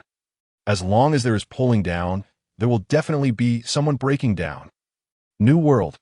On Onigashima, Kaido instantly transformed into a dragon form, soaring up, directly charging toward the giant screen. Captain, don't attack the giant screen anymore. That's why Jack is one of Kaido's favorite calamities. Seeing Kaido flying toward the giant screen, Jack hurriedly shouted at the airborne Kaido, Captain, don't be foolish. We don't accept, but don't challenge the giant screen. Roar. Kaido, transformed into a dragon form, could only roar loudly in midair, but dared not make any moves. Meanwhile, the images on the giant screen continued to flicker, and the introduction about Mercury was still ongoing. Saint Mercury, Topman Vorchely, the legal martial god among the 5 elders with the highest power in the world, can transform into the beast Fengshi, resembling a wild boar from ancient Chinese legends. For this group at the peak of power, even the simplest introduction would spark intense discussions among everyone in the pirate world. Especially for ordinary people, the video on the giant screen completely broke the information cocoon. On a regular day, let alone the 5 elders, even a pirate with a bounty of tens of millions would be hard to see. Everyone couldn't help but open their mouths wide, their tone even a bit stuttering. Hiss, the peak of world power? Hiss, I always thought the fleet admiral of the Navy headquarters was the peak of power. The legal martial god? Could it be that Mercury is in charge of legal affairs? The Grand Line, Holy Land, by the window. Mercury looked up at the giant screen, listening to the praises in the video about himself. His mood couldn't help but feel a bit pleasant. The giant screen, Jinbei, it has already become the most authoritative existence in judging people's strength. But authority does not mean truth. One must know that in the East Sea now, the names of the Sword Saint and the Blade God are still resounding, and they are truly regarded as guardian deities by the residents of the East Sea. At the same time, accompanied by the speculation of everyone in the pirate world, the images on the giant screen continue to flicker, regarding Mercury, Saint's transformation into a wild boar. The first impression is clumsy, but the power should be outstanding. Clumsy. The people in the pirate world looked up at the giant screen, especially at the images in the video, and couldn't help but exclaim, then quickly covered their mouths. Are you kidding? When they didn't know the true identities of the 5 elders, they still dared to discuss a few things. Now, everyone already knows that these 5 old men are at the pinnacle of power in the entire world. Who would dare to speak out now? They can only exclaim in their hearts. No wonder it's a giant screen. It really dares to speak. New world, all nations. In the Azure Dragon form, Kaido, perched in midair, looked up at Mercury, transformed into a wild boar. Animal-type fruit, the strongest defense. Hee. Kaido couldn't help but chuckle a few times, clearly not recognizing Mercury's title, but the gaze Kaido directed at the giant screen was genuinely fervent. For some reason, The two sea emperors have an obsession with different types of devil fruits. Big Mom's fanaticism for food-type devil fruits, while Kaido is a fanatic for animal-type devil fruits. Big Mom and Kaido even want to monopolize these two types of devil fruits. At the same time, the images on the giant screen continue to flicker, and the introduction of Mercury is far from over. As a result, Mercury, the massive wild boar body, crashed and attacked, not only blocked by the two giant captains working together, but also pushed back. Mercury's impression of strength plummeted, and the sound in the video on the giant screen also reflected the thoughts of the people in the pirate world. Many in their hearts. Some bold ones even murmured softly, "Hiss, weak? Why do I feel a bit weak? Is this really the two giant captains working together? Aren't these the two captains that were exposed before?" So Mercury's Saint's strength is indeed a bit lacking. Of course, these words, the people in the pirate world only dared to say softly. After all, people still fear death. But it is clear, there's still those in the pirate world who are unafraid. A bunch of useless trash. Grand Line, Marine Headquarters. Carp looked up at Mercury on the giant screen and commented bluntly, "Just a bunch of old useless trash." At the same time, under Carp's ridicule, the images on the giant screen continue to flicker. The introduction of Mercury is still ongoing. But Mercury Saint's biggest selling point is the incomparable strong defensive ability. Luffy used the Infernal Pistol to attack Mercury Saint. Unexpectedly, not only was it completely ineffective, but Luffy's hand was even hurt from the recoil. You must know, the Infernal Pistol is not just simple hockey, but advanced hockey, also known as Flowing Cherry, which can cause internal damage. Slap in the face. Just moments ago, those who were whispering about Mercury's weak strength were once again slapped in the face by the giant screen. Unmatched, strong defensive power. Hiss, this seems a bit too strong, right? The people in the pirate world all looked up at the giant screen, especially when they saw the description of Luffy's Infernal Pistol in the video. It further highlighted Mercury's strong defensive power. Grand Line, Marine Headquarters. Marineford. Good. Carp picked his nose with one hand and pointed at Mercury on the giant screen with the other. Weak. The strongest defense. If you have the ability, take one of my iron fists and then talk. Leaving only Sengoku on the side, speechless. People, really, the older they get, the more they like to compare.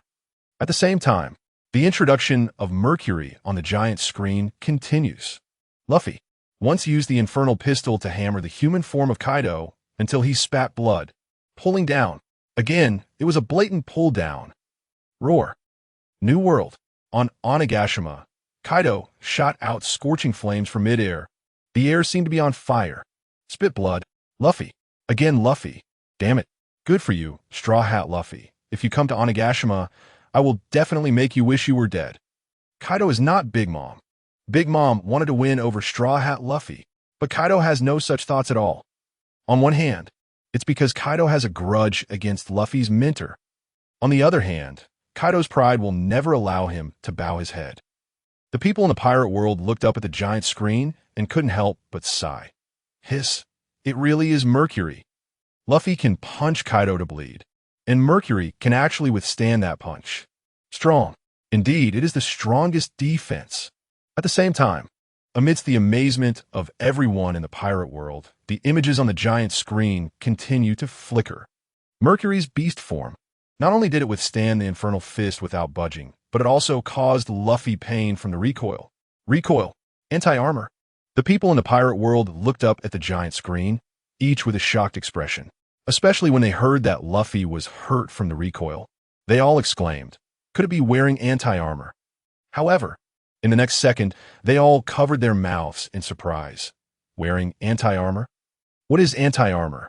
How did this phrase come out of my mouth? At the same time, the images on the giant screen continue to flicker. Soon, a definitive conclusion was drawn.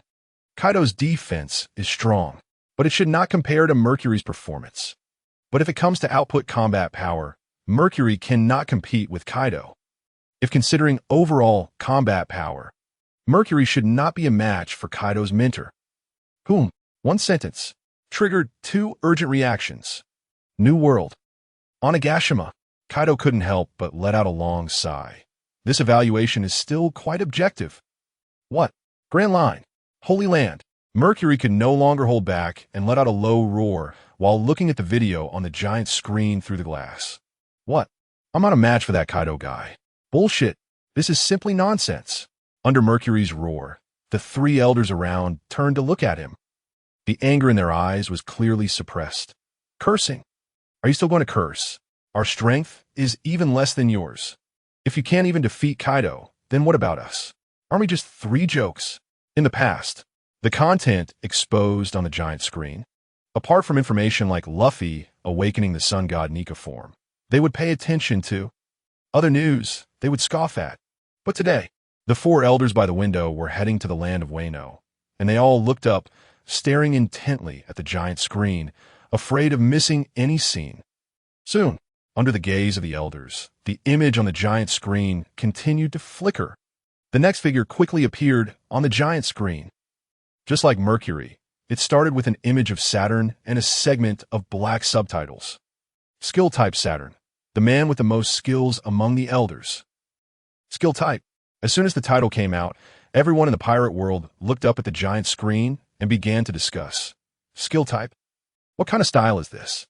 Yes. I've only heard of the fruit type, physical type, body quality type. But what the hell is this skill type? Everyone looked up at the screen with puzzled faces, waiting for the continuation of the video on the giant screen.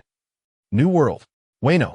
Saint Saturn looked at the flickering images in the video, his face clearly showing signs of anxiety and displeasure. Me. Is it my turn? The giant screen did not disappoint everyone, and the introduction about Saturn slowly began. First, it was an image introduction of Saturn Saint. Saturn. Jaguar Lucia, Saint Saturn. Tall and robust, with thick hair, a scar on his left cheek. He has white curly hair and a fluffy white beard. Wearing a noble flat hat, dressed in a black suit and trousers with a white shirt and a deep purple tie, leaning on a cane. As soon as Saturn appeared, he was recognized by everyone in the pirate world, who pointed at the video of Saint Saturn and discussed. It's him, the elder who fought against Luffy in Marineford. And he can even create teleportation arrays. Skills. This teleportation array can't just be a skill, right? Everyone looked up at the image of Saturn's Saint and murmured softly. Meanwhile, while everyone in the pirate world was discussing, the images on the giant screen continued to flicker. The exposure about Saturn's Saint was still ongoing. Skill type. The skills of Saturn Saint began to be exposed one by one. Although Saturn Saint almost defeated Luffy, but was also defeated multiple times. Overall, Saturn Saint has quite a few skills, but not many are truly useful. Neither strong nor weak. The overall feeling is quite awkward. Whether the Saturn Saint in the video felt awkward is unknown. Anyway, Saturn Saint in the New World Wano felt quite awkward. Damn it. What is this? What does it mean to be neither strong nor weak? Once defeating Luffy, isn't that considered strength? Damn it. With Saturn Saint's curses, the images on the giant screen continued to flicker. Meanwhile, the people in the pirate world were quite curious, looking up at the image of Saturn Saint with amazement. Hurry up. Start quickly. I want to know how many skills Saint Saturn actually has. How can he be called a skill type? And the giant screen quickly complied with the wishes of everyone in the pirate world and began to play on its own. Skill 1. Immobilization Technique. Saturn can somehow make the opponent unable to move with their feet fixed in place, but other parts of the body can move freely. This is considered a relatively mild control skill. As soon as the image appeared, everyone in the pirate world was extremely shocked. Mild? You call this mild? Being able to fix someone's feet. Isn't that terrifying enough? Isn't that just letting them be slaughtered? Yes. However, at this moment, a voice sounded from the crowd. Hiss. Actually, this immobilization technique has a natural counter. Everyone turned to look at the person who said this. They saw a person resting their chin in a seemingly clever manner. Buggy. President Buggy. The split fruit is naturally the nemesis of Saturn Saint. However, as a skill type, how could Saturn Saint have only this one skill? Quickly, the exposure began again. Skill 2. Teleportation. although all the elders can use the star array for long-distance teleportation. But this skill is unique to Saturn. The other 4 elders cannot open the teleportation door by themselves and must rely on Saturn to summon. Hiss! The people in the pirate world couldn't help but gasp. Doesn't that mean as long as Saturn Saint is around, the elders must be there too? Hiss! Then what about Saturn Saint just now on the giant screen? Naval Headquarters. New World. A group of powerful individuals also looked up at the introduction of Saturn Saint in the video, whispering. They're going all out. To deal with the sun god Nika Luffy, the elders are planning to go all out this time. As everyone discussed, the images on the giant screen continued to flicker. The introduction of Saturn's skills was far from over. Skill 3 Evil Eye. Saturn Saint. Another ability of the Ox Demon, using his gaze to harm the opponent. The power of this skill is enough to injure Luffy in his Gear 4th state. Hiss! The people in the pirate world gasped even more. It can no longer be described as shock. By damage to enemies? Isn't this just Conqueror's Haki? Not just. This is even more shocking than the Conqueror's Haki. Yes. Could just one glare from someone cause harm to others? This is definitely a crushing pressure from sheer momentum. Meanwhile, as everyone in the pirate world gasps in astonishment, the giant screen continues to flicker. Skill 4 Venom. Saturn in its beast form. Its spider legs can secrete deadly poison, and this venom is corrosive. Poison. The people in the pirate world look up at the giant screen, especially fixating on the beast form of Saturn Satan, shaking their heads in amazement. There's poison too? It seems the giant screen is absolutely right. It's definitely a skill type. Why does it feel like Saturn has every skill imaginable? The crowd in the pirate world stares wide-eyed at the giant screen. Mouths agape and there's more. There can't be more, right? And the giant screen doesn't disappoint, continuing to play on its own. The exposure of Saturn Satan's skills continues. Skill 5 Poison Ball. Saturn can also spit out poisonous and explosive poison balls from its mouth in beast form. Even Luffy wouldn't dare to take it head-on. It's his strongest ultimate move. Even Luffy wouldn't dare to take it head-on. The crowd can't help but gasp in awe, marveling at the power of Satan's skills, and a super poisonous figure suddenly pops into their minds. Magellan. The poison fruit Magellan. Some even start to rest their chins on their hands, slowly speaking. You guys think, who is stronger, Satan's poison or Magellan's? Hiss. The question immediately sparks contemplation among the people in the pirate world, each resting their chins and beginning to guess. I vote for Satan. Didn't you see? The poison ball. Even Luffy wouldn't dare to take it head-on. And back then, outside Impel Down, Luffy was completely unafraid of Magellan's poison. Of course, there were still those in the crowd supporting Magellan, who sneered. Poison? What a joke. In terms of poison, who can compare to Magellan? Have you forgotten the previous video introduction? Magellan almost took Blackbeard down with his poison. No need to mention other strengths and statuses. In terms of poison, Magellan is definitely in the top tier. Meanwhile, as the crowd discusses, the Grand Line, outside Impel Down, in a newly built outdoor toilet with a small curtain. This outdoor toilet was just constructed. The purpose was to solve the problem of Magellan needing to use the restroom while also watching the video on the giant screen. Magellan, while covering his stomach and frantically expelling the deadly poison from his body, looks up at the screen. Surrounding soldiers and the prison warden begin to flee. Just the smell alone is enough to make ordinary people faint or even die. Poison Ball. Magellan looks up at the screen, and upon seeing that Satan also possesses poisonous abilities, he can't help but mutter softly. This poison dosage is still a bit too small. This poison ball has some power, but that venom's power is also a bit too weak, right? Meanwhile, as the crowd in the pirate world continues to debate and Magellan himself murmurs softly, the giant screen keeps flickering. Skill 6, Regeneration. Saturn can instantly recover from any damage. This is a very peculiar ability. Saturn's regeneration might be related to a devil fruit.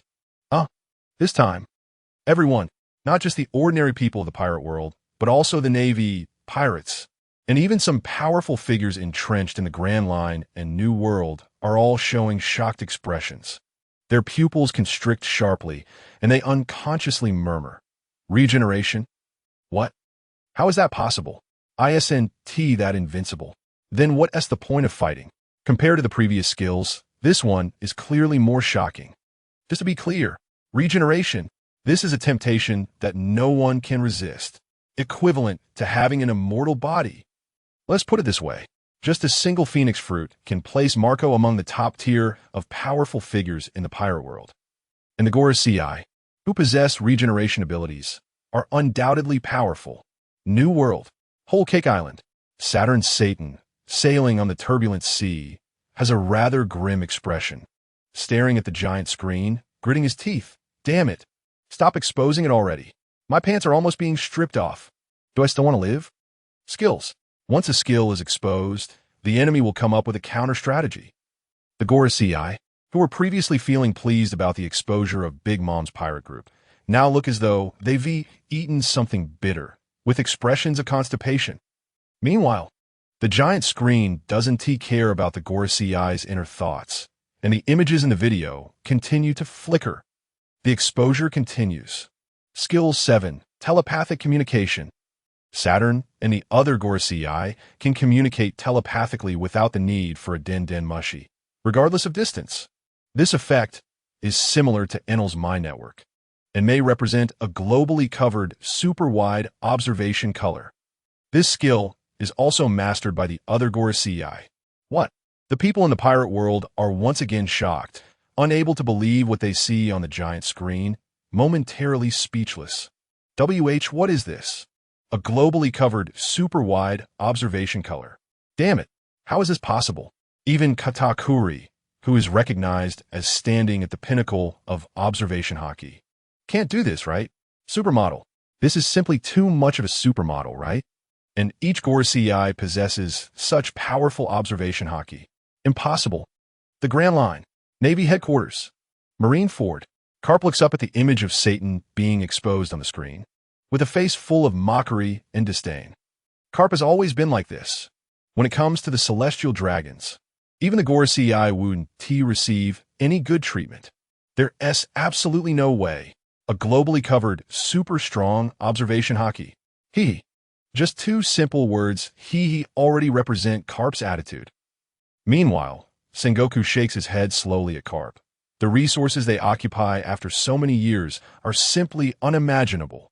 At the same time, the image on the giant screen suddenly turns sharply.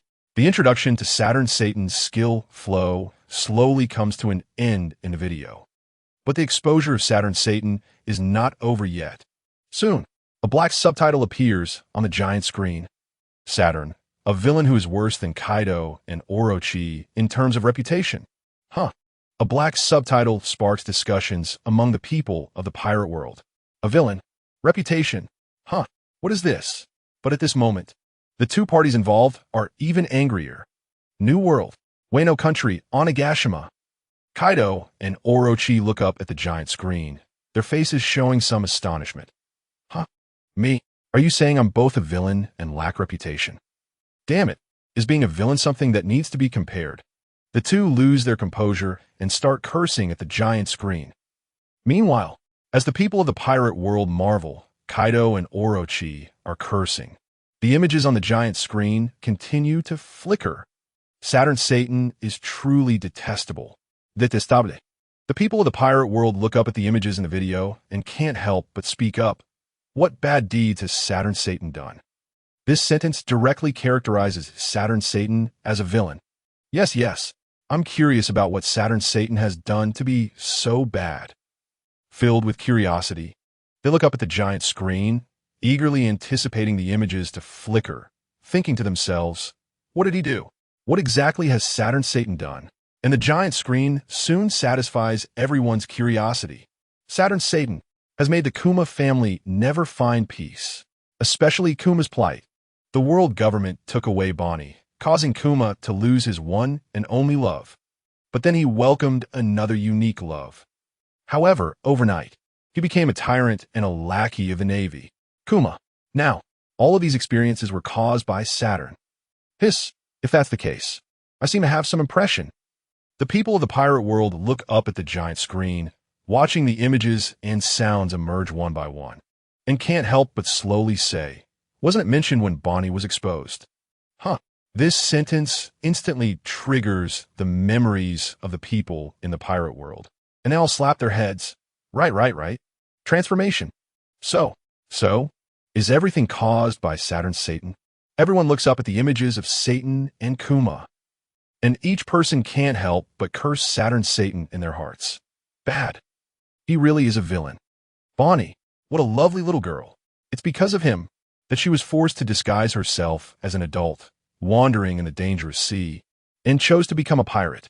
And at the same time, grand line, Bonnie looks up at the giant screen.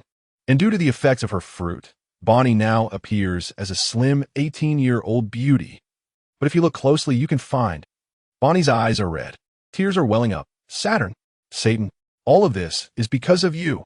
Meanwhile, the images on the giant screen continue to flicker, revealing Saturn Satan's misdeeds one by one. When Kuma learns that Vegapunk can cure Bonnie, he immediately cooperates with the world government. And at this time, Saturn proposes 3 conditions. If Kuma can meet them, he agrees to treat Bonnie. Treatment. Conditions. Hiss. The people of the pirate world look up at the giant screen, their expressions completely focused. It's like slowly unveiling a veil. The introduction about the relationship between Bonnie and Kuma was not so thorough at that time. Some details were even glossed over. Conditions. 3 conditions. Everyone looks up at the giant screen, holding their breath, waiting for the images to play. The first condition is to join the Shichibukai and help the world government deal with some pirates. Joining the Shichibukai. The crowd looks up at the exposed conditions and can't help but murmur. Actually, why do I feel like this isn't so bad? Indeed, becoming a Shichibukai doesn't seem like a bad thing. Meanwhile, under everyone's watch and discussion, the images on the giant screen continue to flicker. This is completely fine. Now, Kuma needs something from the world government. And Kuma's previous identity was a pirate. Therefore, granting Kuma the title of Shichibukai, even if it gets out, becomes reasonable.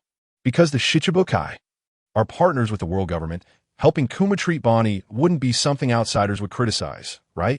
Hiss. The crowd looks up at the giant screen, especially watching the dialogue between Saturn Satan and Kuma, and they all start commenting. Yeah, no problem.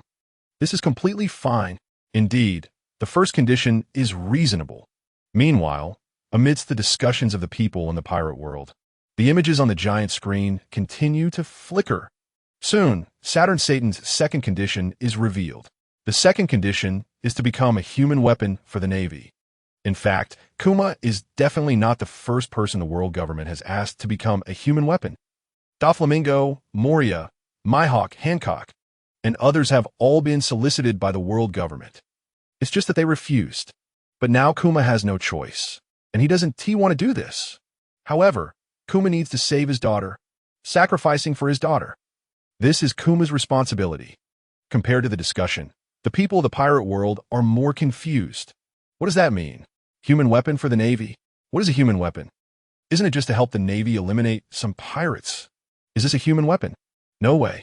It shouldn't be, right? Everyone looks up at the giant screen with astonishment, anticipating the next plot. And the giant screen does not disappoint. Soon the third condition proposed by Saturn Satan appears. The third condition is to erase consciousness. It looks very cruel. And when some people standing with the world government and Navy raise their heads and frown, they can't help but discuss. For Saturn, the bear is a former slave, now turned rebel and pirate. Bear. There is not a shred of trust for Saturn Satan Saint. The Navy, celestial dragons, and the world government's people all looked up at the screen, even nodding in agreement. This wave. I stand with Saturn. What if Saturn Satan Saint helps Bear heal Bonnie? Then Bear runs away or betrays Saturn? Who will Saturn turn to for reasoning? Soldiers and celestial dragons are all defending Saturn. However, from Saturn's perspective, there is indeed nothing wrong with this approach. But erasing consciousness is truly too inhumane. The people of the pirate world looked up at the giant screen displaying Saturn Satan Saint, cursing loudly. Pa pa pa. Bad. Isn't that just too bad? Then Bear would lose all consciousness. This gentle tyrant. Who did he offend? How did he end up meeting a devil like Saturn Satan Saint?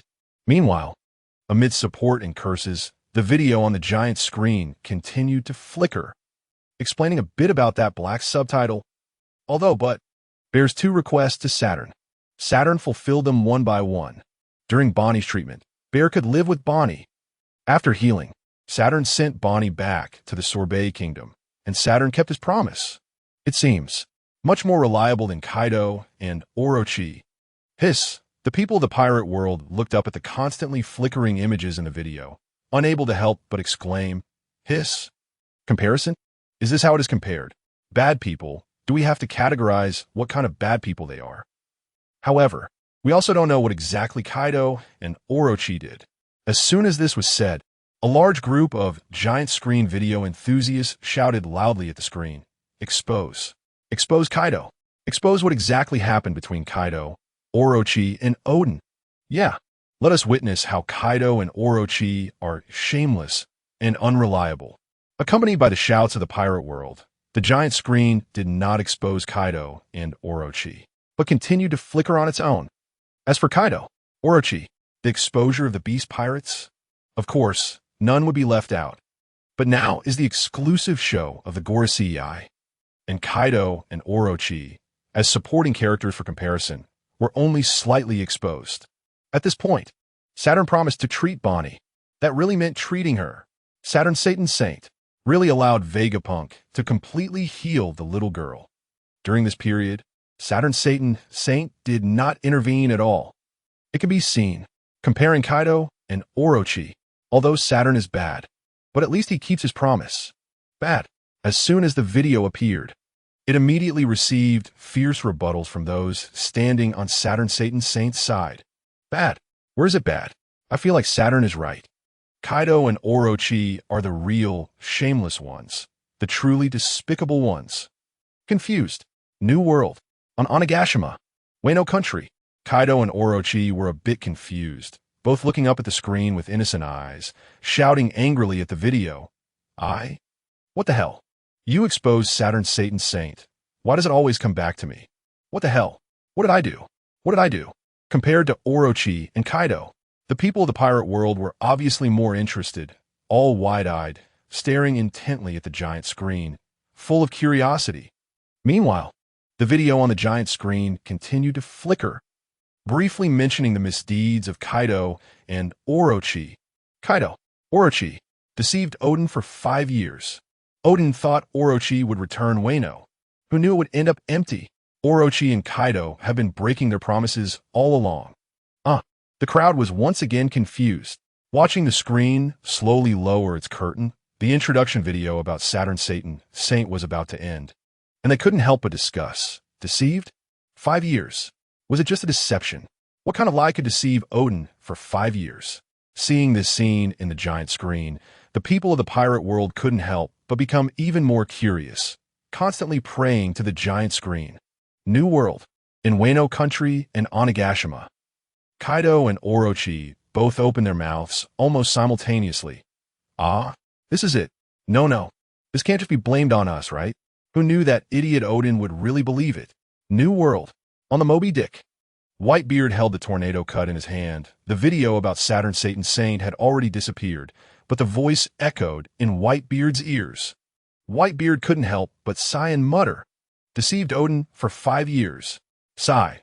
How could anyone else be deceived by Kaido and Orochi? It can only be said that Oden was too naive. Speaking of this, Whitebeard couldn't help but smack his lips and decisively change his tune. Pa. Stupid. Simply too stupid. Meanwhile, under the curious gaze of the people in the pirate world, the next figure slowly entered the frame. Marcus Maz Saint, environmental war god, just like Mercury and Saturn. The giant screen first displayed Mars's figure and appearance introduction. Marcus Maz Saint is a very tall and thin old man, with long white hair, a white mustache, and a goatee, dressed in a blue suit, wearing a black tie, a white button-up shirt, and blue pants. Seeing that the giant screen did not satisfy their curiosity, the people of the pirate world felt a little disappointed. But it quickly passed. After all, the exposure in the current video is also extremely eye-catching. the Gorosei, compared to Mars's appearance. The crowd was obviously more interested in Mars's position. Environmental war god. Muffs? I don't understand, completely don't understand. So what does Mars govern? Environment. Compared to this, I am more curious about what abilities Mars actually has. Yes. I guess it's related to fire. Otherwise, why is it called Mars? And the reality seems to be just as the people in the pirate world expected. Soon, under everyone's gaze, the video on the giant screen continued to flicker. Muffs? Animal fruit. It is a mythical bird that can spit fire. As soon as the video came out, it sparked discussions among the crowd. Look, did I guess right? Muffs? It must be related to fire. At the same time, amid the discussions of the people in the pirate world, the images on the giant screen continued to flicker.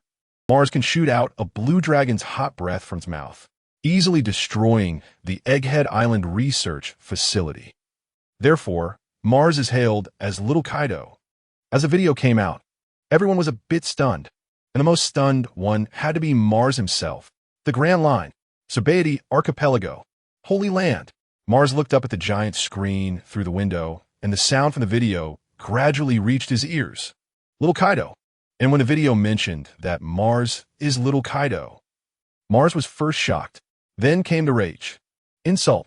This is definitely an insult. Mars looked up angrily at the images on the giant screen, and he was practically seething with rage. Little Kaido. Damn it. In addition, besides Mars, the people in the pirate world also looked up at the images in the video. When it was mentioned that Mars is Little Kaido, everyone was equally shocked. Gorosei? Little Kaido. They couldn't help but look up at the giant screen showing Kaido, and couldn't help but exclaim, it's not an exaggeration. Not at all an exaggeration to say. This is definitely the most exaggerated praise for Kaido ever. Yes, the esteemed Gorosei was actually called Little Kaido. Doesn't that mean Kaido's strength is above Mars? Roar, roar, roar. Furthermore, New World, on Onigashima. In his dragon form, Kaido was visibly delighted upon hearing this, flying quickly in the air and letting out roars. When a person is extremely excited, they can't control themselves. Little Kaido? Ha ha ha ha. This title is great. Video, this is the time I agree with you the most. While Mars himself, the people in the pirate world, and Kaido expressed their discussions, shocks, or ecstatic reactions, the images on the giant screen continued to flicker. The exposure about Mars was still ongoing. However, more fearsome than the flames is Mars's intelligence. Muffs? He is the smartest among the Gorosei, with a strong strategic awareness. Intelligence. The role of a strategist. The people in the pirate world looked up at the screen and, upon seeing the video's evaluation of Mars, couldn't help but discuss. So, is Mars the military advisor among the Gorosei? Amid the discussions of the people in the pirate world, on the holy land of Beauties Archipelago in the Grand Line, upon seeing the video's evaluation of himself, Mars's expression softened a bit. Smart. The smartest. This evaluation is still acceptable. Mars could reluctantly accept it. Meanwhile, the other Gorosei around him showed no change in expression, either acknowledging it or simply not caring at all. What use is a mere title of being smart? At the same time, the images on the giant screen continued to flicker. Muffs, after landing, immediately withdraw from the front line. Prioritize locating the live broadcast snail. Because the main task of the Gorosei is to stop Vegapunk's live broadcast, not just to confront the Straw Hat crew. Once the live broadcast is interrupted, the Gorosei will gather, and at that time, Luffy will have nowhere to escape. What, compared to the exposure of strength, abilities, or the designation of the smartest person? The Gorosei, the world government, didn't care that much. This news is what truly shocked them. Live broadcast? What? In the pirate world, due to the giant screen, live broadcasts have become commonplace. And Vegapunk's live broadcast, or stopping Vegapunk's live broadcast, this cannot help but catch the attention of the world government, the Navy, and even the Gorosei. Vegapunk, this scientist, known to be 100 years ahead of the world, holds too many secrets of this world. And a live broadcast. Stopping it. Could it be? The Gorosei, who have seen great storms and are sufficiently steady, couldn't help but swallow hard, their fists clenched tightly, staring intently at the giant screen. Looking at Vegapunk's back, they exclaimed, "Not good. We must immediately control Vegapunk." Vegapunk. Compared to the shock of the world government, the Gorosei, and various factions of the Navy, the people in the pirate world looked up curiously at the blurred figure of Vegapunk in the video. Scientist? I remember Vegapunk is a scientist. Moreover, he is a scientist affiliated with the world government. Yes, Vegapunk. His IQ is said to be 100 years ahead of our world. Hiss. As soon as this was said, the people in the pirate world couldn't help but gasp and looked at Vegapunk with even more serious expressions. Live broadcast. Is Vegapunk also going to expose something? Hiss. Information that could make the Gorosei move in droves must be shocking enough. Not just the people in the pirate world. Whitebeard, Shanks, Dragon, Sengoku, Carp, and Akainu also looked up at Vegapunk on the giant screen, murmuring softly, "Is the storm about to begin?" At the same time, amid the shock of various factions, the images on the giant screen continued to flicker. There was no description of the information Vegapunk was about to expose. Even Mars's image gradually faded away, replaced by another figure. Jupiter, Shepherd 10 Pit Saint. Like before, a brief introduction to Jupiter's figure was given. A man with brown skin, slim build, thick hair, with almost no wrinkles on his face. The hair is golden, wearing a plain suit jacket and dark brown pants. As soon as the scene appears, people in the pirate world begin to discuss. Jupiter, Shepherd St. Peter, golden-haired old man. I remember. I seem to have some impression. It's that giant sandworm. The sandworm that can regenerate even after being cut in half. I have to say, the people in the pirate world still remember some exciting scenes. Soon, under everyone's gaze, the image on the giant screen continues to flicker. The introduction to Jupiter has just begun. Jupiter, sandworm. St. Peter, one of the younger-looking 5 elders, with scars on his head after transforming into a sandworm, resembles Laboon the whale. Laboon, New World. Outside the port of Whole Cake Island, Brook and his companions look up at the giant screen. Laboon. Is it Laboon? I wonder how Laboon is doing. Among them, the one reacting the most is naturally Brook, who looks up at Laboon on the screen. Although, Brook has heard stories about Laboon more than once from Luffy, Nami, and others. But this is still the first time Brook has seen Laboon since leaving. Scars. Is this the scar from the Valley collision?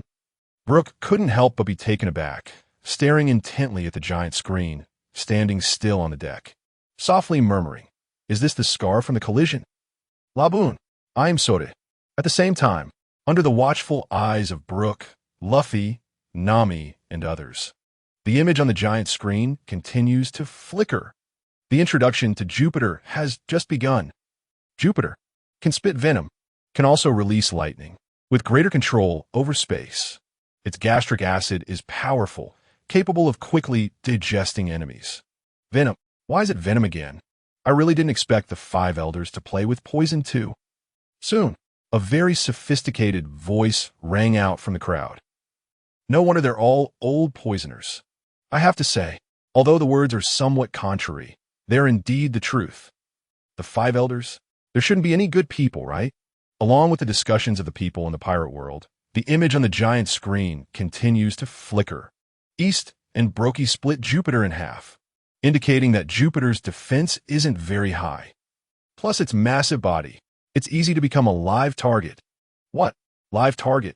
Jupiter couldn't help but point at himself, full of disbelief. The defense isn't high. Nanny, are they talking about me? At the same time, the people in the pirate world also look up at the giant screen, immediately clicking their tongues. Defense isn't strong? Hiss. The evaluation is not without reason. Yes, being split in half by East and Brokey is indeed a bit weak, right? At the same time, under Jupiter's shock and the discussions of the people in the pirate world, the image on the giant screen continues to flicker. The introduction to Jupiter is still ongoing. But since Jupiter is a sandworm, then Jupiter is likely to be like an earthworm, even if cut in half. It won't die. What? One can only say Jupiter has been hurt again, looking up at the giant screen, unable to help but cough violently. Earth, Earth. Earthworm. Is the video implying that I'm an earthworm? E. Jupiter was so angry that he could barely speak. Earthworm. Could it be? Could it be? The people in the pirate world looked up at Jupiter on the screen, their mouths agape, unable to help but say, Earthworm fruit? Zoan-type devil fruit. Ha ha ha ha. Once the speculation came out, everyone burst into laughter. If it really is the earthworm fruit, then that would indeed be a bit funny. Again, another Zoan-type fruit. New world. On Onigashima. In his dragon form, Kaido looms in the air, looking up at the earthworm fruit Jupiter on the screen, his massive dragon eyes revealing a strong desire, his heart roaring. Zoan fruit. I want it. I want all Zoan-type devil fruits. At the same time, amidst the discussions of the crowd, the image on the giant screen continues to flicker. The introduction to Jupiter is quickly approaching its end. Also among the 5 elders, Saturn was flattened and was fine. It's not surprising that Jupiter has a strong regeneration ability, right? This should be the life-saving means that all 5 elders possess. Watching the exposure of the video on the screen, people in the pirate world all look up at the giant screen, unable to help but click their tongues in amazement. Strong regeneration ability. Impressive. This isn't just generally strong, right? It's already terrifying. Simply terrifying. Regrowing a severed arm, even being cut in half, can be restored. Isn't this still terrifying? However, compared to Jupiter's terrifying regeneration ability, the people in the pirate world looking up at the screen are clearly more concerned about another piece of news. Life-saving means. The life-saving means of the 5 elders. Everyone looks up at the giant screen, filled with curiosity. Life-saving means? This isn't the first time it's been mentioned. What exactly is this life-saving means? Yes, I'm really curious. What is it?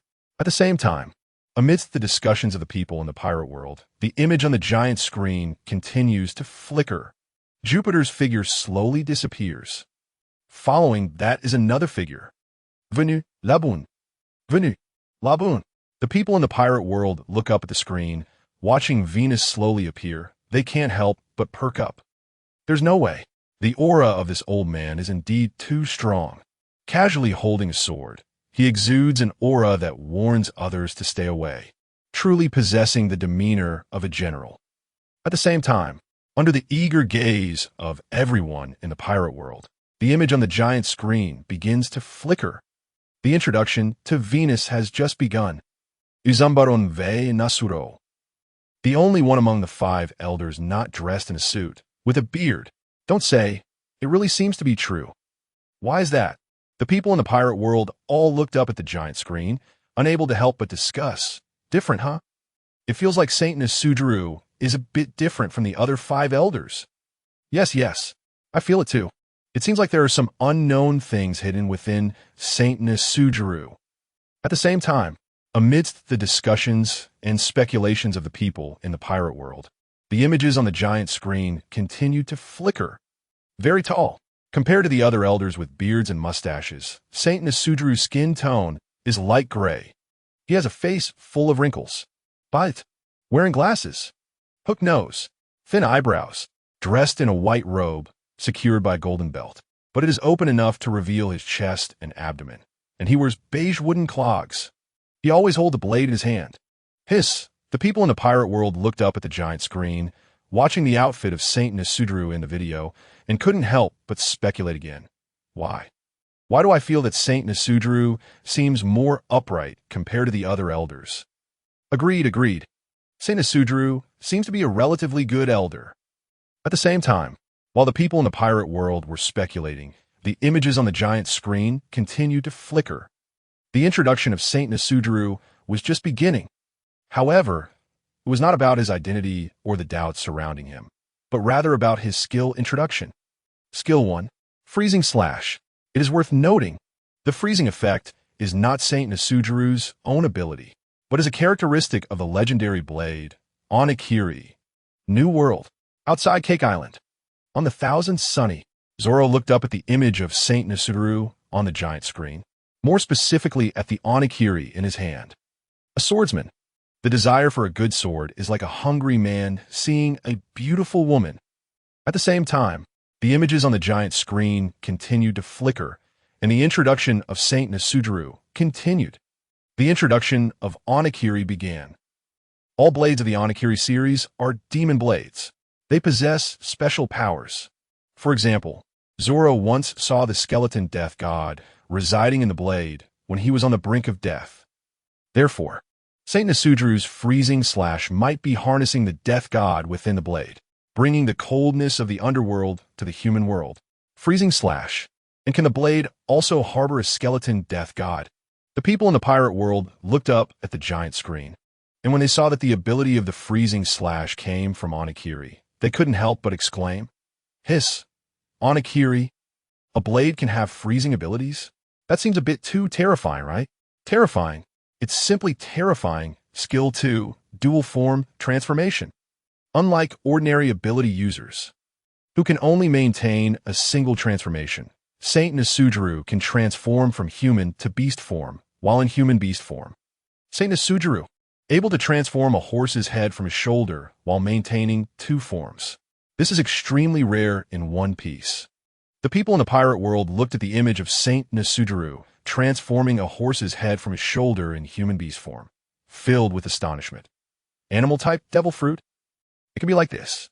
Hiss. And the most shocking belongs to the new world, Onigashima, where Kaido transforms into a blue dragon form soaring in the sky. Kaido, with his huge dragon eyes, looked up in surprise at the image. If we talk about animal fruits, Kaido definitely has the deepest mastery.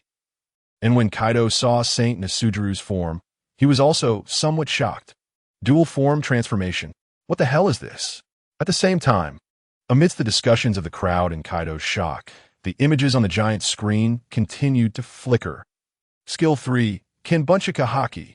Saint Nesujuru's Kinbunchaku is very developed, able to instantly determine the position of opponents hundreds of meters away. This is a must-have skill for swordsmen. Both Mihawk and Zoro have demonstrated such traits. Must-have. A must-have for swordsmen. A small piece of information can bring great shock. A must-have for swordsmen. The people in the pirate world all looked up and stared at the giant screen, their faces filled with disbelief. Must-have skill? Is it really a must-have skill? This is not an ordinary Kinbunchaku Haki, right? To be able to instantly determine the position of opponents hundreds of meters away. This is indeed an incredibly powerful Kinbunchaku Haki, right? Hiss. Is it really a skill that every swordsman must have? At the same time, under the astonishment of the people in the pirate world, the images on the giant screen continued to flicker. The introduction of Saint Nesujuru was far from over. Skill 4 Blackblade. Saint Nesujuru, his haki is equally formidable. He even trained into a black blade. However, Saint Nesujuru's black blade is different from Mihawk's, as it cannot be maintained for long. Therefore, his overall strength is slightly inferior to top swordsmen. Shock. Every time, the understated language on the giant screen can bring immense shock to the ordinary people of the pirate world. What? Black blade? What is this? Haki. Armament haki. Can armament haki create a black blade? But did you see? Slightly inferior. Does it mean that Saint Nesujuru's strength is not as good as Mihawk's? Then what is the overall strength of the 5 elders compared to Kaido Whitebeard and those pirates? In an instant, the people in the pirate world began to discuss the strength of the 5 elders. Of course, every time faced with such questions, there are always 2 camps of people. Strong. They must be strong. How could the esteemed 5 elders not be stronger than Whitebeard and the others? Yes. This time I stand with the 5 elders. However, there are of course opposing voices. Pa. Did you see that? It's been said. Inferior. Inferior to the great swordsman. Inferior to Kaido. How could the 5 elders compare to Whitebeard and the others?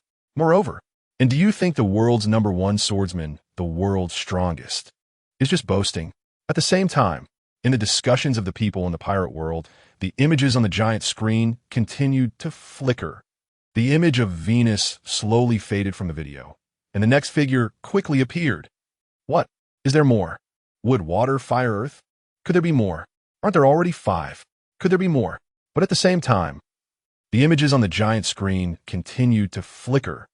The people in the pirate world looked up at the screen, murmuring softly, "Scientific Defense War God." Who is that? Is this one of the 5 elders? Could there be 2 of the 5 elders? No. The Scientific Defense War God is not Saint Satan. Are they going to continue exposing Saint Satan? No. There has already been enough introduction about Saint Satan, right? Suddenly, a voice rang out from the crowd. Hiss, is there a possibility? As soon as this was said, the surrounding people turned their heads. Could it be that the Scientific Defense War God is just a title? It's not Saint Satan's title, but this position? Hiss. As soon as this was said, the surrounding crowd nodded in agreement. It seems reasonable. I agree with this statement. At the same time, New World. Outside Cake Island. On a warship, Saint Satan stood on the deck, looking up at the images in the giant screen, murmuring softly. Could it be? Are they going to expose me again? I've already been stripped down to my underwear. Is there anything else worth exposing? However, in the next second, under the discussions of the people in the pirate world and the gaze of Saint Satan, the images on the giant screen continued to flicker. Soon, the image in the video showed the figure of the Scientific Defense War God. But this person is not Saint Satan. Instead, it is a stranger, a tall person, with obvious wrinkles on his face, a pointed nose, light-colored long hair on his head forming a pair of non-curved side spikes. There's also a very tall spike bending forward at the top. Facial hair made up of a beard. The big beard connects with his sideburns. Below the chin, there is a large forward spike, and the combination of hair and beard resembles a crescent moon facing forward. Wearing round-framed sunglasses. Confused. The people in the pirate world looked up at the suddenly appearing figure in the screen, murmuring softly. Who is that? Who is this? I have no impression at all. At that time, in Marin, I didn't see him, right? Yes. I have no impression at all. However, the most confused one must be Saint Satan himself. Saint Satan looked at the image in the giant screen, first feeling completely bewildered, then discussing with a few of his good buddies through the exclusive voice channel. What? Scientific Defense War God. My position. Has the person changed? When did the person change? And the other 4 of Saint Satan's buddies just looked up at the screen, without answering Saint Satan's question. Change a person. They have no idea either. At the same time, New World. On a pirate ship heading towards Cake Island, Shanks with red hair stood on the deck, looking up at the suddenly appearing figure in the screen, his expression clearly becoming more complicated. Scientific Defense War God. At the same time, in response to the different reactions from various forces, the images on the giant screen continued to flicker, and the exposure of the new Scientific Defense War God continued. However, the introduction of this new Scientific Defense War God consisted of only a few sentences. Celestial Dragon, Supreme Commander of the Knights of God, was once the king active in the Goddess Valley. After the Agurth incident, replaced the position of the Scientific Defense War God, formerly held by 5 elders Jagor Lucia, Saint Satan. The people in the pirate world were shocked, their faces filled with astonishment, looking up with bewilderment at the images in the giant screen. Knights of God. What? Knights of God. What is this? Goddess Valley. What is this again? Damn it. Why is it that every time new things are exposed? And, moreover, they really replace Saint Satan's position? At the same time, Saint Satan looked up at the screen, his already weathered face showing even more signs of age. Me? Have I really been replaced? Suddenly, the figure of him appeared in Saint Satan's mind. In the next second, his whole body even trembled a few times. If it weren't for him, Saint Satan would have probably resigned long ago. The master of this world is not to be trifled with. At the same time, the images in the giant screen continued to flicker. However, it was no longer the exposure of Saint Garen. It seems the exposure of Saint Garen has come to an end, with just a few sentences, yet it has caused a huge uproar in the pirate world. Knights of God? Goddess Valley, the new Scientific Defense War God, is already enough to shock the people of the pirate world. Under the gaze of the people in the pirate world, the images on the giant screen shifted, revealing a new black subtitle, counting the abilities that am granted to the 5 elders. Immortality is just one of them. As soon as the black subtitle appeared, the people in the pirate world were shocked again.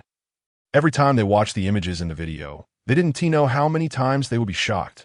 No. Immortality? Immortality. Could it be that the five elders are monsters that have lived for many years? Grand Line. Sabati Archipelago. Holy Land. The five elders stood by the window, listening in their hearts to the voice of Saint Satan from outside Cake Island in the New World. Damn it. Is there more? Our underwear is almost stripped off. Why do they have to continue exposing? Immortality. Is this also something that can be exposed? The five elders all looked up, staring fixedly at the giant screen, their eyes even showing a hint of fear, and their hearts were constantly guessing. No, it shouldn't be, right? After all, even we don't know what the secret of this immortal body really is. How could the giant screen possibly know? That makes sense. I hope the videos on the giant screen 1T expose more. Meanwhile, under the discussions of everyone in the pirate world and the speculations of the five elders, the images on the giant screen continued to flicker. They began to enumerate the various abilities that gave to the five elders. The highest power in the world, the five elders. Why do they obey him? Because their lives are all in Im's hands. Some of the abilities of the five elders were also bestowed by Im. Life. In Im's hands. Everyone in the pirate world looked up at the giant screen, their expressions filled with shock, and they were utterly stunned. Are the lives of the five elders controlled by Im? No wonder. I always wondered why the five elders were so powerful, yet still obeyed Im's orders. The case is cracked. Now it's completely solved. No matter how strong. With life in Im's hands, they are nothing but puppets. The Grand Line. Sabati Archipelago. Holy Land. Outside the palace. Im hid in the darkness, looking up at the giant screen, watching the flickering images, and listening to the voices coming from the video. Giant screen? What exactly are you? How do you know so many secrets? The blank 100 years. The true history. Do you know about them too? Meanwhile, accompanied by the discussions of everyone in the pirate world, and even the slightly fearful gaze of Im, the images on the giant screen continued to flicker. First, the immortal body. This is the most intuitive and also the most broken common ability displayed by the five elders. All the five elders possess immortal bodies. No matter if they are beheaded, their bodies smashed to pieces, bathed in venom, etc. The five elders can quickly recover, which Luffy calls the immortal body. The people in the pirate world couldn't help but gasp, their pupils constricting infinitely, their expressions showing sheer shock. Is it really that terrifying? Beheaded, smashed, bathed in venom. They won't die. ISNT, that true immortality. Terrifying. It's simply too terrifying. At this moment, a weak voice of doubt emerged from the crowd. Then the sandworm seems to have nothing to do with you. As soon as this was said, everyone in the pirate world began to debate. That makes sense. ISNT it clear that everyone has an immortal body. That means everyone has powerful recovery abilities. The Grand Line. Marine Headquarters, Marineford. A group of soldiers looked up at the screen, especially when they saw that the five elders possessed immortal bodies. Their faces couldn't hide their astonishment. Of course, there's also a bit of excitement mixed in. For ordinary soldiers, the stronger the leader, the more it represents their confidence. At the port of the headquarters, Sengoku and Carp stood side by side. Since Sengoku stepped down from the position of admiral, he has had nothing else to do every day but hang out with Carp. Carp looked up at the giant screen, watching the introduction of the five elders' immortal abilities in the video, and couldn't help but turn to his old partner, former Marine Admiral, Sengoku. Sengoku also looked up at the images on the giant screen, and after hearing Carp and others' inquiries, he couldn't help but gently shake his head. How could I possibly know such a secret? Secret, Carp murmured softly. I feel like the giant screen might provide an answer. And it seems that the truth is just as Carp expected. Under the gaze of everyone in the pirate world, the images on the giant screen continued to flicker. Soon, another title appeared on the giant screen. What exactly is the immortal body of the five elders? And how to break it? This time, the ones gasping the most were no longer the ordinary people in the pirate world who had never seen the world, but the current rulers of the world, the celestial dragons. The five elders looked up at the giant screen, their eyes filled with not only shock but also curiosity. What are they saying? Even they themselves do not completely know what the secret of the immortal body really is. Besides, the king of the world, was also filled with shock, staring incredulously at the giant screen. No, it's impossible. How could the giant screen know? Secret. And as for the onlookers, of course, these ordinary people couldn't be left out, all looking up at the giant screen, their eyes wide open. Some even starting to daydream. If I knew this secret, could I achieve immortality? People around looked at the one who said this with eyes that seemed to say, "Are you foolish? Long life. What kind of beautiful dream are you thinking?" Meanwhile, under the shock of the five elders, and everyone in the pirate world, the images on the giant screen continued to flicker. The exposure about the immortal bodies of the five elders continued. The five elders are different from Kaido and Big Mom. The defenses of the five elders are not high. Very easy to break through. Kuma's armament-colored punch knocked off Saturn's arm. Luffy could easily squash Saturn. Two giants could cut off Jupiter in one strike. Damn it. For a moment, accompanied by the exposure of the video on the giant screen, the faces of each of the five elders turned extremely bad, not resistant to hits. Among them, the one who was hurt the most was Saturn. Saturn, damn, a punch knocked off my arm? Then squashed me. Is my arm made of clay? Next is Jupiter. Jupiter. All right, it was just cut off once. Do you need to mention it every time? Meanwhile, the images on the giant screen continued to flicker. What's truly terrifying is the recovery ability of the five elders. Even if there's only a trace of blood left, they can recover fully in no time. If you don't stop them from recovering, you can't defeat them. For a moment, accompanied by the exposure of the images in the video, everyone, ordinary people, Marines, Revolutionary Army, pirates, Whitebeard, Kaido, and other powerful figures all raised their heads to stare at the giant screen, their eyes wide open. Are you kidding? If we don't look now, when will we? The fact is exactly as the giant screen said. The terrifying aspect of the five elders is not their combat ability, but their recovery ability. If they could be prevented from recovering, even the peak version of Whitebeard could simultaneously crush several five elders.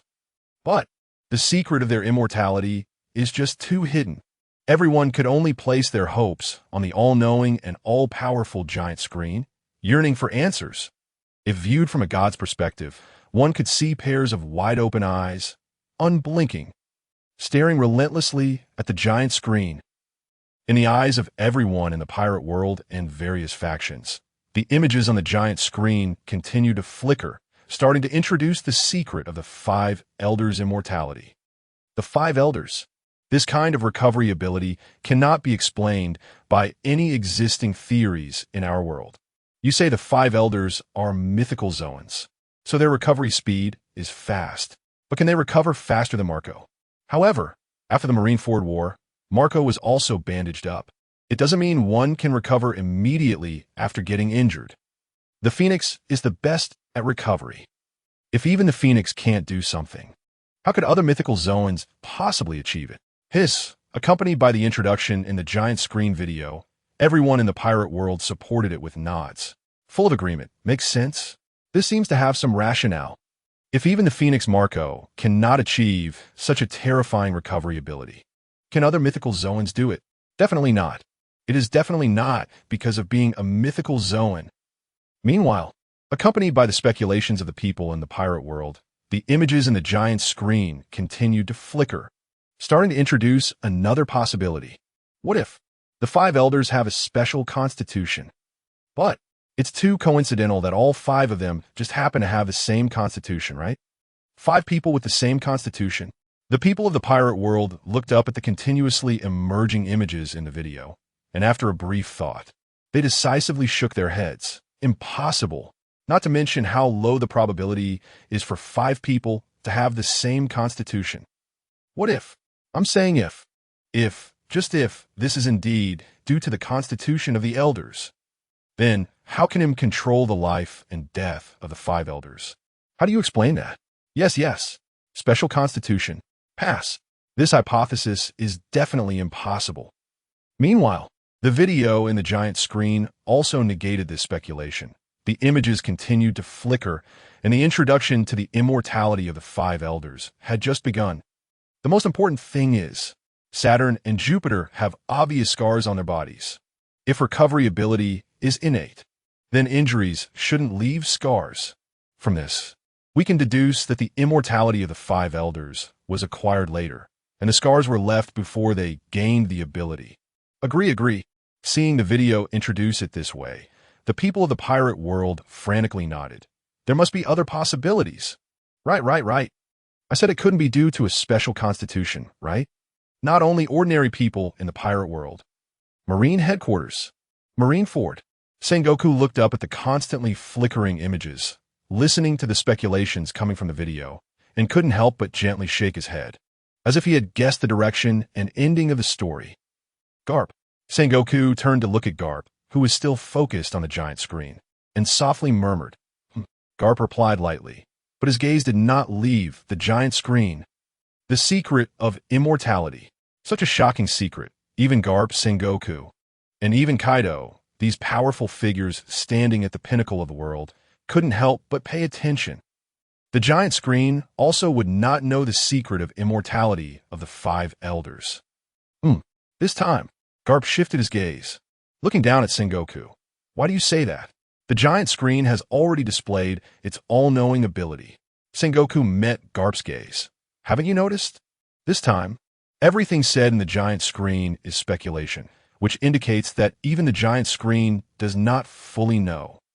Meanwhile, accompanied by discussions from the people in the pirate world and Sengoku's speculations, the images in the giant screen continued to flicker. Moreover, the summoning array of the five elders. It can span thousands of miles and send people directly from Mariewa to Egghead Island. This has already exceeded the scientific level of this world. Only magic can achieve it. How many? You say how many? This time, not only the people in the pirate world, but even a group of powerful figures looked up in astonishment at the giant screen. Thousands of miles? Teleportation, able to span thousands of miles. This time, one person was genuinely taken aback, with a hint of fear in their expression. New world. Whole Cake Island. Big Mom looked up at the giant screen, her pupils suddenly constricting, and she kept murmuring. Teleportation? Thousands of meters away. Target. What exactly is the target of the five elders this time? Are they coming out in full force? Could their target be me? Soon. Big Mom quickly denied her own speculation. No, absolutely impossible. If the target of the five elders were her, they would definitely not act at this time. After all, her Big Mom pirates have been entrenched here. If the five elders wanted to start a war, they would have already done so. Then, the target of the five elders. Suddenly, Big Mom remembered the reason she went to the port. Straw Hat. Sun God Nika fruit. Hiss. Big Mom couldn't help but stop in her tracks, taking a deep breath, her gaze crossing layers of buildings, directly focusing on the port of Egghead Island. Alliance? Wouldn't that mean facing a blockade from the five elders? Meanwhile, in the shock of the pirate world and Big Mom's quiet thoughts, the images in the giant screen continued to flicker. So, the five elders must have mastered some kind of unknown evil power, similar to magic. The source of this power is I'm. The immortality of the five elders is also granted by this evil power. Unknown evil power. The source of the power is Im. The people in the pirate world all looked up at the giant screen, resting their chins on their fingers, and couldn't help but nod lightly. Hiss, this guess seems to be quite on point, right? However, the question now arises, what is this mysterious evil power? The crowd in the pirate world was filled with curiosity as they gazed at the giant screen, their eyes growing more fervent. Meanwhile, the images on the giant screen continued to flicker. Soon, a question was thrown out. So, how does the evil power make the five elders immortal? Or rather, what is the mechanism of the immortality of the five elders? There are three possible explanations. Here it comes. Finally here, the people in the pirate world all looked up at the giant screen, their eyes wide open, not daring to blink, staring like copper bells. Here it comes. But how many? How many possibilities are there? 3. Hiss the grand line. Marine Headquarters. Marineford. Carp couldn't help but pat Sengoku's shoulder and exclaimed, "Sengoku, I have to say it's you, old man. Your guesses are really accurate. No wonder you're called the wise general." At the same time, accompanied by the curiosity of the crowd in the pirate world, the images on the giant screen continued to flicker, and the exposure of the three abilities was just beginning. The first, Super Regeneration. There's nothing much to explain. It's just a super fast healing speed. As long as they're not instantly turned to dust, they can fully recover on the spot. Fast healing speed.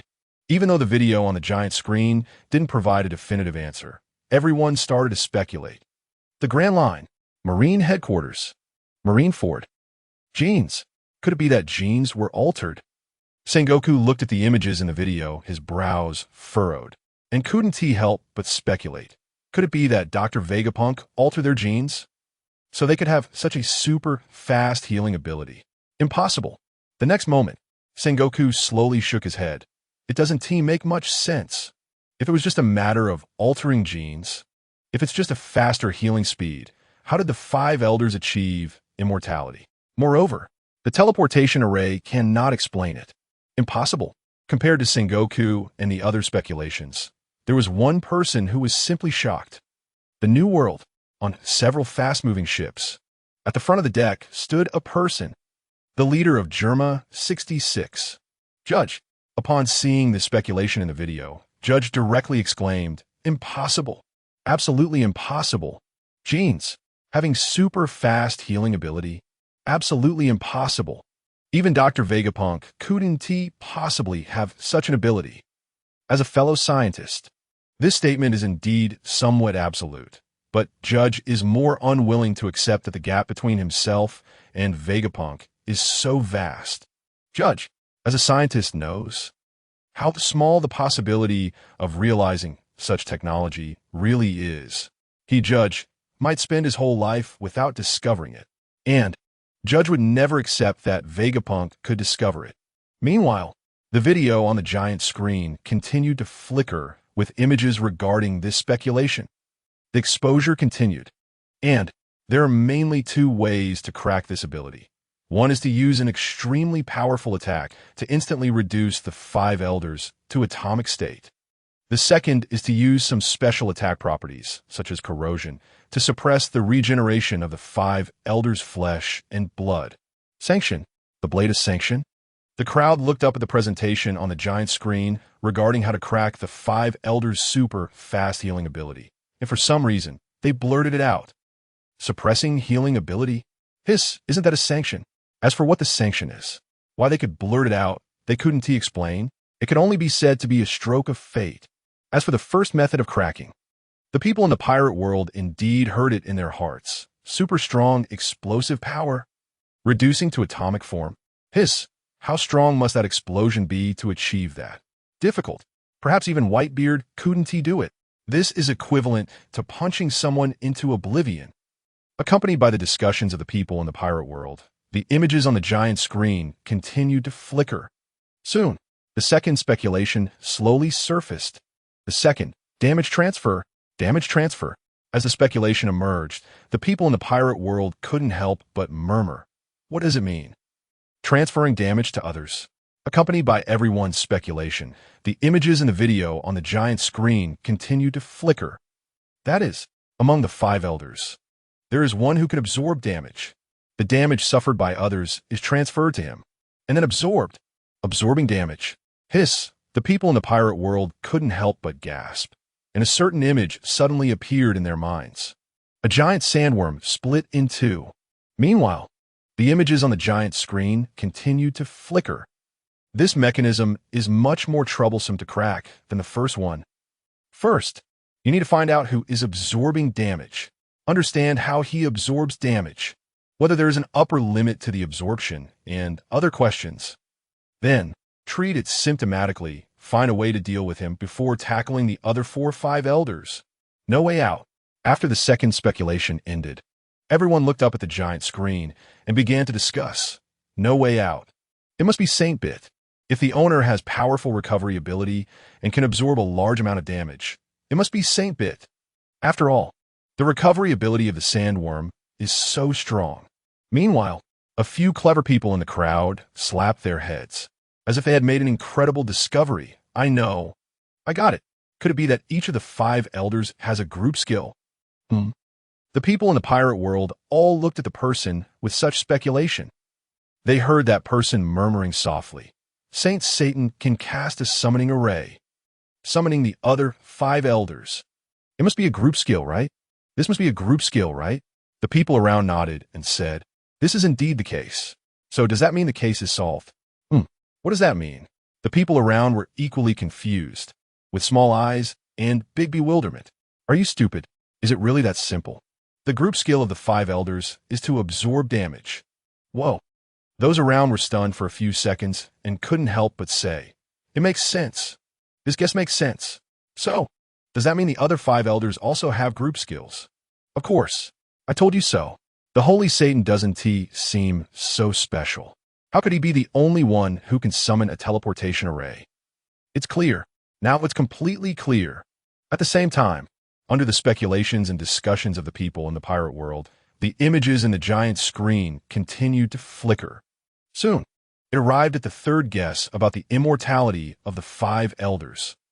The third type, infinite rewind. The most troublesome situation. Simply put, after the 5 elders are injured, they can reverse the time on themselves and return to their full health state before being hit. What? Hard to believe. The people in the pirate world all looked up and stared at the giant screen, filled with disbelief. Infinite rewind. The power of time. This kind of power is probably a bit too tricky, right? Impossible. Absolutely impossible.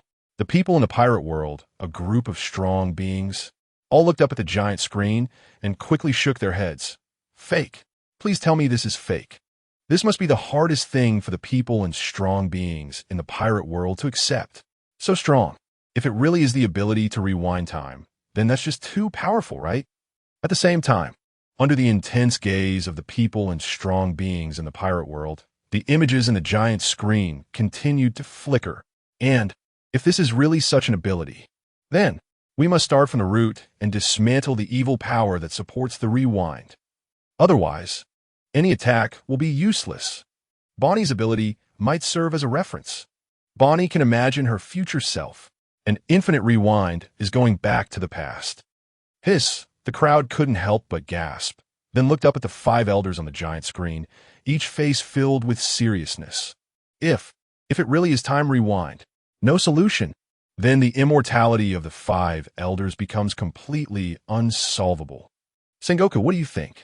At this moment, the Grand Line, Marine Headquarters, Marine Ford, even the usually carefree Carp couldn't help but look serious, looking up at the 5 elders in the picture, asking Sengoku beside him. Sengoku stood still, also looking up at the images flickering in the picture, softly murmuring. Time rewind. Damage transfer. Fruit ability. Super speed regeneration. If it were me, I feel it's more like a power from hell, granting the 5 elders their immortality. And this power from hell is only controlled by I'm. Carp was slightly taken aback, then gently nodded. I feel it's more like damage transfer. Grand Line. Sabati Archipelago. Holy Land. Outside a palace. Im stood before the towering structure, looking up at the screen, seeing all 3 possibilities come to an end. Im couldn't help but chuckle. Transfer damage? Time rewind. Hee. Maybe. At the same time, the images in the giant screen continued to flicker. The introduction about the secret of the 5 elders' immortality was far from over. Infinite rewind. More like a rule-type ability. And rule-type abilities are rare, making them very difficult to crack. Relying solely on Luffy won't work. He needs some special ability users to help, like Law and Bonnie. In comparison, super speed regeneration is much simpler and more straightforward. It fits Luffy's style of hitting hard, as long as a new skill can be developed for those fighting the 5 elders. The people in the pirate world looked up at the introduction on how to crack the immortality ability of the 5 elders, and couldn't help but discuss. Is this giving Luffy advice? Ha ha ha. It seems indeed quite good. The giant screen also doesn't hide it. It directly exposed it. The giant screen. It's from the side of Straw Hat Luffy. At the same time, amidst the discussions of the people in the pirate world, the images in the giant screen slowly disappeared. The video once again fell into darkness. And the introduction about Big Mom's pirate crew, the exposure of the 5 elders, and the recap of the immortality ability also reached its conclusion. The people in the pirate world looked at the slowly extinguishing giant screen, frowned, resting their chins, and couldn't help but feel something was missing. Wait, is this the end? Yeah, I feel like something is missing. Suddenly, someone in the crowd exclaimed. I thought of it. I remembered. At first, the giant screen was live. Live. Yes. It started with a live broadcast of Luffy entering Big Mom's territory, Cake Island. Just as the crowd exclaimed, the previously extinguished giant screen lit up again. This time, it truly became a global live broadcast. New world, outside Cake Island. On the Thousand Sunny, Luffy, Zoro, Nami, and others stood on the deck of the Thousand Sunny. Luffy raised his hand and pointed at the giant screen, shouting loudly, Here it comes. Here we go again. It's starting to broadcast us again. It's starting. At the same time, the people in the pirate world were extremely excited. Here it comes. It's finally coming. So looking forward to it. Luffy. Big Mom. Will they fight or not? This time, not just the people in the pirate world. In the new world, on the calm sea surface, a blue chubby fish was desperately swimming, looking up at Luffy appearing on the giant screen. Couldn't help but murmur softly. Is it about to start? It seems I need to speed up. The Grand Line. Navy Headquarters. Marineford. Carp. Do you think your grandson will fight Big Mom? Sengoku, standing at the port, looked up at the screen, watching Luffy laughing wildly at the giant screen, and asked Carp beside him. Carp, with a similar grin on his face. Fight. Ha ha ha. My grandson won't be wronged. The Grand Line. On an island extremely close to the New World, Koala stood by the side of the Revolutionary Army leader, Dragon, looking up at Luffy on the screen, and couldn't help but whisper, Sabo. I wonder if Sabo can make it in time. The New World. On a pirate ship, Shanks stood at the front of the deck, shook Griffin's hand, and looked up at Luffy on the screen. That little brat back then. Is he really going to battle against the Emperor of the Sea now? At the same time, on the Moby Dick, Whitebeard held the Tsong Yuncut in his hand.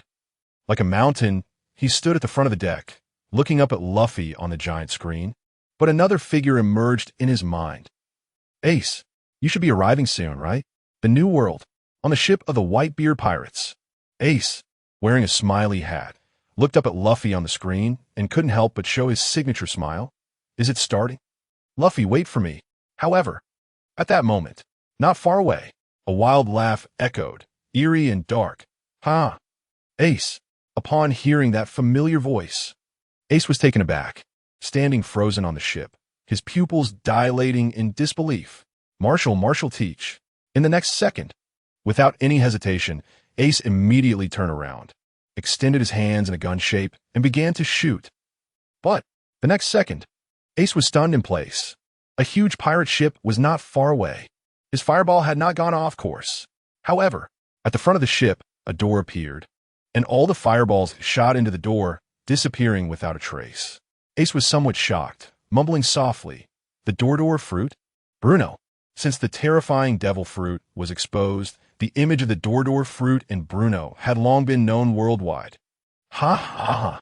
Blackbeard stood at the front of the deck, arms wide open, grinning maliciously at Ace.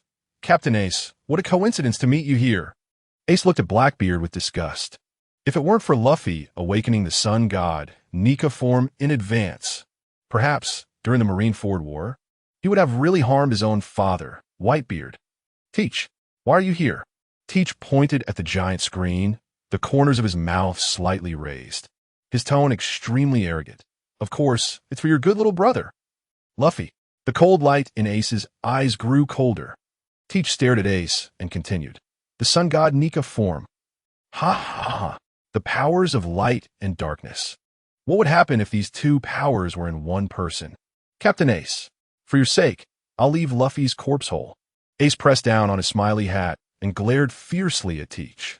Before Teach said that the target was Luffy, Ace thought about strategically retreating, because his goal was to assist Luffy.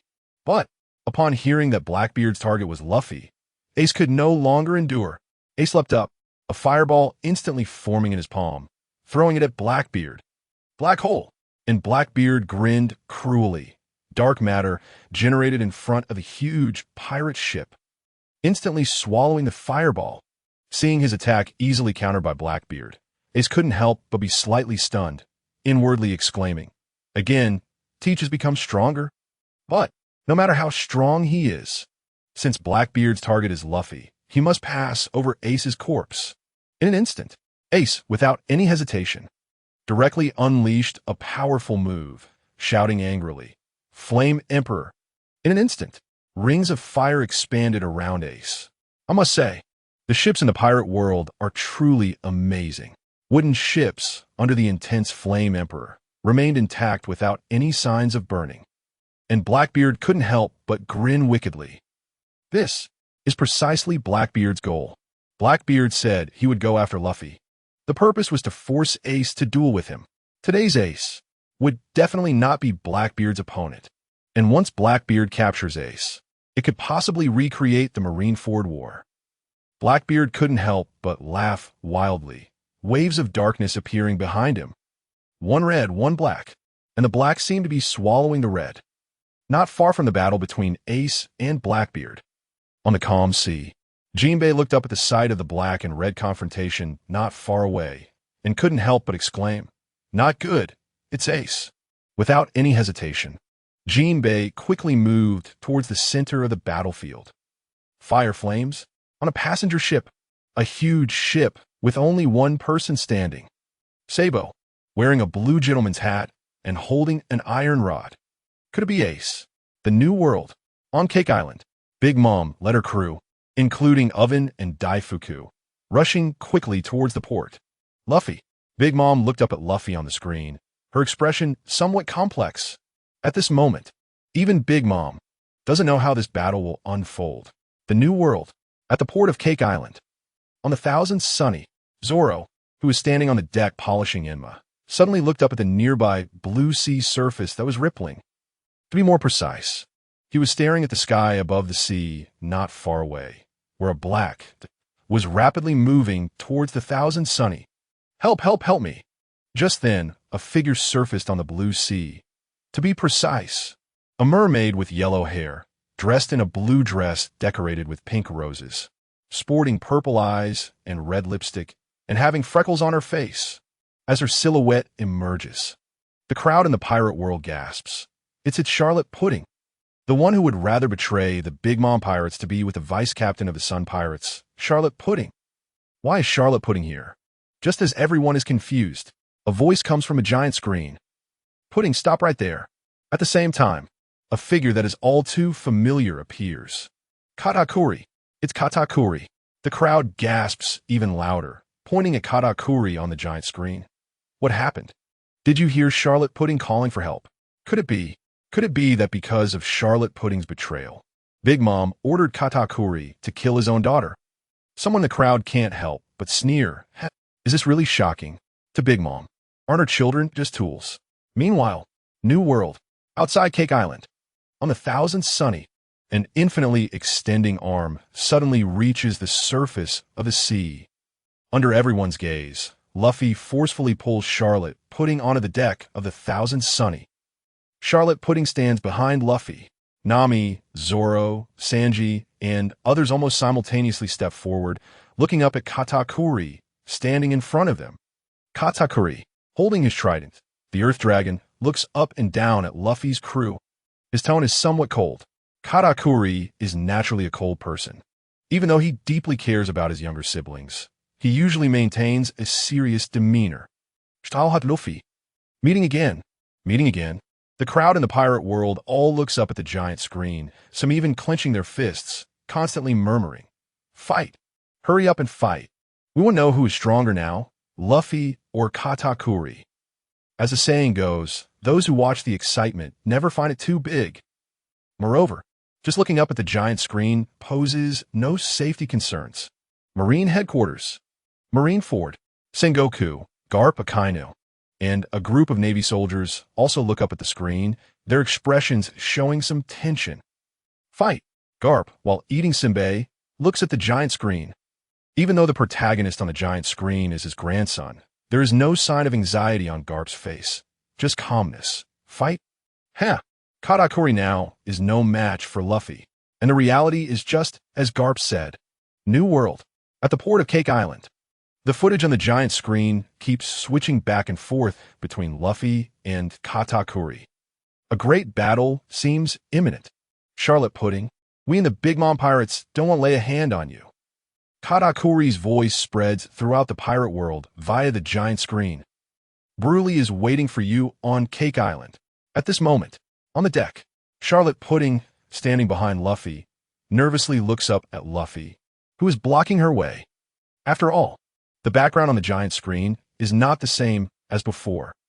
On the giant screen, the Straw Hat Pirates and Big Mom are in a state of war.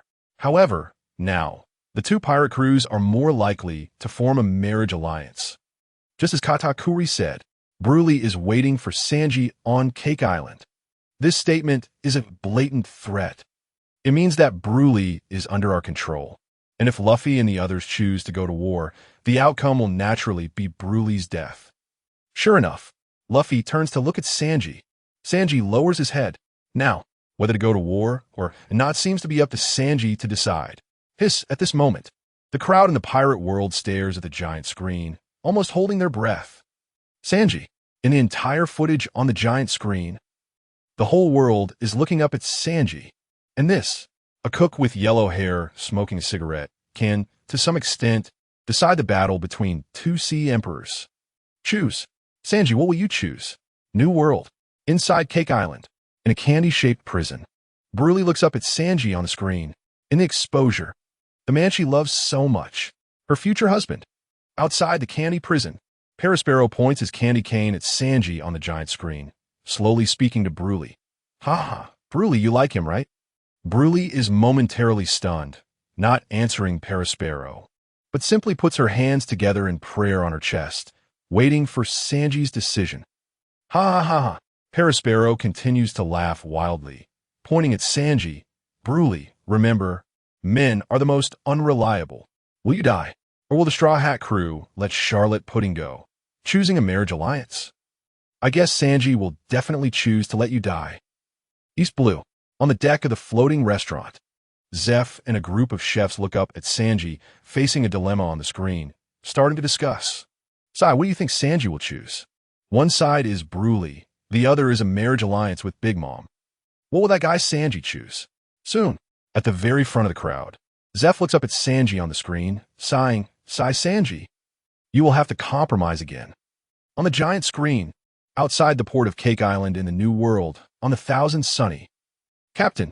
Sanji looks up and exhales a puff of smoke, then extinguishes the cigarette with his fingers and takes a step forward. Broly, you saw it. She would rather compromise herself to delete my memories, just to prevent me from having any concerns about her. Broly, she truly likes me, and I cannot refuse her kindness. How could I be worthy of such a wonderful woman? Broly, I'm sorry. The people in the pirate world looked up at the giant screen, unable to swallow their saliva, clenching their fists. Hiss, give up. Refusing her goodwill. Concerns? That bastard Sanji, he wouldn't be giving up on Pudding, would he? Damn it. Everyone cursed at Sanji in the video on the giant screen. Damn Sanji. Really, a damn knight. Who could even give up a girl who likes him so much? Exactly. He even said in the video that he likes Pudding. A hypocrite. He's simply a huge hypocrite. Ha! Pudding, I guessed right, didn't I? On Cake Island, Perospero couldn't help but laugh at Pudding, his lips glinting coldly.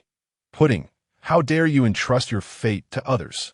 Remember, no one but yourself can cherish your fate. As the head of the Charlotte family, you don't understand this? However, at this moment, everything seemed to be cut off from Pudding, as if she was in a void scene. In her eyes, in her mind, there was only Sanji on the giant screen.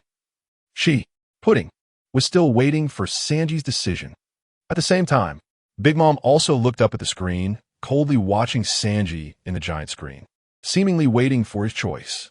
If Sanji chooses to give up the marriage, then Big Mom only has one choice left, to be enemies with the Straw Hat crew.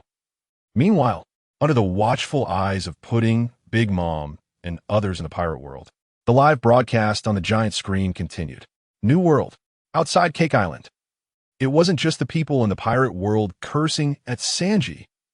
On the Thousand Sunny, Usopp's eyes widened as he was about to rush forward to stop Sanji. If Sanji chose to let Pudding die, then even Usopp, Chopper, and the others would not be able to accept it. But Usopp's figure was held back by Luffy, waiting for Sanji's final decision. Under the gaze of the crowd, bang, crack, flames ignited. Sanji lit another cigarette, placing it at the corner of his mouth, taking a deep drag, and looking up at the giant screen, facing the Sanji in the giant screen. Soon, Sanji let out a long breath, his eyes turning slightly red. Pudding, I'm sorry, not far away. Katakuri tightly gripped the trident in his hand, his gaze towards Sanji becoming even colder. Pudding, she is Katakuri's own sister. And even if Katakuri follows Big Mom's orders, he still feels that Pudding's actions are not worth it. Under the watchful eyes of millions of people, Sanji's voice spread to every corner of the world. Pudding, I'm sorry. When everyone called you a monster, I was not there. When you risked everything for me, I did not give you a strong and firm response. When you cried and erased my memories, I did not realize, but now I can do all of this. Sanji looked up at his own image on the giant screen, his gaze becoming more determined. Pudding, I like you. I love you. This time, I will protect you. A reversal. A complete reversal. The people in the pirate world looked up, staring at the giant screen, their eyes turning red, covering their mouths, trying not to cry out. Woo, Sanji. Well done. This is the true knight spirit. Sanji, I acknowledge you. Alas, East Blue, at the Sea Restaurant. Listening to the cheers around him for Sanji, only Zeph had a somewhat lonely expression. In terms of the person who knows Sanji best in this world, it must be Zeph. Zeph knew Sanji was about to start feeling wronged, and the fact was just as Zeph said. On the giant screen, New World, outside Cake Island. On the Thousand Sunny, Sanji turned his gaze to Usopp, Nami, Zoro, and the others, one by one. Then, Sanji put the cigarette in his mouth, taking a hard drag. Sanji let out a long breath, looking straight at Luffy. Captain. This time, Sanji called him Captain, not Luffy. I know, our Straw Hat Pirates can never ally with Big Mom's crew. One sentence. It was like an explosion in the sky. The faces of everyone in the pirate world were filled with shock, settled. One sentence directly concluded this event. Alliance. Marriage. It had completely turned into bubbles. Hiss. Everyone couldn't help but look up at Sanji in the giant screen, each one of them opening their mouths in disbelief. Save Pudding. Resist the marriage. Hiss. What does Sanji want to do? No way, no way. Withdraw. Withdraw. Quit the Straw Hat Pirates. At the same time, just as the people in the pirate world were staring at the screen. New World. Wangua. In a sea area, history is always remarkably similar. A small boat is facing a large pirate ship. Ace is covered in wounds, weakly standing on the small boat while holding his chest, and Blackbeard stands right in front of Ace, looking even more disheveled. But even though Ace already knows about Blackbeard's terrifying abilities, with Bruno's help, Blackbeard's side still won. Blackbeard's right hand emitted a terrifying black aura. Step by step, he approached Ace. Ace wanted to continue fighting, but spat out a mouthful of blood, lying stiffly on the deck. He raised his hand. This time, Ace wanted to take his own life. He didn't want to become a burden to Whitebeard, Luffy, and others. Ace mustered all his strength, raised his hand, and wanted to decisively end himself. However, at that moment, a voice rang out around him, an extremely familiar voice. Dragon's Claw. Then, a figure flashed by. Bang! There was a loud noise. The small boat could no longer bear the strain and shattered. Blackbeard and Bruno were both knocked away, and just as they were about to fall into the sea, a door appeared out of nowhere. In the next moment, the two found themselves on their pirate ship. Cough, cough. Blackbeard spat out a mouthful of blood and looked up at the distance. A blue figure was holding Ace, standing in midair with Moonwalk. Sabo.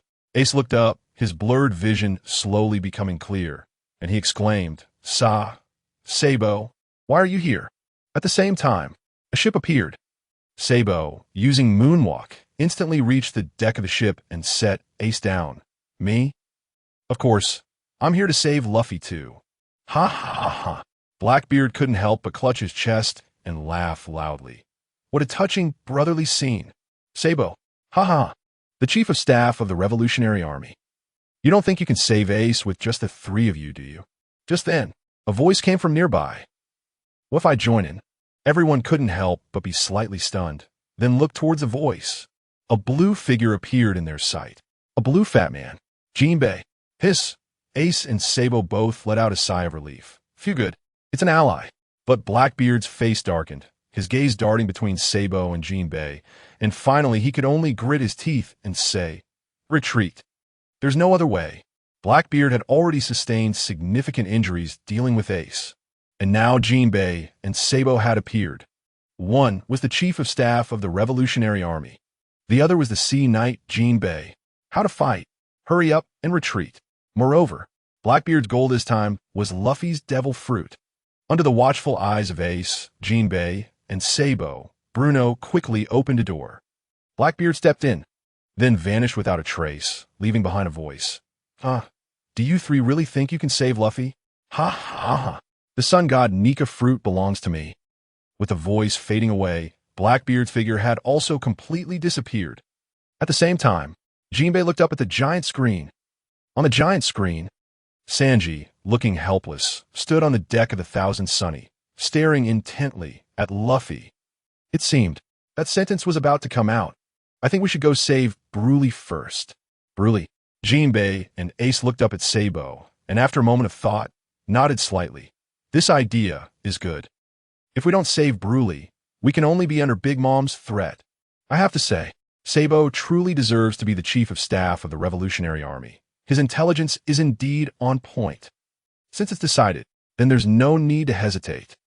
At the same time, the live broadcast was still ongoing. New World. At the port outside Cake Island. On the Thousand Sunny, Sanji looked up at Luffy, his gaze sweeping over Zoro, Nami, and the others. Captain, I want. Then, under everyone's watchful eyes, Sanji's fists clenched tightly. In the next moment, he seemed about to raise his head and shout at Luffy. Bang! However, no one heard Sanji's voice, but rather the sound of bones colliding with flesh. A figure flashed by.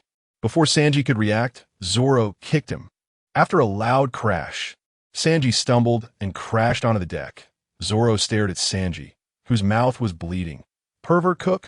What do you want to say? Some things shouldn't be said. Do you know that? Zoro's face was extremely gloomy.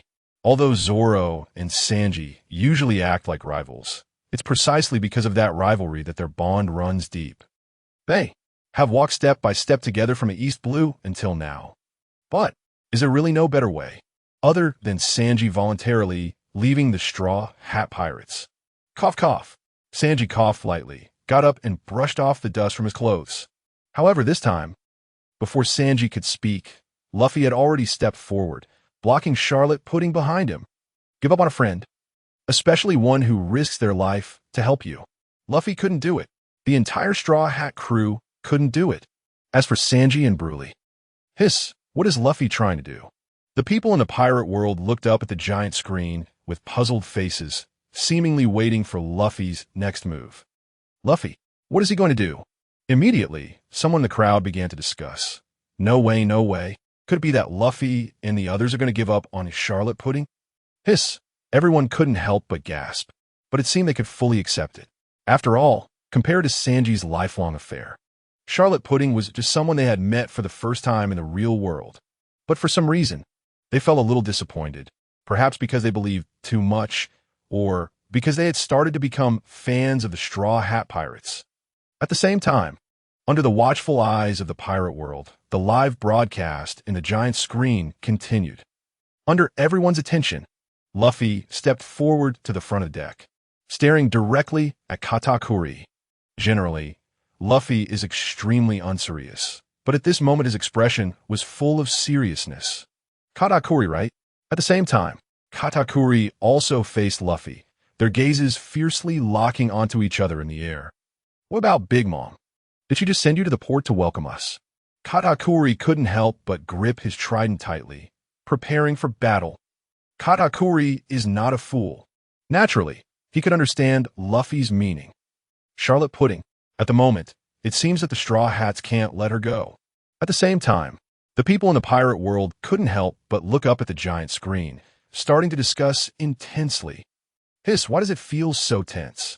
Yeah, it feels like it's about to explode in the next second. The Grand Line, Navy Headquarters, Marineford. Standing beside Garp, Sengoku couldn't help but chuckle and shake his head. This move seems a bit too simplistic, doesn't it? Simplistic?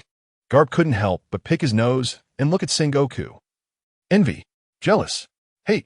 In Garp's heart, he couldn't help but laugh. Sengoku, you old geezer. You must be envious of me, envious that I have such a good grandson. At the same time, the live video on the giant screen was still ongoing. New World. At the port of Cake Island. On the Thousand Sunny, Luffy took a fighting stance, looking up at Katakuri, who was floating in mid-air. In the video, it seems like we haven't fought to our heart's content. How about we have a spar? A spar. Even though he said that, Luffy didn't give Katakuri any time to respond.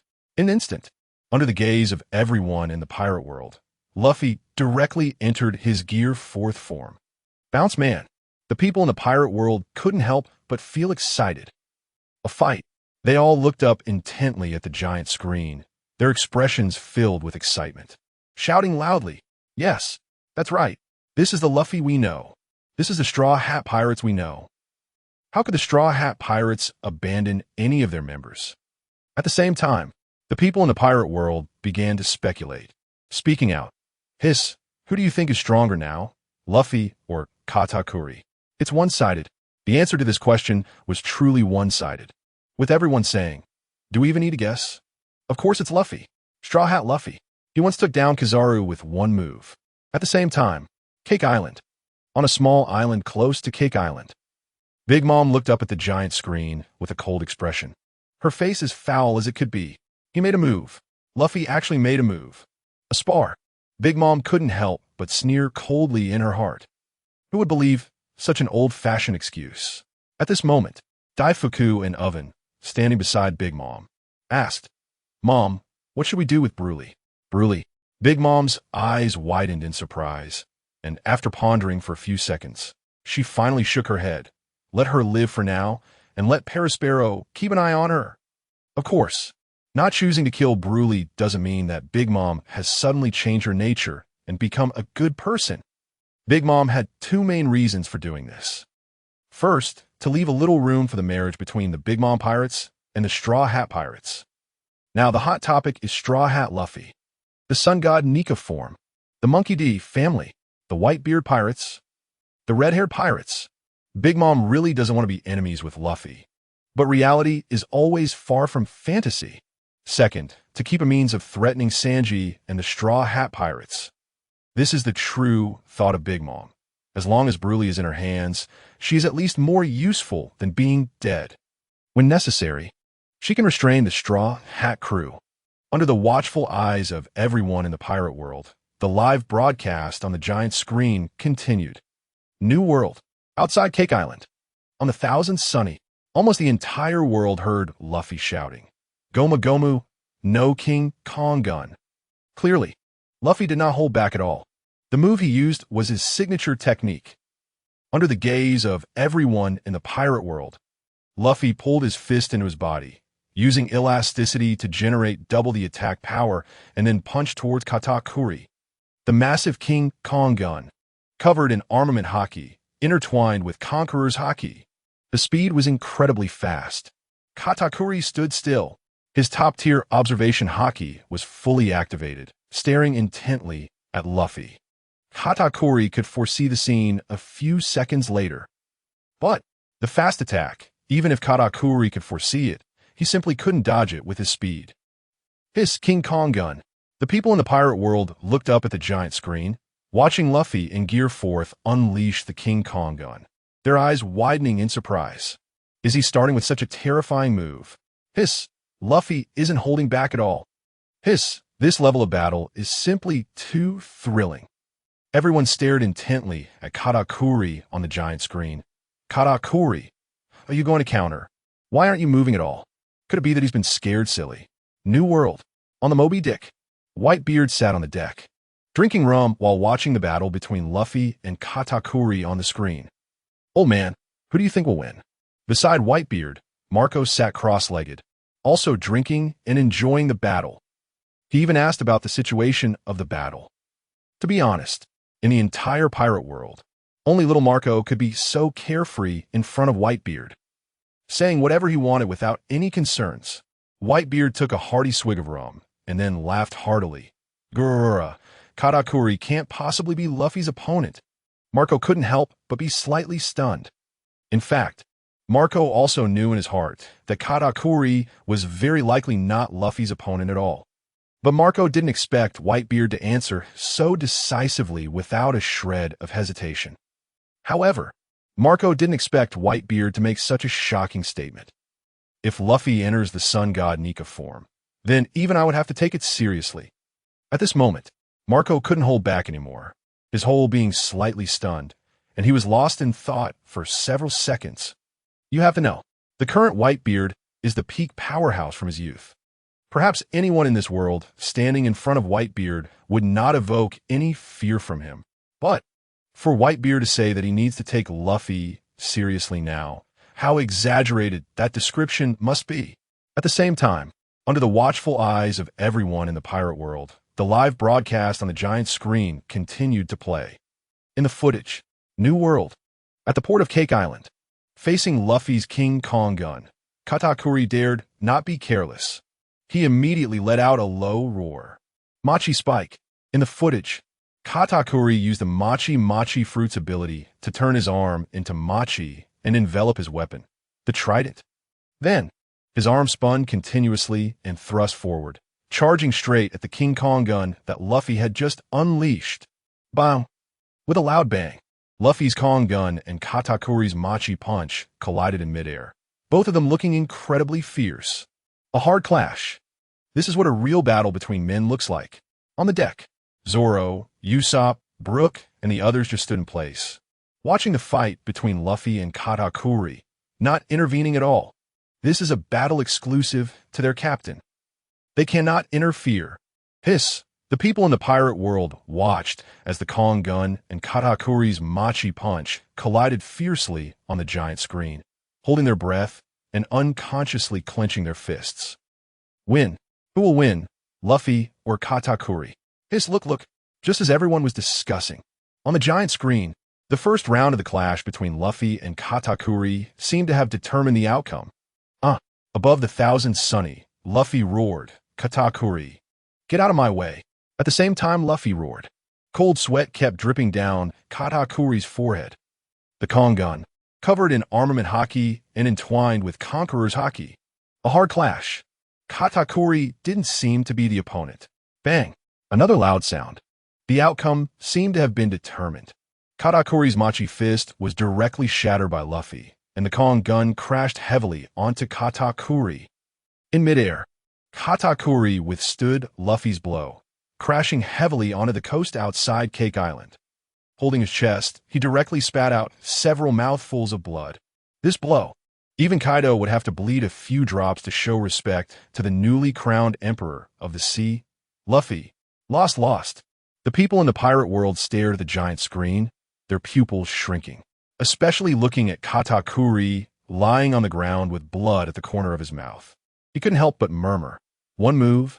Did Luffy defeat Katakuri in one move? As the saying goes, experts see the details, while laymen see the excitement. Some relatively strong people shook their heads slowly. Luffy is indeed strong, but Katakuri would never be that weak. Sure enough, under the watchful eyes of the pirate world, the images on the giant screen continued to flicker. The live broadcast was still ongoing. New World, outside Cake Island. Above the Thousand Sunny, under everyone's gaze, Katakuri slowly stood up, holding his chest, blood still at the corner of his mouth. But his eyes were fixed on Luffy. His face remained expressionless, just staring at Luffy. Continue. Luffy jumped on the deck of the Thousand Sunny, staring at Katakuri not far away. This time, Katakuri chose not to passively endure damage, but to take the initiative to attack. Win or lose. So what? Flowing Machi. Katakuri stared at Luffy not far away, his expression extremely serious, his tone even colder. Then, under the watchful eyes of the pirate world, Katakuri slowly bent down, placing his right hand directly on the ground. The next second, under everyone's gaze, the entire ground transformed into Machi. The ground, now completely turned into Machi, surged violently, rushing towards the Thousand Sunny, seemingly wanting to engulf it. Hiss! The people in the pirate world opened their mouths wide. Nanny, the entire ground has turned into Machi. What a terrifying ability is this? Hiss! Everyone couldn't help but take a deep breath, looking up at the giant screen, their pupils contracting sharply. Some people naturally knew what kind of ability this was. Awakening. Fruit awakening. Hiss! Has Katakuri become this powerful? The eyes of the people looking at Katakuri on the giant screen were filled with shock. But there was still a lot of regret. Sigh. There's no way. Even if the fruit awakens, so what? Yeah, it's just a pity that Katakuri is facing Luffy, the fully realized sun god Nika Luffy. This is not something that can be achieved just by awakening a fruit ability. At the same time, under the watchful eyes of the pirate world, the images on the giant screen continued to flicker. The battle between Katakuri and Luffy was still ongoing. New world. Outside Cake Island. Above the Thousand Sunny, Luffy stood on the deck, watching the Machi that Katakuri had awakened and transformed the ground into sweeping towards the ship, without any hesitation. Gear forth. Luffy pushed off hard with his feet on the deck, leaping high into the air, shouting, "Gum Gum Kong Gun." Then Luffy pulled his fist back into his body and quickly executed the Kong Gun attack against the incoming Machi attack. Attacking rapidly. The speed was extremely fast, and to the eyes of ordinary people, they could only see the afterimages of 6 arms. Under the forceful attack of his fists, the Machi was pushed back step by step, unable to advance even a little. So fast. That speed is really incredible. Everyone looked up at the giant screen, watching the battle between Katakuri and Luffy, their mouths wide open, their shocked expressions not easing. Luffy is too strong, right? With such an attack, it feels like even an island could be shattered, right? Look, Luffy has started attacking again. Everyone couldn't help but exclaim, looking up in shock at the giant screen. On the giant screen, the live broadcast was still ongoing. New world. Outside Cake Island. Above the Thousand Sunny, under Luffy's indiscriminate attacks, Katakuri was pushed back by the Machi, sweeping onto the deck, unable to gain any advantage. And at this moment, Luffy did not hold back. The next second, Luffy, high in the air, roared, his voice echoing across the world. Gum Gum Lion King Rocket. Then, under everyone's gaze, in mid-air, Luffy first formed his hands into claw shapes and pulled them back into his body. Then, based on the lion rocket, he blew air into his arms, once again becoming gigantic, covered in armament haki, entwined with Conqueror's haki, and the power of Flowing Cherry was also added, launching a full-force attack towards Katakuri, who was awakening his fruit ability on the coast. In mid-air, Luffy seemed like a god descending from the heavens, moving at an incredible speed. Katakuri looked up at Luffy, unable to help but swallow hard. His powerful observation haki could fully see Luffy's attack trajectory, but he could not evade. Katakuri could only brace himself to face it. Katakuri didn't hold back and unleashed his most powerful move. Monster Strength, Rice Cake 2. In his awakened state, Katakuri swung his fists, manipulating the gigantic arms enhanced by the Machi that stretched out from the donuts. Then he struck Luffy with immense force. The power was incredibly strong, and such powerful arms, he had 2 of them. Hiss! The crowd looked up at the giant screen, gasping in astonishment. As spectators, they were quite tense, clenching their fists and swallowing hard. The final battle. It's the last move. The outcome will be decided. Who will win? Luffy. It must be Straw Hat Luffy. Can't you see? Katakuri and Luffy are simply not on the same level. Luffy has been pushing him back repeatedly. Amidst the discussions of the people in the pirate world, the images on the giant screen continued to flicker. The live broadcast was still ongoing, and the outcome was about to be determined. New world. Outside Cake Island. On the Thousand Sunny, Usopp, Chopper, Frankie, and others looked up at the enormous four fists in the air, feeling a mix of fear and excitement. Meanwhile, Zoro remained calm. Regarding Luffy's strength, Zoro had never doubted it. As for Charlotte Pudding, seeing such a level of attack made her gulp. You have to know, being there live is far more shocking than watching it on the giant screen. Charlotte Pudding knew that Luffy and Katakuri were strong, but the shock of being there in person was overwhelming. Is this the true peak of power in this world? Under the watchful eyes of the Straw Hat crew and Charlotte Pudding. In midair, the four fists collided violently, sending shockwaves through the air. The previously calm sea became turbulent. Bang! A loud noise. At this moment, the eyes of the entire world were focused here. Everyone was watching the clash between Luffy and Katakuri. Katakuri and Luffy both roared with their mouths wide open, exerting all their strength. The change in the battle often occurs in an instant. Luffy shouted repeatedly, continuously suppressing Katakuri. Suddenly, under their fierce collision, cracks began to appear on Katakuri's mochi-covered arm imbued with haki. And with the impact, the cracks spread rapidly. Bang! Another loud sound. The mochi arm shattered under Luffy's attack. Katakuri howled in pain, looking up at Luffy, who was crashing down on him from above. His face was devilish. Fourth gear. Bouncing Man. It could also be called the Devil's Form. After the mochi arm was shattered, Katakuri had lost all means of resistance. Luffy's arm, covered in three-color haki, slammed into Katakuri's body. With this strike, the entire island trembled violently. Even beneath Katakuri's feet, numerous cracks had already appeared. Bang! Another loud sound. Katakuri fell directly into a deep pit. His body was covered in blood. The scarf around his neck had long been blasted away by the ferocious attack, and Katakuri revealed his true form. Luffy stood in front of Katakuri, still maintaining the Bouncing Man form. For a moment, the entire pirate world fell silent. Everyone was stunned. Their pupils dilated, looking up at the giant screen showing an unscathed Luffy and the true form of Katakuri. After an unknown amount of time, someone snapped back to reality from the shock, tentatively murmuring, is it over? Did it just end like this? Did Luffy really win? So, Katakuri was already incredibly strong to have come this far. Yes, he'd basically withstood 3 of Luffy's powerful attacks. A normal person would never be able to endure it.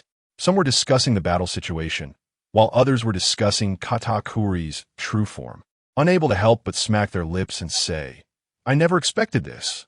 Is it really true? The giant screen does not deceive us. Katakuri's true form turned out to be like this. Yes. If it weren't for the giant screen revealing it, we would never have thought of this in our lifetime. So is almost everything said on the giant screen true? It must be. Do you think the giant screen is joking with you? People around began to discuss. Could it really be true? Admiral Kizaru, an undercover agent? East Blue's 13 protectors. Hiss, it seems that in the future, we can't go to East Blue anymore. That would be too terrifying, right? Meanwhile, amidst everyone's discussions, the images on the giant screen continued to flicker. The live broadcast was still ongoing. New World. At the port of Cake Island, Luffy stood in front of Katakuri, bouncing up and down, showing a harmless smile. Machi Man, this is just a friendly spar, okay? Friendly spar. Katakuri couldn't help but mutter. Friendly spar? Ha. Under the gaze of the entire pirate world, Katakuri felt the pain throughout his body, his eyelids growing heavier, his vision becoming blurrier, and as he looked up at the dazzling light, he couldn't help but fall heavily. Bang! With a loud sound, Katakuri's tall figure fell heavily to the ground, arms wide open, gasping for breath. After Katakuri lay down, Big Mom was furious. At Cake Island, Big Mom looked up at the screen, her face visibly darkening, and when she looked down at the port not far away, her voice turned icy. Straw Hat Pirates? Sanji, not just Big Mom. Behind Big Mom, Daifuku and Oven were equally shocked. He lost? Katakuri actually lost. Among Big Mom's crew, Katakuri's most loyal supporters were undoubtedly Daifuku and Oven. Upon seeing Katakuri lying down, both of them couldn't help but widen their mouths in shock, even rubbing their eyes. "Where's Broly? Get Perospero to bring Broly to me."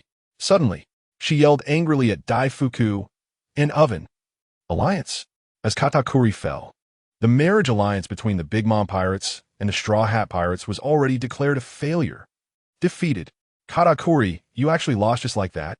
On Cake Island, outside a makeshift candy prison, Perospero leaned on his candy cane, staring incredulously at the giant screen.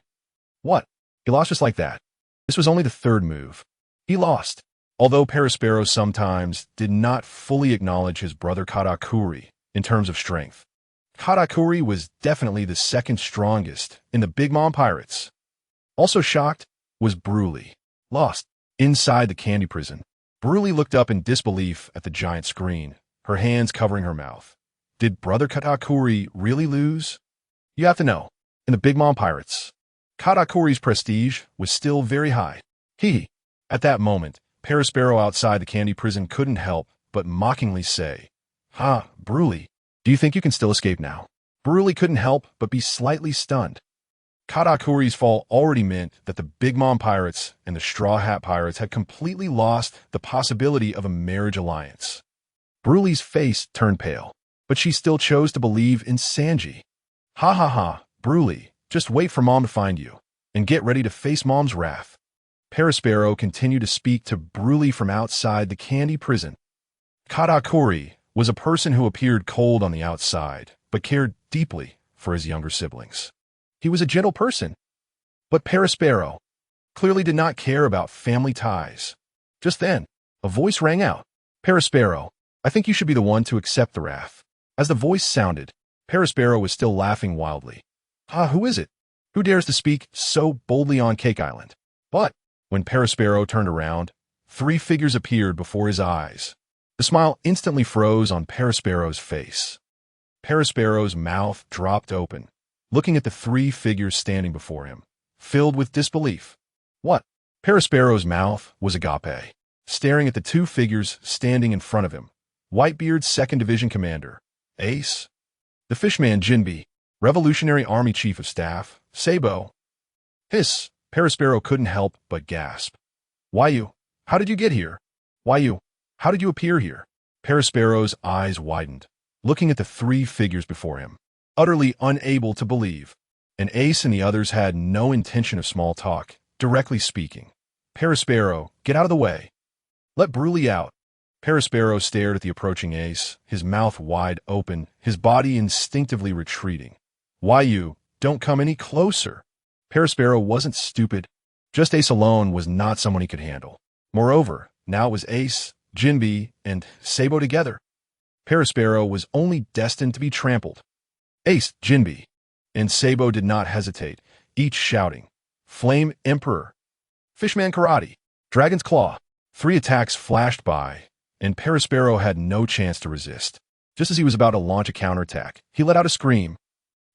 Then, Perospero lay on the ground. It was clear. Perospero was not a match for Ace, Jinbe, and Sabo at all. With cries of pain, Perospero fell to the ground, losing all breath, and completely fainted. As Perospero fell, the candy prison disappeared as if it had never existed. "Why you are Broly?" Ace, Sabo, and Jinbe couldn't help but approach, soon encountering Broly, and couldn't help but slowly say, "You are the Broly that Sanji likes?" Upon hearing this, Broly's pretty face turned bright red as she looked up at Ace, Sabo, and Jinbe, and gently nodded. "I am Broly, but I don't know if I am the one Sanji likes." Ace, Sabo, and Jinbe were momentarily taken aback. Then their mouths couldn't help but curve upwards, slowly speaking to Broly. "Let's go. Broly, I think Luffy and Sanji need you." Broly was momentarily stunned. Then her eyes turned red, and she murmured softly, Need me?" From childhood to now, Broly had never experienced the feeling of being needed. The most she had been was treated as a tool. Just a tool used by Big Mom. Soon, Broly looked up and quickly saw the fiery eyes of Ace, Jinbe, and Sabo, her face turning red as she gently nodded. "Okay." Fell down. The people in the pirate world all raised their heads to stare at the giant screen, murmuring softly, "What about Big Mom?" Katakuri fell. What will Big Mom do now? And, just as the people in the pirate world were discussing, a huge figure appeared in their sight. Big Mom. Standing behind Big Mom were Oven, Daifuku, and other mid-level officers of the Big Mom Pirates. Several voices were approaching the port of Cake Island. Hiss! The people in the pirate world couldn't help but gasp, their faces filled with disbelief. What? Big Mom. Big Mom has come. Hiss! Is the real battle about to begin? A battle between the new Sea Emperor and the old Sea Emperor, Big Mom. Quick look. Behind Big Mom stand Daifuku and Oven. Hiss, no way. Could it be that the Big Mom Pirates are coming out in full force? That would be too terrifying, right? Everyone couldn't help but look up at the giant screen in shock. Mouse Agape, feeling a bit tense. Big Mom confrontal hat Luffy. Hiss, the outcome of this battle seems to still have some suspense. Yes. Not only the people in the pirate world, but even many powerful figures were shocked, looking up at the confrontation between Big Mom and Straw Hat Luffy in the screen. Sure, the Grand Line, Navy headquarters, a myriad of Marines. Sengoku and Garp stood side by side, looking up at the screen showing Luffy and Big Mom. Sengoku couldn't help but slowly speak. Garp, do you think your grandson Luffy will win? Even though Luffy was facing Big Mom, there was not a hint of worry on Garp's face. Instead, he looked completely at ease, munching on sunbae one after another.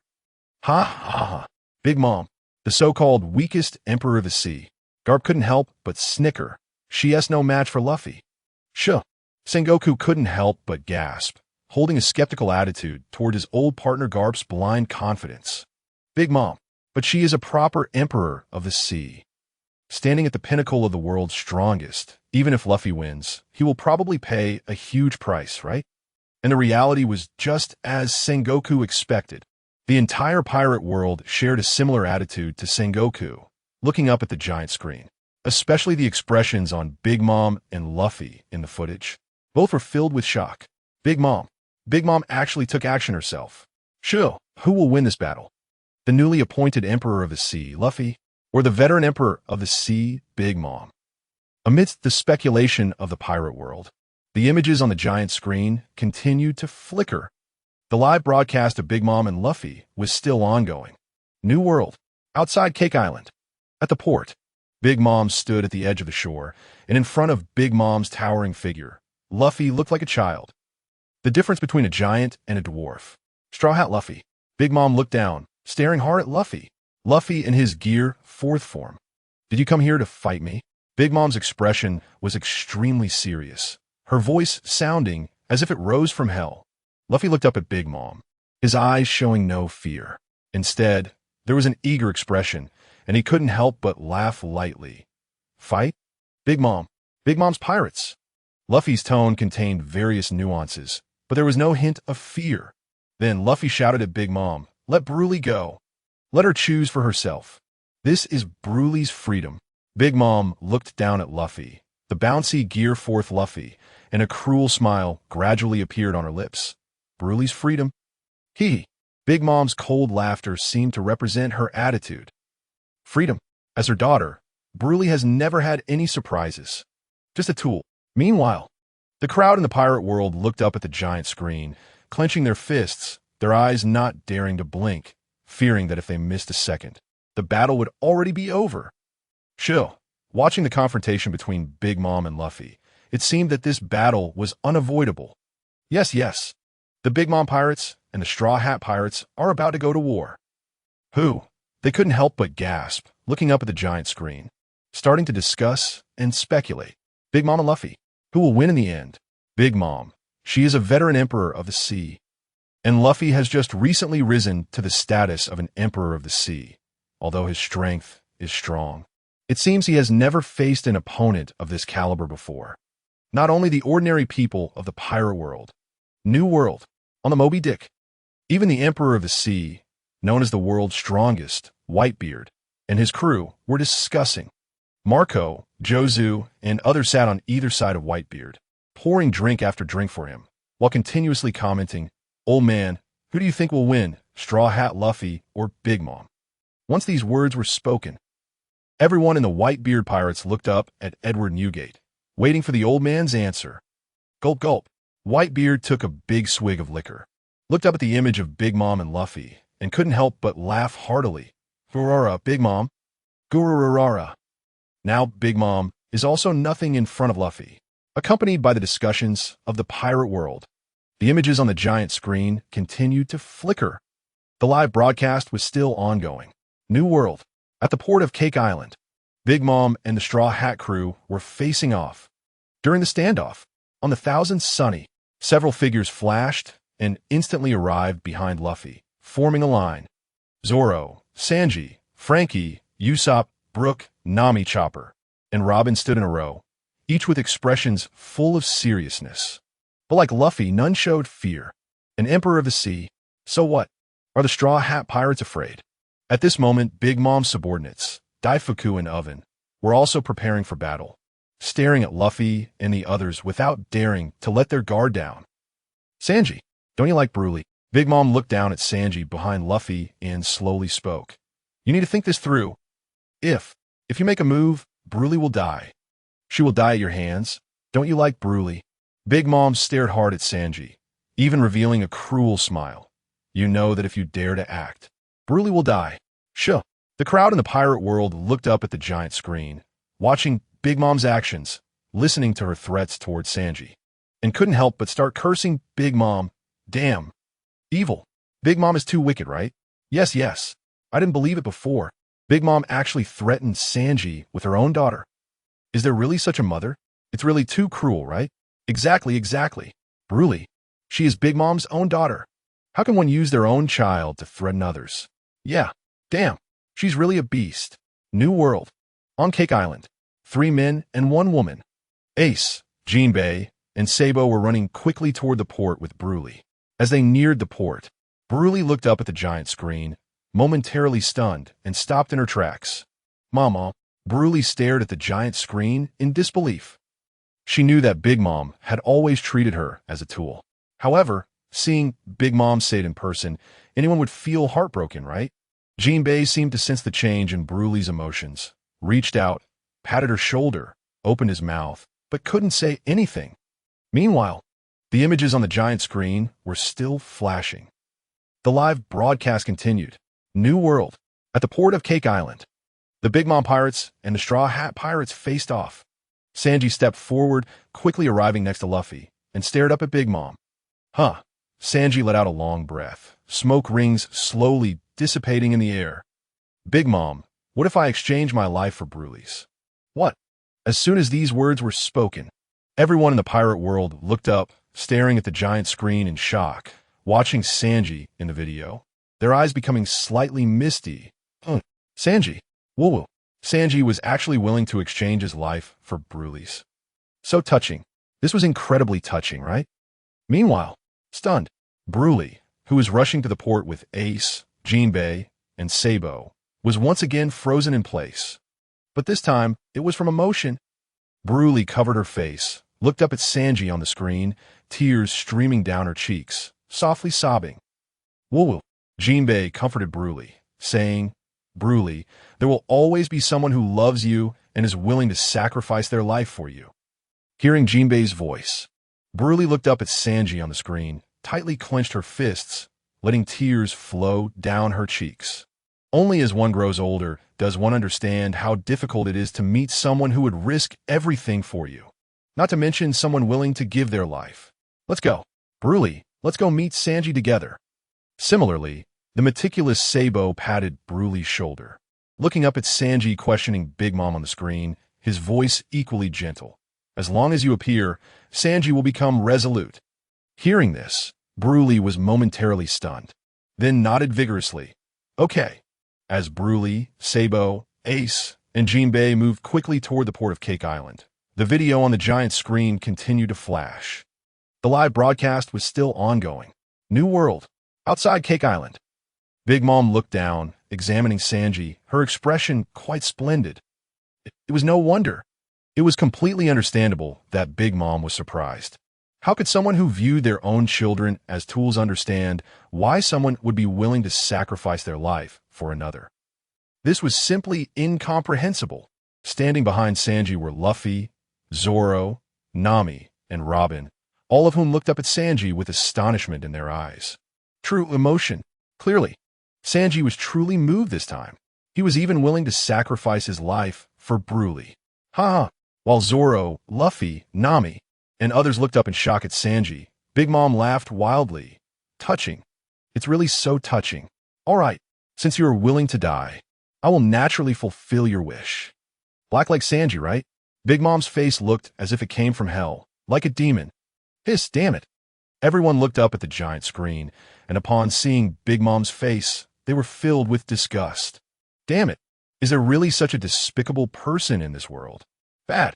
This is really bad. Big Mom completely fits my stereotype of a pirate. Evil to the core. Completely inhumane. Meanwhile, East Blue, on a floating restaurant, everyone was somewhat dazed, looking up at the giant screen, momentarily at a loss for words, feeling their eyes watering. Woo-woo. Sanji, is it really going to be like this? Although, Sanji, you're my idol. Yes. The leader, Zeph, looked up at Sanji on the giant screen. This man who was somewhat like his own son couldn't help but curse. This is what a man should be like. Sanji, you are doing the right thing.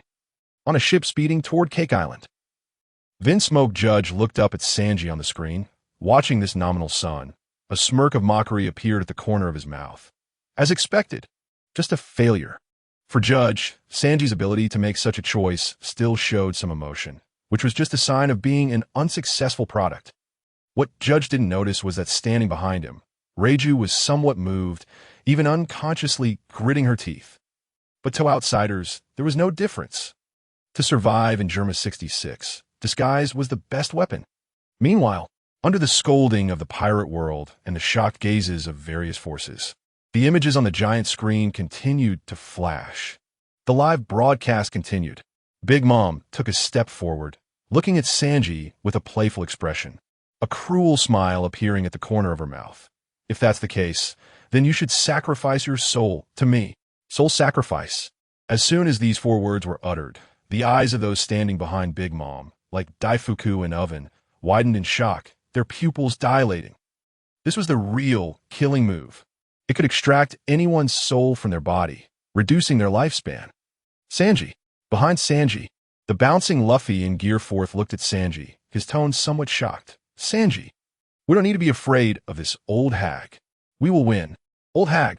Big Mom's expression darkened even more, as if she had eaten something foul. Sanji turned around, threw the cigarette in his hand on the ground, and stomped it out. Captain, I finally met a girl I like so much. If I don't try, I think I will regret it for the rest of my life. Luffy's expression turned grim, furiously glaring at Big Mom. His hands were clenched tightly, seemingly ready to take down Big Mom in the next second. Just at this moment, Zoro had appeared next to Luffy without him noticing, and he reached out to pat Luffy on the shoulder. The meaning was probably very simple. It was to make Luffy hold back, not to act. Otherwise, it wouldn't be helping Sanji, but rather making Sanji live a lifetime filled with guilt and regret. Then, Sanji calmly turned around and looked straight at Big Mom, with no intention of striking. Big Mom exuded an incredibly terrifying aura, gripping Sanji tightly with one hand and lifting him before her. At the same time, under the influence of the terrifying aura, the sky above Whole Cake Island became overcast with thunder and lightning, truly resembling a hellish scene. Soul Pledge. Big Mom looked down at Sanji, her expression becoming somewhat ferocious. Meanwhile, the people of the pirate world looked up, staring at the giant screen, watching as the sky became shrouded in dark clouds, seemingly able to tangibly feel Big Mom's terrifying presence. Soul Pledge. Hiss, could this be an attack that could steal other souls?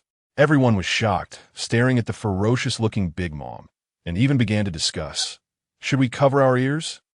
Hiss, yes. I've heard that as long as you can't hear Big Mom's voice, this move will completely fail. PFFT. As soon as this was said, someone immediately retorted. What nonsense are you talking about? It's clearly because you feel fear that this move will work. Do you feel fear? Fear. Everyone couldn't help but quietly ask themselves. Soon, they had the answer. Not at all. Whole Cake Island was tens of millions of meters away from them, no matter how terrifying it was. It seemed they wouldn't feel fear, right? But even so, the people of the pirate world couldn't help but sweat for Sanji, staring intently at the giant screen. Their hearts constantly shouting, "No, don't. Sanji, you must hold on." However, unlike these ordinary people in the pirate world, a group of strong individuals didn't seem to take Big Mom's terror to heart. Grand Line, Marineford, Sengoku and Garp stood side by side, looking at the scene of Big Mom clawing and roaring on the screen, clearly not concerned at all. Sengoku at some point had already cast bait into the calm sea, leisurely fishing for small fish, occasionally looking up at the giant screen. As for Garp, he was munching on some sunbae, picking his nose from time to time. "Sengoku, do you think Big Mom is crazy? Didn't the giant screen already say that this move was ineffective against Jinbe? Could it possibly be effective against Sanji?" Sengoku shook his head in disbelief and shrugged. Who knows? And it seemed that the reality was just as Sengoku and Garp had said. The video on the giant screen was still flickering. The live broadcast was still ongoing. New World, at the port of Whole Cake Island. Big Mom looked down at Sanji, who she was gripping tightly, and couldn't help but threaten. "Blackleg Sanji? Or Vinsmoke Sanji? The moment you stepped on a Whole Cake Island, your fate was already sealed. That is to submit to me. Or, D. Huh." A group of 4 people were incredibly close to the port of Whole Cake Island. Bruley looked at Sanji, who was being tightly held by Big Mom on the giant screen, and as she listened to Big Mom's threatening voice, her face turned pale. "Sanji, no, don't." Bruley couldn't help but pray to the giant screen, looking at Sanji in the image. She even stopped in her tracks. Jinbe, seeing this, patted Bruley on the shoulder and continued to comfort her. "Don't worry, even I'm fine. Sanji will definitely be okay." Seeing Bruley's mood ease a bit, Ace also spoke up. "What we need to do now is to get there as soon as possible." At the same time, the images on the giant screen continued to flicker. The live broadcast had not ended. New World, at the port of Whole Cake Island. The sky was overcast. Powerful auras swept out from Big Mom, with terrifying red lightning flashing around her. "Vinsmoke Sanji, sacrifice your soul to me. This will be your honor." Gilon. Everyone looked up at Big Mom on the giant screen, unable to help but swallow hard. Everyone, without exception, was now supporting Sanji. "Sanji, hold on. You can definitely do it. Don't let that old hag Big Mom succeed." Under everyone's gaze, Sanji, who was tightly gripped by Big Mom, showed no change in expression. He just stared up at Big Mom. Luffy, Zoro, Nami, and the others clenched their fists, staring intently at Big Mom. If anything were to happen to Sanji, the entire Straw Hat Pirates would probably go berserk. As for Whole Cake Island, as for Big Mom's pirate crew, they would all pay the price. Choosing to willingly sacrifice his life for Bruley's sake was Sanji's own decision. A man's choice. Even if Luffy and the others were friends and comrades, they had no right to interfere. Suddenly, Big Mom placed her other hand on Sanji's head, her expression extremely ferocious. But after a moment passed, 1 second, 10 seconds, 1 minute, Sanji showed no signs of change, nor did he feel any soul leaving his body. Conqueror's Haki, the majesty of the Sea Emperor. To Sanji, it seemed completely ineffective. The people of the pirate world couldn't help but clench their fists, staring at the giant screen, their faces visibly tense. No, it didn't work. Everyone looked at the giant screen, and after several minutes, seeing that Sanji, who was being tightly held by Big Mom, showed no signs of change, they couldn't help but start to discuss. Is this ineffective? Hiss. Everyone couldn't help but gasp. It seems so. Otherwise, Sanji's soul would definitely have left his body by now, right? Yeah. I said so. Sanji, as a fellow member of the Sea Emperor, how could he possibly fear Big Mom? Under everyone's watchful eyes, the images on the giant screen continued to flicker. Sanji looked up at Big Mom and couldn't help but sneer. Hee, Big Mom. My captain is going to be the Pirate King. How could I possibly fall here as a chef? As soon as these words were spoken, Big Mom's expression darkened significantly, clearly feeling like she had just been slapped hard.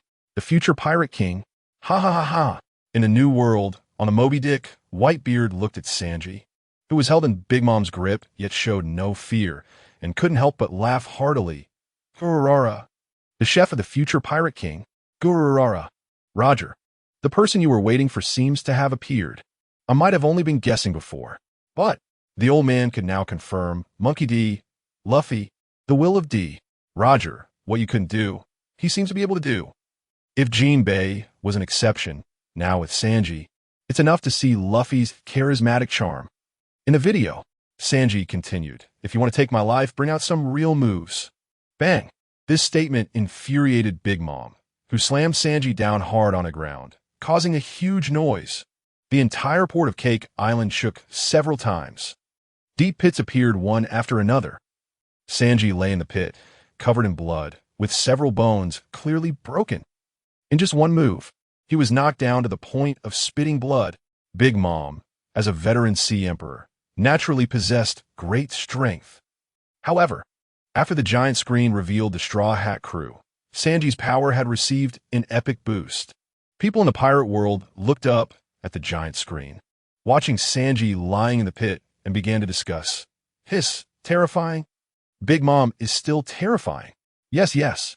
With just this move, if it were an ordinary person, they would probably be dead. Dead. This statement immediately elicited light laughter from those around. Dead? What are you joking about? Just this one move could turn someone to dust. Some people looked up at Sanji on the giant screen, clenched their fists, and couldn't help but shout. Sanji. Get up, Sanji.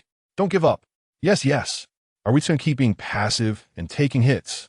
Damn it. It's really frustrating. Where's Luffy, as Sanji's captain? Hurry up and make a move. Amidst the discussions, the images on the giant screen continued to flash. The live broadcast was still ongoing. In a new world, at the port outside the cake, Luffy in Gear 4 clenched his fists, looking at Sanji. Covered in blood, his gaze growing colder. The next second, just as Luffy was about to strike at Big Mom. Luffy no. At that moment, Sanji stood up from the pit, his suit having been violently impacted to the point of looking like shreds. Luffy, Zoro, and the others couldn't help but be slightly stunned. Sanji slowly looked up at Big Mom, spat out the crimson liquid from his mouth, and continued, Is that all you've got? Big Mom, do you think someone like you can even be called a Sea Emperor? Hiss. As soon as the words fell, the entire place became incredibly quiet, as if the scene had frozen. Luffy, Zoro, and the others looked at Sanji with complex expressions. Sanji, is he really looking for death? Even now, he still dares to provoke Big Mom. Standing behind Big Mom, Daifuku Oven, and others were full of shock. Insult. This is already an insult to Big Mom. Sure enough, the ones who know Big Mom best are her beloved children.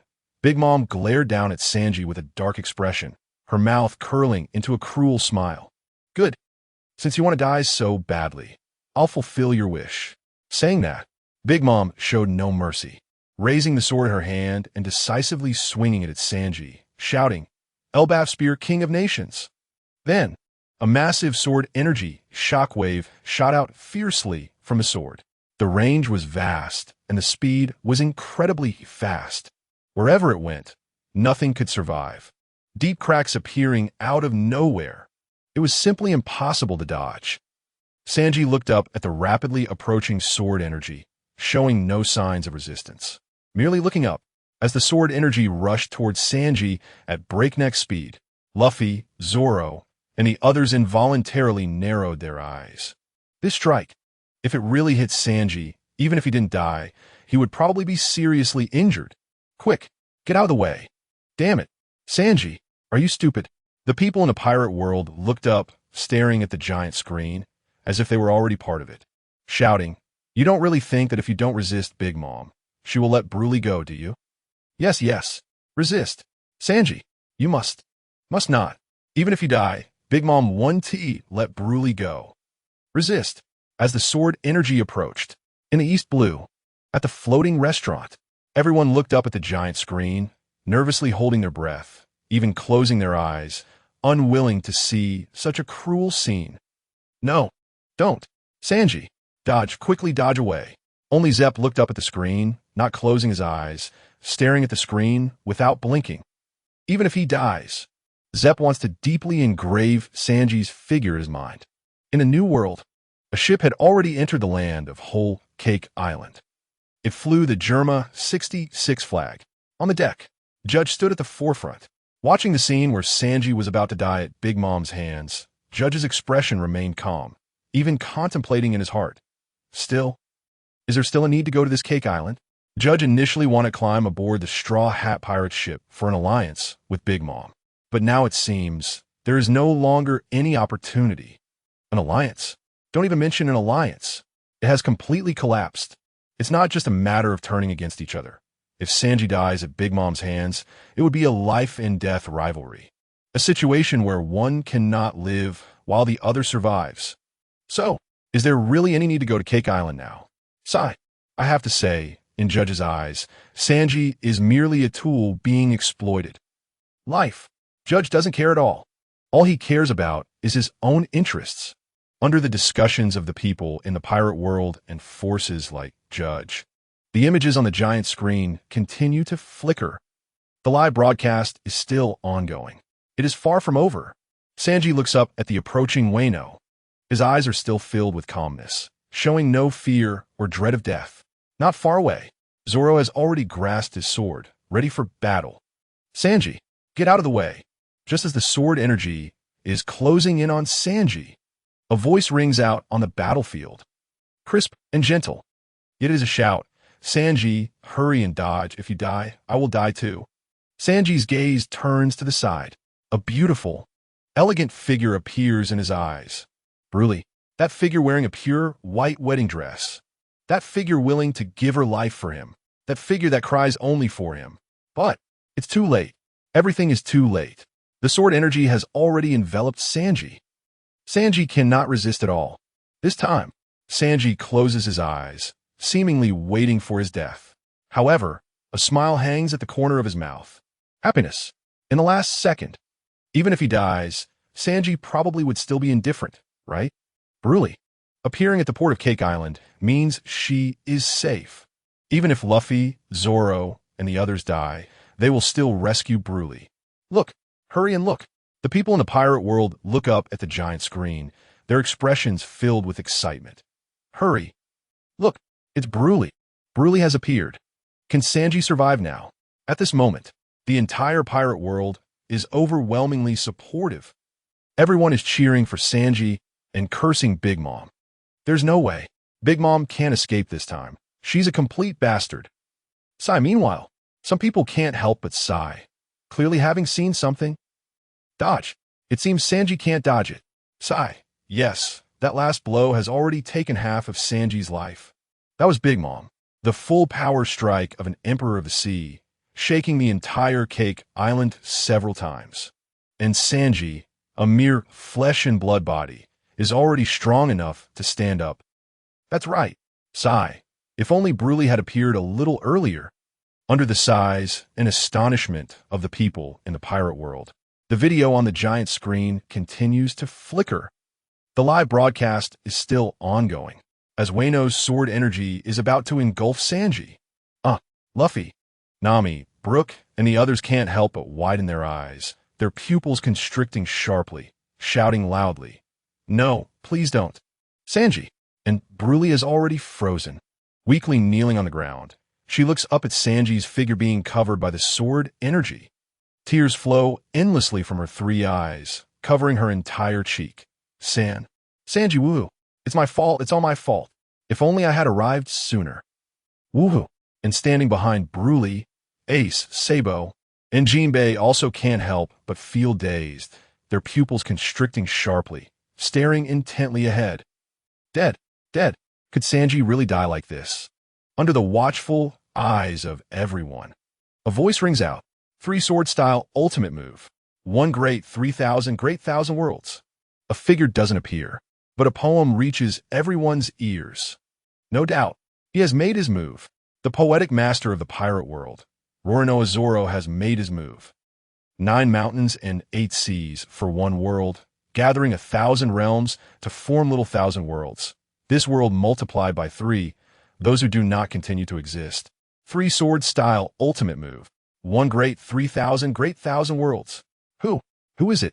Clearly, this poem has also reached the ears of everyone in the pirate world, and they all perk up. Who is it? Is it here to save Sanji? At this point, is there still time to recite poetry? Amidst the complaints of the pirate world, the video on the giant screen continues to flicker. The live broadcast is still ongoing, as Wano, which was about to engulf Sanji, is sliced in half. Two figures appear before everyone. Green-haired, Roronoa Zoro. Cook, Vinsmoke Sanji. The moment the figures appear, several breaths are released. Luffy, Nami, Brook, and the others all let out a long breath, looking up and staring intently at Big Mom. Broly also breathes a sigh of relief, her tense spirit instantly relaxing, and she nearly faints. Some are overjoyed, while others are sorrowful. Shocked, astonished, furious, all without exception.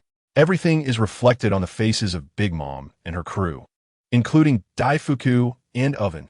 They look at that figure with disbelief. Roronoa Zoro, directly withstanding an attack from Big Mom. His strength. Hiss. No need for more words. Save. He saved him. The people in the pirate world look up in shock, watching Zoro, and suddenly start to boil. Zoro is the best. Did you see that? A single move cut through Big Mom's strongest attack. The strongest attack? Of course, these people are intentionally exaggerating Zoro. But this strike indeed showcased Zoro's immense strength. At the same time, three figures also appear on the giant screen. Everyone looks up, their expressions filled with even more shock. Ace. The 2nd Division commander of the Whitebeard Pirates. Ace has come. Look, hurry and look. Sabo. It's the chief of staff of the Revolutionary Army, Sabo. The three brothers are gathered. They are indeed brothers who would go through fire and water for each other. Has everyone come to help when one side is in trouble? The surrounding people immediately began to refute. Trouble? What trouble? Are you sure Luffy is in trouble? If it weren't for Big Mom's shamelessness, threatening the Straw Hat crew with Broly, it might be her lying on the ground right now, right? Listening to the discussions from Cake Island, Jinbei, standing with Ace and Sabo, was left with a full head of question marks. Me? What about me? Sai, standing with these people, I still feel a bit out of place. Under everyone's gaze, the video on the giant screen continued to flicker. The live broadcast was still ongoing.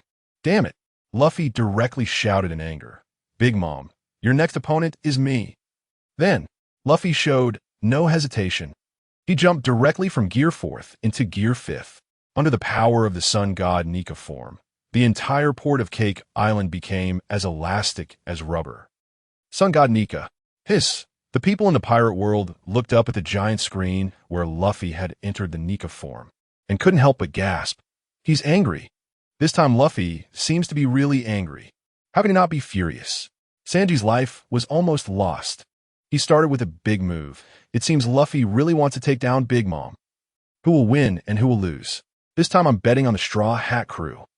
Didn't you see? Broly has already been rescued, and even Ace, Sabo, and Jinbei have come to support. How could Big Mom possibly be a match for them? Hiss.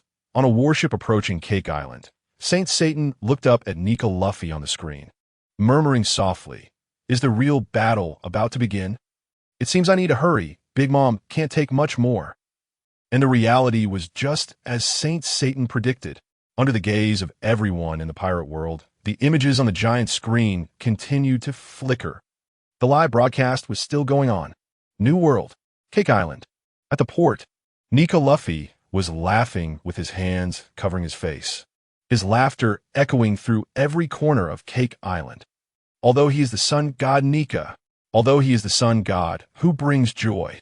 But, at this moment, no one felt any warmth from the laughter, only an overwhelming coldness, a bone-chilling coldness.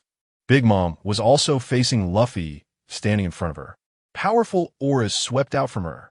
Big Mom dared not be arrogant, tightly gripping the sword in her hand, pointing directly at Luffy.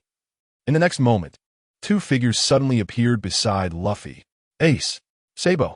The three brothers stood side by side, facing Big Mom together. Hiss. Tears in my eyes. The people in the pirate world looked up at the giant screen with expressions of evident emotion. Hiss. I really have tears in my eyes. This feeling that has grown since childhood is truly moving. Yes, yes. The three brothers pointing directly at Big Mom together is just too touching, right? Amidst the discussions of everyone in the pirate world, the video on the giant screen continued to flicker. The live broadcast was still ongoing. 3 voices spread across the entire Cake Island, the New World, the Grand Line, and even the entire pirate world. Rubber Giant Gun, Flame Emperor, Dragon's Claw. Ace, Sabo, and Luffy stood side by side, each unleashing their strongest moves. Luffy pushed off forcefully from the elastic rubber ground, soaring high into the air. Rubber Giant Gun. It can be considered a geared 5th version of the Rubber Giant Handgun. In midair, Luffy's fist was comparable in size to the entire Onigashima. Covered in armament haki, entwined with Conqueror's haki, and flowing with flowing Sakura haki. It is truly Luffy's strongest move. After that, Ace was not idle either. Centered around Ace, a circle formed. In an instant, scorching flames erupted, engulfing the Flame Emperor. Ace extended an arm, and the flames around him continuously gathered on his hand, resembling a small sun. Conqueror's haki radiated from Ace. Compared to Ace and Luffy's moves, Sabo's move seemed somewhat simplistic. Sabo completely assumed a fighting stance, his right hand taking the shape of a dragon's claw, armament haki flashing on his arm. Under the gaze of thousands, even hundreds of millions, a wave of Conqueror's haki erupted from Sabo, covering the entire Cake Island. At this moment, Cake Island, under the combined power of the 3 brothers, resembled the end of the world. Hiss! The people in the pirate world looked up intently at the giant screen, their hands clenched tightly, their pupils constricting infinitely, taking several seconds to regain their senses. Hiss! Rubber Giant Gun, Flame Emperor, Dragon's Claw, 3 Conqueror's haki. Invincible. This is truly invincible. Who would have thought? The 3 brothers who sworn brotherhood in Windmill Village would each become kings. Now, when they joined forces again, they faced the Sea Emperor, Big Mom. At the same time, the people in the pirate world couldn't help but start discussing the battle situation. This time, Big Mom should be defeated, right? Yes. How could Big Mom possibly be a match for Ace, Sabo, and Luffy, the 3 brothers? Woo-woo. Looking at the images on the giant screen, some people even cried out loud. Woo-woo. East Blue. On Corbo Mountain. A broad-shouldered woman with orange curly hair looked at the giant screen. Her expression somewhat fierce, but tears streamed down her face. And this person is the adoptive mother of Ace, Sabo, and Luffy. The woman who raised Ace, Sabo, and Luffy since they were young. Dayton. Woo-woo. Dayton let the tears slide down her cheeks, but her face wore a happy smile. The 3 brothers are all alive. Woo-woo, that's great. Not only ordinary people in the pirate world, but even some strong individuals began to discuss. Grand Line, Marineford, Sengoku and Garp stood side by side, lost in memories of their youth. Brothers. Having brothers is what youth is about. What passion is about, what adventure is about, right? Looking at the 3 brothers on the giant screen, especially seeing each of them bursting with Conqueror's haki, even the usually carefree Garp reached up to wipe the tears from the corners of his eyes. Crying. Berserker laughed at Carp, saying, Carp, you old man can cry too. Ha ha ha. You actually cried, Carp? Bang. With a loud sound, Carp hit Sengoku with a loving punch, defiantly putting his hands on his hips and explaining, I was just caught by the wind in my eyes. It's just a bit of dry eye. New World. On the Moby Dick. Old man, Marco, standing behind Whitebeard, couldn't help but reminisce. Old man, whenever Ace mentioned Luffy, I was always curious why he couldn't help but laugh out loud. Now it seems I understand. Whitebeard laughed heartily. Burrura, as long as Ace and you all. My sons are happy, that's enough. Boom. Grand Line. On an unknown island. The Revolutionary Army's base. What a grand scene. Standing beside Monkey D. Dragon, his second-in-command gulped. Leader, do you think they will lose? Dragon said nothing, merely looked up at the giant screen. Under the watchful eyes of the pirates, the Navy, the Revolutionary Army, and various forces, the images on the giant screen kept flashing. The live broadcast continued. At this moment, even Big Mom had to treat it seriously. No joke, the strongest blow in the form of the sun god Nika. 3 powerful Conqueror's haki. Damn it, don't say Big Mom. Even Whitebeard would have to take this seriously if he were here, right? Thunderclap. Big Mom roared. unleashing her most powerful attack. A moment's carelessness could mean her downfall. Big Mom, the Empress of the Sea. Thunderclap. This move was a combination of Big Mom's lightning, fire, and sword techniques. Under the gaze of everyone in the pirate world, the sun god Hazmi held the end of the sword. The top of the sword pierced through the lightning Hazmi, forming an energy ring. Big Mom swung her sword, and the energy ring shot out a beam of high-density laser. Just as Owen, standing behind Big Mom, was about to make a move, he was grabbed by Daifuku, who snarled, "Owen, are you crazy? Do you want to die? This level of battle is not something we can participate in." And indeed, as Daifuku said, bang, there were several loud sounds. Luffy's Gum Gum Bazooka, Ace's Flame Emperor, Sabo's Dragon Claw, and Big Mom's Thunderclap collided violently in mid-air. Just the shockwave alone pushed Owen, Daifuku, and others back hundreds of meters. Surrounding buildings collapsed with a roar, and the entire Cake Island port was covered in cracks. The already stormy sky grew darker, and if one looked closely, even cracks appeared in the air. Damn it, what kind of attack is this? Is its power really this great? Terrifying. The people in the pirate world looked up at the giant screen, murmuring, "Terrifying. Isn't this a bit too terrifying? Are they human? Do those three brothers and Big Mom really still belong to the category of humans? Is their attack power really that strong?" At this moment, no one dared to close their eyes, all staring intently at the giant screen. True experts face off, often deciding victory with a single strike. Clearly, the outcome would soon be revealed. If this continued, the entire Cake Island would likely be shattered. Who will win? The people in the pirate world began to speculate. Some supported the three brothers, but there were also those supporting Big Mom. After all, Big Mom was an old-school Empress of the Sea. However, judging by the cheers, Big Mom's support seemed a bit lacking. Amidst the shock of everyone in the pirate world, the images on the giant screen continued to flash.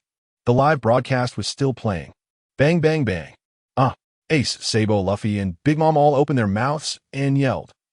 Each of them exerted all their strength. Bang, bang, bang. Amidst the cries and loud noises, the outcome seemed to come quickly. Luffy's Gum Gum Bazooka charged forward, shattering the thunderclap completely. You have to know, this move was enveloped in three-colored haki. It had violently collided with Kaido's Fire Dragon form and ultimately overwhelmed Kaido. And how could Big Mom's defense possibly compare to Kaido's? After Luffy's Gum Gum Bazooka shattered the thunderclap, the Flame Emperor and Dragon Claw appeared. Big Mom let out a wail. Cracks appeared on the blade of Napoleon in her hand, which she threw aside with a cry. Three attacks hit simultaneously. They were almost about to pierce through Big Mom's body. Bang! Another loud sound. Big Mom crashed down. Long wounds appeared on her chest, continuously oozing crimson liquid.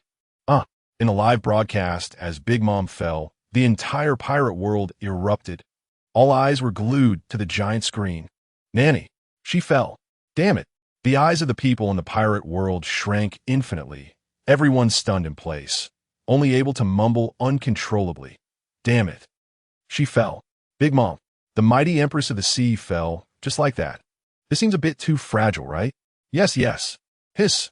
It seems the new Empress of the Sea is truly about to change hands. Not only the ordinary people of the pirate world, but almost all forces were wide-eyed in disbelief. Among them, the hardest to accept must be Big Mom's old partner, Kaido. Hiss. In his dragon form, Kaido halted mid-air, staring incredulously at the giant screen, his enormous dragon eyes almost popping out. Big Mom was defeated by these three kids. And she was defeated so decisively. Hiss. All along, Kaido had never regarded Luffy as a threat, let alone the so-called New Era supernovas. But now, a living example was happening right before his eyes. Kaido had to face Luffy seriously, this apprentice that he had supposedly taught. Kaido just asked himself in his heart, if that last attack had landed on him, could he have withstood it? 3 powerful attacks, each covered with 3-color haki. He feared he was not much better than Big Mom. The Grand Line, the entire Marine headquarters, was stunned. It wasn't just Sengoku and Garp who were surprised.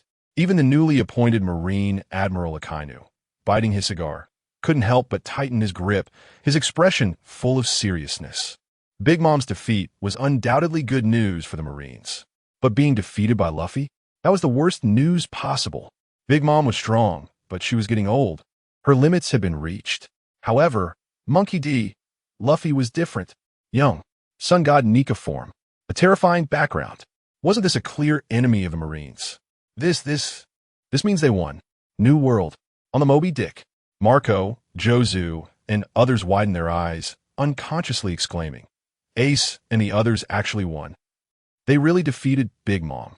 And so effortlessly? Whitebeard, seeing this and listening to Marco and the others discussing Ace, Sabo, and Luffy, couldn't help but laugh heartily.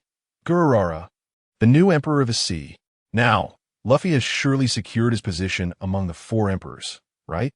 One punch. Just this one punch has already established his status as a 4 emperor. Who would dare say Luffy doesn't deserve it now? However, standing behind Whitebeard, the serious Jozu spoke up, but Big Mom was defeated by Ace, Sabo, and Luffy working together. That can only be said to be the combined strength of the 3, right? Gururara. Whitebeard chuckled lightly, looking at Luffy in his Gear 4th form on the screen, and couldn't help but laugh heartily. Even without Ace and Sabo, I reckon that Straw Hat Kid could crush Big Mom all by himself. As soon as he said this, the people on the Moby Dick couldn't help but look up at Luffy on the screen in surprise. This newcomer, who hasn't been in the game for long, has really grown to this extent, and in an instant, the name of Monkey D. Luffy had taken root and sprouted in the hearts of various pirates, and even those who dreamed of becoming pirates. Luffy had already become the idol of a generation of pirates. Luffy. Straw Hat Luffy. I'm waving the flag for Luffy. Straw Hat Luffy is simply amazing, right? Even Luffy's straw hat has become a sold-out merchandise, showing just how influential he is. New World. On a pirate ship that was about to reach Cake Island. Red-haired Shanks, gripping his griffin at his waist with one hand, looked up at Luffy on the screen, and for some reason, a smile appeared at the corner of his mouth. Luffy, that Luffy from back then, you have indeed grown up. The rest of the red-haired pirates also stared at Luffy on the giant screen, their faces filled with shock. His defeated. Big Mom was defeated just like that? This is a bit too easy, right? Why does it feel like Ace, Sabo, and Luffy just crushed Big Mom? Yes. Then Luffy's strength must be greater than ours. Hiss. Everyone couldn't help but gasp. The child they watched back in Windmill Village has actually grown to this extent. Terrifying. Simply terrifying. Some people couldn't help but compare Luffy to red-haired Shanks. Captain, how does Luffy today compare to you? Who is stronger? Red-haired Shanks grinned and didn't answer. But who is stronger is indeed hard to say. However, one thing is without question and has no controversy. Big Mom, absolutely the weakest emperor of the sea. Captain, since Luffy has already defeated Big Mom, what are we going to Cake Island for? Red-haired Shanks looked up at the giant screen. The smile at the corner of his mouth suddenly vanished, and he slowly spoke. Big Mom, I'm afraid the true enemy of the Straw Hat Pirates, ISNT her. What? Everyone couldn't help but be surprised. How is that possible? Could there be an even more powerful presence than Big Mom on Cake Island? Just as everyone was in shock, the first mate of the red-haired pirates, Ben Beckman, standing beside Shanks, lit a cigarette. The 5 elders. The 5 elders? Yes. Reminded by Ben Beckman, everyone suddenly recalled the figure of Saint Saturn that appeared on the giant screen not long ago. Jesus Burgess's pupils slightly widened. Captain, could the 5 elders gather at Cake Island? Shanks nodded slightly. At present, it seems to be this trend. Then we need to hurry up. What are we hesitating for? Upon hearing this, Jesus Burgess's voice became a bit anxious, and he quickly ran to Shanks's side. After all, Usopp is still with the Straw Hat Pirates. He is his own son. However, along with the shock of the pirate world, the ones who were truly disheartened were probably the entire Big Mom Pirates and the entire Charlotte family. Katakuri, who was already lying on the ground, closed his eyes. Upon seeing Big Mom fall, his worried heart finally calmed down, and he felt a bit relieved. Being defeated by Luffy didn't mean he was too weak, but rather that he was too strong. As for the remaining members of the Charlotte family, after being shocked and unable to accept it, they all chose to take action. There was no other choice. Even if the enemy was strong, they couldn't just sit and wait for death. Otherwise, wouldn't the Big Mom pirates be completely eliminated? Naturally, leading the charge were Katakuri and Smoothie, two of the sweet commanders. Under the watchful eyes of the pirate world, the scene on the giant screen continued to flash. The live broadcast was still playing. On the screen, Katakuri was the first to make a move. He unleashed a powerful aura of intimidation from his body. A strong wind pressure surrounded him. The other strong ones looked at the terrifying aura of intimidation radiating from Katakuri, frowning and starting to discuss. This can't be Conqueror's Haki, right? It doesn't seem like Conqueror's Haki. Intimidation? Then where does this intimidation come from? Along with the confusion and discussion of the strong ones, the scene on the giant screen continued to flash. The live broadcast is far from over. All of a sudden, Krija shouted out loud, "Wave salted pretzel." Krija rushed towards Luffy quickly. The sword in his hand emitted powerful sword energy shockwaves. In this situation, there was no need to hold back. The attack had to be the strongest move. As the attack headed towards the sun god Nika Luffy, a figure appeared. It was Zoro. Having just blocked Big Mom's attack, Roronoa Zoro, who at some point had 9 swords in his hands. 9 swords? And Zoro's title of poet is not just for show, as he quietly murmured. Demon Chi 9 sword style assure a draw, sword theatrical death. In an instant, a powerful aura emerged from Zoro, charging straight at Krija. And Zoro did not hold back at all. The attack was the strongest move.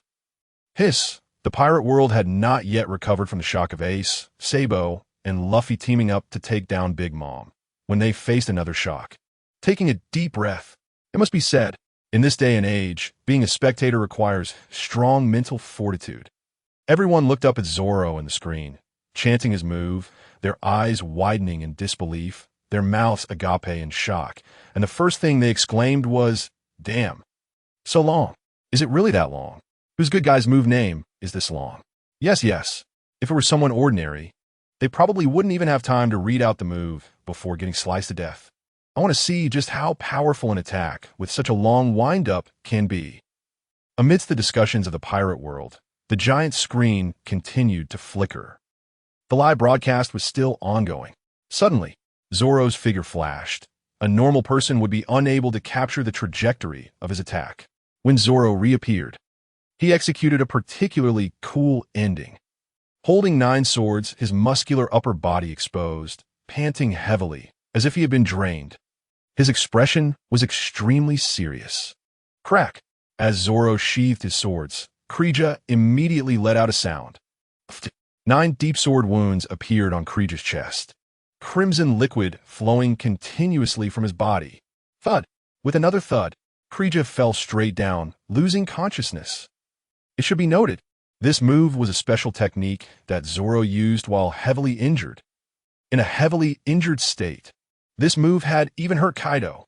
It even made Kaido question whether Zoro possessed Conqueror's Haki. To be able to take down Krija with one move is certainly not an exaggeration. Even using this move against Krija was giving him face. The pirate world was in disbelief, mouths agape in astonishment. Some even wiped their glasses. Instantly killed. Just like that, he casually killed him. Hiss, I take back what I just said. Zoro really is amazing. I suggest giving Zoro a title of Poetry King. Agreed, strongly agreed. It must be said, the longer Zoro's wind-up, the stronger his power. One can say, in the hearts of many girls, Zoro has a large fan base. Muscular physique, handsome face, powerful strength, and reliable character. A true top idol. Seeing Zoro take down Krija in one move, the cheers grew even louder. The 3 sweet commanders. Krija is indeed one of the 3 sweet commanders. A skilled fighter with a bounty of hundreds of millions. Yet he was taken down in one move by Zoro. Soon, among the crowd, some curious onlookers raised their questions. Hiss, I'm really curious now. Zoro and Mihawk, who is the world's greatest swordsman now? Why do I feel like Zoro's swordsmanship has surpassed Mihawk's? And amidst the discussions of the crowd, in a new world, within the Cross Guild organization, Mihawk looked up at Zoro on the giant screen, a cold expression on his face, yet a ripple appeared in his hawk-like gaze. Roronoa Zoro, you have indeed given me a great surprise. Mihawk's thoughts were pulled back years ago, to when he could easily defeat someone with a small cross knife in the East Blue, and now the person had grown to this extent. Mihawk, do you feel threatened? In name, the leader of the Cross Guild, Buggy, appeared before Mihawk, curiosity written all over his face. Who is stronger now, you or Zoro? Yet Mihawk remained as aloof as ever, ignoring Buggy. He walked toward the port, lost in his own thoughts.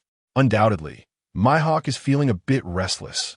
At the time, in Marineford, Mihawk sought out Zoro, wanting to spar, but missed each other due to circumstances. However, now, their battle has reached a point where it cannot be avoided.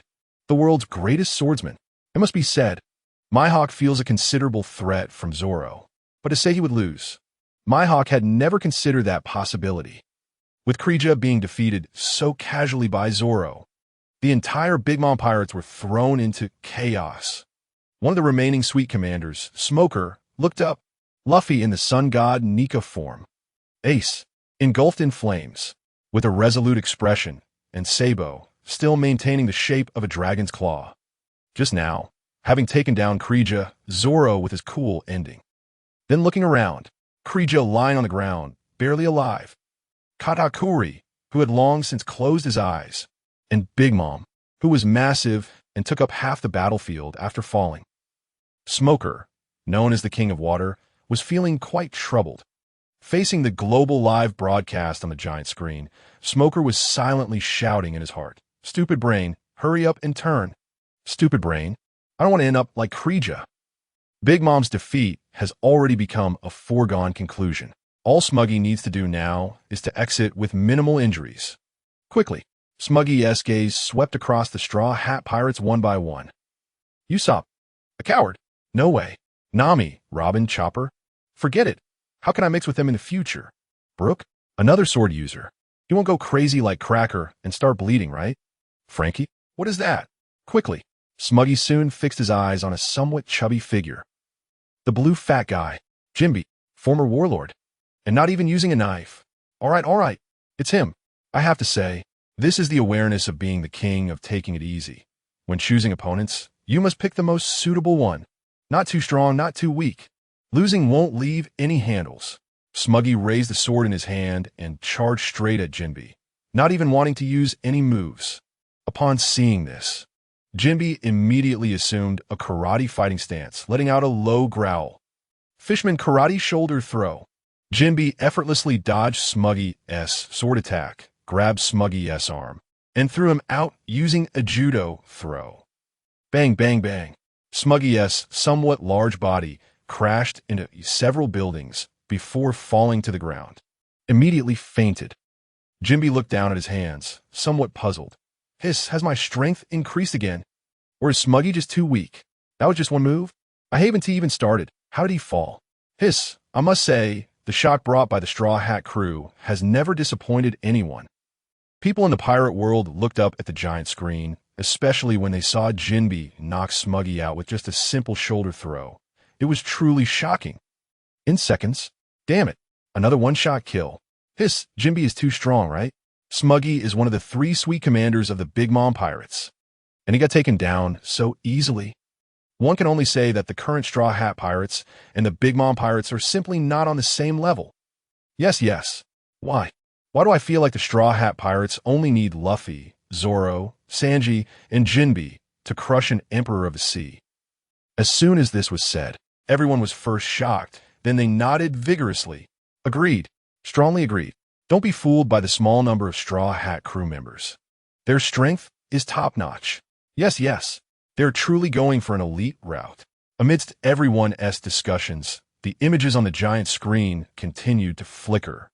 Luffy, in the form of the sun god Nika, was bouncing around on the rubberized ground after awakening, grinning widely and laughing maniacally. While laughing, the sun god Nika didn't stop for a moment. He grabbed both of Big Mom's pets, the entire whole Cake Island. One moment it was fire. The next it was thunder. It was truly unbearable, and the whole Cake Island was on the verge of destruction. Meanwhile, Bruley had already come to Sanji's side, reaching out to support him, her angelic face flushed with a rosy glow. Exceptionally cute. Puff. Sanji, smelling Bruley's fragrance and feeling the softness emanating from her arm, instantly felt a surge of desire, tightly holding Bruley's hand. Such a beautiful Miss Bruley. Sanji felt as if he were floating, almost as if he would take off. What a beautiful third eye she has. Bruley's face turned even redder, revealing a lot of shyness, completely ignoring the brutality of the battlefield around them. Puff. Suddenly, Sanji felt a warmth in his nose, and blood gushed out.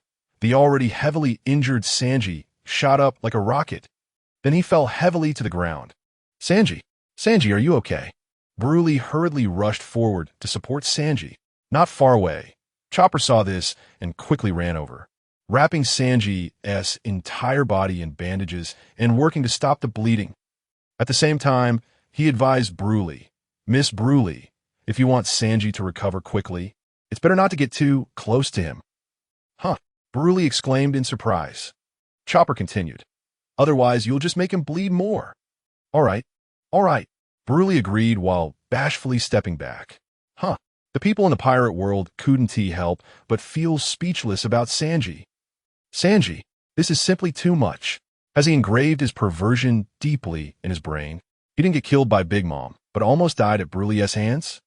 Ha. I'm dying of laughter. It's simply hilarious.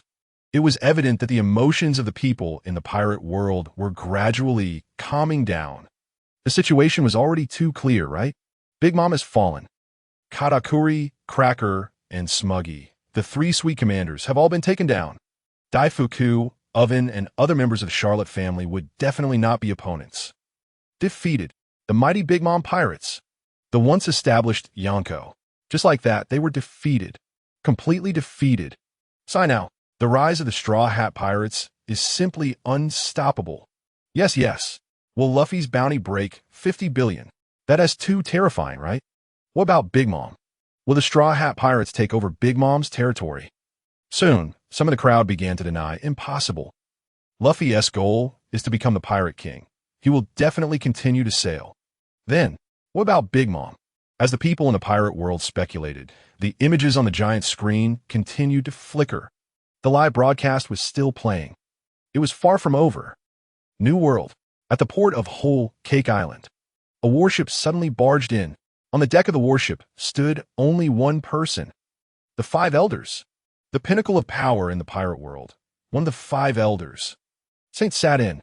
On the deck. Saint sat in spoke to the other 4-5 elders in his heart from thousands of miles away. I've arrived. I'm here. Unfortunately, the Big Mom pirates have already been defeated. What to do? You all get ready for the transmission. Suddenly, at the same time that Saint Satan was communicating with the other 5 elders, the image on the giant screen suddenly shifted, directly focusing on Saint Satan. The Grand Line, the Sabaody Archipelago, the Holy Land. Good. The other 5 elders responded eagerly. They were already prepared for the transmission, targeting the Straw Hat Pirates. Saint Satan, Saint Satan, Saint Satan. The people of the pirate world looked up at the giant screen, their expressions filled with shock. This battle, it could be said that one wave has not settled before another rises. Big Mom has fallen, but the 5 elders have come. Are the 5 elders really going to take action against the Straw Hat crew? Yes. They truly regard the Straw Hat Pirates as a serious threat. But it's just Saint Satan alone. You haven't forgotten, have you? Saint Satan has the ability to control the teleportation array, and as long as others are willing, they can instantly arrive on the battlefield. Hiss! The people of the pirate world couldn't help but gasp, staring intently at Saint Satan on the screen, beginning to discuss. Hiss! Can the Straw Hat crew, Ace and Sabo defeat the 5 elders? Defeat. You must know that the 5 elders possess immortality. They can only repel them, right? How will the Straw Hat crew respond? Yes, retreat, or confront the 5 elders directly. Amid the discussions of the people in the pirate world, various factions also looked up at Saint Satan, who suddenly appeared on the giant screen. The Grand Line, Marineford. Indeed, Saint Satan has truly come. Standing beside Garp, Sengoku couldn't help but shake his head slightly while watching Saint Satan on the screen. Can the Straw Hat crew escape from the hands of the five elders? Escape? Seeing the five elders appear, Garp remained unfazed, still munching on sunbae as if it were an ordinary matter. Why escape? What, the five elders? Just a bunch of immortal clowns. Old man, New World, on the Moby Dick. Upon seeing Saint Satan appear, Marco, Jozu, and Vista instinctively stood up, staring intently at the giant screen, and called out to Whitebeard in front of them. Old man, Ace 1TB in danger, right? Compared to Straw Hat Luffy, Marco and the others naturally care more about Ace's safety. After all, Ace is their true family. Whitebeard, holding the Tsung Yun Chia, showed no signs of worry on his face, instead laughing heartily. Gurura, Ace? The sun god Nika. This time, those old immortals are truly anxious, huh? Gurura, but they won't think they can take down the sun god Nika like this, right? Luffy is already grown up. The young Whitebeard was filled with dominance, swinging the Tsung Yun Chia forcefully forward, causing countless cracks to appear in the air. Even the calm sea became turbulent. Old immortals, and this world is about to change. Your era has already ended. Marco, Jozu, and Vista looked up at their old man's imposing figure, their worries dissipating without a trace, with their old man, Whitebeard, regaining his youthful state. After the Marineford War, they had never made a move. But only Marco and the others know.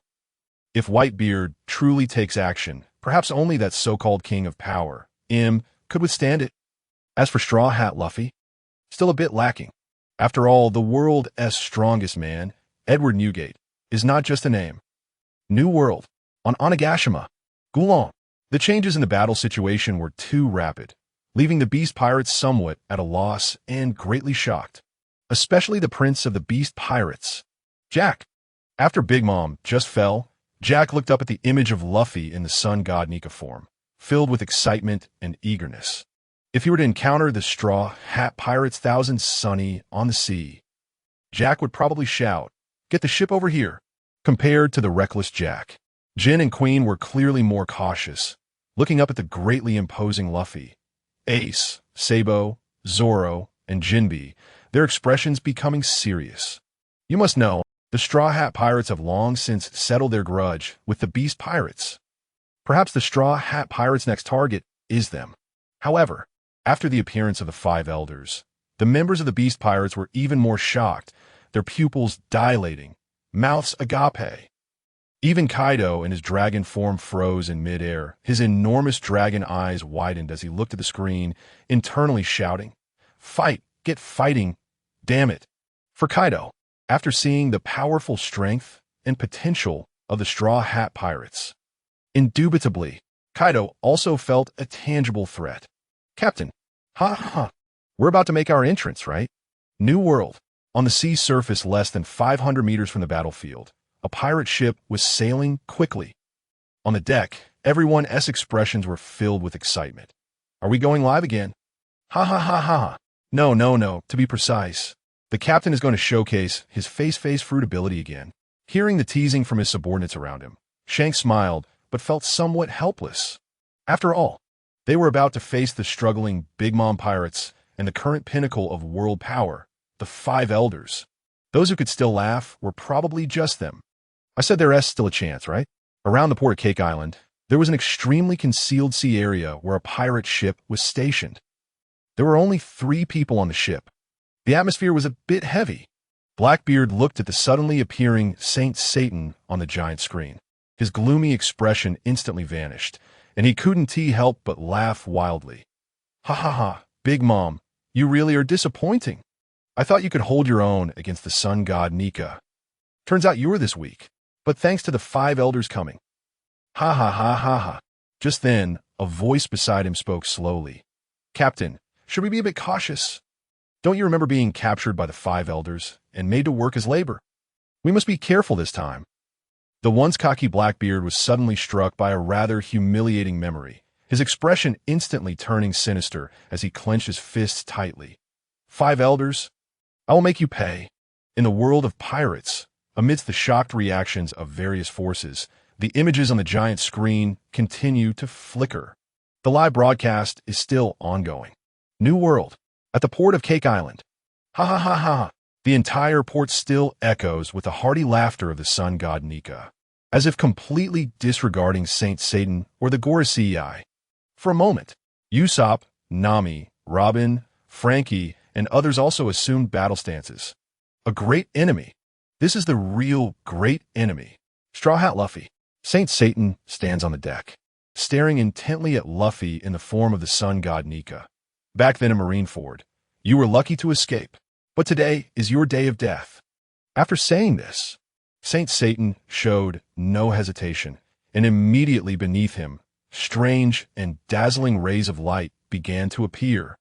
Hiss! The people in the pirate world stared at the giant screen, unable to help but gasp, pointing at the strange light under Saint Satan's feet and shouting loudly. Here it comes. The teleportation array is coming. Decisive. This time, Saint Satan is indeed decisive. Without any hesitation, he decisively summons his colleagues, truly becoming smarter, to avoid prolonging the night with dreams. Hiss! Is the great battle about to begin? Amidst the discussions of the people in the pirate world, the video on the giant screen continued to flicker. The live broadcast is still not over. In less than a minute, the teleportation array takes shape beneath Saint Satan. Suddenly, a pirate ship rushes into the port of Cake Island. The eyes of the entire pirate world gather once again on this suddenly appeared pirate ship. Who is it?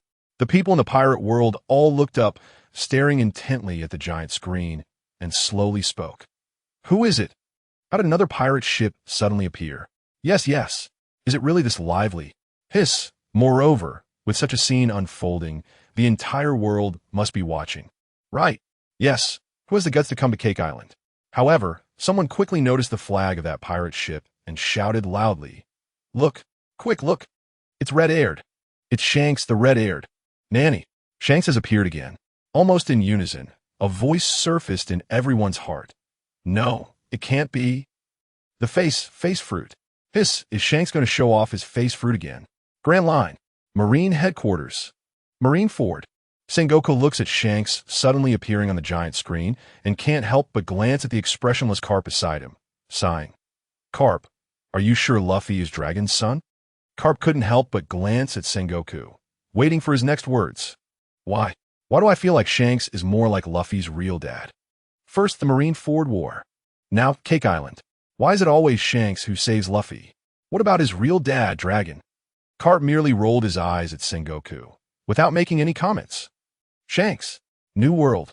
On the Moby Dick. Garara la la la. Upon seeing Shanks' figure appear, Whitebeard couldn't help but let out a hearty laugh. Shanks, you really are betting the future on Luffy. It's like being both a mother and a father. Under the watch of the people in the pirate world and various forces, the images on the giant screen continue to flicker. The live broadcast is still ongoing. New world. Outside Cake Island. S.H. Shanks. It's clear that Saint Satan also saw the suddenly appeared Shanks, and a look of shock flashed across his face. How did you get here?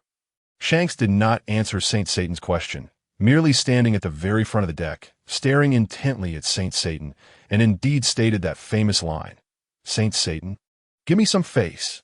After saying this, just as his words fell, a powerful Conqueror's Haki erupted from Shanks. Conqueror's Haki. Conqueror's Haki. The people in the pirate world stared intently at Shanks releasing his Conqueror's Haki on the giant screen, exclaiming, Another Conqueror's Haki! How many Conqueror's Haki have appeared in this battle alone? Isn't it said that only 1 in a million people has the potential to possess Conqueror's Haki? Luffy, Ace, Sabo, Big Mom, red-haired Shanks. In this battle, there are 5 beings with Conqueror's Haki. Why does it feel like Conqueror's Haki is as common as cabbage? However, while some were discussing the 5 instances of Conqueror's Haki in the battle, others couldn't help but begin to speculate. Face? Could it be that Shanks really has the face fruit? Another face? Does Shanks really possess the face fruit? The people in the pirate world stared eagerly at the giant screen, not daring to blink, all waiting for a result. The face fruit. Does Shanks really have the face fruit? The answer is about to be revealed. Amidst the discussions of the crowd, the images on the giant screen continue to flicker. New world. Outside Cake Island. Face. The face fruit. Saint Satan couldn't help but chuckle, shouting loudly at Shanks. Shanks, let's stop. You don't have that much face. You can't really think you have the face fruit, right? No way. Is it fake? The people in the pirate world, upon hearing Saint Satan's taunts, clearly looked a bit disappointed. Could it be that there really is no face fruit? Ha ha ha ha. Soon, someone in the crowd started speaking. You guys don't really think there's a face fruit in this world, do you? How is that possible? How could such a perverted devil fruit exist? Amidst the discussions of the people in the pirate world, the images on the giant screen continue to flicker. The live broadcast is still ongoing. The battle is also continuing. New world, outside Cake Island. Upon hearing this, Shanks couldn't help but tighten his grip on the griffin, coldly staring at Saint Satan. At the same time, the sun god Nika, Ace, Sabo, and others also assumed battle readiness, waiting for the appearance of the other four Gorosei. Come on, let's end this battle together. Saint Satan stands in the middle of the teleportation array, arms wide open, shouting loudly. Come on. But time passed second by second, minute by minute. No one appeared on the teleportation array. It was still the lonely Satan Saint by himself. This time, it was Satan Saint's turn to be dumbfounded, completely stunned as he stood in the magnificent and marvelous magic array, looking like a clown. Not far away. Where are the people? Where are the five elders? Ace and Sabo, filled with astonishment, looked at Satan Saint's self-performance and couldn't help but mutter in confusion. Why haven't they appeared yet? Could it be that the magic array has malfunctioned? Soon everyone's eyes were focused on Shanks. Mouths agape, Nanny? No way. The face fruit? Does Shanks really possess the face fruit? The people of the pirate world looked up at the giant screen, sharing the same speculation as Sabo, Ace. And others? No way. Is it possible? What about the other five elders? His then, as the image on the giant screen began to focus on the face of red-haired Shanks. Even those who had just questioned him couldn't help but ask themselves, could it be that he really has the face fruit? It seemed like the only explanation. Otherwise, why wouldn't the other five elders appear? Yeah, why not? It can't really be the face fruit, right? Amidst the astonishment of the pirate world, the images on the giant screen continued to flicker. New world, outside Cake Island, on the deck of a warship, Satan Saint was shouting in his heart. People, where the hell are you? Answer me quickly, clearly. At this moment, even Satan Saint, one of the five elders, was somewhat distracted. You have to know he was facing the sun god Nika, red-haired Shanks, and other top-tier powerhouses in this world. He was all alone. Wasn't that just asking for a beating? Aren't you setting him up for failure? Where are the people? Speak up. Under Satan Saint's desperate shouts, one of the other five elders finally responded to his cry. And it was just one sentence, a mere 4 words. Take care of yourself. Just those 4 words left Satan Saint dumbfounded, and the magnificent magic array vanished without a trace, as if it had never appeared. Just those 4 words. If he actually heard them, Satan Saint would really think he was hallucinating. Just those 4 words basically pronounced Satan Saint's death sentence.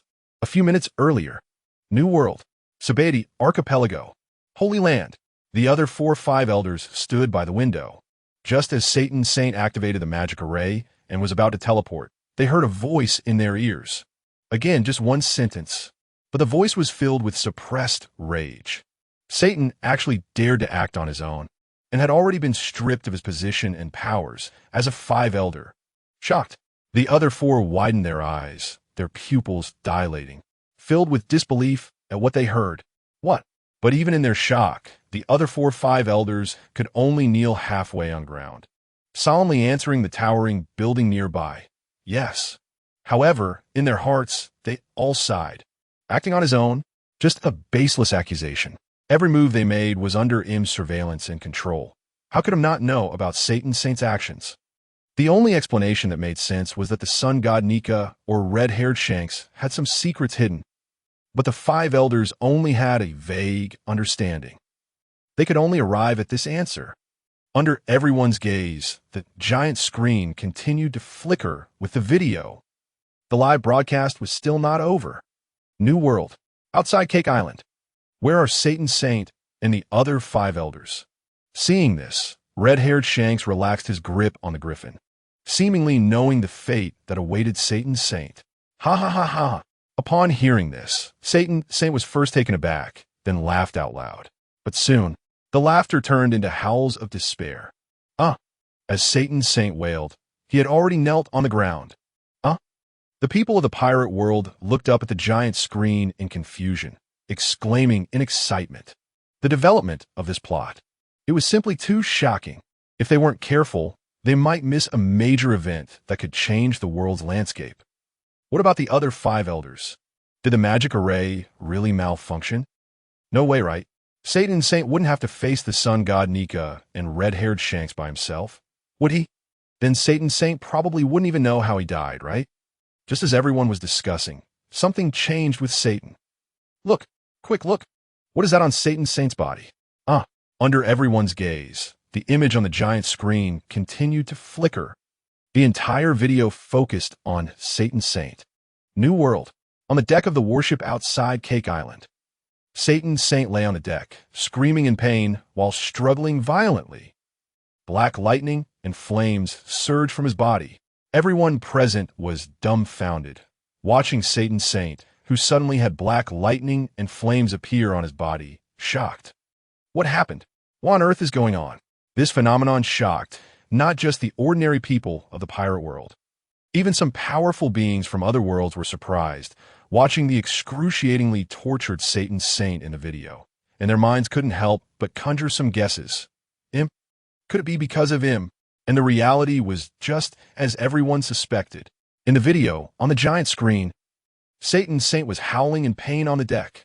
His already aged body became even older, covered in wrinkles. Soon, he looked unrecognizably old. Why?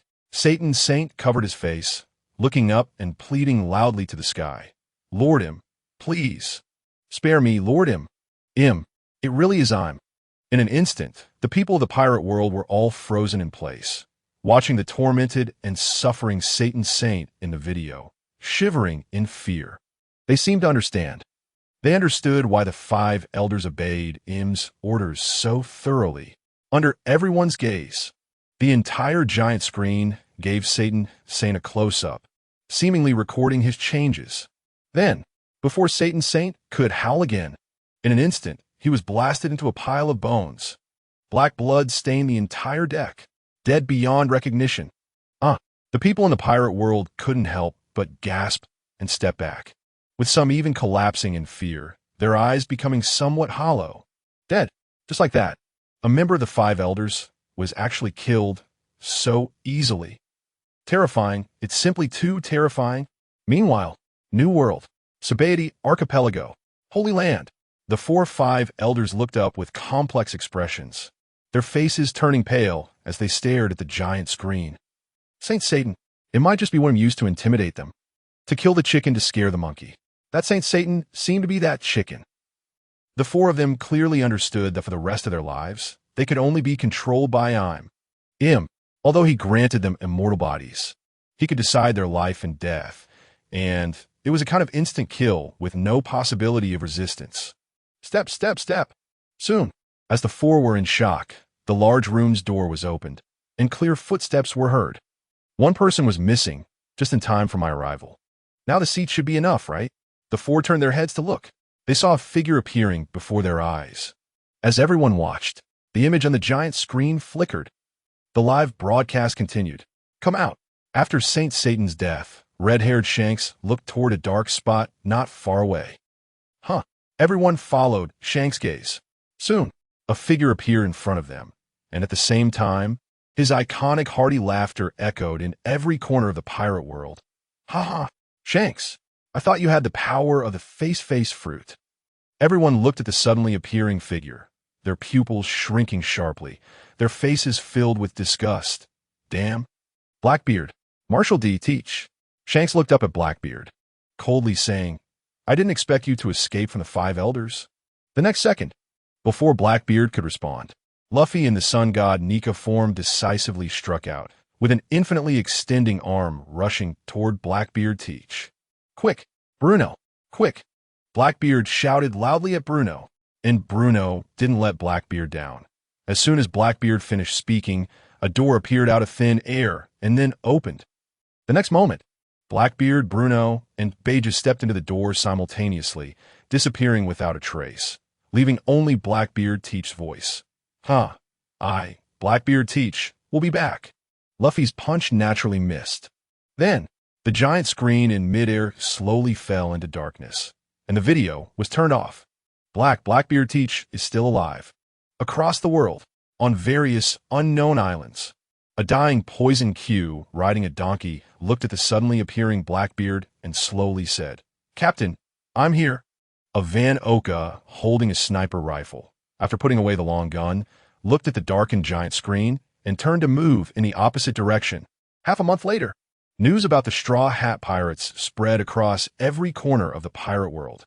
Nanny. The people in the pirate world stared down at the newspapers in their hands, their mouths agape. Nanny. Straw Hat Luffy actually didn't occupy Big Mom's territory. I knew it. Luffy doesn't care about these territories at all. Then, someone pointed at the bounties in their hands, swallowing hard. Straw Hat Luffy, bounty 4. 5 billion berries. For 5 billion. To know, Whitebeard, as the world's strongest, had a bounty of only 5 billion berries. Shanks had merely 4 billion berries. It can be said that this time, Luffy has truly entered the ranks of the Sea Emperors in the New World. At the same time, the Navy also updated the bounties of the other members of the Straw Hat Pirates. Roronoa Zoro. Bounty 2. 111 billion berries. Regarding Zoro's bounty, the people in the pirate world were convinced. After all, he withstood Big Mom's attack and killed Krija in one move. Zoro's true bounty is certainly more than 111 billion berries. Vinsmoke Sanji. 32 billion berries. It must be said that this bounty for Sanji is also convincing. Although it is not as glamorous as Zoro's achievements, Sanji indeed withstood several of Big Mom's attacks. Moreover, as a member of the Vinsmoke family in Germa 66, it also played a role in his bounty. However, once the bounty was released, it immediately drew the ridicule of one person. New World, on the Thousand Sunny, in a central sea area between Big Mom pirates and Kaido pirates. Under the scorching sun, on the Thousand Sunny, everyone's attire was quite cool, but Sanji did not serve everyone individually. It seems that after getting Broly, Sanji has become more mature. Nami and Robin sat on sun loungers, wearing swimsuits, their proud figures showcased perfectly, a sight to behold. Ha ha ha ha, perverted cook. Did you see? Your bounty is still lower than mine. Sanji tightly gripped the bounty in his hand, his face full of frustration. But there was no change. After all, facts speak louder than words. Sanji's bounty is indeed lower than Zoro's. Green Algae Head, just you wait. Next time, just you wait. My bounty will definitely be higher than yours. At the same time, Luffy sat cross-legged at the bow of the ship, looking up at his bounty.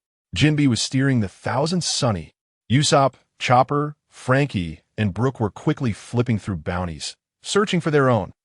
They all shouted loudly, increased, got raised. I clearly didn't do anything. Why did my bounty increase to? The Blue Fat Man. Jinbe, bounty 2 billion berries. In the Straw Hat Crew's battle against Big Mom pirates, Jinbe also showcased his abilities greatly. With a shoulder throw, he took down Smoker. A bounty of 2 billion is indeed not much. Thus, the Straw Hat Pirates officially entered the era of the 4 great powers with 3 major powers. Nico Robin, bounty 1, 53 billion berries. The bounty on Robin has always been high. Ultimately, Robin has been a thorn in the side of the world government due to her unique identity as an archaeologist and her abilities related to the flower fruit. Although she did not take action in this battle, the world government is extremely wary of the secrets she holds, such as the historical texts.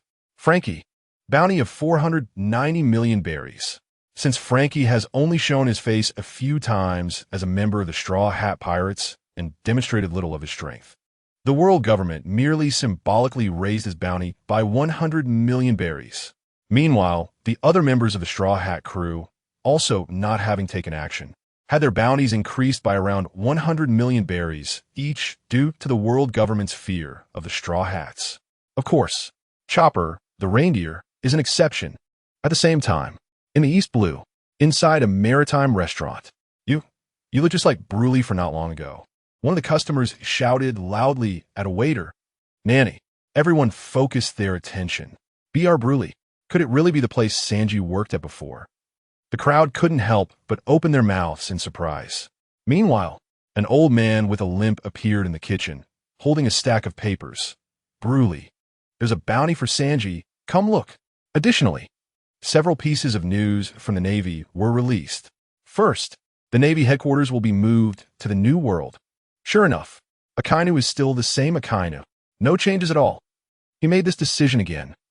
Second, after recruiting soldiers worldwide, the Navy finally confirmed the new admiral candidates. Fujitora Isho, Green Bull Aramaki. This news shocked everyone in the pirate world. After Akainu was promoted to Fleet Admiral and Akiji left the Navy headquarters, only Kizaru remained in the 3 admiral positions. Everyone had been waiting for the Navy headquarters to confirm the admiral candidates. But shockingly, the new admiral was not promoted from the vice admirals, but was parachuted in. The people of the pirate world couldn't help but start discussing. Fujitora, Green Bull, who are they? And the giant screen in the air seemed to have heard the discussions of the pirate world. The long silent giant screen lit up again. Look, hurry up and look. The giant screen is on. Brothers, come quick. There's new information.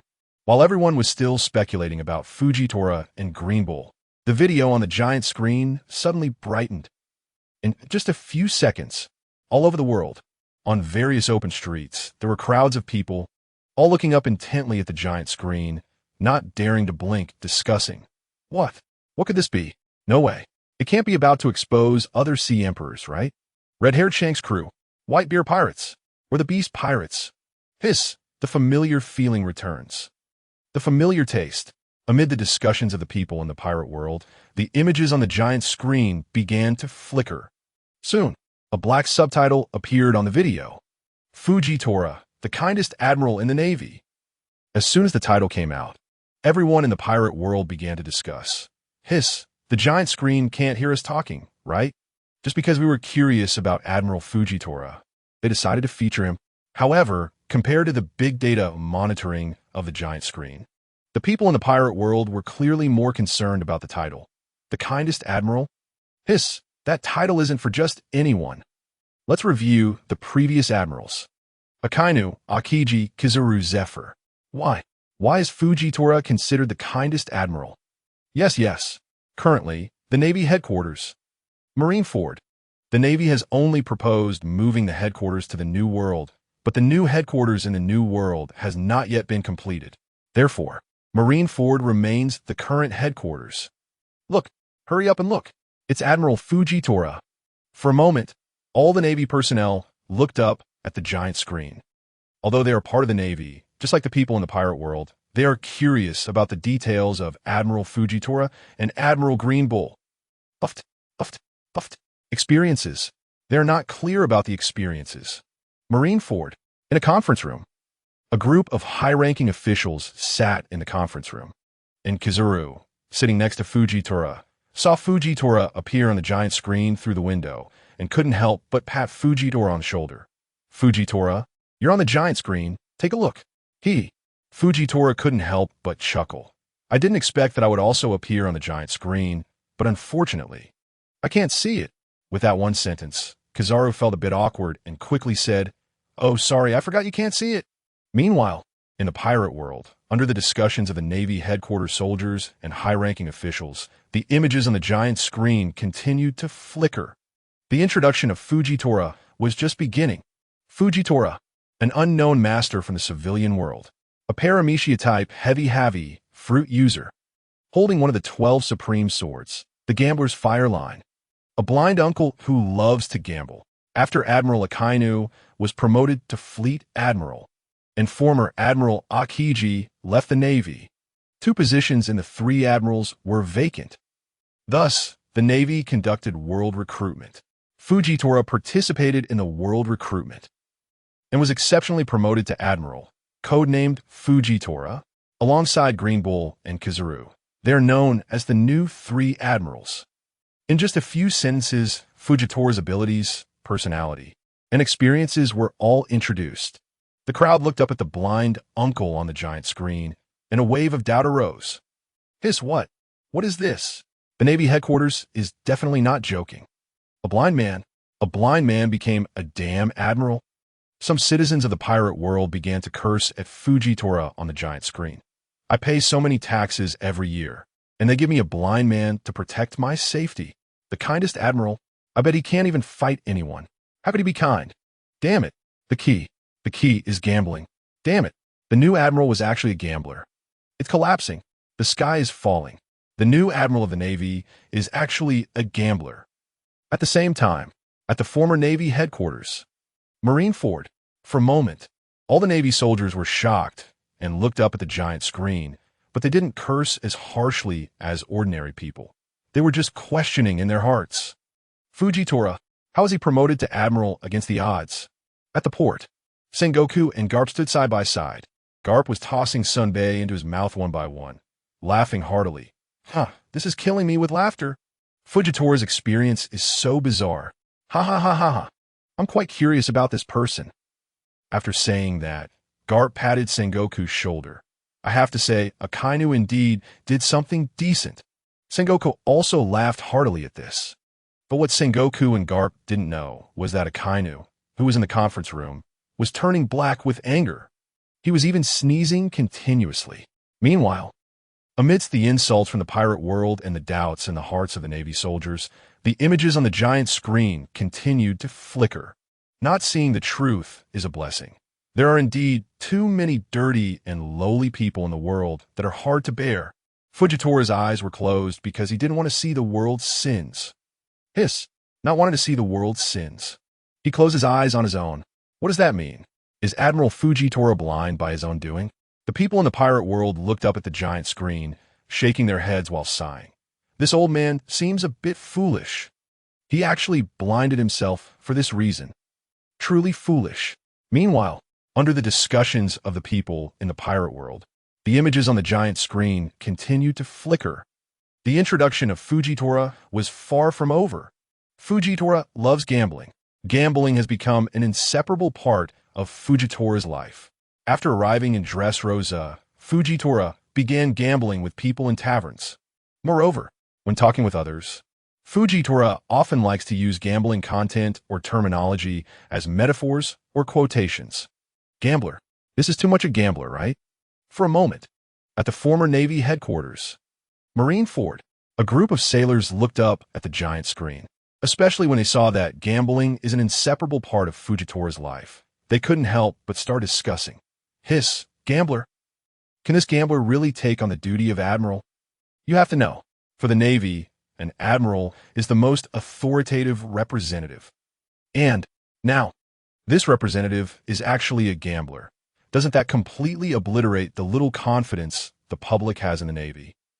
And the reality is just as the Navy's soldiers expected. When the people in the pirate world saw the introduction of Fujitora on the giant screen, their faces were filled with expressions of dead silence, and they were probably all shouting in their hearts.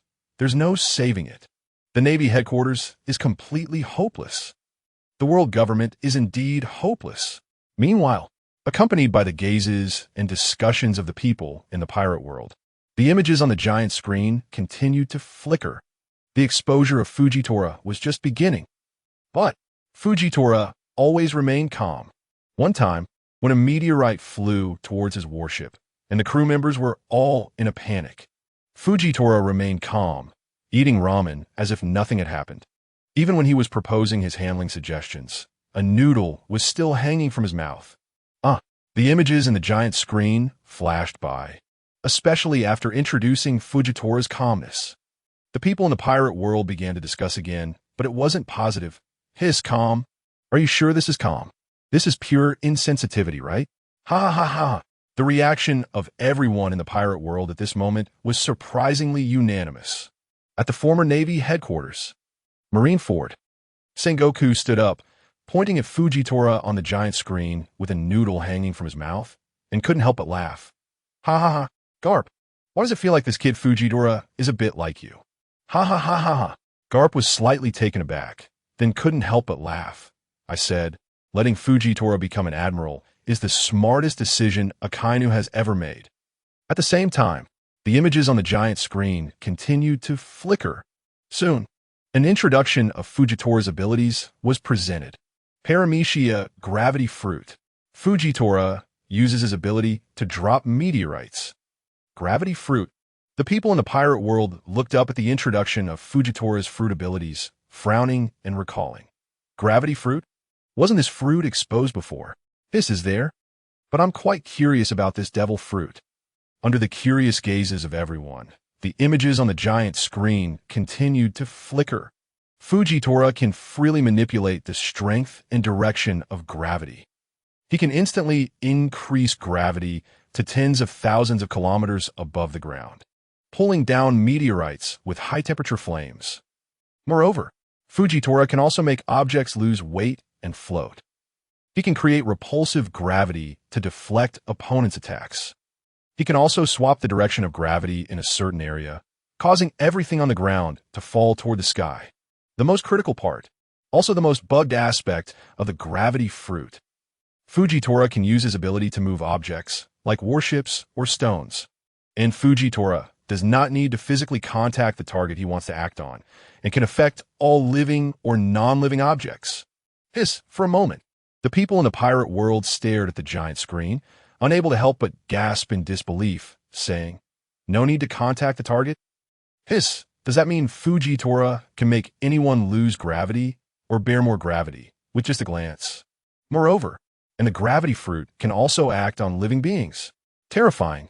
Then this gravity fruit's ability is indeed a bit terrifying, right? As the crowd in the pirate world gasped in amazement, the giant screen continued to flicker with images. The introduction of Fujitora was still ongoing.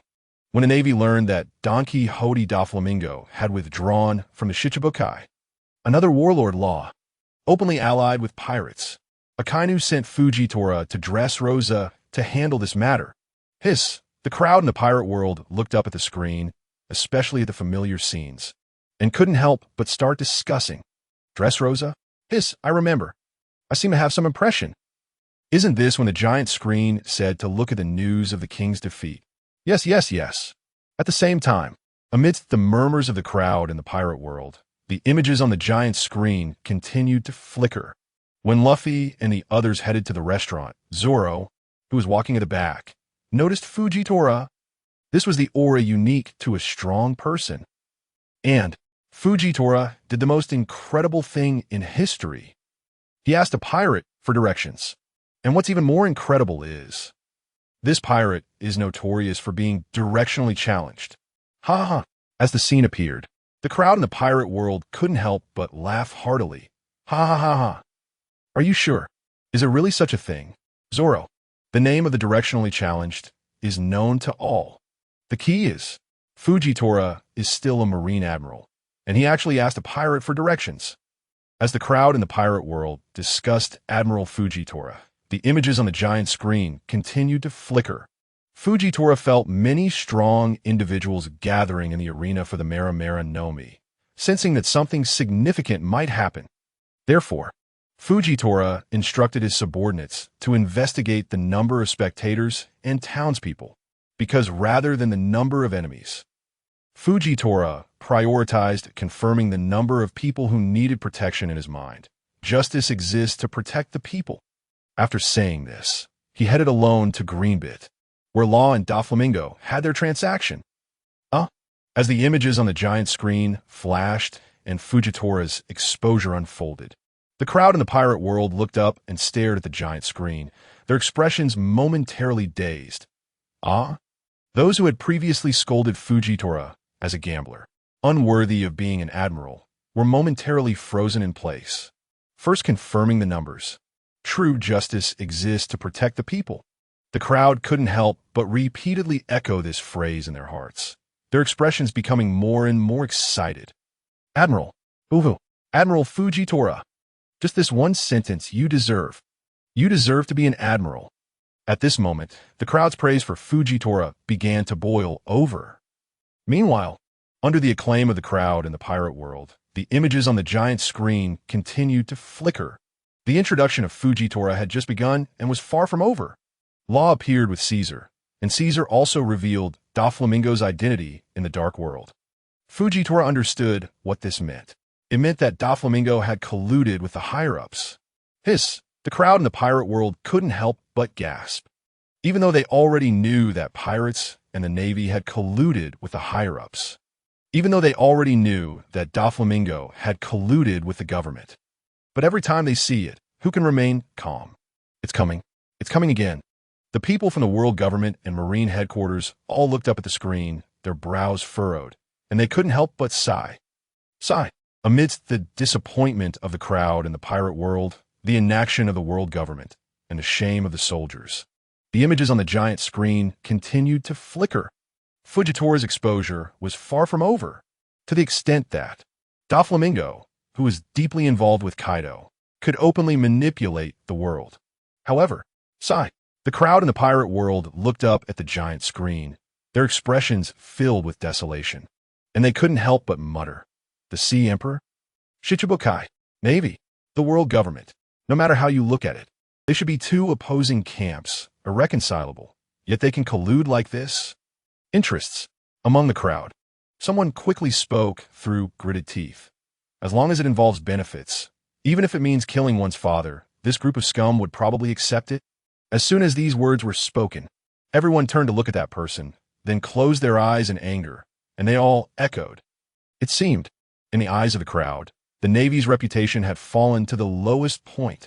Former Marine headquarters, Marine Ford, in a conference room. The Marine high-ranking officials, including the fleet admiral, admirals, and vice admirals, sat in a row. Their reactions were divided into three camps. Bastards. Just a bunch of bastards. Some high-ranking officials angrily cursed at the giant screen. Some of the high-ranking officials had calm expressions. Some were indifferent, but others were already accustomed to this situation, including the protagonist of this exposure, Fujitora. Fujitora had long been used to such dirty matters. He felt helpless inside, but couldn't change anything, which is why he had blinded himself. Some other high-ranking officials wore cruel smiles. They might be the instigators involved. Under the different reactions of various forces, the images on the giant screen continued to flicker, as long as the Shichibukai are recognized pirates by the world government. Even Fujitora cannot take direct action. Fujitora knows the dangers of the Shichibukai system. Fujitora is clear about the disasters that Crocodile brought to Alabasta. And Zephyr served the world government his whole life, only to have the pirates who attack them become Shichibukai. But when the world government and Marine headquarters truly need the Shichibukai's help, they would all slack off like during the Marine-Ford War. Yes. Just a few short words made the crowd in the pirate world resonate even more with Fujitora, causing them to clap and cheer. Good to abolish it. Indeed. I don't know who thought of the Shichibukai back then. Isn't that equivalent to giving pirates a structure? Truly a bunch of bastards. Now it has turned out well. A bunch of bastards have started to place bounties on them. Look at the members of the Cross Guild. Dracula Mihawk, former Shichibukai. Crocodile, former Shichibukai. And Buggy the Clown seems to have also been a Shichibukai. It's truly just shooting oneself in the foot. They deserve it. At the same time, in the pirate world, as everyone discusses, the images on the giant screen continue to flicker. The introduction of Fujitora is still not over. Fujitora is talking with Doflamingo in the royal palace. He clearly tells Doflamingo that he, Fujitora, is not there to help Doflamingo, but to prevent possible conflicts. Protecting the people is Fujitora's goal. And, in the beginning, Fujitora became an admiral just to abolish the Shichibukai system, even though the Shichibukai system has now been abolished. Doflamingo, enraged by these words, takes action, but Fujitora has no intention of fighting him. Woo!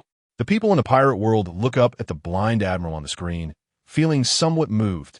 In the upper echelons, colluding with pirates. In the upper echelons that don't care about their lives at all. When the celestial dragons don't even regard them as human. Fujitora has appeared. Fujitora, who puts the lives of the people as the utmost priority, has appeared.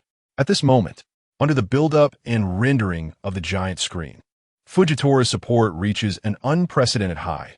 Almost everyone is raising their fists and cheering. Some even start shouting, "Admiral Fujitora!" Fujitora is more suitable to be the fleet admiral than Akainu. Accompanied by the people's praise for Admiral Fujitora, the images in the giant screen continue to flicker. The introduction of Admiral Fujitora is still ongoing. When Sabo blocks Fujitora's path, Doflamingo is entangled with the high-ranking officials of the world government. The so-called bastion of justice has actually long been rotten to the core. Sigh. The people in the pirate world look up at the screen and can't help but sigh. Rotten to the core? The bastion of justice. Hee hee. This description is really too fitting, isn't it? Accompanied by the sighs of the people in the pirate world, the images on the giant screen continue to flicker. When Fujitora, seeing the once peaceful Dressrosa now in ruins, thinking of the tragic scenes seen along the way, Fujitora takes out the dice.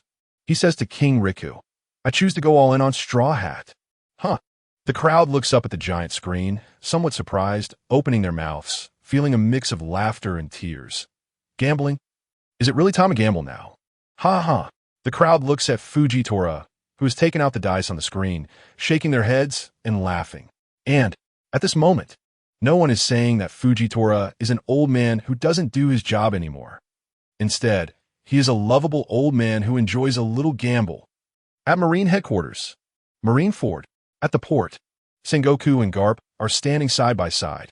Garp looks at Fujitora, who suddenly takes out the dice in the giant screen, first stunned for a moment, then bursts into laughter.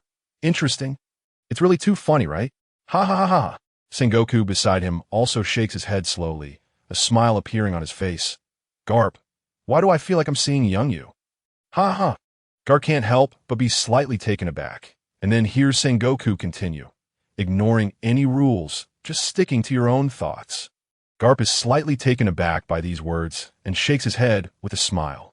It's the first time he's heard Sengoku praise himself like this. And Garp feels a bit shy. At Marineford, in a large conference room, everyone's gaze moves back and forth between the dice in the air and Fujitora. Looking at Fujitora, who has his eyes tightly closed and one hand gripping his large sword, they can't help but feel a mix of laughter and tears. What a peculiar admiral. Meanwhile, accompanied by the discussions of the people in the pirate world, the images on the giant screen continue to flicker. The introduction of Fujitora is still ongoing. Sure enough, in the end, the imperious Doflamingo is defeated by Luffy. Fujitora leads all the navy to kneel before King Riku to apologize to King Riku. In an instant, the people in the pirate world are stunned, looking up in horror at Fujitora kneeling before King Riku on the giant screen, their expressions clearly astonished. Kneeling?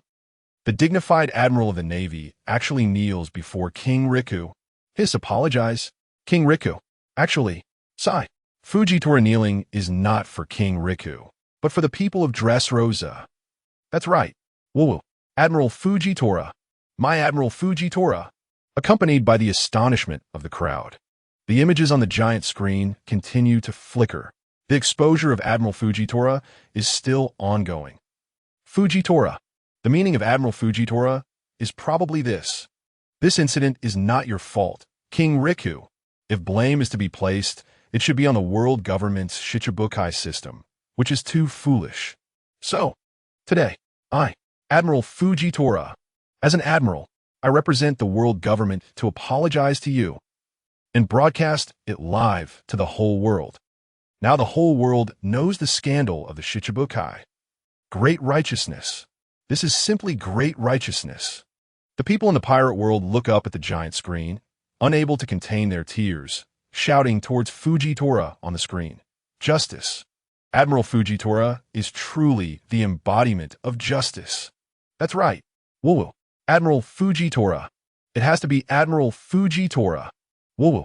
This kneeling is simply kneeling in our hearts. Fujitora, Admiral Fujitora, at Marine Headquarters. Marineford.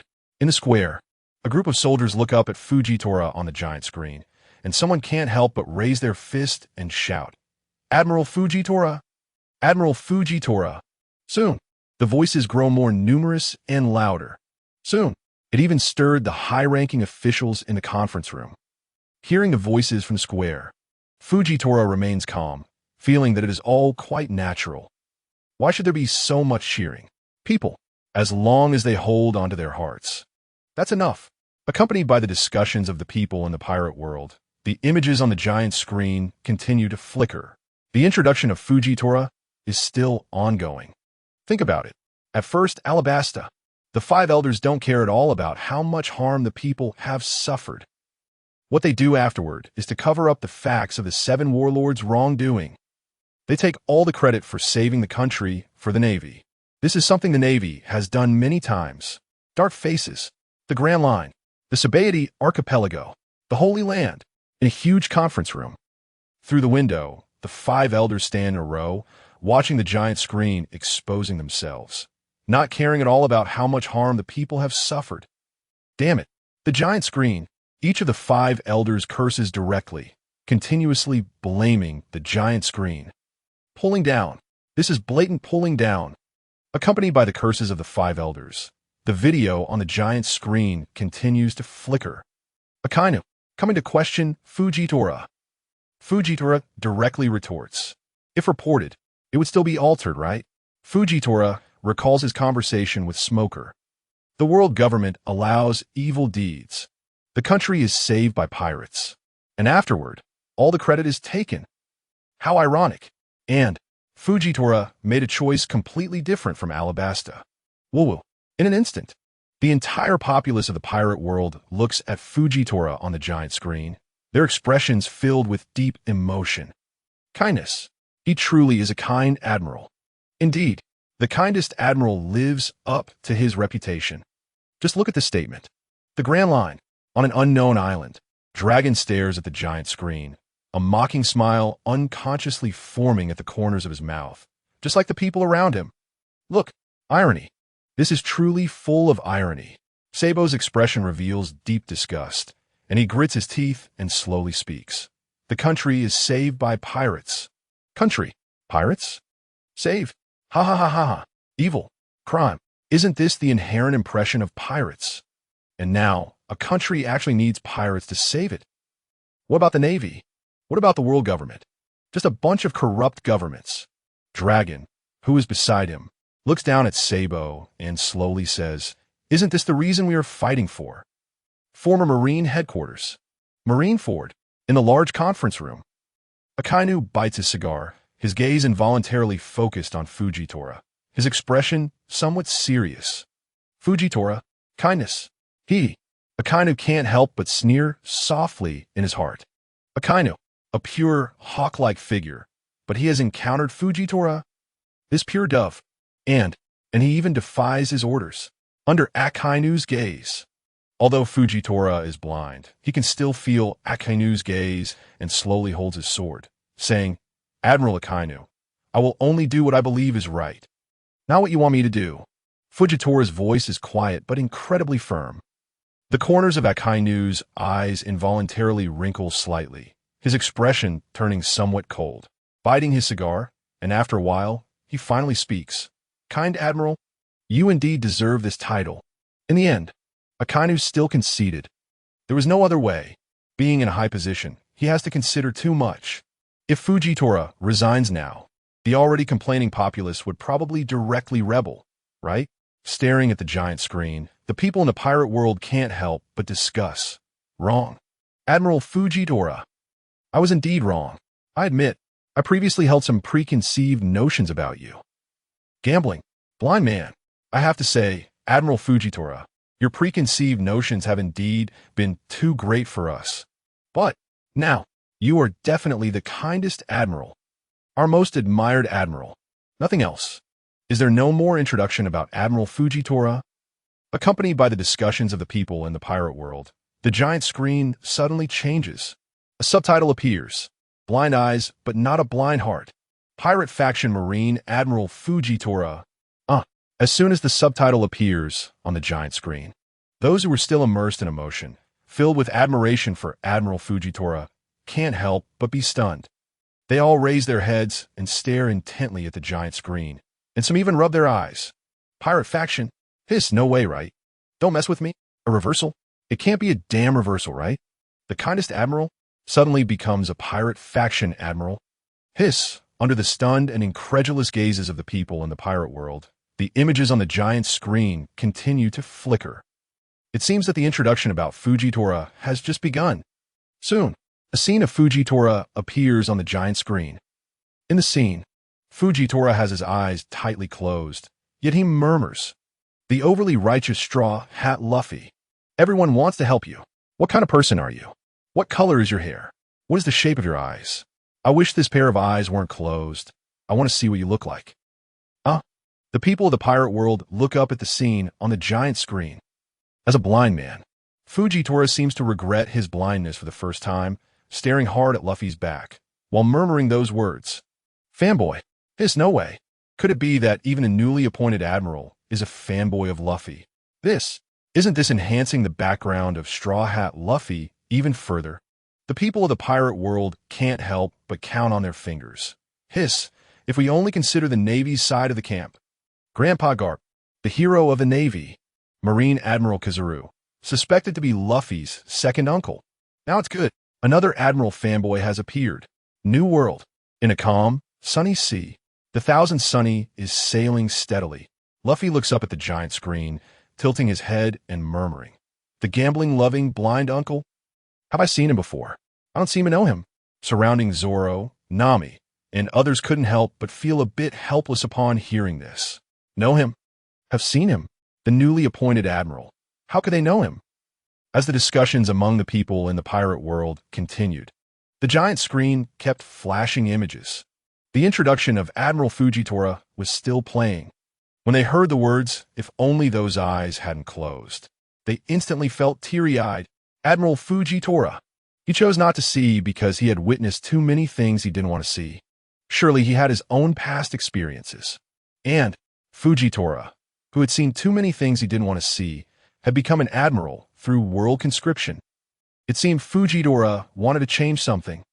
The people in the pirate world looked up at the giant screen, feeling a sense of empathy, murmuring, "Yes, yes." Admiral Fujitora.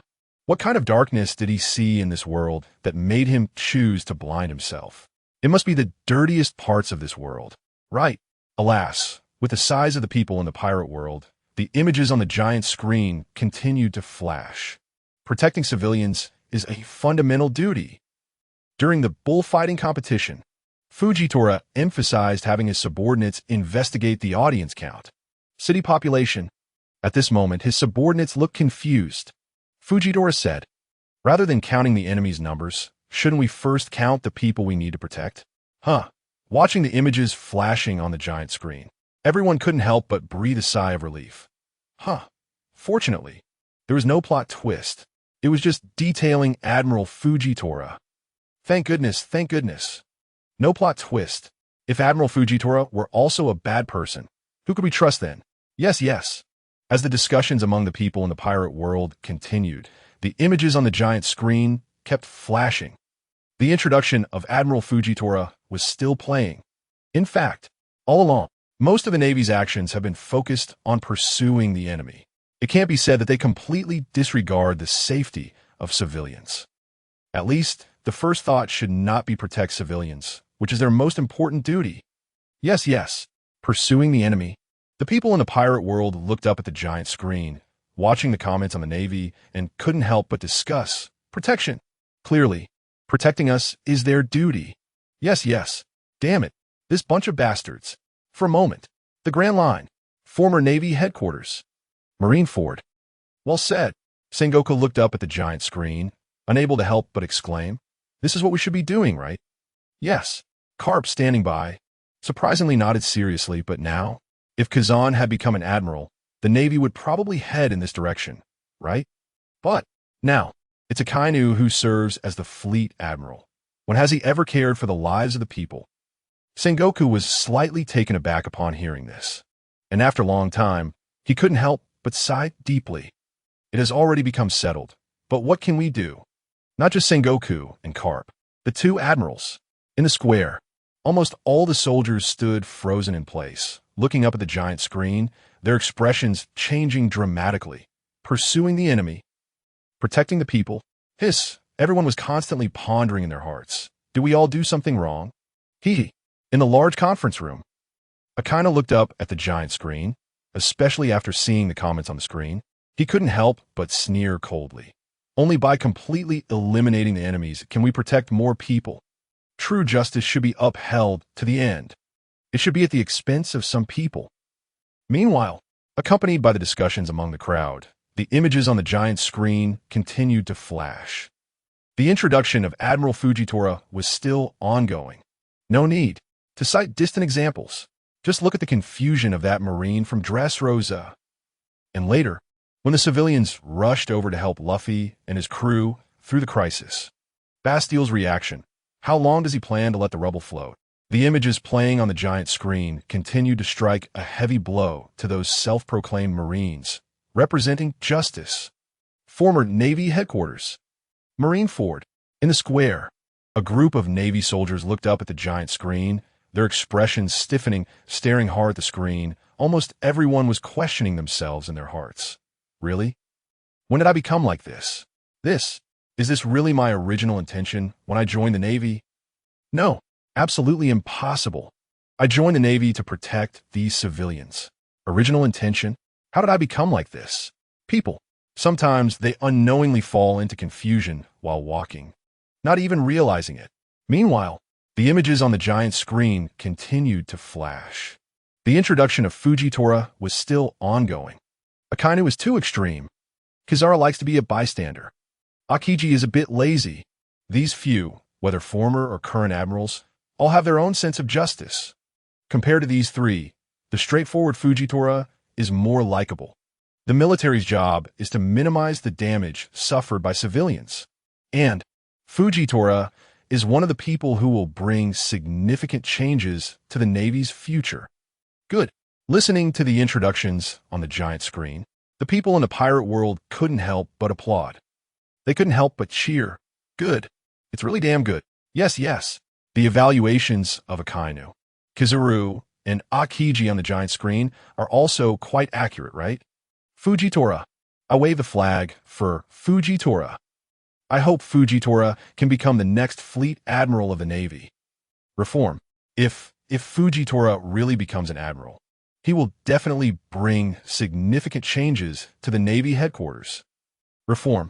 Former Navy headquarters. Marineford. Zhanghua raised his head to stare at the giant screen, especially as he saw the figures of Akainu, Kizaru, Akiji, and others flash by one. His expression couldn't help but become somewhat desolate. Sigh. Reform. Is it really just relying on Fujitora alone? How could that be possible? Reform. A group of governments that are rotten to the core. The Grand Line.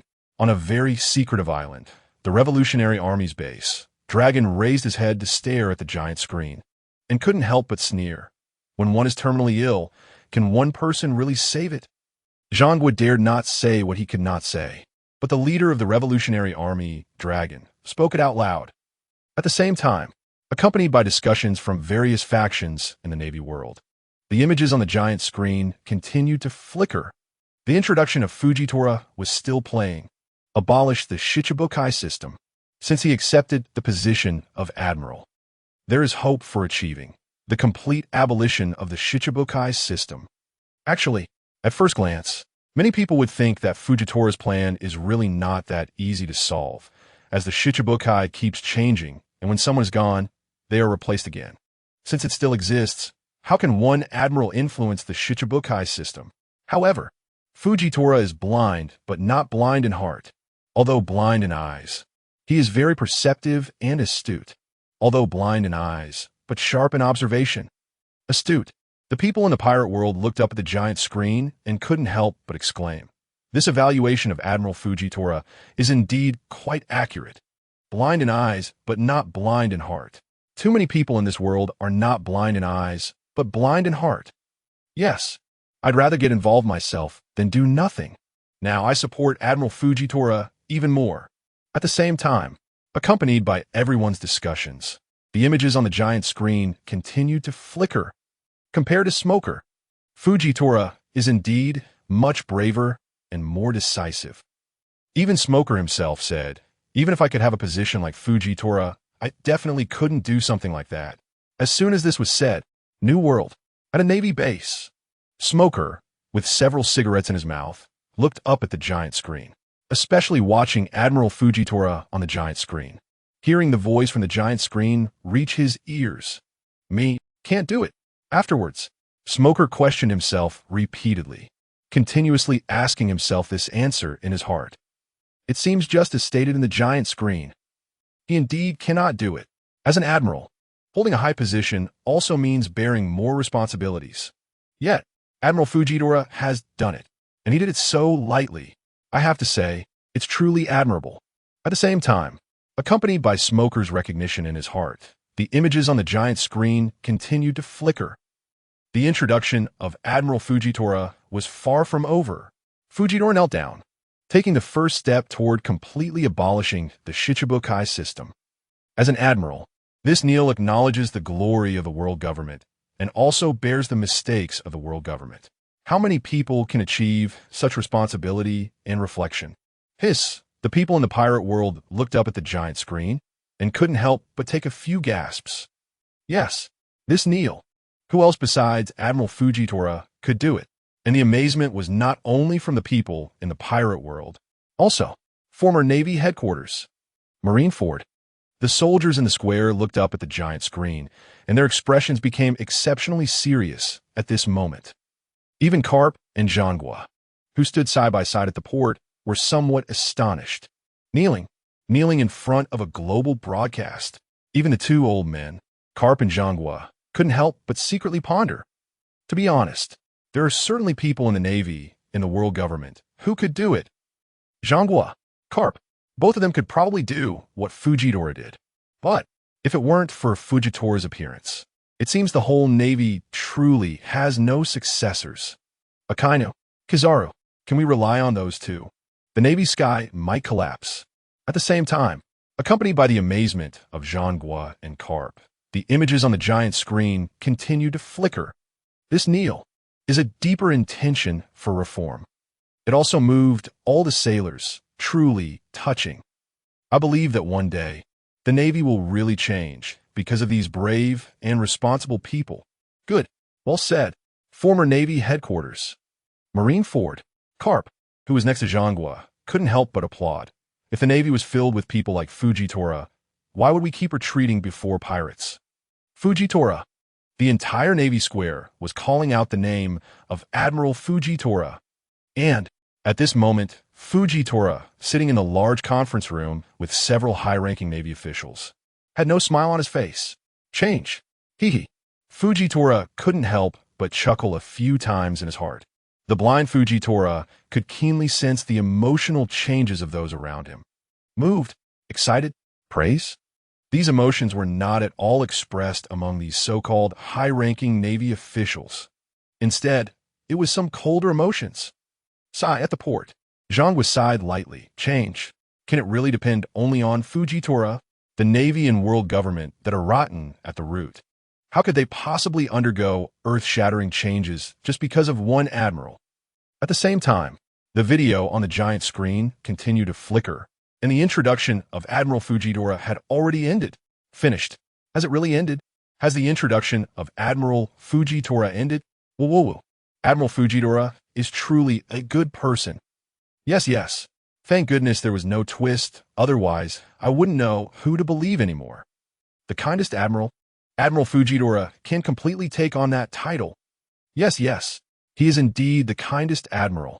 Accompanied by everyone's exclamations, the images on the giant screen continued to flicker. Soon, a black subtitle appeared. Subtitle, Coward or Strong. Green Bull's positioning is very confusing. The people in the pirate world looked up at the giant screen and couldn't help but murmur. Coward? Is he still a strong contender?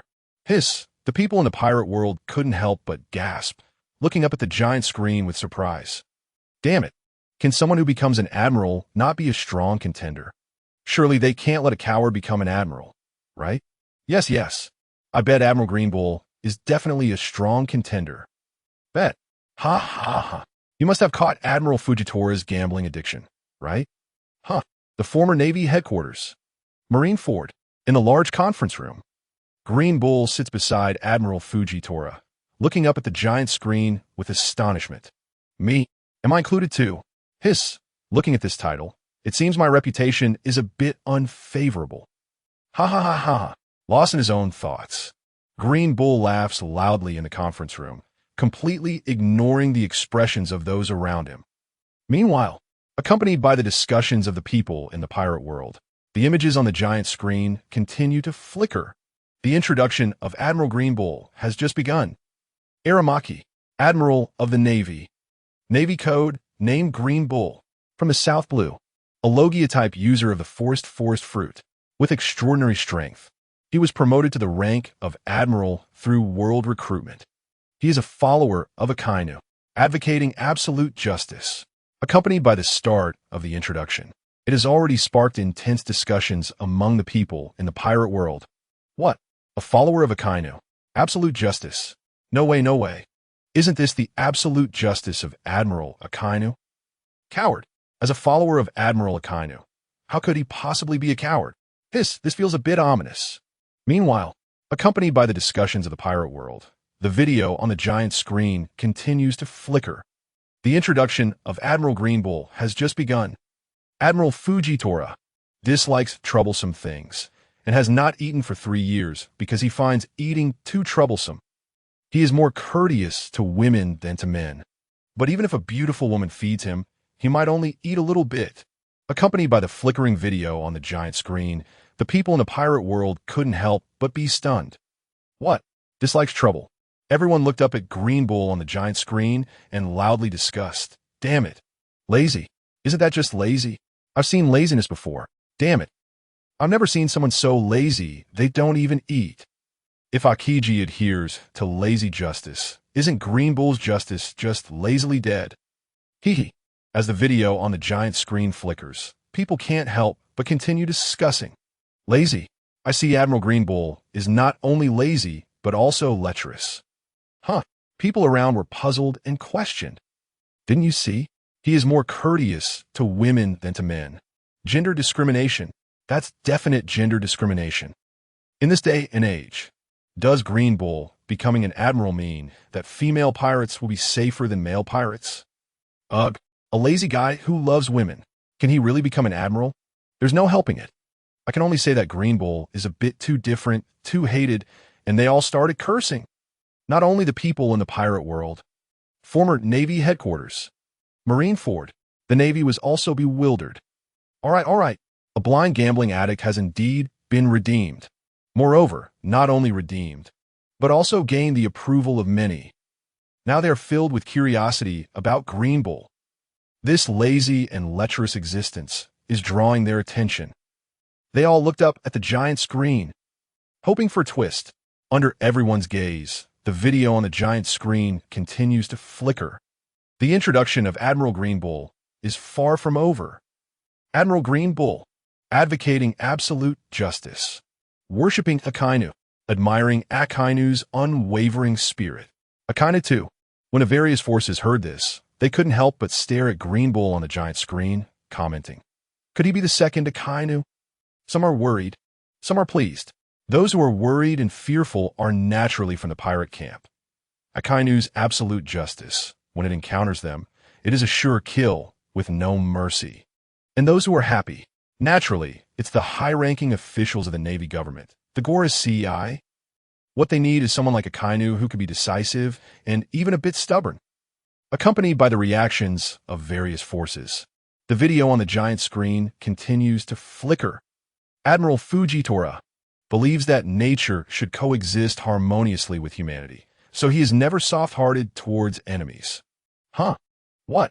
Everyone couldn't help but look up intently at the giant screen, some even scratching their heads, their eyes filled with confusion. Just looking at the first sentence. Humans and nature coexist harmoniously. I quite agree with that. Never being soft-hearted towards enemies. What logic is there between these two statements? Could it be? Is it because enemies don't care for the environment? Hiss upon hearing this. Everyone couldn't help but take a deep breath. Hiss, this statement has some reason to it. Think about it. Think about it. No matter who it is, no matter what kind of battle, isn't the environment the one that suffers the most? The cracked, Earth. The fallen trees. Hiss. Everyone couldn't help but look at the person who said this and secretly curse it. Damn it, Stinky. Could it be that you're actually a genius? Accompanied by the discussions of the crowd. The video on the giant screen continues to flicker, and the introduction about Fujitora is far from over. But sometimes, Admiral Green Bull also acts on his own, disregarding Akainu's orders. He strongly supports the world government and the Celestial Dragons, believing that people from countries like Wano, which are not part of the world government, do not deserve human rights. What? As soon as this statement was made, it immediately caused a huge uproar, and everyone looked up intently at Admiral Green Bull on the giant screen, especially the people from non-member countries. Human rights? No human rights. We have no human rights. Green Bull, does he deserve to be an admiral? And the reaction is not only from the people of non-member countries. There are also a group of people, even those with human rights, when they saw Admiral Green Bull supporting the Celestial Dragons, erupted in anger. Beast, bastard, darkness. There must be darkness behind this. The crowd was loudly cursing at Green Bull on the giant screen. You must know, as each video played on the giant screen, the Celestial Dragons had already provoked public outrage. This is true for everyone. In an instant, across the pirate world, people shouted angrily at the giant screen, expressing their minuscule protests. Meanwhile, accompanied by the protests of the people in the pirate world, the images on the giant screen continued to flicker. The exposure of Admiral Green Bull was still ongoing. In Green Bull's view, humans survive by standing on lower species, and non-member countries are equivalent to inferior. Stepping on non-member countries. Only then can people live with peace of mind. Discrimination is equivalent to security. Shocking words. Even more shocking. The people of the pirate world looked up at Green Bull. Their eyes seemed to be spitting fire. Beast. Bastard. What a bastard. Why does such a bastard hold the position of admiral? Bastard. Former Marine headquarters. Marine Ford. Bastard. At the port. Sengoku and Garp stood side by side, with Garp loudly cursing at Green Bull on the giant screen. If it weren't for Sengoku holding Garp back, Garp would probably have rushed into the conference room to beat Green Bull up. Bastard. This is simply the speech of a bastard. And Sengoku, who had stepped down from the position of Fleet Admiral, was also turning red with anger. Green Bull, how can someone like this become an admiral? Akainu, how was this background check done?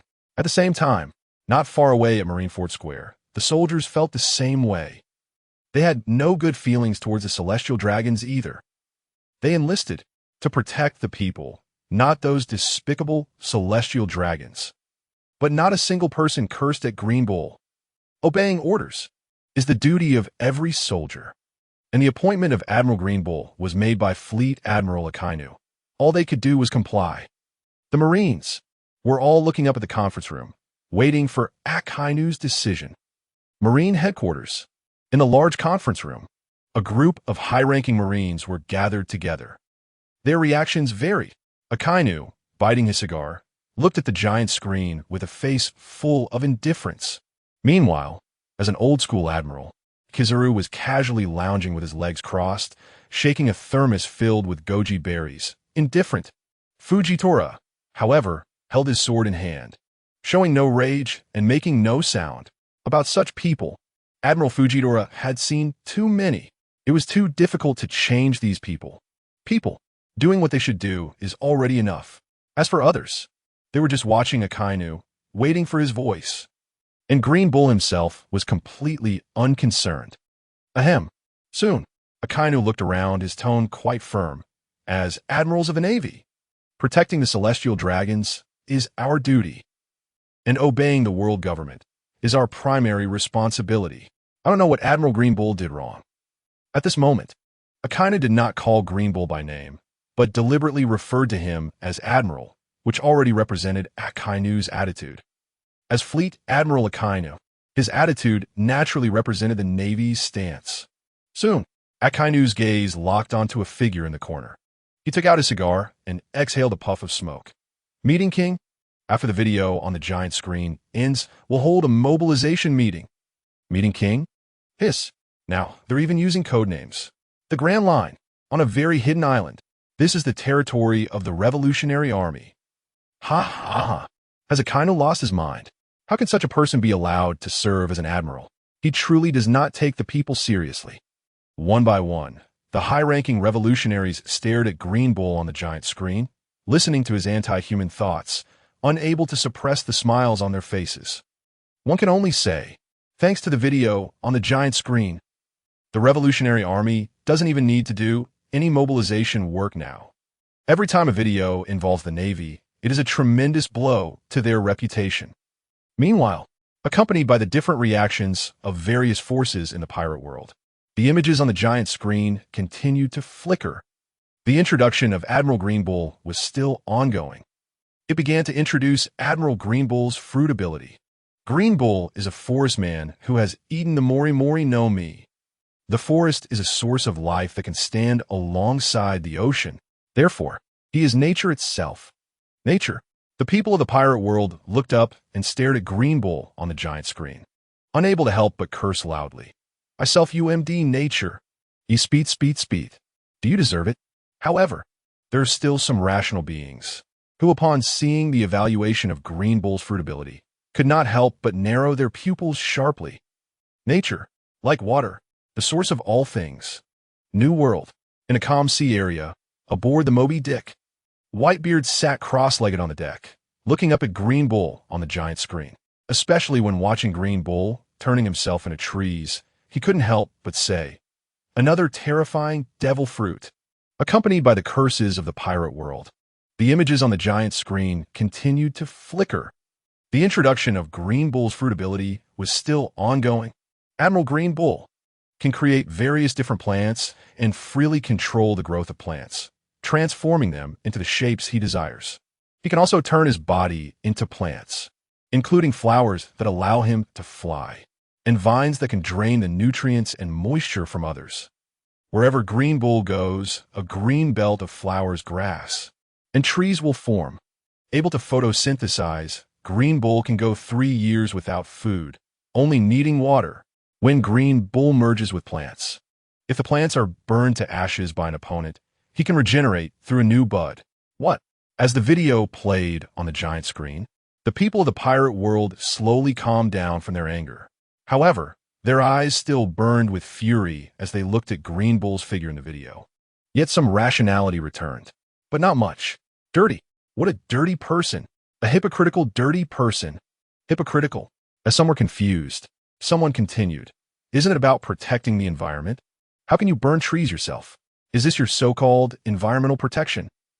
Others might not have burned as much in their entire lives. Exactly. The crowd echoed, and you burn trees while fighting. Aren't you just relying on your ability to regenerate? Are you not dirty? Once human prejudice is formed, it is hard to change.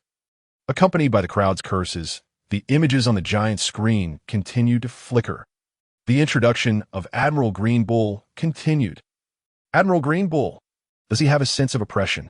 After all, although Queen and Jack have been defeated, there are still formidable calamities. And Admiral Green Bull easily took down both of them.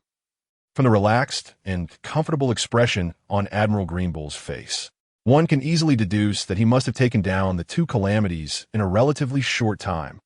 New World, on Onigashima. The 2 calamities were left speechless, unable to believe what was shown on the giant screen. In the blink of an eye, they were taken down by Green Bull. Slander. This is blatant slander. At this moment, even the people of the pirate world, who held biases against Green Bull, were somewhat surprised. Instant kill. 2 calamities? Strong. Coward. Can we really say Admiral Green Bull is a coward? With such powerful strength, are we sure he is a coward? Cough, cough. Still the same saying. Once human prejudice is formed, it is hard to change. Strong. Bah. Don't you see? Seriously injured. He's seriously injured. Admiral Green Bull just picked up the scraps. Yes. Who wouldn't bully 2 seriously injured opponents? Let me go, I can do it too. Even worse. Looking at it this way, Admiral Green Bull seems too bad. Of course, that serious injury is something these biased people against Admiral Green Bull made up themselves. Meanwhile, accompanied by the biases and discussions of the pirate world, the images on the giant screen continued to flicker. The introduction of Admiral Green Bull continued. Coward, or a strong person, everything seems to have no answer. Interestingly, Admiral Green Bull, after capturing Queen and Jack, Green Bull launched a probing attack on Wano Country. In Wano Country, Admiral Green Bull was held back by Momonosuke, the 9 Red Scabbards, and Yamato. We must know that Yamato is a woman who once faced Kaido head-on several times. New World. Onigashima. Kaido and his dragon form froze in midair, staring blankly at the giant screen. Yamato, holding up against Kaido. What astonishing words are these? Yamato. On the ground of Onigashima, members of the Beast Pirates looked up at Kaido hovering in midair and couldn't help but sigh. Yamato. Kaido. The people of the pirate world looked up at the giant screen, their mouths agape in surprise. Isn't this the daughter fighting the father? Watered down. This battle must have a lot of exaggeration. Yes. Kaido must be going easy on his daughter Yamato. Otherwise, how could Yamato possibly be Kaido's opponent? Still holding up, Kaido could probably kill Yamato with a single punch, right? The people of the pirate world only know Yamato's sweet appearance, but they have no idea that Yamato possesses strength that rivals her beauty. And, soon, the giant screen was about to reveal the ranking of female strength in the pirate world. At that time, everyone's eyes widened in shock. Meanwhile, as the discussions of the pirate world continued, the images on the giant screen continued to flicker. The mystery was slowly being unveiled. However, in a one against many, just as Green Bull was about to unleash a massacre. Unexpectedly, the dignified admiral was scared away by the presence of Shanks' crew in the nearby sea. The people of the pirate world were wide-eyed.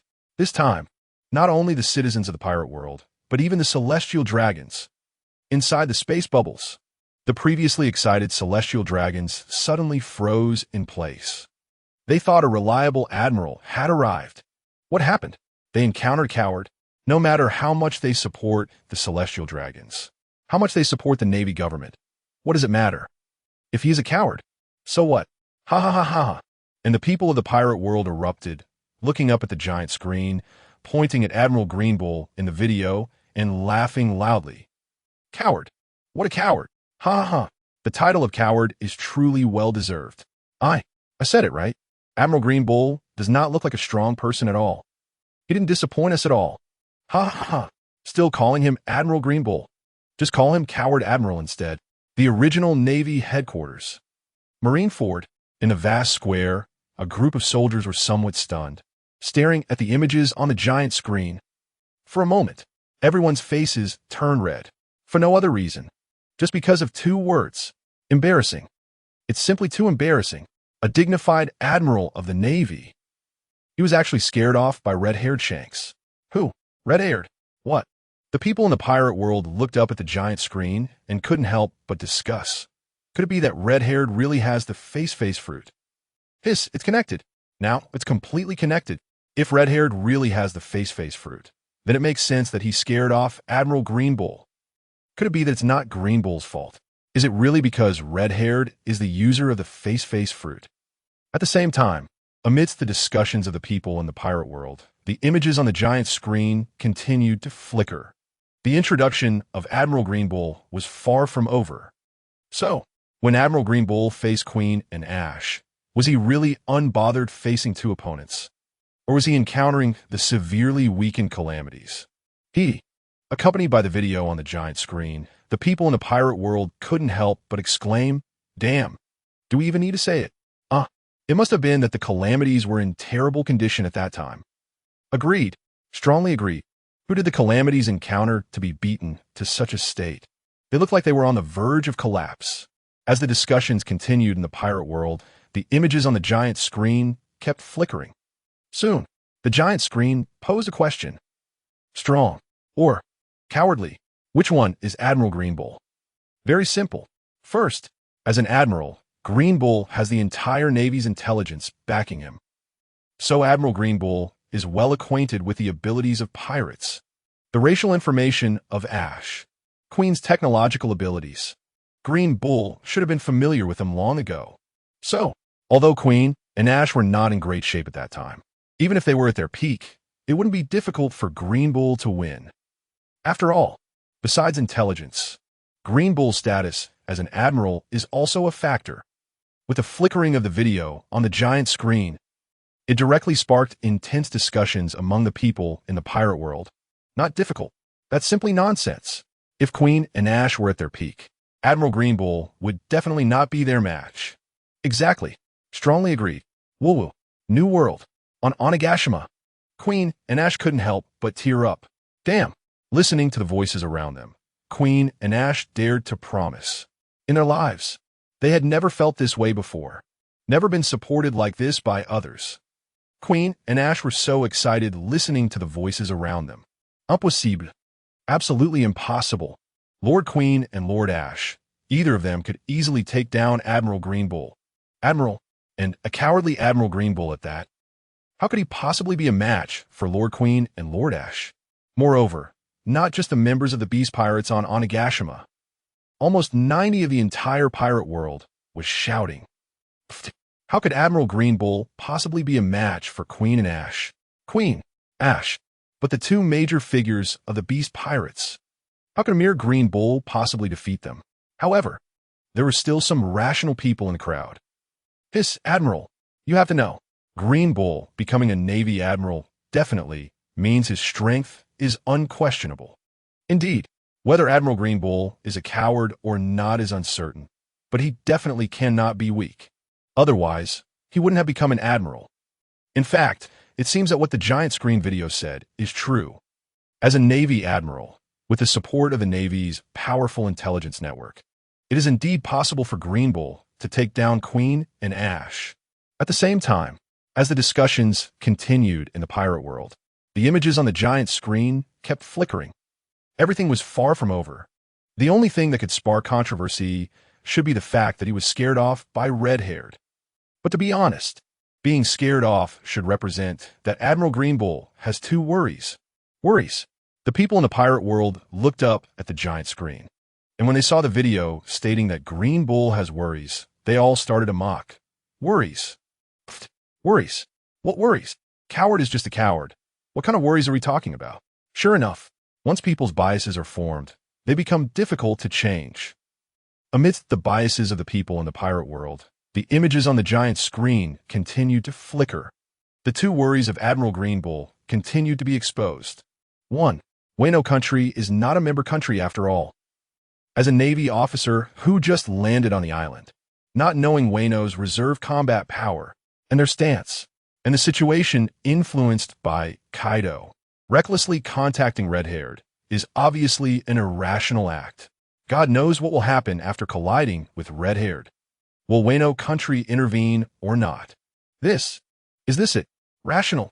Could it be that Admiral Green Bull is not a coward, but is actually rational? Former Navy headquarters. Marineford, a group of Navy personnel stood in the square, looking up at the giant screen introducing Admiral Green Bull, and after a brief moment of distraction, they nodded. Rational? It seems to make sense. Yes. If Admiral Green Bull recklessly takes action in Wano, wouldn't he face the encirclement of two sea emperors, Kaido and red-haired Shanks? Agreed. So Admiral Green Bull is indeed rational. Not a coward. In the large conference room, Green Bull sat in his chair, looking up at the giant screen, introducing him outside the transparent window, still expressionless, with an indifferent expression. Meanwhile, the second reason why Admiral Green Bull was scared off by red-haired Shanks quickly began to flicker. Second point, Admiral Green Bull came to Wano country all by himself. The Navy's intelligence network, Admiral Green Bull, clearly knows the relationship between red-haired Shanks and Luffy, and the intelligence about Marco on the island. In other words, if Green Bull encounters red-haired Shanks, there's a high probability that both sides will face a joint attack from red-haired Shanks, Marco, and Luffy. Conversely, if we deduce, shortly after Green Bull landed on the island, red-haired Shanks appeared in the nearby waters. How could Admiral Green Bull not weigh the situation himself? Clearly, Admiral Green Bull must have been afraid that red-haired Shanks would actively join forces with Marco and Luffy to challenge him, an admiral of a navy. For a moment, The people of the pirate world looked up at the giant screen, somewhat dazed, not knowing what to say. Hiss. Could it be that Admiral Green Bull is truly rational? Not cowardly. The people of the pirate world began to doubt themselves. Why does it feel like Admiral Green Bull is indeed rational? Hiss, however, regardless of whether Admiral Green Bull is rational or cowardly, one thing is undeniable. His understanding is problematic. Believing in the celestial dragons. Just this point is enough to ruin Admiral Green Bull's reputation. As the discussions among the pirate world continued, the giant screen slowly closed. Soon, the giant screen fell silent once again, plunging into darkness. The people of the pirate world also began to discuss. Two admirals, Admiral Fujitora, Admiral Green Bull. I still prefer Admiral Fujitora a bit more. Yes, an old man of justice who is blind, but not blind at heart. A warm-hearted old man who only thinks of the people. And then look at Admiral Green Bull. What a coincidence. Two Navy admirals, one represents the people, and the other represents the celestial dragons. At the original Navy headquarters, at the port, two old men, two symbols representing the Navy, standing side by side. Sigh. Sengoku on one side couldn't help but let out a sigh. Doesn't this also represent a Kainu, and even the entire Navy's attitude? Crack, crack. Carp was throwing Sunbae into his mouth, while looking at Sengoku. Although the video on the giant screen had once again plunged into darkness, Sengoku was still looking up. Fujitora, the people, this should be the reason for the establishment of the Navy. Green Bull, the celestial dragons. And this seems to be even more the reason for the Navy's existence today. Sigh. Sengoku couldn't help but sigh. The people, the celestial dragons, who will laugh last, after several days of introducing Fujitora and Green Bull. The previously silent giant screen lit up again. Look, quick look. The people of the pirate world instantly gathered in various open areas, on the streets, in the squares, wherever they could see the giant screen. It was packed with people. It's on. The giant screen is lit up again. The introduction video is about to start. Yes. What will it be this time? Under the watchful eyes of the people of the pirate world, a black subtitle appeared in the center of the giant screen. Title. A black title. Ranking. The 10 most powerful women in the world. As soon as the title appeared, the people of the pirate world began to discuss, staring at the giant screen and discussing each one. It's here. It really came. A ranking of female power. Women. Big Mom is definitely one of them. Is there any doubt? Of course. How could there not be Big Mom? Then, what about my Empress Hancock? Ugh. Empress Hancock will definitely be there. But what do you mean by my Empress? Were you? Under the eager gazes of the people of the pirate world, the images on the giant screen continued to flicker. Soon, the first figure appeared. Bello Betty. Who? For a moment, the people of the pirate world couldn't help but be confused. The video on the giant screen only had these 4 words.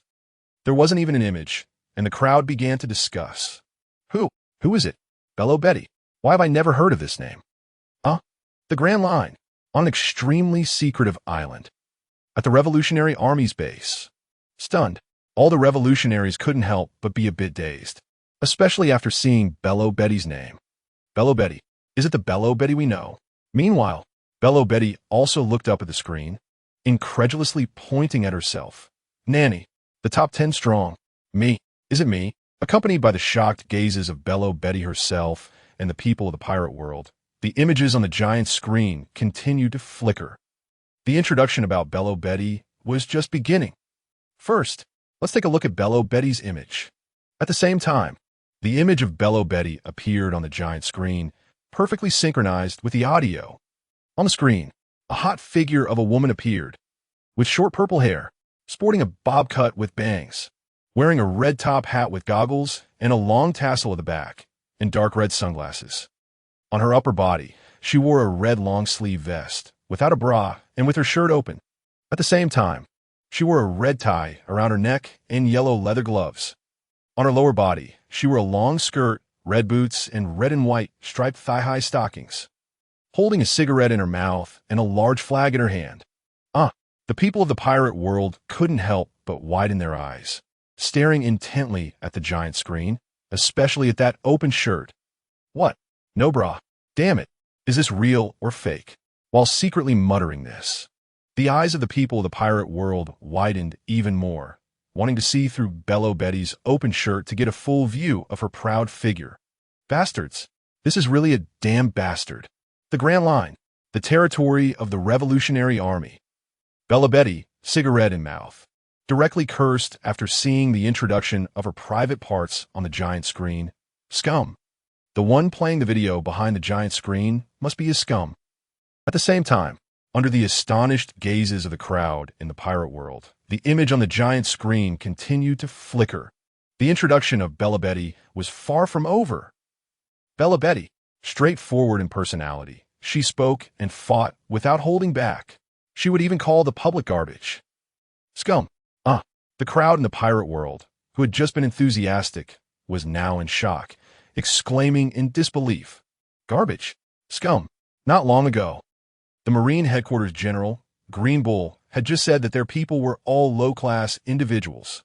Originally, the crowd thought the Revolutionary Army would be different, but who could have imagined?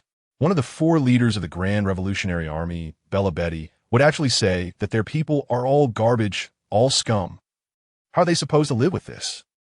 Meanwhile, in the Grand Line, inside the secret base of the Revolutionary Army, the revolutionary soldiers suddenly froze, and after regaining their senses, they shouted injustice at the giant screen. No, Bello Betty is not that kind of person. Bello Betty is very gentle with the public. Yes. Everyone couldn't help but look at Bello Betty, who was smoking a cigarette with an indifferent expression. Truly, the innocent are cleared. That's exactly what it means. Debate. No need. The giant screen never misses a single scum, nor does it wrong any good person. Under the heartbroken gaze of the pirate world crowd, the image on the giant screen continued to flicker. Bello Betty, her, cursing the public was just to ignite their fighting spirit. When the people pick up their weapons to fight, she would change her attitude. Bello Betty believes people shouldn't think that when heroes are mentioned, they have nothing to do with them. They might just be one themselves. At the same time, when facing the public in need of help, Bello Betty would show her warm side. Accompanied by the playback of the giant screen. The crowd in the pirate world couldn't help but let out a sigh of relief. Thank goodness, thank goodness. This is simply a 180-degree turnaround. After all, there are still people who care about them. Marine Headquarters. Sitting cross-legged outside the marshal's office were 2 old men. One had his beard styled into braids, while the other was roughly picking his nose. People shouldn't think that when heroes are mentioned, they have nothing to do with them. They might just be one themselves. Sengoku looked up at Bello Betty on the screen and couldn't help but agree. No one is born a hero, and everyone can become their own hero.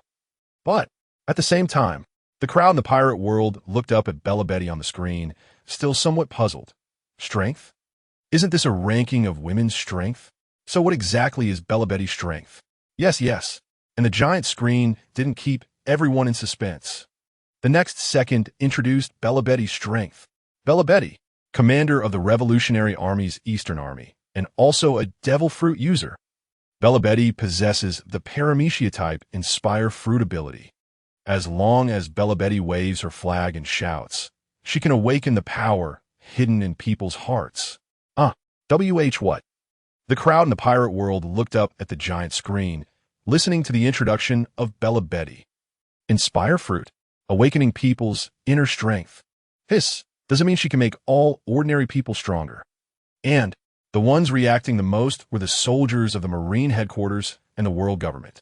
The soldiers looked up at the giant screen, especially when they saw that the Inspire Fruit could awaken the power in people's hearts. They couldn't help but start discussing. No way. It can't be right. Bello Betty wouldn't just wave her flag and make the public rebel against them, would she? Then, what are they fighting for? Sharon people. Bello Betty, hurry up and wave the flag. Can't win. Bello Betty, hurry up and wave the flag. If that's really the case, then it's a bit too overpowered, right? Meanwhile, under the gaze of the crowd in the pirate world, the image on the giant screen continued to flicker. The introduction of Bello Betty was still ongoing. Bella Betty's ability is absolutely the core strength of the Revolutionary Army. Bella Betty is also known as the flag bearer on the road to freedom by the Revolutionary Army, similar to how Nico Robin of the Straw Hat Pirates is referred to as the Lamp of Revolution. It can be seen that both are absolutely important figures for the Revolutionary Army. Important figures? The crowd in the pirate world couldn't help but nod seriously. This is not just an important figure. This is simply the core strength. Think about it. Bella Betty's power. The terrifying part is that Bella Betty can use the power of the devil fruit to influence those around her to join the uprising against the world government. In this way, Bella Betty not only can gather numbers, but also can utilize their latent physical strength when necessary. For an organization like the Revolutionary Army, Bella Betty is absolutely irreplaceable. Troublesome. Now the world government is in deep trouble.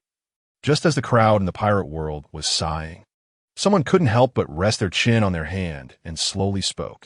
To be honest, I'm really curious about the strength of the Revolutionary Army now. Yeah, could it be that the Revolutionary Army will really overthrow the Celestial Dragon's rule? Looking at it this way, the Revolutionary Army seems to be good. However, soon after, the video on the giant screen began to expose and introduce the Revolutionary Army. Meanwhile, under the discussions of the crowd in the pirate world, the image on the giant screen continued to flicker. Soon, in the video, Bella Betty's figure gradually disappeared, and another super popular beauty appeared on the giant screen. Yamato. As soon as her figure appeared, the crowd in the pirate world erupted, looking up at Yamato on the screen, each one like extremely enthusiastic fans. Yamato. Here comes Yamato. Yamato-san. She's really beautiful. So cute. It's incredible. When it comes to Yamato's beauty, there's no need for too much introduction, as she has previously been ranked among the beauties. At the same time, amidst the cheers of the people in the pirate world, the images on the giant screen continue to flash. The introduction of Yamato is far from over. Strength. You have to know, this is the strength ranking. Just thinking about this, the people in the pirate world can't help but feel a surge of curiosity. No way could it be. Does Yamato really have the strength to withstand Kaido? Under the curious gaze of everyone, a black subtitle appears beneath Yamato in the video. Just how strong is Yamato's strength? Her achievements surpass Luffy, at least at the level of a Yonko first mate. What? As soon as the subtitle appears, the people in the pirate world are instantly dumbfounded, staring shocked at the screen, their mouths wide open, unable to close for a moment. What? What is this? Are you sure? Achievements surpass Luffy. Luffy? Is that the Straw Hat Luffy, the newly crowned Emperor of the Sea? Yamato's achievements can actually surpass Luffy's? Yonko first mate. The crowd can't help but rub their eyes, and some even slap themselves twice to confirm they aren't dreaming. A Yonko first mate like Rayleigh, like Marco, Gulialu. The crowd can't help but swallow hard, filled with disbelief. Under the shocked gaze of everyone in the pirate world, the images on the giant screen continue to flash. The introduction of Yamato's strength has just begun. Once again in the battle on Onigashima against Kaido, Yamato's performance in battle far exceeds Luffy by several levels. Although Luffy also had brilliant moments in battle, for example, hitting Kaido with Conqueror's Haki, but he couldn't inflict any substantial damage on Kaido. And in a short time, Kaido knocked him out. But when Yamato fights Kaido in a one-on-one duel, just when everyone thinks Yamato will meet the same fate as Luffy, unexpectedly, Yamato not only doesn't lose like Luffy, but can even match Kaido's moves multiple times during the fight. Take Kaido and Yamato's signature move Thunder Bagua, for example. The power they unleash is almost identical, but Yamato calculates one step ahead, using Mirror Mountain to defend, resulting in only Kaido being injured in this exchange. What? Shocking.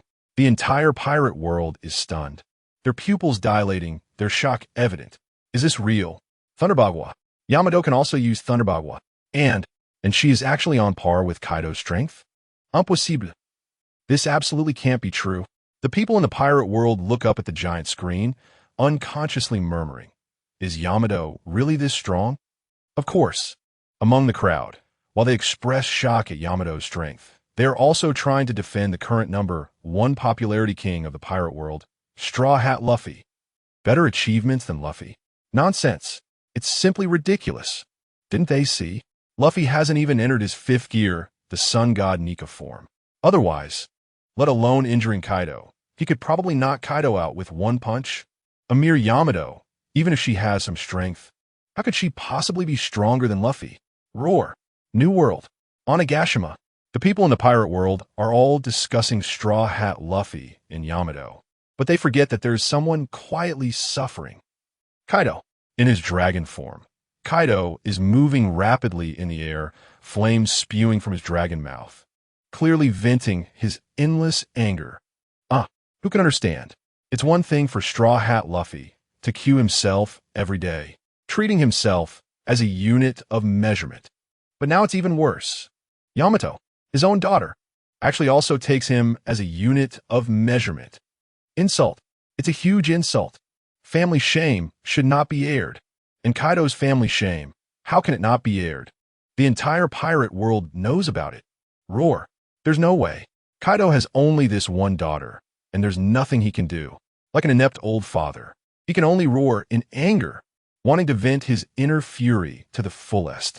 At the same time, amidst the astonishment of the people in the pirate world and Kaido's roar, the images in the video on the giant screen continue to flash.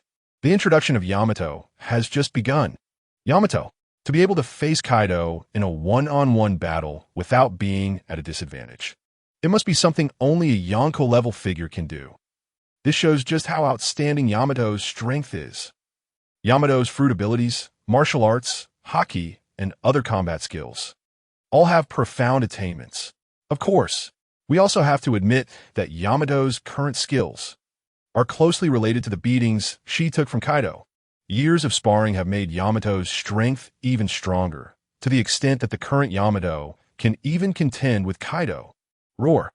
Accompanied by the video playing on the giant screen, especially when seeing Yamato's strength closely related to Kaido's beatings, the inept old father completely goes crazy.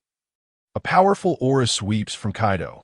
The entire sky over Onigashima is filled with dark clouds, thunder and lightning, and raging winds. At the same time, the people in the pirate world have their pupils shrink, their eyes widening in surprise. They look up at the giant screen, furiously cursing Kaido, especially when the screen shows the cute image of Yamato with a head full of bumps eating while being beaten by Kaido. Domestic violence. Damn it, bastard. Who would have thought, after Big Mom, there would be another bastard? Domestic violence, and it's against his own daughter? Kaido, it's simply inhumane. Yamato, what a cute girl. How did that old villain Kaido go so far? It's inhumane. Simply inhumane. Mentor? What kind of a mentor is that? Bastard. He's just a living bastard. At the same time, under the condemnation of everyone in the pirate world, the images on the giant screen continue to flicker. The introduction of Yamato is far from over.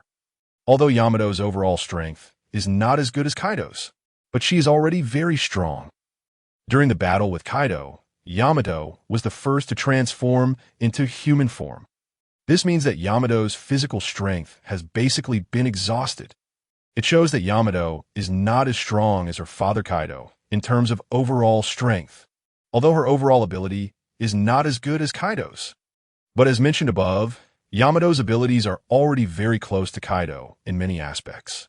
So Yamato's strength is not much inferior to Kaido's. Upon seeing this, the people in the pirate world couldn't help but gasp, looking at the image of Yamato transforming from her devil form into human form. They couldn't help but exclaim, strong. So strong. Yamato is indeed very strong, although she is currently not Kaido's opponent. But how old is Yamato? She still has unlimited potential.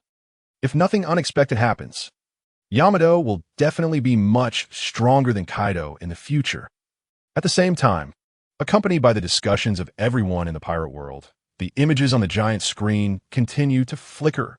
The introduction of Yamato is still far from over. If Yamato becomes the 10th member of the Straw Hat crew, then it undoubtedly greatly enhances the overall combat power of the Straw Hat Pirates. In fact, Yamato's joining would completely disrupt the original power ranking of the Straw Hat crew. After all, a commander-level figure is a powerful presence, second only to the Four Emperors. Such characters exist only one or two in the Four Emperors crews.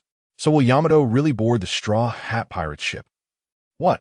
The shock that Yamato brings to everyone in the pirate world can be described as layered, leaving everyone with their mouths wide open in surprise, staring at the image of Yamato and the Straw Hat Pirates, murmuring, "What? Joining the Straw Hat Pirates? What? Is it real or fake? Yamato, the daughter of the Emperor of the Sea. Kaido, is she really going to board Luffy's ship? It's hard to accept. Simply hard to accept." What astonishes the people in the pirate world is not only Yamato's strong strength and how much joining the Straw Hat crew would enhance their power, but rather Yamato's background. As the daughter of the Emperor of the Sea, Kaido, if she really joins the Straw Hat Pirates, the shock it brings to the pirate world is simply unimaginable. It could overturn the entire pirate world. And of course, the most shocked is Yamato herself. Inside a prison, while eating heartily, Yamato looks up at the giant screen. The exposure about herself makes her watch with great interest, seemingly unconcerned. But this time, Yamato is truly a bit shocked. Yamato looks up at the giant screen, pointing to herself. Me? Is it me? Am I going to join the Straw Hat Pirates? At this moment, Yamato is full of question marks. She can't even accept this fact herself. And what's even harder to accept is her old father, Kaido. At this moment, Kaido doesn't care about breathing fire or flying around. He is hovering in mid-air, as if time around him has stopped, his two enormous, currently simple-looking eyes are wide open, blinking repeatedly. What? After an unknown number of seconds, Kaido finally recovers from shock. His whole dragon body is furious, staring intensely at the giant screen showing Luffy and the Straw Hat crew. Luffy. Straw Hat Luffy, I really remember you now. At this moment, the feud between Kaido and Luffy can be said to be truly established. First, his reputation was ruined by Straw Hat Luffy, who is now referred to as Minter by everyone in the pirate world. Now Straw Hat Luffy actually wants to take away Yamato, his own daughter. Who the hell can endure this? The Grand Line, the original Navy headquarters. Marine Ford. Garp stares at the giant screen, listening to the introduction, nearly laughing to the point of tears. Sengoku beside him can't help but tease. Garp, it has to be your grandson. He even managed to trick Kaido's daughter onto the ship. Meanwhile, the people in the pirate world look up at the giant screen, feeling a bit puzzled. So what is Yamato's fruit ability? Why does it look the same as Kaido's? Could also be a dragon. No way. It shouldn't be, right? Fruit abilities shouldn't be passed down through bloodlines, right?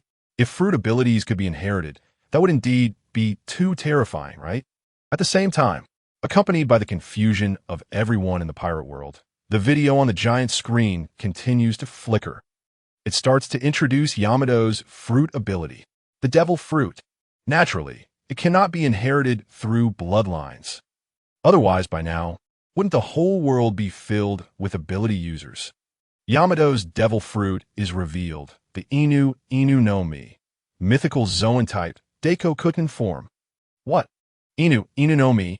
As soon as the name comes out, the people in the pirate world can't help but start discussing. Dog fruit.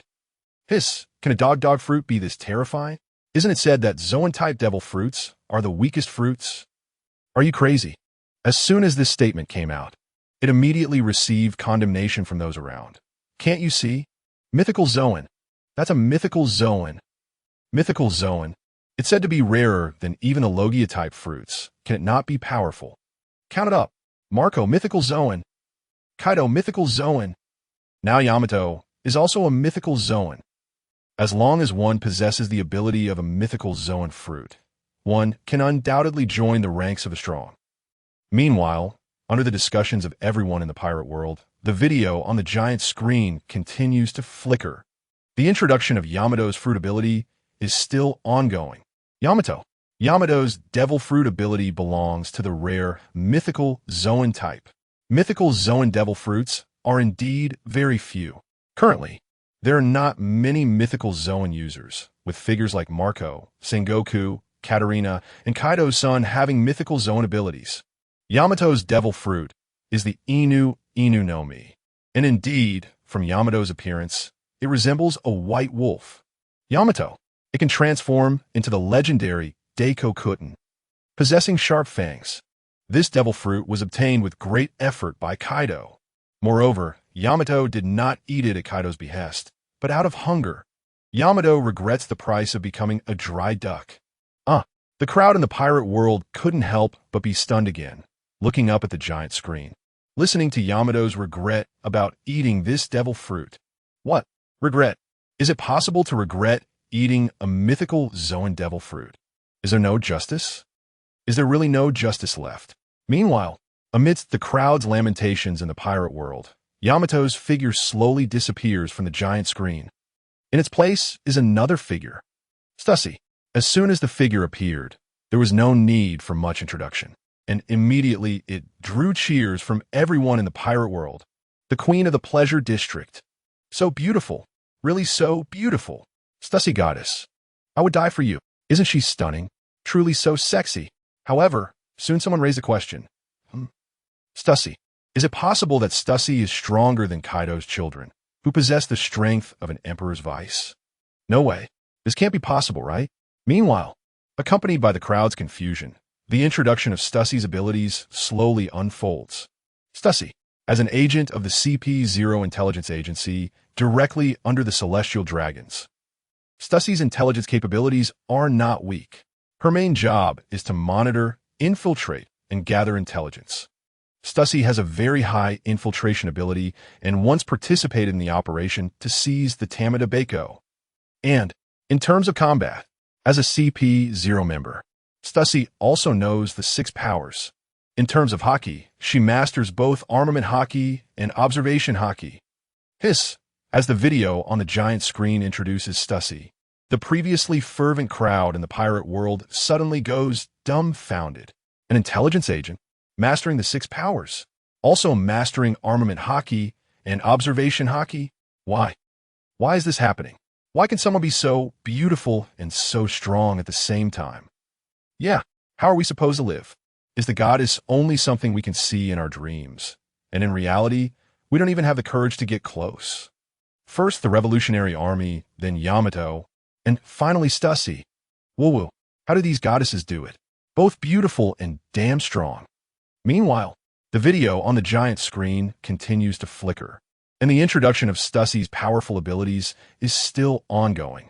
Additionally, in battle, when Stussy fights, her combat form changes, and a pair of demonic-like wings appear behind her.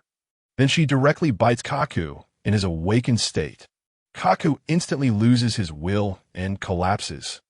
Even Lucci is surprised and asks what she is doing.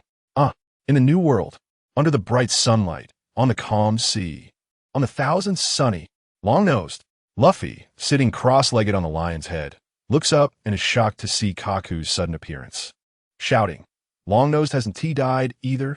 Meanwhile, the crowd in the pirate world looks up in astonishment at the giant screen's introduction to Stussy's abilities, momentarily surprised. A bite, and he lost his combat ability? Hiss, the crowd can't help but gasp, staring at Stussy on the giant screen, their expressions quite remarkable. Bite? Lose combat ability?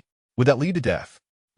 The people around can't help but look at the one who said this, all with question marks on their faces, only to hear him mumbling. That person appears shy and spins around in place with excitement. If it wouldn't lead to death, I want it to. Stussy goddess, bite me. Hurry up and bite me. In an instant, everyone looks at that person with disdain. However, soon, as they look up at Stussy on the giant screen, their faces are filled with anticipation. A bite. Hiss, who wouldn't want that? After all, she is the Stussy goddess. Meanwhile, under the expectations of the crowd in the pirate world, the video on the giant screen continues to flicker. The introduction of Stussy is still playing. Stussy directly states that she just made Kaku fall asleep. Fall asleep? Just fall asleep? As soon as the voice from the giant screen comes out, all of Stussy's fervent admirers go crazy, with some even stripping off their shirts, shouting loudly at Stussy on the giant screen. I want I want it. Hurry up. Stussy, come bite me. I can handle it. I'm willing. I also want to be defeated by your strength. Lady Stussy. Holy Land. Sabaody Archipelago. In a very hidden organization, the atmosphere is filled with the suffocation of power oppression. Crazy. Have they completely gone mad? Stussy stands by the window, far from the Holy Land, and hears the fervent cries for biting, gritting her teeth, secretly scolding. Perverts. It's simply a group of perverts. Meanwhile, the video on the giant screen continues to flicker. The introduction of Stussy is not over yet. Judging by appearance, Stussy has eaten the bat devil fruit. Its ability is similar to sucking the opponent's blood or injecting toxins through her own teeth, instantly incapacitating the opponent, fainting, hypnosis, control, etc. Buffy? Of course, in the pirate world, rational people still make up the majority. Another Zoan-type devil fruit. No way. The crowd's pupils involuntarily constricted. They looked up and stared intently at Stussy's figure, their mouths constantly murmuring. No way. It can't be another mythical Zoan-type devil fruit, right? It shouldn't be, right? But, with such powerful strength, Stussy must have awakened her ability. Even if it is Zoan-type devil fruit, the awakening of the ability should be certain, right? And in reality, just as these people expected, the video on the giant screen continued to flicker.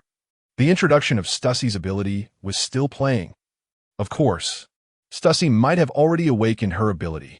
After all, Rob Lucci and Kaku have both awakened. Their overall strength is at least at the level of Yonko's right-hand man. Sabaody Archipelago, the Holy Land.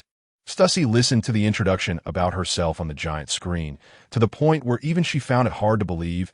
She pointed at herself. Me? Is it me? Yonko's right-hand man. Me? Strength, Yonko's right-hand man. He. The level of shock was something even Stussy herself found hard to accept. What?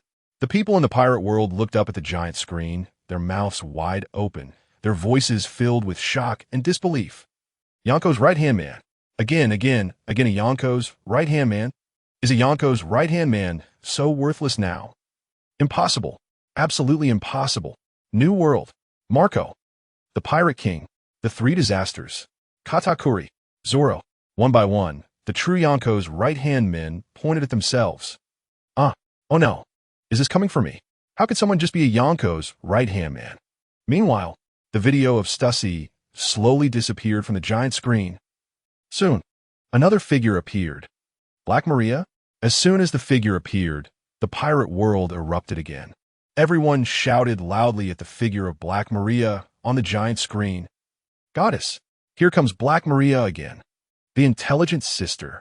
So beautiful, right? Hiss, could it be that Black Maria's strength has also reached the level of a Yonko's right-hand man? Amidst the enthusiastic shouts of the people in the pirate world, the video on the giant screen continued to flicker. And this time, the giant screen didn't say a word, but Black Maria's figure walked closer step by step, showcasing her charm with every step. Black Maria is a relatively frivolous and leisurely woman with low ambition for power. She has no interest in capturing Yamato as a feat. Strong maternal instincts. She feels sympathy for the injured Momonosuke. Momonosuke? Feeling sympathy for Momonosuke? For a moment. New World. On Onigashima, members of the Beast Pirates were stunned. They turned to look at Black Maria. Momonosuke? Momonosuke? Isn't Momonosuke our enemy? Feeling sympathy? Sympathy for an enemy. Black Maria couldn't help but bite down on her cigar, blowing out a smoke ring, completely ignoring the people around her, and looked up at the giant screen. Meanwhile, accompanied by the discussions of the people in the pirate world, the video on the giant screen continued to flicker. The introduction about Black Maria was playing. In front of Kaido, Black Maria also showed a courteous side, but it was more of a disguise. When Kaido took Momonosuke from her legs, Black Maria's expression also carried a pretended surprise and weakness. It seemed to have no aggression. In reality, she is powerful, extremely cruel to her enemies, enjoys torturing and tormenting her opponents. She even trains captured men. The most hurt would be the person in the video on the giant screen. Kaido. Courteous. Disguise. Kaido was completely broken, staring up at Black Maria on the giant screen, filled with disgust. The people in the pirate world looked up with excitement, staring intently at the giant screen, their faces showing perverted smiles. Come on, here it comes. Training. Black Maria, hurry up and train me. I want to be trained by you. Please, Black Maria. Amidst the discussions of the people in the pirate world, the video on the giant screen continued to flicker. Soon, a subtitle appeared on the giant screen. Black Maria's strength revealed. Fighting relies on teamwork. Combat uses illusion attacks. The people in the pirate world looked up at the giant screen, momentarily stunned. What does that mean? Fighting relies on teamwork. Combat uses illusion attacks. This strength can also be on the list. However, amidst the discussions and doubts of the people in the pirate world, the video on the giant screen continued to flicker. The introduction about Black Maria's strength had just begun. Just started. It was about Black Maria's character introduction. Born in Wano country, one of the 6 strongest members of the Beast Pirates, the Flying Six, has a close relationship with Kaido. A stone stirred up 1,000 waves. Stunned, Wano country, on Onigashima, the entire Beast Pirates erupted, their gazes moving back and forth between Black Maria and Kaido. Close. A close relationship? Black Maria and Kaido. Having a close relationship. Close. Just how close is it? Lovers. This time, even Black Maria was a bit stunned. Her hand holding the black, smoking rod slightly paused. Close. Black Maria couldn't help but point at herself, raising her head to look at Kaido in his dragon form floating in midair. Kaido, little dragon. The little dragon stared at the giant screen, his massive dragon eyes blinking in confusion as he focused on the introduction on the screen. Intimacy. This time, Kaido didn't even have the courage to refute. He could only let 2 tears flow down from his enormous dragon eyes. Woo-woo. Kaido, the dignified emperor of the sea. He was completely stunned. First, it was the mentor. Then it was the domestic violence daughter. Not only was there gossip with Big Mom, now he was also entangled with his own subordinate. Oh, Kaido could already imagine his image in the hearts of others. Bastard. Shameless. The people of the pirate world looked up at Kaido, who held a potential stimulation stick in one hand and a cup of gourd wine in the other. With faces full of disdain, loudly cursing, "What a shameless old bastard. Workplace unspoken rules. It must be workplace unspoken rules. Lord Black Maria must not have done this willingly." Meanwhile, under the shock of the Beast Pirates, Kaido's tearless sorrow, and the curses from everyone in the pirate world, the giant screen continued to flicker with images. Black Maria, she held great prestige among the courtesans. Managing a brothel called Women of Trouble inside the skull of Onigashima, she oversaw the courtesans of Onigashima. At the same time, she managed most of the female members of the Beast Pirates, had her own pirate flag, and was referred to by her subordinates as the Big Sister. She is the user of the animal-type devil fruit, spider fruit ancient-type format, rose ancient wolf spider. Her bounty is 480 million berries. Hiss upon seeing this. Everyone in the pirate world couldn't help but gasp, looking up at Black Maria on the giant screen. Yamato, Stussy, their strength might be introduced through the video on the giant screen, but now, Black Maria's strength was a tangible Navy bounty, 480 million berries. Moreover, she had her own pirate flag. However, some people looked up at the images on the giant screen, feeling a bit confused. Courtesan? What is a courtesan? What kind of organization is this?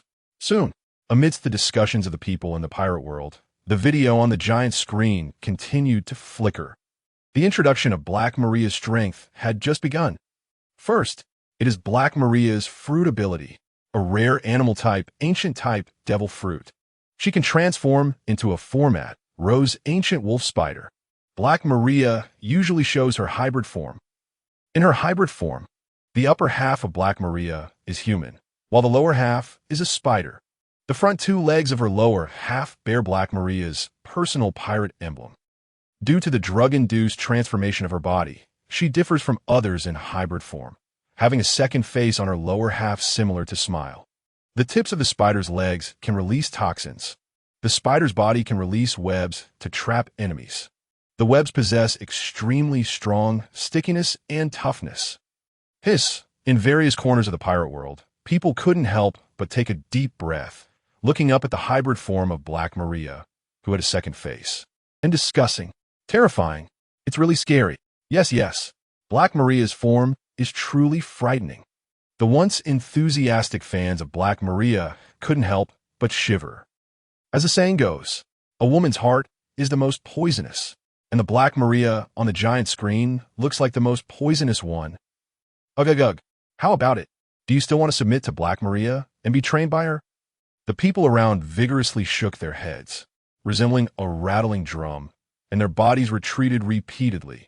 Not anymore. They dared not anymore. Amidst the discussions of the people in the pirate world, the video on the giant screen continued to flicker, and the introduction of Black Maria was still playing. Next, it was the introduction of Black Maria's abilities. Black Maria, a member of the Flying Sky Pirates, and also one of the strongest members of the pirate group. Black Maria can easily defeat the all-star pirates of the Beast Pirates, and the Beast Pirates is the second strongest pirate group after Kaido. Hiss! Accompanied by the flickering images in the giant screen video, everyone couldn't help but open their eyes wide, looking up at the giant screen, not daring to blink, fearing they would miss some exciting part. Flying Sky Pirates, strongest, defeated the all-star pirates of the Beast Pirates. Hiss! Could it be that there's so many pirate groups under Kaido? No wonder he can be one of the emperors of the sea. This strength, this foundation, these members, truly powerful. Meanwhile, amidst the exclamations of the people in the pirate world regarding Kaido's strength and influence, the video on the giant screen continued to flicker. The introduction of Black Maria's abilities had just begun. 1. The ancient type poison spider's power is very special.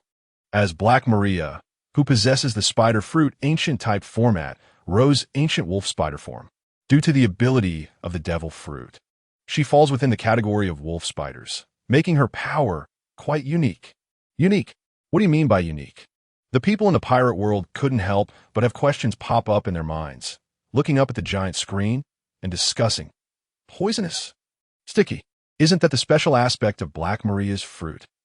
Meanwhile, accompanied by the discussions and speculations of the people in the pirate world, the video on the giant screen continued to flicker.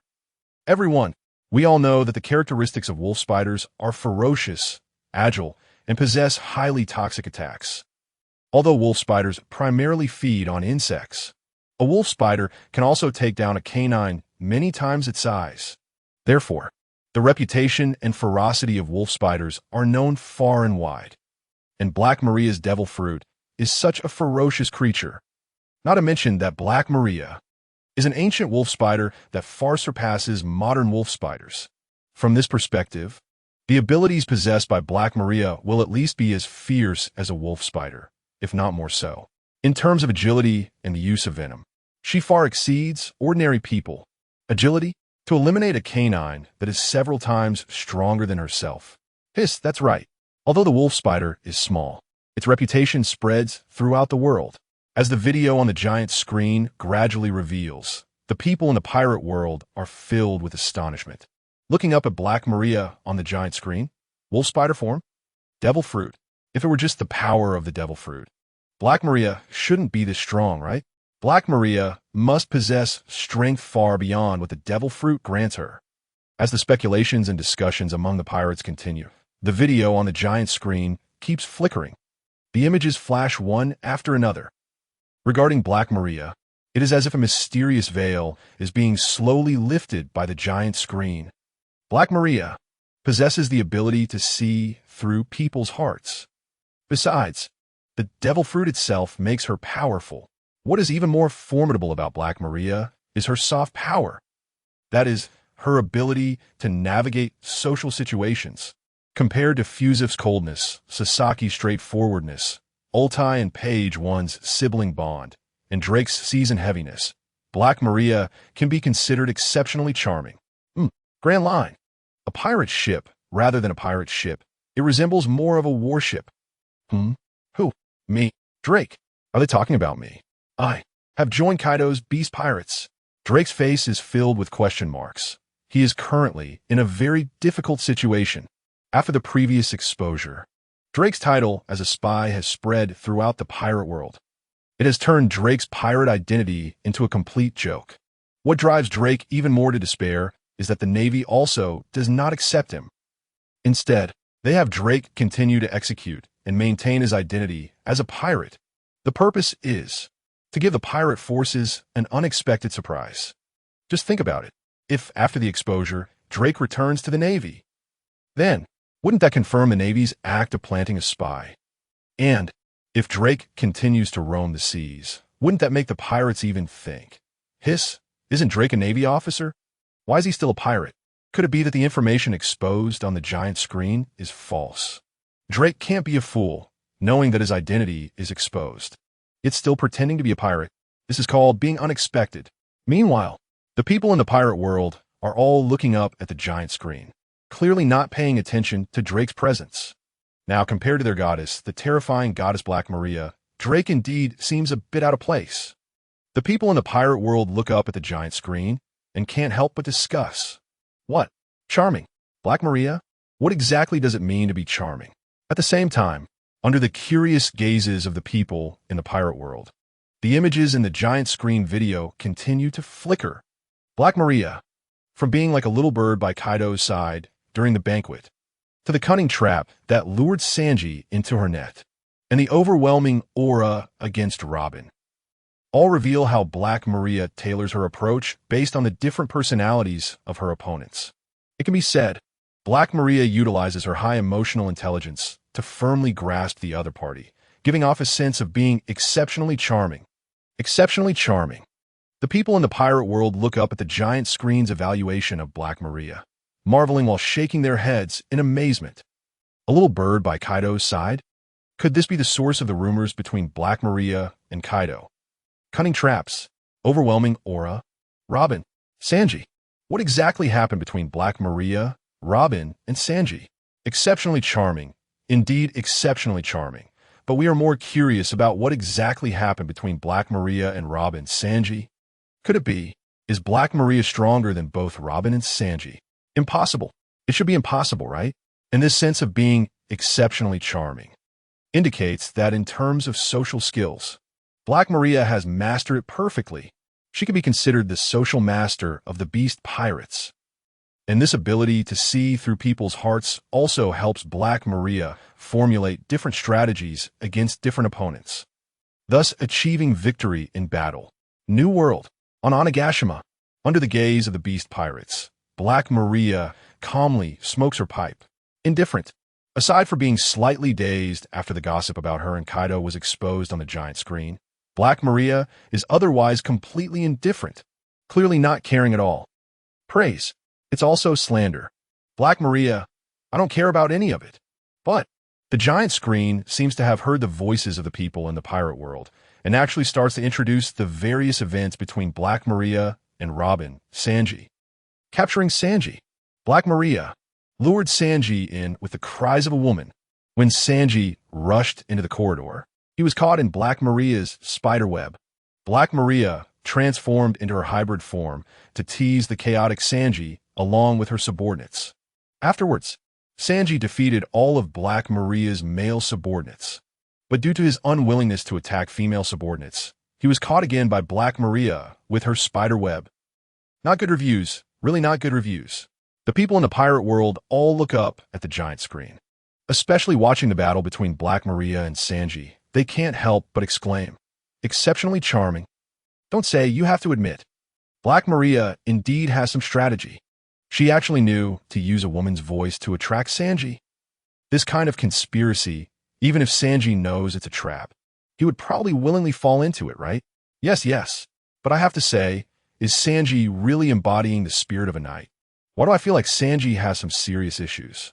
Look. Sanji defeated Black Maria's male subordinates, yet he refuses to hit women. Doesn't that mean any random woman could easily take him down? New World. A calm sea. Not a ripple on the surface. The Thousand Sunny is motionless. Including Luffy, Zoro, Sanji, and other members, they lined up lounging on beach chairs, basking in the sun, enjoying it to the fullest. Pervert chef, when will you ever change this bad habit? Sanji immediately shouted at Zoro beside him. Idiot swordsman, what does it have to do with you? Meanwhile, Luffy, Chopper, Usopp, and others were wildly flaunting the food in their hands, eating with great delight. Get lost, pervert chef, do whatever you want. Sooner or later, you'll die at the hands of a woman. Pervert chef, think of Broly. At the same time, East Blue, on a chef's ship. Idiot, Broly clenched her fists, glaring fiercely at the giant screen showing Sanji being beaten, angrily scolding. What a complete idiot. Sanji, however, upon closer inspection, there was no anger in Broly's eyes, only deep concern. Sanji, why are you still talking about chivalry with your enemies? Who taught you this? Listening to Broly's scolding, Zeph was somewhat scared. Who taught you? It must be Zeph, right? Do I even need to say it? At the same time, under the discussions of everyone in the pirate world and the different reactions from various forces, the giant screen continued to flicker. The introduction of the battle between Black Maria, Robin, and Sanji was still ongoing. Black Maria urged Sanji to hand over Nico Robin and told her subordinates wearing eye-mark paper that they would relay his voice throughout the castle to lure Nico Robin over. At this time, the injured Akazaya 9 were discovered by the scouts, and since Kinemon was busy fighting, he issued a command to quickly find someone to go to the room of Akazaya 9 to eliminate them. Black Maria volunteered to go herself, because the room where the Akazaya 9 were located was not far from her. To quickly eliminate the Akazaya 9, Black Maria used her Nightingale to brutally beat Sanji, forcing him to call Robin to save him. Black Maria wanted to train Sanji to be submissive to her. Just as Black Maria was about to attack Sanji again with her Nightingale, she was suddenly struck away by Robin's giant palm. And Brook used the cold air of Yomi Yomi Nomi to destroy the web binding Sanji, successfully rescuing him. Damn! The people in the pirate world looked up at the giant screen, watching Black Maria's heavy punches on Sanji, and couldn't help but shudder. What? Do you still want it? Everyone exchanged glances, looking at each other with some fear. Those who had loudly shouted for Black Maria to humiliate Sanji were shaking their heads repeatedly. Training? This is not training at all. This is simply beating someone to death. Who can withstand this? At the same time, New World, on the calm sea, the Thousand Sunny is slowly moving. Sanji lay under the sunshade, looking up at himself being brutally beaten by Black Maria, and couldn't help but tremble as he lit a cigarette with his right hand, the hand holding the cigarette shaking uncontrollably. This devil, this Black Maria, is a devil. Robin, Brook, thanks to you, otherwise I would definitely have died at this woman's hands. Even if it's fake, Sanji couldn't help but shake his head continuously, his body leaning backward. At the same time, amidst the astonishment of Sanji and the people in the pirate world, the giant screen continued to flicker. The story between Black Maria, Sanji, and Robin was still ongoing. After Sanji escaped, Jack contacted Black Maria to inform her that he had gone to the room where the Akazaya 9 were. So Black Maria took off her top and picked up her weapon to confront Robin and Brook. As the sound from the video on the giant screen came out, the crowd, who had been somewhat afraid of Black Maria, immediately no longer felt cold. Their mouths stopped twitching. Their hands stopped shaking. They stared intently at the giant screen, unwilling to look away, their eyes wide open like copper bells. The reason is simple. Taking off her top. Hiss, hiss. Each and every pervert stared intently at the giant screen, watching as Black Maria slowly took off her top and then wrapped her chest with bandages. This scene is simply too exhilarating. Even more so, many people burst out nosebleeds several times. Sexy. So sexy. A natural seductive creature. A natural S. At the same time, under the burning gazes of the people in the pirate world, the video on the giant screen continued to flicker. The exposure introduction of Black Maria was still ongoing. Black Maria used illusion mist to make Robin and Brook see her subordinates as friends and family. However, this ability did not work on Robin and Brook. Robin knocked down Black Maria's subordinates, dispelling the illusion. After realizing the ability was ineffective against Robin and Brook, Black Maria swung her flaming weapon to chase them, using spider webs to hang upside down from the ceiling, setting the entire ground ablaze. The people in the pirate world held their breath, their eyes glued to the giant screen, watching the battle between Black Maria, Sanji, and Robin. At some point, a voice came from the crowd. Flame? Hiss. Why is it again the power of flames? Does Black Maria also possess the power of flames? Hiss, as expected. The giant screen does not deceive me. The flame fruit is not worth a dog's attention. At this moment, Ace, still aboard the Moby Dick, unconsciously felt that his reputation was being severely harmed. Meanwhile, amidst the discussions of the people in the pirate world, the images on the giant screen continued to flicker. The battle between Black Maria and Sanji and Robin was far from over. Brook discovered that Black Maria's weapon was a living creature, so he used the cold of the Yomi Yomi no Mi to freeze the wheel of reincarnation and immediately froze the ground. Brook handed Black Maria over to Robin, while he dealt with Black Maria's subordinates. This is so strong. They were truly impressive. The people in the pirate world looked up at the battle between Brook, Robin, and Black Maria. Watching Brook and Robin battle Black Maria even exhibited an overwhelming momentum. They couldn't help but look up at the images on the screen, filled with exclamations. So strong. As expected, the Straw Hat Pirates never keep idle people around. Who would have thought even Brook and Robin would be this powerful? This indeed. Nowadays, not only Luffy, Zoro, and others have experienced a qualitative leap in strength. It can be said, the strength of the entire Straw Hat crew is infinitely close to their peak battle power. However, it is Luffy in the form of the sun god Nika, and Zoro, who slays gods and emperors, has captured too many people's attention. So much so that the people in the pirate world can't help but underestimate Brook, Robin, Nami, Chopper, and others. Meanwhile, what shocked the pirate world was still to come. Amidst the exclamations of the crowd regarding Brook and Robin's strength, the images on the giant screen continued to flicker. The battle between Black Maria and Robin. Brook was about to reach its climax. Robin, using the powers of the Hana no Mi, she created a gigantic Robin to combat Black Maria. Robin attempted to attack Black Maria, but was poisoned when she touched her toes. Black Maria immediately used her weapon to injure Robin's extended limb and used spider webs to restrain Robin, pushing her down to the ground. Black Maria, wearing finger claws, continuously attacked Robin's clones. And when Robin tried to escape, Black Maria used Burning Maria to force Robin to dispel her clones. Black Maria trapped Robin and continued to beat her with finger claws. Intense. This is really intense. For a moment, accompanied by the flickering images in the giant screen of the pirate world, the crowd couldn't help but widen their eyes, involuntarily exclaiming, "It's back and forth." Yes. But I dare bet, in the end, Robin-san will definitely win. Compared to Black Maria, I still prefer Robin-san. A gentle and intelligent big sister, New World. Aboard the Thousand Sunny, Robin was also looking up at the giant screen, watching the battle between herself and Black Maria, with a slight gentle smile on her lips, truly showcasing her charming intellect. Meanwhile, amidst the fervent fans in the pirate world expressing their love for Robin, the images on the giant screen continued to flicker. In the end, Robin created a giant hand using Fishman Karate to destroy the ceiling. The falling ceiling debris extinguished the flames on the ground. With her attention diverted, Black Maria was caught off guard as Robin, in her devil flower form, broke her bones and lost consciousness, collapsing to the ground.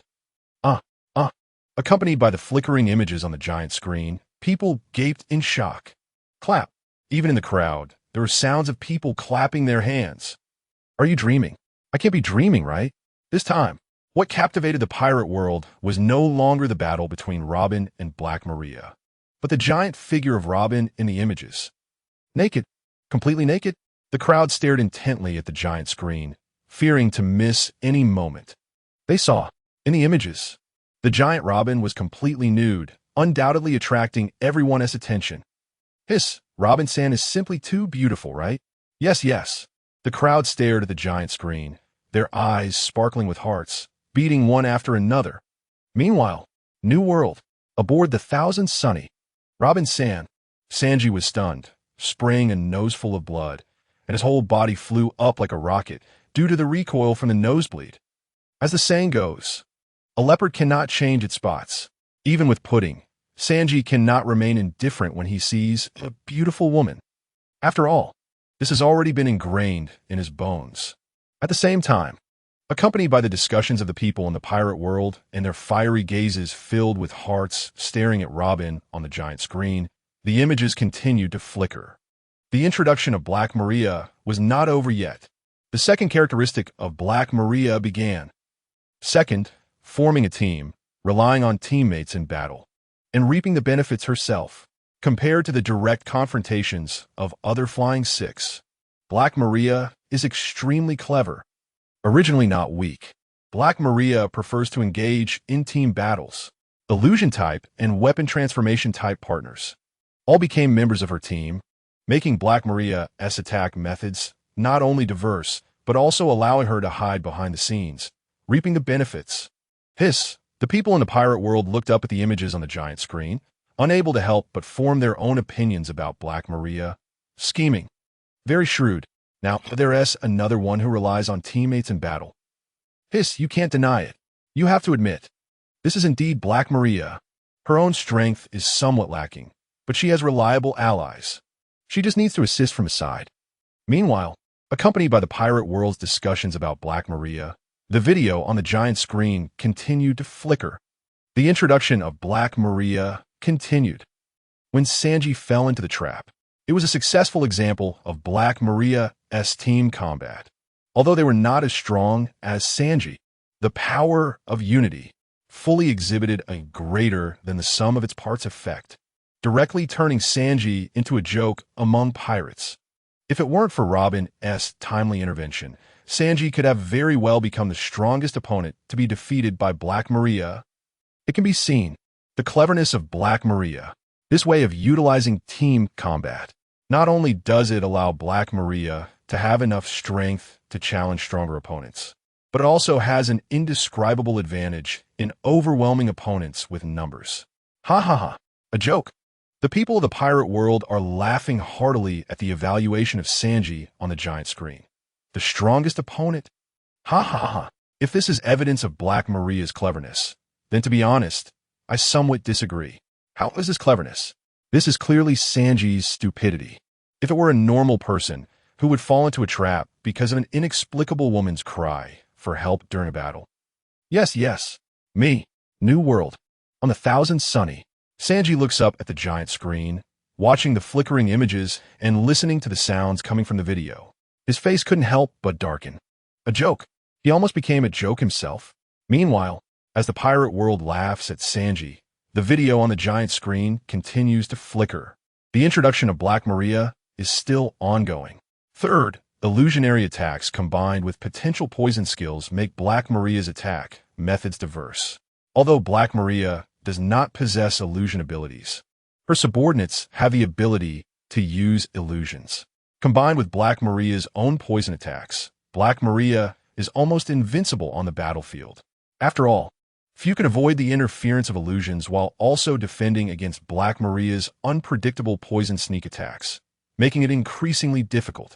Therefore, don't be fooled by Black Maria's not-so-strong individual combat ability. Even, Black Maria exists at the end of the Flying Six. But overall, Black Maria's varied attack methods will give opponents a headache. Indeed, although in the first half of the video, Black Maria was thoroughly defeated by Robin, the people of the pirate world can't help but exclaim as they gaze at Black Maria on the giant screen. Indeed, poison plus illusions. Black Maria is definitely the strongest support. Yes, just think if it were a large-scale melee, having Black Maria would definitely be like a buff. Along with the discussions about Black Maria from the pirate world, the silhouette of Black Maria slowly disappears from the video on the giant screen, replaced by another figure. As the figure appears, the crowd erupts again. Who? What the heck? Is it really her? I feel like my goddess should be ranked higher. However, I can totally accept my goddess being above Black Maria. Under everyone's gaze, a person slowly walks into the video on the giant screen. Black hair.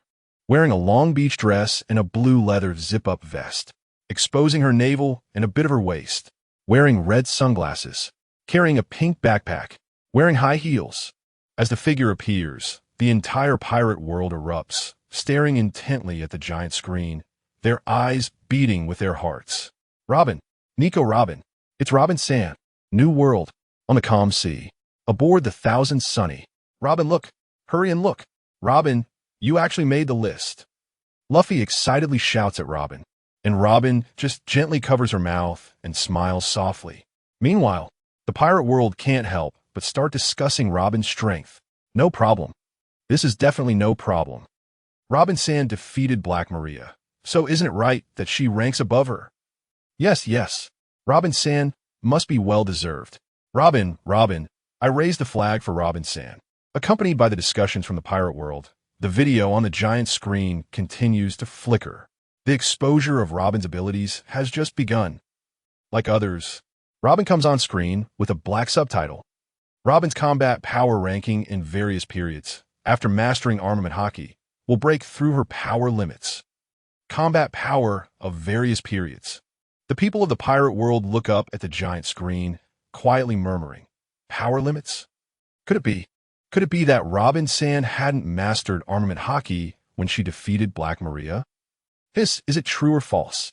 If Robin mastered armament hockey, how powerful would she be? Meanwhile, as the pirate world's speculation and gasps continue, the video on the giant screen keeps flickering. The exposure of Robin's strength can be said to have just begun. In the hearts of the public, Robin holds a very high status. It's not just because of Robin's outstanding strength, but because of her beauty. She has indeed conquered many fans. Unlike Nami's enthusiasm, Robin possesses a rational charm that makes this dark-skinned beauty always radiate wisdom. Rational charm. The people of the pirate world look up at the giant screen as Robin's photos flicker, becoming exceptionally excited. Rational. What rational? She's clearly a mature woman. Yes, the charm of a mature woman. But Nami-san is also very beautiful. She's like a cute little kitty. It seems like they have both Robin-san and Nami-san at the same time. In the entire pirate world, there are probably many people dreaming such unrealistic dreams.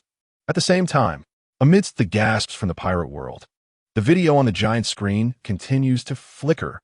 The introduction of Robin's strength has just begun, but it is precisely this preconceived notion that makes us overlook Robin's true combat power. In fact, Robin's combat power is quite high. We have completely underestimated her before. The people of the pirate world look at the introduction of Robin's abilities on the giant screen, and under the rendering of the video, everyone widens their eyes. With a face full of anticipation, afraid to miss any exciting details. Real combat power. Strong. How strong can Robin be? Yes.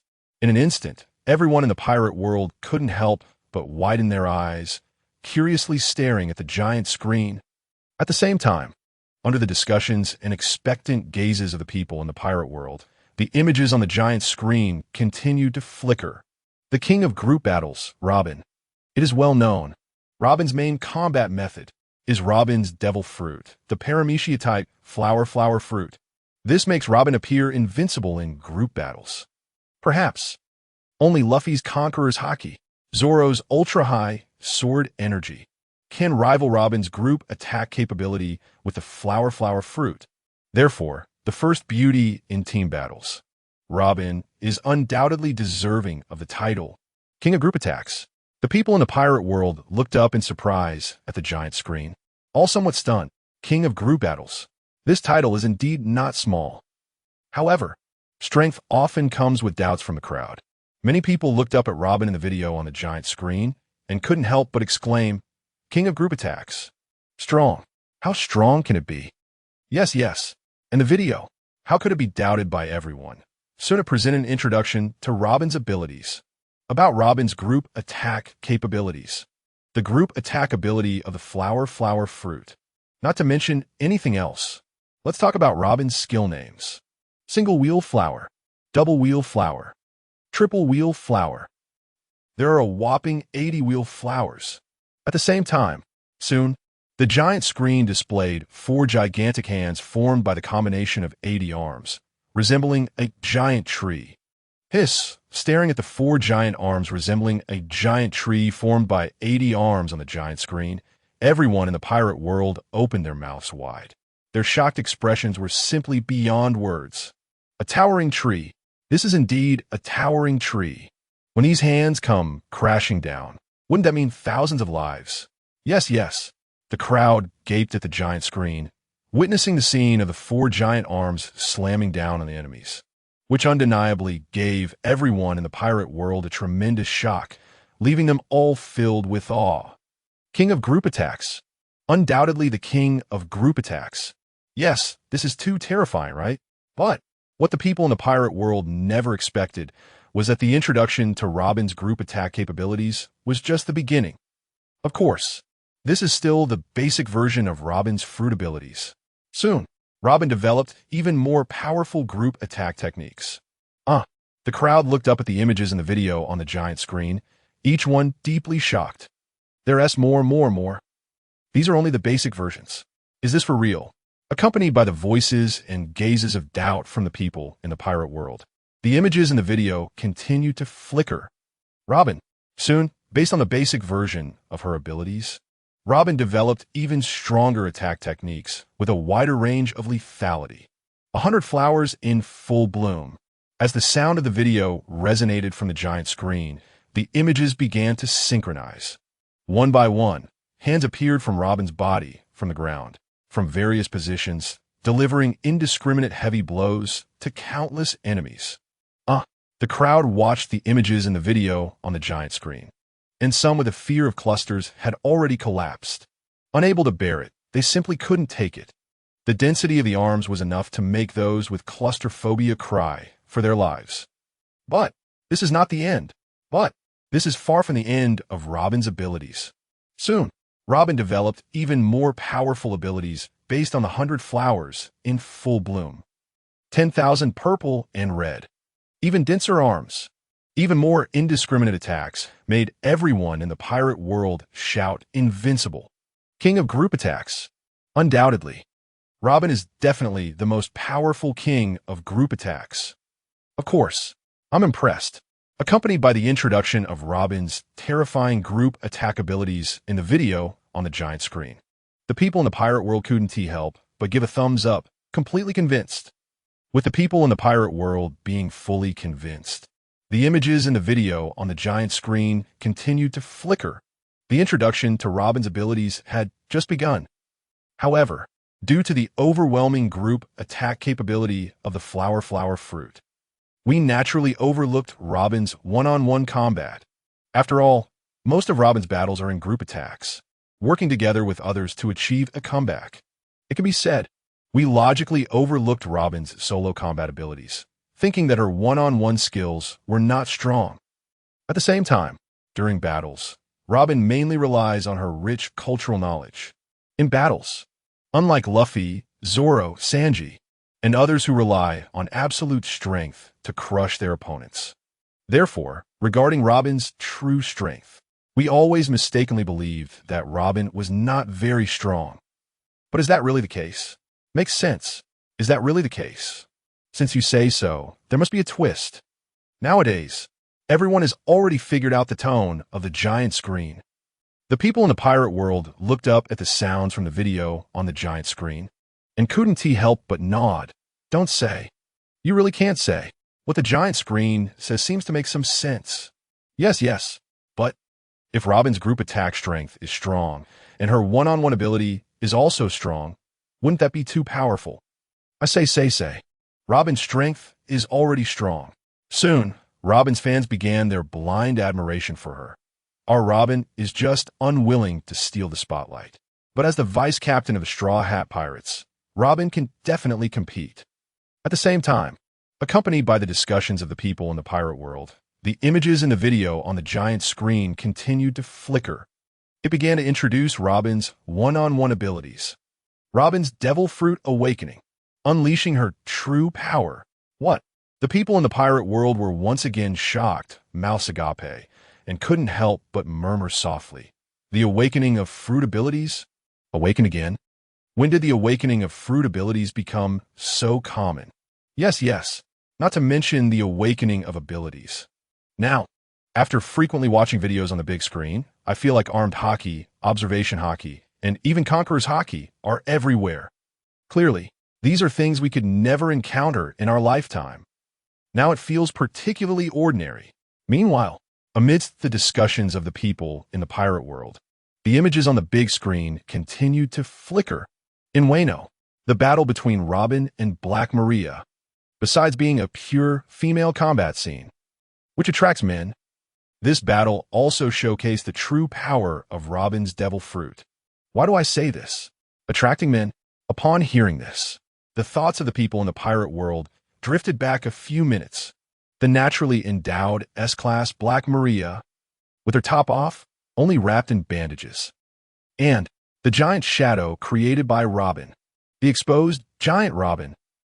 I can't think. Just thinking about it makes people feel infinitely hot. Meanwhile, in the pirate world, suppressing their inner desires, they continue to stare at the big screen, eagerly anticipating the subsequent developments as the video continued to play. In this battle, Robin had the opportunity to fight Black Maria thanks to Sanji. At the same time, with Brook as her protector. However, it cannot be denied. In this battle, with the awakening of Robin's devil fruit, the one-on-one duel between Robin and Black Maria was enough to showcase Robin's true strength. Indeed, listening to the big screen's commentary on the one-on-one battle between Robin and Black Maria, they couldn't help but nod in agreement.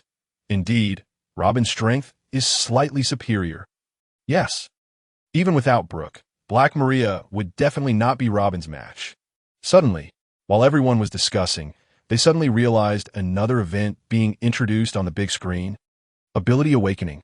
You mean that the giant shadow of Robin who is exposed is the appearance of Robin's ability awakening? Then doesn't that mean we can often see this image of Robin now? In an instant, the pirate world, Robin's fans, a group of old perverts completely erupted. Meanwhile, amidst the excitement of the people in the pirate world, the video on the big screen continued to flicker. The introduction of Robin's abilities was not over yet, although, after Robin's devil fruit awakened, it only showcased a powerful, giant form. But during the battle, this giant awakened state greatly increased Robin's solo combat ability. It concentrated her previously scattered fighting power, allowing her to deliver more focused strikes to her enemies. Although, only the people in the pirate world looked up at the big screen clearly. This time, they did not fully agree with the sounds and introductions on the big screen. This is called only. This is already super powerful. Of course, what made the people in the pirate world feel Robin's strength was not the powerful, giant form of Robin, but rather the Robin who was somewhat exposed on her upper body. Meanwhile, in a new world, on the Thousand Sunny, ability awakening, concentrated attacks, Robin looked up at the big screen, observing the introduction about herself, which led to her contemplation. After all, who wouldn't want to become stronger? Soon, the big screen provided the fastest path for Robin to become stronger. At the same time, several voices arose from the crowd, discussing while looking up at the big screen. Wait a minute, didn't the title on the big screen say it was about Robin's different strengths at various periods? Yes, various periods. Could Robin be even stronger than she is now? At the same time, under the watchful eyes of the people in the pirate world, the images on the big screen continued to flicker. Robin is one of the main crew members of the Straw Hat Pirates. Since childhood, Robin has been wanted by the Navy and has experienced countless hardships before finally meeting her own companions. As the only female fighter in the Straw Hat crew, the strength Robin displayed 2 years later cannot be underestimated. Many strong individuals boldly speculate, as long as Robin masters armed hockey, her strength will undergo a qualitative change. Robin's fruit ability is highly adaptable, as long as her own strength is solid. Then Robin's strength limit will break through the sky. In the new world, on the Thousand Sunny, arm hockey, qualitative improvement. Robin looked up at the big screen, watching the video introduction about herself, feeling curious and surprised. Qualitative improvement. Robin murmured softly, armed hockey, It shouldn't be too difficult, right? Then, Robin couldn't help but glance at Luffy, Zoro, and Sanji beside her. With so many companions who master armed hockey by her side, how could she not be able to master it? Strong enough to break through the sky. The people in the pirate world looked up at the big screen, their mouths agape. What? Is this for real? Could it be stronger than an admiral? Moreover, even Whitebeard, known as the strongest man on the sea, wouldn't dare to say he could break through the sky, right? Yes, yes. On this point, I really can't agree with the big screen. Meanwhile, amidst the voices of doubt in the pirate world, the images on the big screen continued to flicker. Soon, some evidence was presented to prove the possibility of Robin breaking through the sky. Due to the nature of her devil fruit, Robin's combat power as a child was already much stronger than that of ordinary people. As she grew older, Robin's combat power also saw a certain increase. In Skypiea, she easily defeated the captain of the God Soldiers with her fruit ability. After that, she followed the Straw Hat crew and experienced many adventures. The practical experience has been strengthened. Hiss! The people in the pirate world looked up at the screen and couldn't help but gasp. No way. This should be the period of Robin's growth, right? Yes, yes. The crowd looked up at the photo of Robin from that time and couldn't help but exclaim, so young. Robin really looked so innocent at that time. That's right. Although she's a mature woman now, she was far from what she is today. Meanwhile, accompanied by the discussions of the people in the pirate world, the images on the giant screen continued to flicker. The story of Robin's growth has just begun. After experiencing Eni's lobby, Robin finally opened her heart and set out to sea with her companions. Although her strength didn't increase much, the bond with her partners deepened. At the same time, her practical experience and combat intelligence have also grown significantly. She can already be considered one of the main combat members of the Straw Hat crew 2 years ago. New World. On a calm sea, a small boat was sailing on the ocean, and Aokiji, dressed in a tattered coat, looked up at the giant screen, watching the images of Robin flashing by. Robin, have you become the person you imagined? Aokiji couldn't help but murmur in his heart, then unexpectedly changed the direction of the small boat. Wano country? Kaido? It seems that we have some debts to settle, right? Since the appearance of the giant screen, the plot development of the pirate world has undergone tremendous changes. Aokiji didn't join the Blackbeard pirates. Instead, he was just sailing aimlessly on the sea, searching for the meaning of life and answers. Meanwhile, the images on the giant screen continued to flicker, and the story of Robin's growth had only just begun. 2 years later, Robin made rapid progress in developing her fruit powers, evolving from a few rounds of flowers to dozens of rounds of flowers. Every time Robin unleashed her moves, countless people were shocked. After all, the visual impact was too strong. Indeed, this is indeed shocking. The people in the pirate world all looked up at the giant screen, murmuring in agreement.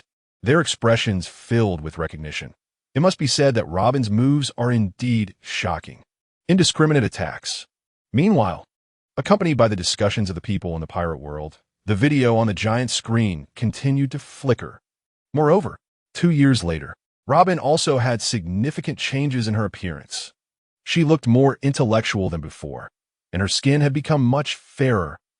I wonder if this is related to her fruit development. Strongly agree. Intellectual. Simply too intellectual. Flower fruit. Can it really make a person as beautiful as a flower? Accompanied by the discussions of the people in the pirate world, the video on the giant screen continued to flicker. The introduction of Robin's strength at various periods had just begun. After entering Wano country, Robin's practical experience was rich. Coupled with the continuous development of her fruit abilities over such a long time, she had become one of the important combat members of the Straw Hat crew. However, if Robin wanted to significantly enhance her strength, she must master a crucial skill, hockey. Once Robin learns hockey, then combined with her fruit abilities, her power will surely reach unprecedented heights. Unprecedented heights. Again, with the unprecedented heights. The people in the pirate world looked up at the giant screen, somewhat astonished. Unprecedented heights. Just how unprecedented can it be? Yes, yes. Why do I find it hard to believe? How strong can she really get? Yes, yes. I can't believe it either. And the giant screen is best at slapping people's faces, and it's the kind that goes slap, slap, slap. Hard slap. Soon, under the astonished and doubtful gazes of the people in the pirate world, the images on the giant screen continued to flicker, and immediately there was a twist. Think about it. Dare to think boldly. Robin's moves all infused with hockey. Just the visual impact is extremely powerful. Hiss! The people in the pirate world looked up at the giant screen, momentarily stunned. Hiss, don't say. Don't say, you really can't say that. The crowd looked up at the giant screen, all of their arms covered with hockey. Terrifying. This image is simply too terrifying, right? Impact. This visual impact is indeed too strong. But there are still some stubborn people around. Huh, is that all? Impact. So what if there is impact? Just because there is impact doesn't mean there is strength. Meanwhile, in the new world, on the Thousand Sunny, Robin looked up at the images of the arms covered with hockey on the screen, and even she couldn't help but be stunned. Is it really that terrifying? Yes. Beside her, Zoro, Sanji, and others were also somewhat surprised as they looked up at the giant screen, nodding their heads. Robin, you really need to master hockey. This is indeed a bit terrifying. Why don't you give it a try? Actually, hockey isn't that hard to learn. After saying that, Sanji, Zoro, and others all demonstrated their hockey. Meanwhile, the images on the giant screen continued to flicker. The fantasy about Robin's abilities has only just begun. Bold. Dare to imagine. Robin, if future combat stances are all forms of fruit abilities plus hockey, hockey is a key ability for Robin. But for some reason, Robin hasn't mastered hockey. It is estimated Robin doesn't realize that her fruit abilities combined with hockey will become extremely terrifying. Not there. Indeed not there. In the new world, on the Thousand Sunny, Robin looked up at the giant screen and couldn't help but softly nod. Indeed, I really didn't expect that hockey would have such a huge enhancement for me. Meanwhile, the images on the giant screen continued to flicker, and soon the introduction about Robin's strength was coming to an end. Therefore, Robin's strongest period is in her old age. Her combat power skyrockets. At the same time, many people predict that the bounty for old Robin has already reached 5 billion, although the bounty may be a bit exaggerated. Old Robin can indeed hold the title of an O, one in all periods. After all, many strong characters are from the older generation, and Robin is a member of Luffy's crew, the future Pirate King, so her strength naturally cannot be too weak. The strongest power, old age. Hiss! The people of the pirate world looked up at the giant screen, and they couldn't help but start discussing. Are you kidding? Isn't it obvious? Of course. It's true. Who isn't getting stronger with age? No, wait. Doesn't getting older mean a significant decline in physical functions? I guess that's wrong. At the same time, the image of Robin quickly disappeared from the video on the giant screen. Another figure appeared immediately. It was another familiar face. A tall woman with long legs. She has blue-pink long hair with faint stripes. Soon, the identity of this figure was about to be revealed. She has a pair of horns resembling cow horns on her head. Her eyes are very large and round, with obvious eyelashes, and she wears an embroidered mask over her mouth and nose. She's dressed in a long-sleeved short skirt, with a bow tie at the collar, a dark long shawl with fluffy edges close to the ground, and a pair of high heels. In an instant, the people of the pirate world were once again excited, looking up at the giant screen, and couldn't help but shout, Ultai! Sister Ultai! The Ultai who confronts the sky, the earth, and even the air has arrived. So cute. Ultai is really so cute. Always looking fierce yet adorable. However, while some were excited, naturally, there were those who raised doubts. Many people looked up at Ultai on the giant screen and couldn't help but question, is this real? Is Ultai stronger than Robin, Yamato, and even Black Maria? That can't be possible. I feel like Ultai isn't that strong. Accompanied by the discussions of the people in the pirate world, the video on the giant screen continued to flicker.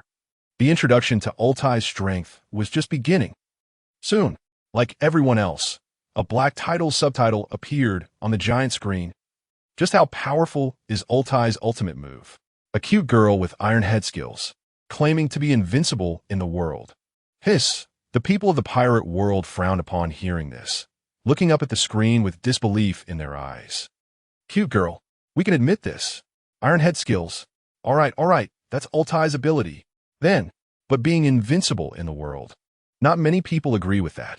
Anyone could be invincible in the world. How could Ultai be invincible? At the same time, as the discussions of the people in the pirate world continued, the video on the giant screen kept flickering. Ultai, in the Beast Pirates. She holds the title of the Flying Six. Speaking of Ultai, many people are attracted by her adorable image, even becoming loyal fans of Ultai. But what people didn't expect was, Ultai not only has a cute appearance, but her combat strength is also quite formidable. In an instant, accompanied by the flickering of the video on the giant screen, some people couldn't help but nod vigorously, even showing excited expressions. It's me, Ultai, she's really so cute. Yes, this is too adorable, right? I love it. I love the cute Ultai so much. At the same time, with the voices of love from the people of the pirate world, the video on the giant screen continued to flicker. The reveal of Ultai's strength was just beginning. First, the video on the giant screen threw out a big question mark. So, just how strong is Ultai's strength? How strong? The crowd couldn't help but look up at the giant screen, and they murmured, Iron head skills? Isn't she invincible in the world? Moreover, Ultai's ability to stand firm within the Beast Pirates means she must possess strong strength. Yes. Accompanied by the heated discussions of the people in the pirate world, the video on the giant screen continued to flicker. Soon, the giant screen personally answered this question. Ultai, being among the Flying Six indicates her strength is not simple. Speaking of Kaido's Beast Pirates, there is still a clear distinction from other pirate crews. After all, as an Emperor's crew, their ranks are quite distinct. To become a top-tier force in Kaido's Beast Pirates, like the All-Stars, one needs to have extremely powerful strength. It can be said, the Kaido Pirates can be considered a pirate crew that respects strength. Strength is respected.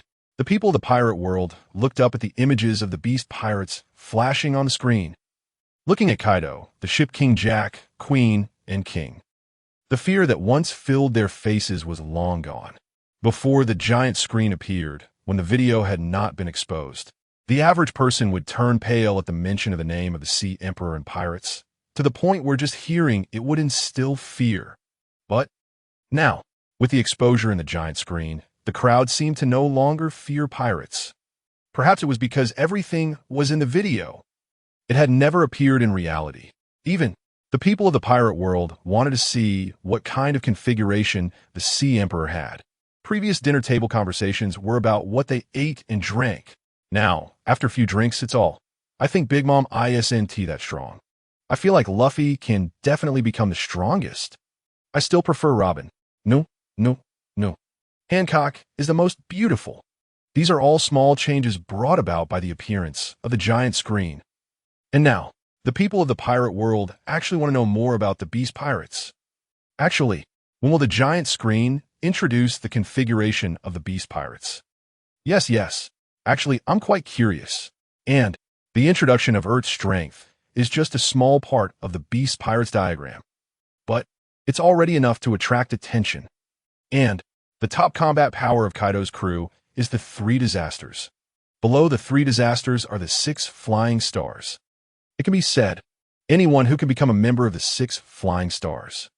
Their strength should not be underestimated, and they can be considered one of the top combat powers of the Beast Pirates.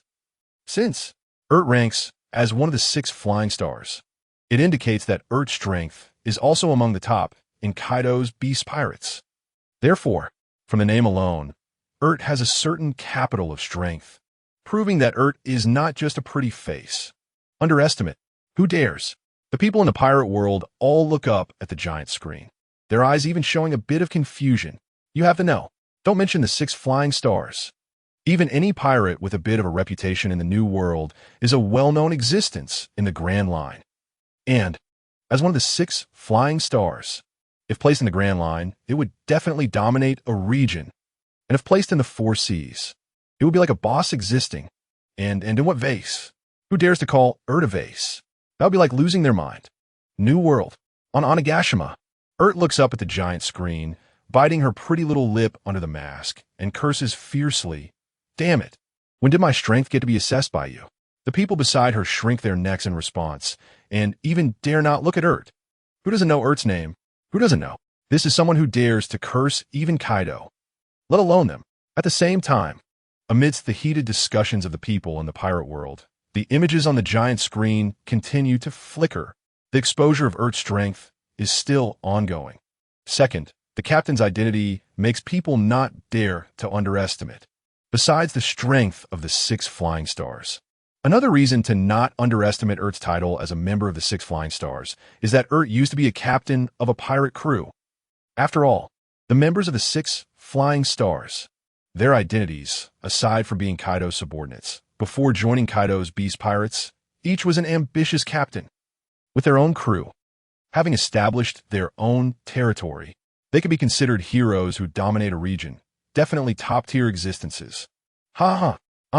The people in the pirate world, after seeing the introduction video on the giant screen and hearing the voice, couldn't help but be stunned. Establish a territory, having their own crew. Why does it feel like these pirates are not pirates, but rather bandits? And I wonder if they have ever worshipped Sig. He is known as the king of bandits.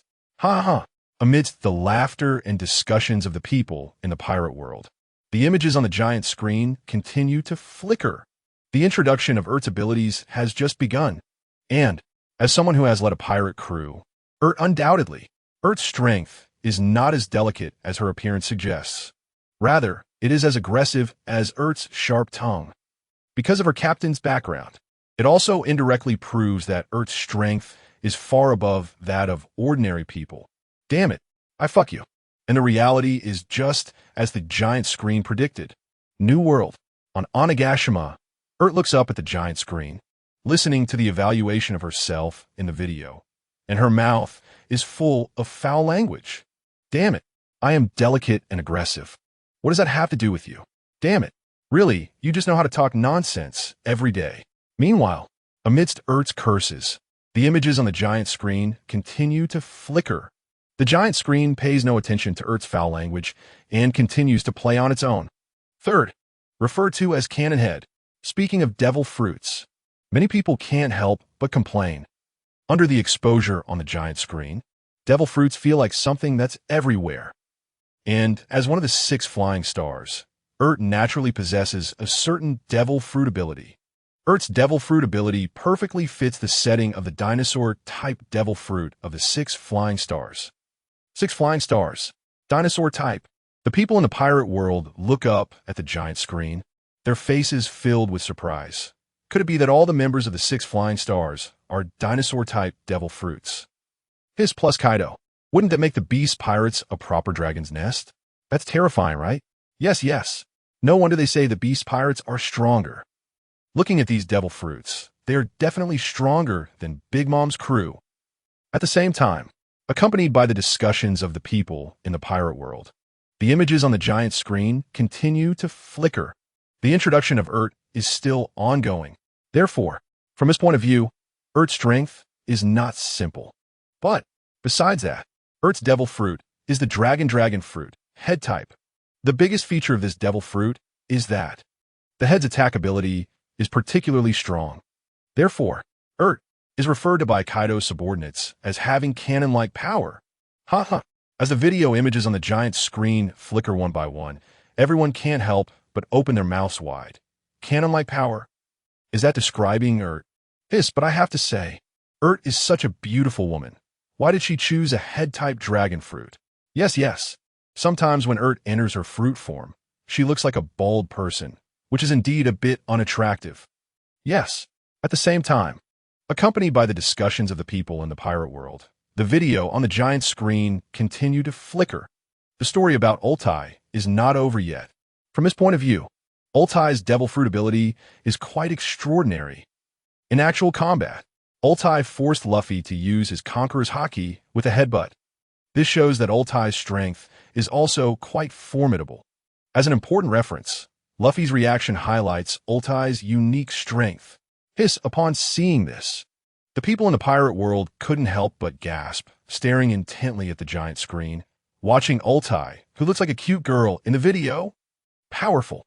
Looking at it this way, Ultai is indeed quite powerful. And just as the video on the giant screen said, Luffy has long become an important reference. Not to mention defeating Luffy. Even being able to force out Luffy's Conqueror's Haki shows that her strength is quite terrifying. Who is she? In the new world, on the Thousand Sunny, Luffy, while munching on a huge chicken leg, looked up at Ultai on the screen and mumbled with grease all over his mouth. Who is she? Who is this person? Meanwhile, Zoro, Nami, and others gave Luffy a big eye roll. Who? Damn it. The video has already explained for so long, and you still don't know who it is? Truly hopeless. Completely hopeless. How can a person really be this clueless?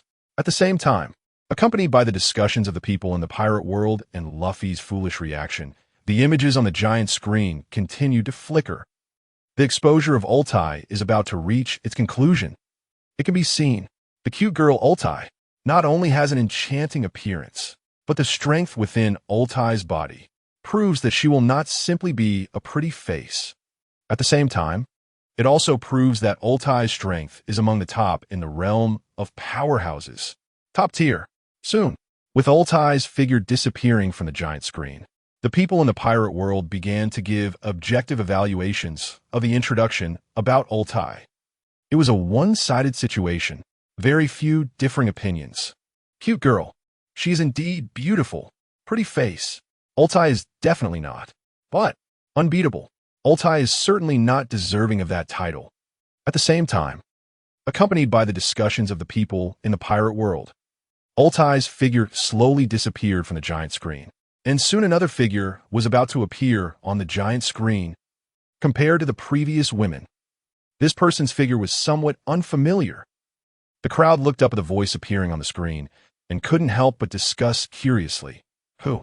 Who is this? Who is this person? Yes. No. I seem to have some impression. Remember, when we were at Impel Down, there was someone like this when Straw Hat Luffy caused a commotion at Impel Down. Under the gaze of the people in the pirate world, the images on the giant screen continued to flicker. One person slowly walked into the giant screen. This person, heavily made up, dressed in bizarre clothing, with a long nose, looking like a witch. Even in the video, a strange Maru ho-ho laughter continued to come out. What kind of laugh is this? It's so strange. The people in the pirate world listened to the sounds coming from the giant screen and couldn't help but complain, but suddenly had a flash of realization in their minds. I seem to have a little impression. Katarina Devon. She is Katarina Devon. Impel Down. She is Katarina Devon, who was released from Impel Down by Straw Hat Luffy. I remember. I said I had seen her on the giant screen, right? Yes. As soon as the voice came out, a large number of people immediately recalled the scene at that time. Katarina Devon. It is said to be the most vicious female pirate imprisoned in Impel Down. Terrifying? Her strength must be exceptionally terrifying, right? Yes. In a new world, on a lifeless island. Katarina Devon looked up at the giant screen, especially at herself wearing clothes from Impel Down. Her expression turned somewhat fierce. Impel Down. This is a place I never want to set foot in again in my life. Navy, world government, I will never let you go. In an instant, under the discussions and gazes of the people in the pirate world, the images on the giant screen continued to flicker. The introduction of Katarina Devon's strength is far from over. Everyone wants to know just how strong Katarina Devon really is. After all, she is known as the most vicious female pirate imprisoned in Impel Down. Just then, the giant screen began to unveil the introduction about Katarina Devon. First, the mythical Zoan type, nine-tailed fox fruit, unpredictable abilities. Katarina Devon, a user of the mythical Zoan type, Inu no Mi, nine-tailed fox form. This fruit grants Katarina Devon the ability to transform into others, even mimicking their clothing, height, and voice, reaching a level of indistinguishability. Transform. The people in the pirate world looked up at the giant screen, and upon seeing the word transform, their thoughts began to drift, and they started discussing. If I really married Katarina Devon, When I have all the beauties, can I make Katarina Devon transform into various beauties? Like Robin-san, Nami-san, TCH. Soon, surrounding voices erupted with ridicule. Looking disdainful. Always thinking about these filthy things, can't you think of something serious? Just as everyone turned to look at the person who spoke. They heard that person continue, what Robin-san? Nami-san, at the very least, she should transform into the Empress. No other reason, mainly to practice my self-control. TCH. The people around him rolled their eyes in disbelief. When a person is speechless, they can truly be speechless. Meanwhile, under the bold speculations of everyone in the pirate world, the images on the giant screen continued to flicker. The introduction of Katarina Devon had just begun. Katarina Devon. The power of the nine-tailed fox. Unlike the Paramecia-type imitation fruit, like Mr. Tubon Clay, the nine-tailed fox fruit belongs to the mythical Zoan type. It may possess even more powerful abilities. For example, in legend, the nine-tailed fox has 9 tails, each representing a life, which means to completely defeat her. One might need to defeat her 9 times. What? As soon as this was said, the previously whimsical crowd widened their eyes in shock and muttered, Nanny, what the heck? 9 lives? Huh, who can kill someone 9 times? Yeah. And Katarina Devon is so powerful. There are very few people who could kill her 9 times, right? That's right, but this was far from over. Amidst the gasps of the pirate world, the images on the giant screen continued to flicker. Soon, more of Katarina Devon's powerful abilities were revealed, and combining with the nine-tailed fox form. A bold guess could be made. The nine-tailed fox fruit. It may also possess illusion or mind control abilities, capable of confusing enemies and even creating illusions. This ability is extremely deadly in battle, especially in team combat. Katarina Devon can easily disrupt the enemy formation. Illusions. The people in the pirate world looked up at the giant screen, momentarily comparing Katarina Devon's strength to that of Black Maria. No way. Black Maria also has illusion abilities, right? But, however, I feel that Katarina Devon's illusion abilities are definitely much stronger than Black Maria's. Yeah, the nine-tailed fox. Illusions are the nine-tailed fox's specialty. In the New World, on an island, Katarina Devon looked up at the giant screen, her expression slightly surprised. Hiss, the giant screen, it really knows my abilities? Hiss. Meanwhile, amidst the shock of the pirate world and Katarina Devon's gasps, the images on the giant screen continue to flicker, revealing even more explosive news about Katarina Devon. Second, swordsmanship and combat style. A cold-blooded hunter. Katarina Devon does not only rely on her fruit abilities. She is also a master swordswoman. Katarina Devon often carries a sword at her waist. This indicates that she has a certain level of mastery in swordsmanship. Katarina Devon's combat style may combine her fruit abilities and swordsmanship, allowing her to excel in both close combat and ranged attacks. Moreover, the most important thing is, Katarina Devon's swordsmanship may complement her fruit abilities.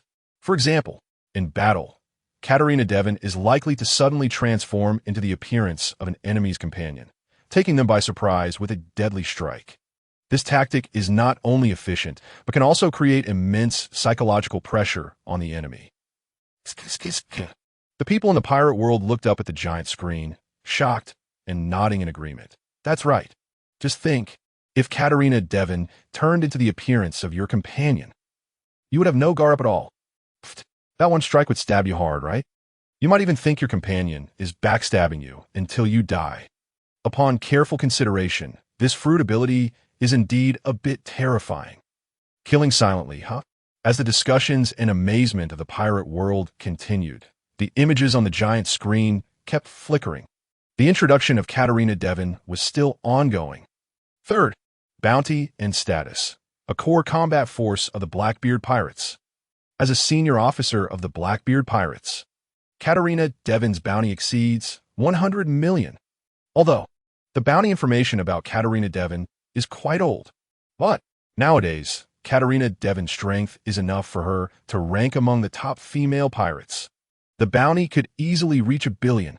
Katarina Devon is one of the 4 powerful criminals brought out by Blackbeard from the 6th level of Impel Down. This further proves her strength and danger. Katarina Devon's bounty may be close to or even exceed 1 billion berries. After all, Katarina Devon is a mythical Zoan user and possesses a very high combat IQ. Her existence is not only a guarantee of combat power for the Blackbeard pirates, but also a symbol of their deterrence. 1 billion. It doesn't sound exaggerated. The people in the pirate world looked up at the giant screen, pouting, and couldn't help but murmur in agreement. Agreed. Strongly agreed. Not exaggerated at all. I even feel it might be a bit low. I think Katarina Devon's strength is worth at least a 2 billion bounty. Blackbeard, in the New World. On an island, Katarina Devon looked up at the giant screen, especially at Blackbeard's figure, and couldn't help but feel speechless. Blackbeard? Marshall D. Teach. Just this rough guy can make me willingly submit. Nowadays, Katarina Devon could only chuckle to express her disdain.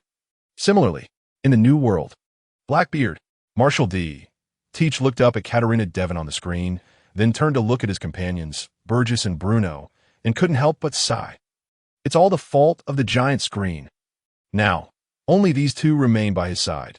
Moreover, under the influence of the giant screen, Blackbeard, Marshall D. Teach, has completely transformed into a treacherous person, someone who could even stab his own father.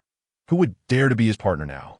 Meanwhile, accompanied by the discussions of Katarina Devon, Marshall D. Teach, and the people of the pirate world, the images on the giant screen continued to flicker. The introduction of Katarina Devon is still ongoing and seems to be coming to an end soon. 4. Personality and background. The cruel moonlight hunter. Katarina Devon has a cruel personality. She enjoys collecting beautiful women's heads, a unique hobby that reflects her danger and ruthlessness. Katarina Devon was once one of the most vicious female pirates in the world. Her fame on the seas was already well known. She gradually faded from the public eye only after being imprisoned in Impel Down. The crowd in the pirate world couldn't help but look up at the giant screen. Shivering in fear, some looking terrified. There were also those who thought that by possessing Katarina Devon, they could also have Robin, Nami, and other beauties. They were utterly frightened. Collecting heads. This is too much, isn't it? A cruel personality. This is indeed a bit too ruthless, right? Meanwhile, under the fear of the crowd in the pirate world, the images on the giant screen continued to flicker, and the introduction of Katarina Devon continued. 5. Role in the Blackbeard Pirates. The only female high-ranking officer. As the only female high-ranking officer in the Blackbeard Pirates, Katarina Devon plays an important role in the team. Her fruit ability and combat experience make her one of the core combat powers of the Blackbeard Pirates. Katarina Devon is also likely the intelligence expert of the Blackbeard Pirates. She can use the abilities of the QB fruit to infiltrate enemy ranks and obtain key information. Again, it's Blackbeard. It's Marshall D. Teach. New World. Katarina Devon looked up at Blackbeard, her expression filled with disbelief, her gaze becoming somewhat fierce. Marshall D. Teach. Good. I will definitely take your head sooner or later. With your kind of appearance, who would want to be your crew? It's simply embarrassing. In the same world, in the same corner, the ugly and rugged Blackbeard couldn't help but sneeze several times and mumbled, "Someone must be thinking of me." Beside him, Burgess quickly added, "Admiral, I feel like someone must be cursing you." The flesh on Blackbeard's face trembled unconsciously. If it weren't for the current lack of members, Blackbeard would want to kill Burgess. Meanwhile, on the giant screen, the figure of Katarina Devon slowly disappeared. Soon, another figure slowly appeared, but the appearance gradually transitioned from young to old. At the moment the figure appeared, with deep blue long hair, bangs down to the eyebrows, tied in a simple ponytail with a red hair tie, deep blue eyes, serious expression, standing at 204 centimeters tall, slender build, wearing a Navy uniform, carrying a flintlock gun on her back. The crowd in the pirate world was completely confused and began to discuss. Who is this pure little Navy girl? Yes, she looks so pure and cute. However, as the figure kept getting closer, the wear of age continuously changed her appearance. Soon, the pure female Navy in the video on the giant screen Her hair turned gray, still styled in a simple ponytail down to her shoulders. All her hair pulled back, exposing her forehead, wearing a pair of emerald green earrings. Her right hand adorned with 2 gold bracelets. Dressed in a vice admiral's coat, with a light blue shirt underneath and a white patterned purple tie. Wearing suit pants and leather shoes on the lower body. As the image appeared, the crowd in the pirate world immediately erupted, recognizing her at a glance. Vice Admiral Tsuru. Is that Vice Admiral Tsuru? Hiss. Some people couldn't help but boldly speculate. No way. Was that little Navy girl just now Vice Admiral Tsuru? Hiss. Not to mention, Vice Admiral Tsuru was really beautiful and pure when she was young. Yes, yes. As soon as this was said, it was immediately recognized by everyone in the pirate world, and they all nodded in agreement. Meanwhile, the video on the giant screen continued to flicker. The introduction of Vice Admiral Tsuru had just begun, the most legendary woman in the Navy. Tsuru. Tsuru joined the Navy at the same time as Sengoku, Monkey D, Garp, and Zephyr, 27 years ago. At that time, Monkey D, Garp once again refused a promotion. Garp told Tsuru that if she wanted to sail, she should just take her own ship. Knowing Garp's habit of damaging ships, Tsuru refused to sail with Garp and didn't even lend her ship to him. Ha ha ha ha ha. That's hilarious. The crowd in the pirate world couldn't help but look up at the giant screen, their expressions a mix of laughter and tears, discussing. Tsuru, Garp, ha ha. They are all unreachable big shots. Why are they so amusing? Yes, yes. Otherwise, why say the older generation is more interesting? Ha ha. Disliking Garp for potentially damaging the Navy's ship, not only refusing to sail with him, but not even lending her ship. Meanwhile, the Grand Line, Navy headquarters.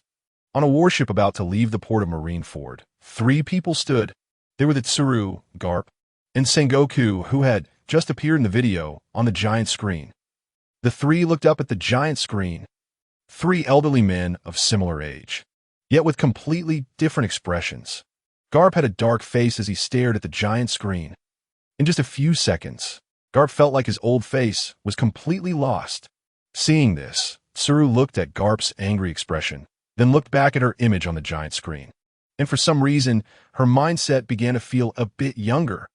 She couldn't help but cover her mouth and chuckle. Meanwhile, Sengoku was filled with nostalgia. At that time, they could be said to be the representatives of the new generation of the Navy. And now, the 3 old men have already retired. Only Zephyr is still fighting on the front lines, teaching the new generation of the Navy. Meanwhile, amidst the discussions of the crowd in the pirate world and the nostalgia of Sengoku, Garp, and Tsuru, the images on the giant screen continued to flicker. The introduction of Vice Admiral Tsuru continued. 13 years ago, Tsuru was sent by Sengoku to capture the Don Quixote family. At that time, the Crane led a group of female-led troops to Minion Island. The naval warship's flag bore a large crane character. The Crane discovered that Don Quixote Doflamingo was nowhere to be seen, and thus blamed Sengoku for the unreliable intelligence. Upon finding the Don Quixote family, the Crane ordered the warship to open fire immediately. Upon seeing the Crane's warship, Doflamingo was frightened and immediately led his subordinates to flee. At this moment, the people of the pirate world looked up at the giant screen and couldn't help but murmur. Doflamingo? Hiss, what a strange yet familiar name.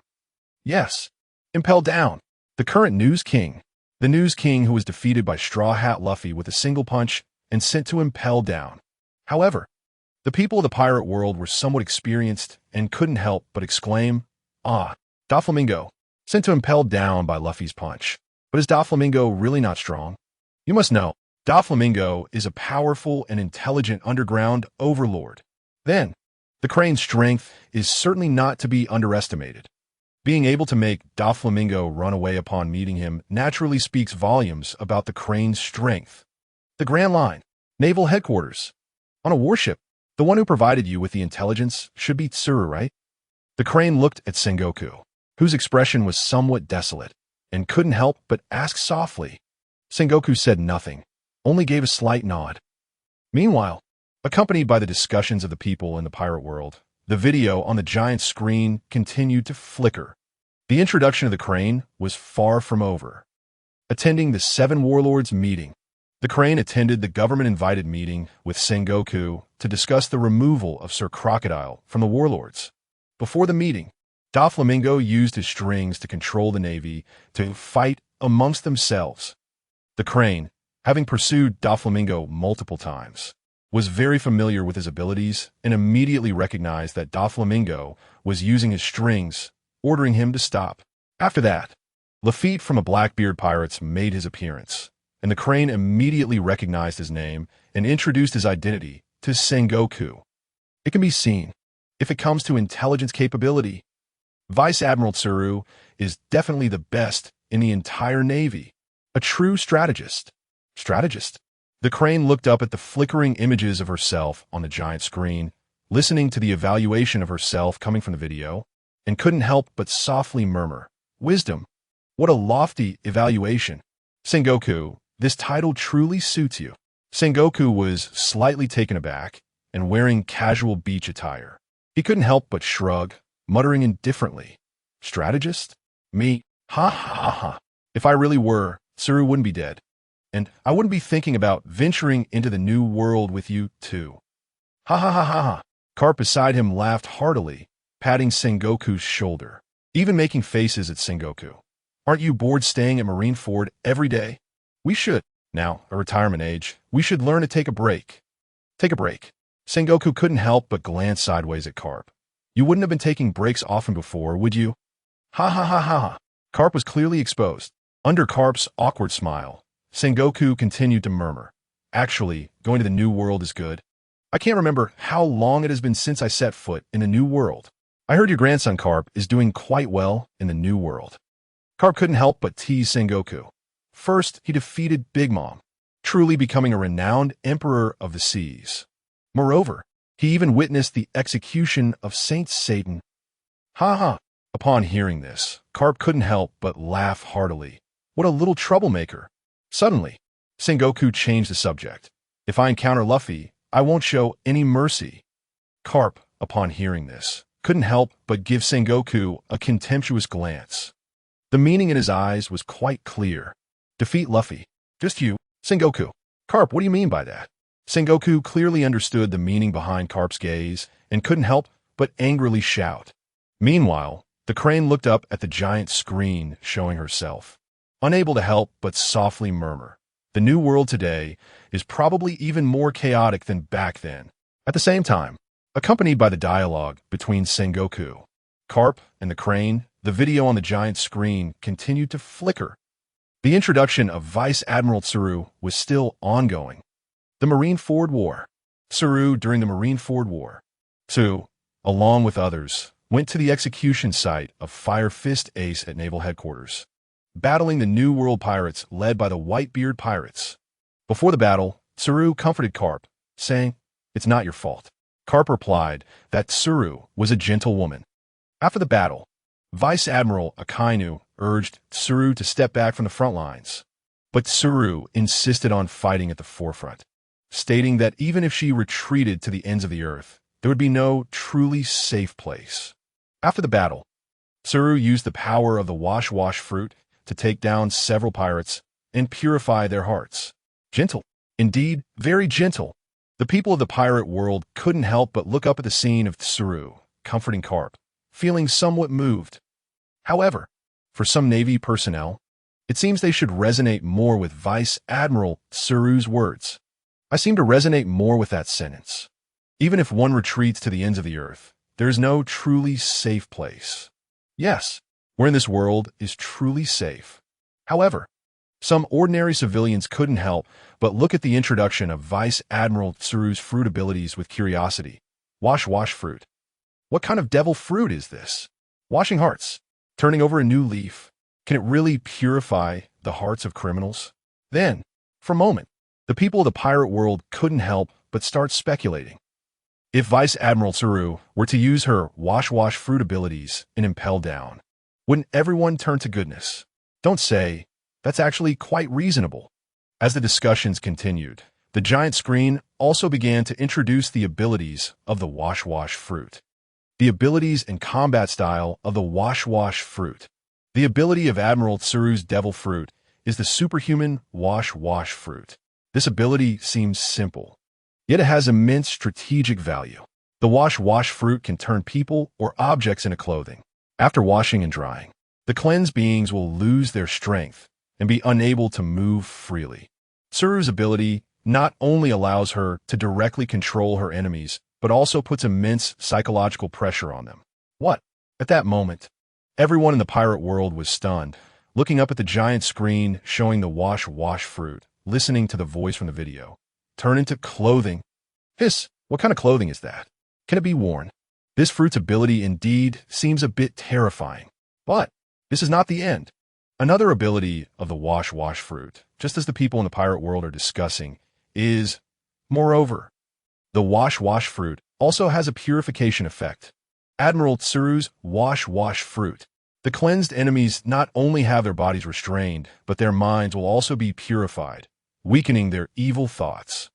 This ability allows Admiral Tsuru to not only defeat her enemies in battle, but also to reform them to some extent, which highly aligns with the concept of justice that Tsuru represents. Right. The people in the pirate world began to discuss excitedly. See, didn't I say? It really can cleanse the human heart, right? It really does. We strongly suggest Admiral Tsuru take a walk around Impel Down. Wouldn't that cleanse everyone's hearts? Hiss, at that moment, a voice emerged from the crowd. Could it be that Tsuru's ability to cleanse hearts is temporary and cannot last forever? That seems somewhat reasonable. Meanwhile, accompanied by the discussions of the people in the pirate world, the images on the giant screen continued to flicker. The introduction of Admiral Tsuru was still not over. Escorting Don Quixote da Flamingo, Tsuru questioned Fujitora. After the Dressrosa incident, Admiral Tsuru, along with Sengoku, who appeared as the Marine Headquarters Chief Inspector, went to Dressrosa to escort Nightmare Don Quixote da Flamingo. Tsuru questioned Admiral Fujitora about why he didn't capture other pirates. Fujitora replied that his dice had rolled 1 for 2 consecutive days, so he asked Tsuru to roll a hand. As a result, Tsuru rolled a 6, and thus Fujitora launched a capture operation against the Straw Hat Pirates led by Luffy. Marine Headquarters Chief Inspector. The Grand Line. Sengoku looked up at the screen, listening to the title in that parallel world, and couldn't help but mutter, Marine Headquarters Chief Inspector? What kind of position is that? Sengoku, are you going to start worrying again? Carp, while tossing Sunbae into his mouth, crisply bit down and said, You're just a busy person. Who would have thought? This time, Sengoku gently shook his head, his expression surprisingly resolute. Forget it. Carp, actually, I kind of want to try living like you. In the second half of my life, I want to try a different way of living. At that moment, Carp and Tsuru couldn't help but glance at their familiar, yet strange old friend. Gambling. He really is a gambler, huh? The people in the pirate world couldn't help but look up at the giant screen, all with their mouths agape, seemingly shocked by Fujitora's actions. Gambler. He really is a damn gambler. Everyone looked at this scene in the video on the giant screen, and for a moment, they were both amused and helpless. If the giant screen hadn't detailed Fujitora's actions earlier, the people of the pirate world might have immediately cursed. But now, the people of the pirate world could only chuckle helplessly. Indeed, this is truly Fujitora's style. Meanwhile, accompanied by the reactions of Sengoku, Carp, and Tsuru from Marine Headquarters, the images on the giant screen continued to flicker. The introduction of Tsuru was far from over. Then, Tsuru and Fujitora, along with Sengoku, set out on 4 warships to escort Doflamingo. During the escort, Tsuru conversed with the tightly chained Doflamingo. Doflamingo complained that Fujitora didn't join forces with him, leading to his current predicament. Subsequently, Doflamingo predicted that the greatest struggle for hegemony in pirate history was about to begin. Tsuru sarcastically said that Doflamingo had already failed. The people in the pirate world looked up at the giant screen, watching the conversation between Tsuru and Doflamingo in the video. Struggle for hegemony. Is the increasingly chaotic great pirate era really about to come? Is it really coming? Open your eyes and take a good look. Doflamingo might not be wrong. The true era of hegemony has already begun. Just look at the New World, the rejuvenated Whitebeard, Edward Newgate, Shanks, who possesses the face fruit, the already fallen Big Mom pirates, the Beast pirates, who are likely to confront Luffy soon. This is just the Sea Emperors. There's also the Cross Guild, which is a bounty on the Marines, the ambitious Blackbeard, Marshal D, Teach, and the strong Barrett, and others released by Luffy from Impel Down. An era of hegemony. It might not be an exaggeration at all. Alliance. The Grand Line. Former Marine headquarters. Marineford. Fujitora, watching the big screen, couldn't help but chuckle a few times, his face full of disdain as he gripped his sword. Fujitora. How could he possibly ally with Doflamingo? When it comes down to it, who hates darkness the most? That must be Fujitora. Meanwhile, accompanied by the discussions of the people in the pirate world and Fujitora's disdain, the images on the giant screen continued to flicker. The story of Admiral Tsuru is not over yet. Doflamingo even asked Tsuru to send him newspapers every day while in Impel Down. After that, Kaido's right-hand man Jack led his subordinates to attempt to reclaim Doflamingo. Jack destroyed 2 warships but suffered heavy injuries and ultimately failed. Upon seeing Jack's appearance, the people of the pirate world couldn't help but laugh out loud. Is that the King of the Sea? Isn't this the battle that made the King of the Sea famous? Hiss, in a New World. On Onigashima, Jack clenched his fists tightly, his eyes red as he stared at the giant screen, panting heavily, struggling to regain some semblance of sanity by sucking in cold air. Ultimately, Jack's anger once again overwhelmed his reason as he looked up and glared at the giant screen. He roared loudly, "Damn it! Tsuru, Sengoku, Carp, I won't let this go with you." Hiss. The members of the Beast Pirates who were watching Jack gasp for air couldn't help but glance over at him. What? Is he crazy?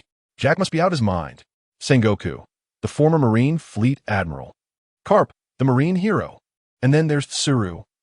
They might have thought Tsuru was a bit weaker before, but after seeing the video on the giant screen, who the hell would dare say this old lady is weak? There's no way. They know what kind of temperament their superior has. Just boasting is enough. Whoever takes it seriously is really a fool. At the same time, the people of the pirate world couldn't help but notice a detail.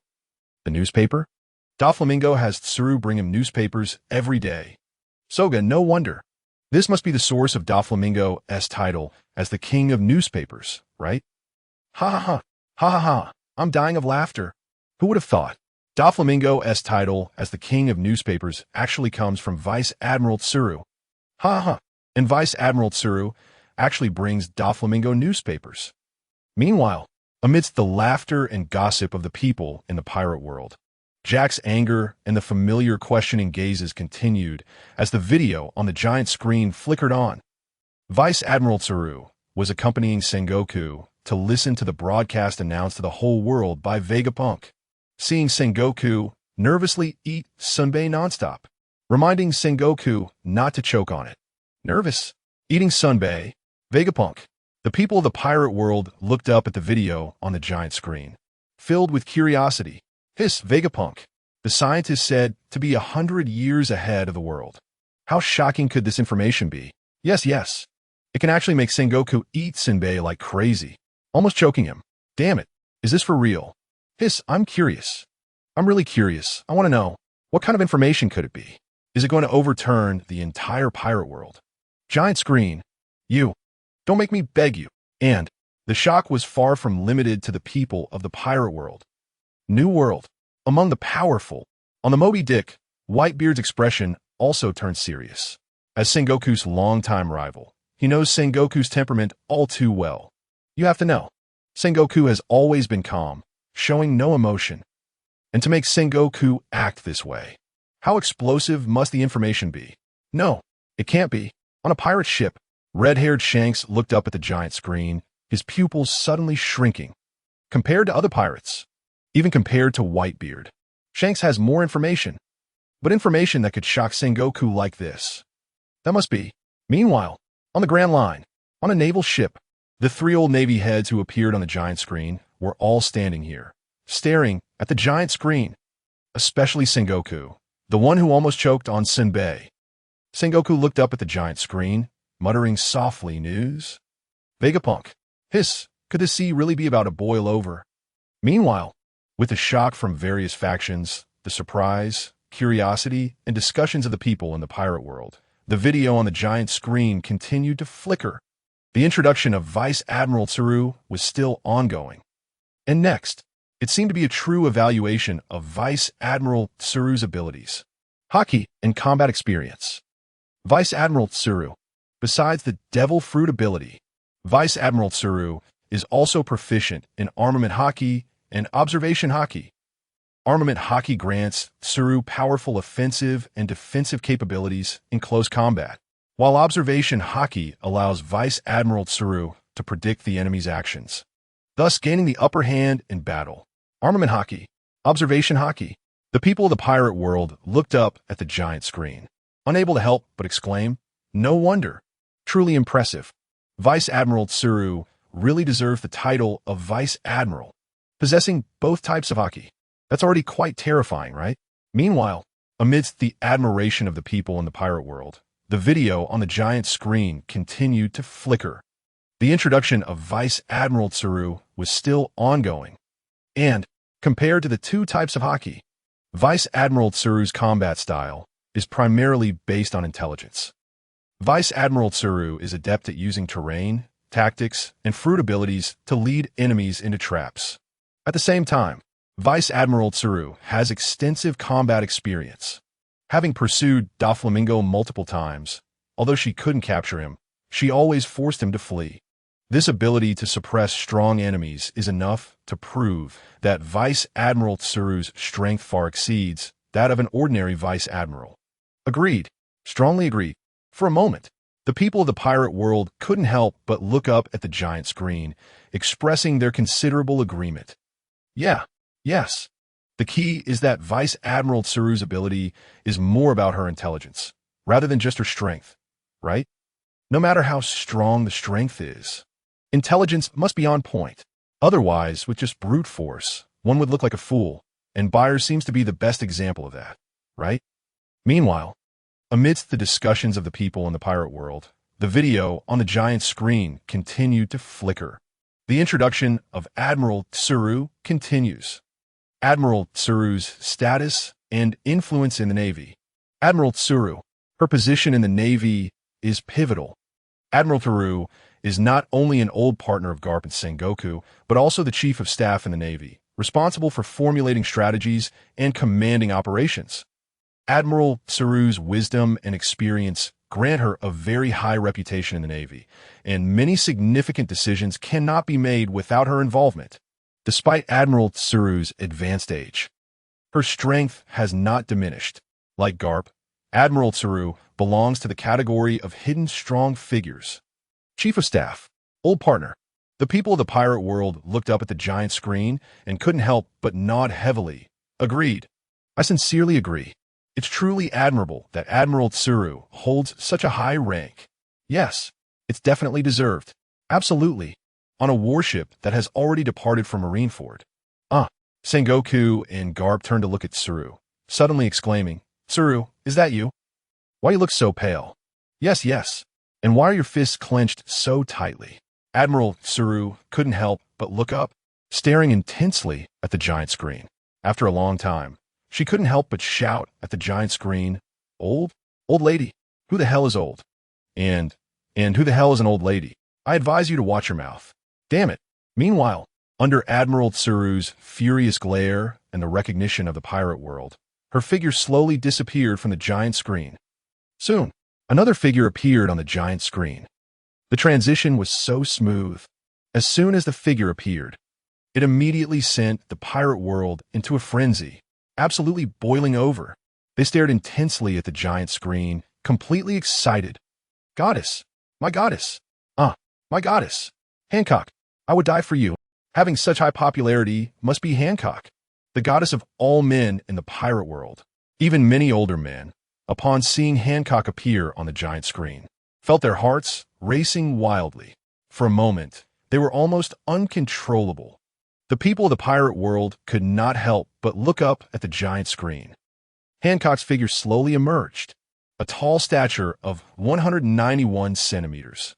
A fantastic figure, long, jet-black hair styled in a princess cut, a slightly broad forehead that is smooth and even, deep blue eyes with slender and delicate corners, almond-shaped eyes revealing a hint of coldness, a high nose bridge, a small nose, and soft lips without a wrinkle.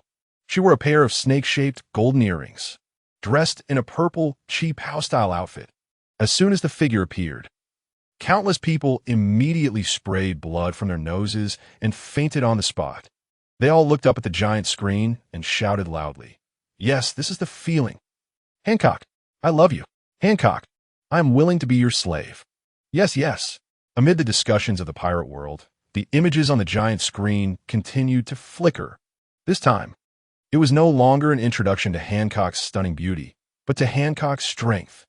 Ranking above Robin, Yamato, and Admiral Tsuru, Hancock's strength limit.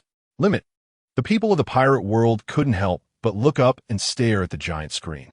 Especially when looking at Hancock's charming face, they were momentarily shocked. Strength limit. Is it that terrifying from the very beginning?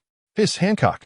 Empress Hancock, one of the former 7 warlords. Her strength must be formidable, right? Meanwhile, accompanied by the discussions of the pirate world, the images on the giant screen continued to flicker. The introduction of Hancock's strength had just begun. In just a few short sentences, it made the pirate world completely boil over. Blackbeard, Marshal D. teach, publicly revealing Hancock's combat power limit, far beyond the quasi-admiral level mentioned by Sengoku.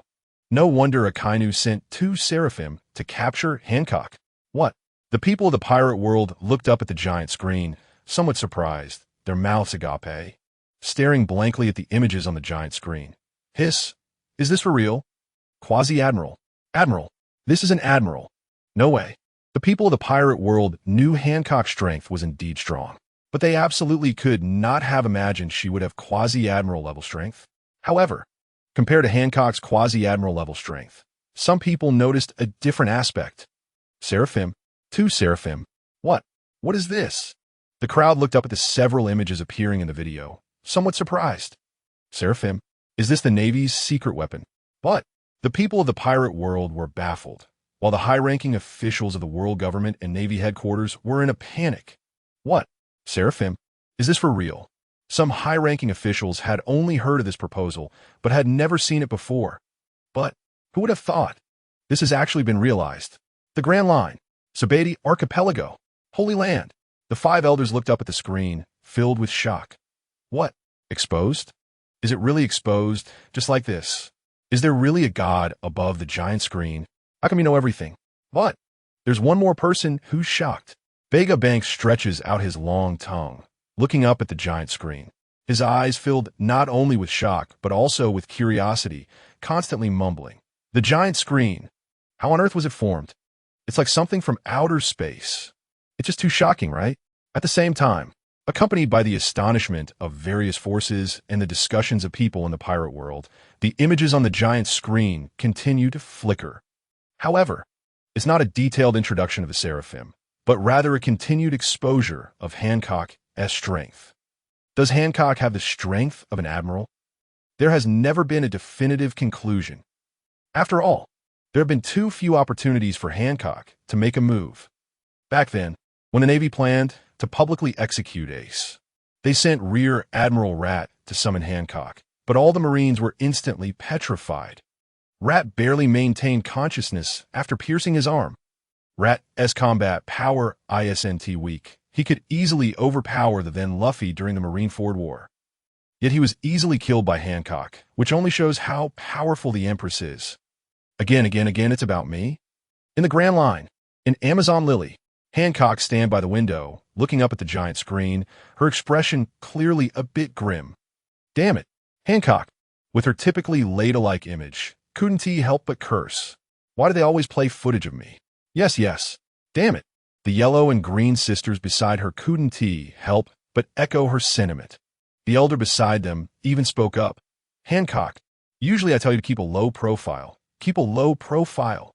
Now, you've lost your warlord title, and our Amazon Lily has lost the Navy's protection. Do we really want to make enemies with the Navy now? The elder next to Hancock was indeed chattering away. In a new world, on a small boat, there stands just one person. With a head full of black hair, wearing white-framed glasses, he looks up at the giant screen. Especially watching Hancock in the video. Admiral-level strength? Little Hancock. A person so young, yet calls Hancock Little Hancock. Then, he stretches lazily. Speaking of which, the giant screen, I think I should thank you. I never expected that one day I would step back into the new world. Some grudges. Eventually, someone has to understand them. Yamato, Kaido, Whitebeard, Luffy, you all agree, right? And only one person could calmly mention these well-known figures. The Dark King Rayleigh, the young Rayleigh. At the same time, as the video on the giant screen continues to flicker, the people in the pirate world are also shocked, staring intently at the petrified Marines. Rear Admiral Rat, with arms bleeding crimson liquid. For a moment, shocked expressions were evident on their faces. Rear Admiral. This is a Rear Admiral from the Navy headquarters. It can be said that he is already a core fighting force of the Navy. But now, even under Hancock's attack, which can't even be called an attack, he had to stab himself to stabilize his mind. Could it be? Could it be? Could it be? Hancock really has the strength of an admiral. At the same time, on a Navy ship, Hancock, she is really strong. Possessing Conqueror's Haki, how could she possibly be weak? Then, Garp couldn't help but turn to the side where Sengoku was eating sunbae. Actually, I feel that Hancock is more suitable to be your granddaughter-in-law. Garp turned to Sengoku, curious about what he would say next. Sengoku continued, adding a Hancock. Your family is practically a country now. Garp couldn't help but feel a bit curious, snorted lightly. Meanwhile, Crane was covering her mouth, chuckling, clearly already knowing what Sengoku was about to say. Cough, cough. Sengoku looked up at the giant screen and couldn't help but cough lightly. Think about it. One navy, one revolutionary, one pirate, and one empress of a nation. ISNT, the power of a whole nation gathered here. I don't know how your monkey family is so talented. With Sengoku's teasing and the discussions of the pirate world, the images on the giant screen continue to flicker. The introduction about Hancock continues to flash. Hancock, seeing Admiral Akiji stab Luffy's shoulder with an ice blade. Hancock immediately became furious and charged forward. However, Marco got there first, kicking Akiji away and saving Luffy's life. Just from Hancock's momentum, she clearly has the power to contend with a Navy Admiral. Moreover, Fleet Admiral Sengoku even praised Hancock's strength, saying that woman is really strong, and emphasized that the Empress possesses Conqueror's Haki. Her combat power can approach that of a Navy Admiral. Hiss, staring at the images on the giant screen, the people in the pirate world couldn't help but gasp, their eyes fixed on Hancock on the giant screen. The shocked expressions lasted for about a minute before they slowly came back to their senses. If Marco hadn't appeared, would Hancock have kicked the Navy Admiral? Of course. Is there even a need to guess? Whoa. Hancock is a loyal pursuer of Straw Hat Luffy. Why do I feel so upset inside? However, among the crowd, some people are even more concerned about Sengoku's evaluation of Hancock on the giant screen. Approaching Navy Admiral? Hiss, Sengoku. Former Fleet Admiral Sengoku's words carry a lot of weight. It's basically a definitive conclusion. But if you think about it, Sengoku isn't exaggerating. Hancock possesses all three types of Haki. Unlike Robin and Rear Admiral Crane, Hancock also possesses Conqueror's Haki. It's definitely not to be underestimated. And the most terrifying part is that Hancock also has the fearsome power of a devil fruit. At the same time, accompanied by the discussions of the pirate world, the images on the giant screen continue to flicker. And just coincidentally, it starts to introduce Hancock's devil fruit ability. The Paramecia sweet fruit, possessing the ability to petrify those who are enchanted by her. The ability to turn those enchanted by the user into a petrified state. It is unrelated to the user's consciousness.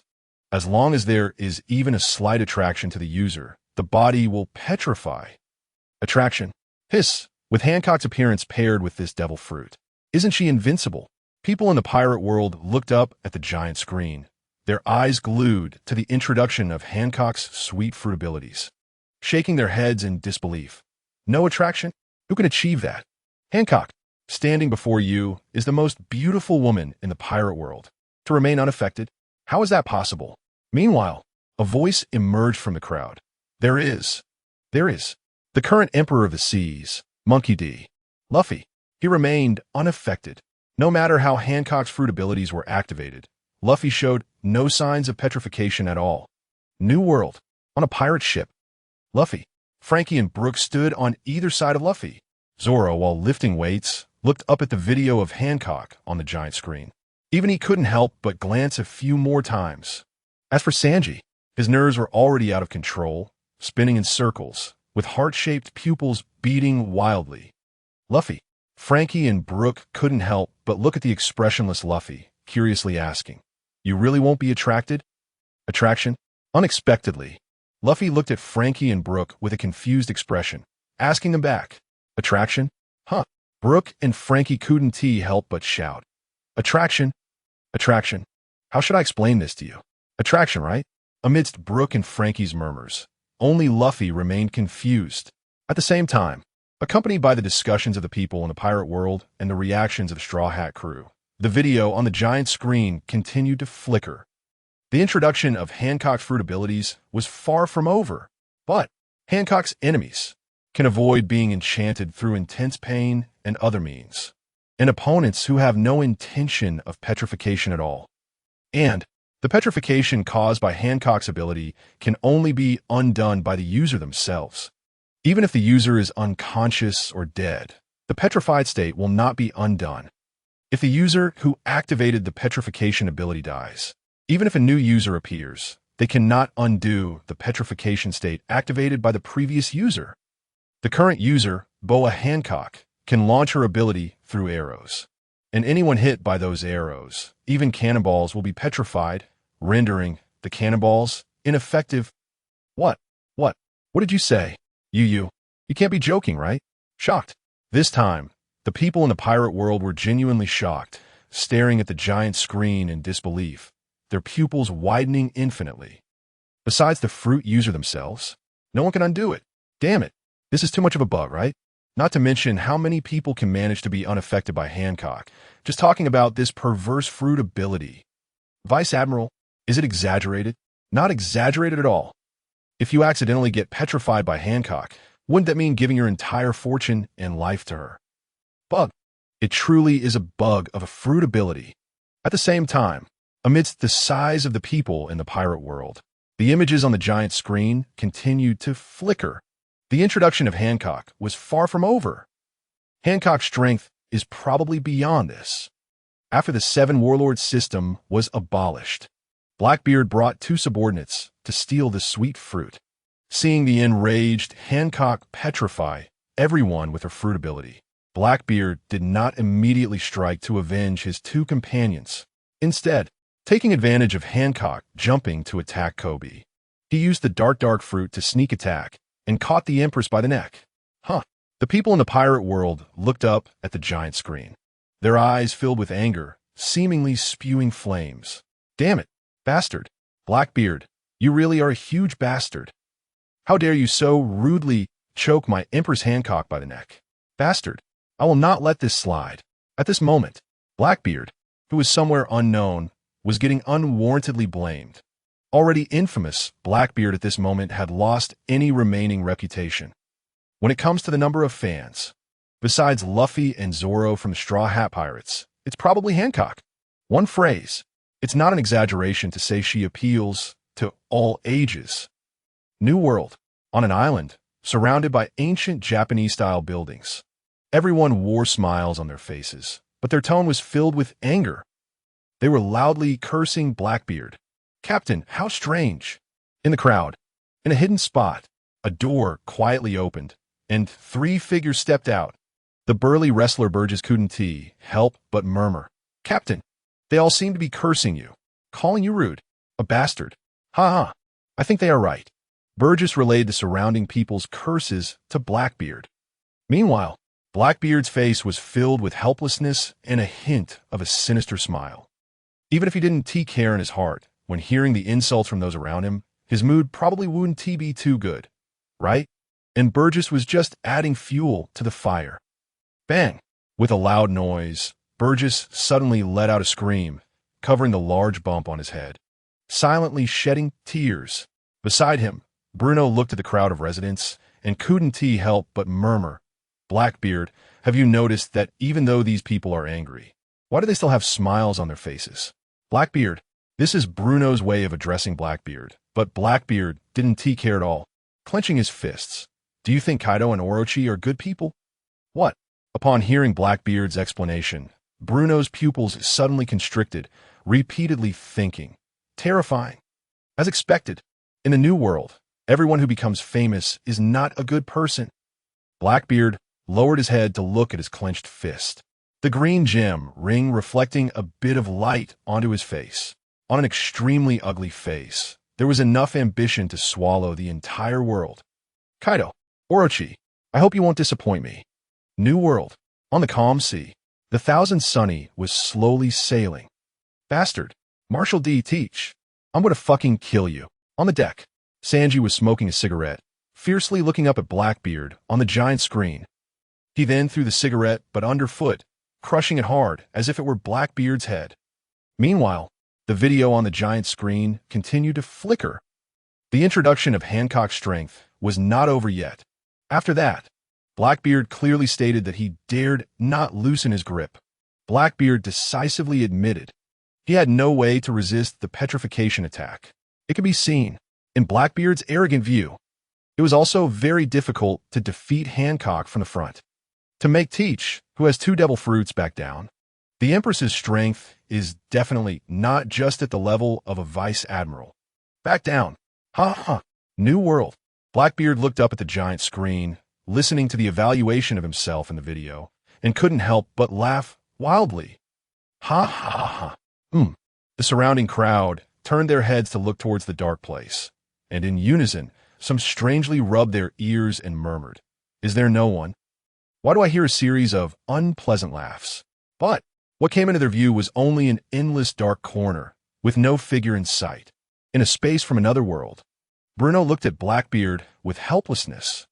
"Laugh. What the hell are you laughing about?" Of course, this curse was what Bruno said in his heart. And Blackbeard kept murmuring, "Afraid? Hancock, why be afraid of you? I'm just being cautious." Teach. New World. On the Moby Dick, Whitebeard held the Congreve, looking up at Blackbeard's figure on the giant screen.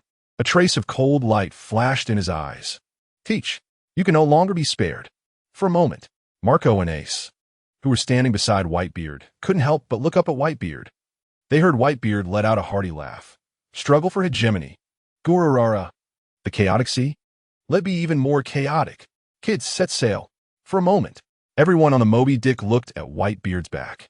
The once hunched Whitebeard straightened up again. Ace and Marco exchanged glances, both confused about Whitebeard's intentions. "Kaido, it's been a long time since we last met." "Right, Kaido." Ace and Marco both paused slightly, then felt no fear, but rather excitement. They heard Whitebeard continue. "Teach, you should be waiting for us in Wano, right? Gururara, let me see the dark fruit that you would betray your family for." Meanwhile, with the appearance of Blackbeard's figure on the giant screen, all parties began to discuss, and the video on the giant screen continued to flicker. The introduction of Hancock was still not finished. At the same time, former Marine Admiral, current Marine Fleet Admiral Akainu also highly recognized Hancock's strength, sending Akainu and the Empress to Amazon Lily. For a moment, in the video, the introduction of Hancock's strength had not yet started. The entire pirate world was boiling. They looked up intently at the 2 figures suddenly appearing on the giant screen. Akainu, Little Hawkeye, Little Hancock. Hiss, the crowd couldn't help but gasp, looking up in disbelief at the figures on the giant screen.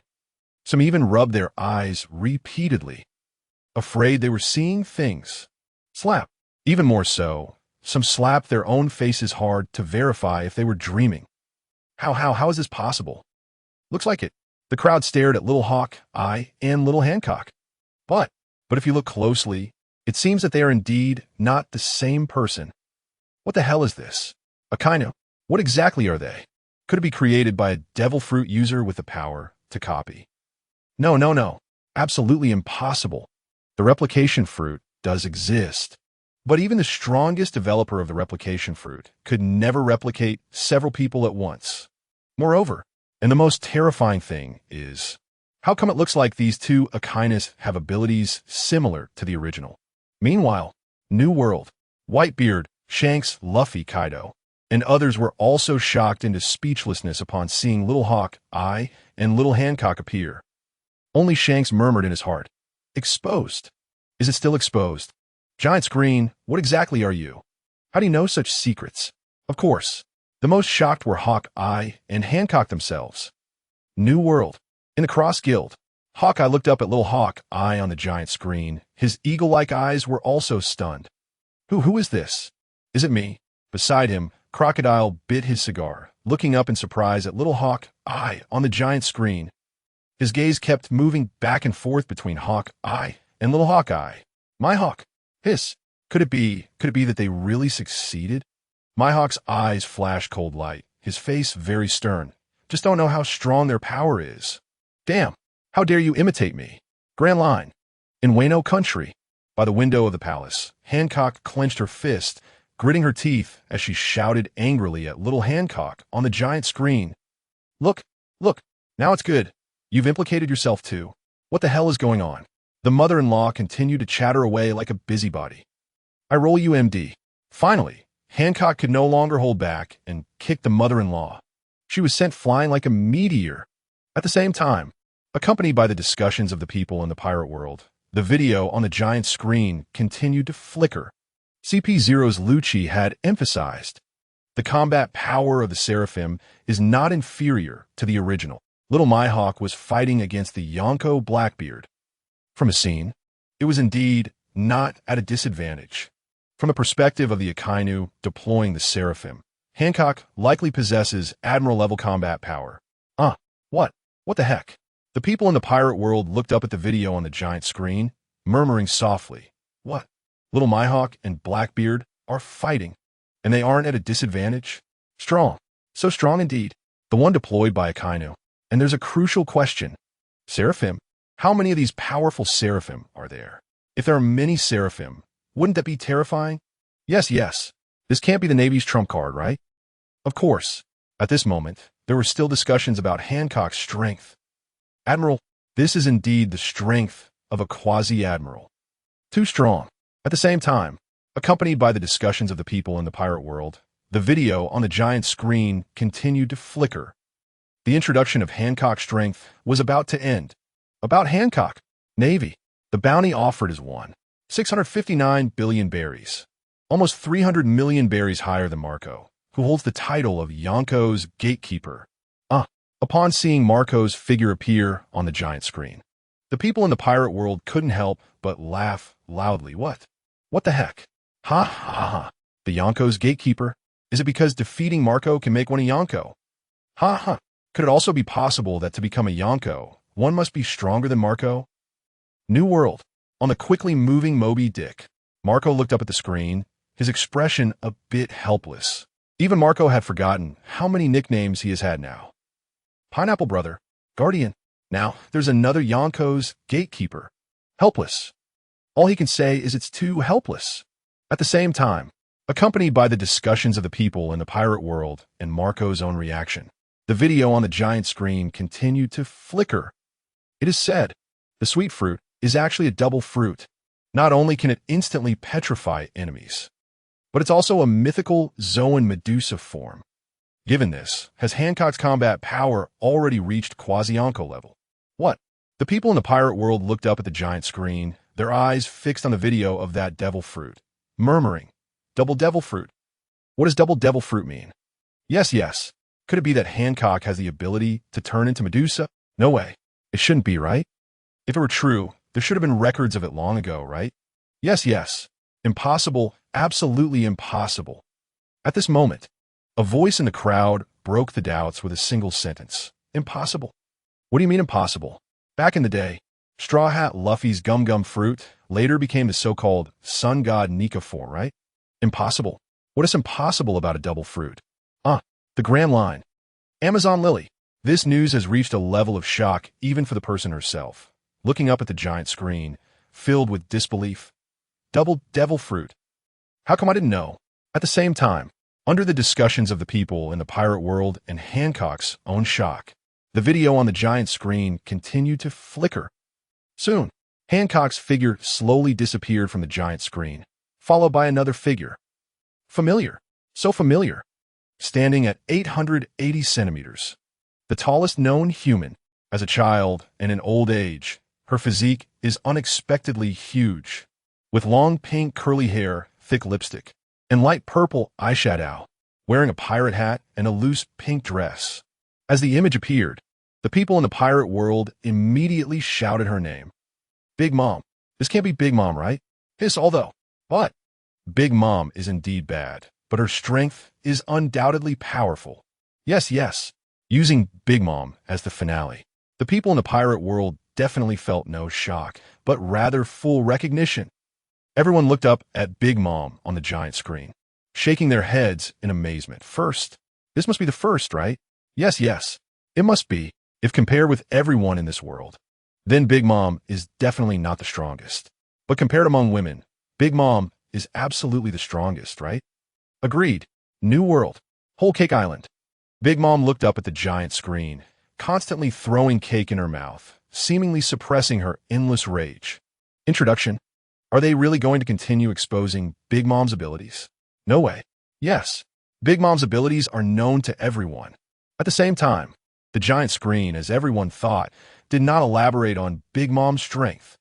However, just when everyone thought the video on the giant screen was about to close, another content appeared in the video.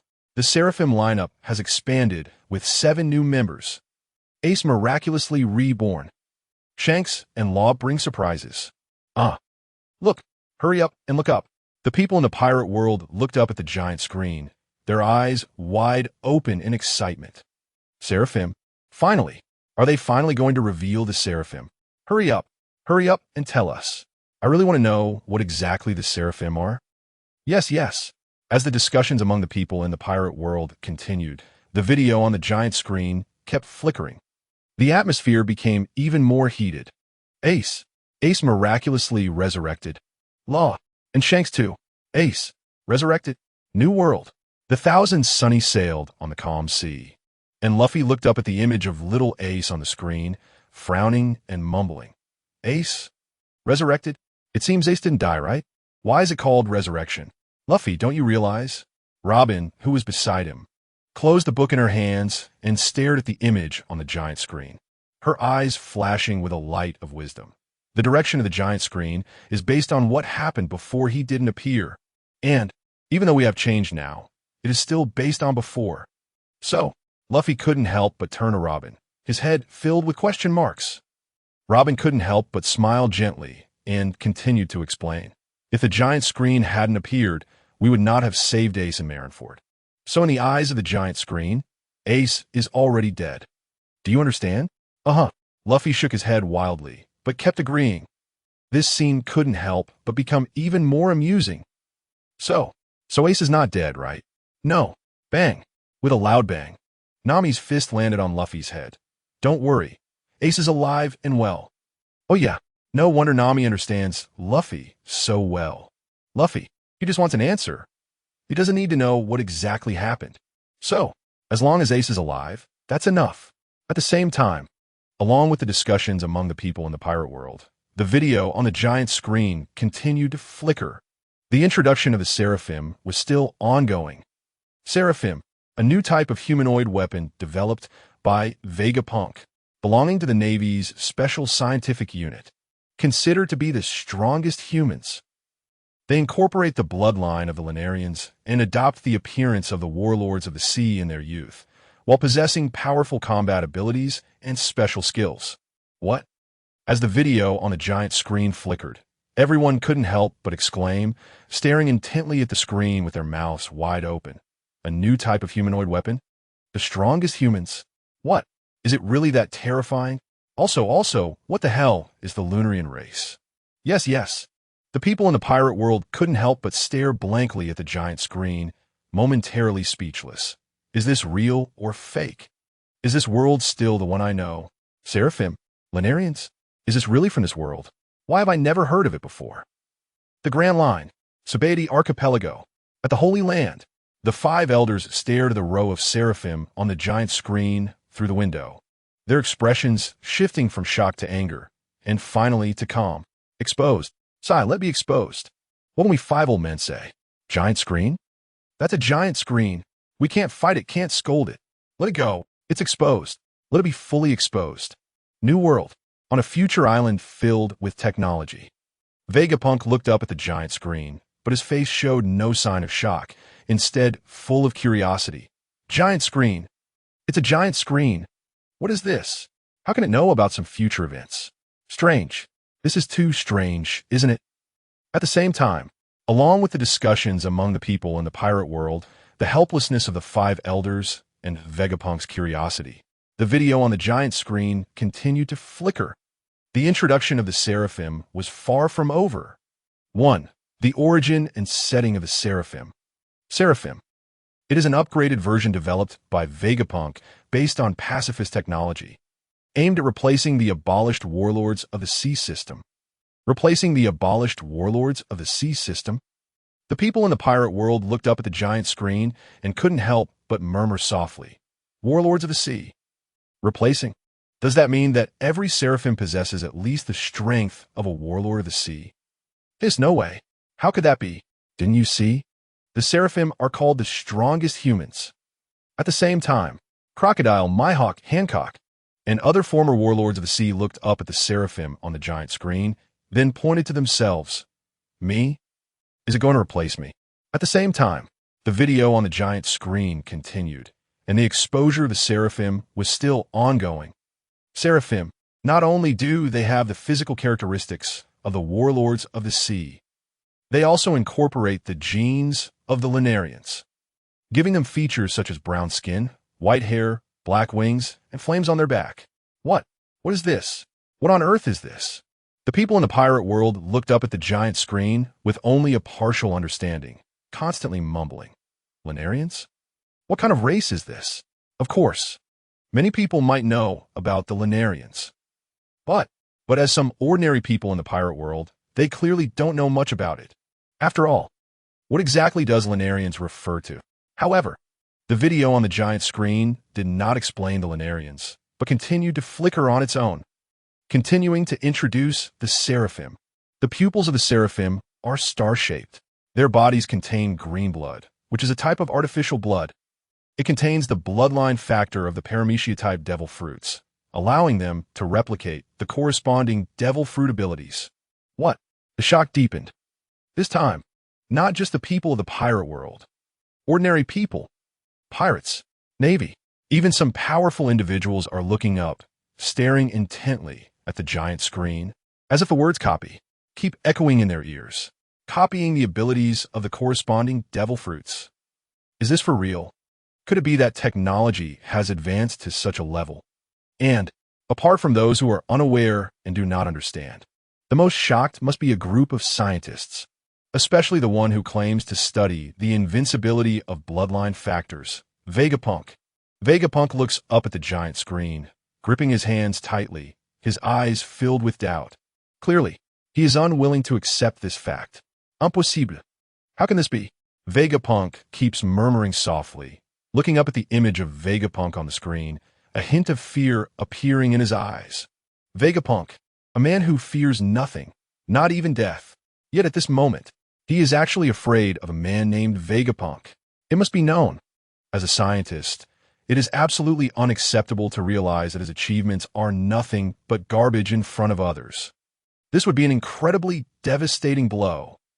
At the same time, accompanied by the discussions of the people in the pirate world, a group of scientists feeling inferior and continuously spitting blood, the video on the giant screen continues to flicker.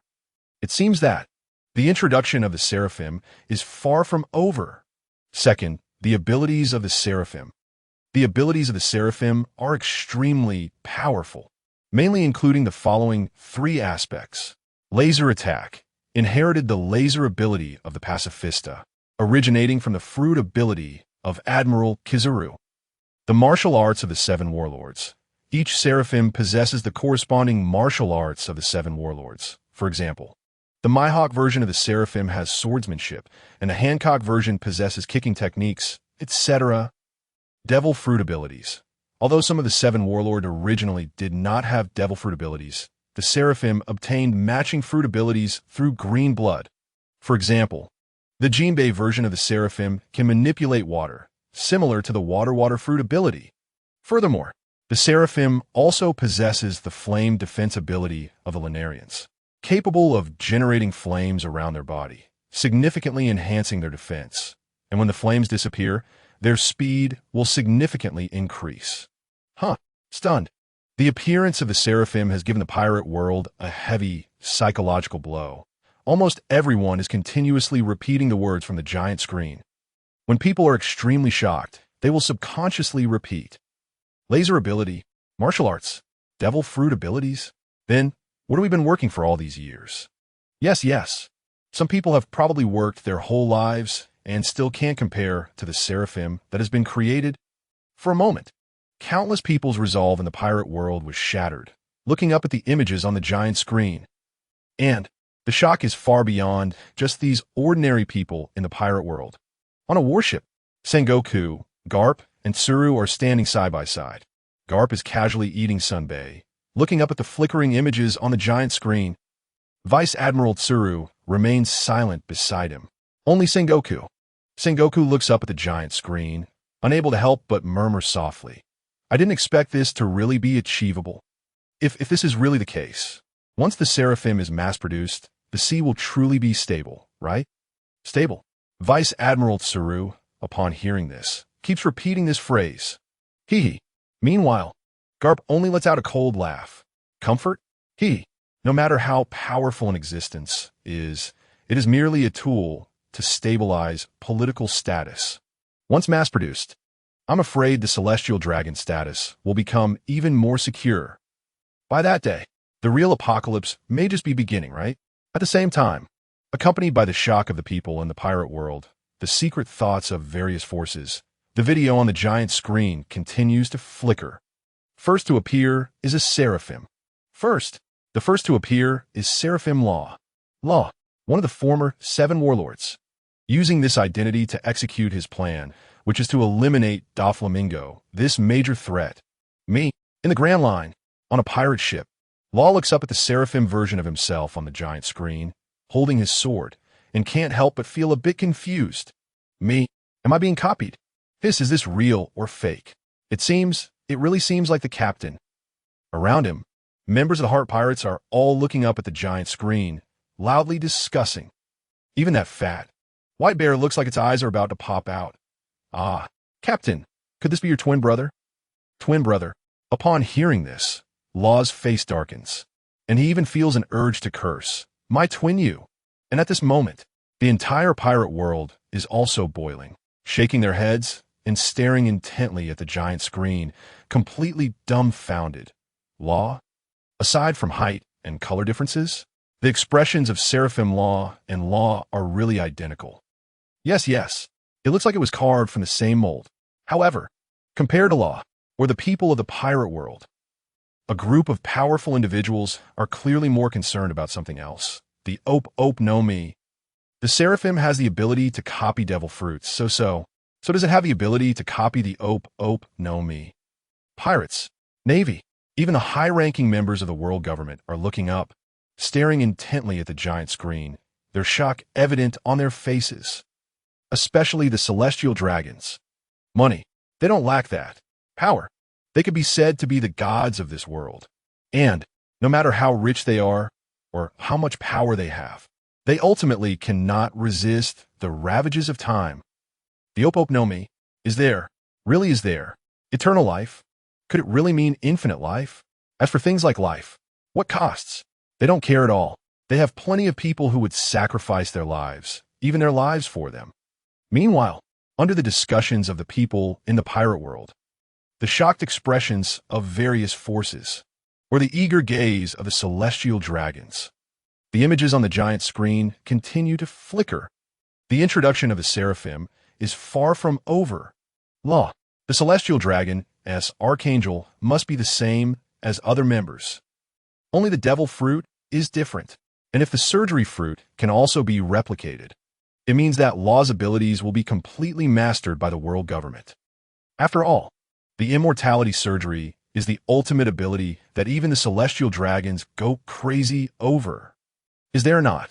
Is it possible or not? The Grand Line, Sabati Archipelago, Holy Land. One by one, the celestial dragons looked up, excitedly staring at the giant screen, their eyes filled with an overwhelming excitement. There was not a single exception. All the celestial dragons were looking up at the giant screen. Is there? Hurry up and say it. Damn it. Can it be done or not? Likewise, not just these scum-whore celestial dragons.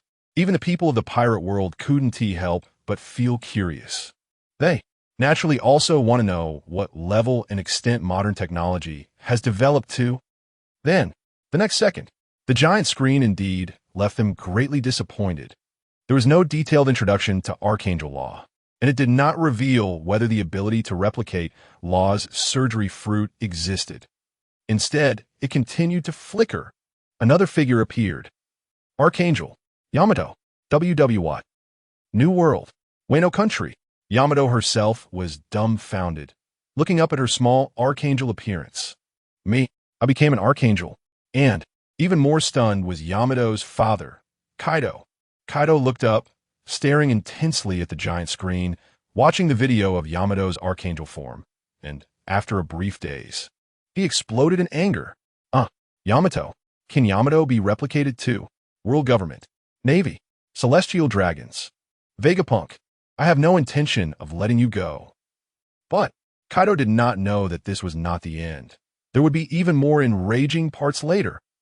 However, unlike the fury of Yamato, Kaido, and others, the people of the pirate world looked up at the Archangel Yamato on the giant screen.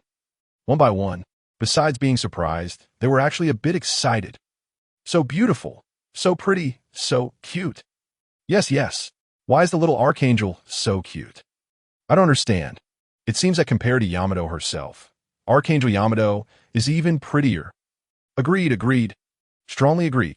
At the same time, accompanied by the discussions of the people in the pirate world, the images on the giant screen continued to flicker.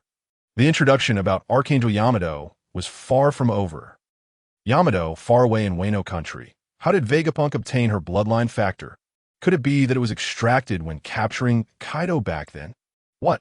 Now, the people in the pirate world, besides being filled with excitement and admiration, were left with nothing but shock. They all looked up at the giant screen, their pupils constricting as they revealed shock. Capture Kaido. What? Kaido. This is truly the Sea Emperor. Moreover, which member of the Beast Pirates is weak? The Navy actually captured Kaido before. The people in the pirate world all had their mouths wide open, filled with shock. At the same time, the images on the giant screen continued to flicker. It can only be said, the introduction about Yamato was still not over. As the daughter of the Oni clan, Yamato's talent and bloodline are quite impressive. However, Yamato's ability is of the mythical Zoan type. To replicate, it requires 20 years. Therefore, the Archangel version of Yamato must be a Paramecia type fruit. It's just unknown which ability would suit her better. And Yamato, being a girl, is good at using a Kanabo, and Fujitori's gravity fruit should work quite well for her. 20 years. What the heck? It actually takes 20 years to replicate a devil fruit. And, moreover, this seems to not be the most shocking part. Did you see? Gravity fruit. Fujitora. Could it be that Vegapunk also has the ability to attach different people's abilities to another person? Is it true or not? Can he attach the fruit abilities belonging to another person onto someone else? This seems a bit too bug, right? Is it true or not? I still can't believe it. However, accompanied by the discussions of the pirate world, the images on the giant screen continued to flicker. But it did not explain this reason. Instead, it continued to flicker. Soon, the figure of Archangel Yamato slowly disappeared from the giant screen, and another figure quickly appeared in the picture. Archangel Enel. Enel. As soon as the video came out, the people in the pirate world all looked up at the giant screen, somewhat surprised. But the level of surprise was indeed not as heated as when Archangel Yamato appeared. Enel. Hiss. I seem to have some impression. Rumble Rumble Fruit. Is he the user of the Rumble Rumble Fruit? It seems to be him. I remember. He seems to be the defeated opponent of Straw Hat Luffy, right? New World. On the Thousand Sunny, Luffy opened his mouth wide, looking up at the giant screen in surprise. Big Ear Monster? Is it Big Ear Monster? Impossible. How could Big Ear Monster become an Archangel? Yeah. At this time, Robin, Nami, and others beside him also looked at the giant screen with some curiosity. At this moment, even they, as the brains of the Straw Hat Pirates, the calm ones, began to doubt the authenticity of the information displayed in the video. No way. I feel like it's fake. No.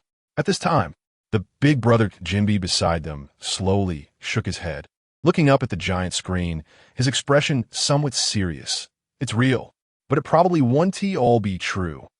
For a moment, Luffy, Zoro, Nami, Robin, and others all focused their curious gazes on Jinbe. What do you mean? Under the curious stares of Luffy and the others, Jinbe paused and continued. I was once one of the 7 warlords, and the Celestial Angel Project has indeed always existed.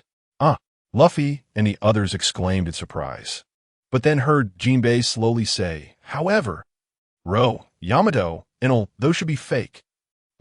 However, this time, Jinbe slowly shook his head. I don't know the specifics.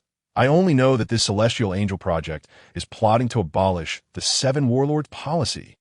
Otherwise, I really don't understand why the Navy established the 7 warlords just to restrain pirates.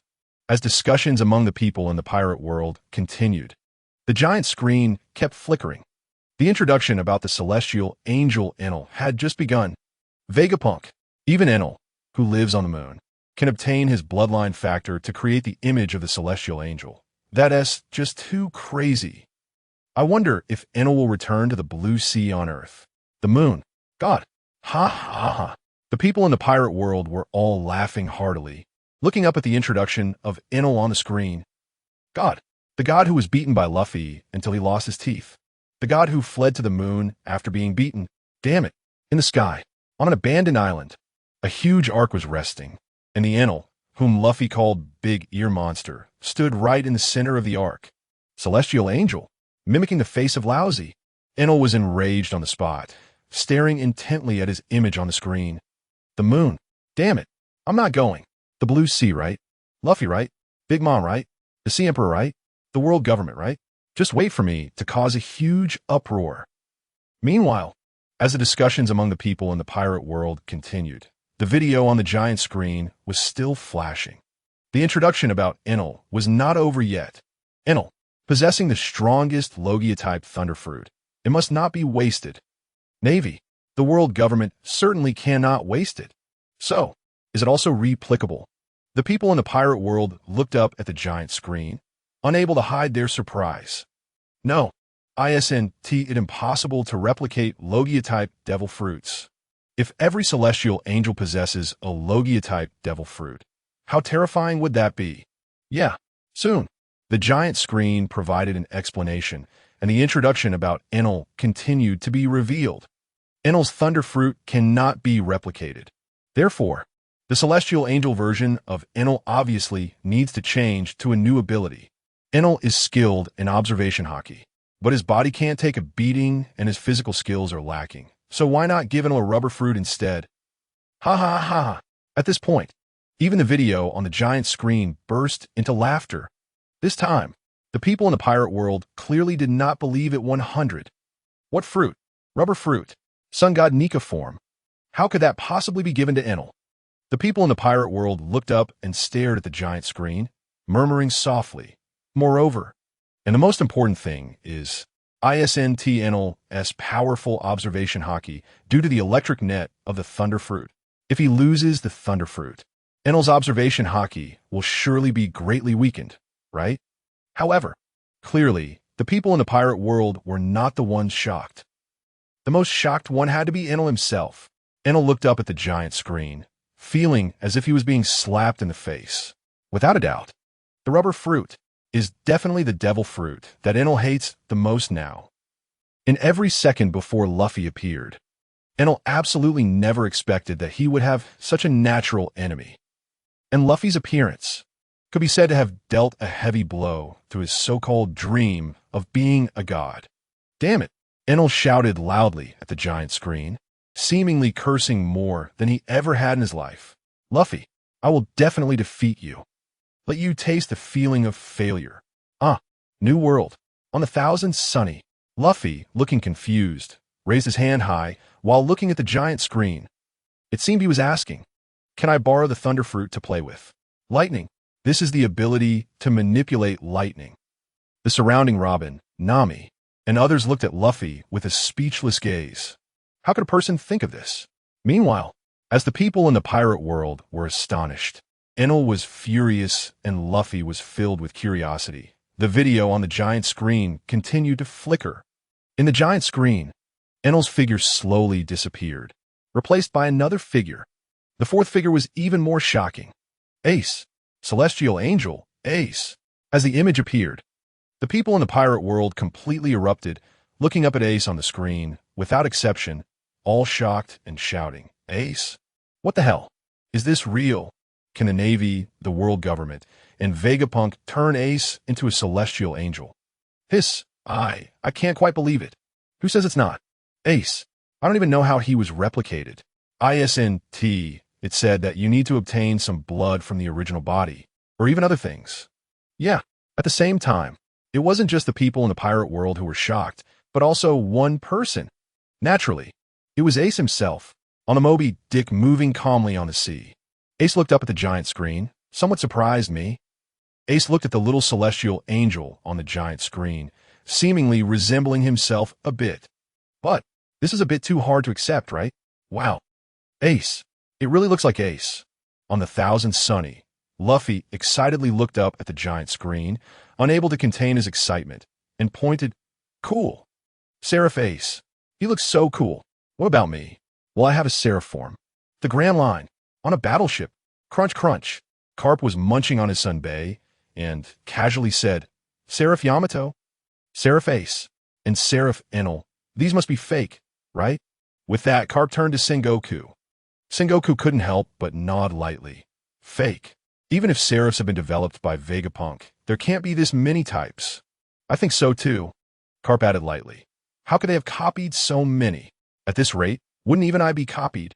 Meanwhile, amidst the discussions of the pirate world, the video on the giant screen continued to flicker. The introduction of Seraph Ace was still ongoing. 2 years ago, during the Marineford War, Ace took a fatal blow from Akainu while protecting Luffy. Ace fell forever at Marineford. How hard it is to accept that. And if we want Ace to be revived, the only way is to use Ace's genetic factor to create a Seraph to make up for the regret. Seraph Ace wielded a sword. That ability is most likely the Quick Slash fruit, and he has some swordsmanship implanted by Vegapunk. I wonder if he can perform Roger's God Avoidance. Roger, Ace. The people in the pirate world looked up at the giant screen, murmuring softly. So hard to accept. Ace. Thankfully, Ace is not dead. Of course, the words of relief that Ace is not dead came from some pirates or Ace's fans. However, in fact, everyone has fans. Ace has fans, Luffy has fans, Whitebeard has fans, and even Kaido has fans. So Roger, as the former Pirate King, how could he not have fans? Below are the words of those Pirate King Roger fans in the pirate world. What a pity. Why do I feel that Roger's death is a pity? Yeah, then, since they can replicate the dead Ace, can Roger also be replicated? Dead. Is he dead? With today's advanced technology, can Ace's genetic factor be used to revive Roger? Impossible. I feel it's definitely possible. If Roger really became a Seraph of the Navy and the world government, that scene would be simply unimaginable. Ha ha ha ha. Some people laughed so hard they started to cry. And these people seemed to include a young old man. Meanwhile, amidst the discussions of the pirate world, the fantasies of Roger's friends, brothers, and fans The image of Seraph Ace slowly disappeared from the giant screen. Then, a figure followed. Absolutely shocking. Absolutely unexpected. Seraph Shanks. Now, the people in the pirate world looked up at the giant screen, their mouths agape, their shocked expressions clearly visible. Who is this? Seraph Shanks? Shanks. Seraph Shanks. What niche few words. Can anyone really believe it? Ha. No way. Some people, under the immense mental shock, have already gone a bit mad. Shanks. This is the pirate, the emperor of the sea in the new world, red-haired Shanks. He actually became a seraph of the world government. If this information had been told to them days ago, no, a few minutes ago, they would have thought that person was a lunatic. But now, the video in the giant screen shows this image. Fake. Some people are quick to believe what they want to believe, looking at the image of Shanks' photo. But the video in the giant screen has this image. So, how we explain this? New world. Captain. On an island. Members of the red-haired pirates switched their gaze between Shanks on the giant screen and the Shanks in front of them, a look of shock on their faces. As the sniper, Jesus Burgess, said slowly, Captain, this can't be true, right? And, now, even Shanks himself was stunned. Seraph, he had indeed heard a little about this plan. But could it really mean I was copied too? No, that can't be possible.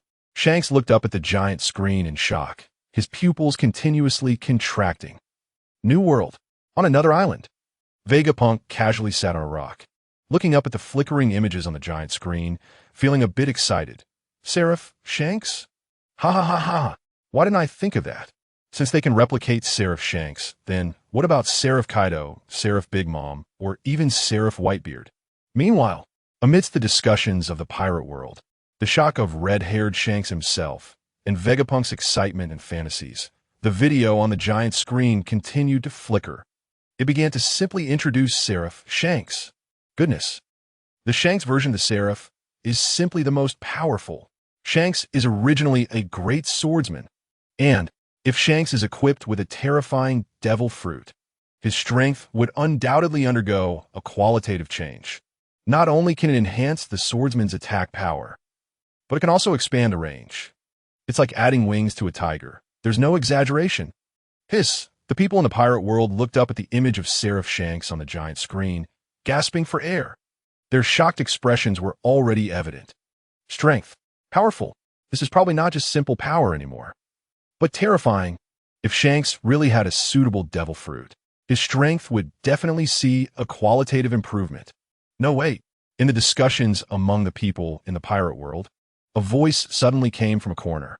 What if he still had the face fruit? Clearly, the face fruit. It seems to be the devil fruit that Shanks possesses. After all, Shanks has already demonstrated the ability of the face fruit 3 times, and rumors always tend to become more outrageous. His so when the Seraphim Shanks appears, wouldn't he directly shout, I'm here, everyone get out of my way? Face. Is this the face fruit?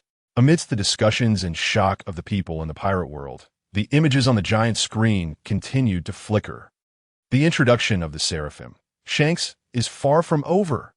When Shanks versus Seraphim Shanks. This scene must be quite interesting. And the usually goofy Shanks would probably be taken aback. He might even chat with the Seraphim, who looks like him, usually goofy. New world. Red-haired Shanks looked up at the giant screen, and upon hearing the description of himself in the video, his entire face turned black. Damn it.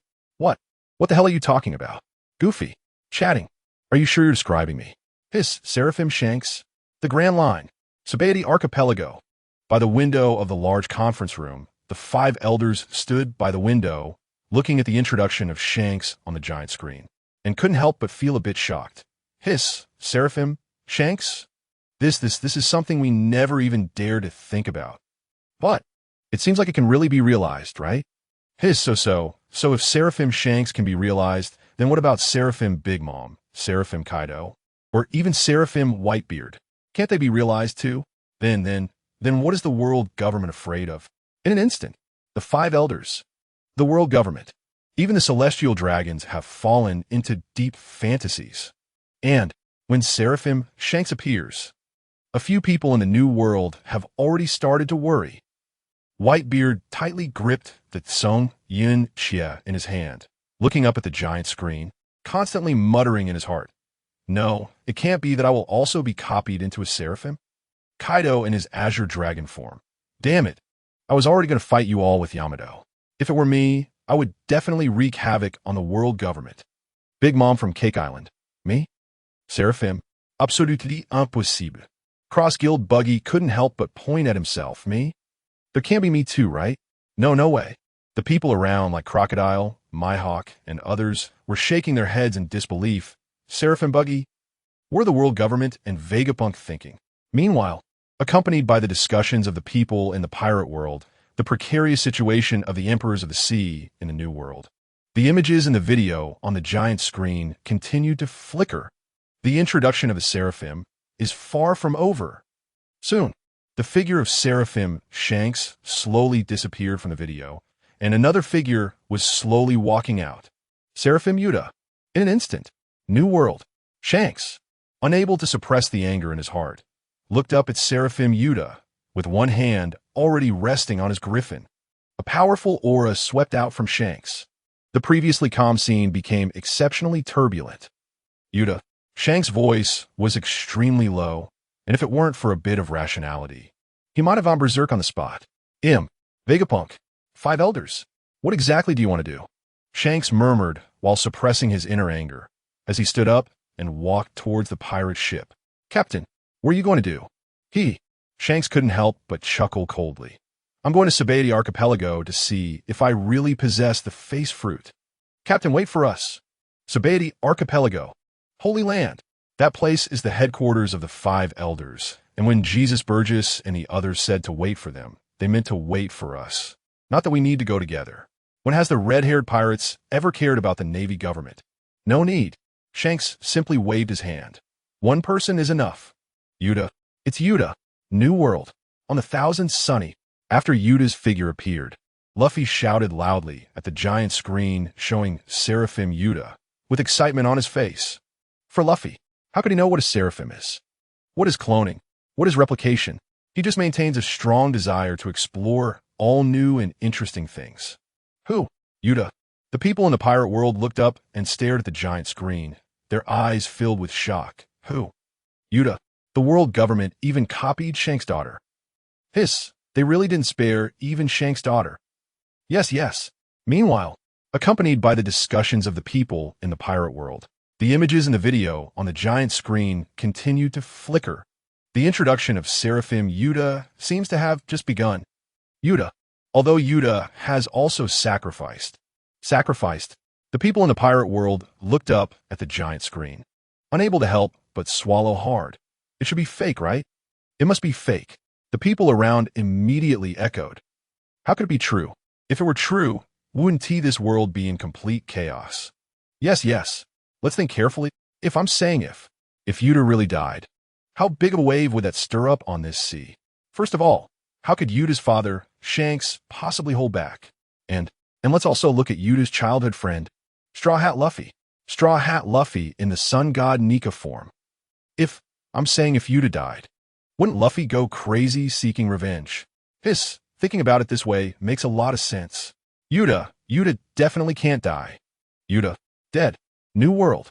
On the Thousand Sunny. Luffy's figure froze again. He looked up and stared intensely at the giant screen, then turned around in shock to look at Nami and asked, "Nami, this is fake, right?" Luffy's expression was extremely serious. Nami couldn't help but nod heavily. "These things have never happened. Don't worry, Luffy." At the same time, amidst the discussions of the pirate world, Luffy's pale face, the video on the giant screen continued to flicker. The introduction of the Seraph Yuta was still ongoing. But if creating a Seraph from Yuta's bloodline factor is actually the best approach. At the same time, I wonder if Vegapunk will replicate Yuta's sound fruit. After all, the sound fruit, that thing is most compatible with Yuta, but Yuta still cannot fully master it. If Yuta can completely control that devil fruit, her combat power would certainly be terrifying. Definitely on the level of the 4 emperors. For emperors, the people of the pirate world looked up in shock at the giant screen, nodding secretly. For emperors? Another sea emperor? Is it true or not? However, soon a voice that seemed to believe it completely came from the crowd. But, according to the previous introduction of Yuta in the video, it seems this is true. If Yuta really masters the sound fruit, then it indeed seems to be at the level of a sea emperor. For emperors, me, in a certain country, Yuta looked up at the giant screen, pointing at herself in disbelief. Me? Is it me? For emperors, sea emperor. The young and seemingly very innocent Yuta looked up at the giant screen, her eyes filled with disbelief. Me? Can I also be as strong as Luffy? If that's the case, I should be able to help Shanks, right? I have to say, Yuta still has a very childish thought, wanting to become stronger just to help Shanks. At the same time, amidst the discussions of the pirate world, the video on the giant screen continued to flicker. Yuta's figure slowly disappeared from the giant screen, replaced by another shocking figure. Seraph Nami. As soon as the image appeared, the people of the pirate world were shocked again, their eyes almost popped out of their sockets, staring intently at the giant screen, completely unable to handle it, muttering to themselves, Nami. Who are you talking about? Nami. Is it that Nami from the Straw Hat Pirates? It's fake. This must be fake. If the world government can replicate even Nami, then what about Luffy? What about Zoro? Impossible, absolutely impossible. However, at this moment, there were clearly some who were even more concerned about Nami's appearance. No way, no way. Nami-san is really beautiful. Yes. Seraph Nami in her Seraph form is really cute. Agree. Just as cute as Seraph Yuta and Seraph Yamato. Seraph Nami has a slightly less devilish figure compared to Nami-san, but that face is just too cute. Nami, hurry up and look. Nami, it's really you. New world. On the 1000th Sunny. Luffy looked up in shock at Nami. Nami-san, hurry up and look, it's really you. And the only response to Luffy was a few eye rolls from Nami. At the same time, amidst the discussions of the pirate world, the video on the giant screen continued to flicker. Next was the introduction of Seraph Nami. Nami's combat power is not high. She is just extremely sensitive to weather. If Nami were to eat a devil fruit, the most suitable one would probably be the thunder fruit. But this natural type fruit cannot be replicated. Therefore, when the Seraph version of Nami made her appearance, Nami's ability could only be of the Paramecia type. Then, what would happen if we gave a synthetic soul fruit to Seraph Nami? What kind of collision would that cause? At the same time, accompanied by the introduction of Seraph Nami in the video, the people of the pirate world couldn't help but exclaim, Soul fruit? It's really going to be a joke. The soul fruit. ISNT, that Big Mom's devil fruit. If it really were given to Nami. At that time, who would be stronger, Big Mom or the Seraph? Why do I even feel that the soul fruit version of Seraph Nami would definitely be stronger than Big Mom? Agree. My Nami-san, her strength is definitely unquestionable. New world. On the 1000th Sunny, Nami looked up at the giant screen, somewhat surprised, and just muttered to herself, Soul fruit. Hiss, can I really become stronger? Devil fruit. Sigh, no one knows what Nami is truly thinking in her heart. At the same time, amidst the speculations of the pirate world, the video on the giant screen continued to flicker. Soon, in the video, Seraph Nami slowly disappeared, replaced by 3 figures that appeared directly. As soon as the figures appeared, it was indeed a truly dreamlike lineup, causing everyone to exclaim in amazement, Seraph Kaido. The people of the pirate world looked up at the giant screen. This time, they were genuinely shocked. Kaido. Even Kaido has been replicated into a Seraph. Hiss, hurry up and tell me this isn't true. Yes. I can't believe it anymore. Shanks is one thing, but can Kaido really be replicated into a Seraph? Then, won't Kaido go into a rage? And the reality was exactly as they imagined. The dragon form of Kaido coiled in the clouds, roaring loudly and continuously spewing flames. Who? Me? Damn it. Is copying Yamato not enough? You even dare to copy me? However, it's not just the people of the pirate world who are shocked, not just Kaido and the others. Even the Navy and the world government are truly stunned. Initially, With Shanks alone, they were already incredibly shocked, even unable to accept it. And now, with just Shanks, it's not over yet. Another person has appeared. Kaido. The Seraphim Kaido. They didn't even dare to think about it. If this is really the case, then who does the world government even fear anymore? On a warship, it's sailing towards the new world. Ha ha ha ha. The great Navy hero, Vice Admiral Garp, is laughing uncontrollably. He looks up at the image of the Seraphim Kaido on the giant screen, laughing so hard he can barely catch his breath, exclaiming, "What the hell, this is really something else." Seraphim Shanks? Seraphim Kaido. Ha ha, why not throw in a Seraphim Whitebeard too? Ha ha, how about a Seraphim Garp or a Seraphim Sengoku? Sengoku, what do you think? Is this ridiculous or what? Beside him, Sengoku seems to have completely shed the constraints of his admiral identity, laughing heartily. The giant screen, it really is a giant screen. This kind of Seraphim, I'm afraid even the world government and the celestial dragons wouldn't dare to imagine, right? Ha ha, then what do we even need to do? We could just crush the entire pirate world, right? Who says otherwise? Meanwhile, accompanied by the shock of the pirate world, even the astonishment of the world government, the Gorosei, and under the hearty laughter of Sengoku and Garp, the video on the giant screen continues to flicker. Seraphim Kaido. As the Seraphim Kaido, they might not be able to replicate his mythical Zoan Devil fruit. But don't forget, the world government, Vegapunk, and others may not have much, but they have plenty of technology. The Seraphim Kaido, his body has been transformed into a semi-mechanical dragon-human form, retaining the form of the mythical Zoan fish fruit azure dragon. In an instant, the people of the pirate world looked up at the giant screen, gasping in shock, their faces filled with terror. Semi-mechanical, dragon-human form. It really is true that the poor rely on devil fruits, while the rich rely on technology. Having technology really is something. At this moment, even Kaido himself was stunned. He looked up at the Seraphim Kaido displaying the semi-mechanical dragon-human form, and the rage in his eyes dimmed significantly, replaced by helplessness. Ha! Is this it? Semi-mechanical? How strong can that possibly be?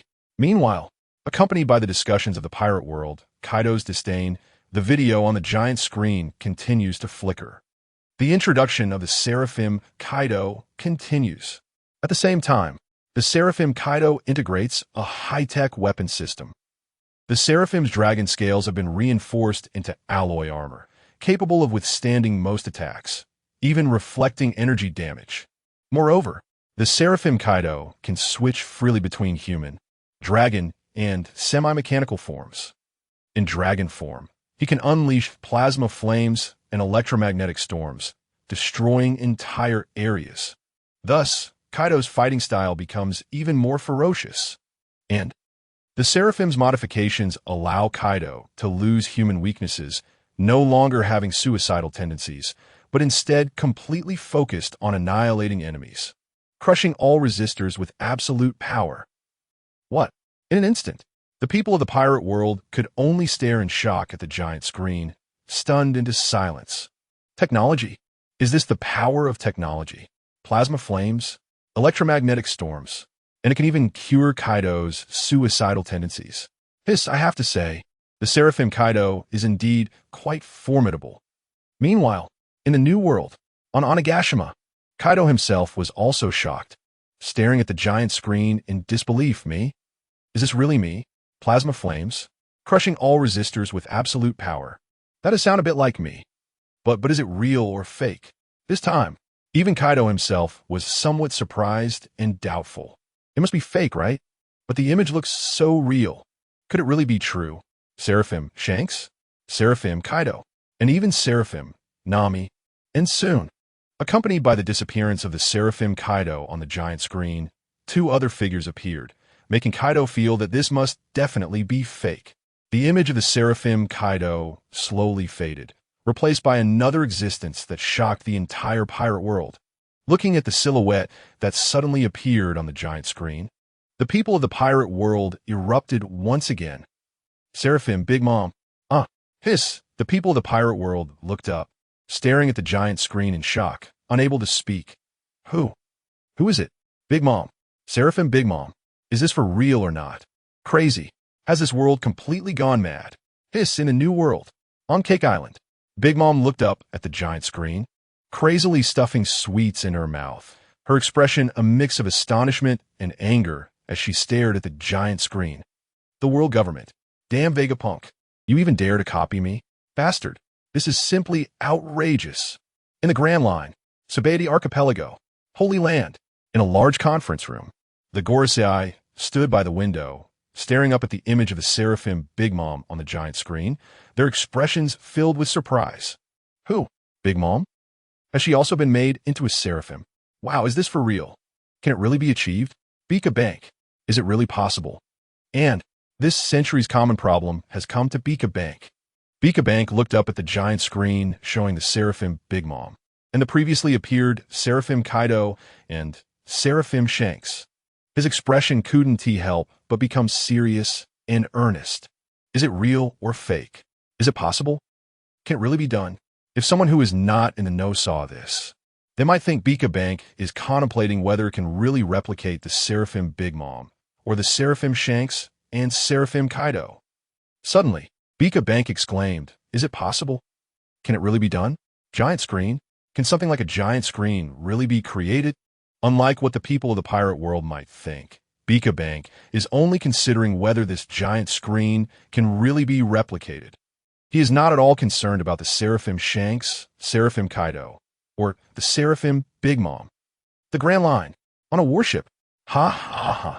Carp clutched his chest, laughing maniacally, staring intently at the giant screen, tears of laughter even appearing at the corners of his eyes. Seraphim Big Mom? What the heck? Sengoku, look how ridiculous this is. And Sengoku beside him could only shake his head helplessly, clearly unable to accept it either. At the same time, accompanied by the discussions of the pirate world, the reactions of the world government, the five elders, Big Mom, Carp, and others, the video on the giant screen continued to flicker.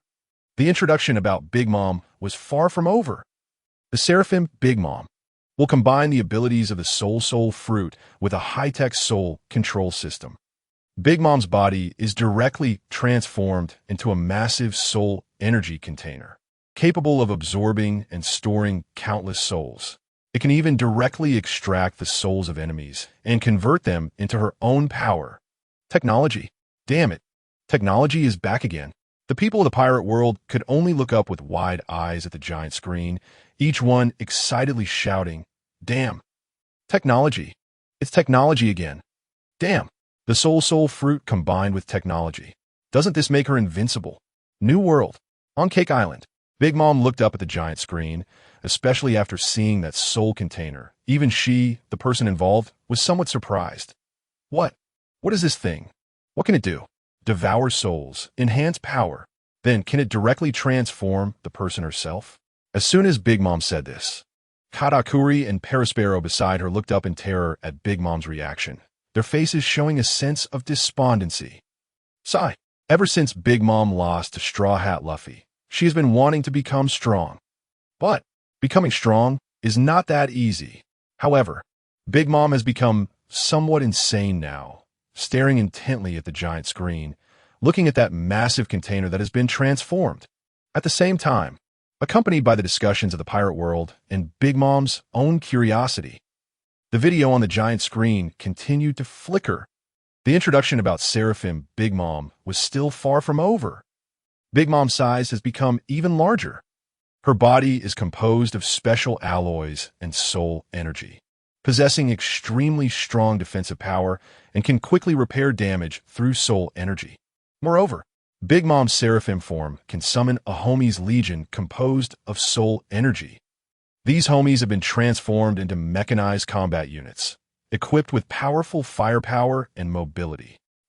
A body made of special alloys and soul energy, and can summon a homies legion composed of soul abilities? At this moment, Big Mom's gaze fixed on the video in the giant screen became even more fervent. Clearly, Big Mom has completely been moved, powerful. How strong can this become? At the same time, the people of the pirate world looked up at the giant screen, all shaking their heads and saying, technology. Damn, Having technology is great. ISNT it. As long as you have money, even if you are weak, you can become extraordinarily strong. Envious. I really envy this. I want it too.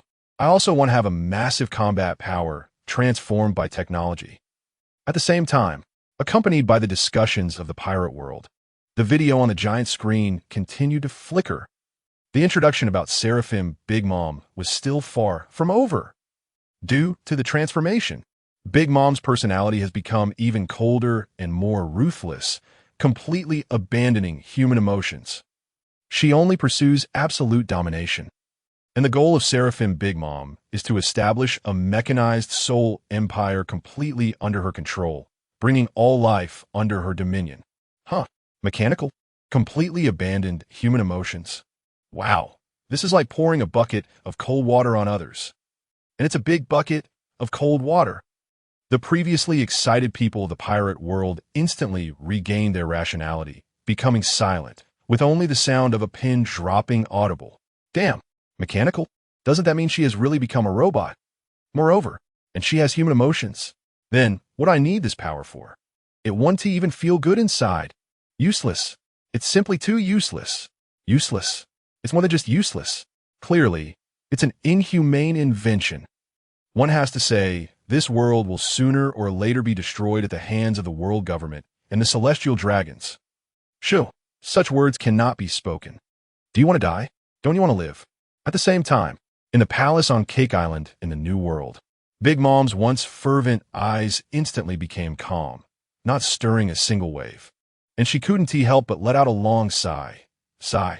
As for what Big Mom is sighing about, she knows directly, and Katakuri, Perispero, and others also know. Even Straw Hat Luffy seems to know. At the same time, accompanied by the disdainful gazes of everyone in the pirate world, Big Mom's expression remained calm as she let out a soft sigh, and the video on the giant screen continued to flicker. The revelation of the Seraphim is far from over. Soon, the figure of Big Mom slowly disappeared from the giant screen, replaced by an even more shocking silhouette. A figure that sent the entire pirate world into a frenzy. The Seraphim Whitebeard.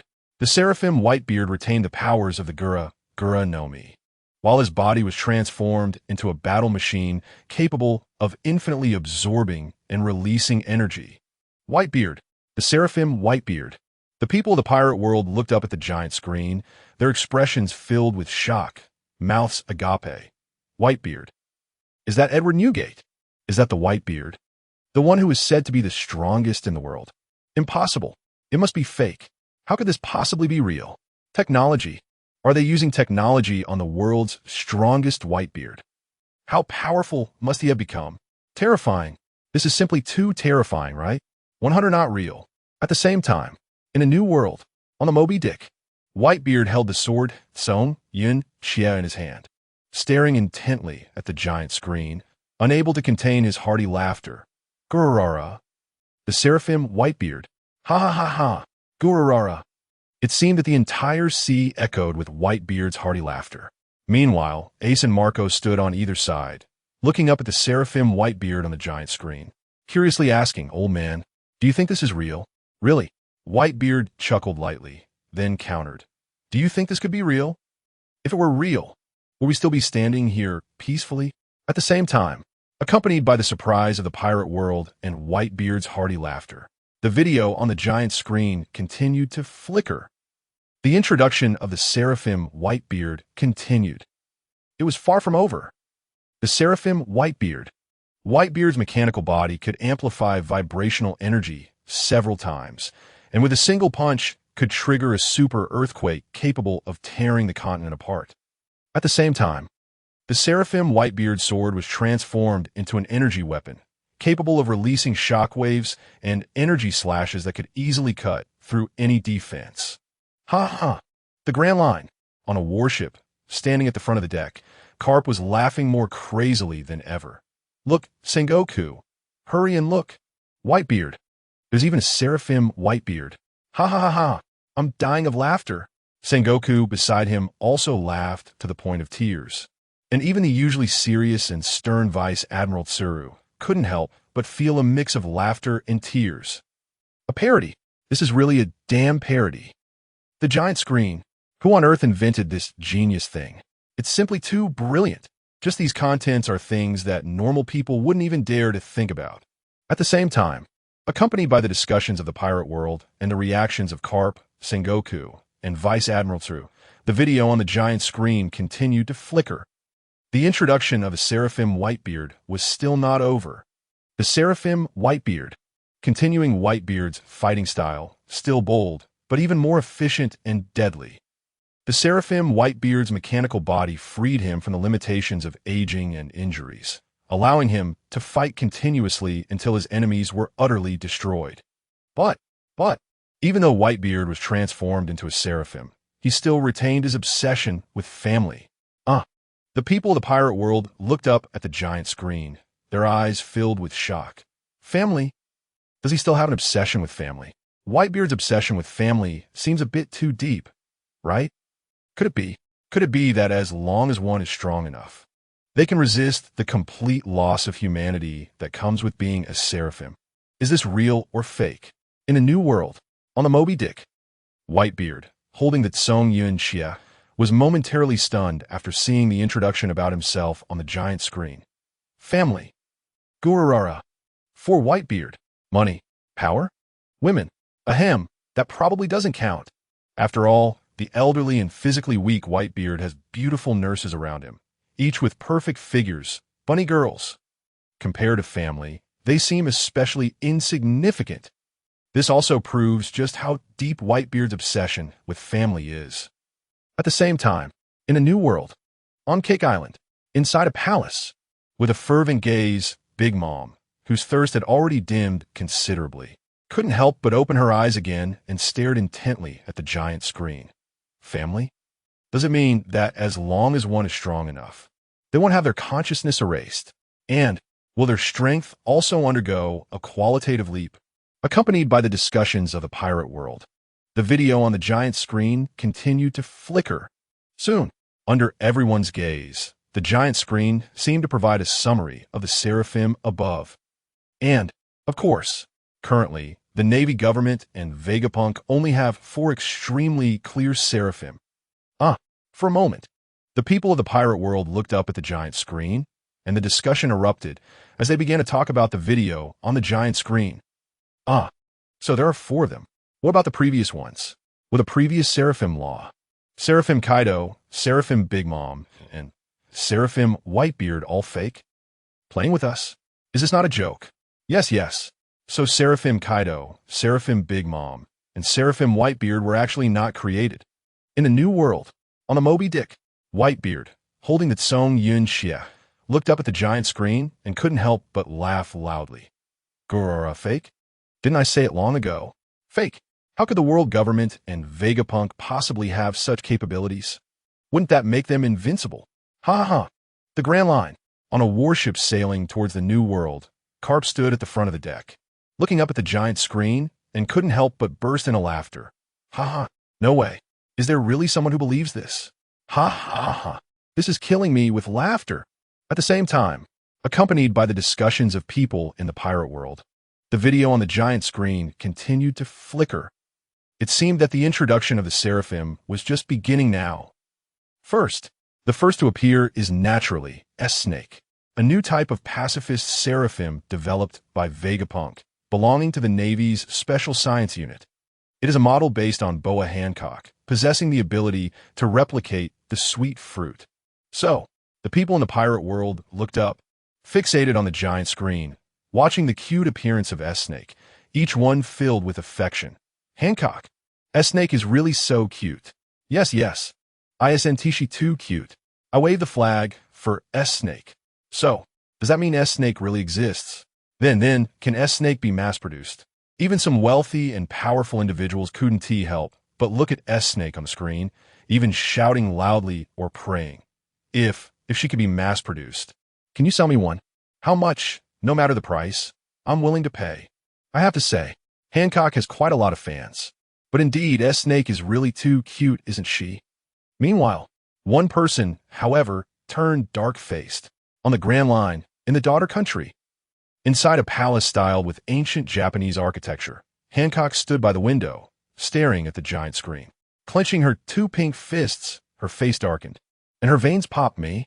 So I was really copied by the Navy, by Vegapunk, the world government. Hancock stared intensely at the giant screen. The humiliation of her past as a slave seemed to replay in her eyes, making her extremely irritable. I will make you pay. Absolutely.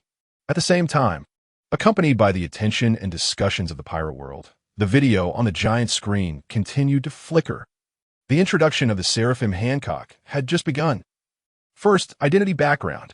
S-Snake, created to replace the 7 warlords of the sea, called by Vegapunk the pinnacle of science and the strongest human. S-Snake has integrated the bloodline factors of the Lunarians and Boa Hancock. Thus, she possesses the ability to replicate the Lunarians and the sweet fruit. Usually stationed at Future Island Egghead, commanded by Senamaru. Future Island? The people in the pirate world looked up at the giant screen. And upon seeing the technologically advanced images of Future Island, each one opened their mouths wide. Clearly, they were shocked. Future Island? Future? Could that be the true future? Vegapunk? Is that the Vegapunk who claims to be 100 years ahead of the world? Station? Does that mean the Seraphim created by the world government and Vegapunk are always stationed at Future Island? The strongest human, Seraphim, are they really that powerful? On the Grand Line, on a warship, Carp and Sengoku stood side by side. Carp looked up at the giant screen, listening to the introduction of the Seraphim, and couldn't help but snort. The strongest? It is clones injected with blood, the strongest. Who gave them that title? Sengoku, standing next to him, also couldn't help but snort. Clearly, the actions of the world government or Vegapunk do not align with Sengoku's principles. The 7 warlords? Seraphim? What use are they? Can peace in this world really be achieved through force and violence? That seems quite impossible, doesn't it? Corruption. Sky people. Those so-called nobles are probably the true root of this world's problems. Meanwhile, accompanied by the discussions of the pirate world, the video on the giant screen continued to flicker. The introduction of the Seraphim was still not over. Second, appearance and clothing. S-Snake. She has the appearance of Boa Hancock as a child, but her hairstyle and earrings are like those of adult Hancock. And she is also much larger. Hancock as a child. The people in the pirate world looked up, excitedly staring at the giant screen, their heart-shaped eyes beating with their pulses. Sure enough, was Hancock this beautiful as a child? She is really cute. Huge. Not too big. Not too big. This size can only be described as just right. Even if a person can only have one daughter, they would hope that it must be Hancock or Yuta. No doubt, after this video on the giant screen, Yuta and S-Snake have already become the national daughters. Meanwhile, accompanied by the discussions in the pirate world, the video on the giant screen continued to flicker. The introduction of the Seraphim S-Snake continued. Like other Seraphim, S-Snake has white hair of the Lunarians, brown skin, with black wings on her back and flames burning. Her pupils are star-shaped, dressed in a white dress, wearing DOM shoes, with tubes filled with green blood on her right arm. And, as a Seraphim, S-Snake has already forgotten about Straw Hat Luffy. But S-Snake still recognized Straw Hat Luffy at a glance, and even fell in love with him at first sight. What is this? Now, the entire pirate world could no longer describe their shock, but each one wore a face of anger. Luffy. It's Straw Hat Luffy again. Damn, Hancock liking Straw Hat Luffy is enough. Why does even S-Snake have to like him? Bastard. What a bastard. Even S-Snake can't be spared. On the Grand Line, on a warship sailing towards the New World, even Straw Hat Luffy's grandfather, Carp, was astonished. Looking up at S-Snake, who was gazing at Straw Hat Luffy with a face full of admiration. I couldn't help but be a bit surprised. Is this brat really that charming? Carp, why do I see your shadow in Luffy? Beside us, Sengoku was grinning and making faces at Carp. He's just as good as you were back in the day. Ugh. Carp quickly spat several times at Sengoku, and even glanced at Vice Admiral Tsuru nearby. Carp, Sengoku, Tsuru. The story of their Iron Triangle is something not many people know about. What? The Grand Line. Inside the palace of the Amazon Lily, Hancock gazed through the window mirror, staring at her clone on the giant screen, who was looking at Straw Hat Luffy with a face full of admiration, to the point that even the original was somewhat surprised. Straw Hat Luffy. Hancock had never even met Straw Hat Luffy. Why? Why on earth? Does Straw Hat Luffy really have such great charm? And the most shocking thing was still the creator of S-Snake, Vegapunk. Vegapunk stared at the introduction on the giant screen. Finally, Vegapunk was no longer interested in the giant screen, but was instead staring at it with a face full of suspicion, mumbling quietly. Is this for real? Admiration? At first sight? No way. The Seraphim have completely lost their human subjective consciousness, right? How could they possibly develop feelings for others? Accompanied by the discussions of everyone in the pirate world, Hancock's shock and Vegapunk's confusion, the video on the giant screen continued to flicker. The introduction of S-Snake's infatuation with Luffy seemed to have just begun. S-Snake fell in love with Luffy because of the genetic factor. Actually, this scene was indeed surprising, because there was absolutely no scientific basis for it. Even Vegapunk himself couldn't understand it. It can only be said that the thoughts of liking someone are engraved in the genes. Liking someone, engraved in the genes. The people of the pirate world looked up at the giant screen, cautiously murmuring these two phrases, and some even began to shed tears. Will it? Really? Can the thoughts of liking someone be engraved in the genes? Genes. Liking engraved in the genes. The New World. Future Island. Vegapunk stared at the giant screen, his long tongue showing his shock.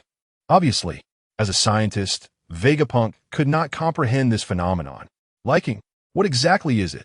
At the same time, the video on the giant screen continued to flicker, quickly revealing another shocking piece of news. Moreover, the genetic factor used to create S-Snake was obtained after the Empress fell in love with Luffy.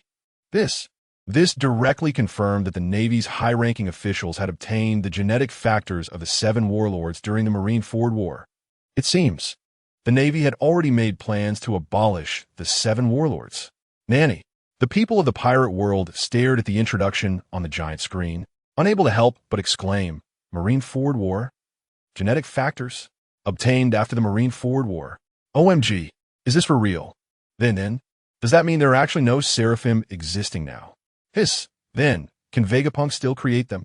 If Vegapunk cannot create S-Snake, then what will happen to this adorable little S-Snake? No, the New World. Amazon Lily. Who? Inside the palace. Hancock couldn't help but breathe a sigh of relief, looking up at the exposure on the giant screen. Fortunately, I was not copied. But Hancock glared fiercely at the giant screen. But, world government, I, Hancock, am not playing with you. Just wait for me. No. The New World. On unknown island. The high-ranking officials of the Cross Guild were all gathered here. Dracula Mihawk. The faces of the previous 2 former warlords had also relaxed a lot.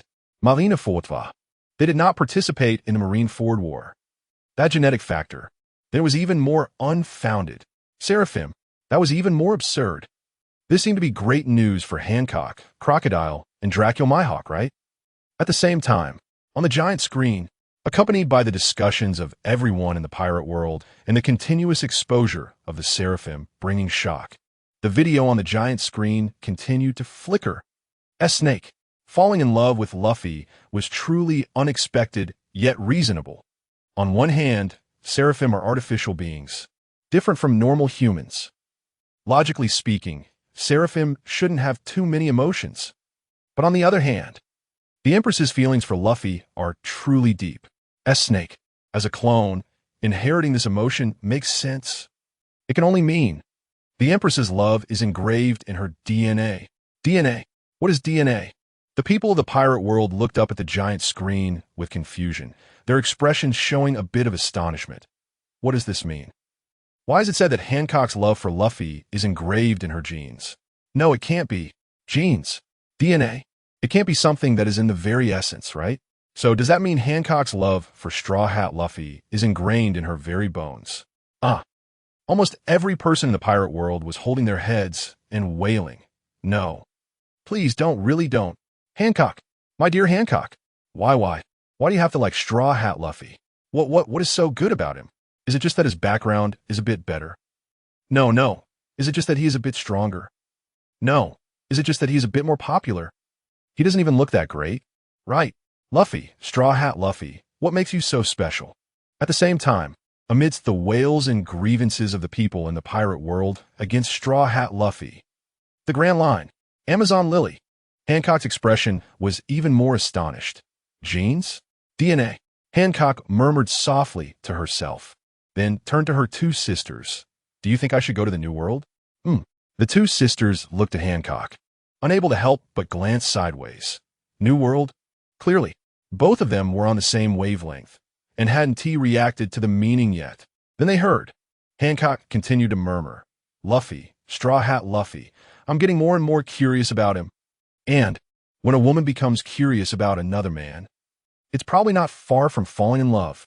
Meanwhile, accompanied by the discussions of the people in the pirate world and Hancock's own reaction, the video on the giant screen continued to flicker.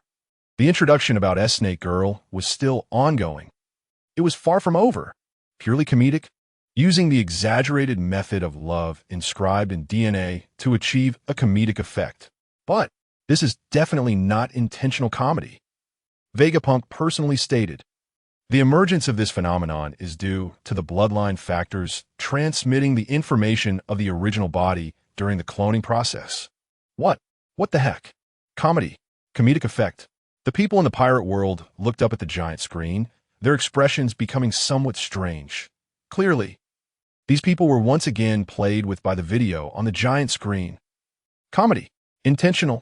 When the first half of the video was playing, the people in the pirate world felt a bit relieved. So. Hancock-chan, the cute S-Snake Girl, was just an act, just to achieve some comedic effect. However, when the people in the pirate world saw Vegapunk stating, the bloodline factors convey the thoughts of the original body. In an instant, the sky fell. The people in the pirate world felt as if the sky had fallen again. Some things, it's better not to give people any fantasies. But once you give others a fantasy, it's ruined. Then it's completely ruined. The blow. This is a huge blow. After giving someone hope, to shatter that hope completely indicates the original, New World, Future Island. The original. As the original Vegapunk looked up at the giant screen. Long tongue, big eyes, helpless hands. In the end, all the words condensed into one sentence. Who the hell said that? And this seemed to ignite some bad thoughts in Big Mom, who had become increasingly delusional. Retain. Emotions can be retained. New World. On Cake Island. Big Mom looked up at the giant screen. Her eyes filled with anger. And if you stared closely at Big Mom's eyes, you could see that the anger in her gaze was completely resembling Straw Hat Luffy. Meanwhile, the video on the giant screen continued to flicker. The exposure and introduction of the Seraphim S-Snake Girl were far from over. Could it be? Is it true? The Seraphim can gain the emotions of the original through bloodline factors. Ask. The people in the pirate world looked up at the giant screen, their heads filled with big question marks. Ask? Are you asking me? Me? How would I know? Exposure? Damn it, you're the one being exposed. Not me. And, this time, clearly, the giant screen piqued the curiosity and interest of everyone in the pirate world. Soon, under the loud insults and curious gazes of the people in the pirate world, the video on the giant screen continued to flicker. It quickly answered this question. However, among the original Seraphim, it's not just the Empress and the Straw Hat crew that have connections. Mihawk also taught Zoro swordsmanship for 2 years, making him Zoro's master. Yes. When the scene appeared on the giant screen, the people in the pirate world nodded vigorously. Yes. I remember. The video on the giant screen indeed mentioned that Mihawk is Zoro's master. Yes. So if what Vegapunk said is true, then S-Eagle must be able to recognize Zoro at a glance, right? Hurry up. Giant screen. Please play it quickly. And this time the giant screen didn't keep the people in the pirate world hanging. The self-absorbed images began to flicker again. Afterwards, S-Eagle and Zoro had fought, but when S-Eagle saw Zoro, there was no special reaction. Here it comes. This is it. A big twist. So, S-Eagle didn't recognize Zoro. Then, there are only 2 possibilities. The people in the pirate world began to speculate. 1. Hancock loves Straw Hat Luffy too much. Truly loves him to the bone. 2. Mihawk doesn't care about Zoro at all. No. Soon, another voice emerged from the crowd. It can't be. What Vegapunk said is false. S-Eagle. New world. On an unknown island. Mihawk looked up at the giant screen, unable to hide his surprise. And Crocodile was watching Mihawk from the side. Mihawk, you really exist. Crocodile bit down on his cigar, his expression clearly one of schadenfreude. Meanwhile, the video on the giant screen continued to flicker. The uncertainty regarding the bloodline factors of the Seraphim was still being introduced. Also, Kuma. 2 years ago on the Sabati archipelago, Kuma already knew that Luffy was Dragon's son. He even risked exposure to save the Straw Hat crew. But Esper also fought against Luffy. However, from Esper's performance, he, like S-Eagle, didn't realize that his opponent was someone he knew. So, Esper also didn't recognize Luffy. The people in the pirate world looked up at the giant screen, each starting to make their guesses. So one is an exception. 2 are coincidence. The bloodline factor won't retain emotions, right? Hancock is the only exception. Of course, this statement was made through gritted teeth by Hancock's fans in the pirate world. This implies that they admit Hancock really has placed Luffy in her heart. Love is even engraved in her bones. Meanwhile, the video on the giant screen continues to flicker.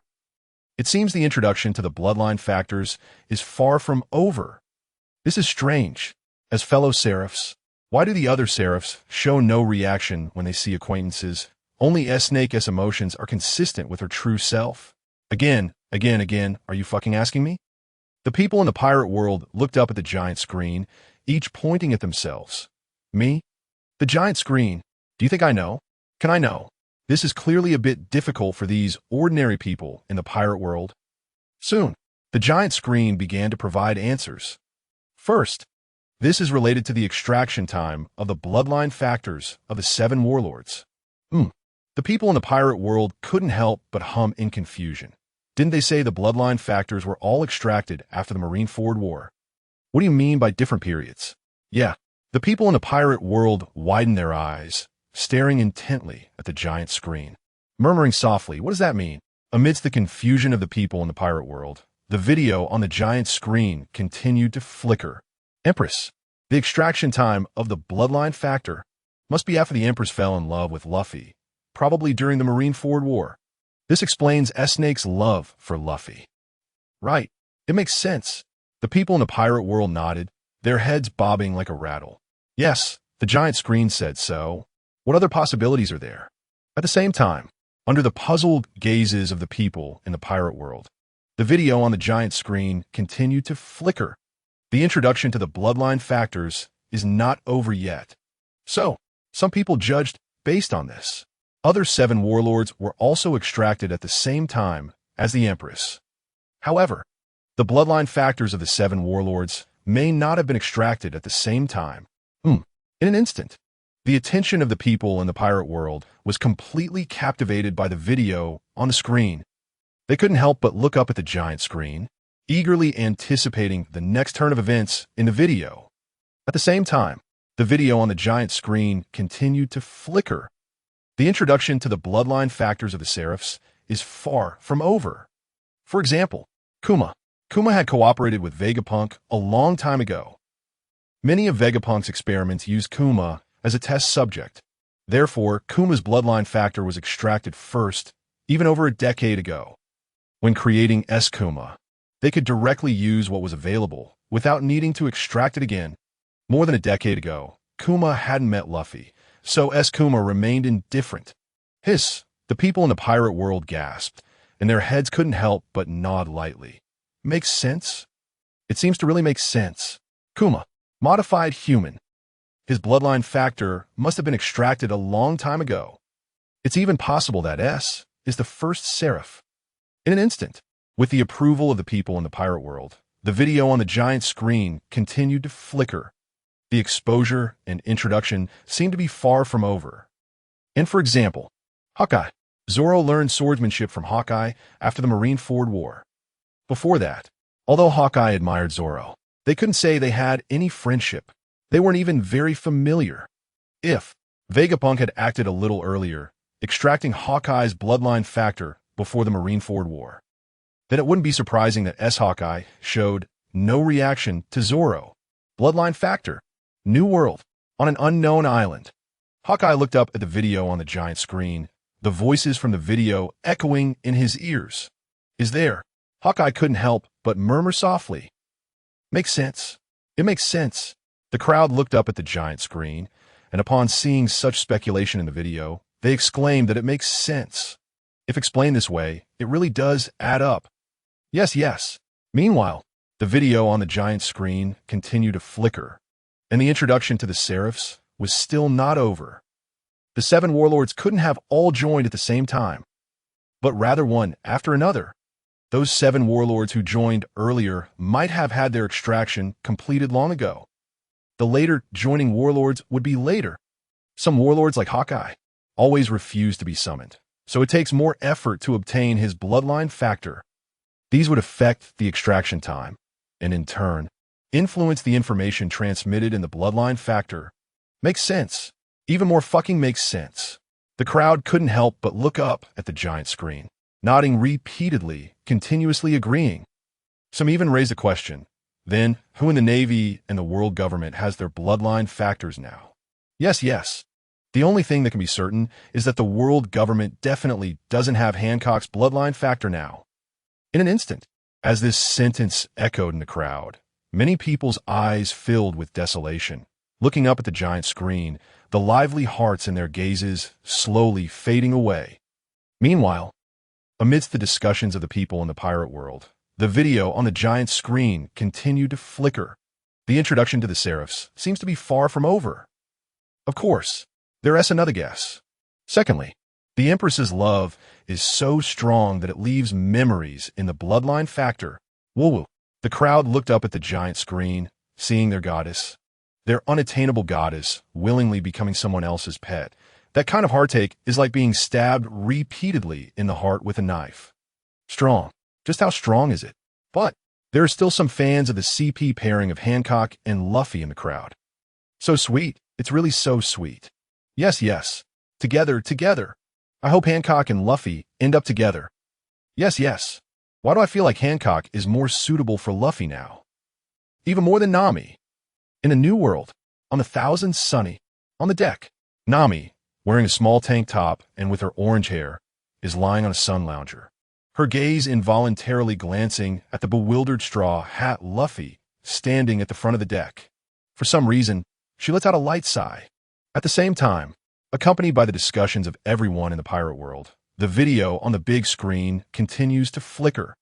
The introduction of the Seraphim is far from over.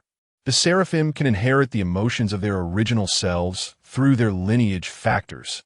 However, it does not mean that all the emotions of the original can be inherited. If any tiny likes or dislikes of the original could be reflected in the Seraphim, then the Seraphim would have emotions similar to normal humans. Everyone turns into scientists, resting their chins and nodding in agreement. It makes sense. It seems to make sense. Indeed, obviously, I agree more with this speculation. If any emotions can be reflected in the Seraphim, then it is indeed similar to normal human emotions. Impossible. Absolutely impossible. Even if the world's technology becomes more advanced, and Vegapunk surpasses this world for many years, a complete clone is definitely unachievable, right? It's not possible. Absolutely not possible. In the new world. At Future Island, Vegapunk looks up at the big screen with a long tongue and a big question mark, muttering, "You came? You came. Wrote it for you." At the same time, accompanied by the discussions of everyone in the pirate world, the video on the big screen continues to flicker. And, from Vegapunk's attitude, it is clear that his research has not reached this step yet. S-Snake falling in love with Luffy was an accident. S-Snake can inherit the original's love for Luffy, because this love is too strong. It has even formed a kind of instinct, which is why it is remembered by the lineage factors and passed on to S-Snake. In scientific terms, this situation is called DNA memory. Just like how humans are naturally afraid of the dark, fear heights, etc., These are memories preserved in the genes from our ancestors, warning us that these are dangerous. Genes. Is it really engraved in the genes? The people of the pirate world look up at the big screen, their eyes wide open, and their pupils suddenly shrink. Woo-woo. Can a person really like someone this much? Can love for someone really be etched in heart? Genes? So envious. Straw Hat Luffy. Who wouldn't like Straw Hat Luffy? Yes. He has a great background, and he's surrounded by so many women who are infatuated. Sigh, it's unattainable, truly unattainable. Different fates for different fandoms. At the same time, under the discussions of everyone in the pirate world, the video on the big screen continues to flicker. The exposure and introduction regarding lineage factors, genes, and whether S-Snake loves Straw Hat Luffy seem to be far from over. In short, only strong emotions comparable to instincts can be transmitted to the Seraphim through lineage factors, while ordinary emotions will not be transmitted. Kuma and Luffy, Mihawk and Zoro, although they have a good relationship, but they are far from the level of the Empress's madness, so it is not enough for the lineage factors to remember. Looking at it this way, saying that the Empress's love for Luffy is etched in the genes does make some sense. It's helpless. For a moment, everyone in the pirate world was helpless, looking up at the big screen, feeling nothing but helplessness and speechlessness towards S-Snake's affection for Luffy. There's nothing else to say. They could only let out a long sigh, their faces filled with frustration. Sigh madness. Upon seeing the scenes of Hancock's fervent pursuit of Luffy on the big screen, everyone couldn't help but start to fantasize. Could it be? Could there be someone who likes me? Fervently liked? Is there? Will there really be someone? At the same time, accompanied by the discussions of everyone in the pirate world, the video on the big screen continues to flicker. Finally, in terms of learning human emotions, S-Snake has gone further than other Seraphim. From past performances, among the Seraphim, S-Snake speaks the most, and her actions and expressions are the richest, making her seem more like a living person. Other Seraphim are relatively stiff and have robotic characteristics. This shows that S-Snake has gone further in learning human emotions than other Seraphim, making it easier to stimulate the hidden emotional information in the bloodline and inherit the original's emotions. Could it be? Could it be? Looking at the introduction of S-Snake in the video on the big screen, the people of the pirate world couldn't help but start to speculate. Could it be? Could it be that technology is continuously advancing? Hiss, don't say it. Don't say it. You really shouldn't say it.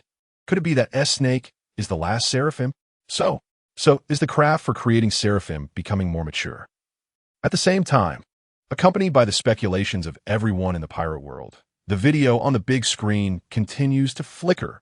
When Vegapunk introduced the Seraphim, he mentioned that he was creating the strongest humans, not the strongest humanoid weapons. Vegapunk is a person who loves peace. Creating humanoid weapons that only kill is definitely not Vegapunk's intention. What Vegapunk wants is humanity.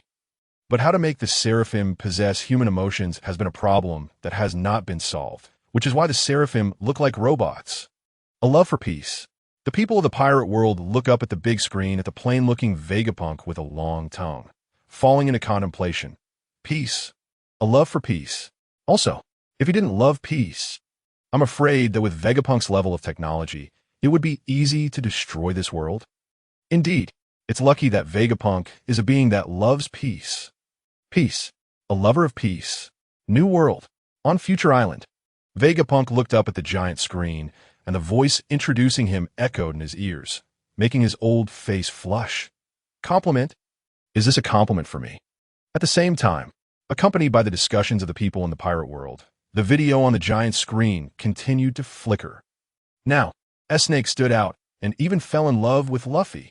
This surprise filled an academic gap in the history of Seraphim research. It also provided new inspiration for Vegapunk. If it weren't for the Navy soldiers pressing down, Vegapunk would have already started experiments. Emotions? Vegapunk stared at the giant screen, watching Hancock's affectionate gaze fixed on Straw Hat Luffy. Thoughts? Can Seraphim really have their own thoughts? Is it really possible? For scientists, money, power. For scientists, surely it doesn't matter. However, Clones. Emotions? Can they really have emotions? In an instant, Vegapunk excitedly rushed towards the laboratory. He was so thrilled that he even stopped watching the scenes on the giant screen. He immediately immersed himself in the experiment. The goal: to unlock the secrets of emotionally endowed seraphim. At the same time, the giant screen, the introduction about the seraphim's genetic factors and DNA was slowly coming to an end. Soon, it continued to introduce the exposure of S-Snake. Physical capabilities. Seraphim S-Snake. Just like the mass-produced pacifists, S-Snake also possesses the laser abilities of Marine Admiral Kizaru, and her defensive power is even more solid. Due to having the bloodline of the Lunarians, S-Snake can generate flames on her body, which gives her extremely strong defense, almost an invincible state. When the flames disappear, her speed will be greatly increased, but at the same time, her defense will decrease. Mass-produced pacifists.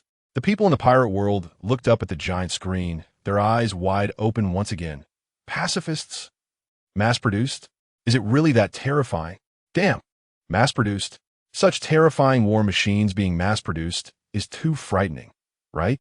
The Navy, the world government could easily destroy a small island without losing a single soldier, right? A small island? What a joke. Don't mention a small island. Perhaps even a kingdom could be easily destroyed. Lover of peace. Looking at it this way, does Vegapunk really love peace? Even if Vegapunk loves peace, so what? Producing such a destructive war machine. Even if it's not Vegapunk's intention, what about the souls that have died? Who will take the blame for that? Is Vegapunk absolutely innocent? Innocent? Of course. For every person who says that, there will be others with different thoughts and opinions. Technology. The development of technology is innocent. Technology has no distinction between good and evil. Everyone couldn't help but look at the person who said this with question marks. Let me give a simple example. Pacifists. Pacifists created by Vegapunk also depend on how they are used. If used to hunt down some vicious pirates, then it is just. But if used to oppress civilians, then it is definitely evil. So, the morality of technology completely depends on how it is used. Hearing this, some people nodded, clearly agreeing with this viewpoint.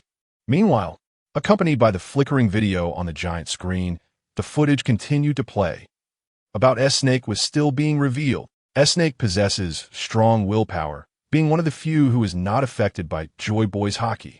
The latter's haki is enough to make a Marine Rear Admiral faint. Nanny. Who? Joy Boy. What? The people in the pirate world couldn't help but fix their gaze on the giant screen. Their eyes filled with disbelief. Haki? What is that? Joy Boy's haki can even knock out a Marine Rear Admiral. This Conqueror's haki must have reached its peak, right? Hiss. Then I have a question. How does he compare to Shanks? Red-haired Shanks, whose Conqueror's haki has reached the top level. And, Joy Boy, if they really clashed using Conqueror's haki, who would be stronger? Joy Boy.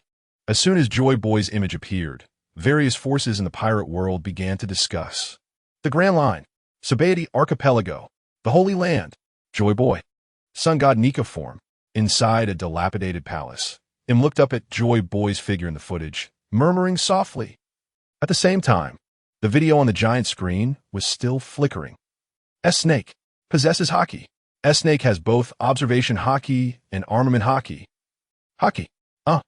The people in the pirate world looked up at the giant screen, their eyes filled with disbelief, a bit surprised. Is this true? Even Seraphim can have haki. Hiss. Even Seraphim can have haki. Then what are we? Yes.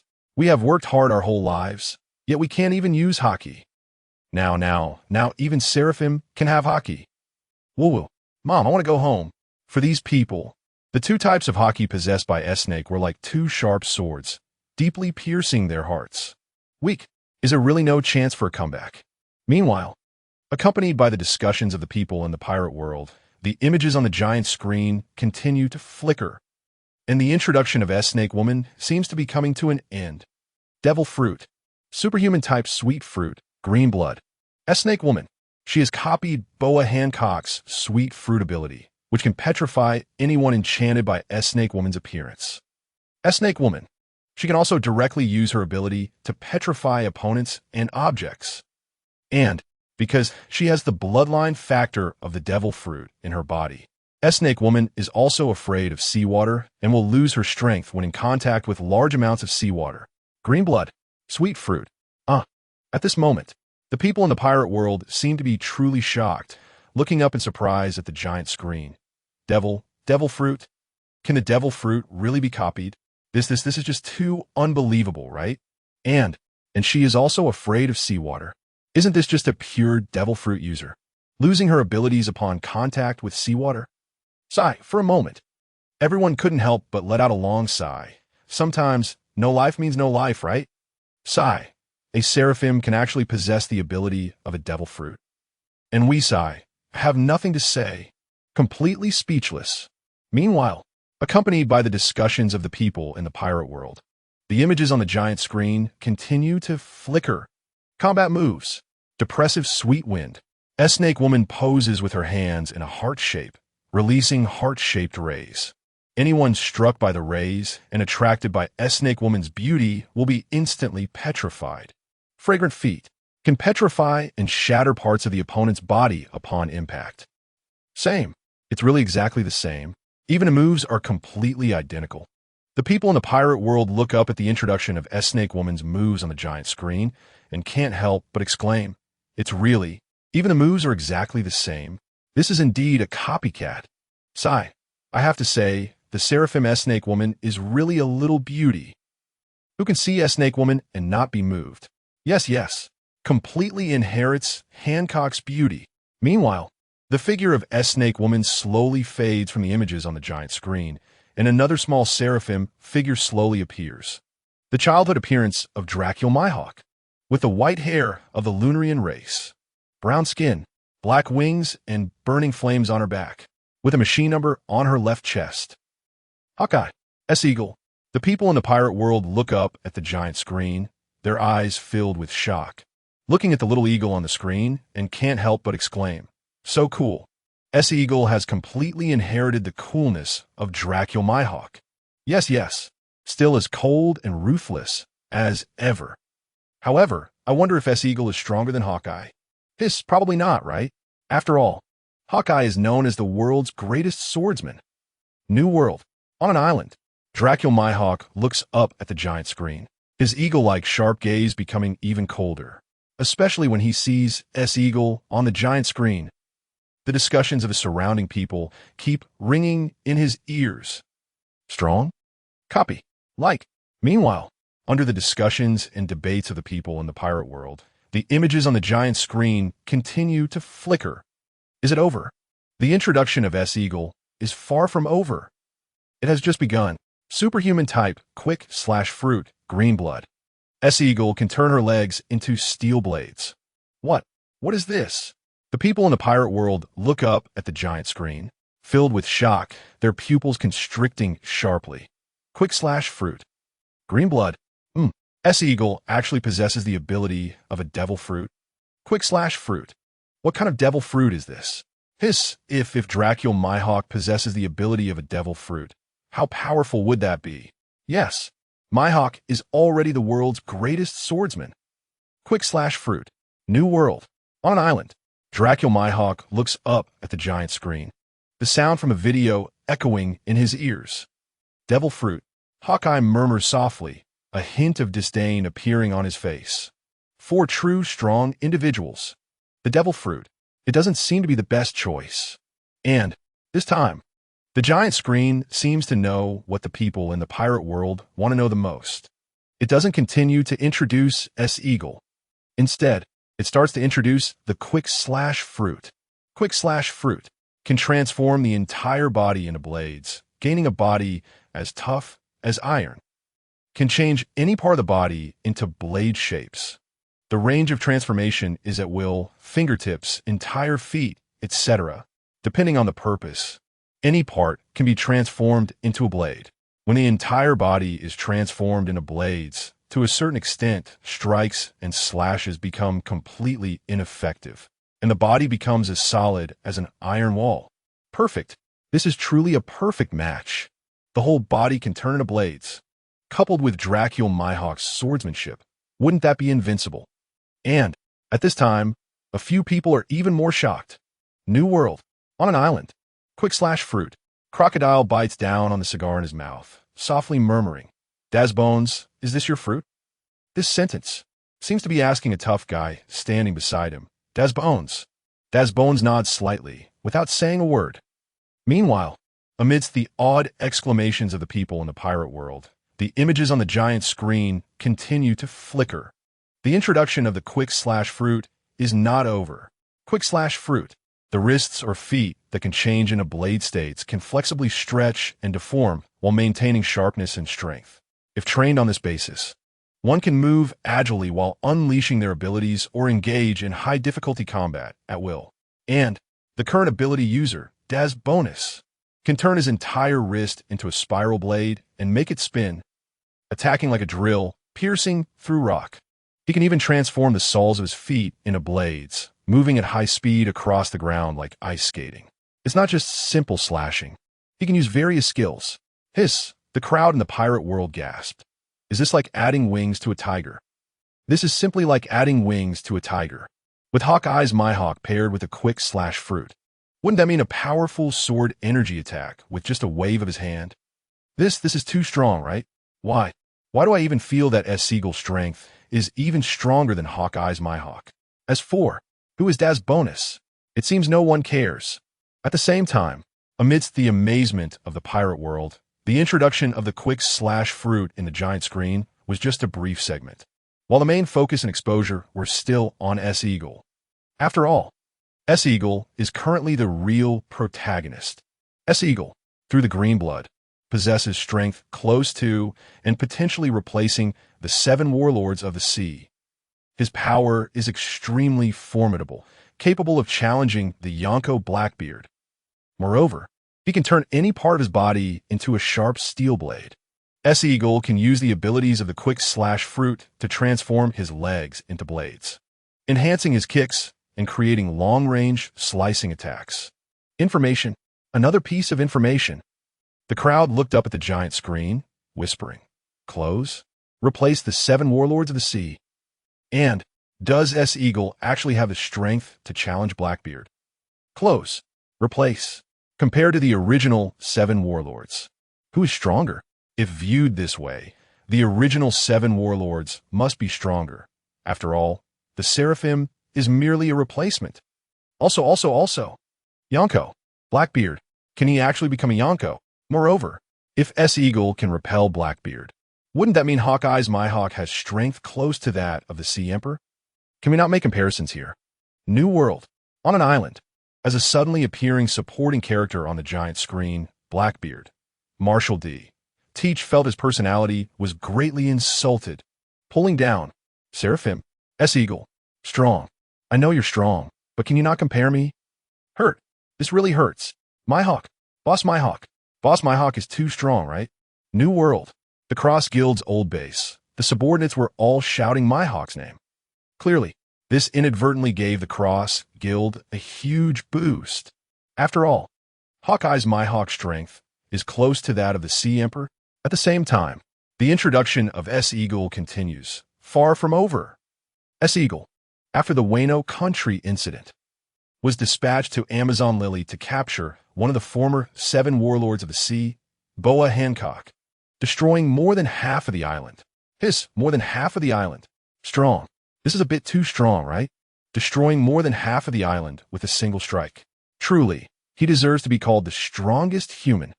S-Eagle once clashed with the intruding Blackbeard, knocking the Yonko Blackbeard away to Snake Island with just sword energy. Strong. Additionally, S-Eagle forced Blackbeard to use Haki to resist while having to enter a defensive state using the Tremor and Darkness fruits. Moreover, S-Eagle ultimately retreated unscathed. Oh no!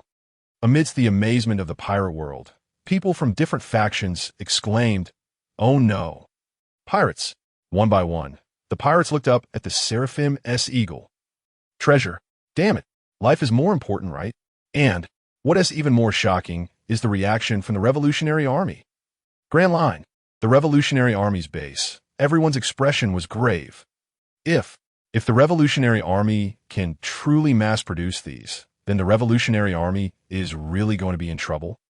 At the same time, under the different reactions of various factions and powers, the video on the giant screen continued to flicker. The figure of S-Eagle slowly disappeared from the giant screen, and another seraphim figure appeared in everyone's view. Looking similar to a young Jinbei, it was a short-haired, large whale shark fishman, with even more similar features, such as his eyebrows, gills, webbed hands and feet, and even sharp teeth reminiscent of fishmen. But despite being a child, he was as tall as an adult Jinbei. Who? Jinbei. Seraphim Jinbei. Similar. He really looks alike. As the crowd murmured, the video on the giant screen continued to flicker. However, unlike Jinbei, he also possesses flame characteristics such as brown skin, black wings, and the white hair of the Lunarian race. A part of his right forearm was replaced by a tube filled with green blood. He has star-shaped pupils, which are only noticeable up close.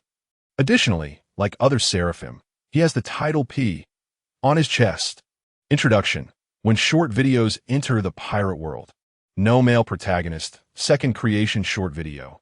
Kaido's 6 Strengthening Tutoring Classes. Potential activation stick, one miracle. Kaido lives up to the name of a mentor. The 4 emperors of the East Sea revealed. It turns out to be them. Mountain Bandit King, Sig, Axe King, Monka, Blade God, Joseph, Sword Saint, Johnny. Ranking the top 10 beauties in the pirate world. Hancock-chan, Robin-chan, Nami-chan, here I come.